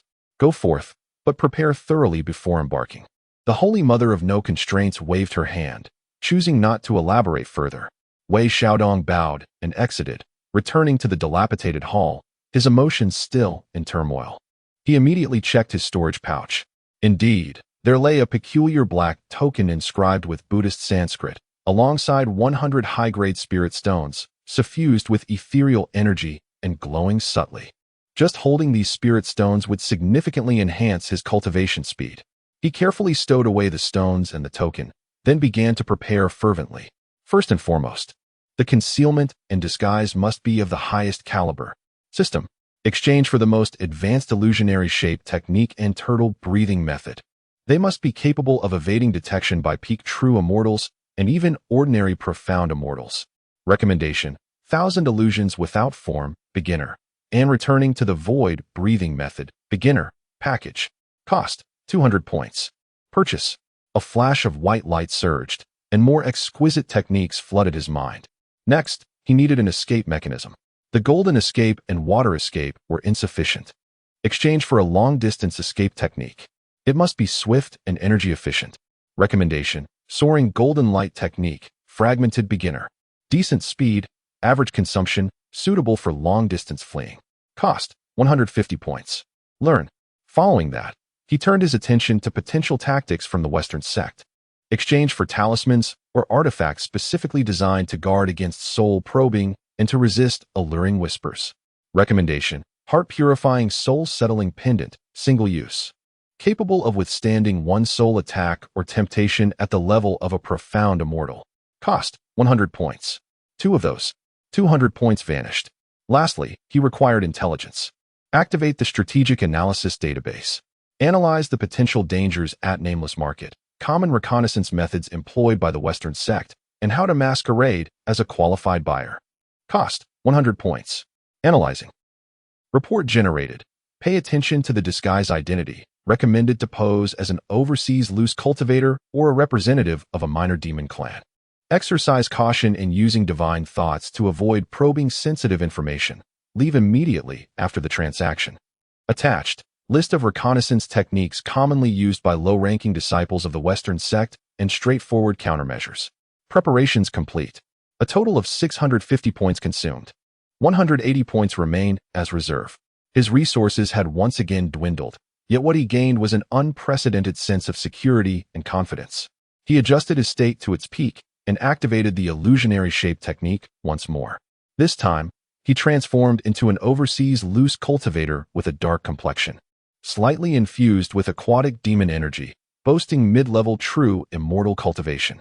Carrying ample funds in anticipation, he quietly departed from the Bo Palace. Traveling westward, he sped away, the escape light flashing. The closer he drew to the western Oxt province, the more peculiar the atmosphere became. The air seemed to be imbued with a faint scent of sandalwood and the sound of chanting, which relaxed the mind, yet subtly instilled a sense of unexplainable constraint. Wei Xiaodong maintained a vigilant demeanor, refraining from the slightest hint of complacency. Following the guidance of the Jade Tablet, he ventured deep into a desolate desert, discovering an ancient ruin mostly buried beneath the sands. Activating a black token, a stone door within the ruins quietly swung open, revealing a descending staircase. Upon stepping inside, he was greeted by a vibrant underground marketplace bustling with life. Unlike the eerie chaos of Ghost Cry Gathering, this place was orderly, even imbued with a semblance of tranquility. Stalls were neatly arranged, and most traders conversed in hushed tones, many adorned with a faint aura of Buddhist light or demonic energy, clad in eclectic attire from various races. However, Wei Xiaodong keenly sensed the presence of several formidable divine consciousnesses subtly scanning each newcomer from the shadows. He immediately activated his Guishu breathing technique, suppressing his own aura to its utmost limit, masquerading as a taciturn overseas demon cultivator in search of refining materials, and began to navigate through the stalls. The items on his list were rather obscure, yet he patiently sought them out, engaging in haggling. To his surprise, the process unfolded smoothly. Soon, he acquired both Star Tears and 10,000-year Silverwood Heart, albeit at a steep price, which his ample spirit stones could cover. Only the elusive Void Dust remained. After inquiring at several stalls, all shook their heads in refusal. Just as anxiety began to creep in, a cloaked vendor in a corner, whose aura was shrouded in mystery, called out to him, "Are you seeking Void Dust?" Wei Xiaodong's heart skipped a beat as he nodded. "Do you have it?" The vendor chuckled hoarsely. "This item is rare. I stumbled upon it by chance, and my supply is limited." He cautiously retrieved a jade box, opening a narrow slit to reveal a small quantity of shimmering silver dust that seemed ready to dissolve into the void. It was indeed Void Dust. Wei Xiaodong struggled to contain his excitement. "How many spirit stones?" The vendor quoted an exorbitant price, far exceeding the total of the previous two materials. Wei Xiaodong frowned. The price was outrageous. He attempted to negotiate, yet the vendor merely shook his head. "This is the price. However, if your spirit stones are insufficient, we may barter with other items." "What items?" The vendor's eyes flickered beneath the cloak. "I have heard that the overseas realm harbors many rare treasures, particularly fragments of ancient artifacts imbued with unique Buddhist aspirations. I would be quite interested in such." "Buddhist aspirations? Fragments of artifacts?" Alarm bells rang in Wei Xiaodong's mind. This request was far too specific and peculiar. As an overseas demon cultivator, how could he possess any Buddhist artifact fragments? This was clearly a test. He promptly shook his head, feigning difficulty.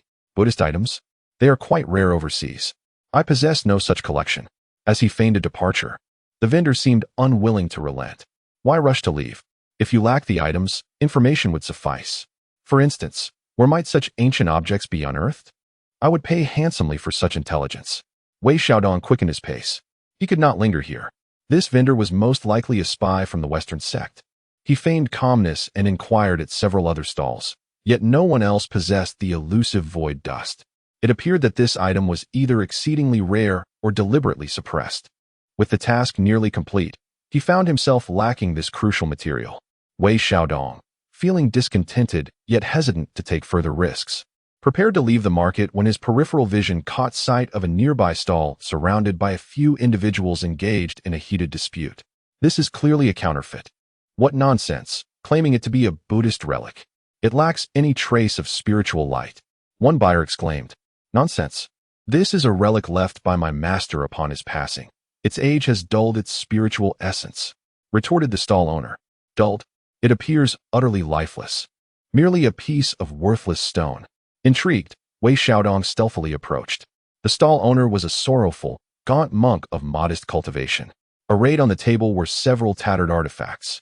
among which a particularly unremarkable relic, the size of a pigeon's egg and devoid of any spiritual energy, stood out. The buyers continued their derision. Wei Xiaodong's gaze lingered on the relic, and he silently commanded, "System, scan that object." Scanning cost, 5 points. Scan complete. Item, unknown high monk's relic, spiritual essence depleted. Internal structure compromised, no residual energy. Value, extremely low. Indeed, it was worthless. Just as Wei Xiaodong was about to turn away, a system alert sounded once more. Warning, extremely faint anomaly and causal lines detected entwined with this object. Causal line directs towards, analyzing, pointing to a certain arhat of the Western sect. Causal line, pointing to an arhat. How could a spiritually depleted relic be connected to an arhat? Unless this relic was not a natural passing, but rather a covert maneuver by that arhat, disguised as trash to convey information or locate something. A cold sweat broke out on Wei Xiaodong's back. The depths of the Western sect were unfathomable. He immediately bowed his head and hurriedly exited the market, daring not to linger. Only after flying far beyond the desert did he finally breathe a sigh of relief. Although the mission was not entirely successful, the intelligence gathered might prove more significant than the material itself. He took a circuitous route to ensure no one was following before stealthily returning to the Bio Palace. He first reported to the Holy Mother Wudong, presenting the tears of the stars and the heart of silver wood, along with a detailed account of his experiences in the market. He emphasized the peculiar stall owner seeking fragments of Buddhist artifacts and the relic entwined with the arhat's causal line. The Holy Mother listened intently, collecting the materials without chastising him for the missing void dust, instead displaying greater interest in the latter two matters. After a moment of contemplation, she slowly remarked, "The Buddhist sect is making frequent moves. Their intentions seem significant. That relic is rather intriguing. I am already aware of this matter. You have done well to exercise caution." With a wave of her hand, the remaining portion of the 100 superior spirit stones was designated as a reward. Wei Xiaodong bowed and withdrew. Back in the dilapidated hall, he tallied his gains. The materials submitted to the palace earned him a commendation. He was left with over 60 superior spirit stones, a substantial fortune. He also brought back critically important intelligence. Although it cost him 650 points, it was worth it. He gazed at the 180 plot points, his eyes shimmering. This experience made him realize that intelligence and information can sometimes outweigh brute force. System, activate the strategic analysis database. Based on this experience and existing information, analyze the potential movements of the Western sect and their possible impact on the Bayou Palace. Cost, 100 points. Analyzing. Generating report. The Western sect may be secretly gathering ancient relics from the War of Gods, tracking certain specific causalities. They might be attempting to unearth deeper secrets or seek methods to counter the Shuangguan. Their attitude towards the Bayou Palace, cautious, probing, potentially waiting for an opportunity to infiltrate or convert the remaining disciples. Recommendation: strengthen internal investigations, observe changes in disciples' mental states, and proceed with caution regarding all matters related to the Western sect. Wei Xiaodong examined the report, his expression grave. A storm was brewing. He tucked away the report, his gaze resolute. He must enhance his strength and accumulate resources more swiftly. The waters of this primordial chaos were growing increasingly murky. He picked up a high-grade spirit stone and began his cultivation. Spiritual energy surged into his body like a tidal wave, rapidly solidifying his mid-stage true immortal realm. Next time, he would be more proactive, more powerful. Chapter 83: The Talented Alchemist and the Unusual Movements of the Turtle Shell Wealth. An unprecedented wealth. Over 60 pieces of top-grade spirit stones. Wei Xiaodong gazed at the shimmering stones within his storage bag, feeling as though even his breath was infused with spiritual energy. Sister Wudong is truly generous. Although he hadn't acquired all the materials in Xinyo Hezhou, the remuneration for his efforts was indeed ample. With money in hand, his confidence grew. Without delay, he invested all 180 plot points into alchemy. System: upgrade beginner alchemy, pseudo. Elevate it to the highest level possible. Upgrade to intermediate alchemy, pseudo. Cost 100 points. Upgrade to advanced alchemy, pseudo. Cost 200 points. Insufficient host points. A twitch crossed Wei Xiaodong's lips. Well, then, it shall be intermediate. Exchange for the accompanying intermediate recipe compendium, pseudo. and 10 sets of spirit convergence pills, superior, materials. Cost 80 points. Upgrade completed. Recipes and materials have been issued. Current plot points, 0. Once again, it was reset to 0. Yet, Wei Xiaodong felt no regret. Investment. This was a necessary investment. The knowledge of intermediate alchemy surged into his mind. Far more intricate and sophisticated than that of the beginner level, with significant advancements in fire control, purification, and pill condensing techniques. The compendium now included several more practical elixirs, such as the recovery pill for rapid mana restoration, the giant strength pill for temporary physical enhancement, and even a more potent recipe for the spirit convergence pill, superior. He promptly ignited the furnace, attempting to refine the spirit convergence pill, superior. The process was fraught with challenges, resulting in several explosions and a considerable waste of materials. However, the intermediate techniques were indeed exceptional, and the success rate steadily improved. Ultimately, he succeeded in producing 3 pills. The elixirs were plump, with a lustrous white hue, and their fragrance was subtle, boasting at least a 30% enhancement in efficacy compared to the previous spirit convergence pills. He had succeeded. Wei Xiaodong cradled the pills, overwhelmed with joy. The quality of these pills would undoubtedly make them highly sought after in the market. Filled with enthusiasm, he continued to immerse himself in his alchemical pursuits. One batch after another, he worked tirelessly, neglecting sleep and sustenance. The success rate continued to rise, and the quality of the pills became increasingly stable. Besides the spirit convergence pill, superior, he also attempted to refine the recovery pill and the giant strength pill. Although the success rate was somewhat lower, he occasionally produced viable products. Before long, a dozen small jade vials filled with the fruits of his labor adorned his workspace. The sense of accomplishment was overwhelming. Yet, he remained mindful of his primary objective. Most of these elixirs were intended for building rapport and exchanging resources. He embarked once more on his mission of goodwill. This time, the quality of the pills was superior, their effects more pronounced, and the gratitude and recognition he received were far greater. Many disciples, who had previously regarded him with mere superficial politeness, now looked at him with genuine admiration.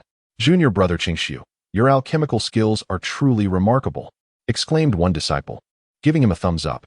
"Thank you, junior brother. This pill is far superior to those I used before. If you ever need assistance, do not hesitate to ask." In an imperceptible manner, his reputation and influence among the lower disciples had quietly ascended to a new echelon. Even a few slightly more accomplished inner disciples sought him out in private for elixirs. Wei Xiaodong welcomed all requests, exchanging elixirs for an array of peculiar materials, fragmented magical artifacts, and even some low-tier martial arts jade slips. His collection of curiosities flourished once more, as points began to gradually flow back to him. He was busy cataloging the newly acquired odds and ends when his gaze inadvertently drifted to a corner. There lay 2 old acquaintances, quietly resting: the dusty Guisu array map, pseudo, turtle shell, and the patched-up Ziyun pouch. Ever since the turtle shell had exhibited unusual activity and was subdued by the sect leader's divine will, he had refrained from touching it. The Ziyun pouch, however, was frequently utilized, as the gathered moisture effectively nourished the spirit moss within the hall. By an inexplicable whim, he picked up the turtle shell and weighed it in his hand. Cold and lifeless, it elicited no response. System, scan this artifact once more and ascertain any changes. Preferably the less expensive option. Basic scan, consumes 10 points. Scan. Scan complete. Status, lifeless. Internal Gui Su Dao Yin activity, 0,0001. Internal Yin Gene Ruin residue, 0,0001. No changes detected. Completely dead. Wei Xiaodong grimaced, on the verge of discarding it. Suddenly, an impulsive thought struck him. He took the nearby Ziyun pouch, which was gently nurturing and exuding a misty vapor, and brought the turtle shell closer. A marvelous occurrence transpired. The lifeless turtle shell, upon contact with the faint vapor emanating from the Ziyun pouch, exhibited a fleeting flicker across its surface patterns, so faint it could easily be mistaken for an illusion. Yet, with the keen perception of a mid-stage celestial being, Wei Xiaodong detected that ephemeral surge of energy. Was there a reaction? Though pitifully weak, this decrepit turtle shell responded to the moisture of the Ziyun pouch. His eyes brightened with excitement. He promptly positioned the turtle shell directly beneath the Ziyun pouch, allowing the delicate, moist spiritual energy to continuously permeate it. Simultaneously, he cautiously infused a trace of his mana into the turtle shell, seeking to stimulate it. The turtle shell remained lifeless. However, after absorbing a certain amount of the vaporous spiritual essence, its surface patterns flickered ever so slightly at intervals. It resembled a dying patient receiving the slightest nourishment, barely exhibiting a semblance of vitality. Wei Xiaodong stroked his chin, deep in contemplation. Gui Su Dao Yun, Yun Jin Rune, vaporous spiritual essence. Could there be an intrinsic connection between the turtle shell and the Ziyin pouch? Or perhaps the turtle shell required a specific energetic environment to activate. He endeavored to bring other materials of varying attributes closer to the turtle shell, spirit stones, metals, even firestones. Yet, there was no response whatsoever. Only the vapor from the purple cloud gourd can evoke that faint resonance. System: analyze the energy resonance principle and potential uses of the tortoise shell and purple cloud gourd. Consuming 50 points. Analyzing. Based on existing data, it is inferred that the residual cloud band runes within the tortoise shell share the same origin with the purple cloud gourd, albeit of superior quality, currently in a state of deep dormancy. It requires a long-term, gentle nurturing of the same source energy for even the slightest possibility of revival. Potential uses: unknown. Revival probability: 0, 1. Suggestion: long-term placement of the tortoise shell within the nurturing range of the purple cloud gourd to observe changes. Long-term nurturing? A mere 0, 1 probability? Wei Xiaodong grimaced. The return on investment seemed exceedingly low. Yet, what if this item had once stirred the mind of the Lord? Perhaps it is indeed a treasure. Regardless, the purple cloud gourd was already hanging there, so it was a simple task. He placed the tortoise shell beneath the purple cloud gourd, allowing the faint vapor to gradually permeate it, and chose to ignore it. If it succeeds, splendid. If not, so be it. His attention returned to alchemy. As his techniques became increasingly refined, the quality of the elixirs he produced improved, occasionally yielding 1 or 2 exceptional pills with astonishing effects. His reputation gradually ascended to higher circles. One day, after successfully refining a batch of recovery pills, yielding 5 plump elixirs, the maiden under the golden spirit Holy Mother visited him once more, her demeanor markedly more respectful than before. Junior brother Qingxiu, the Empress requests your presence. Here we go again. Wei Xiaodong felt a stir in his heart, gathered the elixirs, and promptly followed. This time, it was not in the side hall, but in a dedicated alchemy room. The golden spirit Holy Mother stood before a bronze alchemy furnace, her brow slightly furrowed as if troubled by some conundrum. The flames flickered, the medicinal vapor surged, yet there lingered a subtle air of impatience. Upon seeing Wei Xiaodong, she spoke directly. Your recent alchemical endeavors have yielded commendable results. Are you familiar with the 3 transformation soul condensing pill?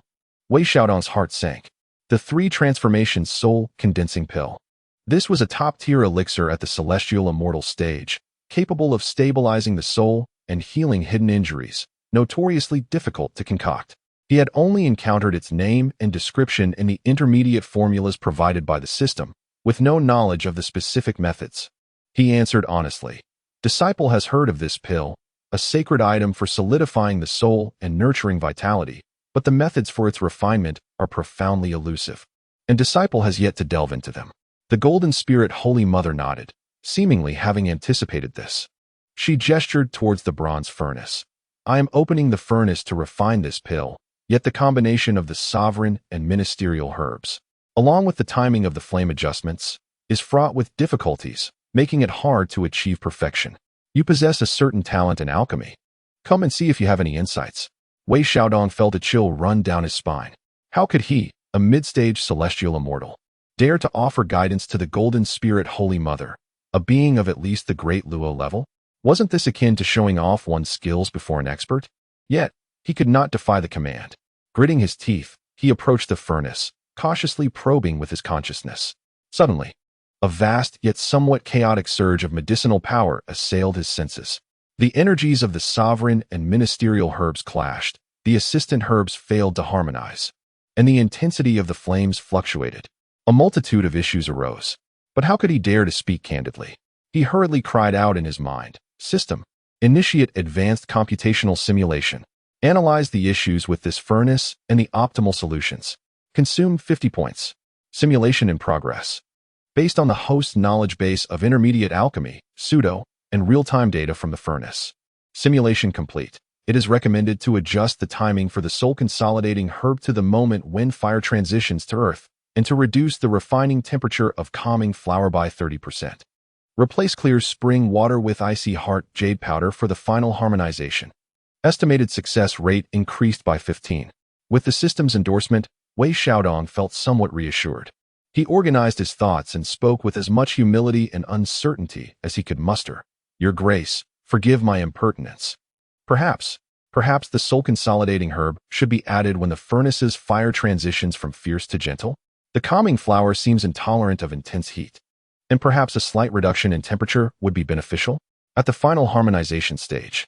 If a small amount of ice attribute spiritual material is used in place of clear water, it may help to mitigate the medicinal conflicts.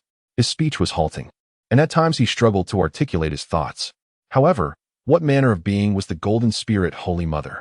She comprehended the essence immediately. A spark of insight gleamed in her eyes, and she promptly acted upon his suggestions. With a swirl of her hands, the medicinal energies began to circulate harmoniously within the furnace. Indeed, the previously restless medicinal vapors gradually settled, and the combination of ingredients began to blend in perfect unison, releasing a fragrant aroma that nourished the spirit and soul. It worked. Although it was only a preliminary stabilization, it was a marked improvement. A hint of surprise and satisfaction crossed the Golden Spirit Holy Mother's face as she turned to Wei Xiaodong and nodded. Your thoughts are astute, and your perception of the medicinal properties and their required temperatures is quite unique. Well done. Wei Xiaodong quickly lowered his head. I spoke foolishly, and by sheer luck, I may have hit upon the truth. Your Grace is overly gracious. The Golden Spirit Holy Mother's mood seemed to brighten considerably, and she casually tossed him a small jade vial. This contains 1 3-turn soul-consolidating pill from this round of alchemy. Take it to solidify your spirit. Should you encounter any difficulties in alchemy in the future, feel free to seek me out. Wei Xiaodong accepted the jade vial, feeling its coolness in his hand, and the rich fragrance of the pill wafted toward him. It was undoubtedly a superior spiritual elixir. Thank you, Your Grace, for your generous gift. He suppressed his excitement and bowed as he exited the pill room. Once he was a distance away, he could no longer contain his joy and leaped into the air. What a windfall! Not only had he gained the Golden Spirit Holy Mother's recognition, but he had also acquired a top-tier elixir. This senior sister, though stern, was just and discerning in her rewards and punishments, making her quite agreeable. He returned to the dilapidated hall, eagerly retrieving the 3-turn soul-consolidating pill. The surface of the pill displayed 3 distinct patterns, and its potency was immense and pure. He stored it carefully, knowing it could be a lifesaver in critical moments and should not be consumed lightly. In high spirits, he glanced at the tortoise shell beneath the purple cloud pouch. It remained lifeless and desolate. Yet, he sensed that the surface of the shell seemed ever so slightly more nourished than before. Was it merely an illusion? He shook his head, dismissing the thought. For now, the future appeared bright. The persona of a prodigious alchemist was firmly established. Next, he would leverage this identity to acquire more resources and hasten his ascent in power. He gazed at the pile of alchemical materials, his eyes ablaze with ambition. The hearth fire rekindles once more. Chapter 84. The profound significance of the Buddha's relics and the Holy Mother wealth. Abundant wealth. Wei Xiaodong clutched the smooth, jade-like Sanjuan Ninghun Dan, which emanated a subtle fragrance, feeling as though he had reached the pinnacle of existence. The Golden Spirit Holy Mother herself had bestowed this elixir. What disciple in the Bio Palace could hope for such treatment? His reputation as a prodigy in alchemy stood firm as a mountain. He carefully stowed the precious pill away, for it was a vital safeguard for his life. His gaze shifted toward the pile of alchemical materials, brimming with determination. He resumed his work, to amass greater resources and elevate his prestige. The flames roared to life, and the aroma of herbs filled the air. He immersed himself wholly in the art of alchemy. His intermediate alchemical skills grew increasingly refined, and the success rate of his concoctions steadily improved. Occasionally, he even managed to produce a few small yet exquisite pills adorned with faint patterns, their effects astonishing. He exchanged these high-quality elixirs for an abundance of peculiar materials and information. Among the lower-tier disciples of Bio Palace, The reputation of junior brother Qingshu as an unparalleled alchemist spread far and wide. Even injured inner disciples began to seek him out in private for his pills. Wei Xiaodong welcomed all visitors, engaging in fair trade, honest and transparent. Plot point 10, successful transaction. Plot point 15, gaining recognition from inner disciples. Points flowed back slowly yet steadily. Though not abundant, they were consistent. Life seemed to have returned to its intense and fulfilling rhythm. Until one day, the Wudong Holy Mother appeared once more. She materialized silently at the entrance of the dilapidated hall, her gaze sweeping over the steaming alchemical furnace and the scattered herbs, finally resting upon Wei Xiaodong's face. Your alchemical skills have progressed commendably. Wei Xiaodong quickly rose to his feet, acknowledging her praise. Sister, you flatter me. I am but a dullard, improving only through practice. The Wudong Holy Mother nodded slightly, yet her tone shifted abruptly. Do you recall the defective relic you mentioned during our previous journey to Xinyo? A shiver ran down Wei Xiaodong's spine, and he nodded immediately. I remember, Master. That object was indeed peculiar. It left a deep impression on me. The Wudong Holy Mother flipped her palm, revealing a grayish-white, dull orb devoid of any spiritual energy. Indeed, the very defective relic. I have examined this item, she stated flatly. On the surface, it appears devoid of spirit, akin to a mere rock. Yet, within its core, lies a thread of exceedingly obscure causal tether, detectable only by those of saintly prowess. Causal tether? A cold sweat broke out on Wei Xiaodong's back. Surely, there was something amiss. Thankfully, he had refrained from purchasing it out of greed. The brilliance of this tether lies in its bidirectional nature. The Wudong Holy Mother's fingertips glimmered faintly as she lightly brushed the surface of the relic, capable of being sensed and located by its original owner, and, under specific conditions, it could even trace back to the faintest trace of its origin. She lifted her gaze to meet Wei Xiaodong's. The one who left this tether must possess cultivation at the level of an arhat, with a meticulous mind and grand ambitions. Were it not for your fortuitous encounter, allowing you to glimpse a thread of its causal line through a special method, this object could lie before you, and no one would discern its true nature. Special method? Has the system's scanning been revealed? Wei Xiaodong felt his scalp tingle, not daring to respond. The Holy Mother of No Constraints seemed unconcerned and continued. The Western sects have been quite active lately, seemingly in search of certain lost relics related to the war of divine deification or some ancient secrets. This relic may serve as an opportunity. She tossed the relic to Wei Xiaodong, stating, this item is for you. Wei Xiaodong, flustered, caught it with a bewildered expression. For me? Why give me this hot potato? The causal link has been temporarily severed by me, rendering this item harmless for now, the Holy Mother of No Constraints remarked indifferently. Since you have the fortune to glimpse a fragment of its mystery, you shall keep it for the time being. Perhaps it will serve another purpose in the future. Holding the cold, lifeless relic felt akin to grasping a ticking time bomb. Another purpose? What could it possibly be? Can it be used to outsmart that arhat? He dared not inquire further and could only accept it reluctantly. I shall obey. The Holy Mother of No Constraints cast her gaze around the hall once more, pausing briefly on the tortoise shell beneath the purple cloud, her eyes flickering with a trace of mild surprise before returning to tranquility. The path of cultivation requires balance. An obsession with alchemy is ultimately misguided. The foundation of one's cultivation is paramount. With that, her figure faded away, leaving no trace behind. Wei Xiaodong bowed deeply to bid farewell to this enigmatic senior sister. Exhaling a long sigh, each encounter with her felt like an examination. He looked down at the relic in his hand, his brow furrowed in worry. How should he deal with this? Should he enshrine it? Or perhaps bury it in a pit? After pondering for a considerable time, he could discern nothing conclusive, and the system scan indicated everything was normal after being severed. He had no choice but to carefully place it in a jade box. Affixing several sealing talismans, cheap items redeemed from the system, and stowed it at the bottom of his storage bag. Out of sight, out of mind. His focus returned to alchemy, yet the Holy Mother's final words resonated within him. The foundation of one's cultivation is paramount. He could not solely pursue profit and prestige. His personal strength was the ultimate truth. He resolved to slow his pace in alchemy, dedicating more time to practicing the secret transmission of the supreme clarity. The 3-turn soul-condensing pill bestowed upon him by the Golden Spirit Holy Mother weighed heavily on his mind, and he hesitated to consume it. This was his trump card, to be used only in dire circumstances. Relying on high-quality spirit stones and his daily cultivation, he steadily accumulated mana and honed his realm. His cultivation at the mid-stage of true immortal was gradually advancing toward the late stage. Days passed one after another. The tortoise shell beneath the purple cloud remained lifeless. However, Wei Xiaodong occasionally noticed that the patch of spiritual moss nurtured within the hall seemed to thrive particularly well. Lush greenery emanated a faint aura, carrying a hint of refreshing dampness. This purple cloud indeed had some utility. One day, while he was in meditation, a faint tremor suddenly disturbed his mind. It did not originate from the outside world, but rather from his storage bag. It was the jade box containing the relic. It was vibrating, though imperceptibly slight. It was undeniably shaking.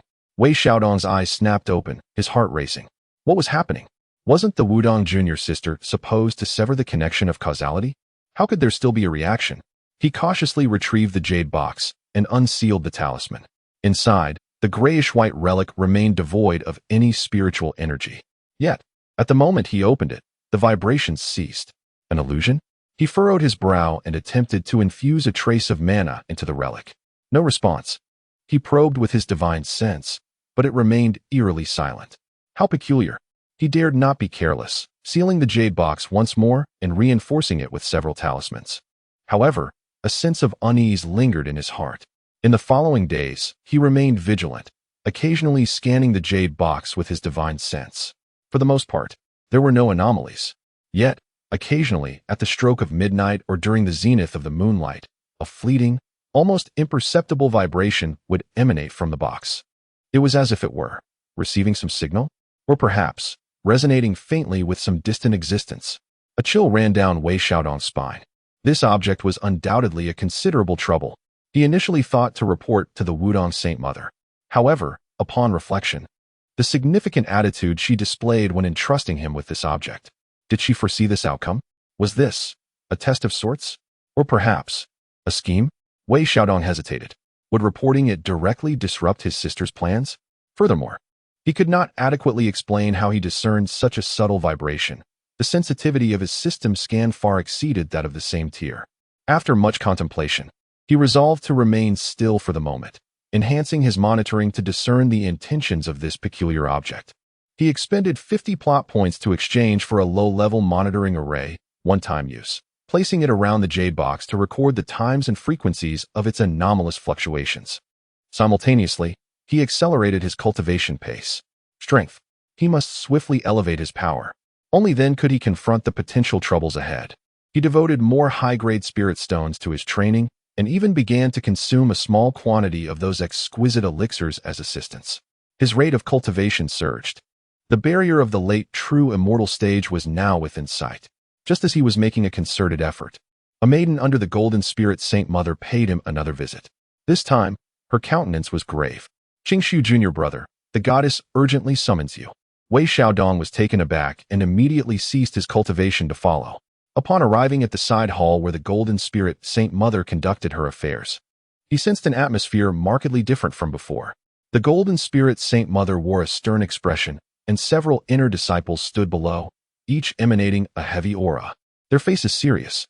Wei Xiaodong, the inference you provided earlier regarding the damage to Guang Chengzi's celestial seal, requiring the restoration with earth-type treasures, where did that information originate? The golden spirit Saint Mother cut to the chase, her tone sharp. Wei Xiaodong's heart sank, and he quickly replied, Your Excellency. It was based on some scattered rumors and the records found in our teachings that I speculated haphazardly. Haphazardly speculated? The golden spirit Saint Mother's gaze flashed like lightning. I have just received urgent intelligence. Guang Chengzi of the Yushu Palace has recently made a secret visit to the Nuwa Palace. The Nuwa Palace. The goddess Nuwa. The way of creation possesses the essence of the heavens. Wei Xiaodong's scalp instantly tingled with shock. Could it be true? Guang Chengzi has indeed departed. Does he truly require the essence of the 9 heavens? The system's inference holds validity. Disciple. The disciple is filled with trepidation. Wei Xiaodong hastily lowered his head, his heart racing. This information is profoundly significant. The golden spirit Holy Mother cast a deep glance at him, refraining from further inquiry, and instead remarked, This news is exceedingly vital. Guang Qingzi is the foremost disciple of Yushu, and his artifact has sustained damage. His actions are shrouded in secrecy, which is not to be taken lightly. Your ability to deduce such nuances is commendable, regardless of the reasons behind it. Her tone softened slightly. I summoned you here to assign you a new task. Please, Your Highness, command me. Reports indicate that in the western region, plagued by miasma, there have been recent signs of the emergence of Wutu essence. Although this substance may not rival the essence of the nine heavens, it is nevertheless a rare earth-type spiritual material, highly beneficial for the restoration of earth-based artifacts and the cultivation of related divine abilities, the Golden Spirit Holy Mother stated solemnly. The Yushu Palace may also discreetly send individuals to search for it.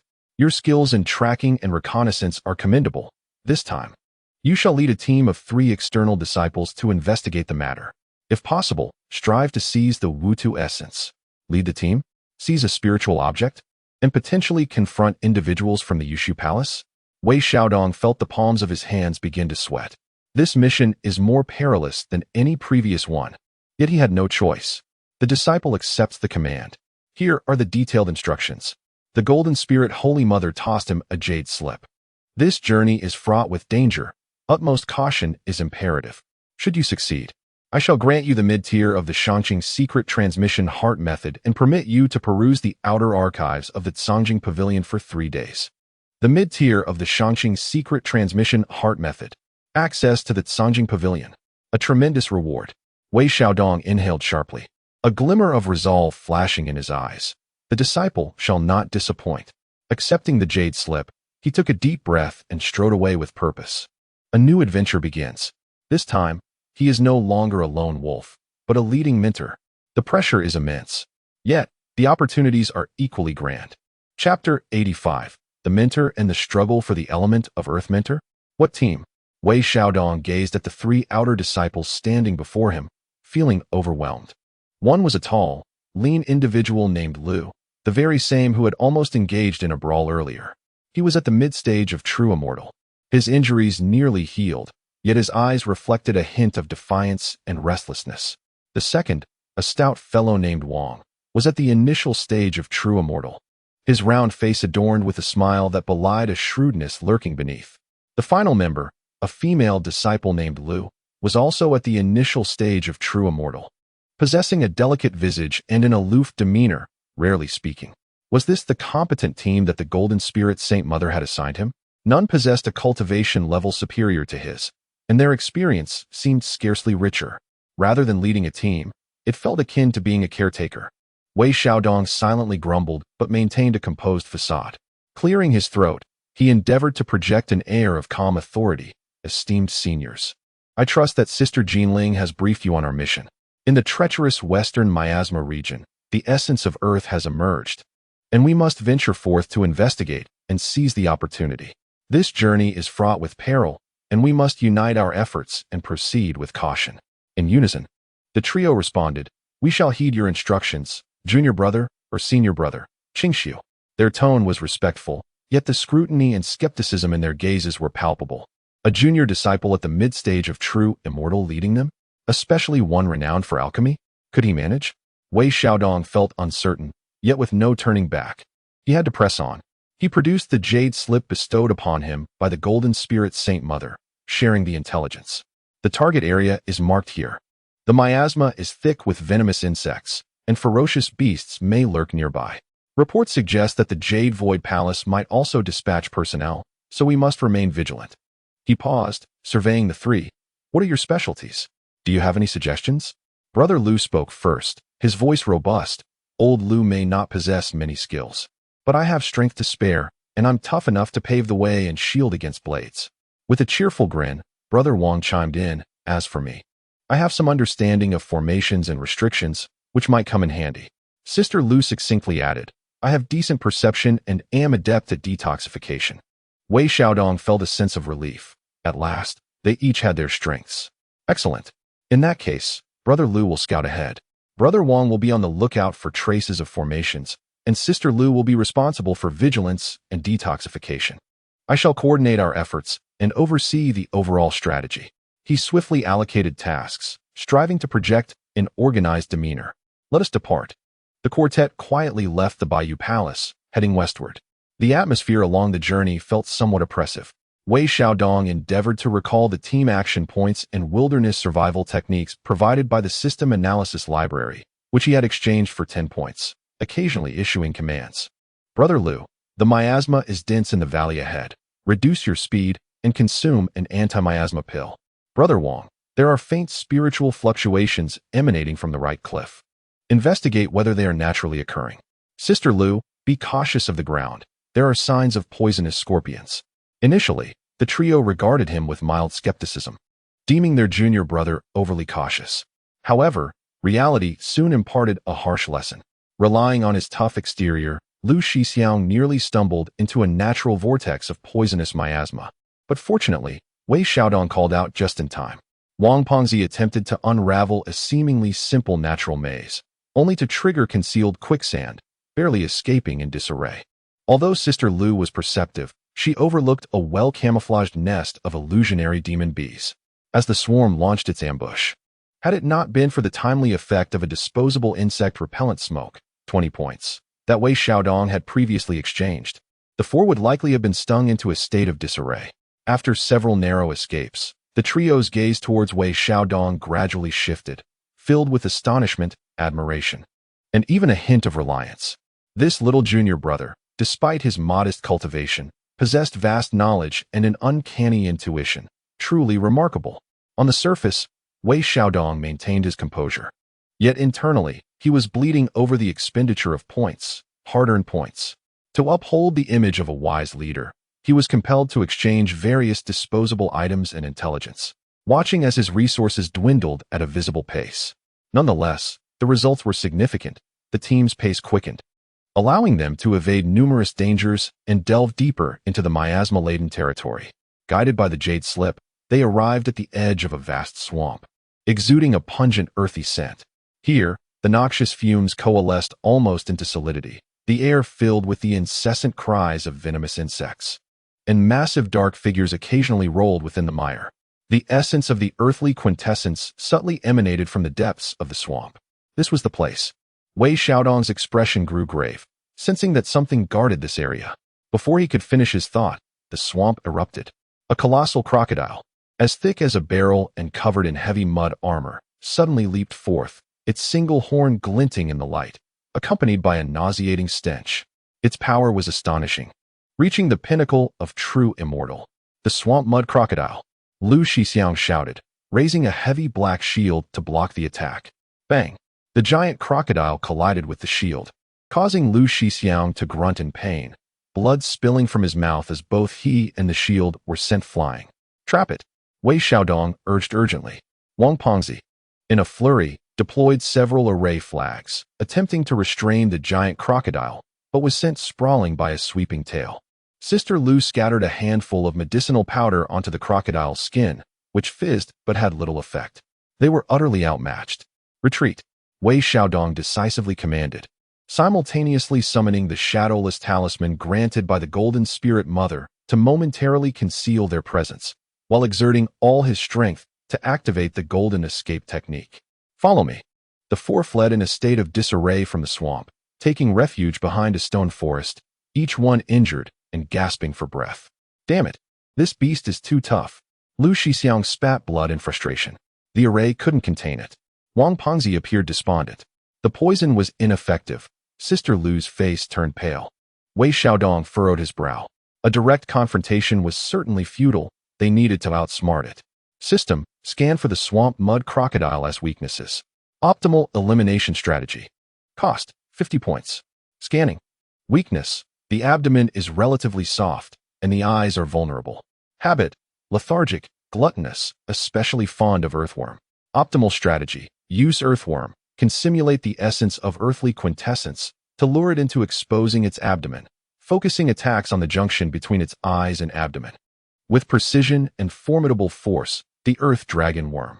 A spark ignited in Wei Xiaodong's eyes. Brother Wang, could we possibly arrange an illusionary formation to simulate the essence of the earth element, enticing that mud crocodile? Brother Wang paused, deep in thought. It's worth a try, but it will require time and a substantial amount of earth spirit stones to sustain, and the effect may not be lasting. Lu. If the mud crocodile is lured by the illusionary formation and reveals a vulnerability, can you both target the junction of its eyes and abdomen with all your might? Lu's eyes widened. The moment it exposes itself, I will do everything in my power to pierce a hole in it. Lu's sister nodded. We might attempt to penetrate its eye membrane with the golden needles. Excellent. Wei Xiaodong gritted his teeth and retrieved all the earth spirit stones he possessed, most of which were remnants from their previous mission. Brother Wang, set up the formation. Lu, prepare yourselves. I will assist and provide support. With the plan finalized, they sprang into action.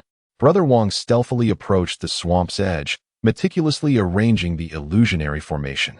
Meanwhile, Wei Xiaodong, feeling a pang of regret, exchanged a small vial of potent paralysis venom, true immortal level, for 80 points, carefully applying it to the tips of Lu's spear and Lu's sister's golden needles. Ready. Brother Wang activated the illusionary formation. A rich, almost indistinguishable essence of earth element wafted from a certain point within the swamp. After a brief silence, the mire began to churn once more.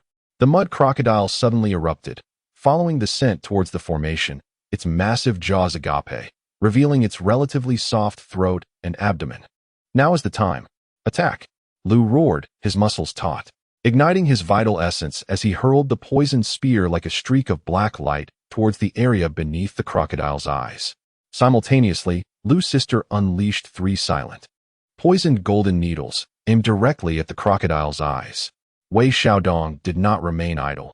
He channeled all his magical energy into the newly learned Earth Golden Light technique, transforming it into a bolt of swift golden light, not as an attack, but as a forceful collision against the crocodile's flank to disrupt its balance. With a sickening sound, both the spear and the needles struck true. The potent paralysis venom took immediate effect. The mud crocodile let out a thunderous wail, its massive body convulsing violently, its movements suddenly rigid. Quick, gather the essence, Wei Xiaodong bellowed. Brother Wang had already seized the opportunity to plunge into the depths of the swamp, relying on his intuitive grasp of the formation to swiftly locate a small clump of viscous substance radiating a rich yellow light. Earth essence. He scooped it up and turned to flee. We have succeeded. Retreat. The 4 of them regrouped and dashed away with all their might. Behind them, the mud crocodile, now in a frenzy, wreaked havoc on everything around it, yet hampered by the lingering effects of the paralysis venom. Its speed diminished significantly. Only after escaping 100 miles did they dare to pause. All were injured and in a disheveled state, yet each bore the exhilaration of having survived a harrowing ordeal. We got it. We truly obtained it. Brother Wang exclaimed, trembling with excitement as he clutched the clump of earth essence. Wei Xiaodong exhaled deeply, feeling utterly drained. His points were rapidly dwindling, yet the mission was accomplished. At that moment, an unforeseen anomaly occurred. A fierce beam of sword light suddenly cleaved from the side of the stone forest, aiming directly at Wang Pengzi's wrist. Surrender the earth essence. The sword light was as swift as lightning, imbued with the pure aura of the Jade Void immortal technique.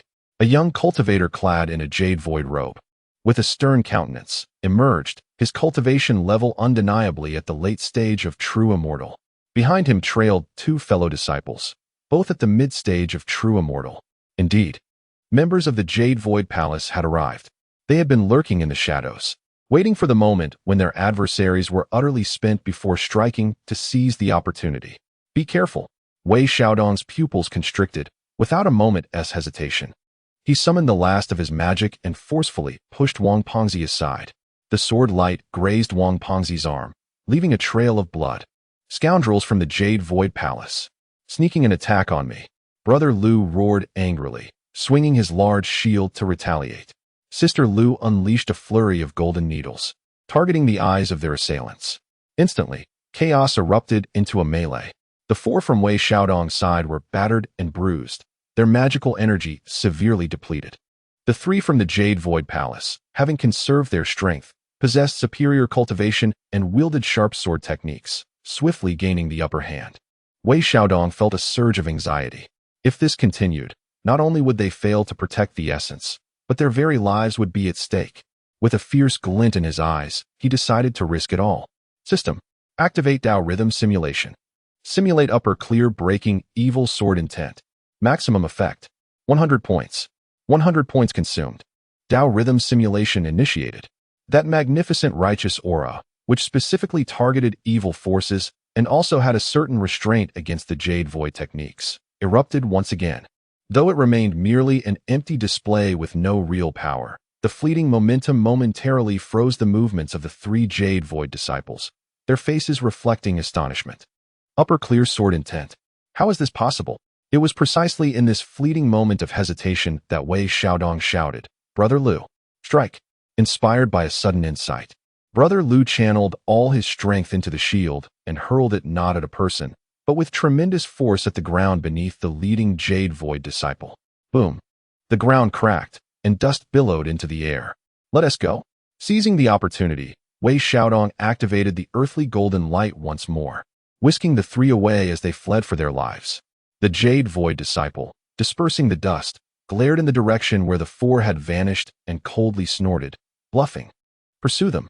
Yet, Wei Xiaodong and his companions had already slipped into the intricate terrain, and with their familiarity with the landscape, the system's simplified map costing another 10 points, and a stroke of luck, they finally evaded their pursuers. When they came to a halt again, the 4 of them nearly collapsed to the ground, their injuries worsened and magical energy exhausted. Nevertheless, the earth essence was firmly in their grasp. Junior brother Qingxiu, thank you. Wang Pengzi clutched his wound, sincerely expressing his gratitude.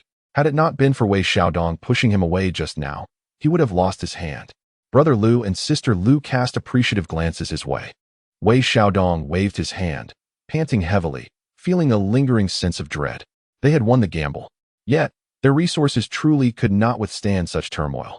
After a brief moment of rest to tend to their injuries, the 4 dared not linger, dragging their weary bodies as they set off on their return journey.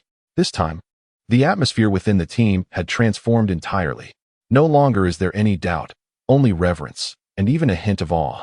This disciple of the Qingxiu sect, although not highly cultivated, possesses remarkable alchemical skills, exhibits precise foresight, and dares to risk everything in critical moments. Furthermore, he wields a peculiar and enigmatic technique that can intimidate even the disciples of Yushu. Following him is indeed a reliable choice. Wei Xiaodong sensed the shift in the attitudes of the 3, and he couldn't help but smile wryly to himself. Reliable? It's all merely the fruit of monetary accumulation.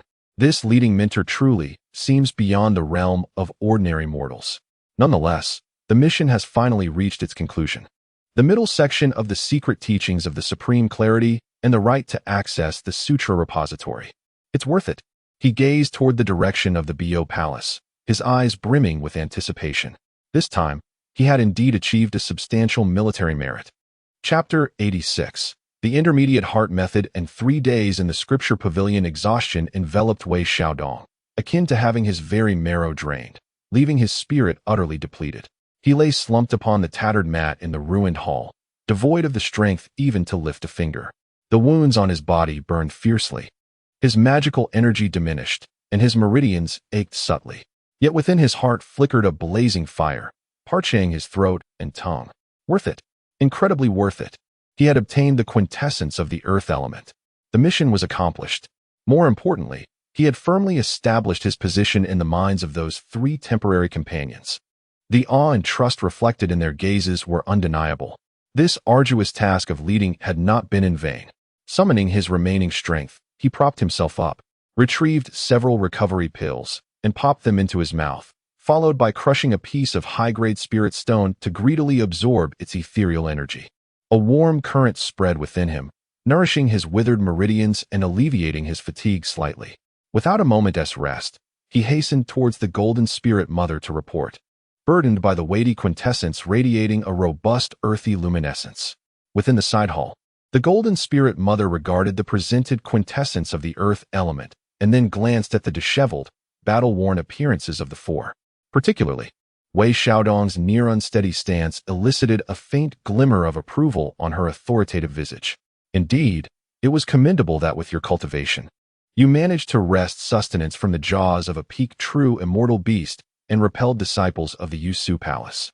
She stored away the quintessence and flicked her fingers, sending forth for beams of pure, gentle celestial light that entered the bodies of Wei Xiaodong and his companions. This is the sweet dew of immortality, which shall aid you in healing and fortifying your foundations. As the celestial light coursed through them, their injuries healed at a visibly rapid pace, and their magical energy restored swiftly. Indeed, even more concentrated than before. Wei Xiaodong was overjoyed and bowed deeply, expressing his gratitude. "Thank you, Your Highness." The Golden Spirit Mother's gaze settled upon him. "Wei Xiaodong, your decisive actions and adept coordination merit primary commendation. Your reward shall be granted immediately." With a sweep of her sleeve, an ancient azure jade slip and a passage token soared towards him. This is the intermediate portion of the Supreme Clarity Secret Transmission Heart Method. With this token, you may access the outer perimeter of the Scripture Pavilion for 3 days. Make the most of it. Wei Xiaodong received the jade slip and token with trembling hands, his heart racing. The intermediate portion, directly pointing towards the path of the profound immortal, and the privilege to access the Scripture Pavilion. Thank you for your generous bestowal, Your Highness. I shall diligently cultivate without cease. Go now. After your injuries heal, further study will yield even better results. The Golden Spirit Mother waved her hand, suppressing his excitement. Wei Xiaodong bowed and exited. Upon returning to the dilapidated hall, he could hardly contain his eagerness as he immersed his consciousness into the azure jade slip. A vast, profound, and enigmatic scripture surged into his mind, far more intricate and obscure than the previous section, yet seamlessly connected, imbued with even more formidable power and profound truths of the great Tao. Indeed, this is a treasure. He yearned to commence his cultivation immediately. However, as his injuries had yet to fully mend and his condition was subpar, forcing comprehension would be detrimental. He curbed his impulses and focused entirely on healing. 3 days later, his injuries healed, and his condition returned to its peak. Wei Xiaodong, brimming with vigor, clutched the passage token as he advanced toward the depths of the heavily guarded scripture repository within the Bio Palace. The repository was not an opulent spectacle. Rather, it exuded a rustic and time-worn charm, infused with the essence of ages past. The surrounding area remained expansive, with towering jade shelves meticulously organized, radiating with the luminous energy of intricate formations. After the sentinels verified his token, they granted him entry. Upon stepping inside, he was enveloped by the vast, almost ethereal aura of knowledge. Techniques, divine abilities, formations, alchemy, artifact forging, and miscellaneous lore, an astonishing array that, despite being merely the outermost texts, left Wei Xiaodong in a state of awe and breathlessness. 3 days. Only 3 days. He immediately set his plans into motion. His primary objective was, of course, the cultivation techniques and divine abilities. He swiftly located the area dedicated to cultivation methods, his consciousness rapidly scanning through the summaries of various jade slips. The core of the secret transmission of the Supreme Clarity was a medium-length text, yet supplementary divine abilities and strategies for various scenarios were also essential. System. Initiate advanced computational deduction. Scan the jade slips in this area, and based on the characteristics of the secret transmission of the Supreme Clarity and the host's current status, recommend the optimal supplementary divine abilities and practical spell combinations. Cost, 100 points. Deduction in progress. Scan complete. Recommendations: offensive divine ability Cloud Breaking Sword Finger, high compatibility, easy to grasp. Escape technique Rainbow Transformation Technique, fragment, extreme speed, priority on survival. Auxiliary spell Spirit Eye Technique, advanced, insight into illusions, avoidance of danger. Total estimated cost, 300 points, for foundational mastery. Cloud Breaking Sword Finger, Rainbow Transformation Technique, Spirit Eye Technique. Wei Xiaodong noted the names and immediately began his search. Soon, he found the 3 jade slips on different shelves. Without hesitation, he immersed his consciousness, fervently memorizing and comprehending their contents. With the optimal learning pathway provided by the system and the foundation of the secret transmission of the Supreme Clarity, he absorbed the material with remarkable speed. Although he could not master them instantaneously, the essentials were firmly etched in his mind, ready for gradual cultivation in the future. Next came alchemy and formations, his lifeblood and the cornerstone of his existence, requiring fortification. He sought out several jade slips detailing advanced alchemical techniques and fundamental principles of formations, eagerly absorbing the knowledge. Plot points: 50. Memorized essence of cloud-breaking sword finger. Plot points. 80. Memorized essence of rainbow transformation technique. Fragment. Plot points. 30. Memorized essence of spirit eye technique. Advanced. Plot points. 40. Memorized 100 herbs pill formula. Supplement. Plot points. 60. Memorized detailed explanation of basic formations. Points flowed rapidly, and while Wei Xiaodong felt a pang of regret, he was even more exhilarated. This knowledge was the true wealth. The 3 days passed in the blink of an eye. He toiled almost ceaselessly, fervently memorizing over a dozen jade slips containing the most pertinent information for his current needs. It was only when the glow of his token dimmed and a guard came to remind him that he reluctantly departed from the scripture repository.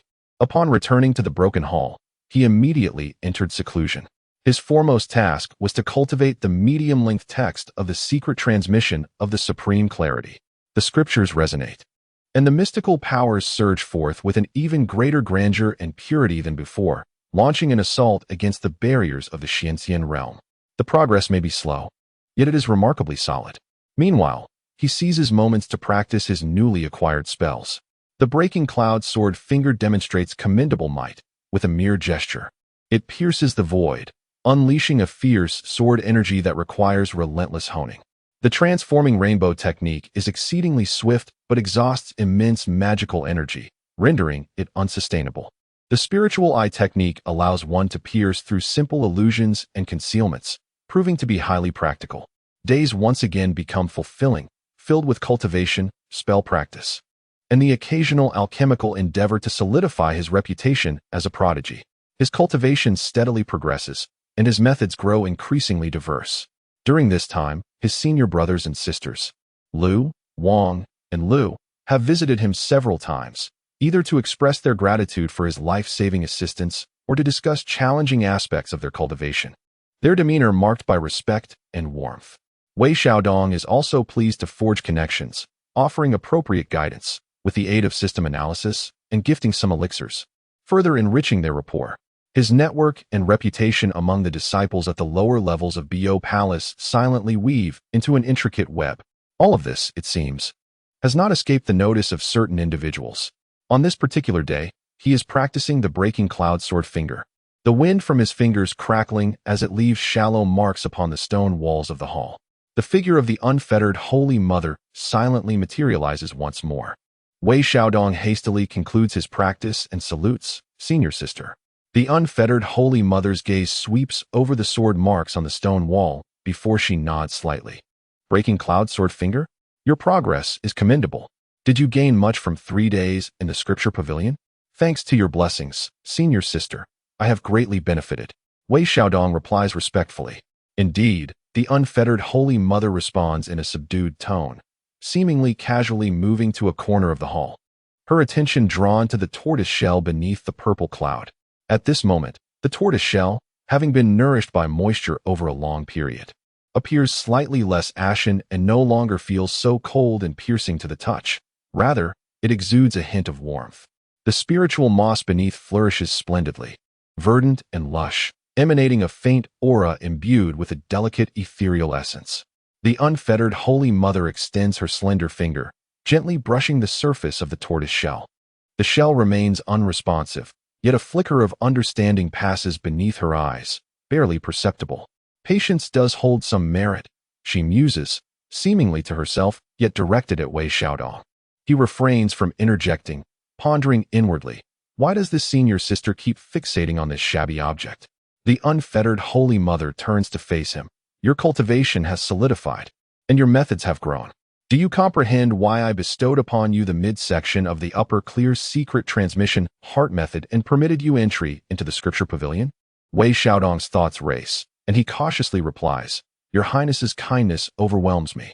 I am at a loss. The Bo Palace is in decline, with myriad tasks awaiting revitalization. Mere resources are insufficient. Mere loyalty is also inadequate, the unfettered Holy Mother states plainly, yet her words carry weight. There is a need for individuals who can act, who know how to act, and who dare to act. Her gaze, sharp as lightning, fixes upon Wei Xiaodong. Though your cultivation is low, you exhibit a certain cunning, often perceiving what others overlook in the minutiae. Alchemy, reconnaissance, strategizing, and even leading a team all have been displayed. Both the master and I have taken note. Wei Xiaodong's heart quickens, and he holds his breath. Today, I present to you a new assignment. The Holy Mother of No Regrets has produced a new jade tablet. The palace seeks to reconstruct its intelligence network, primarily by re-establishing contact with the scattered remnants of old allies. This jade tablet contains information on 3 potential strongholds of the, along with their contact methods. However, given the passage of time and the changes in the world, the existence and loyalty of these strongholds remain uncertain. She handed the tablet to Wei Xiaodong, stating, "Your task is to choose one location to investigate and make contact.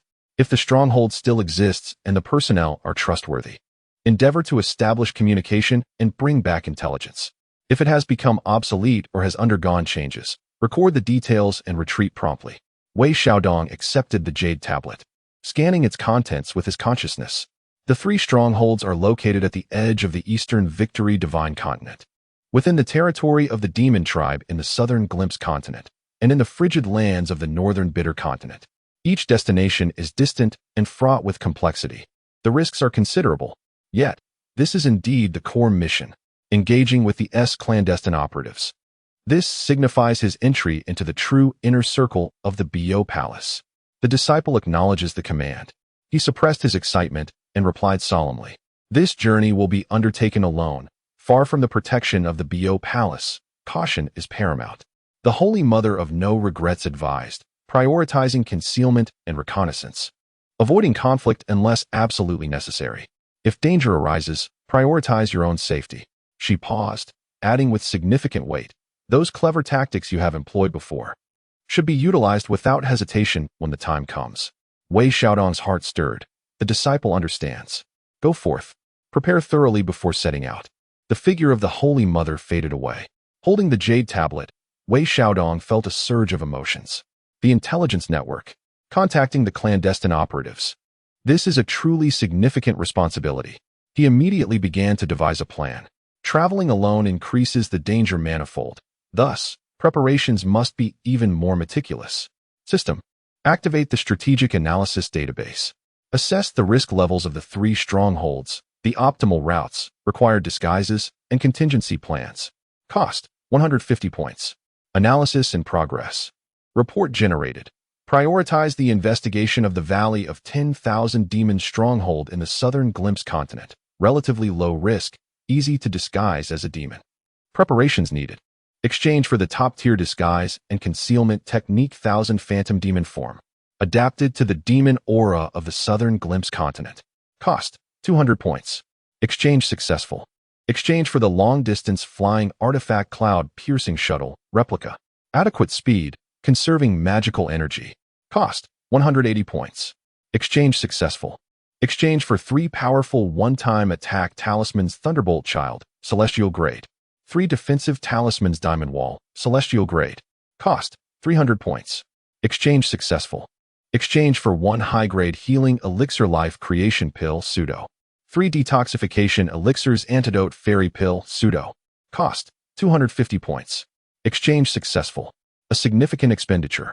The points accumulated just recently have plummeted once more.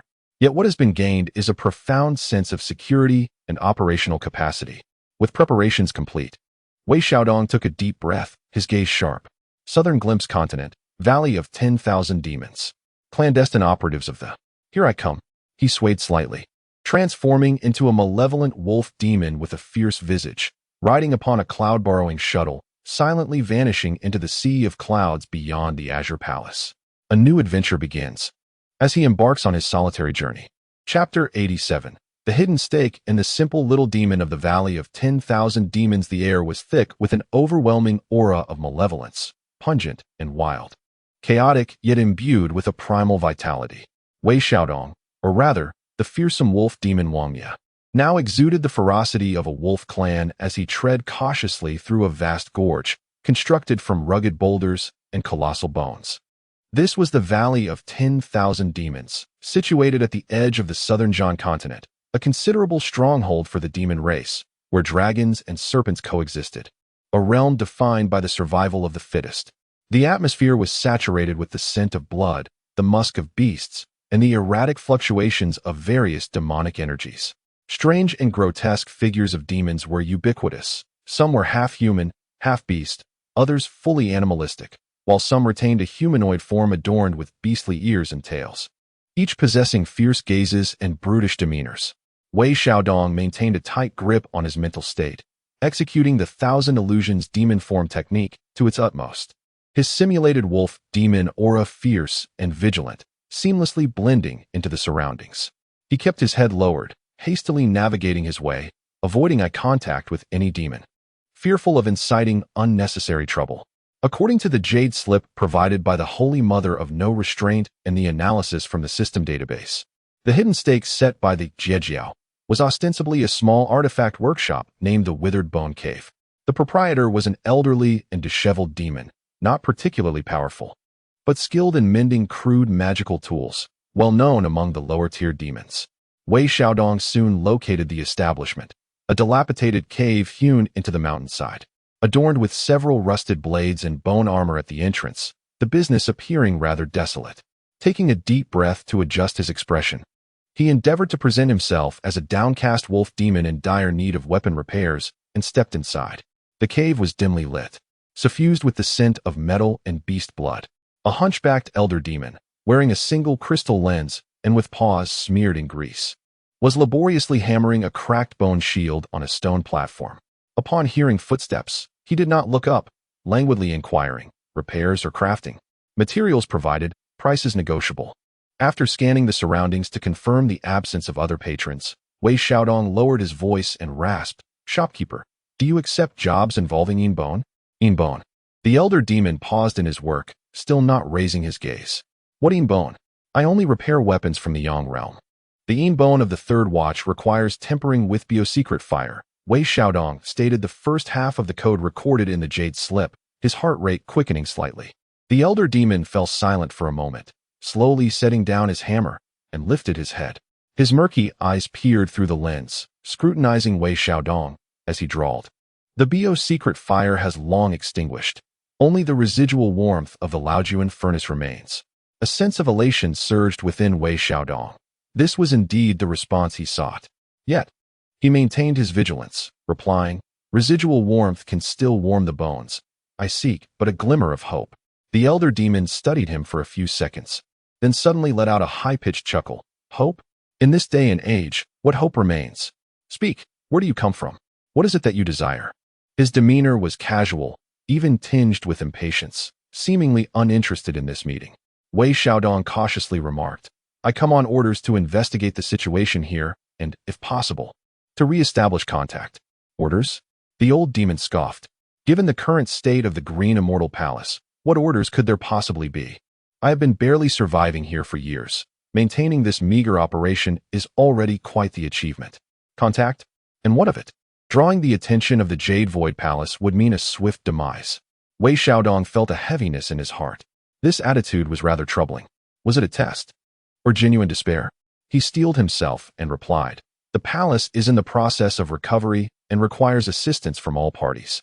You have been operating here for many years, and your insights are invaluable. Should you choose to lend your aid, there will be generous rewards." "Generous rewards?" The old demon snorted. "What could you possibly offer? Pills? Artifacts? What can the Green Immortal Palace provide at this juncture? Enough of this. Since you seem to understand the rules, I shall share some information with you." He lowered his voice and spoke rapidly. "The Valley of 10,000 Demons has been quite unsettled of late. Several powerful demons have arrived from Lion Camel Ridge, seemingly in search of something, stirring up quite a storm. The Valley Master's stance is ambiguous. There are also numerous spies from the Jade Void Palace and the Western Sect keeping a close watch. In my humble establishment, I occasionally catch wind of fragmented news, but its authenticity is hard to discern. That is all. Take it and leave quickly. Do not bring me trouble." As he spoke, he surprisingly produced a grayish bone fragment from beneath the counter and handed it to Wei Xiaodong. "These are some recent tidbits I have gathered. Examine them yourself. Do not return unless necessary." Such an abrupt dismissal. Wei Xiaodong received the bone fragment and scanned it with his consciousness. Indeed, finding it contained various fragmented pieces of information, movements of a certain demon king's subordinates, rumors of spiritual entities emerging in certain locations. and whispers regarding the search for ancient demon treasures. Useful, yet of limited value. He felt disappointment, but did not dare to press further, bowing slightly in gratitude. "Thank you, shopkeeper." He turned to leave. "Wait."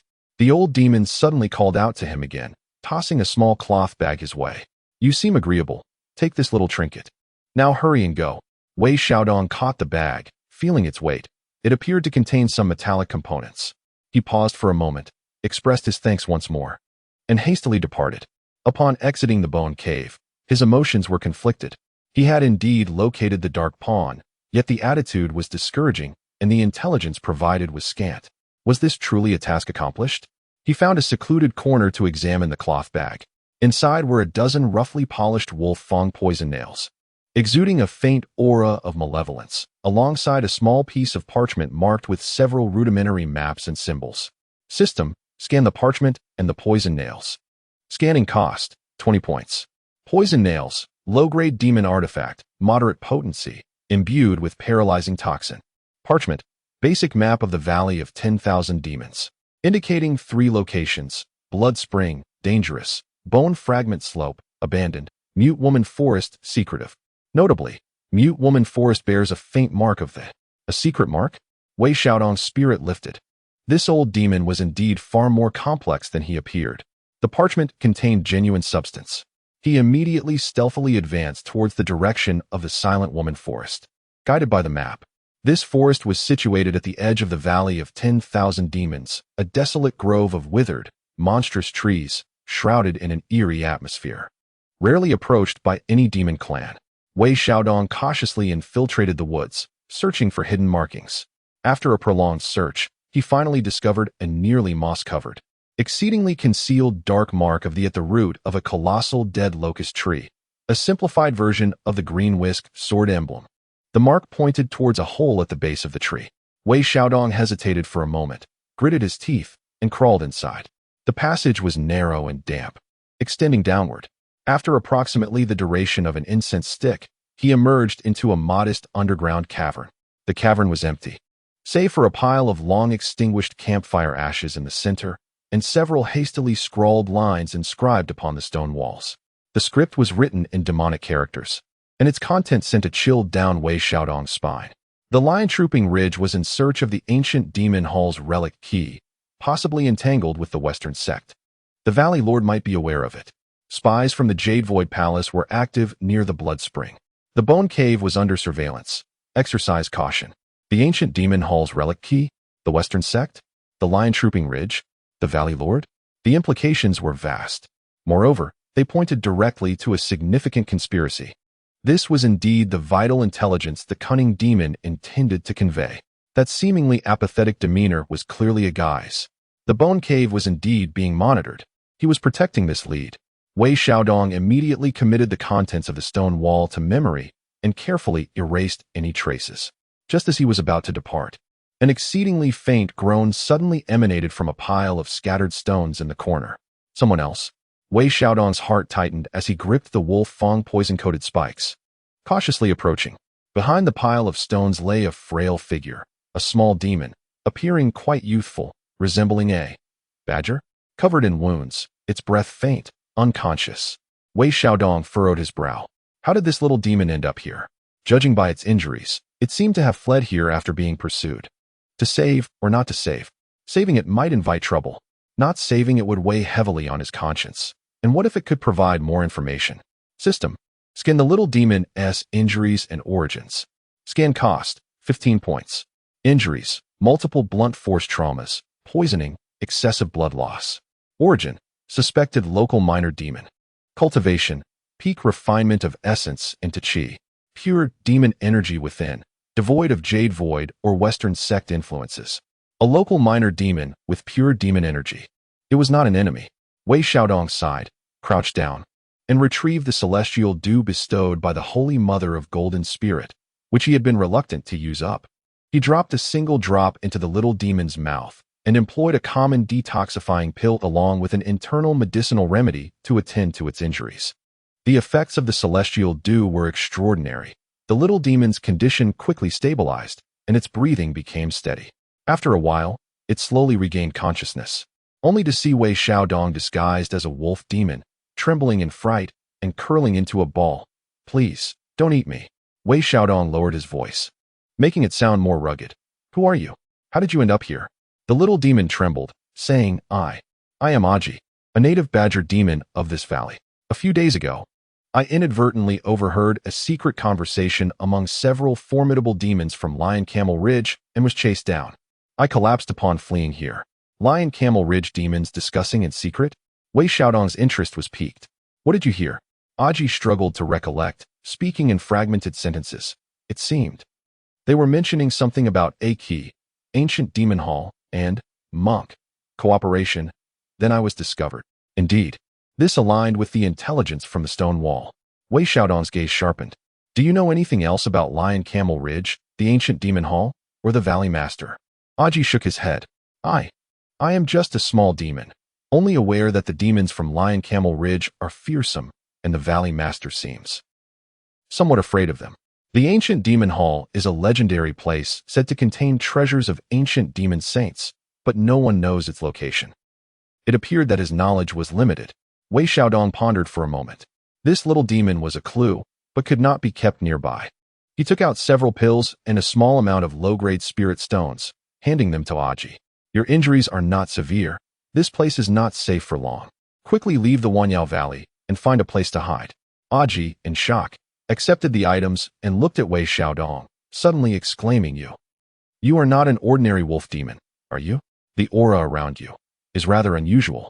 Wei Xiaodong's heart sank, yet he feigned ferocity, retorting, "Less chatter. If you wish to live, then depart swiftly." Aji, intimidated, shrank back and hurriedly crawled away, stumbling toward the exit. Upon reaching the cave's mouth, he glanced back at Wei Xiaodong with a complex expression before finally disappearing outside. Wei Xiaodong exhaled in relief. Thankfully, there were no further complications. He dared not linger, promptly leaving the withered wood forest, preparing to return to the Bayou Palace to report. Though this mission had been fraught with twists, it yielded significant rewards. He had obtained crucial intelligence. However, shortly after stepping out of the withered wood forest, 3 figures suddenly emerged around the bend of the mountain path, blocking his way. The foremost figure was none other than the previously encountered old cunning demon from the withered bone cave. Behind him trailed 2 fierce-looking wolf demons, both possessing formidable demonic energy, their cultivation at the late stage of true immortal. The old cunning demon's demeanor was devoid of the previous laziness and timidity, replaced instead by a chilling intent and scrutiny. He fixed his gaze upon Wei Xiaodong, sharply inquiring, "Have you encountered an injured little badger demon in the withered wood forest, my wolfish friend?" Wei Xiaodong's heart raced. He was being followed by this old cunning demon, no less. When had he discovered him? What were his intentions? To silence him? The situation had become perilously urgent. Chapter 88. A desperate escape and the scheme of the Holy Mother, a chilling and bone-piercing intent to kill locked onto Wei Xiaodong. The once lethargic eyes of the wretched demon now gleamed with a sharpness akin to a blade. Behind him, 2 late-stage true immortal wolf demons bared their fangs, exuding a formidable aura that sealed off all avenues of retreat. Wei Xiaodong's heart raced, and his back was drenched in a cold sweat. He had been discovered. When?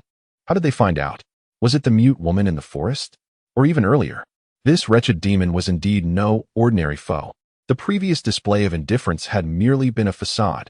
He forced himself to remain calm, maintaining the fierce expression of a wolf demon, and rasped, "What little badger demon?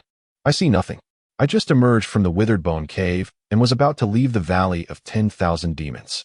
The wretched demon let out a cold laugh, his shrill voice dripping with mockery. "You're quite the actor. Unfortunately, the human aura on you is too dense. No matter how skillful your illusion, it cannot escape my nose." He sniffed, a glimmer of greed and malice flashing in his eyes. "Sent by the Bayou Palace? Perfect. Capturing you would be a significant accomplishment to present to the Lion Camel Ridge." Before his words had fully settled, the 2 wolf demons lunged forward with ferocity.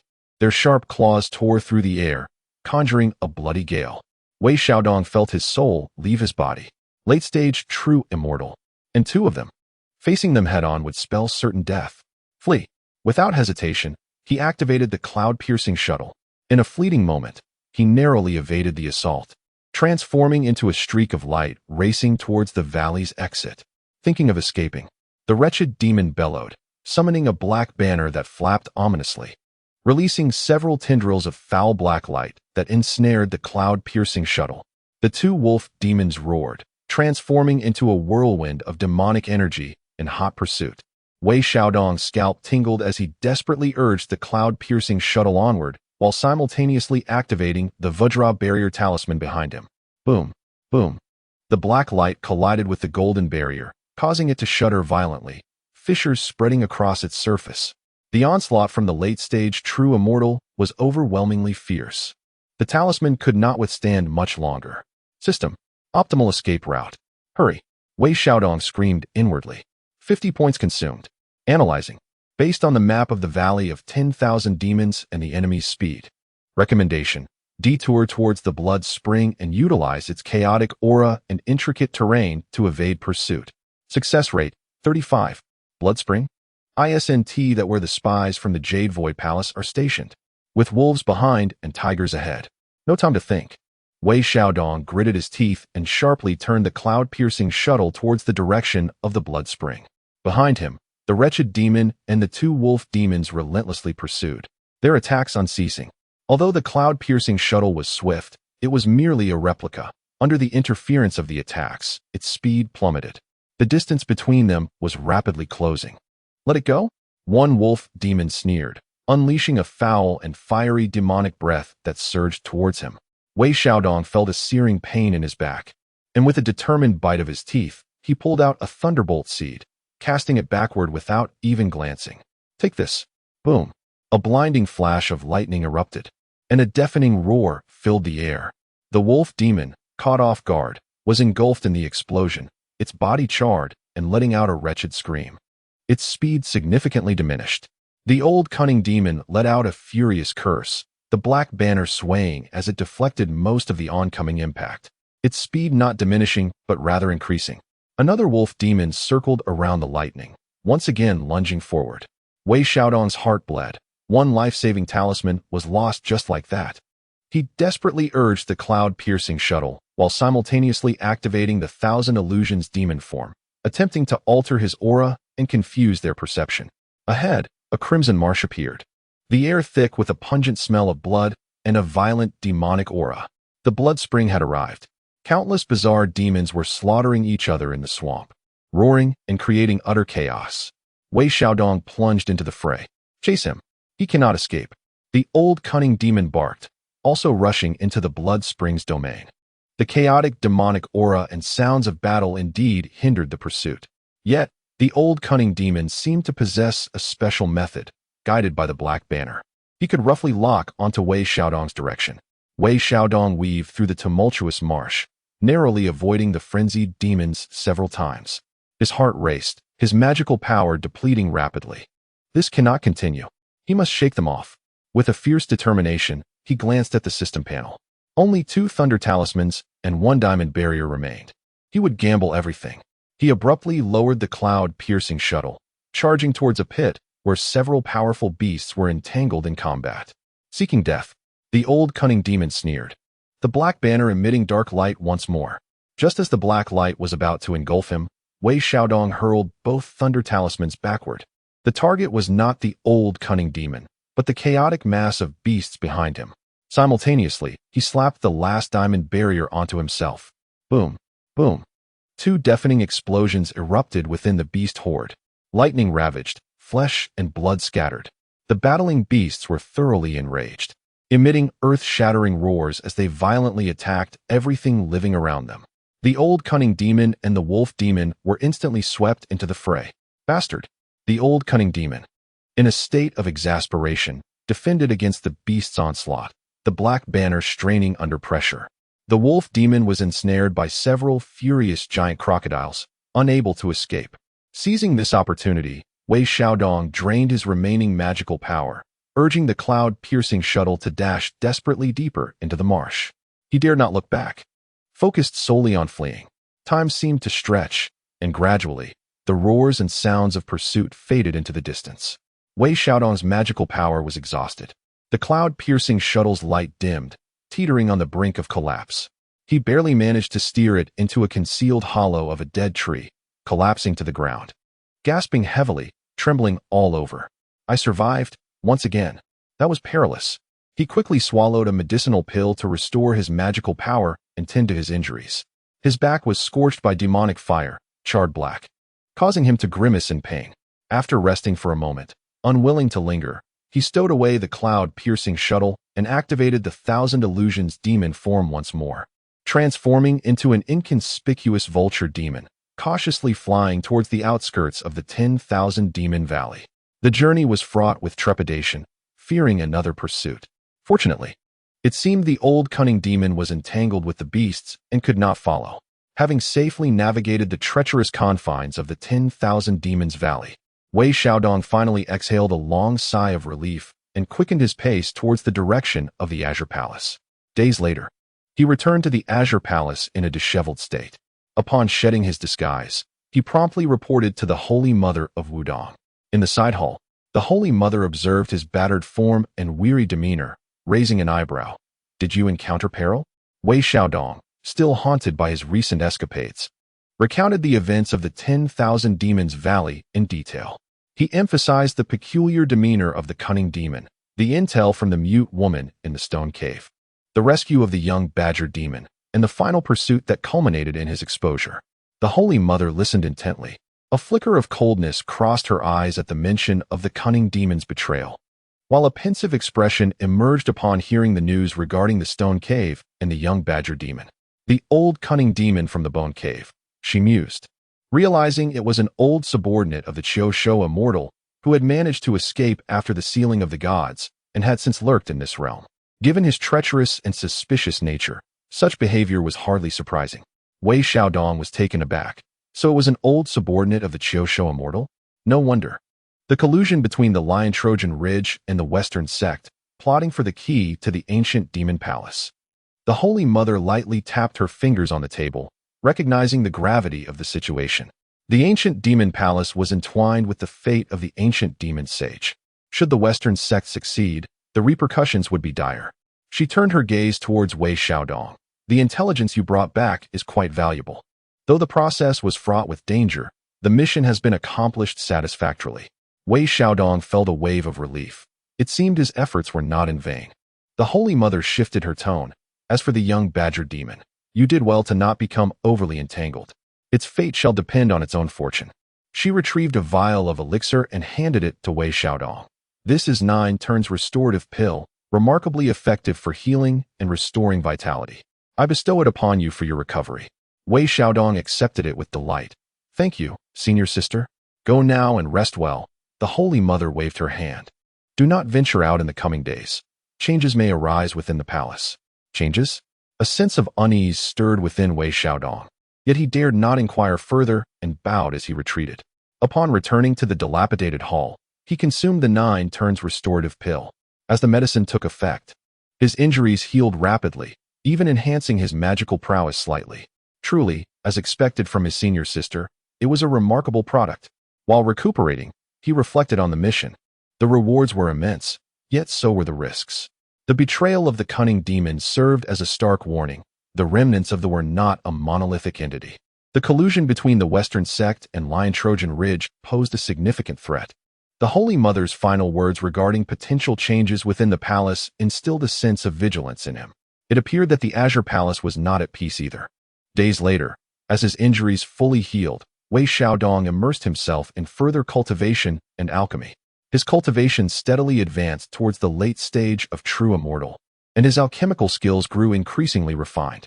Occasionally, he succeeded in crafting quasi-superior elixirs adorned with intricate pill patterns, attracting numerous fellow disciples eager to purchase them, thus enhancing his reputation. Yet, he remained ever watchful of the palace's developments. Sure enough, the atmosphere gradually shifted to a more delicate state. The number of patrolling disciples increased, and some inter-sect seniors, who had been in seclusion for a considerable time, occasionally emerged, their expressions grave. The occurrences of the Divine Mother of Golden Spirits and the Divine Mother of Wudong have diminished, as if they are preoccupied with pressing matters. On this particular day, while he was concocting a batch of concentration pills, the Divine Mother of Wudong quietly arrived once again. She appeared somewhat fatigued, yet her gaze remained icy and resolute. Have your injuries healed significantly? Sister, do not worry. I am no longer in grave danger, replied the divine mother of Wudong with a nod, directly stating. The intelligence from the Valley of 10,000 Demons has confirmed certain aspects. The Lion and Camel Ridge indeed harbors ulterior motives, and their influence has quietly extended across the vast wilderness. Her tone was grave. The reconstruction of the Azure Palace is fraught with challenges, besieged by formidable foes from without and lurking dangers from within. The loyalty of the old guard is wavering, while the new forces are still in their infancy. Wei Xiaodong held his breath, aware that the crux of the matter was approaching. Our master and I have resolved to establish a dark hall, dedicated to the collection of intelligence, infiltration, and countermeasures. This concerns the very survival of our palace and requires absolute loyalty, as well as astute and reliable individuals to oversee it. The divine mother of Wudong's gaze fell upon Wei Xiaodong. Your previous conduct has been duly noted by our master and us all. Although your cultivation is still nascent, your meticulous thinking and adaptability have often led to success in subtle matters. Wei Xiaodong's heart raced. Dark Hall? To oversee? I wish to recommend you for a position in the Dark Hall, temporarily serving as inspector, responsible for intelligence liaison and verification in the regions of the East Sea and Southern Zhangzhou. Do you accept? Inspector? Responsible for intelligence liaison and verification? This is no small authority. Yet, it is fraught with peril. Wei Xiaodong inhaled deeply, suppressing his excitement, and solemnly declared, I am willing to serve the Azure Palace with utmost dedication. Very well, the divine mother of Wudong replied, her eyes reflecting a glimmer of satisfaction. As the Dark Hall is newly established, we are short on personnel and resources. You must seek out trustworthy individuals to form your team. The palace will grant you certain permissions and resource support, but much will depend on your own efforts. She handed him a black token and a jade slip. This is the token of the Dark Hall's inspector. It allows you to mobilize certain peripheral resources and access pertinent intelligence. The jade slip contains your scope of authority, contact methods, and precautions. Remember, discretion is paramount in the Dark Hall's operations. Unless absolutely necessary, do not engage with other departments within the palace. In case of any issues, report directly to me. Wei Xiaodong solemnly accepted the token and jade slip, feeling the weight of immense responsibility. I understand. The divine mother of Wudong finally cautioned. Your initial task is to assess the status of 3 suspected Old Guard strongholds in the East Sea and evaluate their reliability. Specific details are provided within the jade slip. Exercise utmost caution. With that, her figure faded away. Wei Xiaodong grasped the token, his heart surging with exhilaration. Inspector of the Dark Hall, I have finally infiltrated the core ranks. Although he was merely a figurehead, possessing a title and authority made many things considerably easier. He immediately examined the jade slip. It contained detailed information regarding the suspected strongholds on 3 islands in the East Sea, including contact codes and risk assessments. The task requirements were clear: ascertain the current status, evaluate loyalty, and attempt to establish contact. The risks were considerable, yet with an official identity, his actions would be far more convenient. He suppressed the impulse to act immediately, taking time to familiarize himself with the privileges of the token and the intelligence network. Subsequently, he began to contemplate how to independently seek reliable personnel. Perhaps he could test the waters with his senior brothers and sisters, Lu, Wang, and Lu. Additionally, there was the corpulent Wang, adept in formations, who might also prove useful. Just as he was filled with ambition and planning for the future, a stranger hurriedly approached from outside the hall, presenting a sealed jade slip. Senior Brother Qingxiu, someone has sent this outside the mountain gate, specifically for you. Wei Xiaodong was taken aback as he accepted the jade slip. Who would send him something? Puzzled, he opened the slip, revealing only a single line of awkwardly scrawled characters, written in the most common script of the demon race. Benefactor, the Lion and Camel Ridge and the monk are trying to capture someone important at Flowing Wave Mountain. Run. At the bottom, a crude drawing of a badger's head was inscribed. It was Aji, that little badger demon. He escaped and sent a warning? Flowing Wave Mountain? Capturing someone important? Who? Wei Xiaodong's expression changed drastically as he sprang to his feet. Just as senior sister Wudong had instructed him to verify the East Sea stronghold, a warning arrived. This was no coincidence. He immediately seized the Dark Hall token and rushed towards the residence of the Holy Mother Wudong. A grave situation was at hand. Chapter 89. The first leader of the Dark Hall and the sudden change at Liubo Mountain Power, heavy and imposing. Wei Xiaodong clutched the icy black token, feeling the authority and strength it embodied, his heart pounding like a drum. The Dark Hall inspector, although merely a figurehead, and despite the scarcity of resources, this was a genuine position, signifying his official entry into the core circle of the Bio Palace. He suppressed his excitement and meticulously examined the token and jade slip. The token granted considerable authority, the ability to call upon certain peripheral resources, spiritual stones, intelligence, low-level magical artifacts, access to classified documents below level B, and even the right to summon some outer disciples for assistance, with prior notification. The Jade Slip detailed information on 3 suspected strongholds in the East Sea, including contact methods, risk assessments, and the operational guidelines and confidentiality regulations of the Dark Hall. The responsibilities were significant, and the opportunities enormous. He immediately began to devise a plan. The foremost task was to assemble a team. Lu Shixiang was valiant, Wang Pengzi was clever and knowledgeable about formations, and Lu Shiji was meticulous and skilled in poison healing, all valuable talents. He needed to find a way to bring them on board. Next, he aimed to familiarize himself with the intelligence network and get up to speed as swiftly as possible. Just as he was filled with ambition, ready to embark on a grand undertaking, an unfamiliar disciple hurriedly delivered a sealed jade slip from outside the hall. Qingshu Shixiao, someone from outside the mountain has sent this for you, the disciple said. Wei Xiaodong was taken aback. Who would send him something? He had no acquaintances in the outside world. Confused, he accepted the jade slip and scanned its contents with his consciousness. A line of crooked and awkward demonic script caught his eye. Benefactor, the Lion Camel Ridge and the monks are planning to capture an important person at Liubo Mountain. Run. The signature was adorned with a crude badger head. Aji. It was that little badger demon from the 10,000 Demon Valley. He escaped, and even sent a warning. Lion Camel Ridge and the monks, Western Sect. Liubo Mountain. Wei Xiaodong's expression changed dramatically as he sprang to his feet. Liubo Mountain. This was precisely one of the 3 East Sea strongholds marked for verification on his jade slip. Just after Wudong Shiji issued the mission, a warning arrived. This was no coincidence. He immediately grasped the Dark Hall token and dashed out of the crumbling hall, heading straight for the abode of the Holy Mother of Wudong. The situation was urgent, and he could not afford to observe formalities. Shiji, urgent report, he shouted as he reached outside the hall. The figure of the Holy Mother of Wudong appeared instantly, her brow furrowed. What is the cause of your alarm? Wei Xiaodong presented the jade slip. A warning has been sent by that little demon from the 10,000 Demon Valley, stating that the Lion Camel Ridge and the Western Sect intend to capture an important figure at Liubo Mountain. And Liubo Mountain is one of the strongholds the disciples need to verify. The Holy Mother of Wudong took the jade slip, her consciousness sweeping over it, her expression darkening instantly. Lion Camel Ridge, Western Sect, Liubo Mountain. A flash of cold light appeared in her eyes.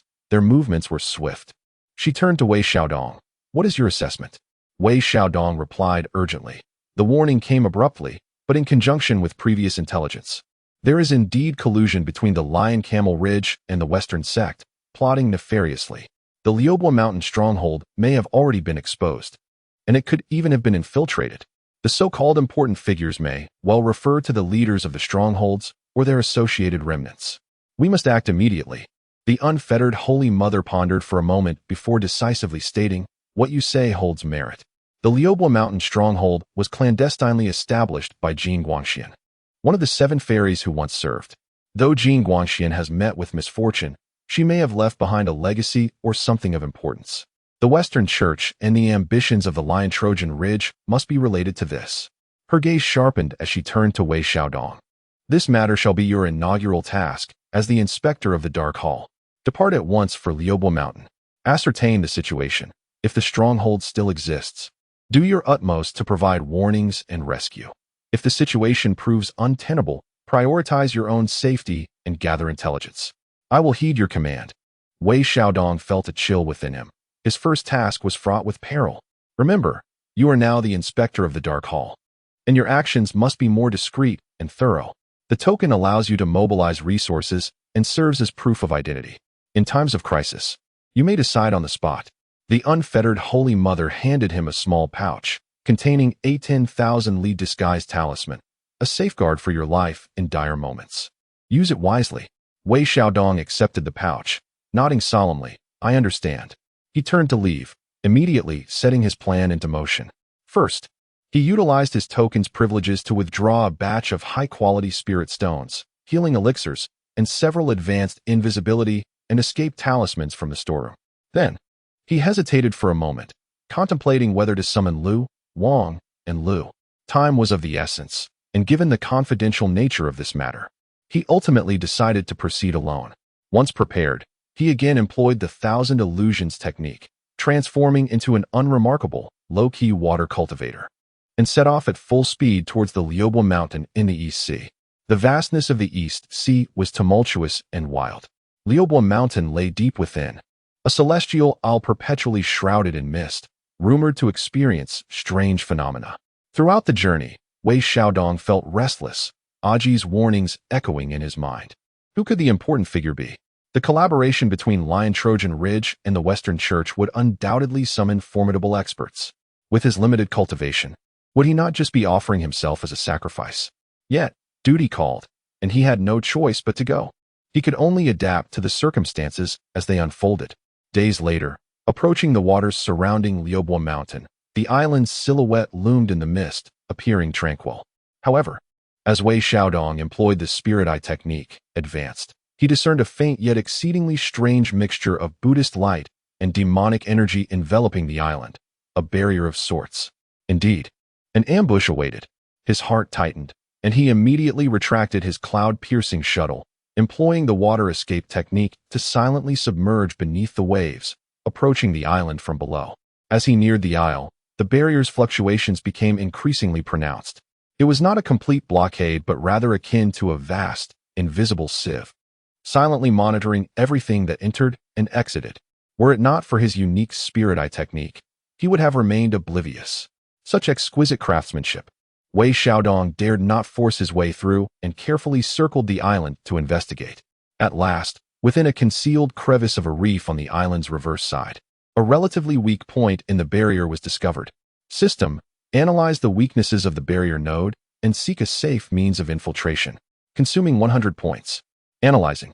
The node is weak, but it requires a specific fluctuation of water elemental energy to briefly open the crevice without alerting the array's creator. It necessitates simulating the energy wave of a deep-sea electric eel. Simulation method provided, consuming 50 points. Simulate. Wei Xiaodong gritted his teeth. The method surged into his mind as he cautiously channeled his magical energy, imitating that peculiar wave to touch the barrier node. The barrier rippled silently, parting to create a narrow opening just wide enough for a single person to pass through. Wei Xiaodong swiftly slipped inside. The crevice immediately sealed shut. He had successfully infiltrated. Concealed in the shadows of the reef, he meticulously observed the situation on the island. The island was eerily silent, starkly contrasting with the tense scene he had envisioned. In the midst of the mountains and woods, the outlines of houses were faintly discernible, yet no figures appeared. The air was thick with a subtle scent of sandalwood and the metallic tang of blood. Wei Xiaodong's heart sank as he cautiously followed the scent of blood. Before long, he came upon a shocking sight in a clearing of the forest. Several corpses lay sprawled on the ground, their attire indicating they were islanders, their deaths gruesome, bearing marks of scorching from Buddhist light and tearing from demonic power. A battle had undoubtedly transpired. Had he arrived too late? Wei Xiaodong's scalp tingled as he held his breath and continued to investigate. Passing through the woods, he encountered an ancient stone hall ahead. Encircling the hall was a layer of intense golden light barrier, riddled with cracks and appearing on the verge of collapse. Within the barrier, he could vaguely see dozens of panicked islanders, along with 3 elderly men, bloodied and struggling to maintain the array. These 3 elders possessed peak, true immortal cultivation, yet their auras were weak, clearly indicating they were severely injured. Outside the barrier, 5 figures loomed, 2 monks clad in robes, with faint Buddhist light emanating from behind their heads, bore compassionate expressions yet possessed cold gazes. Their cultivation was at the initial stage of profound immortal. 3 monstrous beings from the Lion Turtle Ridge, their forms grotesque and exuding overwhelming demonic energy. Also at the initial stage of Profound Immortal. 5 Profound Immortals. Wei Xiaodong inhaled sharply. This lineup was utterly terrifying. No wonder the Liubo Mountain stronghold had put up no resistance. He observed one monk with hands clasped, reciting sacred verses. As waves of swastika symbols struck the golden light barrier, causing it to tremble violently, cracks spreading. One of the great demons swung a massive axe, furiously hacking at the barrier, unleashing a torrent of demonic energy. The remaining figures maintained a perimeter, vigilant against any potential escapees. Golden Light Taoist, why persist in futile resistance? A monk's voice rang out calmly, bearing an enticing tone. Surrender the fragment of the golden light mirror and take refuge in Buddha. You shall attain liberation and bliss. Within the barrier, an elder with flowing white hair glared furiously, coughing blood as he spat. Bah, bald donkey demon. If you wish to kill, then do so. Dream on if you think you can take what our ancestor left behind. The fragment of the golden light mirror? Wei Xiaodong's heart raced. That was a renowned artifact fragment belonging to the 7 immortals of golden light. So this was the true objective. The situation was dire. The barrier could shatter at any moment. Something had to be done. A direct confrontation would spell certain death. He had to be cunning. Lure the tiger away from its mountain. Create chaos? His gaze swiftly swept across the battlefield, suddenly fixating on a solitary watchtower by the seashore in the distance. The tower appeared to be inscribed with intricate formations, subtly intertwined with the prohibitions of the main hall, suggesting it served as an auxiliary node. A revelation struck him. System. Devise a strategy to assault the watchtower's formation node, inciting a localized backlash of the prohibitions to create chaos. Consumption, 80 points. Simulation complete. Attack the 3rd formation rune at the tower's base with metallic lightning technique, simulating the effect of gung metal divine lightning. This can trigger a reverse flow of golden spiritual energy within the prohibitions, momentarily disrupting the surrounding Buddha demon lockdown, lasting approximately 3 breaths. 3 breaths. That would suffice. Wei Xiaodong immediately sought a vantage point, stealthily maneuvering closer to the watchtower. Taking a deep breath, he activated the newly learned cloud-breaking sword finger, channeling his entire magical essence into it, while simulating a trace of gung metal sharpness, system-assisted, consuming 30 points. Go. A highly concentrated, faintly shimmering lightning finger shot silently towards the 3rd rune at the tower's base. Sizzle. The finger struck true. Buzz. The entire Liubo Mountain trembled violently. The golden light prohibitions of the main hall erupted in a blinding brilliance, conjuring countless golden spikes that indiscriminately shot forth towards the 5 Xianxian outside. The surveillance prohibitions enveloping the island also fluctuated violently, instantly failing. What is happening? A backlash of the prohibitions? Caution. Caught off guard. The 5 Xianxian hastily defended against the golden spikes, their formation thrown into disarray. Now is the moment. The 3 elderly figures within the prohibitions, momentarily stunned, quickly regained their composure, seizing this rare opportunity despite their confusion. Move. The leading elder bellowed, abruptly activating a shuttle-shaped magical artifact that swept up all surviving islanders, transforming them into a golden rainbow that shot towards the open sea amidst the chaos. Attempting to flee, the foremost monk roared, dispersing the golden spikes with a single palm, preparing to pursue. Another great demon leapt into the air, roaring with fury. System. Initiate the Tao rhythm simulation. Simulate Shangqing break, evil sword intent. Maximum intensity, 100 points. Target, those 2 monks. Wei Xiaodong cried out, his eyes ablaze. He had to buy time for their escape. Consumption, 100 points. Tao rhythm simulation activated. A fierce aura of righteousness, specifically designed to vanquish evil, erupted once more, though lacking intangible power. The oppressive energy targeting Buddhist techniques caused the 2 monks to falter momentarily, their expressions filled with confusion as they instinctively defended themselves. Shangqing sword intent. An ambush. In that fleeting moment of hesitation, the golden rainbow had already soared far into the horizon. Several great demons attempted to pursue, but were impeded by the chaotic golden spikes and the still wavering prohibitions. Chase. The monks quickly regained their wits, furiously transforming into a radiant light in hot pursuit. The great demons roared and followed suit. Wei Xiaodong collapsed behind a rock, utterly drained of magical energy, his face as pale as parchment. Success. Though not all were saved, the most vital seeds had been rescued. He dared not linger, gritting his teeth as he crushed a high-level escape talisman and fled desperately in the opposite direction of the golden rainbow.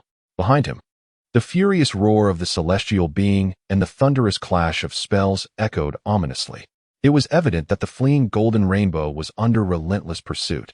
Erupting into a fierce battle, Wei Xiaodong fled with reckless abandon, not daring to halt until he had distanced himself from the treacherous flowing wave mountain.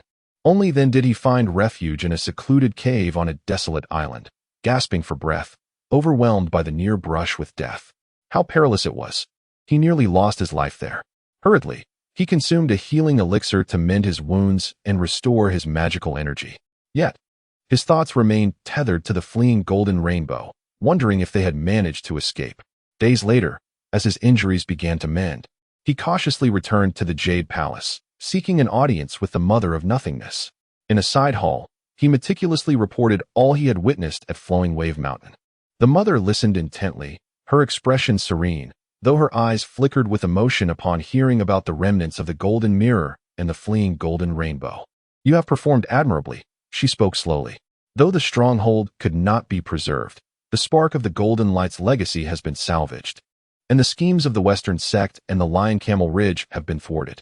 Your decisive judgment and bold yet meticulous approach have honored your role as an inspector of the Dark Hall." Wei Xiaodong exhaled in relief. "Sister, what of the fleeing Golden Light companions?" "I have sensed the fluctuations of the battle and dispatched reinforcements," the Mother of Nothingness replied. "Though they have paid a price, the main force has broken through and is en route to safety." A great weight lifted from Wei Xiaodong's heart. The mother regarded him, a glimmer of approval in her gaze. "You have achieved great merit this time. What reward do you seek?" A flicker of ambition ignited within Wei Xiaodong. Bowing respectfully, he replied, "Disciple does not dare claim credit. I only wish to recruit some reliable personnel for the Dark Hall, to establish a solid foundation for serving the palace's interests." The Mother of Nothingness nodded slightly. "Granted. You may select candidates as you see fit and report back. Additionally, I bestow upon you 3 Xian Yuan pills, which will aid you in breaking through to the late stage of true immortal. Furthermore, you are permitted a day of access to the inner sanctum of the scripture repository." Xian Yuan pills. A day in the inner sanctum of the scripture repository. Wei Xiaodong's heart soared with joy. "Thank you, sister." Following this incident, it was certain that the Western sect and Lion Camel Ridge would not rest easily. The movements of the Dark Hall must henceforth be more clandestine. Go now and diligently cultivate your skills to solidify your realm in preparation for future endeavors. "Yes." Wei Xiaodong bowed deeply as he exited, clutching the 3 palm-sized, aura-rich Xian Yuan pills and the new pass token, his heart swelling with excitement. His initial mission had been successfully accomplished. Though fraught with danger, the rewards were substantial. The late stage of true immortal was within reach. A day in the inner sanctum of the scripture repository awaited. More importantly, he had secured the authority to independently form a foundation. Thus, the curtain rose on his journey within the Dark Hall. The future promised to be even more grand and tumultuous. Chapter 90. The threshold of the Xian immortal sect and the formation of the foundation. In his hand lay 3 Xian Yuan pills, each the size of a longan, exuding a mesmerizing purple aura with faintly discernible Tao patterns. The weight of the pills was substantial, and they radiated a warm, captivating energy that sent shivers of anticipation through Wei Xiaodong. A true treasure, bestowed by the revered Golden Spirit Holy Mother. This supreme elixir would aid him in breaking through to the pinnacle of the true immortal realm. Without hesitation, he prepared himself, elevating his vitality and spirit to their utmost peak. He then procured one of the Xian Yuan pills and placed it in his mouth. As the pill dissolved instantly, it transformed into a raging yet exceptionally pure torrent of energy, surging through his limbs and bones in an instant. His meridians throbbed, and his magical power surged.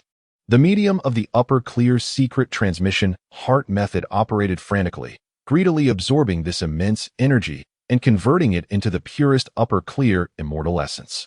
The bottleneck, that solid barrier of the mid-true immortal stage, crumbled under the assault of the Xian Yuan pill, as fragile as thin paper, shattering at a mere poke. Boom.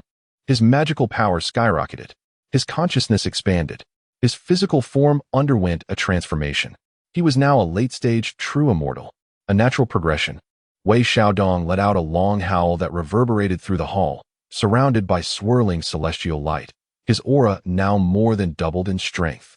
He dared not slacken his efforts, continuing to cultivate diligently to stabilize his newfound realm and absorb the remnants of the pill as potency. A day later, his realm was thoroughly solidified. He reveled in the surging magical power within him, filled with boundless ambition. Late-stage true immortal, just a step away from the Xian immortal realm. In this Bio Palace, he was no longer the weakest link. He refrained from consuming the remaining 2 Xian Yuan pills. One must not be greedy. Mastery of one's realm requires refinement and harmony before seeking greater breakthroughs. Carefully storing the pills away, he turned his gaze toward the new passage token for the inner library. The inner sanctum. The inner library. It was there that the true core heritage and secrets of the Bio Palace were kept. Eagerly, he made his way back to the inner library. After the guarding disciples examined his inner token, they respectfully granted him passage. Upon entering the inner region, the atmosphere shifted dramatically. The space felt more profound.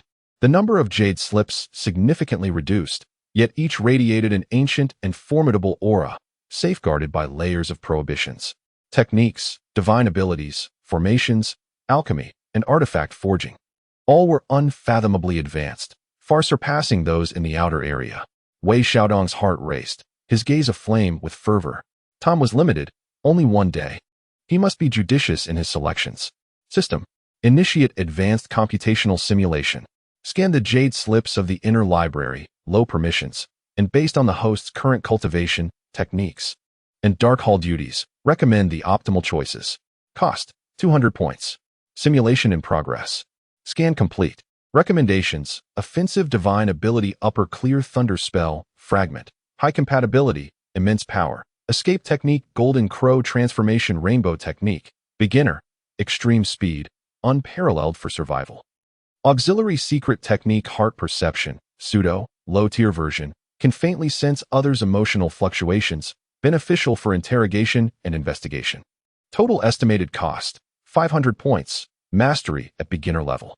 Upper clear thunder, golden crow transformation, heart perception, all excellent choices. Yet, they are exorbitantly priced. Wei Xiaodong gritted his teeth and resolved to remember. He promptly followed the system's guidance to locate the 3 jade slips, immersing his consciousness within them, fervently memorizing and comprehending the contents. The endeavor proved to be 100-fold more arduous than anticipated, as the restrictions were formidable and the information obscured. He exerted every ounce of his strength, veins bulging on his forehead, sweat pouring down, finally managing to forcibly imprint the essential core knowledge. Plot point 180. Memorize Shangqing Divine Thunder Incantation, Fragment, Essentials. Plot point 150. Memorized Golden Crow Transformation Technique, Introductory, Essentials. Plot point 120. Memorized Heart-to-Heart Communication, False, Essentials. His points plummeted once again. Yet Wei Xiaodong felt it was worth it. These secret techniques could prove life-saving in critical moments. Subsequently, he discovered several more slips containing ancient secrets regarding the primordial era, the relationships among various powerful factions, and advanced insights into alchemy and artifact crafting, hastily absorbing their contents. Only when the token's radiance dimmed did he reluctantly depart. Upon returning to the dilapidated hall, he immediately entered seclusion to digest his newfound knowledge. His primary task was to cultivate the newly acquired divine abilities. The Shangqing Divine Thunder Incantation possessed unparalleled power, yet its cultivation was fraught with difficulty, requiring the infusion of the 9 heavens' thunderous energy into his body to refine the thunder seed, a perilous endeavor. He could only explore it gradually, making slow progress. The Golden Crow transformation technique offered remarkable speed, yet demanded exceptionally high physical and magical capabilities, rendering it unsustainable given his current cultivation level. The heart-to-heart communication, false, was even more enigmatic, necessitating formidable spiritual support. He could only faintly perceive intense emotional fluctuations. Nevertheless, his combat prowess and life-preserving abilities had undergone a qualitative enhancement. Upon emerging from his retreat, he was invigorated and brimming with confidence. It was time to assemble a capable team. He first sought out his senior brothers and sisters, Lu, Wang, and Lu. Without preamble, he presented the Dark Hall Patrol token. Upon seeing the token, the trio was taken aback, their demeanor becoming increasingly respectful. Wei Xiaodong earnestly addressed them, esteemed senior brothers and sisters, having fought side by side previously. I am well aware of your exceptional abilities and commendable loyalty. Now that the palace has established a Dark Hall dedicated to confidential intelligence, it is indeed a moment of necessity. I, Xiaodong, unworthy as I am, have been entrusted with the role of patrol envoy, and I humbly seek your assistance in shouldering this significant responsibility. What do you think? Brother Lu, known for his forthright nature, immediately thumped his chest. Junior brother Qingxiu. No, Sir Patrol Envoy. I, Old Lu, will follow you. Through fire and water, I shall not flinch. Brother Wang, with a glint in his eye, grinned and said, The responsibilities of the Dark Hall are substantial, junior brother. Since the esteemed envoy trusts us, we shall certainly serve. Sister Lu pondered for a moment before gently nodding. I am willing to follow your orders. Success. Wei Xiaodong was overjoyed, and he swiftly utilized the token's authority to formally integrate the three into the Dark Hall's ranks as the lowest level outer attendants, prepaying them some spirit stones and medicinal pills as settling-in expenses. With this core team established, he immediately assigned tasks. Brother Lu was responsible for martial support and some field work. Brother Wang was tasked with formation vigilance and preliminary intelligence analysis. Sister Lu was in charge of medical treatment and detoxification, as well as some infiltration reconnaissance. The division of labor was clear, with each fulfilling their respective roles. Through his connection with Wang Pengzi, he discreetly investigated and selected several clever and dependable outer disciples with commendable skills to develop a covert network, assigned to basic surveillance and information relay tasks. A modest yet nascent branch of the Dark Hall began to operate quietly. Wei Xiaodong, not one to remain idle, utilized his authority as an inspector to systematically organize and analyze the existing intelligence archives of Bio Palace that were accessible with lower permissions. Coupling this with the strategic analysis from the system's simulation at a considerable expense, he endeavored to outline recent movements and potential intentions of Yushu Palace and the Western Sect. A few days later, he compiled a report titled A Preliminary Analysis of Recent Potential Movements of Yushu Palace and the Western Sect, which he submitted through the appropriate channels to the Wudong Sanctus.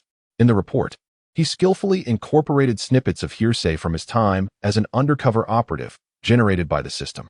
Based on the existing intelligence, he speculated on several remnants of the Jiejiao that Yushu Palace might target, as well as possible proselytizing infiltration plans by the Western Sect in the southern region of Zhangzhou.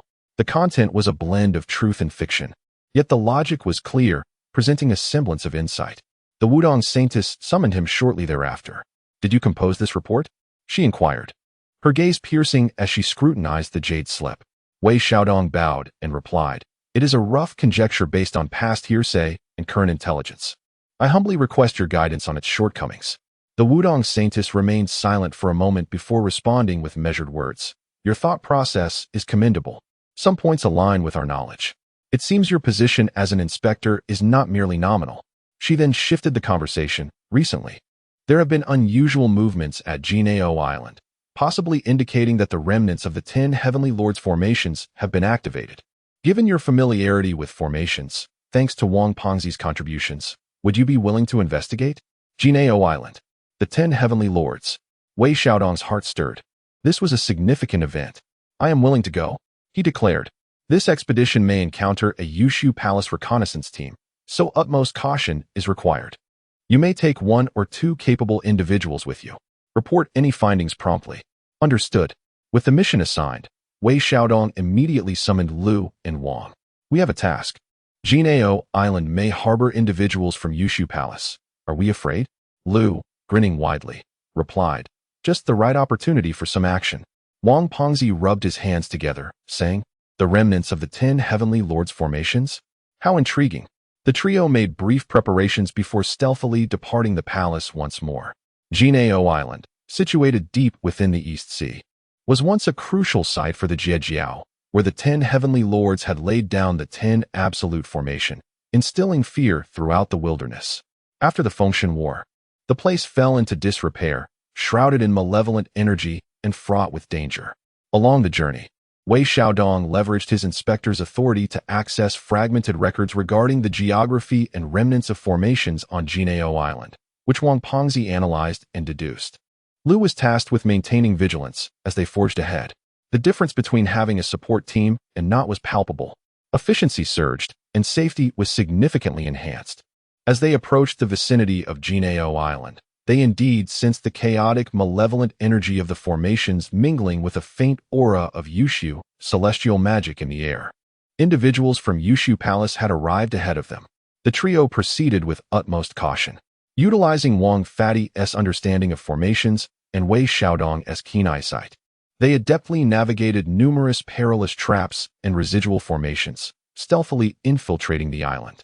Deep within the ruins of a collapsed temple, they encountered their objective, a partially activated soul-locking formation, ensnaring several disciples of the Yushu Palace. These disciples were attempting to decipher the formation, seemingly intent on seizing an item from its core. Further afield, another team of Yushu disciples was in pursuit of something. It's the disciples under Guang Qingzi, Wang Fatty murmured. Judging by their techniques, they aim to collect fragments of the Fallen Bell. The Fallen Bell, the treasure at the heart of the soul-locking formation. Wei Xiaodong's gaze sharpened. We cannot allow them to succeed. Brother Liu, prepare to create chaos. Brother Wang, can you temporarily disrupt the soul-locking formation to assist those within? Let us give it a try, but the window will be brief. That will suffice. Let us move. Brother Liu suddenly hurled several thunder bombs, newly acquired equipment, towards the distant searching Yushu disciples. A tremendous explosion ensued, enveloping the area in smoke and dust. Enemy attack. The team of disciples was thrown into disarray, instantly on high alert. Simultaneously, Wang Fatty swiftly executed a formation technique, directing it into the soul-locking formation. The residual formation shuddered violently, malevolent energy surged, and illusions erupted within, catching the disciples attempting to break the formation off guard, plunging them into chaos and peril. Let us go, Wei Xiaodong commanded, seizing the moment as the trio transformed into fleeting lights, retreating swiftly for 1,000 miles.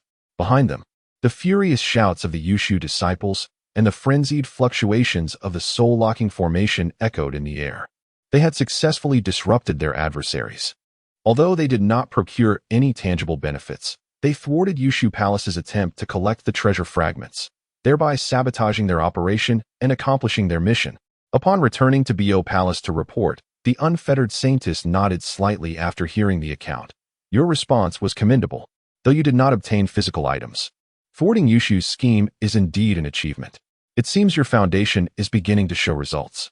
Wei Xiaodong felt a surge of joy within, all thanks to Senior Sister's guidance and the cooperation of my fellow disciples. Indeed, the unfettered Saintess pondered for a moment before suddenly stating, recently, resources in the palace have become scarce, particularly materials for refining high-tier elixirs and repairing formations. As you traverse the outside world, pay close attention. If you come across any opportunities, do endeavor to procure some. The palace will not be stingy with rewards. A resource task? Wei Xiaodong's mind stirred. This was an excellent opportunity for profit, or rather, a chance to alleviate the palace's burdens. The disciple obeys. I shall do my utmost. Exiting the side hall, Wei Xiaodong felt invigorated. With the groundwork of the dark hall established and authority in hand, it was time to embark on a grand venture. Balancing the palace's tasks while securing benefits for himself and his team was the perfect plan. He envisioned countless spirit stones, materials, and techniques beckoning to him. His steps became increasingly light. This role as a dark hall inspector was shaping up to be quite promising. Chapter 91. Resource Crisis and the Gamble of the Black Market in the Desolate Bo Palace. Both the palace and Wei Xiaodong found themselves in dire straits. The words of his senior sister, indicating a scarcity of resources within the palace, weighed heavily upon his heart. Although he held the title of an inspector, in reality, he was akin to a mere figurehead, with a scanty entourage and an empty pocket. The palace's poverty implied reduced funding, an abundance of tasks, and a tightening of finances. Yet, crisis often gives rise to opportunity. His senior sister had mentioned that if one had the means, one could find ways to procure resources, and the palace would undoubtedly offer generous rewards. This was an implicit approval for him to employ unconventional methods to acquire resources. Wei Xiaodong's mind began to race. He was quite adept at gathering resources, alchemy, talisman crafting, trading, and even deceit with system assistance. Previously, he had engaged in petty schemes, but now, with an official, albeit secretive, identity and a team, he could scale up his operations. He promptly summoned his core team, Lu, Wang, and Lu, to convene. Within the dilapidated hall, the four of them sat in a circle. Wei Xiaodong presented his inspector's token, his expression grave. Esteemed colleagues, the palace is in dire need of resources, and my senior sister has commanded us to devise a solution. This matter concerns the revival of the palace and is foundational to our standing in the Dark Hall. Please share your insights freely. Brother Lu scratched his head. I'm just good at fighting and, acquiring resources, not really my forte. Sister Lu, with her cool demeanor, replied, we could produce more healing and detoxifying elixirs for external trade. Brother Wang, with his beady eyes glinting, rubbed his hands together, my lord. Ordinary elixir trades yield meager profits and are slow. If we seek speed, we must venture through special channels. Wei Xiaodong turned to him. Brother Wang, what do you propose? Brother Wang lowered his voice. 3,000 miles beyond the East Sea lies an unnamed island, which is, in fact, one of the largest black markets in the East Sea. It is a melting pot of chaos, yet abundant in goods. If one can pay the price, one might even unearth fragments of ancient treasures. However, the risks are substantial, oversight is chaotic, and violence and theft are commonplace. A black market? Wei Xiaodong's eyes brightened. Risk coexists with opportunity. It is worth investigating. He looked towards Sister Lu. Sister Lu, I will need your expertise in alchemy. As for the required herbs, I shall find a way. Sister Lu nodded. Understood. Brother Lu, the responsibility of security falls upon you. Leave it to me. Brother Wang, you will gather intelligence on the black market, its routes, and regulations. Not a problem. With clear divisions of labor, the Dark Hall's machinery began to hum to life. Wei Xiaodong was not idle either. He utilized his authority to requisition a batch of basic herbs and talisman materials from the palace, on credit, and handed them to Sister Lu for alchemical processing. He also depleted his dwindling narrative points to have the system simulate several low-cost, quick-yield products suitable for black market trading, such as the potent yet side-effect-laden blood frenzy elixir, a subpar shape-shifting water specifically targeting demon races, and a disposable illusion array disc, fake. Narrative points, 200, for simulation and formula acquisition. The points were once again perilously low. But Wei Xiaodong believed he would soon recoup his losses. Days passed. Sister Lu toiled tirelessly, refining a substantial quantity of high-quality small transformation pills, return essence pills, and a limited number of frenzy blood pills. Wei Xiaodong also crafted numerous talismans and formation plates. Wang Fatty gathered intelligence from the black market and devised a relatively safe route. Brother Lu, with his fists clenched in anticipation, adjusted himself to peak condition. Resources were packed, and they prepared to embark. This time, Wei Xiaodong resolved to personally lead the team of 4 to the black market on the nameless island. The risks were considerable, yet the potential rewards were equally significant. Thus, his presence was imperative.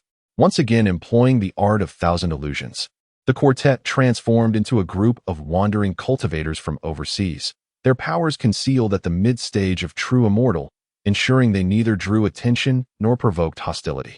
They boarded the cloud-piercing shuttle and silently set sail. From a distance, the nameless island appeared desolate, but upon closer inspection, they discovered it shrouded in formations, with cultivators guarding the entrance, permitting entry only after a steep admission fee was paid. The sights within the island left Wei Xiaodong awestruck. Rather than an island, it resembled a vast, chaotic marketplace teeming with vice. Stalls lined the streets, offering an eclectic array of goods, materials from demon beasts, spiritual herbs, jade slips of techniques, fragments of magical artifacts, and even slaves and cauldrons. The air was filled with the cacophony of vendors shouting, haggling, and the sounds of skirmishes. The atmosphere was thick with spiritual energy, demonic aura, and the pungent sense of blood and greed. The 4 remained on high alert, treading cautiously. Wei Xiaodong instructed Wang Fatty to gather market intelligence while Brother Lu stood guard, and Sister Lu sensed the traps and poisons in the vicinity, leaving him to scout for suitable stalls. Soon, they rented a small stall and displayed their pills and talismans. Wei Xiaodong deliberately positioned the frenzy blood pills and transformation water prominently, pricing them steeply. Initially, There were no inquiries. But soon the overwhelming aura of the frenzy blood pills drew some attention. A burly man, exuding a menacing presence, picked up a vial, sniffed it, and his eyes brightened. How effective is this pill? Wei Xiaodong lowered his voice, feigning mystery. In a moment of desperation, one pill can enhance combat strength by 30%, making one nearly unmatched among true immortals. However, beware, the after-effects leave one weakened for 3 days. The burly man grinned widely. That's exactly what I need. I'll take 3 vials. A promising start. Subsequently, several demon cultivators expressed interest in the transformation water, despite its inferior quality. Its low price offered them a chance to test their luck. The high-quality pills crafted by Sister Lu sold remarkably well. Business gradually flourished. Wei Xiaodong collected spirit stones while keeping a keen eye on other items at the stall, particularly the urgently needed array materials and rare herbs for the palace. Upon spotting suitable items, he sent Wang Fatty to negotiate for their purchase. After a busy half-day, their stock was sold out, yielding a substantial amount of spirit stones and some of the required materials. The harvest was indeed bountiful. As Wei Xiaodong contemplated closing the stall to explore other vendors, a cloaked cultivator, exuding a chilling aura, approached. His gaze swept across the now empty stall, and he rasped, "Boss, do you have any hard goods?" Wei Xiaodong's heart stirred. "I do have hard goods, but the price." The cultivator directly extended a storage bag. Wei Xiaodong's consciousness swept through the space, revealing 500 high-grade spirit stones. A windfall. His expression remained unchanged as he stored the spirit stones and produced a small jade vial containing 3 pill-sized orbs, adorned with faint patterns. These were the quasi-legendary spirit-condensing pills he had crafted from leftover materials, intended for his personal use. This elixir was remarkable for nourishing the soul and breaking through bottlenecks, suitable for all below the mysterious immortal level. The cultivator accepted the vial, inspecting it meticulously, a flicker of surprise flashing in his eyes before he suppressed it and nodded. "Not bad. Do you have any more?" Wei Xiaodong shook his head. Such pills are rare treasures, hard to come by.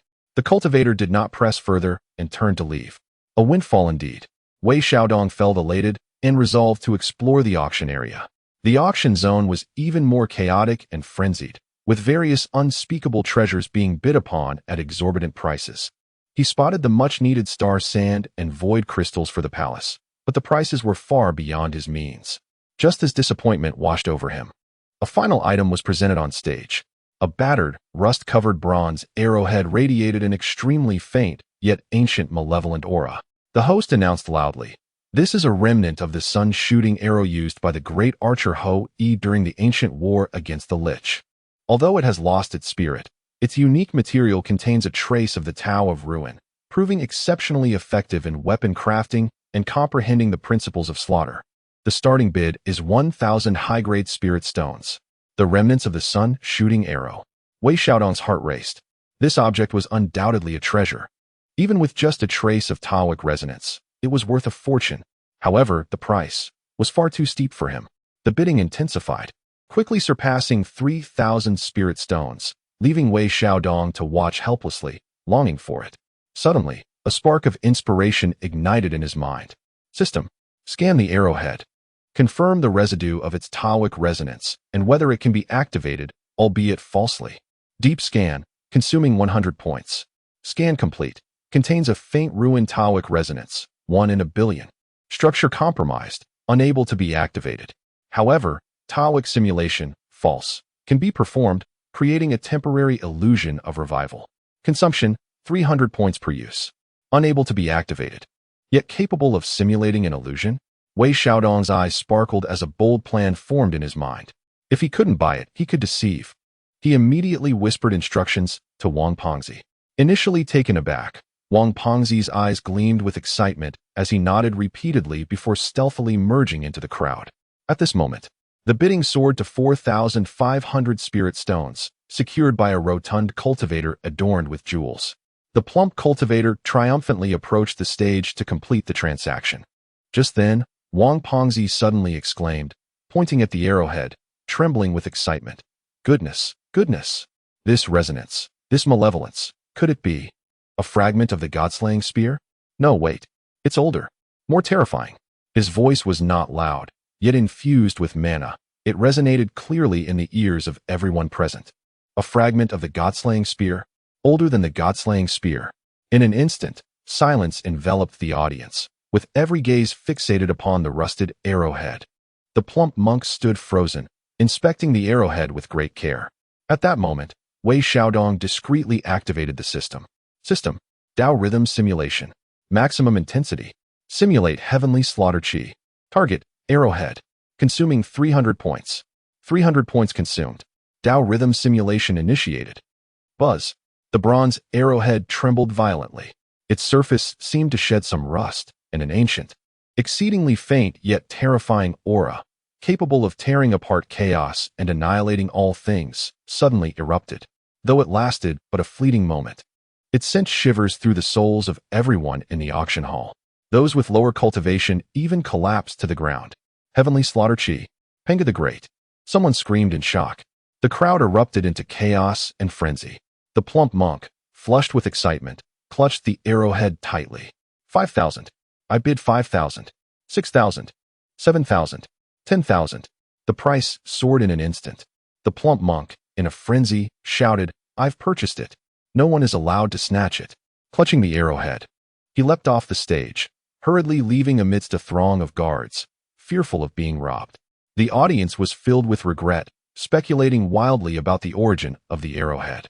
Wei Xiaodong and Wang the Fatty exchanged knowing smiles, concealing their achievements in silence. Of course, the arrowhead would soon return to its original state.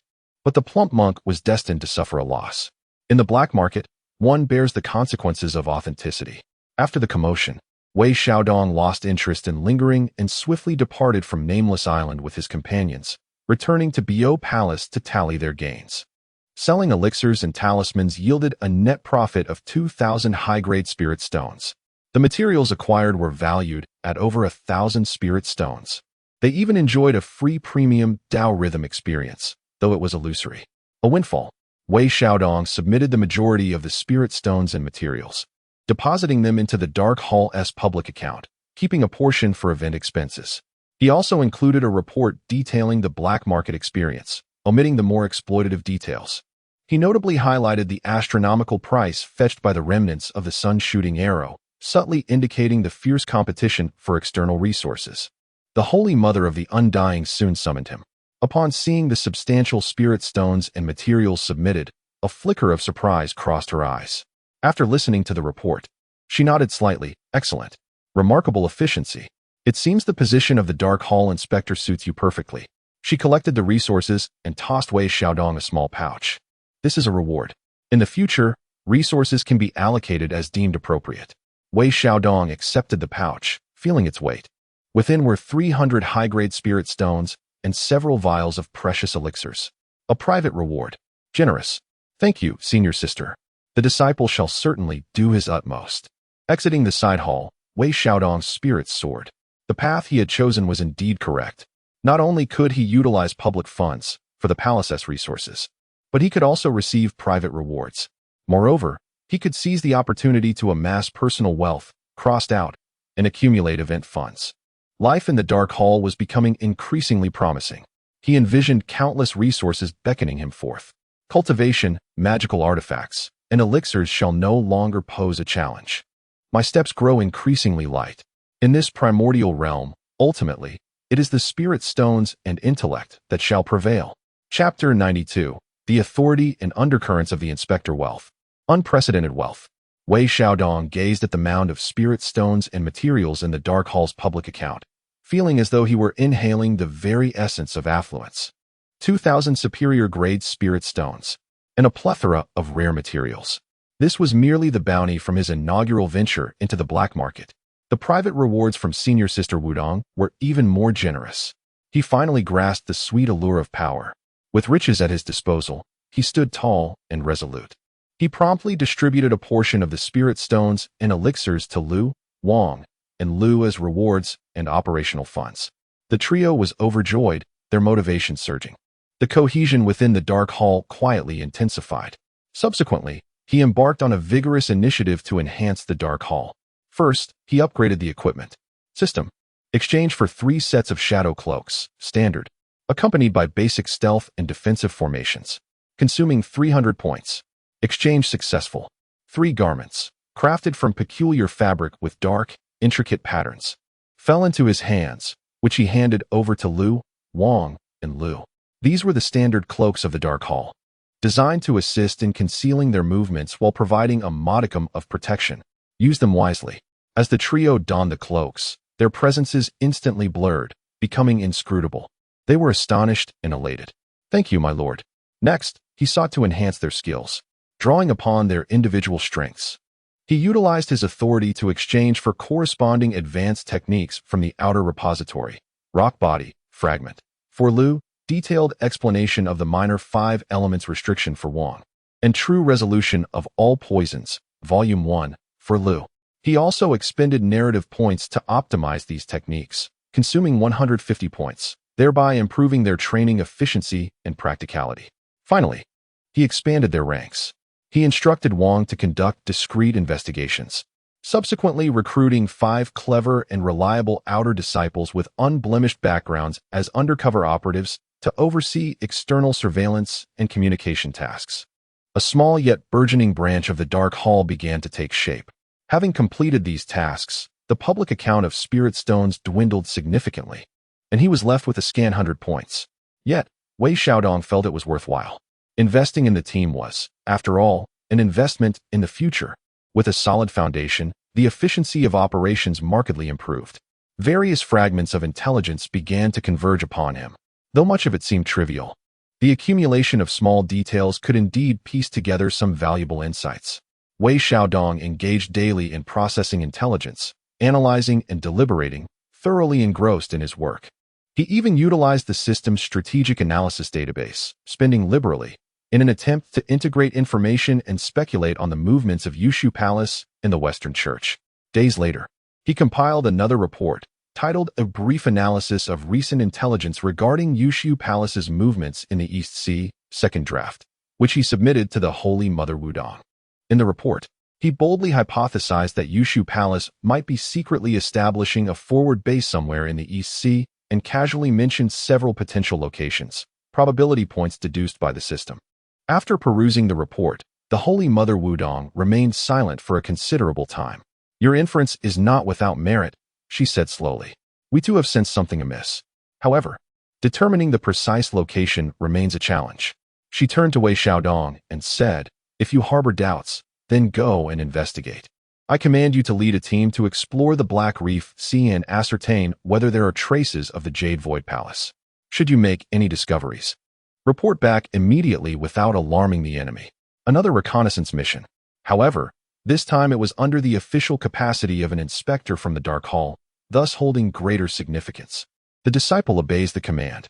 Wei Xiaodong responded solemnly. Upon returning to the dilapidated palace, he promptly summoned the core 3 members. We have a task at hand, the Black Reef Sea, to investigate the outpost of the Jade Void Palace. Brother Lu rubbed his hands excitedly. Finally, some real action. Brother Wang's small eyes sparkled with enthusiasm. The Black Reef Sea has a complex terrain and turbulent undercurrents, making it an ideal place for concealment. Sister Lu quietly checked her medicinal and toxic supplies.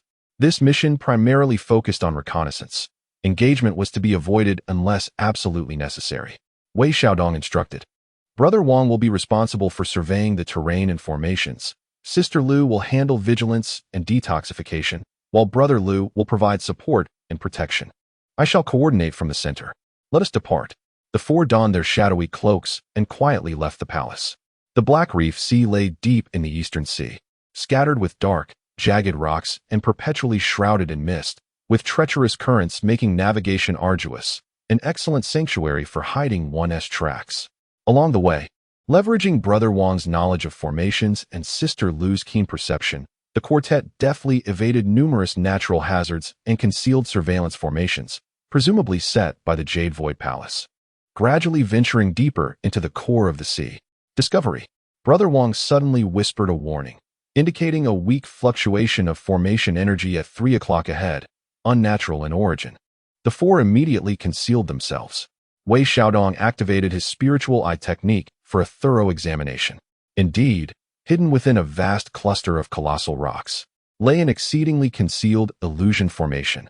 The craftsmanship of the illusion was remarkable, nearly blending seamlessly with the surrounding environment. Had it not been for Brother Wang's expertise in this domain, it would have been exceedingly difficult to detect. Can it be broken? Wei Xiaodong inquired softly. Brother Wang shook his head. Forcing a breach would surely attract attention. We must seek out a node and infiltrate silently. The four cautiously approached, searching for a weak point in the formation. At last, within a crevice of intersecting undercurrents, they found a node where the energy flow was notably sluggish. This is it. Brother Wang cast several incantations, causing the illusion at the node to ripple gently, revealing a narrow passage barely wide enough for one person. Quickly, it can only hold for 10 breaths. The quartet filed in one after the other, and the passage sealed shut behind them. Inside the formation lay a hidden world. A small yet fully equipped jade platform floated amidst the rocks, adorned with several quiet chambers and arranged with gathering spirit formations and communication arrays. Unmistakably a miniature outpost base. At that moment, the base was devoid of occupants, yet the lingering aura of the jade clear immortal arts was thick in the air, indicating that someone had recently departed. Indeed, it is the handiwork of the Jade Void Palace. Brother Lu remarked in a hushed tone. Given this scale, it could accommodate at least a small team. Brother Wang exclaimed in astonishment. Collect evidence and act swiftly, Wei Xiaodong ordered. The four dispersed to search. Wei Xiaodong hurried to the main quiet room, where he discovered a nautical chart spread across the table, marked with several red circles and arrows, seemingly indicating a survey of some maritime area. He immediately made a copy of the chart. Wang Fatty, stationed by the communication array, stumbled upon several fragments of used communication talismans, attempting to reconstruct the information. Senior Sister Lu, in a corner, found some discarded medicinal residue and carefully collected it. Senior Brother Lu maintained vigilance at the perimeter. Suddenly, Senior Sister Lu exclaimed, "Someone is returning. Their aura is powerful." Jinxian. The expressions of the four changed in an instant. Retreat. Wei Xiaodong acted without hesitation, but it was already too late. At the entrance of the array, a flash of light appeared, and 3 figures stepped into the formation. The foremost was a middle-aged Taoist, with a stern visage and a vast aura, clearly at the early stage of Xianxian. The 2 behind him were also at the pinnacle of true immortal. Who dares to intrude upon my Yushu forbidden land? The middle-aged Taoist bellowed, as a treasure mirror flew from his sleeve, its light instantly dispelling the 4's shadowy cloaks of concealment. They were exposed. Attack! Wei Xiaodong shouted, simultaneously hurling 2 thunder talismans at the adversaries. Boom! Boom! The lightning flashed, momentarily obstructing the opponent's sight. Into the water! Wang Fatty shouted, slamming the ground and activating the water escape array talisman that had long been prepared. A whirlpool appeared beneath their feet, swiftly engulfing their figures. Where do you think you're fleeing? The Xianxian Taoist roared, directing the treasure mirror at the whirlpool. A beam of golden light piercing into the depths. Underwater, Wei Xiaodong felt a terrifying force approaching, gritting his teeth as he activated the diamond wall talisman. Crack! The talisman shattered instantly, yet it managed to block the blow. The 4 made a hasty retreat through the water escape. Pursue! The 3 from Yushu Palace transformed into streaks of light, relentlessly chasing after them. A heart-pounding underwater chase ensued. The Yushu Palace cultivators, possessing formidable magical power and swift escape speed, launched continuous assaults. Wei Xiaodong and his companions, relying on their familiarity with the terrain, thanks to Wang Fatty's prior reconnaissance, and an array of talismans and poisonous mist provided by Senior Sister Lu, barely managed to hold their ground amidst perilous circumstances. This cannot continue. Wei Xiaodong felt a surge of urgency. They must shake them off. With a steely gaze, he looked towards the system panel. System. Activate the Dao rhythm simulation. Simulate a strand of sword intent pressure from Tong Tianjiao Master. Maximum intensity. Target the rear maritime area. Create chaos. Consume 200 points. Warning. The simulation of saint-level pressure is extremely high risk, easily detectable, and may lead to unpredictable consequences. Confirm? Confirm. Wei Xiaodong shouted with red eyes. He could not afford to hesitate any longer. Consuming 200 points. Dao rhythm simulation activated.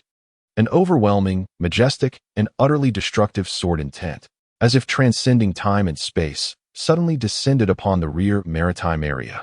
Though ethereal and lacking substantive power, The supreme Tao rhythm emanating from the saint and its natural suppressive force against Yushu's celestial techniques caused the three pursuing cultivators from Yushu Palace to experience a profound shock.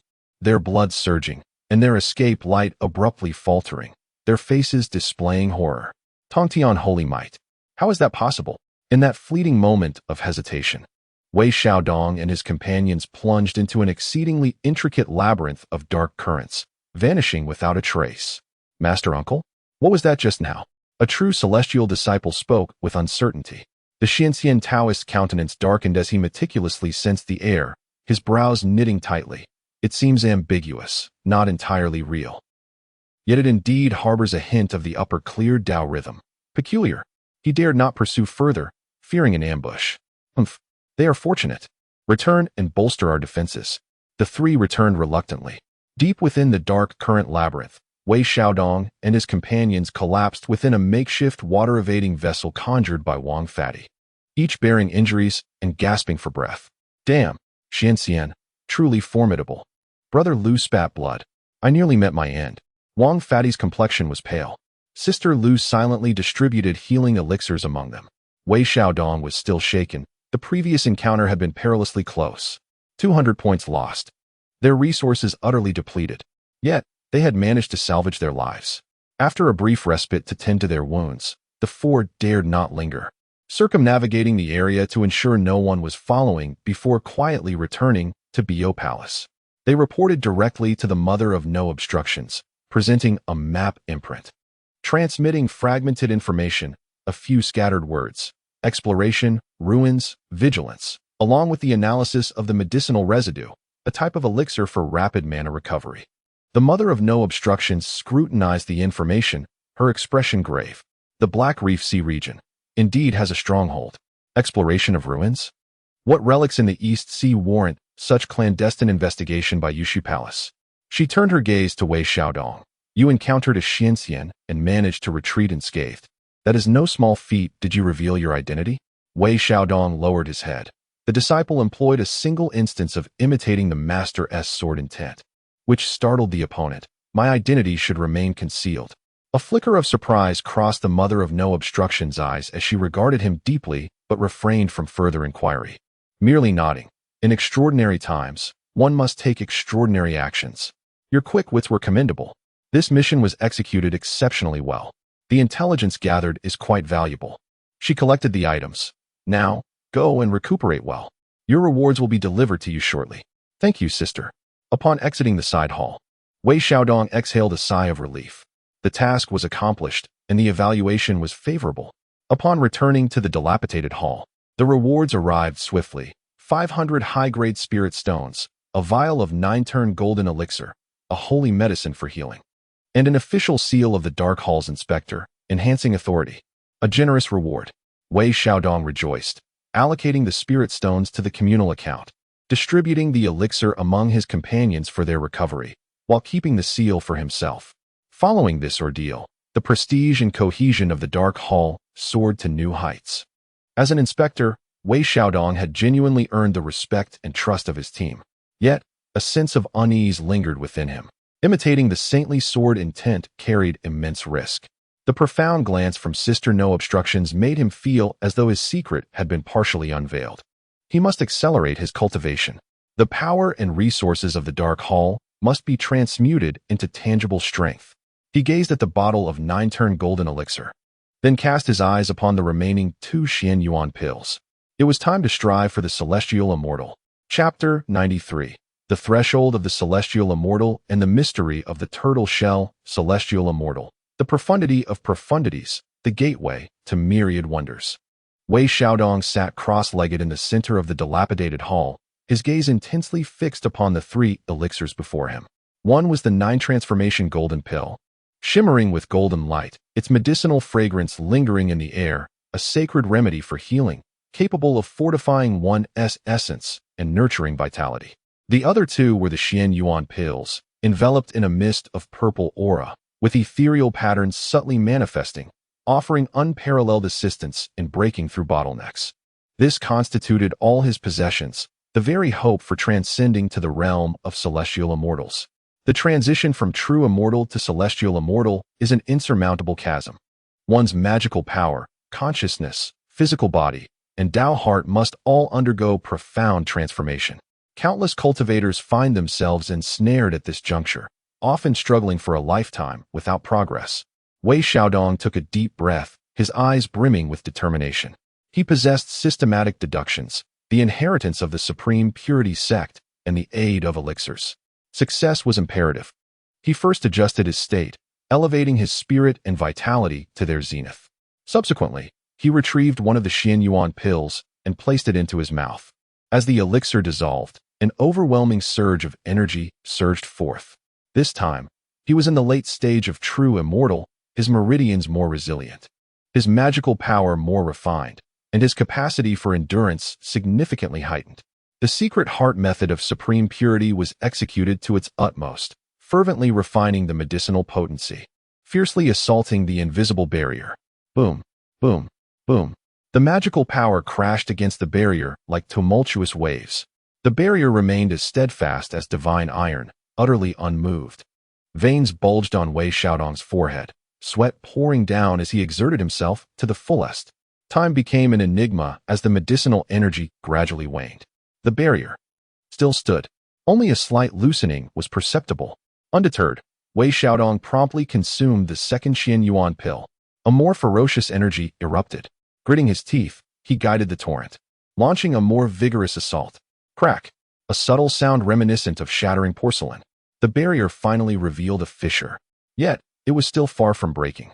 A glint of fierce resolve flashed in Wei Xiaodong's eyes as he unhesitatingly swallowed the 9-transformation golden pill. The gentle yet vast energy of the golden pill swiftly healed the damaged meridians from the previous onslaught, while continuously supplying pure vitality. The 3 sources of medicinal power converged into an unparalleled torrent, surging toward the fissure for a final charge. Boom! A tremendous sound resonated in his mind. The barrier shattered explosively. His magical power surged like an ocean, his consciousness expanded like the stars, and his physical form became as translucent as jade. He had entered the early stage of celestial immortal. Success! Wei Xiaodong let out a triumphant roar, reverberating across the surroundings, celestial radiance soaring into the sky. The profound Tao rhythm flowing naturally. Within the dilapidated hall, spiritual energy surged toward him like a tidal wave. The spectacle was grand. In the distance, in the side hall of the Holy Mother of No Constraints, she sensed this breakthrough aura, raising her gaze with a hint of astonishment and understanding. Celestial immortal? Quite rapid indeed. His foundation appears solid. It seems the elixirs and the scripture repository were not in vain. The Holy Mother of Golden Spirit also nodded slightly. This youth possesses some fortune. Inside the dilapidated hall, Wei Xiaodong reveled in the overwhelming power coursing through him. Far beyond his previous capabilities, overwhelmed with joy. A celestial immortal, a true master of the celestial path. In the present era of Bio Palace, he could be considered a pillar of strength, with an extended lifespan and a remarkable surge in abilities. He spent several days solidifying his realm and adapting to his newfound power. Upon emerging from seclusion, he appeared radiant, his aura profound. Lu Wang and Lu approached to offer their congratulations, their demeanor growing increasingly respectful. With his cultivation at the Xianxian level and the authority of an inspector, Wei Xiaodong truly exuded the air of a dignitary. He pondered on how to leverage his new prowess to make a significant impact when Wudong Saintis summoned him once more. In the side hall, Wudong Saintis regarded him with satisfaction, nodding in approval. Congratulations on breaking through to Xianxian. Your foundation remains solid, indicating you have not been idle. All thanks to my senior sister's guidance, Wei Xiaodong replied respectfully. Wudong Saintis shifted her tone. With your elevation and cultivation, you are now poised for greater endeavors. Your handling of the recent affairs at Liubo Mountain and the Black Reef Sea was commendable. However, the threats from the Western Sect and the Shizhua Ridge are escalating daily. Routine reconnaissance is no longer sufficient. She produced a new jade slip. Reports indicate unusual activity near the cold ice abyss in the North Kulu continent, suggesting that the Western Sect's Arhats are covertly maneuvering, their intentions unclear. The environment there is treacherous, with remnants of ancient prohibitions lingering. making it difficult for anyone below the Xianxian level to delve deep. I command you to investigate and ascertain the Western sect's motives. Act as necessary. Act as necessary. These 4 words bore significant weight, implying greater autonomy, but also heightened risk. A chill ran through Wei Xiaodong as he accepted the jade slip. The disciple obeys. Given the perilous nature of this mission, I bestow upon you 3 breaking evil talismans to ward off the abyssal malice, and a concealment pearl to enhance your stealth. The Wudong Saintess handed him these 2 treasures. Moreover, since you have attained Xianxian status, you may attempt to refine that object. It may yield some benefits. That object? Wei Xiaodong was taken aback. Wudong Saintess's gaze swept over him. It is the tortoise shell you have kept beneath the Ziyun pouch. The tortoise shell? The fragment of the Gui Su formation, pseudo? Wei Xiaodong was stunned. Had Wudong's sister always known, and yet encouraged him to refine it? Although this object was incomplete, its unique material contained a trace of the true essence of Gui Su, which would greatly aid in comprehending water and void-type supernatural abilities. With your current cultivation, supplemented by the true fire of Xianxian, you may be able to refine it and unleash some of its latent power. Wudong Saintess spoke calmly. How to proceed is at your discretion. With that, she waved her hand, signaling Wei Xiaodong to withdraw. Returning to the broken hall, a tempest of emotions stirred within Wei Xiaodong. The task at the cold ice abyss was fraught with uncertainty. Yet, what intrigued him more was that tortoise shell. Wudong's sister had taken the initiative to mention it, even guiding him on its refinement. Could it genuinely be a treasure? He approached the corner of the hall and picked up the dusty tortoise shell. It felt cool to the touch, yet it seemed to have gained a hint of warmth compared to before. Nurtured by the moisture of the Ziyun pouch over time, it appeared not entirely without effect. Refinement? He would give it a try? He sat cross-legged, cradling the tortoise shell in his palm. Surge of Xuanxian-level magic erupted forth, transforming into pure, white Shangqing celestial fire, enveloping the tortoise shell as he began the slow process of burning and refining it. The procedure was exceedingly gradual. The unique material of the tortoise shell is exceptionally resilient, showing no signs of melting even under the scorching flames of celestial fire.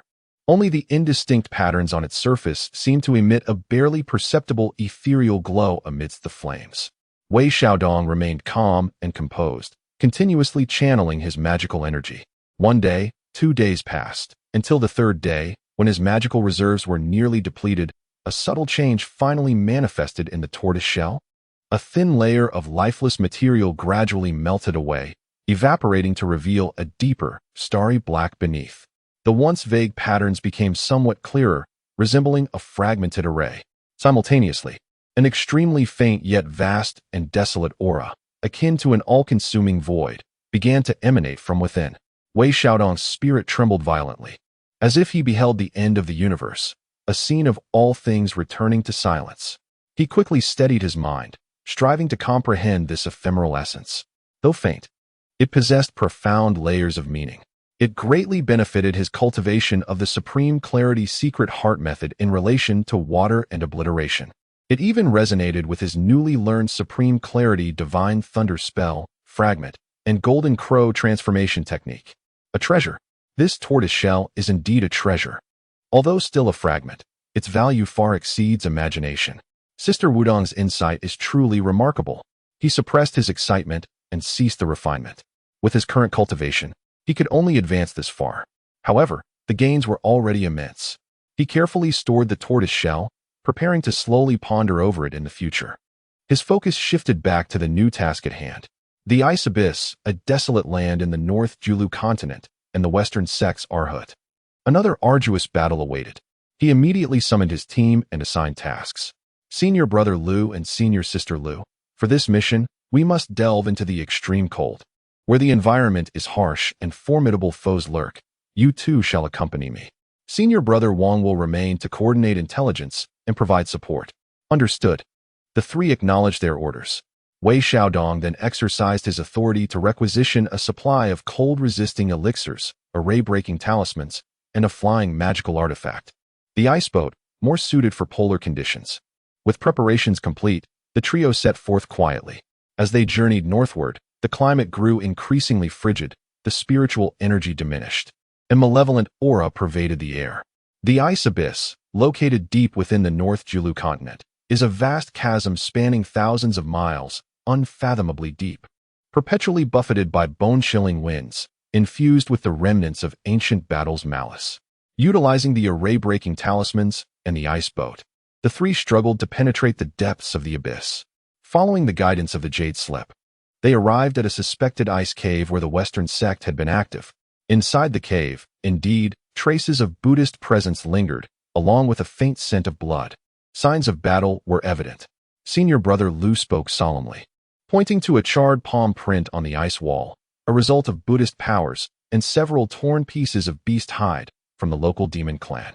Wei Xiaodong employed his spiritual eye technique and his heart communication, pseudo, to investigate meticulously. It was not long before he discerned that no more than 3 days had passed. One side was the Western sect, employing fierce tactics. The other appeared to be the local demon clan, not weak in strength, yet utterly crushed. They cautiously ventured deeper into the ice cavern, where at a fork in the path, they stumbled upon a body of a demon clan member, encased in ice, with a charred hole in its chest, its eyes wide open in death. A peak true immortal snow bear demon, slain in an instant. After inspecting the scene, Sister Lu's expression grew grave. Their opponent was formidable. As they continued onward, traces of battle became increasingly prevalent, and the remnants of Buddhist energy intensified. Finally, at the cavern's deepest recesses, they beheld an astonishing sight.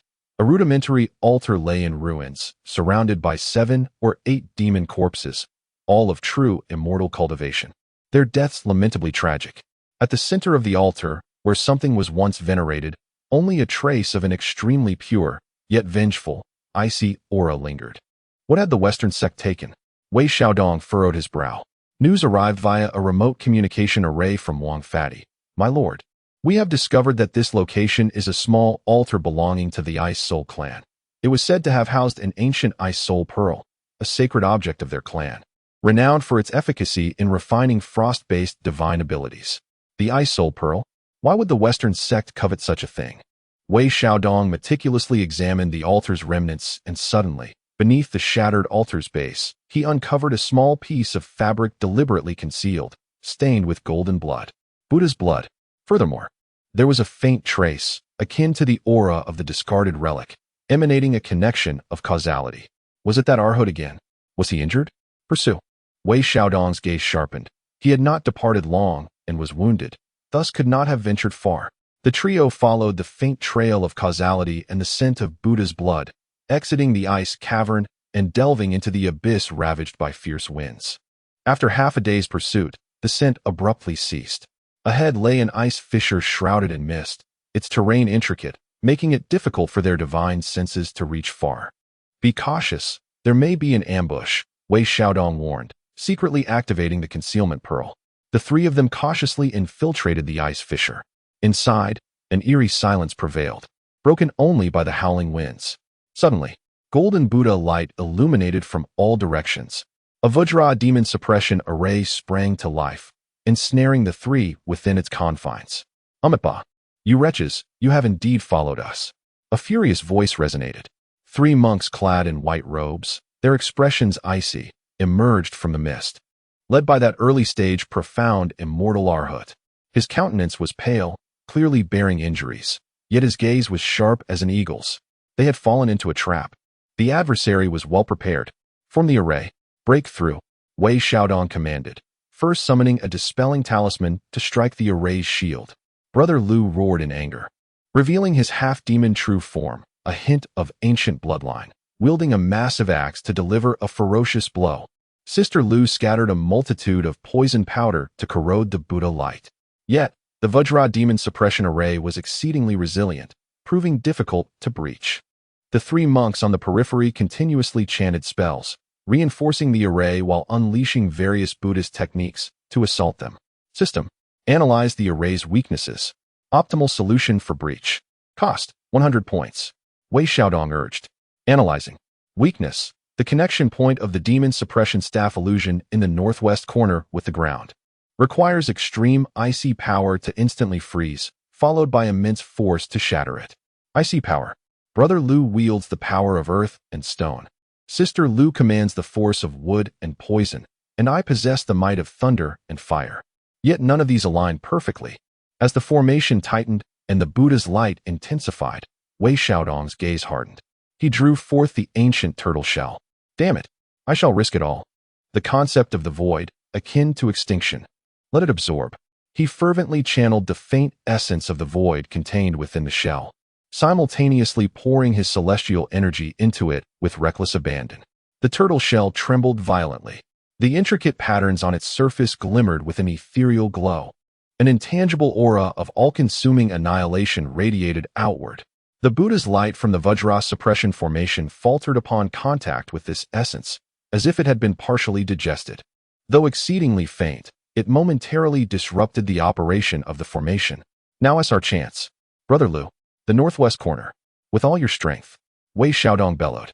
Brother Lu, inspired by a stroke of genius, channeled all his power into the colossal axe and struck down fiercely upon the northwest corner of the ground. Boom! The icy surface shattered. The formation's protective barrier quaked violently, splitting open a gash. Let us go. Wei Xiaodong stowed away the turtle shell, enveloping the two in a radiant golden light, and surged through the fissure. Where do you think you're going? The injured Arhut roared, striking down with a palm. The Buddha's massive handprint obscured the sky. Gritting his teeth, Wei Xiaodong retaliated by hurling the breath-concealing pearl. Pop! The pearl detonated, transforming into a dense mist that cloaked all perception of presence. Seizing the opportunity, the three slipped into the depths of the mist and vanished without a trace. Cursed be it. The Arhut retracted his hand, his face ashen as he glared in the direction the three had disappeared, a flicker of uncertainty flashing in his eyes. That essence of annihilation, what treasure could it possibly be? Chapter 94. The true meaning of the return to the void and the rise of the dark hall peril. Surviving the brink of death, Wei Xiaodong lay in the corner of the ice boat, gasping for breath, his body icy, not from cold, but from sheer terror. The Xianxian Luohan, the Vajra demon-subduing formation. A deadly trap. They had come perilously close, just a hair's breadth away from meeting their demise in the ice-cracked abyss. Brother Lu bore a charred palm imprint on his chest, deep enough to reveal bone, coughing blood, and he was barely clinging to life thanks to Sister Lu's medicinal pills. Sister Lu's complexion was pallid, her magical energy severely depleted as she endeavored to recuperate. The ice boat was gravely damaged, its spiritual light dimmed. A significant loss, indeed. Yet, they had managed to escape. Wei Xiaodong, still shaken, touched the turtle shell in his possession. At the last moment, it was this object that had saved his life. That faint trace of the return to the void's essence had truly managed to disrupt the Buddhist formation. Though its effect was negligible, that brief moment of stagnation had granted them a glimmer of hope. A treasure. Undoubtedly a treasure. Sister Wudong had not deceived him. He hastily distributed medicinal pills to the others to aid in their recovery and retrieved spiritual stones to repair the ice boat. Cautiously navigating numerous detours and ensuring they were not being followed, they finally returned to the Bio Palace in a disheveled state. They sought an audience with the mother of Wudong directly. Within the side hall, the mother of Wudong observed the trio's miserable condition, her brow furrowing slightly. Have you encountered danger? Wei Xiaodong recounted their experiences in the ice abyss in detail, emphasizing the ambush set by the Western sect's Luohan, the might of the Vajra demon-subduing formation, and their narrow escape thanks to a certain ancient relic, shrouded in ambiguity. When she heard Wei Xiaodong mention that the Luohan had seized the ancient ice soul pearl and might have sustained injuries as a result, a cold glimmer flashed in the mother of Wudong's eyes. The ice soul pearl. The Western sect had begun to collect fragments of such extreme cold, innate spiritual objects. Their intentions were far from trivial. She also noted Wei Xiaodong's mention of the turtle shell, vaguely referred to as a relic, that could interfere with the Buddhist formation. Her eyes reflecting a faint surprise and understanding, though she did not inquire further into the details. You have done well, she said slowly. Although you did not retrieve the ice soul pearl, uncovering the Western sect's schemes and inflicting severe damage upon one of their Luohan is a significant achievement. Especially your calmness in the face of danger, which demonstrates your resourcefulness. With a flick of her finger, 3 streams of pure celestial light entered the bodies of the 3, aiding in their healing. She then produced a jade vial and handed it to Wei Xiaodong. This is 10,000-year stone milk essence, effective for repairing one's foundation and refining the body. Use it to heal. Finally, After a moment of contemplation, she retrieved a new jade slip and a token. This mission has proven your capability to stand on your own. This is the official seal of the Dark Hall's patrolling envoy, granting you elevated authority to mobilize greater resources and access Class C confidential information. Furthermore, this jade slip contains the essence of the Xianxian chapter from the Supreme Clarity secret transmission, as well as the introductory techniques of the Return to the Void. Take the time to comprehend it. It may resonate with that relic. Official seal, elevated authority, essence of the Xianxian chapter, and the techniques of the Return to the Void. Wei Xiaodong's heart raced as he accepted the items with trembling hands. Thank you, sister, for your generous bestowal. I shall devote myself wholeheartedly. Proceed to recuperate in peace. The affairs of the Dark Hall grow increasingly burdensome, requiring your utmost diligence. Indeed, exiting the auxiliary chamber, Wei Xiaodong could hardly contain his excitement.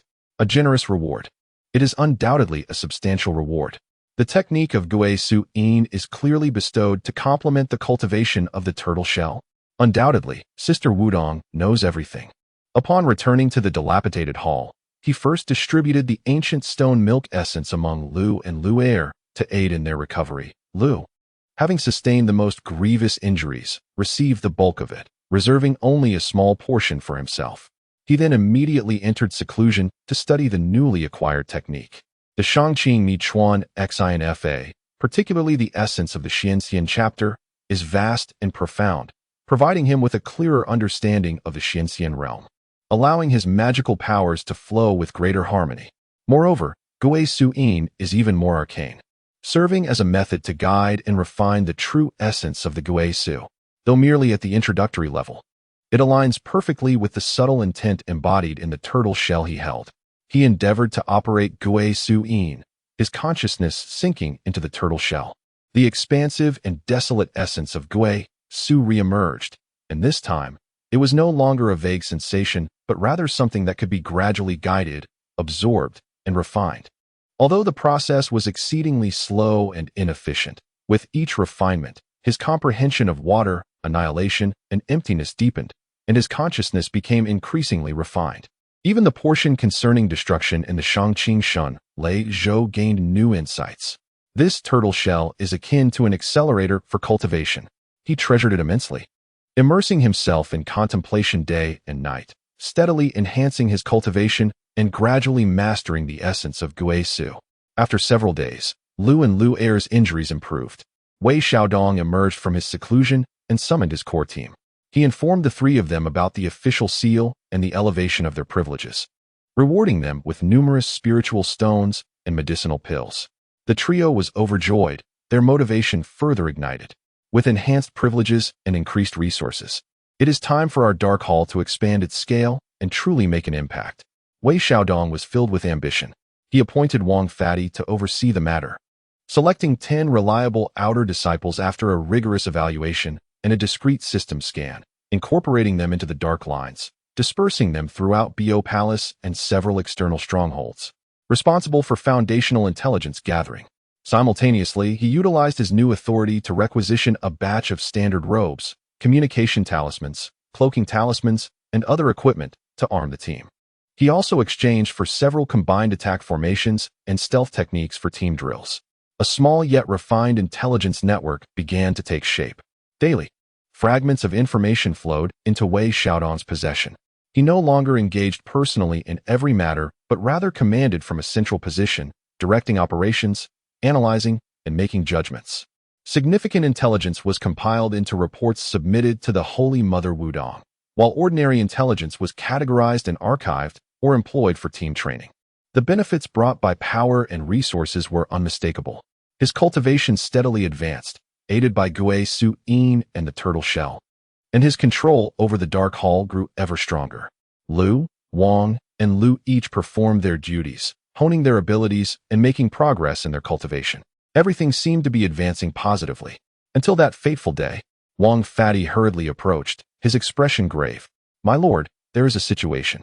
Our informants at the Blackwater workshop outside the palace have reported that a batch of mysterious nourishing spirit pills has recently appeared within the workshop. Their potency is formidable, yet they are being sold at a remarkably low price, swiftly dominating the market and posing a significant threat to our covertly operated pill business.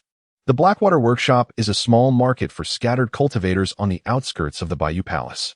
Our clandestine organization has established a secret stronghold there, trading pills and talismans for resources and intelligence, which are vital for our funding.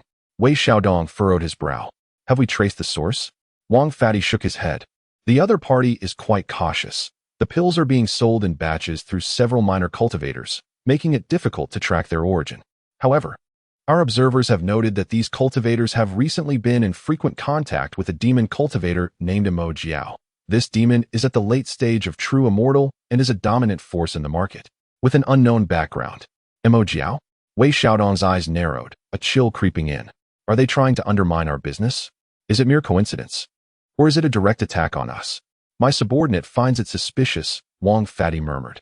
The timing of the pill's appearance coincides almost perfectly with our return from the black market. Moreover, their pricing is unnaturally low, as if intended to disrupt our operations. Wei Xiaodong pondered for a moment. Continue the investigation. Increase our manpower. Keep a close watch on Mo Jiao and all those in contact with him. We must uncover the mastermind behind this. Yes. However, a few days later, before the source of the pills could be determined, another incident occurred. Sister Lu arrived to report. Her face pale. My lord, one of our informants stationed near the Beast Trap Valley has gone missing. Missing? Wei Xiaodong's heart sank. The Beast Trap Valley is a perilous area in the southwest of Bayou Palace, rife with demon beasts, and serves as one of our outposts monitoring movements toward the Yusu Palace. Yes, they communicated normally yesterday, but today all contact has abruptly ceased. I sent people to investigate and found only signs of a struggle and a trace of Buddhist aura. Sister Lu's tone was heavy. Buddhist aura. Wei Xiaodong's pupils constricted. The Western sect. Their influence has already reached the gates of Bayou Palace. Or is it just a coincidence? The sequence of events stirred a sense of conspiracy within him. Increase our forces and search the Beast Trap Valley. We must find the living or the dead. Inform all peripheral informants to heighten their vigilance and conceal their movements. Yes. The atmosphere grew suddenly tense. Wei Xiaodong found it hard to remain still. He sensed an invisible net being quietly cast over Bayou Palace, and his clandestine organization appeared to be the first target. Was it the Western sect? The Yusu Palace? Or some other force? What was their objective? To gather intelligence? To sabotage the economy? To weaken the outer strength of Bayou Palace? He promptly compiled the situation into an urgent report and submitted it to the Holy Mother of No Regrets. Upon reviewing the report, the Holy Mother's expression remained calm, yet her eyes glinted with a chilling intensity. The petty clowns have finally lost their restraint, she remarked, turning to Wei Xiaodong. This matter is entrusted to your organization for full handling. Uncover the hidden puppeteers and retaliate. If necessary, you may mobilize forces from within the palace for support. I seek to uncover who dares to provoke the Azure Pavilion. I shall take full charge and retaliate. This is both a trial and a testament of trust. Wei Xiaodong felt a chill within his heart and bowed respectfully, declaring, I shall obey your command. I will surely unmask the orchestrator behind this. Exiting the side hall, his gaze was sharp. A tempest had arisen, and unseen currents surged beneath the surface. The chair of the Dark Hall's inspector had scarcely warmed when the true challenge emerged. Very well, it is the perfect opportunity to showcase the prowess of our Dark Hall. He hastened back to the dilapidated hall, his voice icy. Send the order. All personnel of the Dark Hall, prepare for Level 1 combat readiness. Senior Brother Lu, assemble our forces. We shall proceed to the Blackwater Workshop to confront that ink flood dragon. Senior Brother Wang, activate all surveillance arrays and analyze the recent movements of any suspicious individuals. Senior Sister Lu, prepare the highest grade antidotes and healing elixirs, equipping all our field operatives. This time, we shall take the initiative.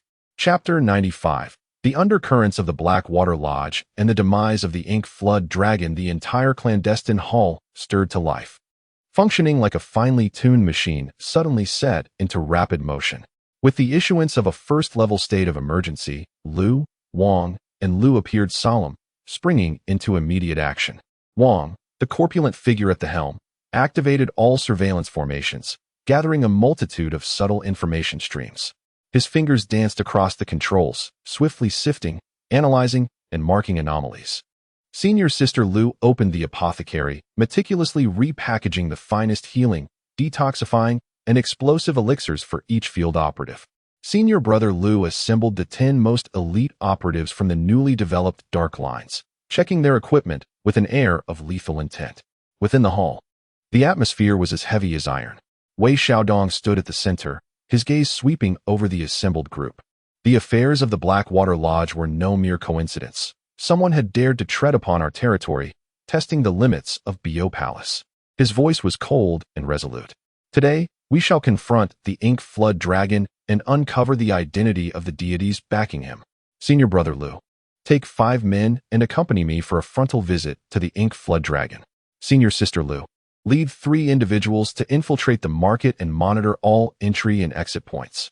Should anything unusual arise, sound the alarm immediately. Senior Brother Wang, remain here to coordinate and analyze intelligence, ready to respond at any moment. Depart.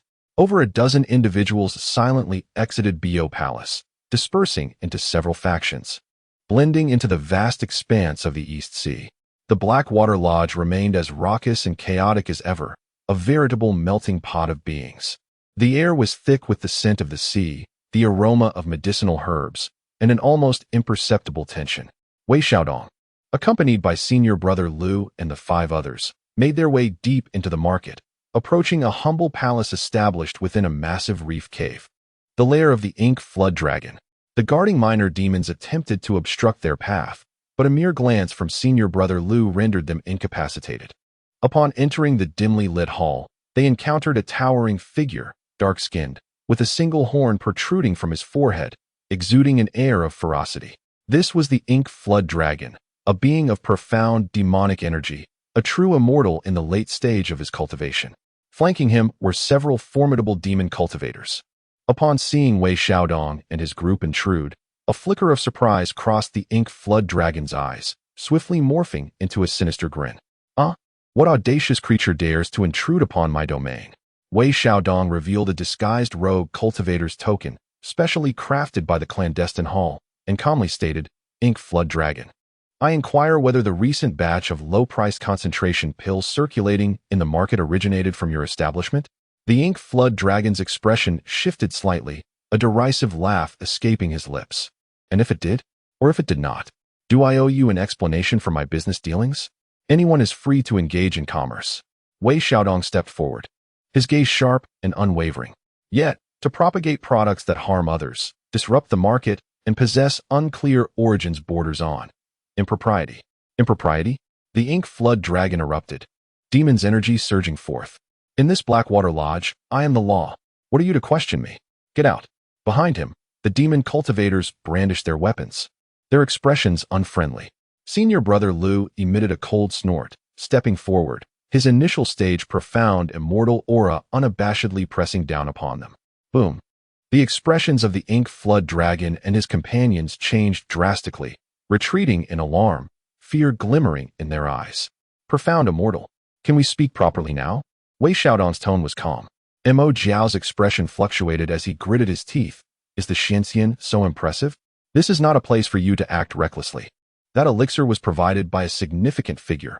You cannot afford to provoke him. Oh, which significant figure? Wei Xiaodong pressed. Mo Jiao's eyes flickered, seemingly apprehensive, as he lifted his chin defiantly, revealing it would frighten you to death. If you know what's good for you, scram. A cold laugh echoed in Wei Xiaodong's heart. Indeed, he had powerful backing. Just as he was about to apply more pressure, a piercing scream suddenly erupted from outside the hall, followed by a violent clash of magical forces. Sir, there's an ambush. A dark guard stationed outside the hall hissed urgently. Almost simultaneously, Mo Jiao's complexion shifted dramatically, not out of joy, but rather a mix of rage and alarm. Who the hell attacked? Before he could finish his words, a series of arrows, dark as ink and imbued with a potent aura of death and purification from the Buddhist sect, silently shot in from the shadows outside, targeting Mo Jiao. Swift, ruthless, precise. The timing was exceptionally cunning. Mo Jiao had no time to react. Puff, puff, puff. The arrows instantly pierced through his protective demonic aura, embedding themselves in his heart, dantian, and head. His eyes widened in disbelief and terror, mouth agape, yet no sound emerged. His body quickly turned black, withering away as he collapsed, lifeless, silencing the witness. Wei Xiaodong's pupils constricted. The assailants were truly ruthless and decisive. They had killed Mo Jiao outright. Enemy attack. Get ready. Brother Lu roared. His massive shield immediately positioned before Wei Xiaodong. Inside the hall, Mo Jiao's subordinates were thrown into chaos, utterly horrified. More dark arrows rained down like a tempest, targeting not only Wei Xiaodong and his companions, but also Mo Jiao's subordinates. Cries of agony filled the air. Charge out, Wei Xiaodong commanded, simultaneously summoning the Vajra shield talisman to fend off the deluge of arrows. Brother Lu bellowed, revealing his half-demon true form, charging forward with his shield. The remaining dark guards employed various tactics, battling while retreating. The arrows possessed immense power, infused with a strange aura of death. Two dark guards, unable to evade, were struck and instantly transformed into pools of black water. Wei Xiaodong felt a pang of anguish in his heart. Bursting out of the grand hall, he beheld the marketplace in utter disarray. Dozens of black-clad, masked figures with chilling auras wreaked havoc, killing and setting fires indiscriminately, sowing chaos. Their techniques were bizarre, exuding a blend of Buddhist and deathly energies, striking viciously and without mercy. Sister Lu was engaged in a fierce battle, a miasma of poison enveloping the area. Golden needles flying, Western's bald donkeys, hiding and reappearing. Brother Lu shouted, swinging an axe at one of the assailants. The black-clad figure flickered, transforming into billowing black smoke. Evading the axe's trajectory and countering with a string of prayer beads, a mingling of Buddha light and deathly energy, creating an eerie spectacle. These were no ordinary Western sect practitioners. Wei Xiaodong felt a chill run down his spine. They were demonic assassins, or perhaps affiliated with the demonic Buddha lineage. System. Scan the black-clad figures' techniques. Identify their weaknesses. Deduct 100 points. Scanning. Martial art. A suspected fusion of silent extinction Zen and ethereal death chi.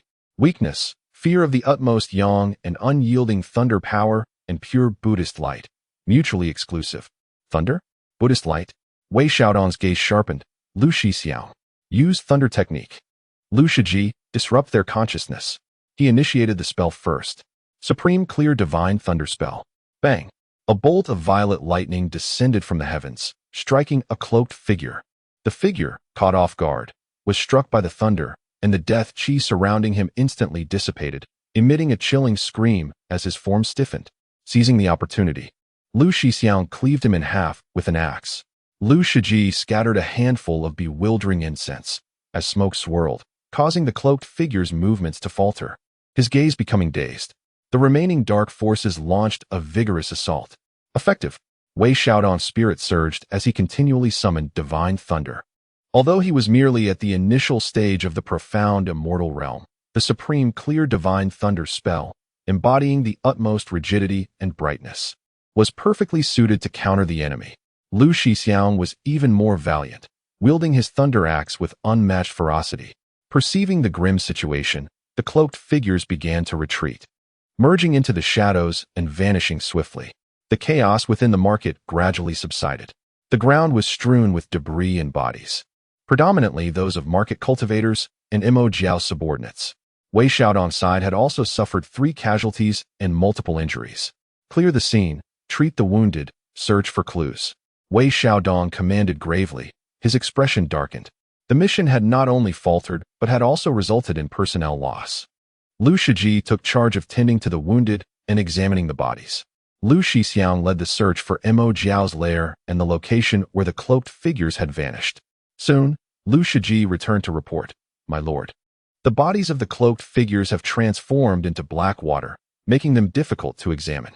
However, we extracted a trace of pure extinction Buddha power, which shares origins with the Western Church but is far more insidious. Both Mo Jiao and his subordinates have fallen victim to the soul-extinguishing Buddha arrow. Their souls annihilated and beyond salvation." Wang Pengzi also communicated through a remote link. "My lord, the surveillance array captured that the cloaked figures utilized a rare shadow jump evasion technique during their escape, suspected to originate from the Western Church's Yasha division. Considering their martial characteristics, they are likely extinction monks covertly cultivated by the Western Church. Extinction monks? The assassination unit of the Western Church? Wei Xiaodong furrowed his brow. The Western Church had actually deployed an assassination unit to silence Mo Jiao. They even attempted to eradicate them altogether. This was far from mere commercial competition. Their motives were substantial. Were there any discoveries regarding Mo Jiao's lair? Lu Shixiang arrived, presenting a damaged jade talisman and a charred piece of beast hide. These were found in a concealed compartment of the secret chamber, seemingly not fully destroyed in haste. Wei Xiaodong took them. The jade talisman retained several fragmented communication records. Master, the elixir has been scattered. Bio Palace, suspected. Investigate. There, Dark Hall. Next step, awaiting orders. The beast hide bore a blurry image, a black mountain, with a distorted black Buddhist light atop its peak. A black mountain, a black Buddhist light. Wei Xiaodong felt a sense of familiarity with the pattern. System. Compare with the pattern database. Comparing. Match rate 72. Suspected Black Wind Mountain insignia. Black Wind Mountain, located on the edge of Xinyo Hezhou, was originally a domain of a demon king, which affiliated with the Western sect after its deification, becoming a peripheral vassal. Black Wind Mountain, a vassal of the Western sect? Behind Mo Jiao lies Black Wind Mountain, and behind Black Wind Mountain stands the Western sect, employing vassal forces to suppress the peripheral industries of Bio Palace, probing reactions, perhaps even investigating the Dark Hall. If discovered, they would be swiftly silenced. What a clever scheme. What a ruthless plot. Immediately relay this intelligence back to the palace. Wei Xiaodong commanded, a profound unease swelling within him. The actions of the Western sect had grown increasingly frequent and audacious. Strength must be augmented swiftly. The Dark Hall also needed to expand at an accelerated pace. He cast a glance at the charred corpse of Mo Jiao, his gaze frigid. This debt would be noted for later. Withdraw. Accompanied by the injured comrades and the gathered evidence, the group returned to Bio Palace with heavy hearts. They reported directly to the Holy Mother of Wudong. Upon hearing the report and reviewing the evidence, the Holy Mother of Wudong's expression turned icy, causing the temperature in the hall to plummet. Black Wind Mountain. The silent monk, the Western sect. It was indeed them. A fierce murderous intent glimmered in her eyes. First, Liubo Mountain. Then, Heishui Workshop. Now, they have directly employed assassination squads. It seems they are resolutely determined to oppose Bio Palace. She looked at Wei Xiaodong. You handled it well. Although there were minor setbacks, you unearthed vital clues. The casualties among our disciples will be generously compensated. For this, I shall commend you greatly. Thank you, senior sister. Wei Xiaodong lowered his head. The Western sect is increasingly aggressive. How should we respond? The Holy Mother of Wudong pondered for a moment, then replied coldly, to not return a favor is impolite. Since they have targeted my Dark Hall, they must pay the price. She produced a new jade slip. The master of Black Wind Mountain, Black Bear King, is at the peak of true immortality. After aligning with the Western sect, he has become quite arrogant, reaping certain benefits. He commands 3 true immortal leaders and numerous demon soldiers. I command you, Dark Hall, to formulate a plan to eradicate this menace. Firstly, for revenge. Secondly, to establish our authority. And thirdly, to sever a claw of the Western sect. All necessary resources may be utilized. It must be clean and decisive. Eradicate Black Wind Mountain. Wei Xiaodong's heart trembled. This was a proactive strike, an assault on a regional power. The risks were substantial, yet the opportunities were immense. Disciples will obey, he responded solemnly, a flame of battle igniting in his eyes. Exiting the side hall, he clutched the jade slip tightly. The first significant confrontation for the Dark Hall was at hand. Target, Black Wind Mountain. Chapter 96. The Fall of Black Wind Mountain and the Brilliance of the Dark Hall. The phrase eradicate Black Wind Mountain bore the weight of 1,000 burdens. Wei Xiaodong clutched the cold jade slip, feeling a warmth radiate from his palm. A powerful Demon King faction, a peak true immortal mountain lord, 3 true immortal leaders, and numerous demon soldiers, all supported by the Western cult. This was no mere skirmish like that of Blackwater Workshop. This was a true conquest. The risks were immense, yet the opportunities were equally grand. Should they succeed, the Dark Hall would achieve renown in a single battle. His position within the Bio Palace would be solidified, and it would serve as a severe blow to the arrogance of the Western cult. He decided to take the gamble. A fierce glint flashed in his eyes as he promptly summoned his core team. Inside the hall, The atmosphere was charged with tension. Lu Wang and Lu listened intently to the mission, their expressions grave. The peak of true immortal, quite a challenge. Brother Lu scratched his head, yet his eyes burned with fighting spirit. The formation of Black Wind Mountain was formidable. A direct assault would incur heavy losses. Wang, with his squinty eyes, quickly began to strategize. A surprise assault was necessary for a swift resolution, succinctly stated Sister Lu. Indeed, a surprise attack was imperative. Wei Xiaodong declared with a grave tone, "Sister, you have entrusted me with full responsibility, and all resources are at my disposal." Brother Wang immediately analyzed the weaknesses of Black Wind Mountain's formations and their patrol patterns. Brother Lu, select 20 of the most elite members skilled in siege tactics. Sister Lu, prepare the most potent mind-numbing and destructive poisons, along with a substantial supply of healing elixirs. Equip everyone according to the highest standards. Acknowledging their orders, the three sprang into action. The machinery of the Dark Hall began to whir at an accelerated pace once more. Wang activated all permissions, delving into the terrain, formations, and personnel intelligence of Black Wind Mountain. Combining this with system simulations, Wei Xiaodong gritted his teeth and spent another 150 points. He swiftly devised several infiltration and assault strategies. Brother Lu sifted through the dark lines and outer disciples, selecting 20 valiant individuals to form an assault team, intensifying their joint formation drills. Meanwhile, Sister Lu tirelessly refined pills. Working day and night, Wei Xiaodong remained equally occupied, utilizing his Inspector's authority to withdraw a substantial quantity of high-level talismans, one-time-use formation plates, and even requisitioning 3 siege crossbows, replica versions. He discreetly distributed the remaining 2 Xin Yuan pills to Brother Lu and Sister Lu. Brother Wang specialized in formations and was less adept in direct combat, enhancing their combat capabilities as a precaution. 5 days later, all preparations were complete.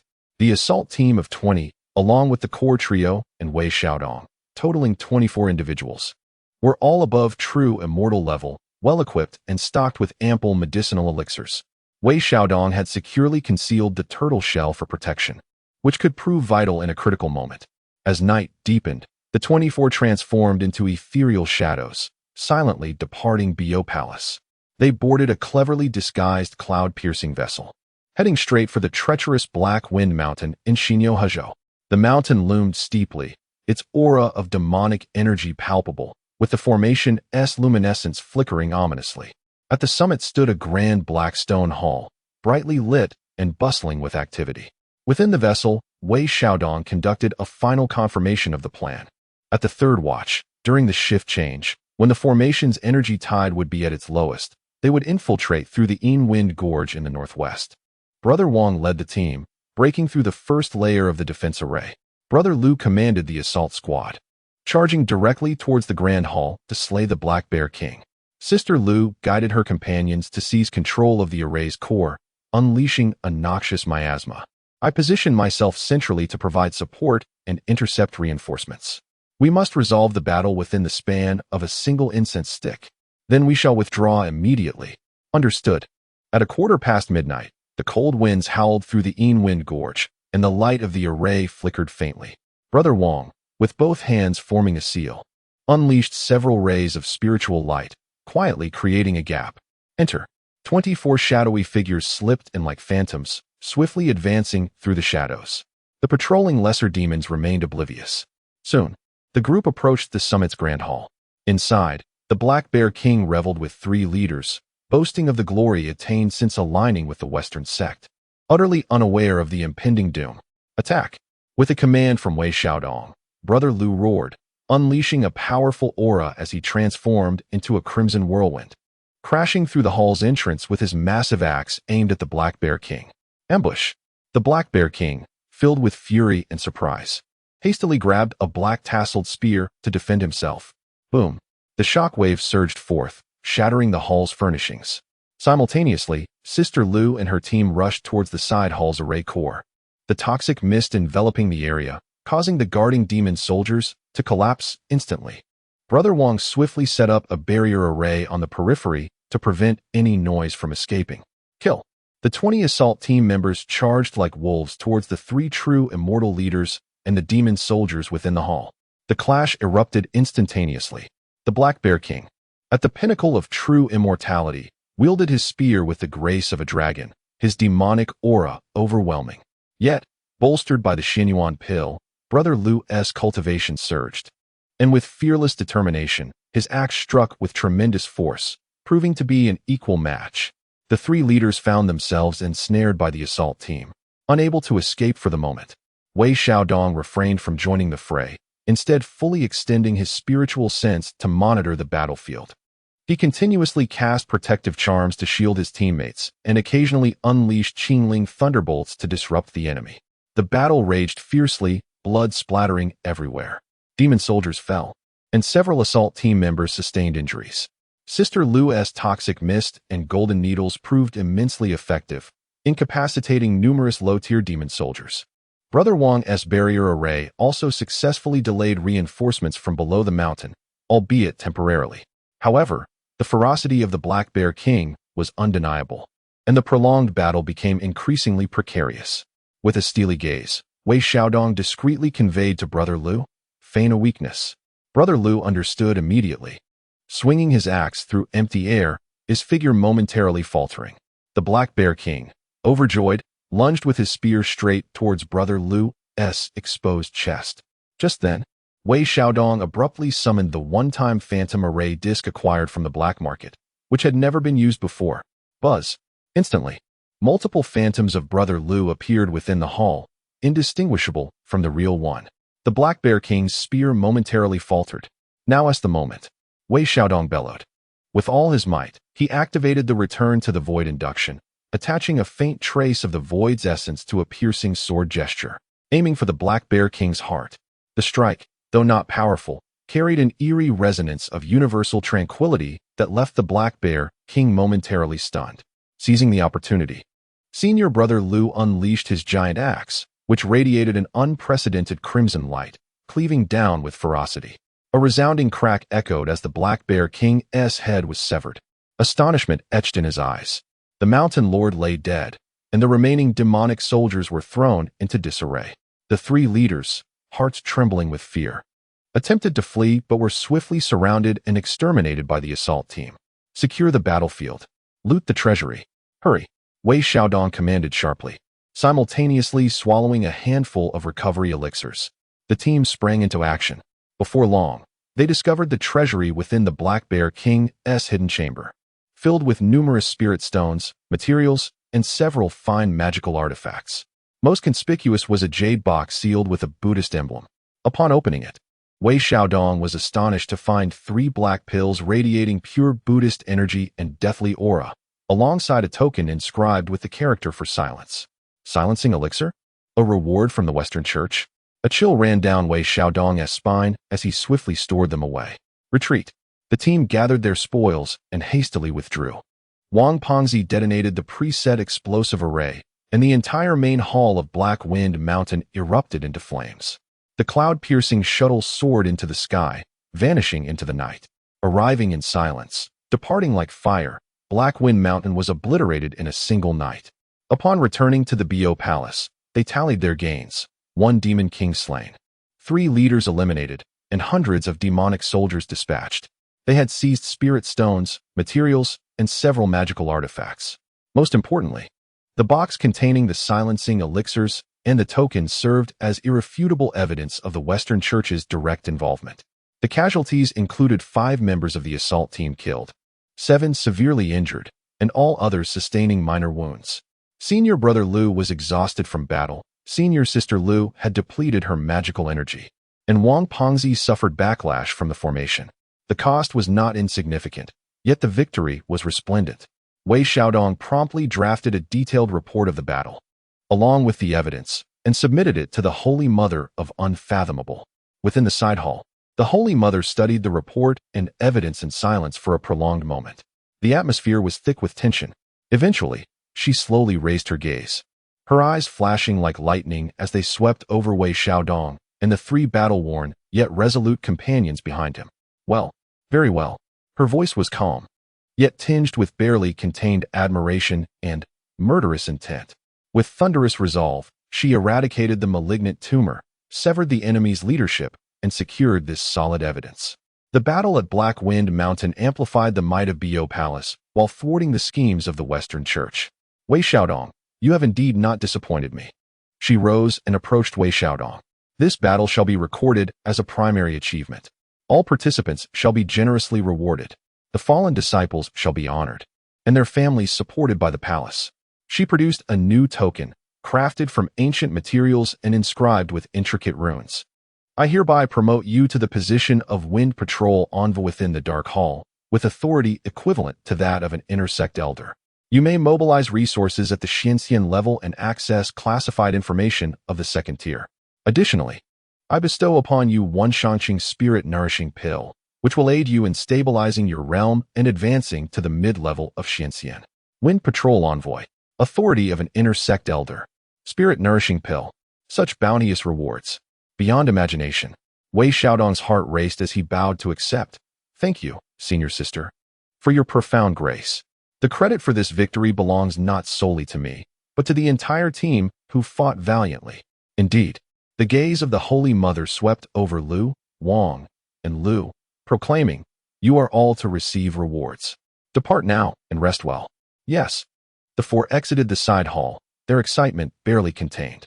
Upon returning to the dilapidated hall, the rewards were swiftly delivered, spiritual stones piled high, elixirs falling like rain, and luminous magical artifacts.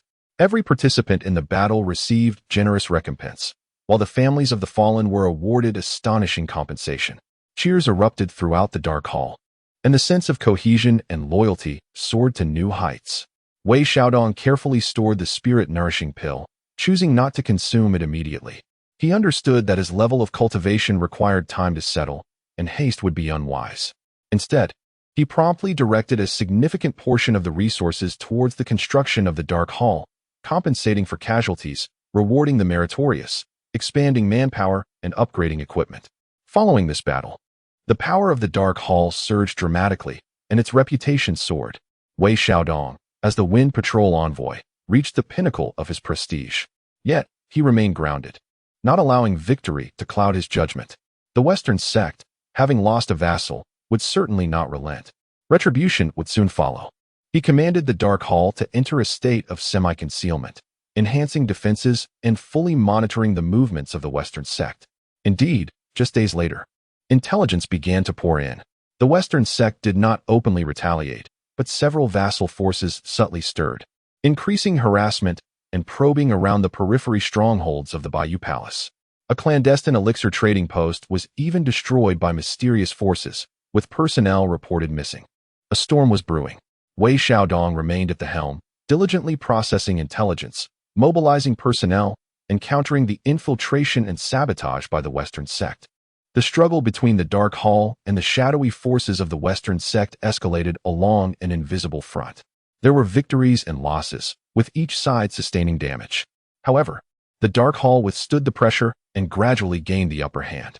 On this day, Wei Xiaodong was analyzing a report regarding unusual movements of the Western sect at the Southern Zhou preaching post when Wang, the portly figure, hurried in, his expression peculiar. "My lord, there is someone outside the mountain gate requesting an audience, specifically asking to see you." "Who?" "He claims his name is Aji." Chapter 97. Aji's Allegiance and the Conspiracy of the Western Sect. Aji? That diminutive badger demon from the Valley of 10,000 Demons? He has come seeking me? Wei Xiaodong felt a jolt of surprise and immediately commanded, "Bring him to the side hall. Exercise caution and ensure there is no surveillance." Understood. Moments later, within the side hall, Wei Xiaodong beheld Aji, who appeared even more gaunt and tattered than before. His face bore the marks of fear and exhaustion. Yet his eyes shone with an unusual brightness, revealing a spirit of stubbornness and resolution. Upon seeing Wei Xiaodong, Aji fell to his knees. His voice choked with emotion. "Benefactor, I have finally found you." Wei Xiaodong gestured for him to rise. "Aji, how did you manage to find this place? Has something transpired in the Valley of 10,000 Demons?"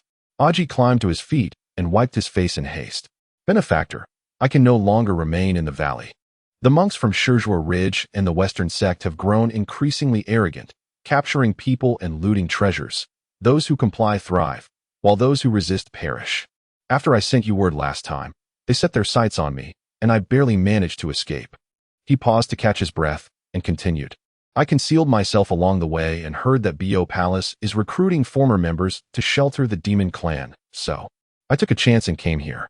To my surprise, the mountain guardian said I needed to find Qingshu Senior Brother. I deduced that must be you, benefactor. Wei Xiaodong furrowed his brow. Bo Palace is recruiting former members? How did I remain unaware of such news? Was it Sister Wudong who discreetly leaked it, or was someone intentionally spreading rumors? Was Aji's arrival here mere coincidence, or he activated his psychic perception, albeit feigned, to sense Aji's emotions? Intense fear, sincere gratitude, and a hint of desperate determination. It did not seem feigned. You have taken a great risk to come here. What is your true purpose? It cannot solely be for refuge. Wei Xiaodong inquired. Aji nodded vigorously, lowering his voice and speaking in a conspiratorial tone. Benefactor, before I escaped, I overheard a significant secret. The monks from Shizhua Ridge and the Western sect seem to be plotting something grand. They are searching for a key. A key? Wei Xiaodong's mind stirred. What sort of key? To be honest, I am not entirely sure. Aji scratched his head. I only heard them mention something about ancient demon hall, inheritance, and blood sacrifice. It appears that a special key is required to unlock the true place of inheritance. They have also captured many demons with ancient bloodlines, seemingly intending to use their blood to refine or resonate with that key. Ancient demon hall. Key. Blood sacrifice. Wei Xiaodong's pupils constricted. This intelligence connected seamlessly with the clues from Liubo Mountain and the Valley of 10,000 Demons. The Western sect and Shizhua Ridge are indeed orchestrating a monumental conspiracy. What else did you hear? Any details regarding the key? Or their next steps? Wei Xiaodong pressed further. Aji strained to recall. It seems there is more than one key, or perhaps several keys must be combined. They mentioned South Xian return to the abyss. They also spoke of Haifeng Mountain. The desolation order from Black Wind Mountain is indeed one of the clues. Black Wind Mountain. Desolation order. A profound shock reverberated within Wei Xiaodong's heart. He had just confiscated that token and was still studying it. How could the Western Church be aware of it? And it is also a clue? This conspiracy is becoming increasingly intricate. Aji, your intelligence is of utmost importance. Wei Xiaodong spoke solemnly. Would you be willing to join the Bo Palace? To serve in my clandestine organization, specializing in intelligence gathering? Aji's eyes brightened, and he knelt once more. I am willing. I am willing. My benefactor has saved my life twice. This life belongs to you. I will do anything for revenge. Excellent. Wei Xiaodong helped him to his feet. From this day forth, you shall be a member of my clandestine organization. I will arrange for someone to teach you the arts of concealment and communication. For now, lie low and recuperate. You will have significant responsibilities in the future. Thank you, my benefactor. No, thank you, my lord. Aji was overwhelmed with emotion. Wei Xiaodong instructed Sister Lu to take Aji below for accommodations, examination, and training. He immediately took this vital intelligence to seek an audience with the Mother of No Principles. In the inner chamber, the Mother of No Principles listened to Wei Xiaodong's report, gazing at the desolation order in silence for a long while. The ancient demon palace. The key to inheritance, blood sacrifices. She tapped her fingertips lightly on the table, her gaze profound. So it is. The Western Church has set its sights on the fragment of the chaotic demon banner within the ancient demon palace, intending to use it as the foundation to forge the demon-crossing Buddha kingdom, forcibly converting the demon race and expanding their power. The chaotic demon banner? The demon-crossing Buddha kingdom? Wei Xiaodong gasped in astonishment. What an audacious scheme. The token from Black Wind Mountain must be one of the key fragments, or perhaps a sensing device. The Mother of No Principles weighed the token thoughtfully. The Western Church will not rest until they reclaim this item. Your destruction of Black Wind Mountain has likely provoked them irrevocably. Wei Xiaodong felt a chill in his heart. The disciple was reckless. It's of no consequence. The Mother of No Principles waved her hand. We will confront them sooner or later. You did well to sever a finger and diminish their fervor. Now that we know their intentions, we can take precautions early. She looked at Wei Xiaodong. Aji's arrival is suspicious, but his intelligence should be credible. We can make use of it, but he must be closely monitored. The references to South Xian return to the abyss. I require thorough investigation. The disciple understands. Wei Xiaodong nodded. Should we send people to the South Sea? The South Sea Dragon Palace has recently been in close contact with the Western Church. We must proceed with caution, the mother of no principles pondered. Your clandestine organization has just been established. It is unwise to become embroiled in the Dragon Palace's disputes too soon. First, gather peripheral intelligence and ascertain the rumors regarding the key. Indeed. Furthermore, the mother of no principles spoke with a colder tone. The Western Church, having faced successive setbacks, will undoubtedly seek revenge. We must enhance our vigilance, particularly concerning internal scrutiny, to guard against infiltration. The disciple has instructed the clandestine organization to heighten alertness and monitor all suspicious individuals. Excellent. The mother of no principles nodded in satisfaction.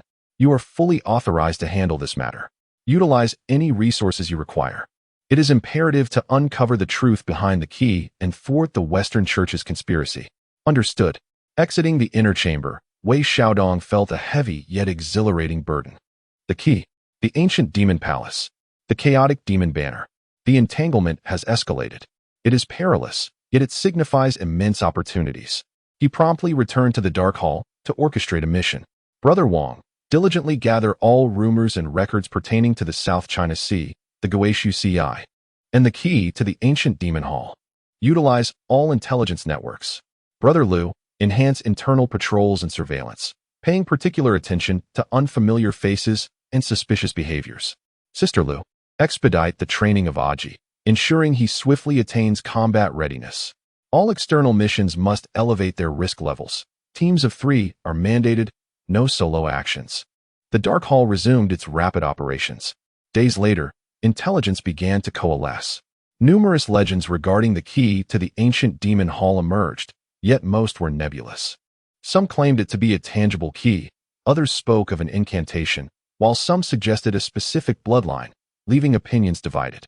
Recently, the Dragon Palace in the South China Sea has indeed maintained close relations with the Western Church, with rumors suggesting the royal treasury harbors an ancient scale, possibly linked to the key. The Guishu Ci is shrouded in even more mystery. It is a renowned peril of the primordial world, consuming all. A place even the Deluo Golden Immortals dare not approach lightly, with tales of ancient battlefield remnants deep within. The clues are chaotic and challenging to discern. At this juncture, Wang the Fat brought troubling news. Sir, our covert operatives at Bibo Pool have been eradicated. All personnel are missing. Residual traces of the silent Buddha's power remain. Bibo Pool is a stronghold for the Demon Clan in the East China Sea and a crucial intelligence station for the Dark Hall. Wei Xiaodong's expression darkened. When did this occur? Just last night. Wang the Fat gritted his teeth. The assailants' methods were clean and efficient, leaving no trace. However, according to intelligence from a survivor, one of the attackers wielded dual blades, exhibiting ruthless technique, suspected to be the very one who escaped from Heishui Workshop. The remnants of Heishui Workshop? The Western Church's retaliation has commenced. Immediately, more grim news followed. Another covert location suffered an attack, although the enemy was repelled. The casualties were severe. A small team sent on a procurement mission mysteriously vanished. Even the patrolling disciples on the outskirts of Bio Palace faced multiple ambushes. The Western Church's vengeance came swiftly and brutally, directly targeting the Dark Hall's vulnerabilities. The pressure intensified. Wei Xiaodong was overwhelmed, frantically extinguishing fires, exhausted from the relentless demands. The inadequacy of the Dark Hall's manpower was glaringly evident. We cannot remain passive in this onslaught. Wei Xiaodong convened the core members, his eyes glimmering with determination. We must inflict pain upon them, render them hesitant to strike again. Brother Wang, can we identify several active enemy strongholds? Wang the Fat nodded. Based on the patterns of the attacks and residual sense, I have pinpointed 3 suspicious locations, 2 on the East China Sea Islands, and 1 in the no man's land at the southern border with the human race. Excellent. Let us strike at these 3 sites. Wei Xiaodong declared coldly. Brother Liu, select 3 elite teams, outfitted with the finest equipment and poisons. UI and Sister Liu will each lead a team for a simultaneous night raid. An eye for an eye, blood for blood. Understood. The night was dark and tempestuous. 3 small teams departed silently from the Bio Palace, swiftly advancing towards their objective. Led by Wei Xiaodong, the team launched a surprise attack on a stronghold in the southern Zhangzhou, a black market cleverly disguised as an inn. The battle erupted unexpectedly and with great intensity. The enemy was prepared, having laid ambushes with several skilled fighters. However, Wei Xiaodong's side was equipped with superior gear, executed their maneuvers in perfect harmony, and was further aided by Sister Lu's elusive and treacherous poisons. After a fierce engagement lasting the time it takes to burn half a stick of incense, they annihilated the enemy forces and set the stronghold ablaze, sustaining only 3 minor injuries among themselves. Meanwhile, Brother Lu and Sister Lu also achieved success in their endeavors, dismantling their respective strongholds and severely wounding the enemy leader. All 3 battles were triumphant. The news returned, greatly boosting the morale of the Dark Hall. The disturbances from the Western Church had indeed diminished somewhat. Yet, Wei Xiaodong understood that this was merely the beginning. The true contest lay ahead. On that day, as he was engrossed in studying the information regarding the Guishu Ci, Aji sought an audience. After training with Sister Lu, Aji appeared much more spirited, his eyes now glimmering with intelligence. "Sir, I think I may have recalled something regarding the key," Aji said somewhat uncertainly. In the chaos of his escape, he hadn't fully grasped it. It seemed that the key was related to the heart. The heart? Wei Xiaodong was taken aback. "What heart?" "I don't know," Aji replied, visibly distressed, "but I heard something like neither gold nor stone. Only the heart can guide." Then I was discovered. Neither gold nor stone. Only the heart can guide. Wei Xiaodong pondered thoughtfully. Could it be that the key was not a physical object, but rather a form of spiritual power? Or perhaps it required a specific state of mind to activate. This clue was exceedingly vague. He instructed Aji to rest and continued his contemplation. Suddenly, he recalled that tortoise shell, the fragment of the Guishu formation diagram, false. It too was neither gold nor stone, of a peculiar material, imbued with the essence of the Guishu, requiring the heart to perceive and activate. Could it be? A bold hypothesis surged forth in his mind. He promptly retrieved the tortoise shell, activated the Guishu induction, and immersed his consciousness within, striving to comprehend the vast and desolate essence it harbored. Concurrently, he envisioned concepts such as the key, the ancient demon palace, and the act of opening. At first, there was no response. Yet, as he envisioned the seamless connection of thought and essence, the tortoise shell trembled violently. The essence of the Guishu suddenly surged to life, as if being stirred by an invisible hand, creating an extremely faint resonance with his spirit. Although he still could not manipulate it, it was no longer silent. A door had opened. Wei Xiaodong was filled with ecstatic joy. This tortoise shell was indeed related to the key. Even if it was not the key itself, it was undoubtedly a crucial clue. Was it possible that what the Western Church sought were treasures imbued with such special essences that could resonate with the ancient demon palace? He stifled his excitement and stored away the tortoise shell. This discovery was too astonishing to reveal easily. He resolved to personally venture to the periphery of the Guishu Ci. That place was rich with the essence of Guishu. Perhaps it would stimulate more reactions from the tortoise shell and uncover further clues. However, the Guishu Ci was perilous. He needed to make thorough preparations. He once again sought an audience with the Mistress of the Void, reporting the new clues regarding Aji and his own conjectures, veiling the mention of the turtle shell, and requesting to investigate the Eye of the Abyss. The Mistress of the Void, upon hearing his words, gazed deeply at him. The Eye of the Abyss, beneath the Great Luo, entails a perilous journey. Are you certain you wish to proceed? I am willing to go, Wei Xiaodong declared resolutely. If we can indeed uncover the key clues, we might seize the initiative and thwart the machinations of the Western cult. The Mistress of the Void remained silent for a moment, then retrieved a jade talisman and a cloak. This is the Void Escape Talisman, which will allow you to traverse the periphery of the abyss in the blink of an eye, ensuring your safety for one occasion. This cloak is the disaster-repelling garment, which can shield you from some of the malevolent energies of the abyss. Remember, you may only investigate the outskirts. Do not venture more than 100 miles into the eye. Otherwise, your demise is assured. Thank you, Master. Wei Xiaodong solemnly accepted the items. Now he possessed 2 additional trump cards for his survival. This journey is fraught with danger. You may select 1 or 2 capable assistants to accompany you. I wish to bring along Brother Lu and Aji. Wei Xiaodong had already made his plans. Brother Lu was formidable in combat, while Aji was sensitive to the presence of the demon race and the Western cult. Very well. Upon returning to the secret chamber, Wei Xiaodong immediately summoned Brother Lu and Aji, outlining the mission in a simplified manner. Brother Lu pounded his chest in assurance. Rest easy, my lord. Old Lu will surely protect you. Aji, on the other hand, was a mix of excitement and trepidation. The eye of the abyss? I will do my utmost. The trio made brief preparations, gathering a substantial supply of elixirs, talismans, and those two life-preserving artifacts, before stealthily departing the palace once more. Their destination, the desolate wilderness of the primordial era, the Eye of the Abyss. The true adventure was about to commence. Chapter 98. The conclusion of the abyss and the chessboard of the sage, no longer an abyss of nothingness, but rather a frigid, orderly expanse, brimming with boundless possibilities, nothingness. At the profound depths of the abyssal sea, that eternal vortex of obliteration has transformed. It is no longer merely the terminus that devours all. It possesses a heartbeat, a will of its own.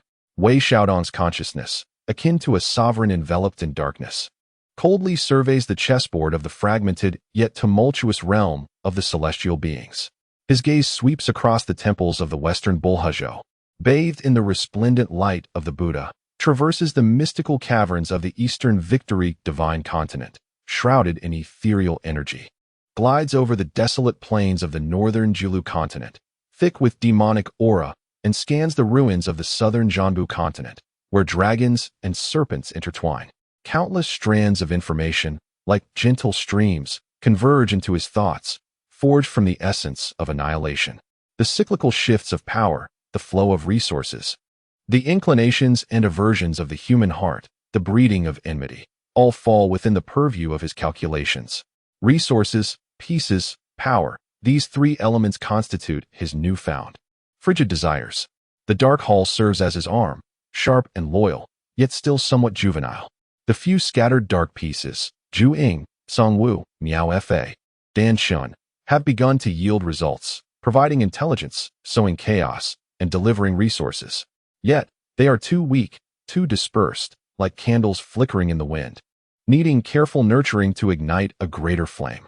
He requires more, stronger pieces, deeper strategies. His will, like invisible spider silk, reaches out once more, this time directed towards more perilous yet invaluable targets. He glimpses within the depths of the Western Sea an ancient dragon tomb sealed by the Buddhist sect. Within lies the slumbering remnant of an ancient dragon emperor, poised for salvation, whose dragon pearl, imbued with the essence of annihilation, would greatly benefit him. The guardian is a late-stage dragon king from the eightfold heavenly dragons of the Buddhist sect. He perceives at the border between the southern Jianbu continent and the western Bulhuzhou a desolate battlefield designated as forbidden ground by the Jade Void Palace. There remains a fragment of a shattered demonic banner, infused with chaotic malevolence, which could perfect his path of the abyss. The Sentinel is a mid-stage celestial lord skilled in formations from the Jade Void Palace. He notices the extreme northern ice fields of the northern Julu continent, a chilling sanctuary jointly occupied by the demonic Master Palace and the remnants of the chaotic demon god. Within lies a 10,000-year-old ice lotus of annihilation, an exquisite material for refining the strength of the abyss. The Keeper is a peak-level chaotic ice demon. The risks are formidable, yet the rewards could elevate the Dark Hall's power to a new echelon. His will manifests as clear directives and a portion of his strength, conveyed across the void to the members of the Dark Hall within the nest of the abyss. The nest, a hidden stone chamber shrouded in the malevolent aura of annihilation. The Western Sea Dragon Tomb, the ancient battlefield, the northern icefield. The clouded immortal observes the information transmitted by Wei Xiaodong, his expression grave. The targets indicated by his master are indeed treacherous lairs. The late-stage Dragon King, the formation Celestial Lord, the chaotic ice demon. Brother Lu grins, his eyes ablaze with the fervor of battle, just the right opportunity to test my newly comprehended axe technique. Wang Fatty rapidly deduced. The Dragon Tomb harbors a formidable Buddhist array that must first be breached at its core. The battlefield's ruins exhibit chaotic spatial distortions, necessitating precise coordinates. The frigid depths of the icy realm are perilous to the soul, demanding specialized protection. All these factors require careful deliberation and meticulous planning. Senior Sister Lu inspected the venom sacs and spiritual herbs, the concoction of the Buddha's poison antidote, the irradiating fragrant incense, and frost-resistant elixirs were essential. Aji's silhouette flickered in the shadows. Leave the reconnaissance routes and evacuation points to me. The Dark Hall operated with remarkable efficiency, analyzing intelligence, strategizing tactics, and preparing supplies. With internal information partially provided by Wei Xiaodong, derived from a macro perception and computation of the Earth immortal realm, their preparations became increasingly targeted.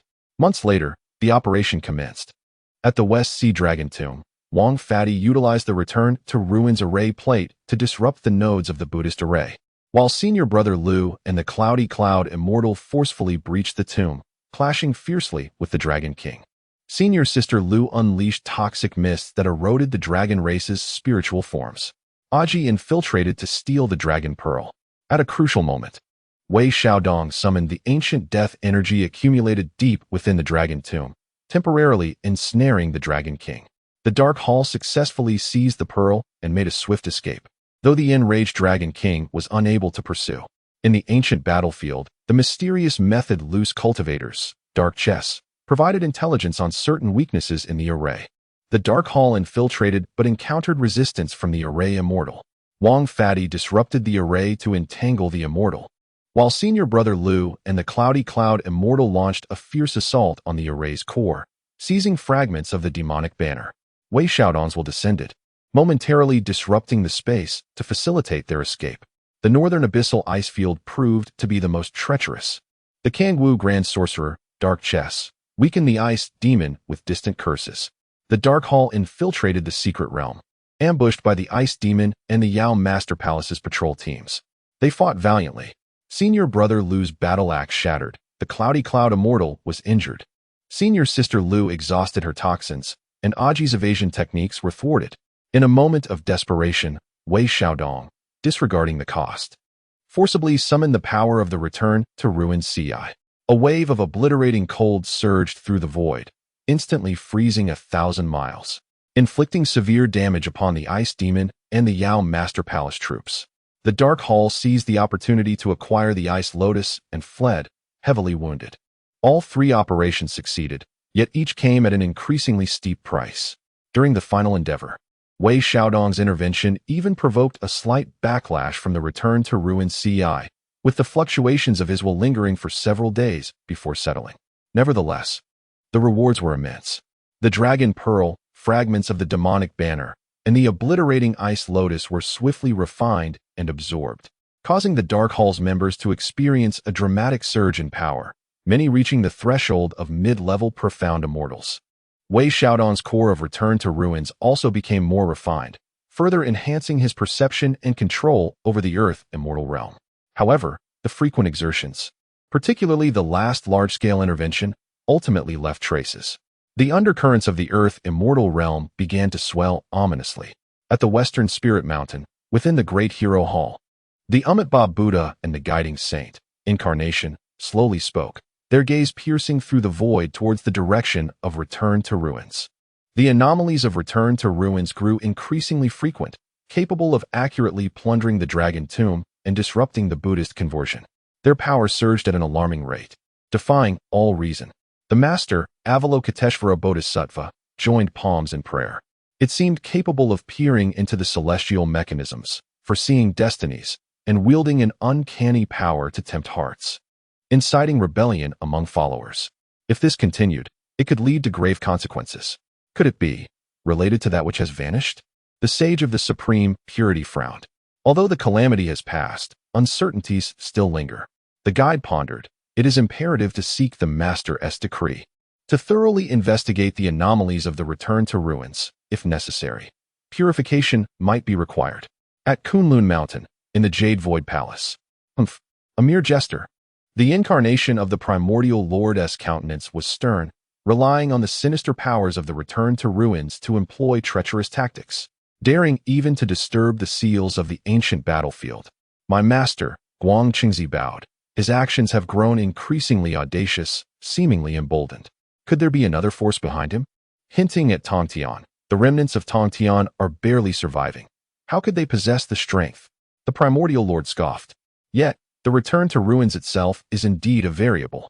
Dispatch a decree to the heavenly court, intensify patrols, and establish the remnants of the great array of the heavenly stars, monitoring all anomalous energy fluctuations within the Earth immortal realm, particularly the power of annihilation. In the palace of the North Sea Demon Masters. Roar. The return to ruins. Again with the return to ruins. The Kuanpung Demon Master bellowed, "They have slain my sons and seized my treasures. This grudge shall be avenged. Calm yourself, Demon Master." The elder of the Chaos Magic Ape clan spoke solemnly. The power of the return to ruins counters all methods. A head-on confrontation is not wise. Perhaps we could divert the disaster? The Kuanping's eyes sparkled, urging elaboration. The will of the sages and the mighty has, for the first time, truly focused on the return to ruins itself, rather than merely perceiving it as a remnant force of Tongtian. An invisible net has begun to be stealthily cast over the eye of the ruins. In the ruins' nest, the members of the Dark Hall absorbed their gains. Their strength significantly increased, yet their expressions bore little joy. Recent endeavors faced noticeably greater resistance. Fat Wong contemplated the formation, his expression grave. The Buddhist sect has heightened its array vigilance. The patrols of the Jade Void Palace have become more frequent, and the Demon Master's palace seems to be brewing something. They have taken notice of us. Sister Lu furrowed her brow. What is there to fear? One will fall for each we encounter. Brother Lu brandished his newly forged battle axe, brimming with ferocity. The last intervention by the Master seemed to have demanded great expenditure. The clouded fairy expressed her deepest concerns. Should a sage intervene personally? As if in response to her apprehensions, Wei Xiaodong's cold will descended once more, this time accompanied by an unprecedented gravity. The sage's gaze has arrived, lurking, silent, digesting. New task, seek the scattered heavenly demon tablets, a total of 6. This artifact is linked to ancient secrets, potentially capable of balancing the sages or igniting calamity. Exercise caution. The transmission was abruptly severed. The members of the Dark Hall exchanged glances, a shroud of foreboding enveloping their hearts. The gaze of the sage. Those 4 words weighed like a mountain. Seeking the heavenly demon tablets? It sounds ominous. In a corner of the earth immortal realm, the shadowless swordmaster had just assassinated a Buddhist monk and was using the power of the return to ruins to heal. When suddenly, Wei Xiaodong's command echoed in his mind. Approach the Lesser Thunder Sound Temple and be vigilant for any information related to ancient demons or stone tablets. A flash of crimson light flickered in the shadowless's eyes as he silently nodded, his figure melding into the shadows. Similarly receiving indistinct directives are the practitioners of the wonderful law, the Great Witch, and the disciples of Danshin. The game of chess in the abyss, under the watchful gaze of the sage, has not only failed to cease but has instead descended into deeper and more perilous realms. Wei Xiaodong's will reigns atop the throne of annihilation, calculating everything with an icy detachment. Risks and opportunities, destruction and rebirth. He is orchestrating a grand strategy, with the realm of earth immortals as the board and all sentient beings as pawns, while the sage may also emerge as an adversary. The initial move of this game rests upon the enigmatic and treacherous heavenly demon steel. A storm brews in the silence. Chapter 99. The conclusion of the holy war and the choice of the abyss silence. Not the absence of sound, but the mournful wail of all things crumbling. Not the absence of light, but the embers of a world turned upside down. The primordial chaos has transformed into a tumultuous battlefield. Stars shatter, the Milky Way twists. The fires of the earth surge, and countless beings spill their blood. The battle of the sages has pushed this realm to its ultimate demise. At the pinnacle of the firmament, for vast and boundless divine presences collide like 4 sons of destruction, fiercely clashing. The Master of Heaven, draped in a blood-stained azure robe, wields the ethereal shadows of the 4 swords of immortal slaying, their sword intent piercing the heavens, tearing through the ages, yet he stands alone, severely suppressed by 3 even more formidable divine forces. The primordial heavenly sovereign brandishes the Panga banner, as chaotic sword energy obliterates time and space. Cold and unyielding, Master of Heaven, to defy fate is to invite calamity. Today marks the complete erasure of your Bo Palace. The Guide of Enlightenment treads upon a 12-petal golden lotus, radiating the light of Buddha, yet exuding an air of annihilation. The sea of suffering is boundless. Turning back is the shore. Fellow cultivator, lay down the sword of immortal slaying and take refuge in my Buddha, and perhaps a sliver of life shall remain. The Guide of the 7 treasures, with his wondrous tree, casts down the 7-colored divine light, eroding all in its path, sneering repeatedly. Stubborn ignorance leads to self-destruction. The three saints, united, wield overwhelming power, forcing the Master of Heaven into a corner. Although the sword formation of immortal slaying is sharp, it struggles against the onslaught of three entities of equal rank, its brilliance dimming, the formation trembling violently, on the verge of shattering. Below, the remnants of Bo Palace clash fiercely with the allied forces of the Western Teachings, Yushu Palace, and the Demon Master Palace, their battle reaching unparalleled brutality. The four-symbol tower of the Golden Spirit Holy Mother crumbles, the dragon and tiger Rui dims, as they fight valiantly, besieged by Mithriya, the Medicine Master, and the incarnation of Guangchengzi, facing imminent peril. The sword chi of the unhindered Holy Mother is fierce, yet it cannot withstand the combined assault of Guanyin, Manjushri, and Samantabhadra. As their chariots and palanquins are utterly destroyed, the clouded immortal reveals his true form as a fish, fighting to the last breath, yet is relentlessly entangled by the demon master Kuanping and the remnants of the chaos demon ape. The remaining 7 fairies, including the dragon-headed fairy and the spirit-tooth fairy, are also battered and on the brink of collapse. The disciples of Bo Palace suffer heavy casualties, their blood staining the mountains and rivers. The outcome is already determined. Yet at the very edge of this storm of destruction, a small team is desperately advancing. Wei Xiaodong, Brother Lu, Fatty Wang, Sister Lu, and Aji, whose life is forcibly sustained by secret methods, half of his body shattered. The Dark Hall, the final blade, ignoring their own injuries. They burn their last drops of blood and spirit, utilizing the mysterious restraint of the power of the abyss against myriad laws. They claw open a bloody path amidst the tide of the allied forces. Their goal, the battlefield of the holy war at the pinnacle of the firmament. They must aid their master, even if they are like a mantis blocking a chariot or a moth drawn to the flame. Stop them, Guangchengzi roars, his incarnation striking down with the Fantian seal. Ants shaking a tree. Mithriya Buddha sneers as the human seed bag opens wide. The demon master Kuanping's claws rend the heavens. Countless arhats, celestial lords, and demon saints converge to encircle them. Get out of my way, Brother Lu bellows, merging his giant axe with the deathly aura of the abyss, shattering the Buddhist light with a single strike. Yet he himself is crushed by the aftermath of the Fantian seal, bones shattered and tendons torn. The formation of Wang Fatty ignited completely, using his own Tao foundation as a catalyst to detonate the void, temporarily ensnaring formidable foes, who fell, bloodied. Senior Sister Lu unleashed all her venomous insects, transforming them into a tide of corrosive poison, engulfing a swath of enemy troops, their spirits dimmed. Aji, with his last vestige of strength, shadow dashed to assassinate a bodhisattva, only to be utterly shattered by the recoil. Wei Xiaodong, his eyes bloodshot, frantically operated the returning ruins shuttle, devouring all incoming energy, yet the tide of defeat proved insurmountable. The Dark Hall had reached its limits. Master, Wei Xiaodong roared, recklessly charging toward the core where the sacred forces clashed. Xiaodong, leave. The Celestial Master, catching a glimpse below, exhibited a flicker of urgency and resolve, urging them to escape. Preserve the ember. Yet, Wei Xiaodong seemed oblivious. The core of returning ruins operating at a supercharged frequency, forcibly drawing in the shattered laws of heaven and earth along with the malevolent aura of calamity. It manifested as a dark, twisted stream of chaotic energy, ominously colliding with the barriers set by the three saints. Returning ruins, the burial of saints. Boom. The chaotic torrent collided with the sacred might, producing an explosion of indescribable terror. Wei Xiaodong was struck hard, his body cracking, chaotic blood spraying forth. His Tao foundation nearly shattered. Yet, he had indeed managed to momentarily tear open a sliver of a gap. Now is the moment. A fierce glint flashed in the Celestial Master's eyes as he disregarded his own safety.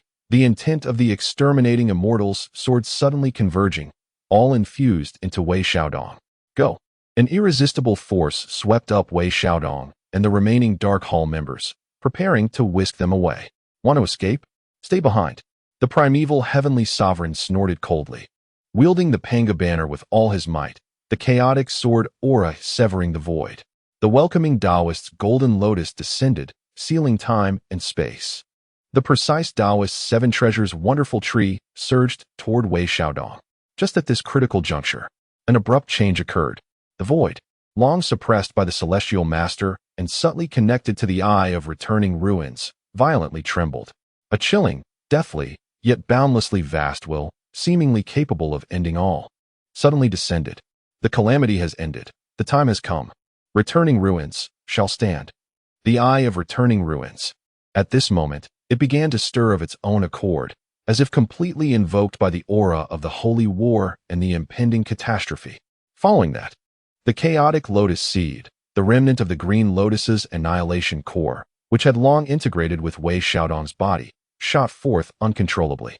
It erupted with an unparalleled radiance of chaos, shooting straight toward the eye of returning ruins. Buzz. The eye of returning ruins appeared to be thoroughly activated, expanding chaotically, its devouring power surging exponentially. The shattered stars of the primordial world, the essence of heaven and earth, the malevolent aura of calamity. Even the very fabric of light and time, all wildly collapsed and annihilated toward it. It was poised to prematurely consume the entire primordial realm. To end all. What? Not good. The expressions of the primeval heavenly sovereign, the welcoming Taoist, and the precise Taoist changed drastically. They had not anticipated that the eye of returning ruins would completely spiral out of control at this moment. This was beyond their calculations. The celestial master's pupils also constricted, as the chaotic lotus seed integrated into the eye of the sea. A faint glimmer of life unexpectedly began to gestate amidst the absolute annihilation at the core of the eye. It was as if, at the threshold of destruction, a new cycle was being birthed. However, all of this required the complete obliteration of the current primordial chaos as a sacrificial offering. It must be halted. The primordial lord roared in fury, directing the Pangu banner towards the eye of the sea. Jane and Juanti swiftly intervened, attempting to suppress the eye. Yet, the power of the eye was immense, bolstered by the culmination of the calamity, momentarily resisting the might of the three saints. Tantian gazed upon the increasingly expanding and devouring eye of the sea, then turned his attention to the gravely wounded Wei Xiaodong and the remnants of the Bio Palace. A myriad of complex emotions flickered in his eyes before ultimately transforming into a sigh of resignation and determination. Xiaodong, his voice resonated within Wei Xiaodong's spirit. The uncontrollable eye of the sea threatened to topple the primordial world. There remained but one method that might salvage the situation. Wei Xiaodong struggled to lift his head.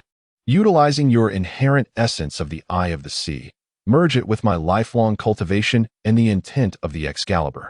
Embody the Tao, temporarily transform into the spirit of the eye of the sea, guiding its power to divert it into the chaotic void, thereby slowing its consumption of the primordial realm and granting a sliver of hope to all living beings. Yet this was a guaranteed path to death. To merge with the eye of the sea would lead to the true spirit being assimilated and annihilated, sinking into eternal oblivion, with no chance of reincarnation. Are you willing? Wei Xiaodong was taken aback. He beheld the crumbling world, the comrades fighting to the death, his master's resolute gaze, and the all-consuming eye of the sea. Suddenly, he smiled, a smile of release, a smile tinged with madness. The disciple was already a part of the eye of the sea. If he could exchange this broken body for a glimmer of life, it would be worth it. Only the Dark Hall there would be successors. Tantian cast a deep glance at him. The path of the Bio Palace would not be extinguished. Very well. Wei Xiaodong nodded. The last vestige of emotion fading from his utterly dark eyes, transforming into pure, cold intent of the eye of the sea. He relinquished all resistance, even willingly igniting the last remnants of his true spirit, merging with the vast sacred power bestowed by Tantian, the Excalibur's intent, and the uncontrollable force of the eye of the sea fusing together. No, Master. Lu Shixiang and the others howled in despair. Yet they could not intervene. Buzz. Wei Xiaodong's form completely transformed into a swirling stream of chaotic light, merging with the eye of the sea. The eye momentarily hesitated, its frenzied, consuming force seemingly gaining a flicker of consciousness, becoming somewhat orderly. It continued its voracious consumption, but more of its power was being redirected, hurtling into the boundless chaotic void rather than the primordial realm beneath. Now is the time, Tantian bellowed, unleashing his final strength to gather all remaining disciples of the Bio Palace. tearing through the void and sending them toward an unknown, distant realm. However, he himself, having exhausted his sacred power and with his sword intent dimming, was struck by the primordial Lord's Panga banner, causing his sacred body to shatter, blood scattering across the vast sky, plummeting into the depths of the endless chaos, life and death uncertain. Tongtian, the visage of the primordial supreme being shifted, intent on pursuing, yet was repelled by the formidable force of the Eye of the Abyss.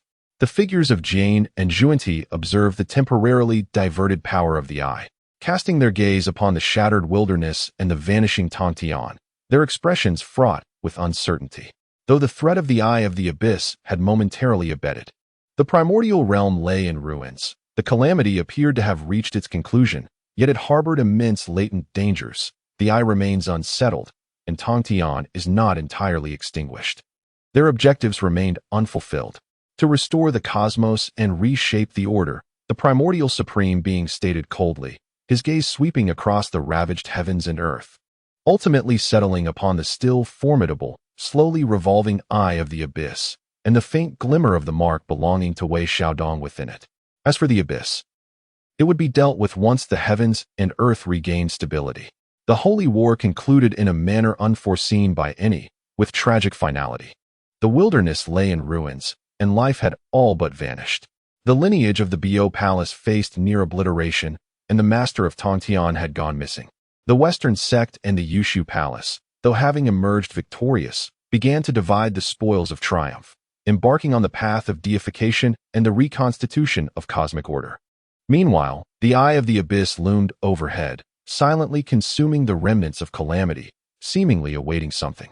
Upon a fragment of shattered land, Brother Lu, Fat Wang, and Sister Lu cradled the broken body of Aji, kneeling upon the ground, their eyes filled with tears as they beheld the terrifying Eye of the Abyss. The Master has departed. In a bid to secure a glimmer of hope for them, and for this fractured world, he chose the eternal silence of oblivion. Yet, in the depths of their despair, the faint glimmer of Wei Xiaodong's mark within the Eye of the Abyss flickered gently. It seemed to bid farewell, or perhaps to herald a certain rebirth. Chapter 100. The Nirvana of the Abyss and the Rebirth of the Dark Hall. Finale. Black. Eternal, absolute. An all-consuming void of blackness. Here lies the deepest recess of the abyssal sea, the terminus of all existence, the grave of being. Time and space lose their significance in this realm. Only the perpetual silence and nothingness endure. Yet, amidst this absolute void, a feeble, chaotic glimmer persistently flickers. This light, exceedingly dim, seems poised to extinguish at any moment, yet it harbors a peculiar essence of order and vitality, starkly contrasting the surrounding desolation. At the core of this luminescence lies a slowly rotating, half-withered, half-thriving phantom of a chaotic lotus seed. Entwined around the seed is a faint, nearly imperceptible trace of Wei Xiaodong's true spirit imprint. Merging with the Tao, he transforms into the spirit of the Abyss. The cost of this transformation, the obliteration of body and soul, the eternal descent of his true spirit, merging with this everlasting silence. Wei Xiaodong accomplished this feat. He became the vessel, containing the final sacred might of the celestial master and the intent of the extermination sword. He forcibly directed the violent power of the abyssal sea, dissipating most of it into the chaotic void, thus delaying the complete annihilation of the primordial realm. His consciousness had long since dissipated, his true spirit shattered, merging with the essence of the abyssal silence, continuously assimilating and vanishing. In a certain sense, Wei Xiaodong had already perished. However, the chaotic lotus seed, born from the fusion of the remnants of the chaotic azure lotus and the essence of annihilation, became the sole variable. It contained a trace of the primordial power of creation, albeit feeble, which established a delicate balance against the utmost extinction of the abyss.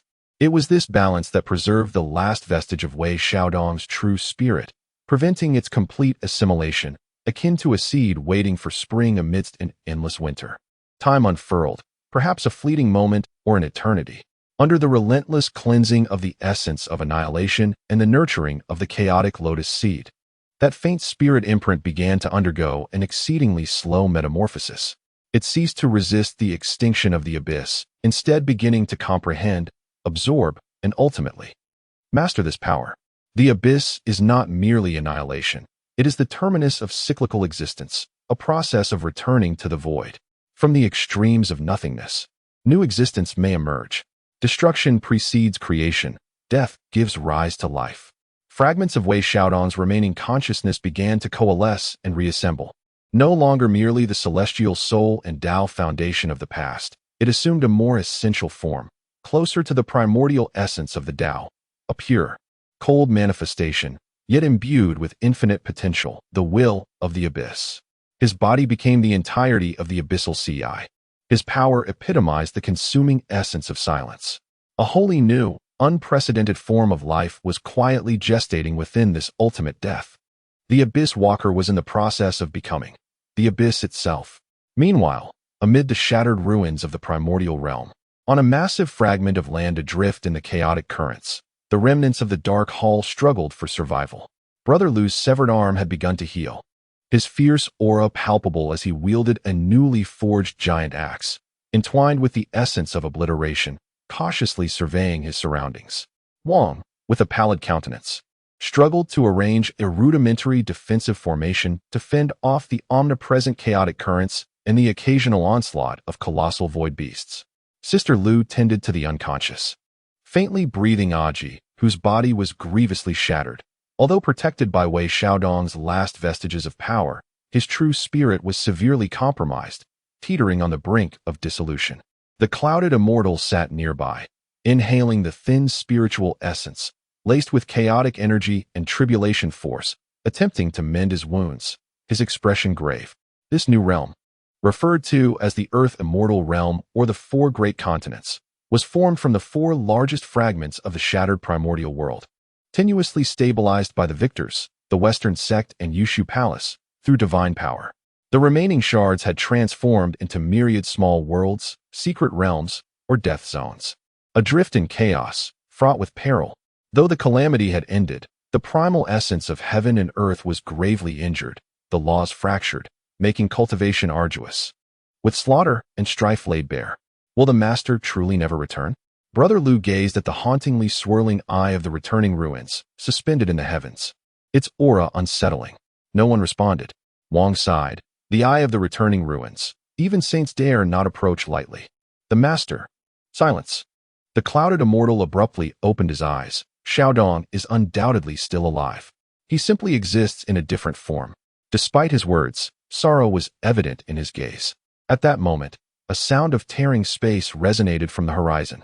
Several figures, enveloped in Buddha light, descended, led by an arrogant Arhut, late true immortal, who declared, "Are you the remnants of the Bio Palace? This territory now falls under the jurisdiction of my Western sect's new spirit mountain. Quickly convert to our faith to avoid death."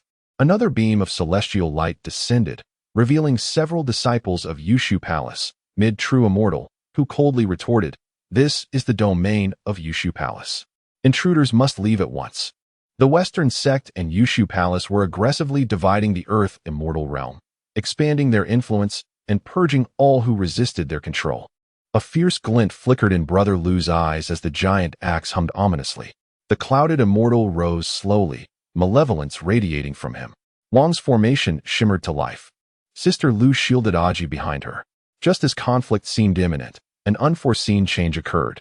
The suspended eye of the returning ruins trembled slightly. A minuscule yet immensely pure stream of chaotic energy, seemingly guided, traversed the infinite void and precisely entered this fragment, merging with the core of Wang's formation. With a resounding hum, the formation's radiance surged exponentially, effortlessly repelling the group of Arhut immortals. Simultaneously, another stream of energy flowed into Aji, and his shattered body began to visibly mend, his faint aura stabilizing. The final wisps of energy integrated into Brother Lu, the clouded immortal, and Sister Lu, nourishing their foundational injuries. What is this? The group was both astonished and elated. It is the master. It is the power of the returning ruins. Wang Fati exclaimed, "The master can still sense us. He is assisting us." The group of Arhut immortals turned pale with terror, gazing at the ominous eye of the Guishu Sea as though they had encountered a ghost, and they hastily retreated. The master truly remains. Brother Lu's tiger-like eyes brimmed with tears. Wu Yunxian took a deep breath, looking towards the eye of the Guishu Sea. Hope rekindled in his gaze. Though he is transformed into the Guishu, his true spirit endures. He is protecting us in his own way. In the ensuing months, similar occurrences transpired repeatedly. Whenever the members of the Dark Hall faced peril or reached critical points in their cultivation, pure Guishu power would descend from afar, aiding them in overcoming their tribulations and enhancing their skills.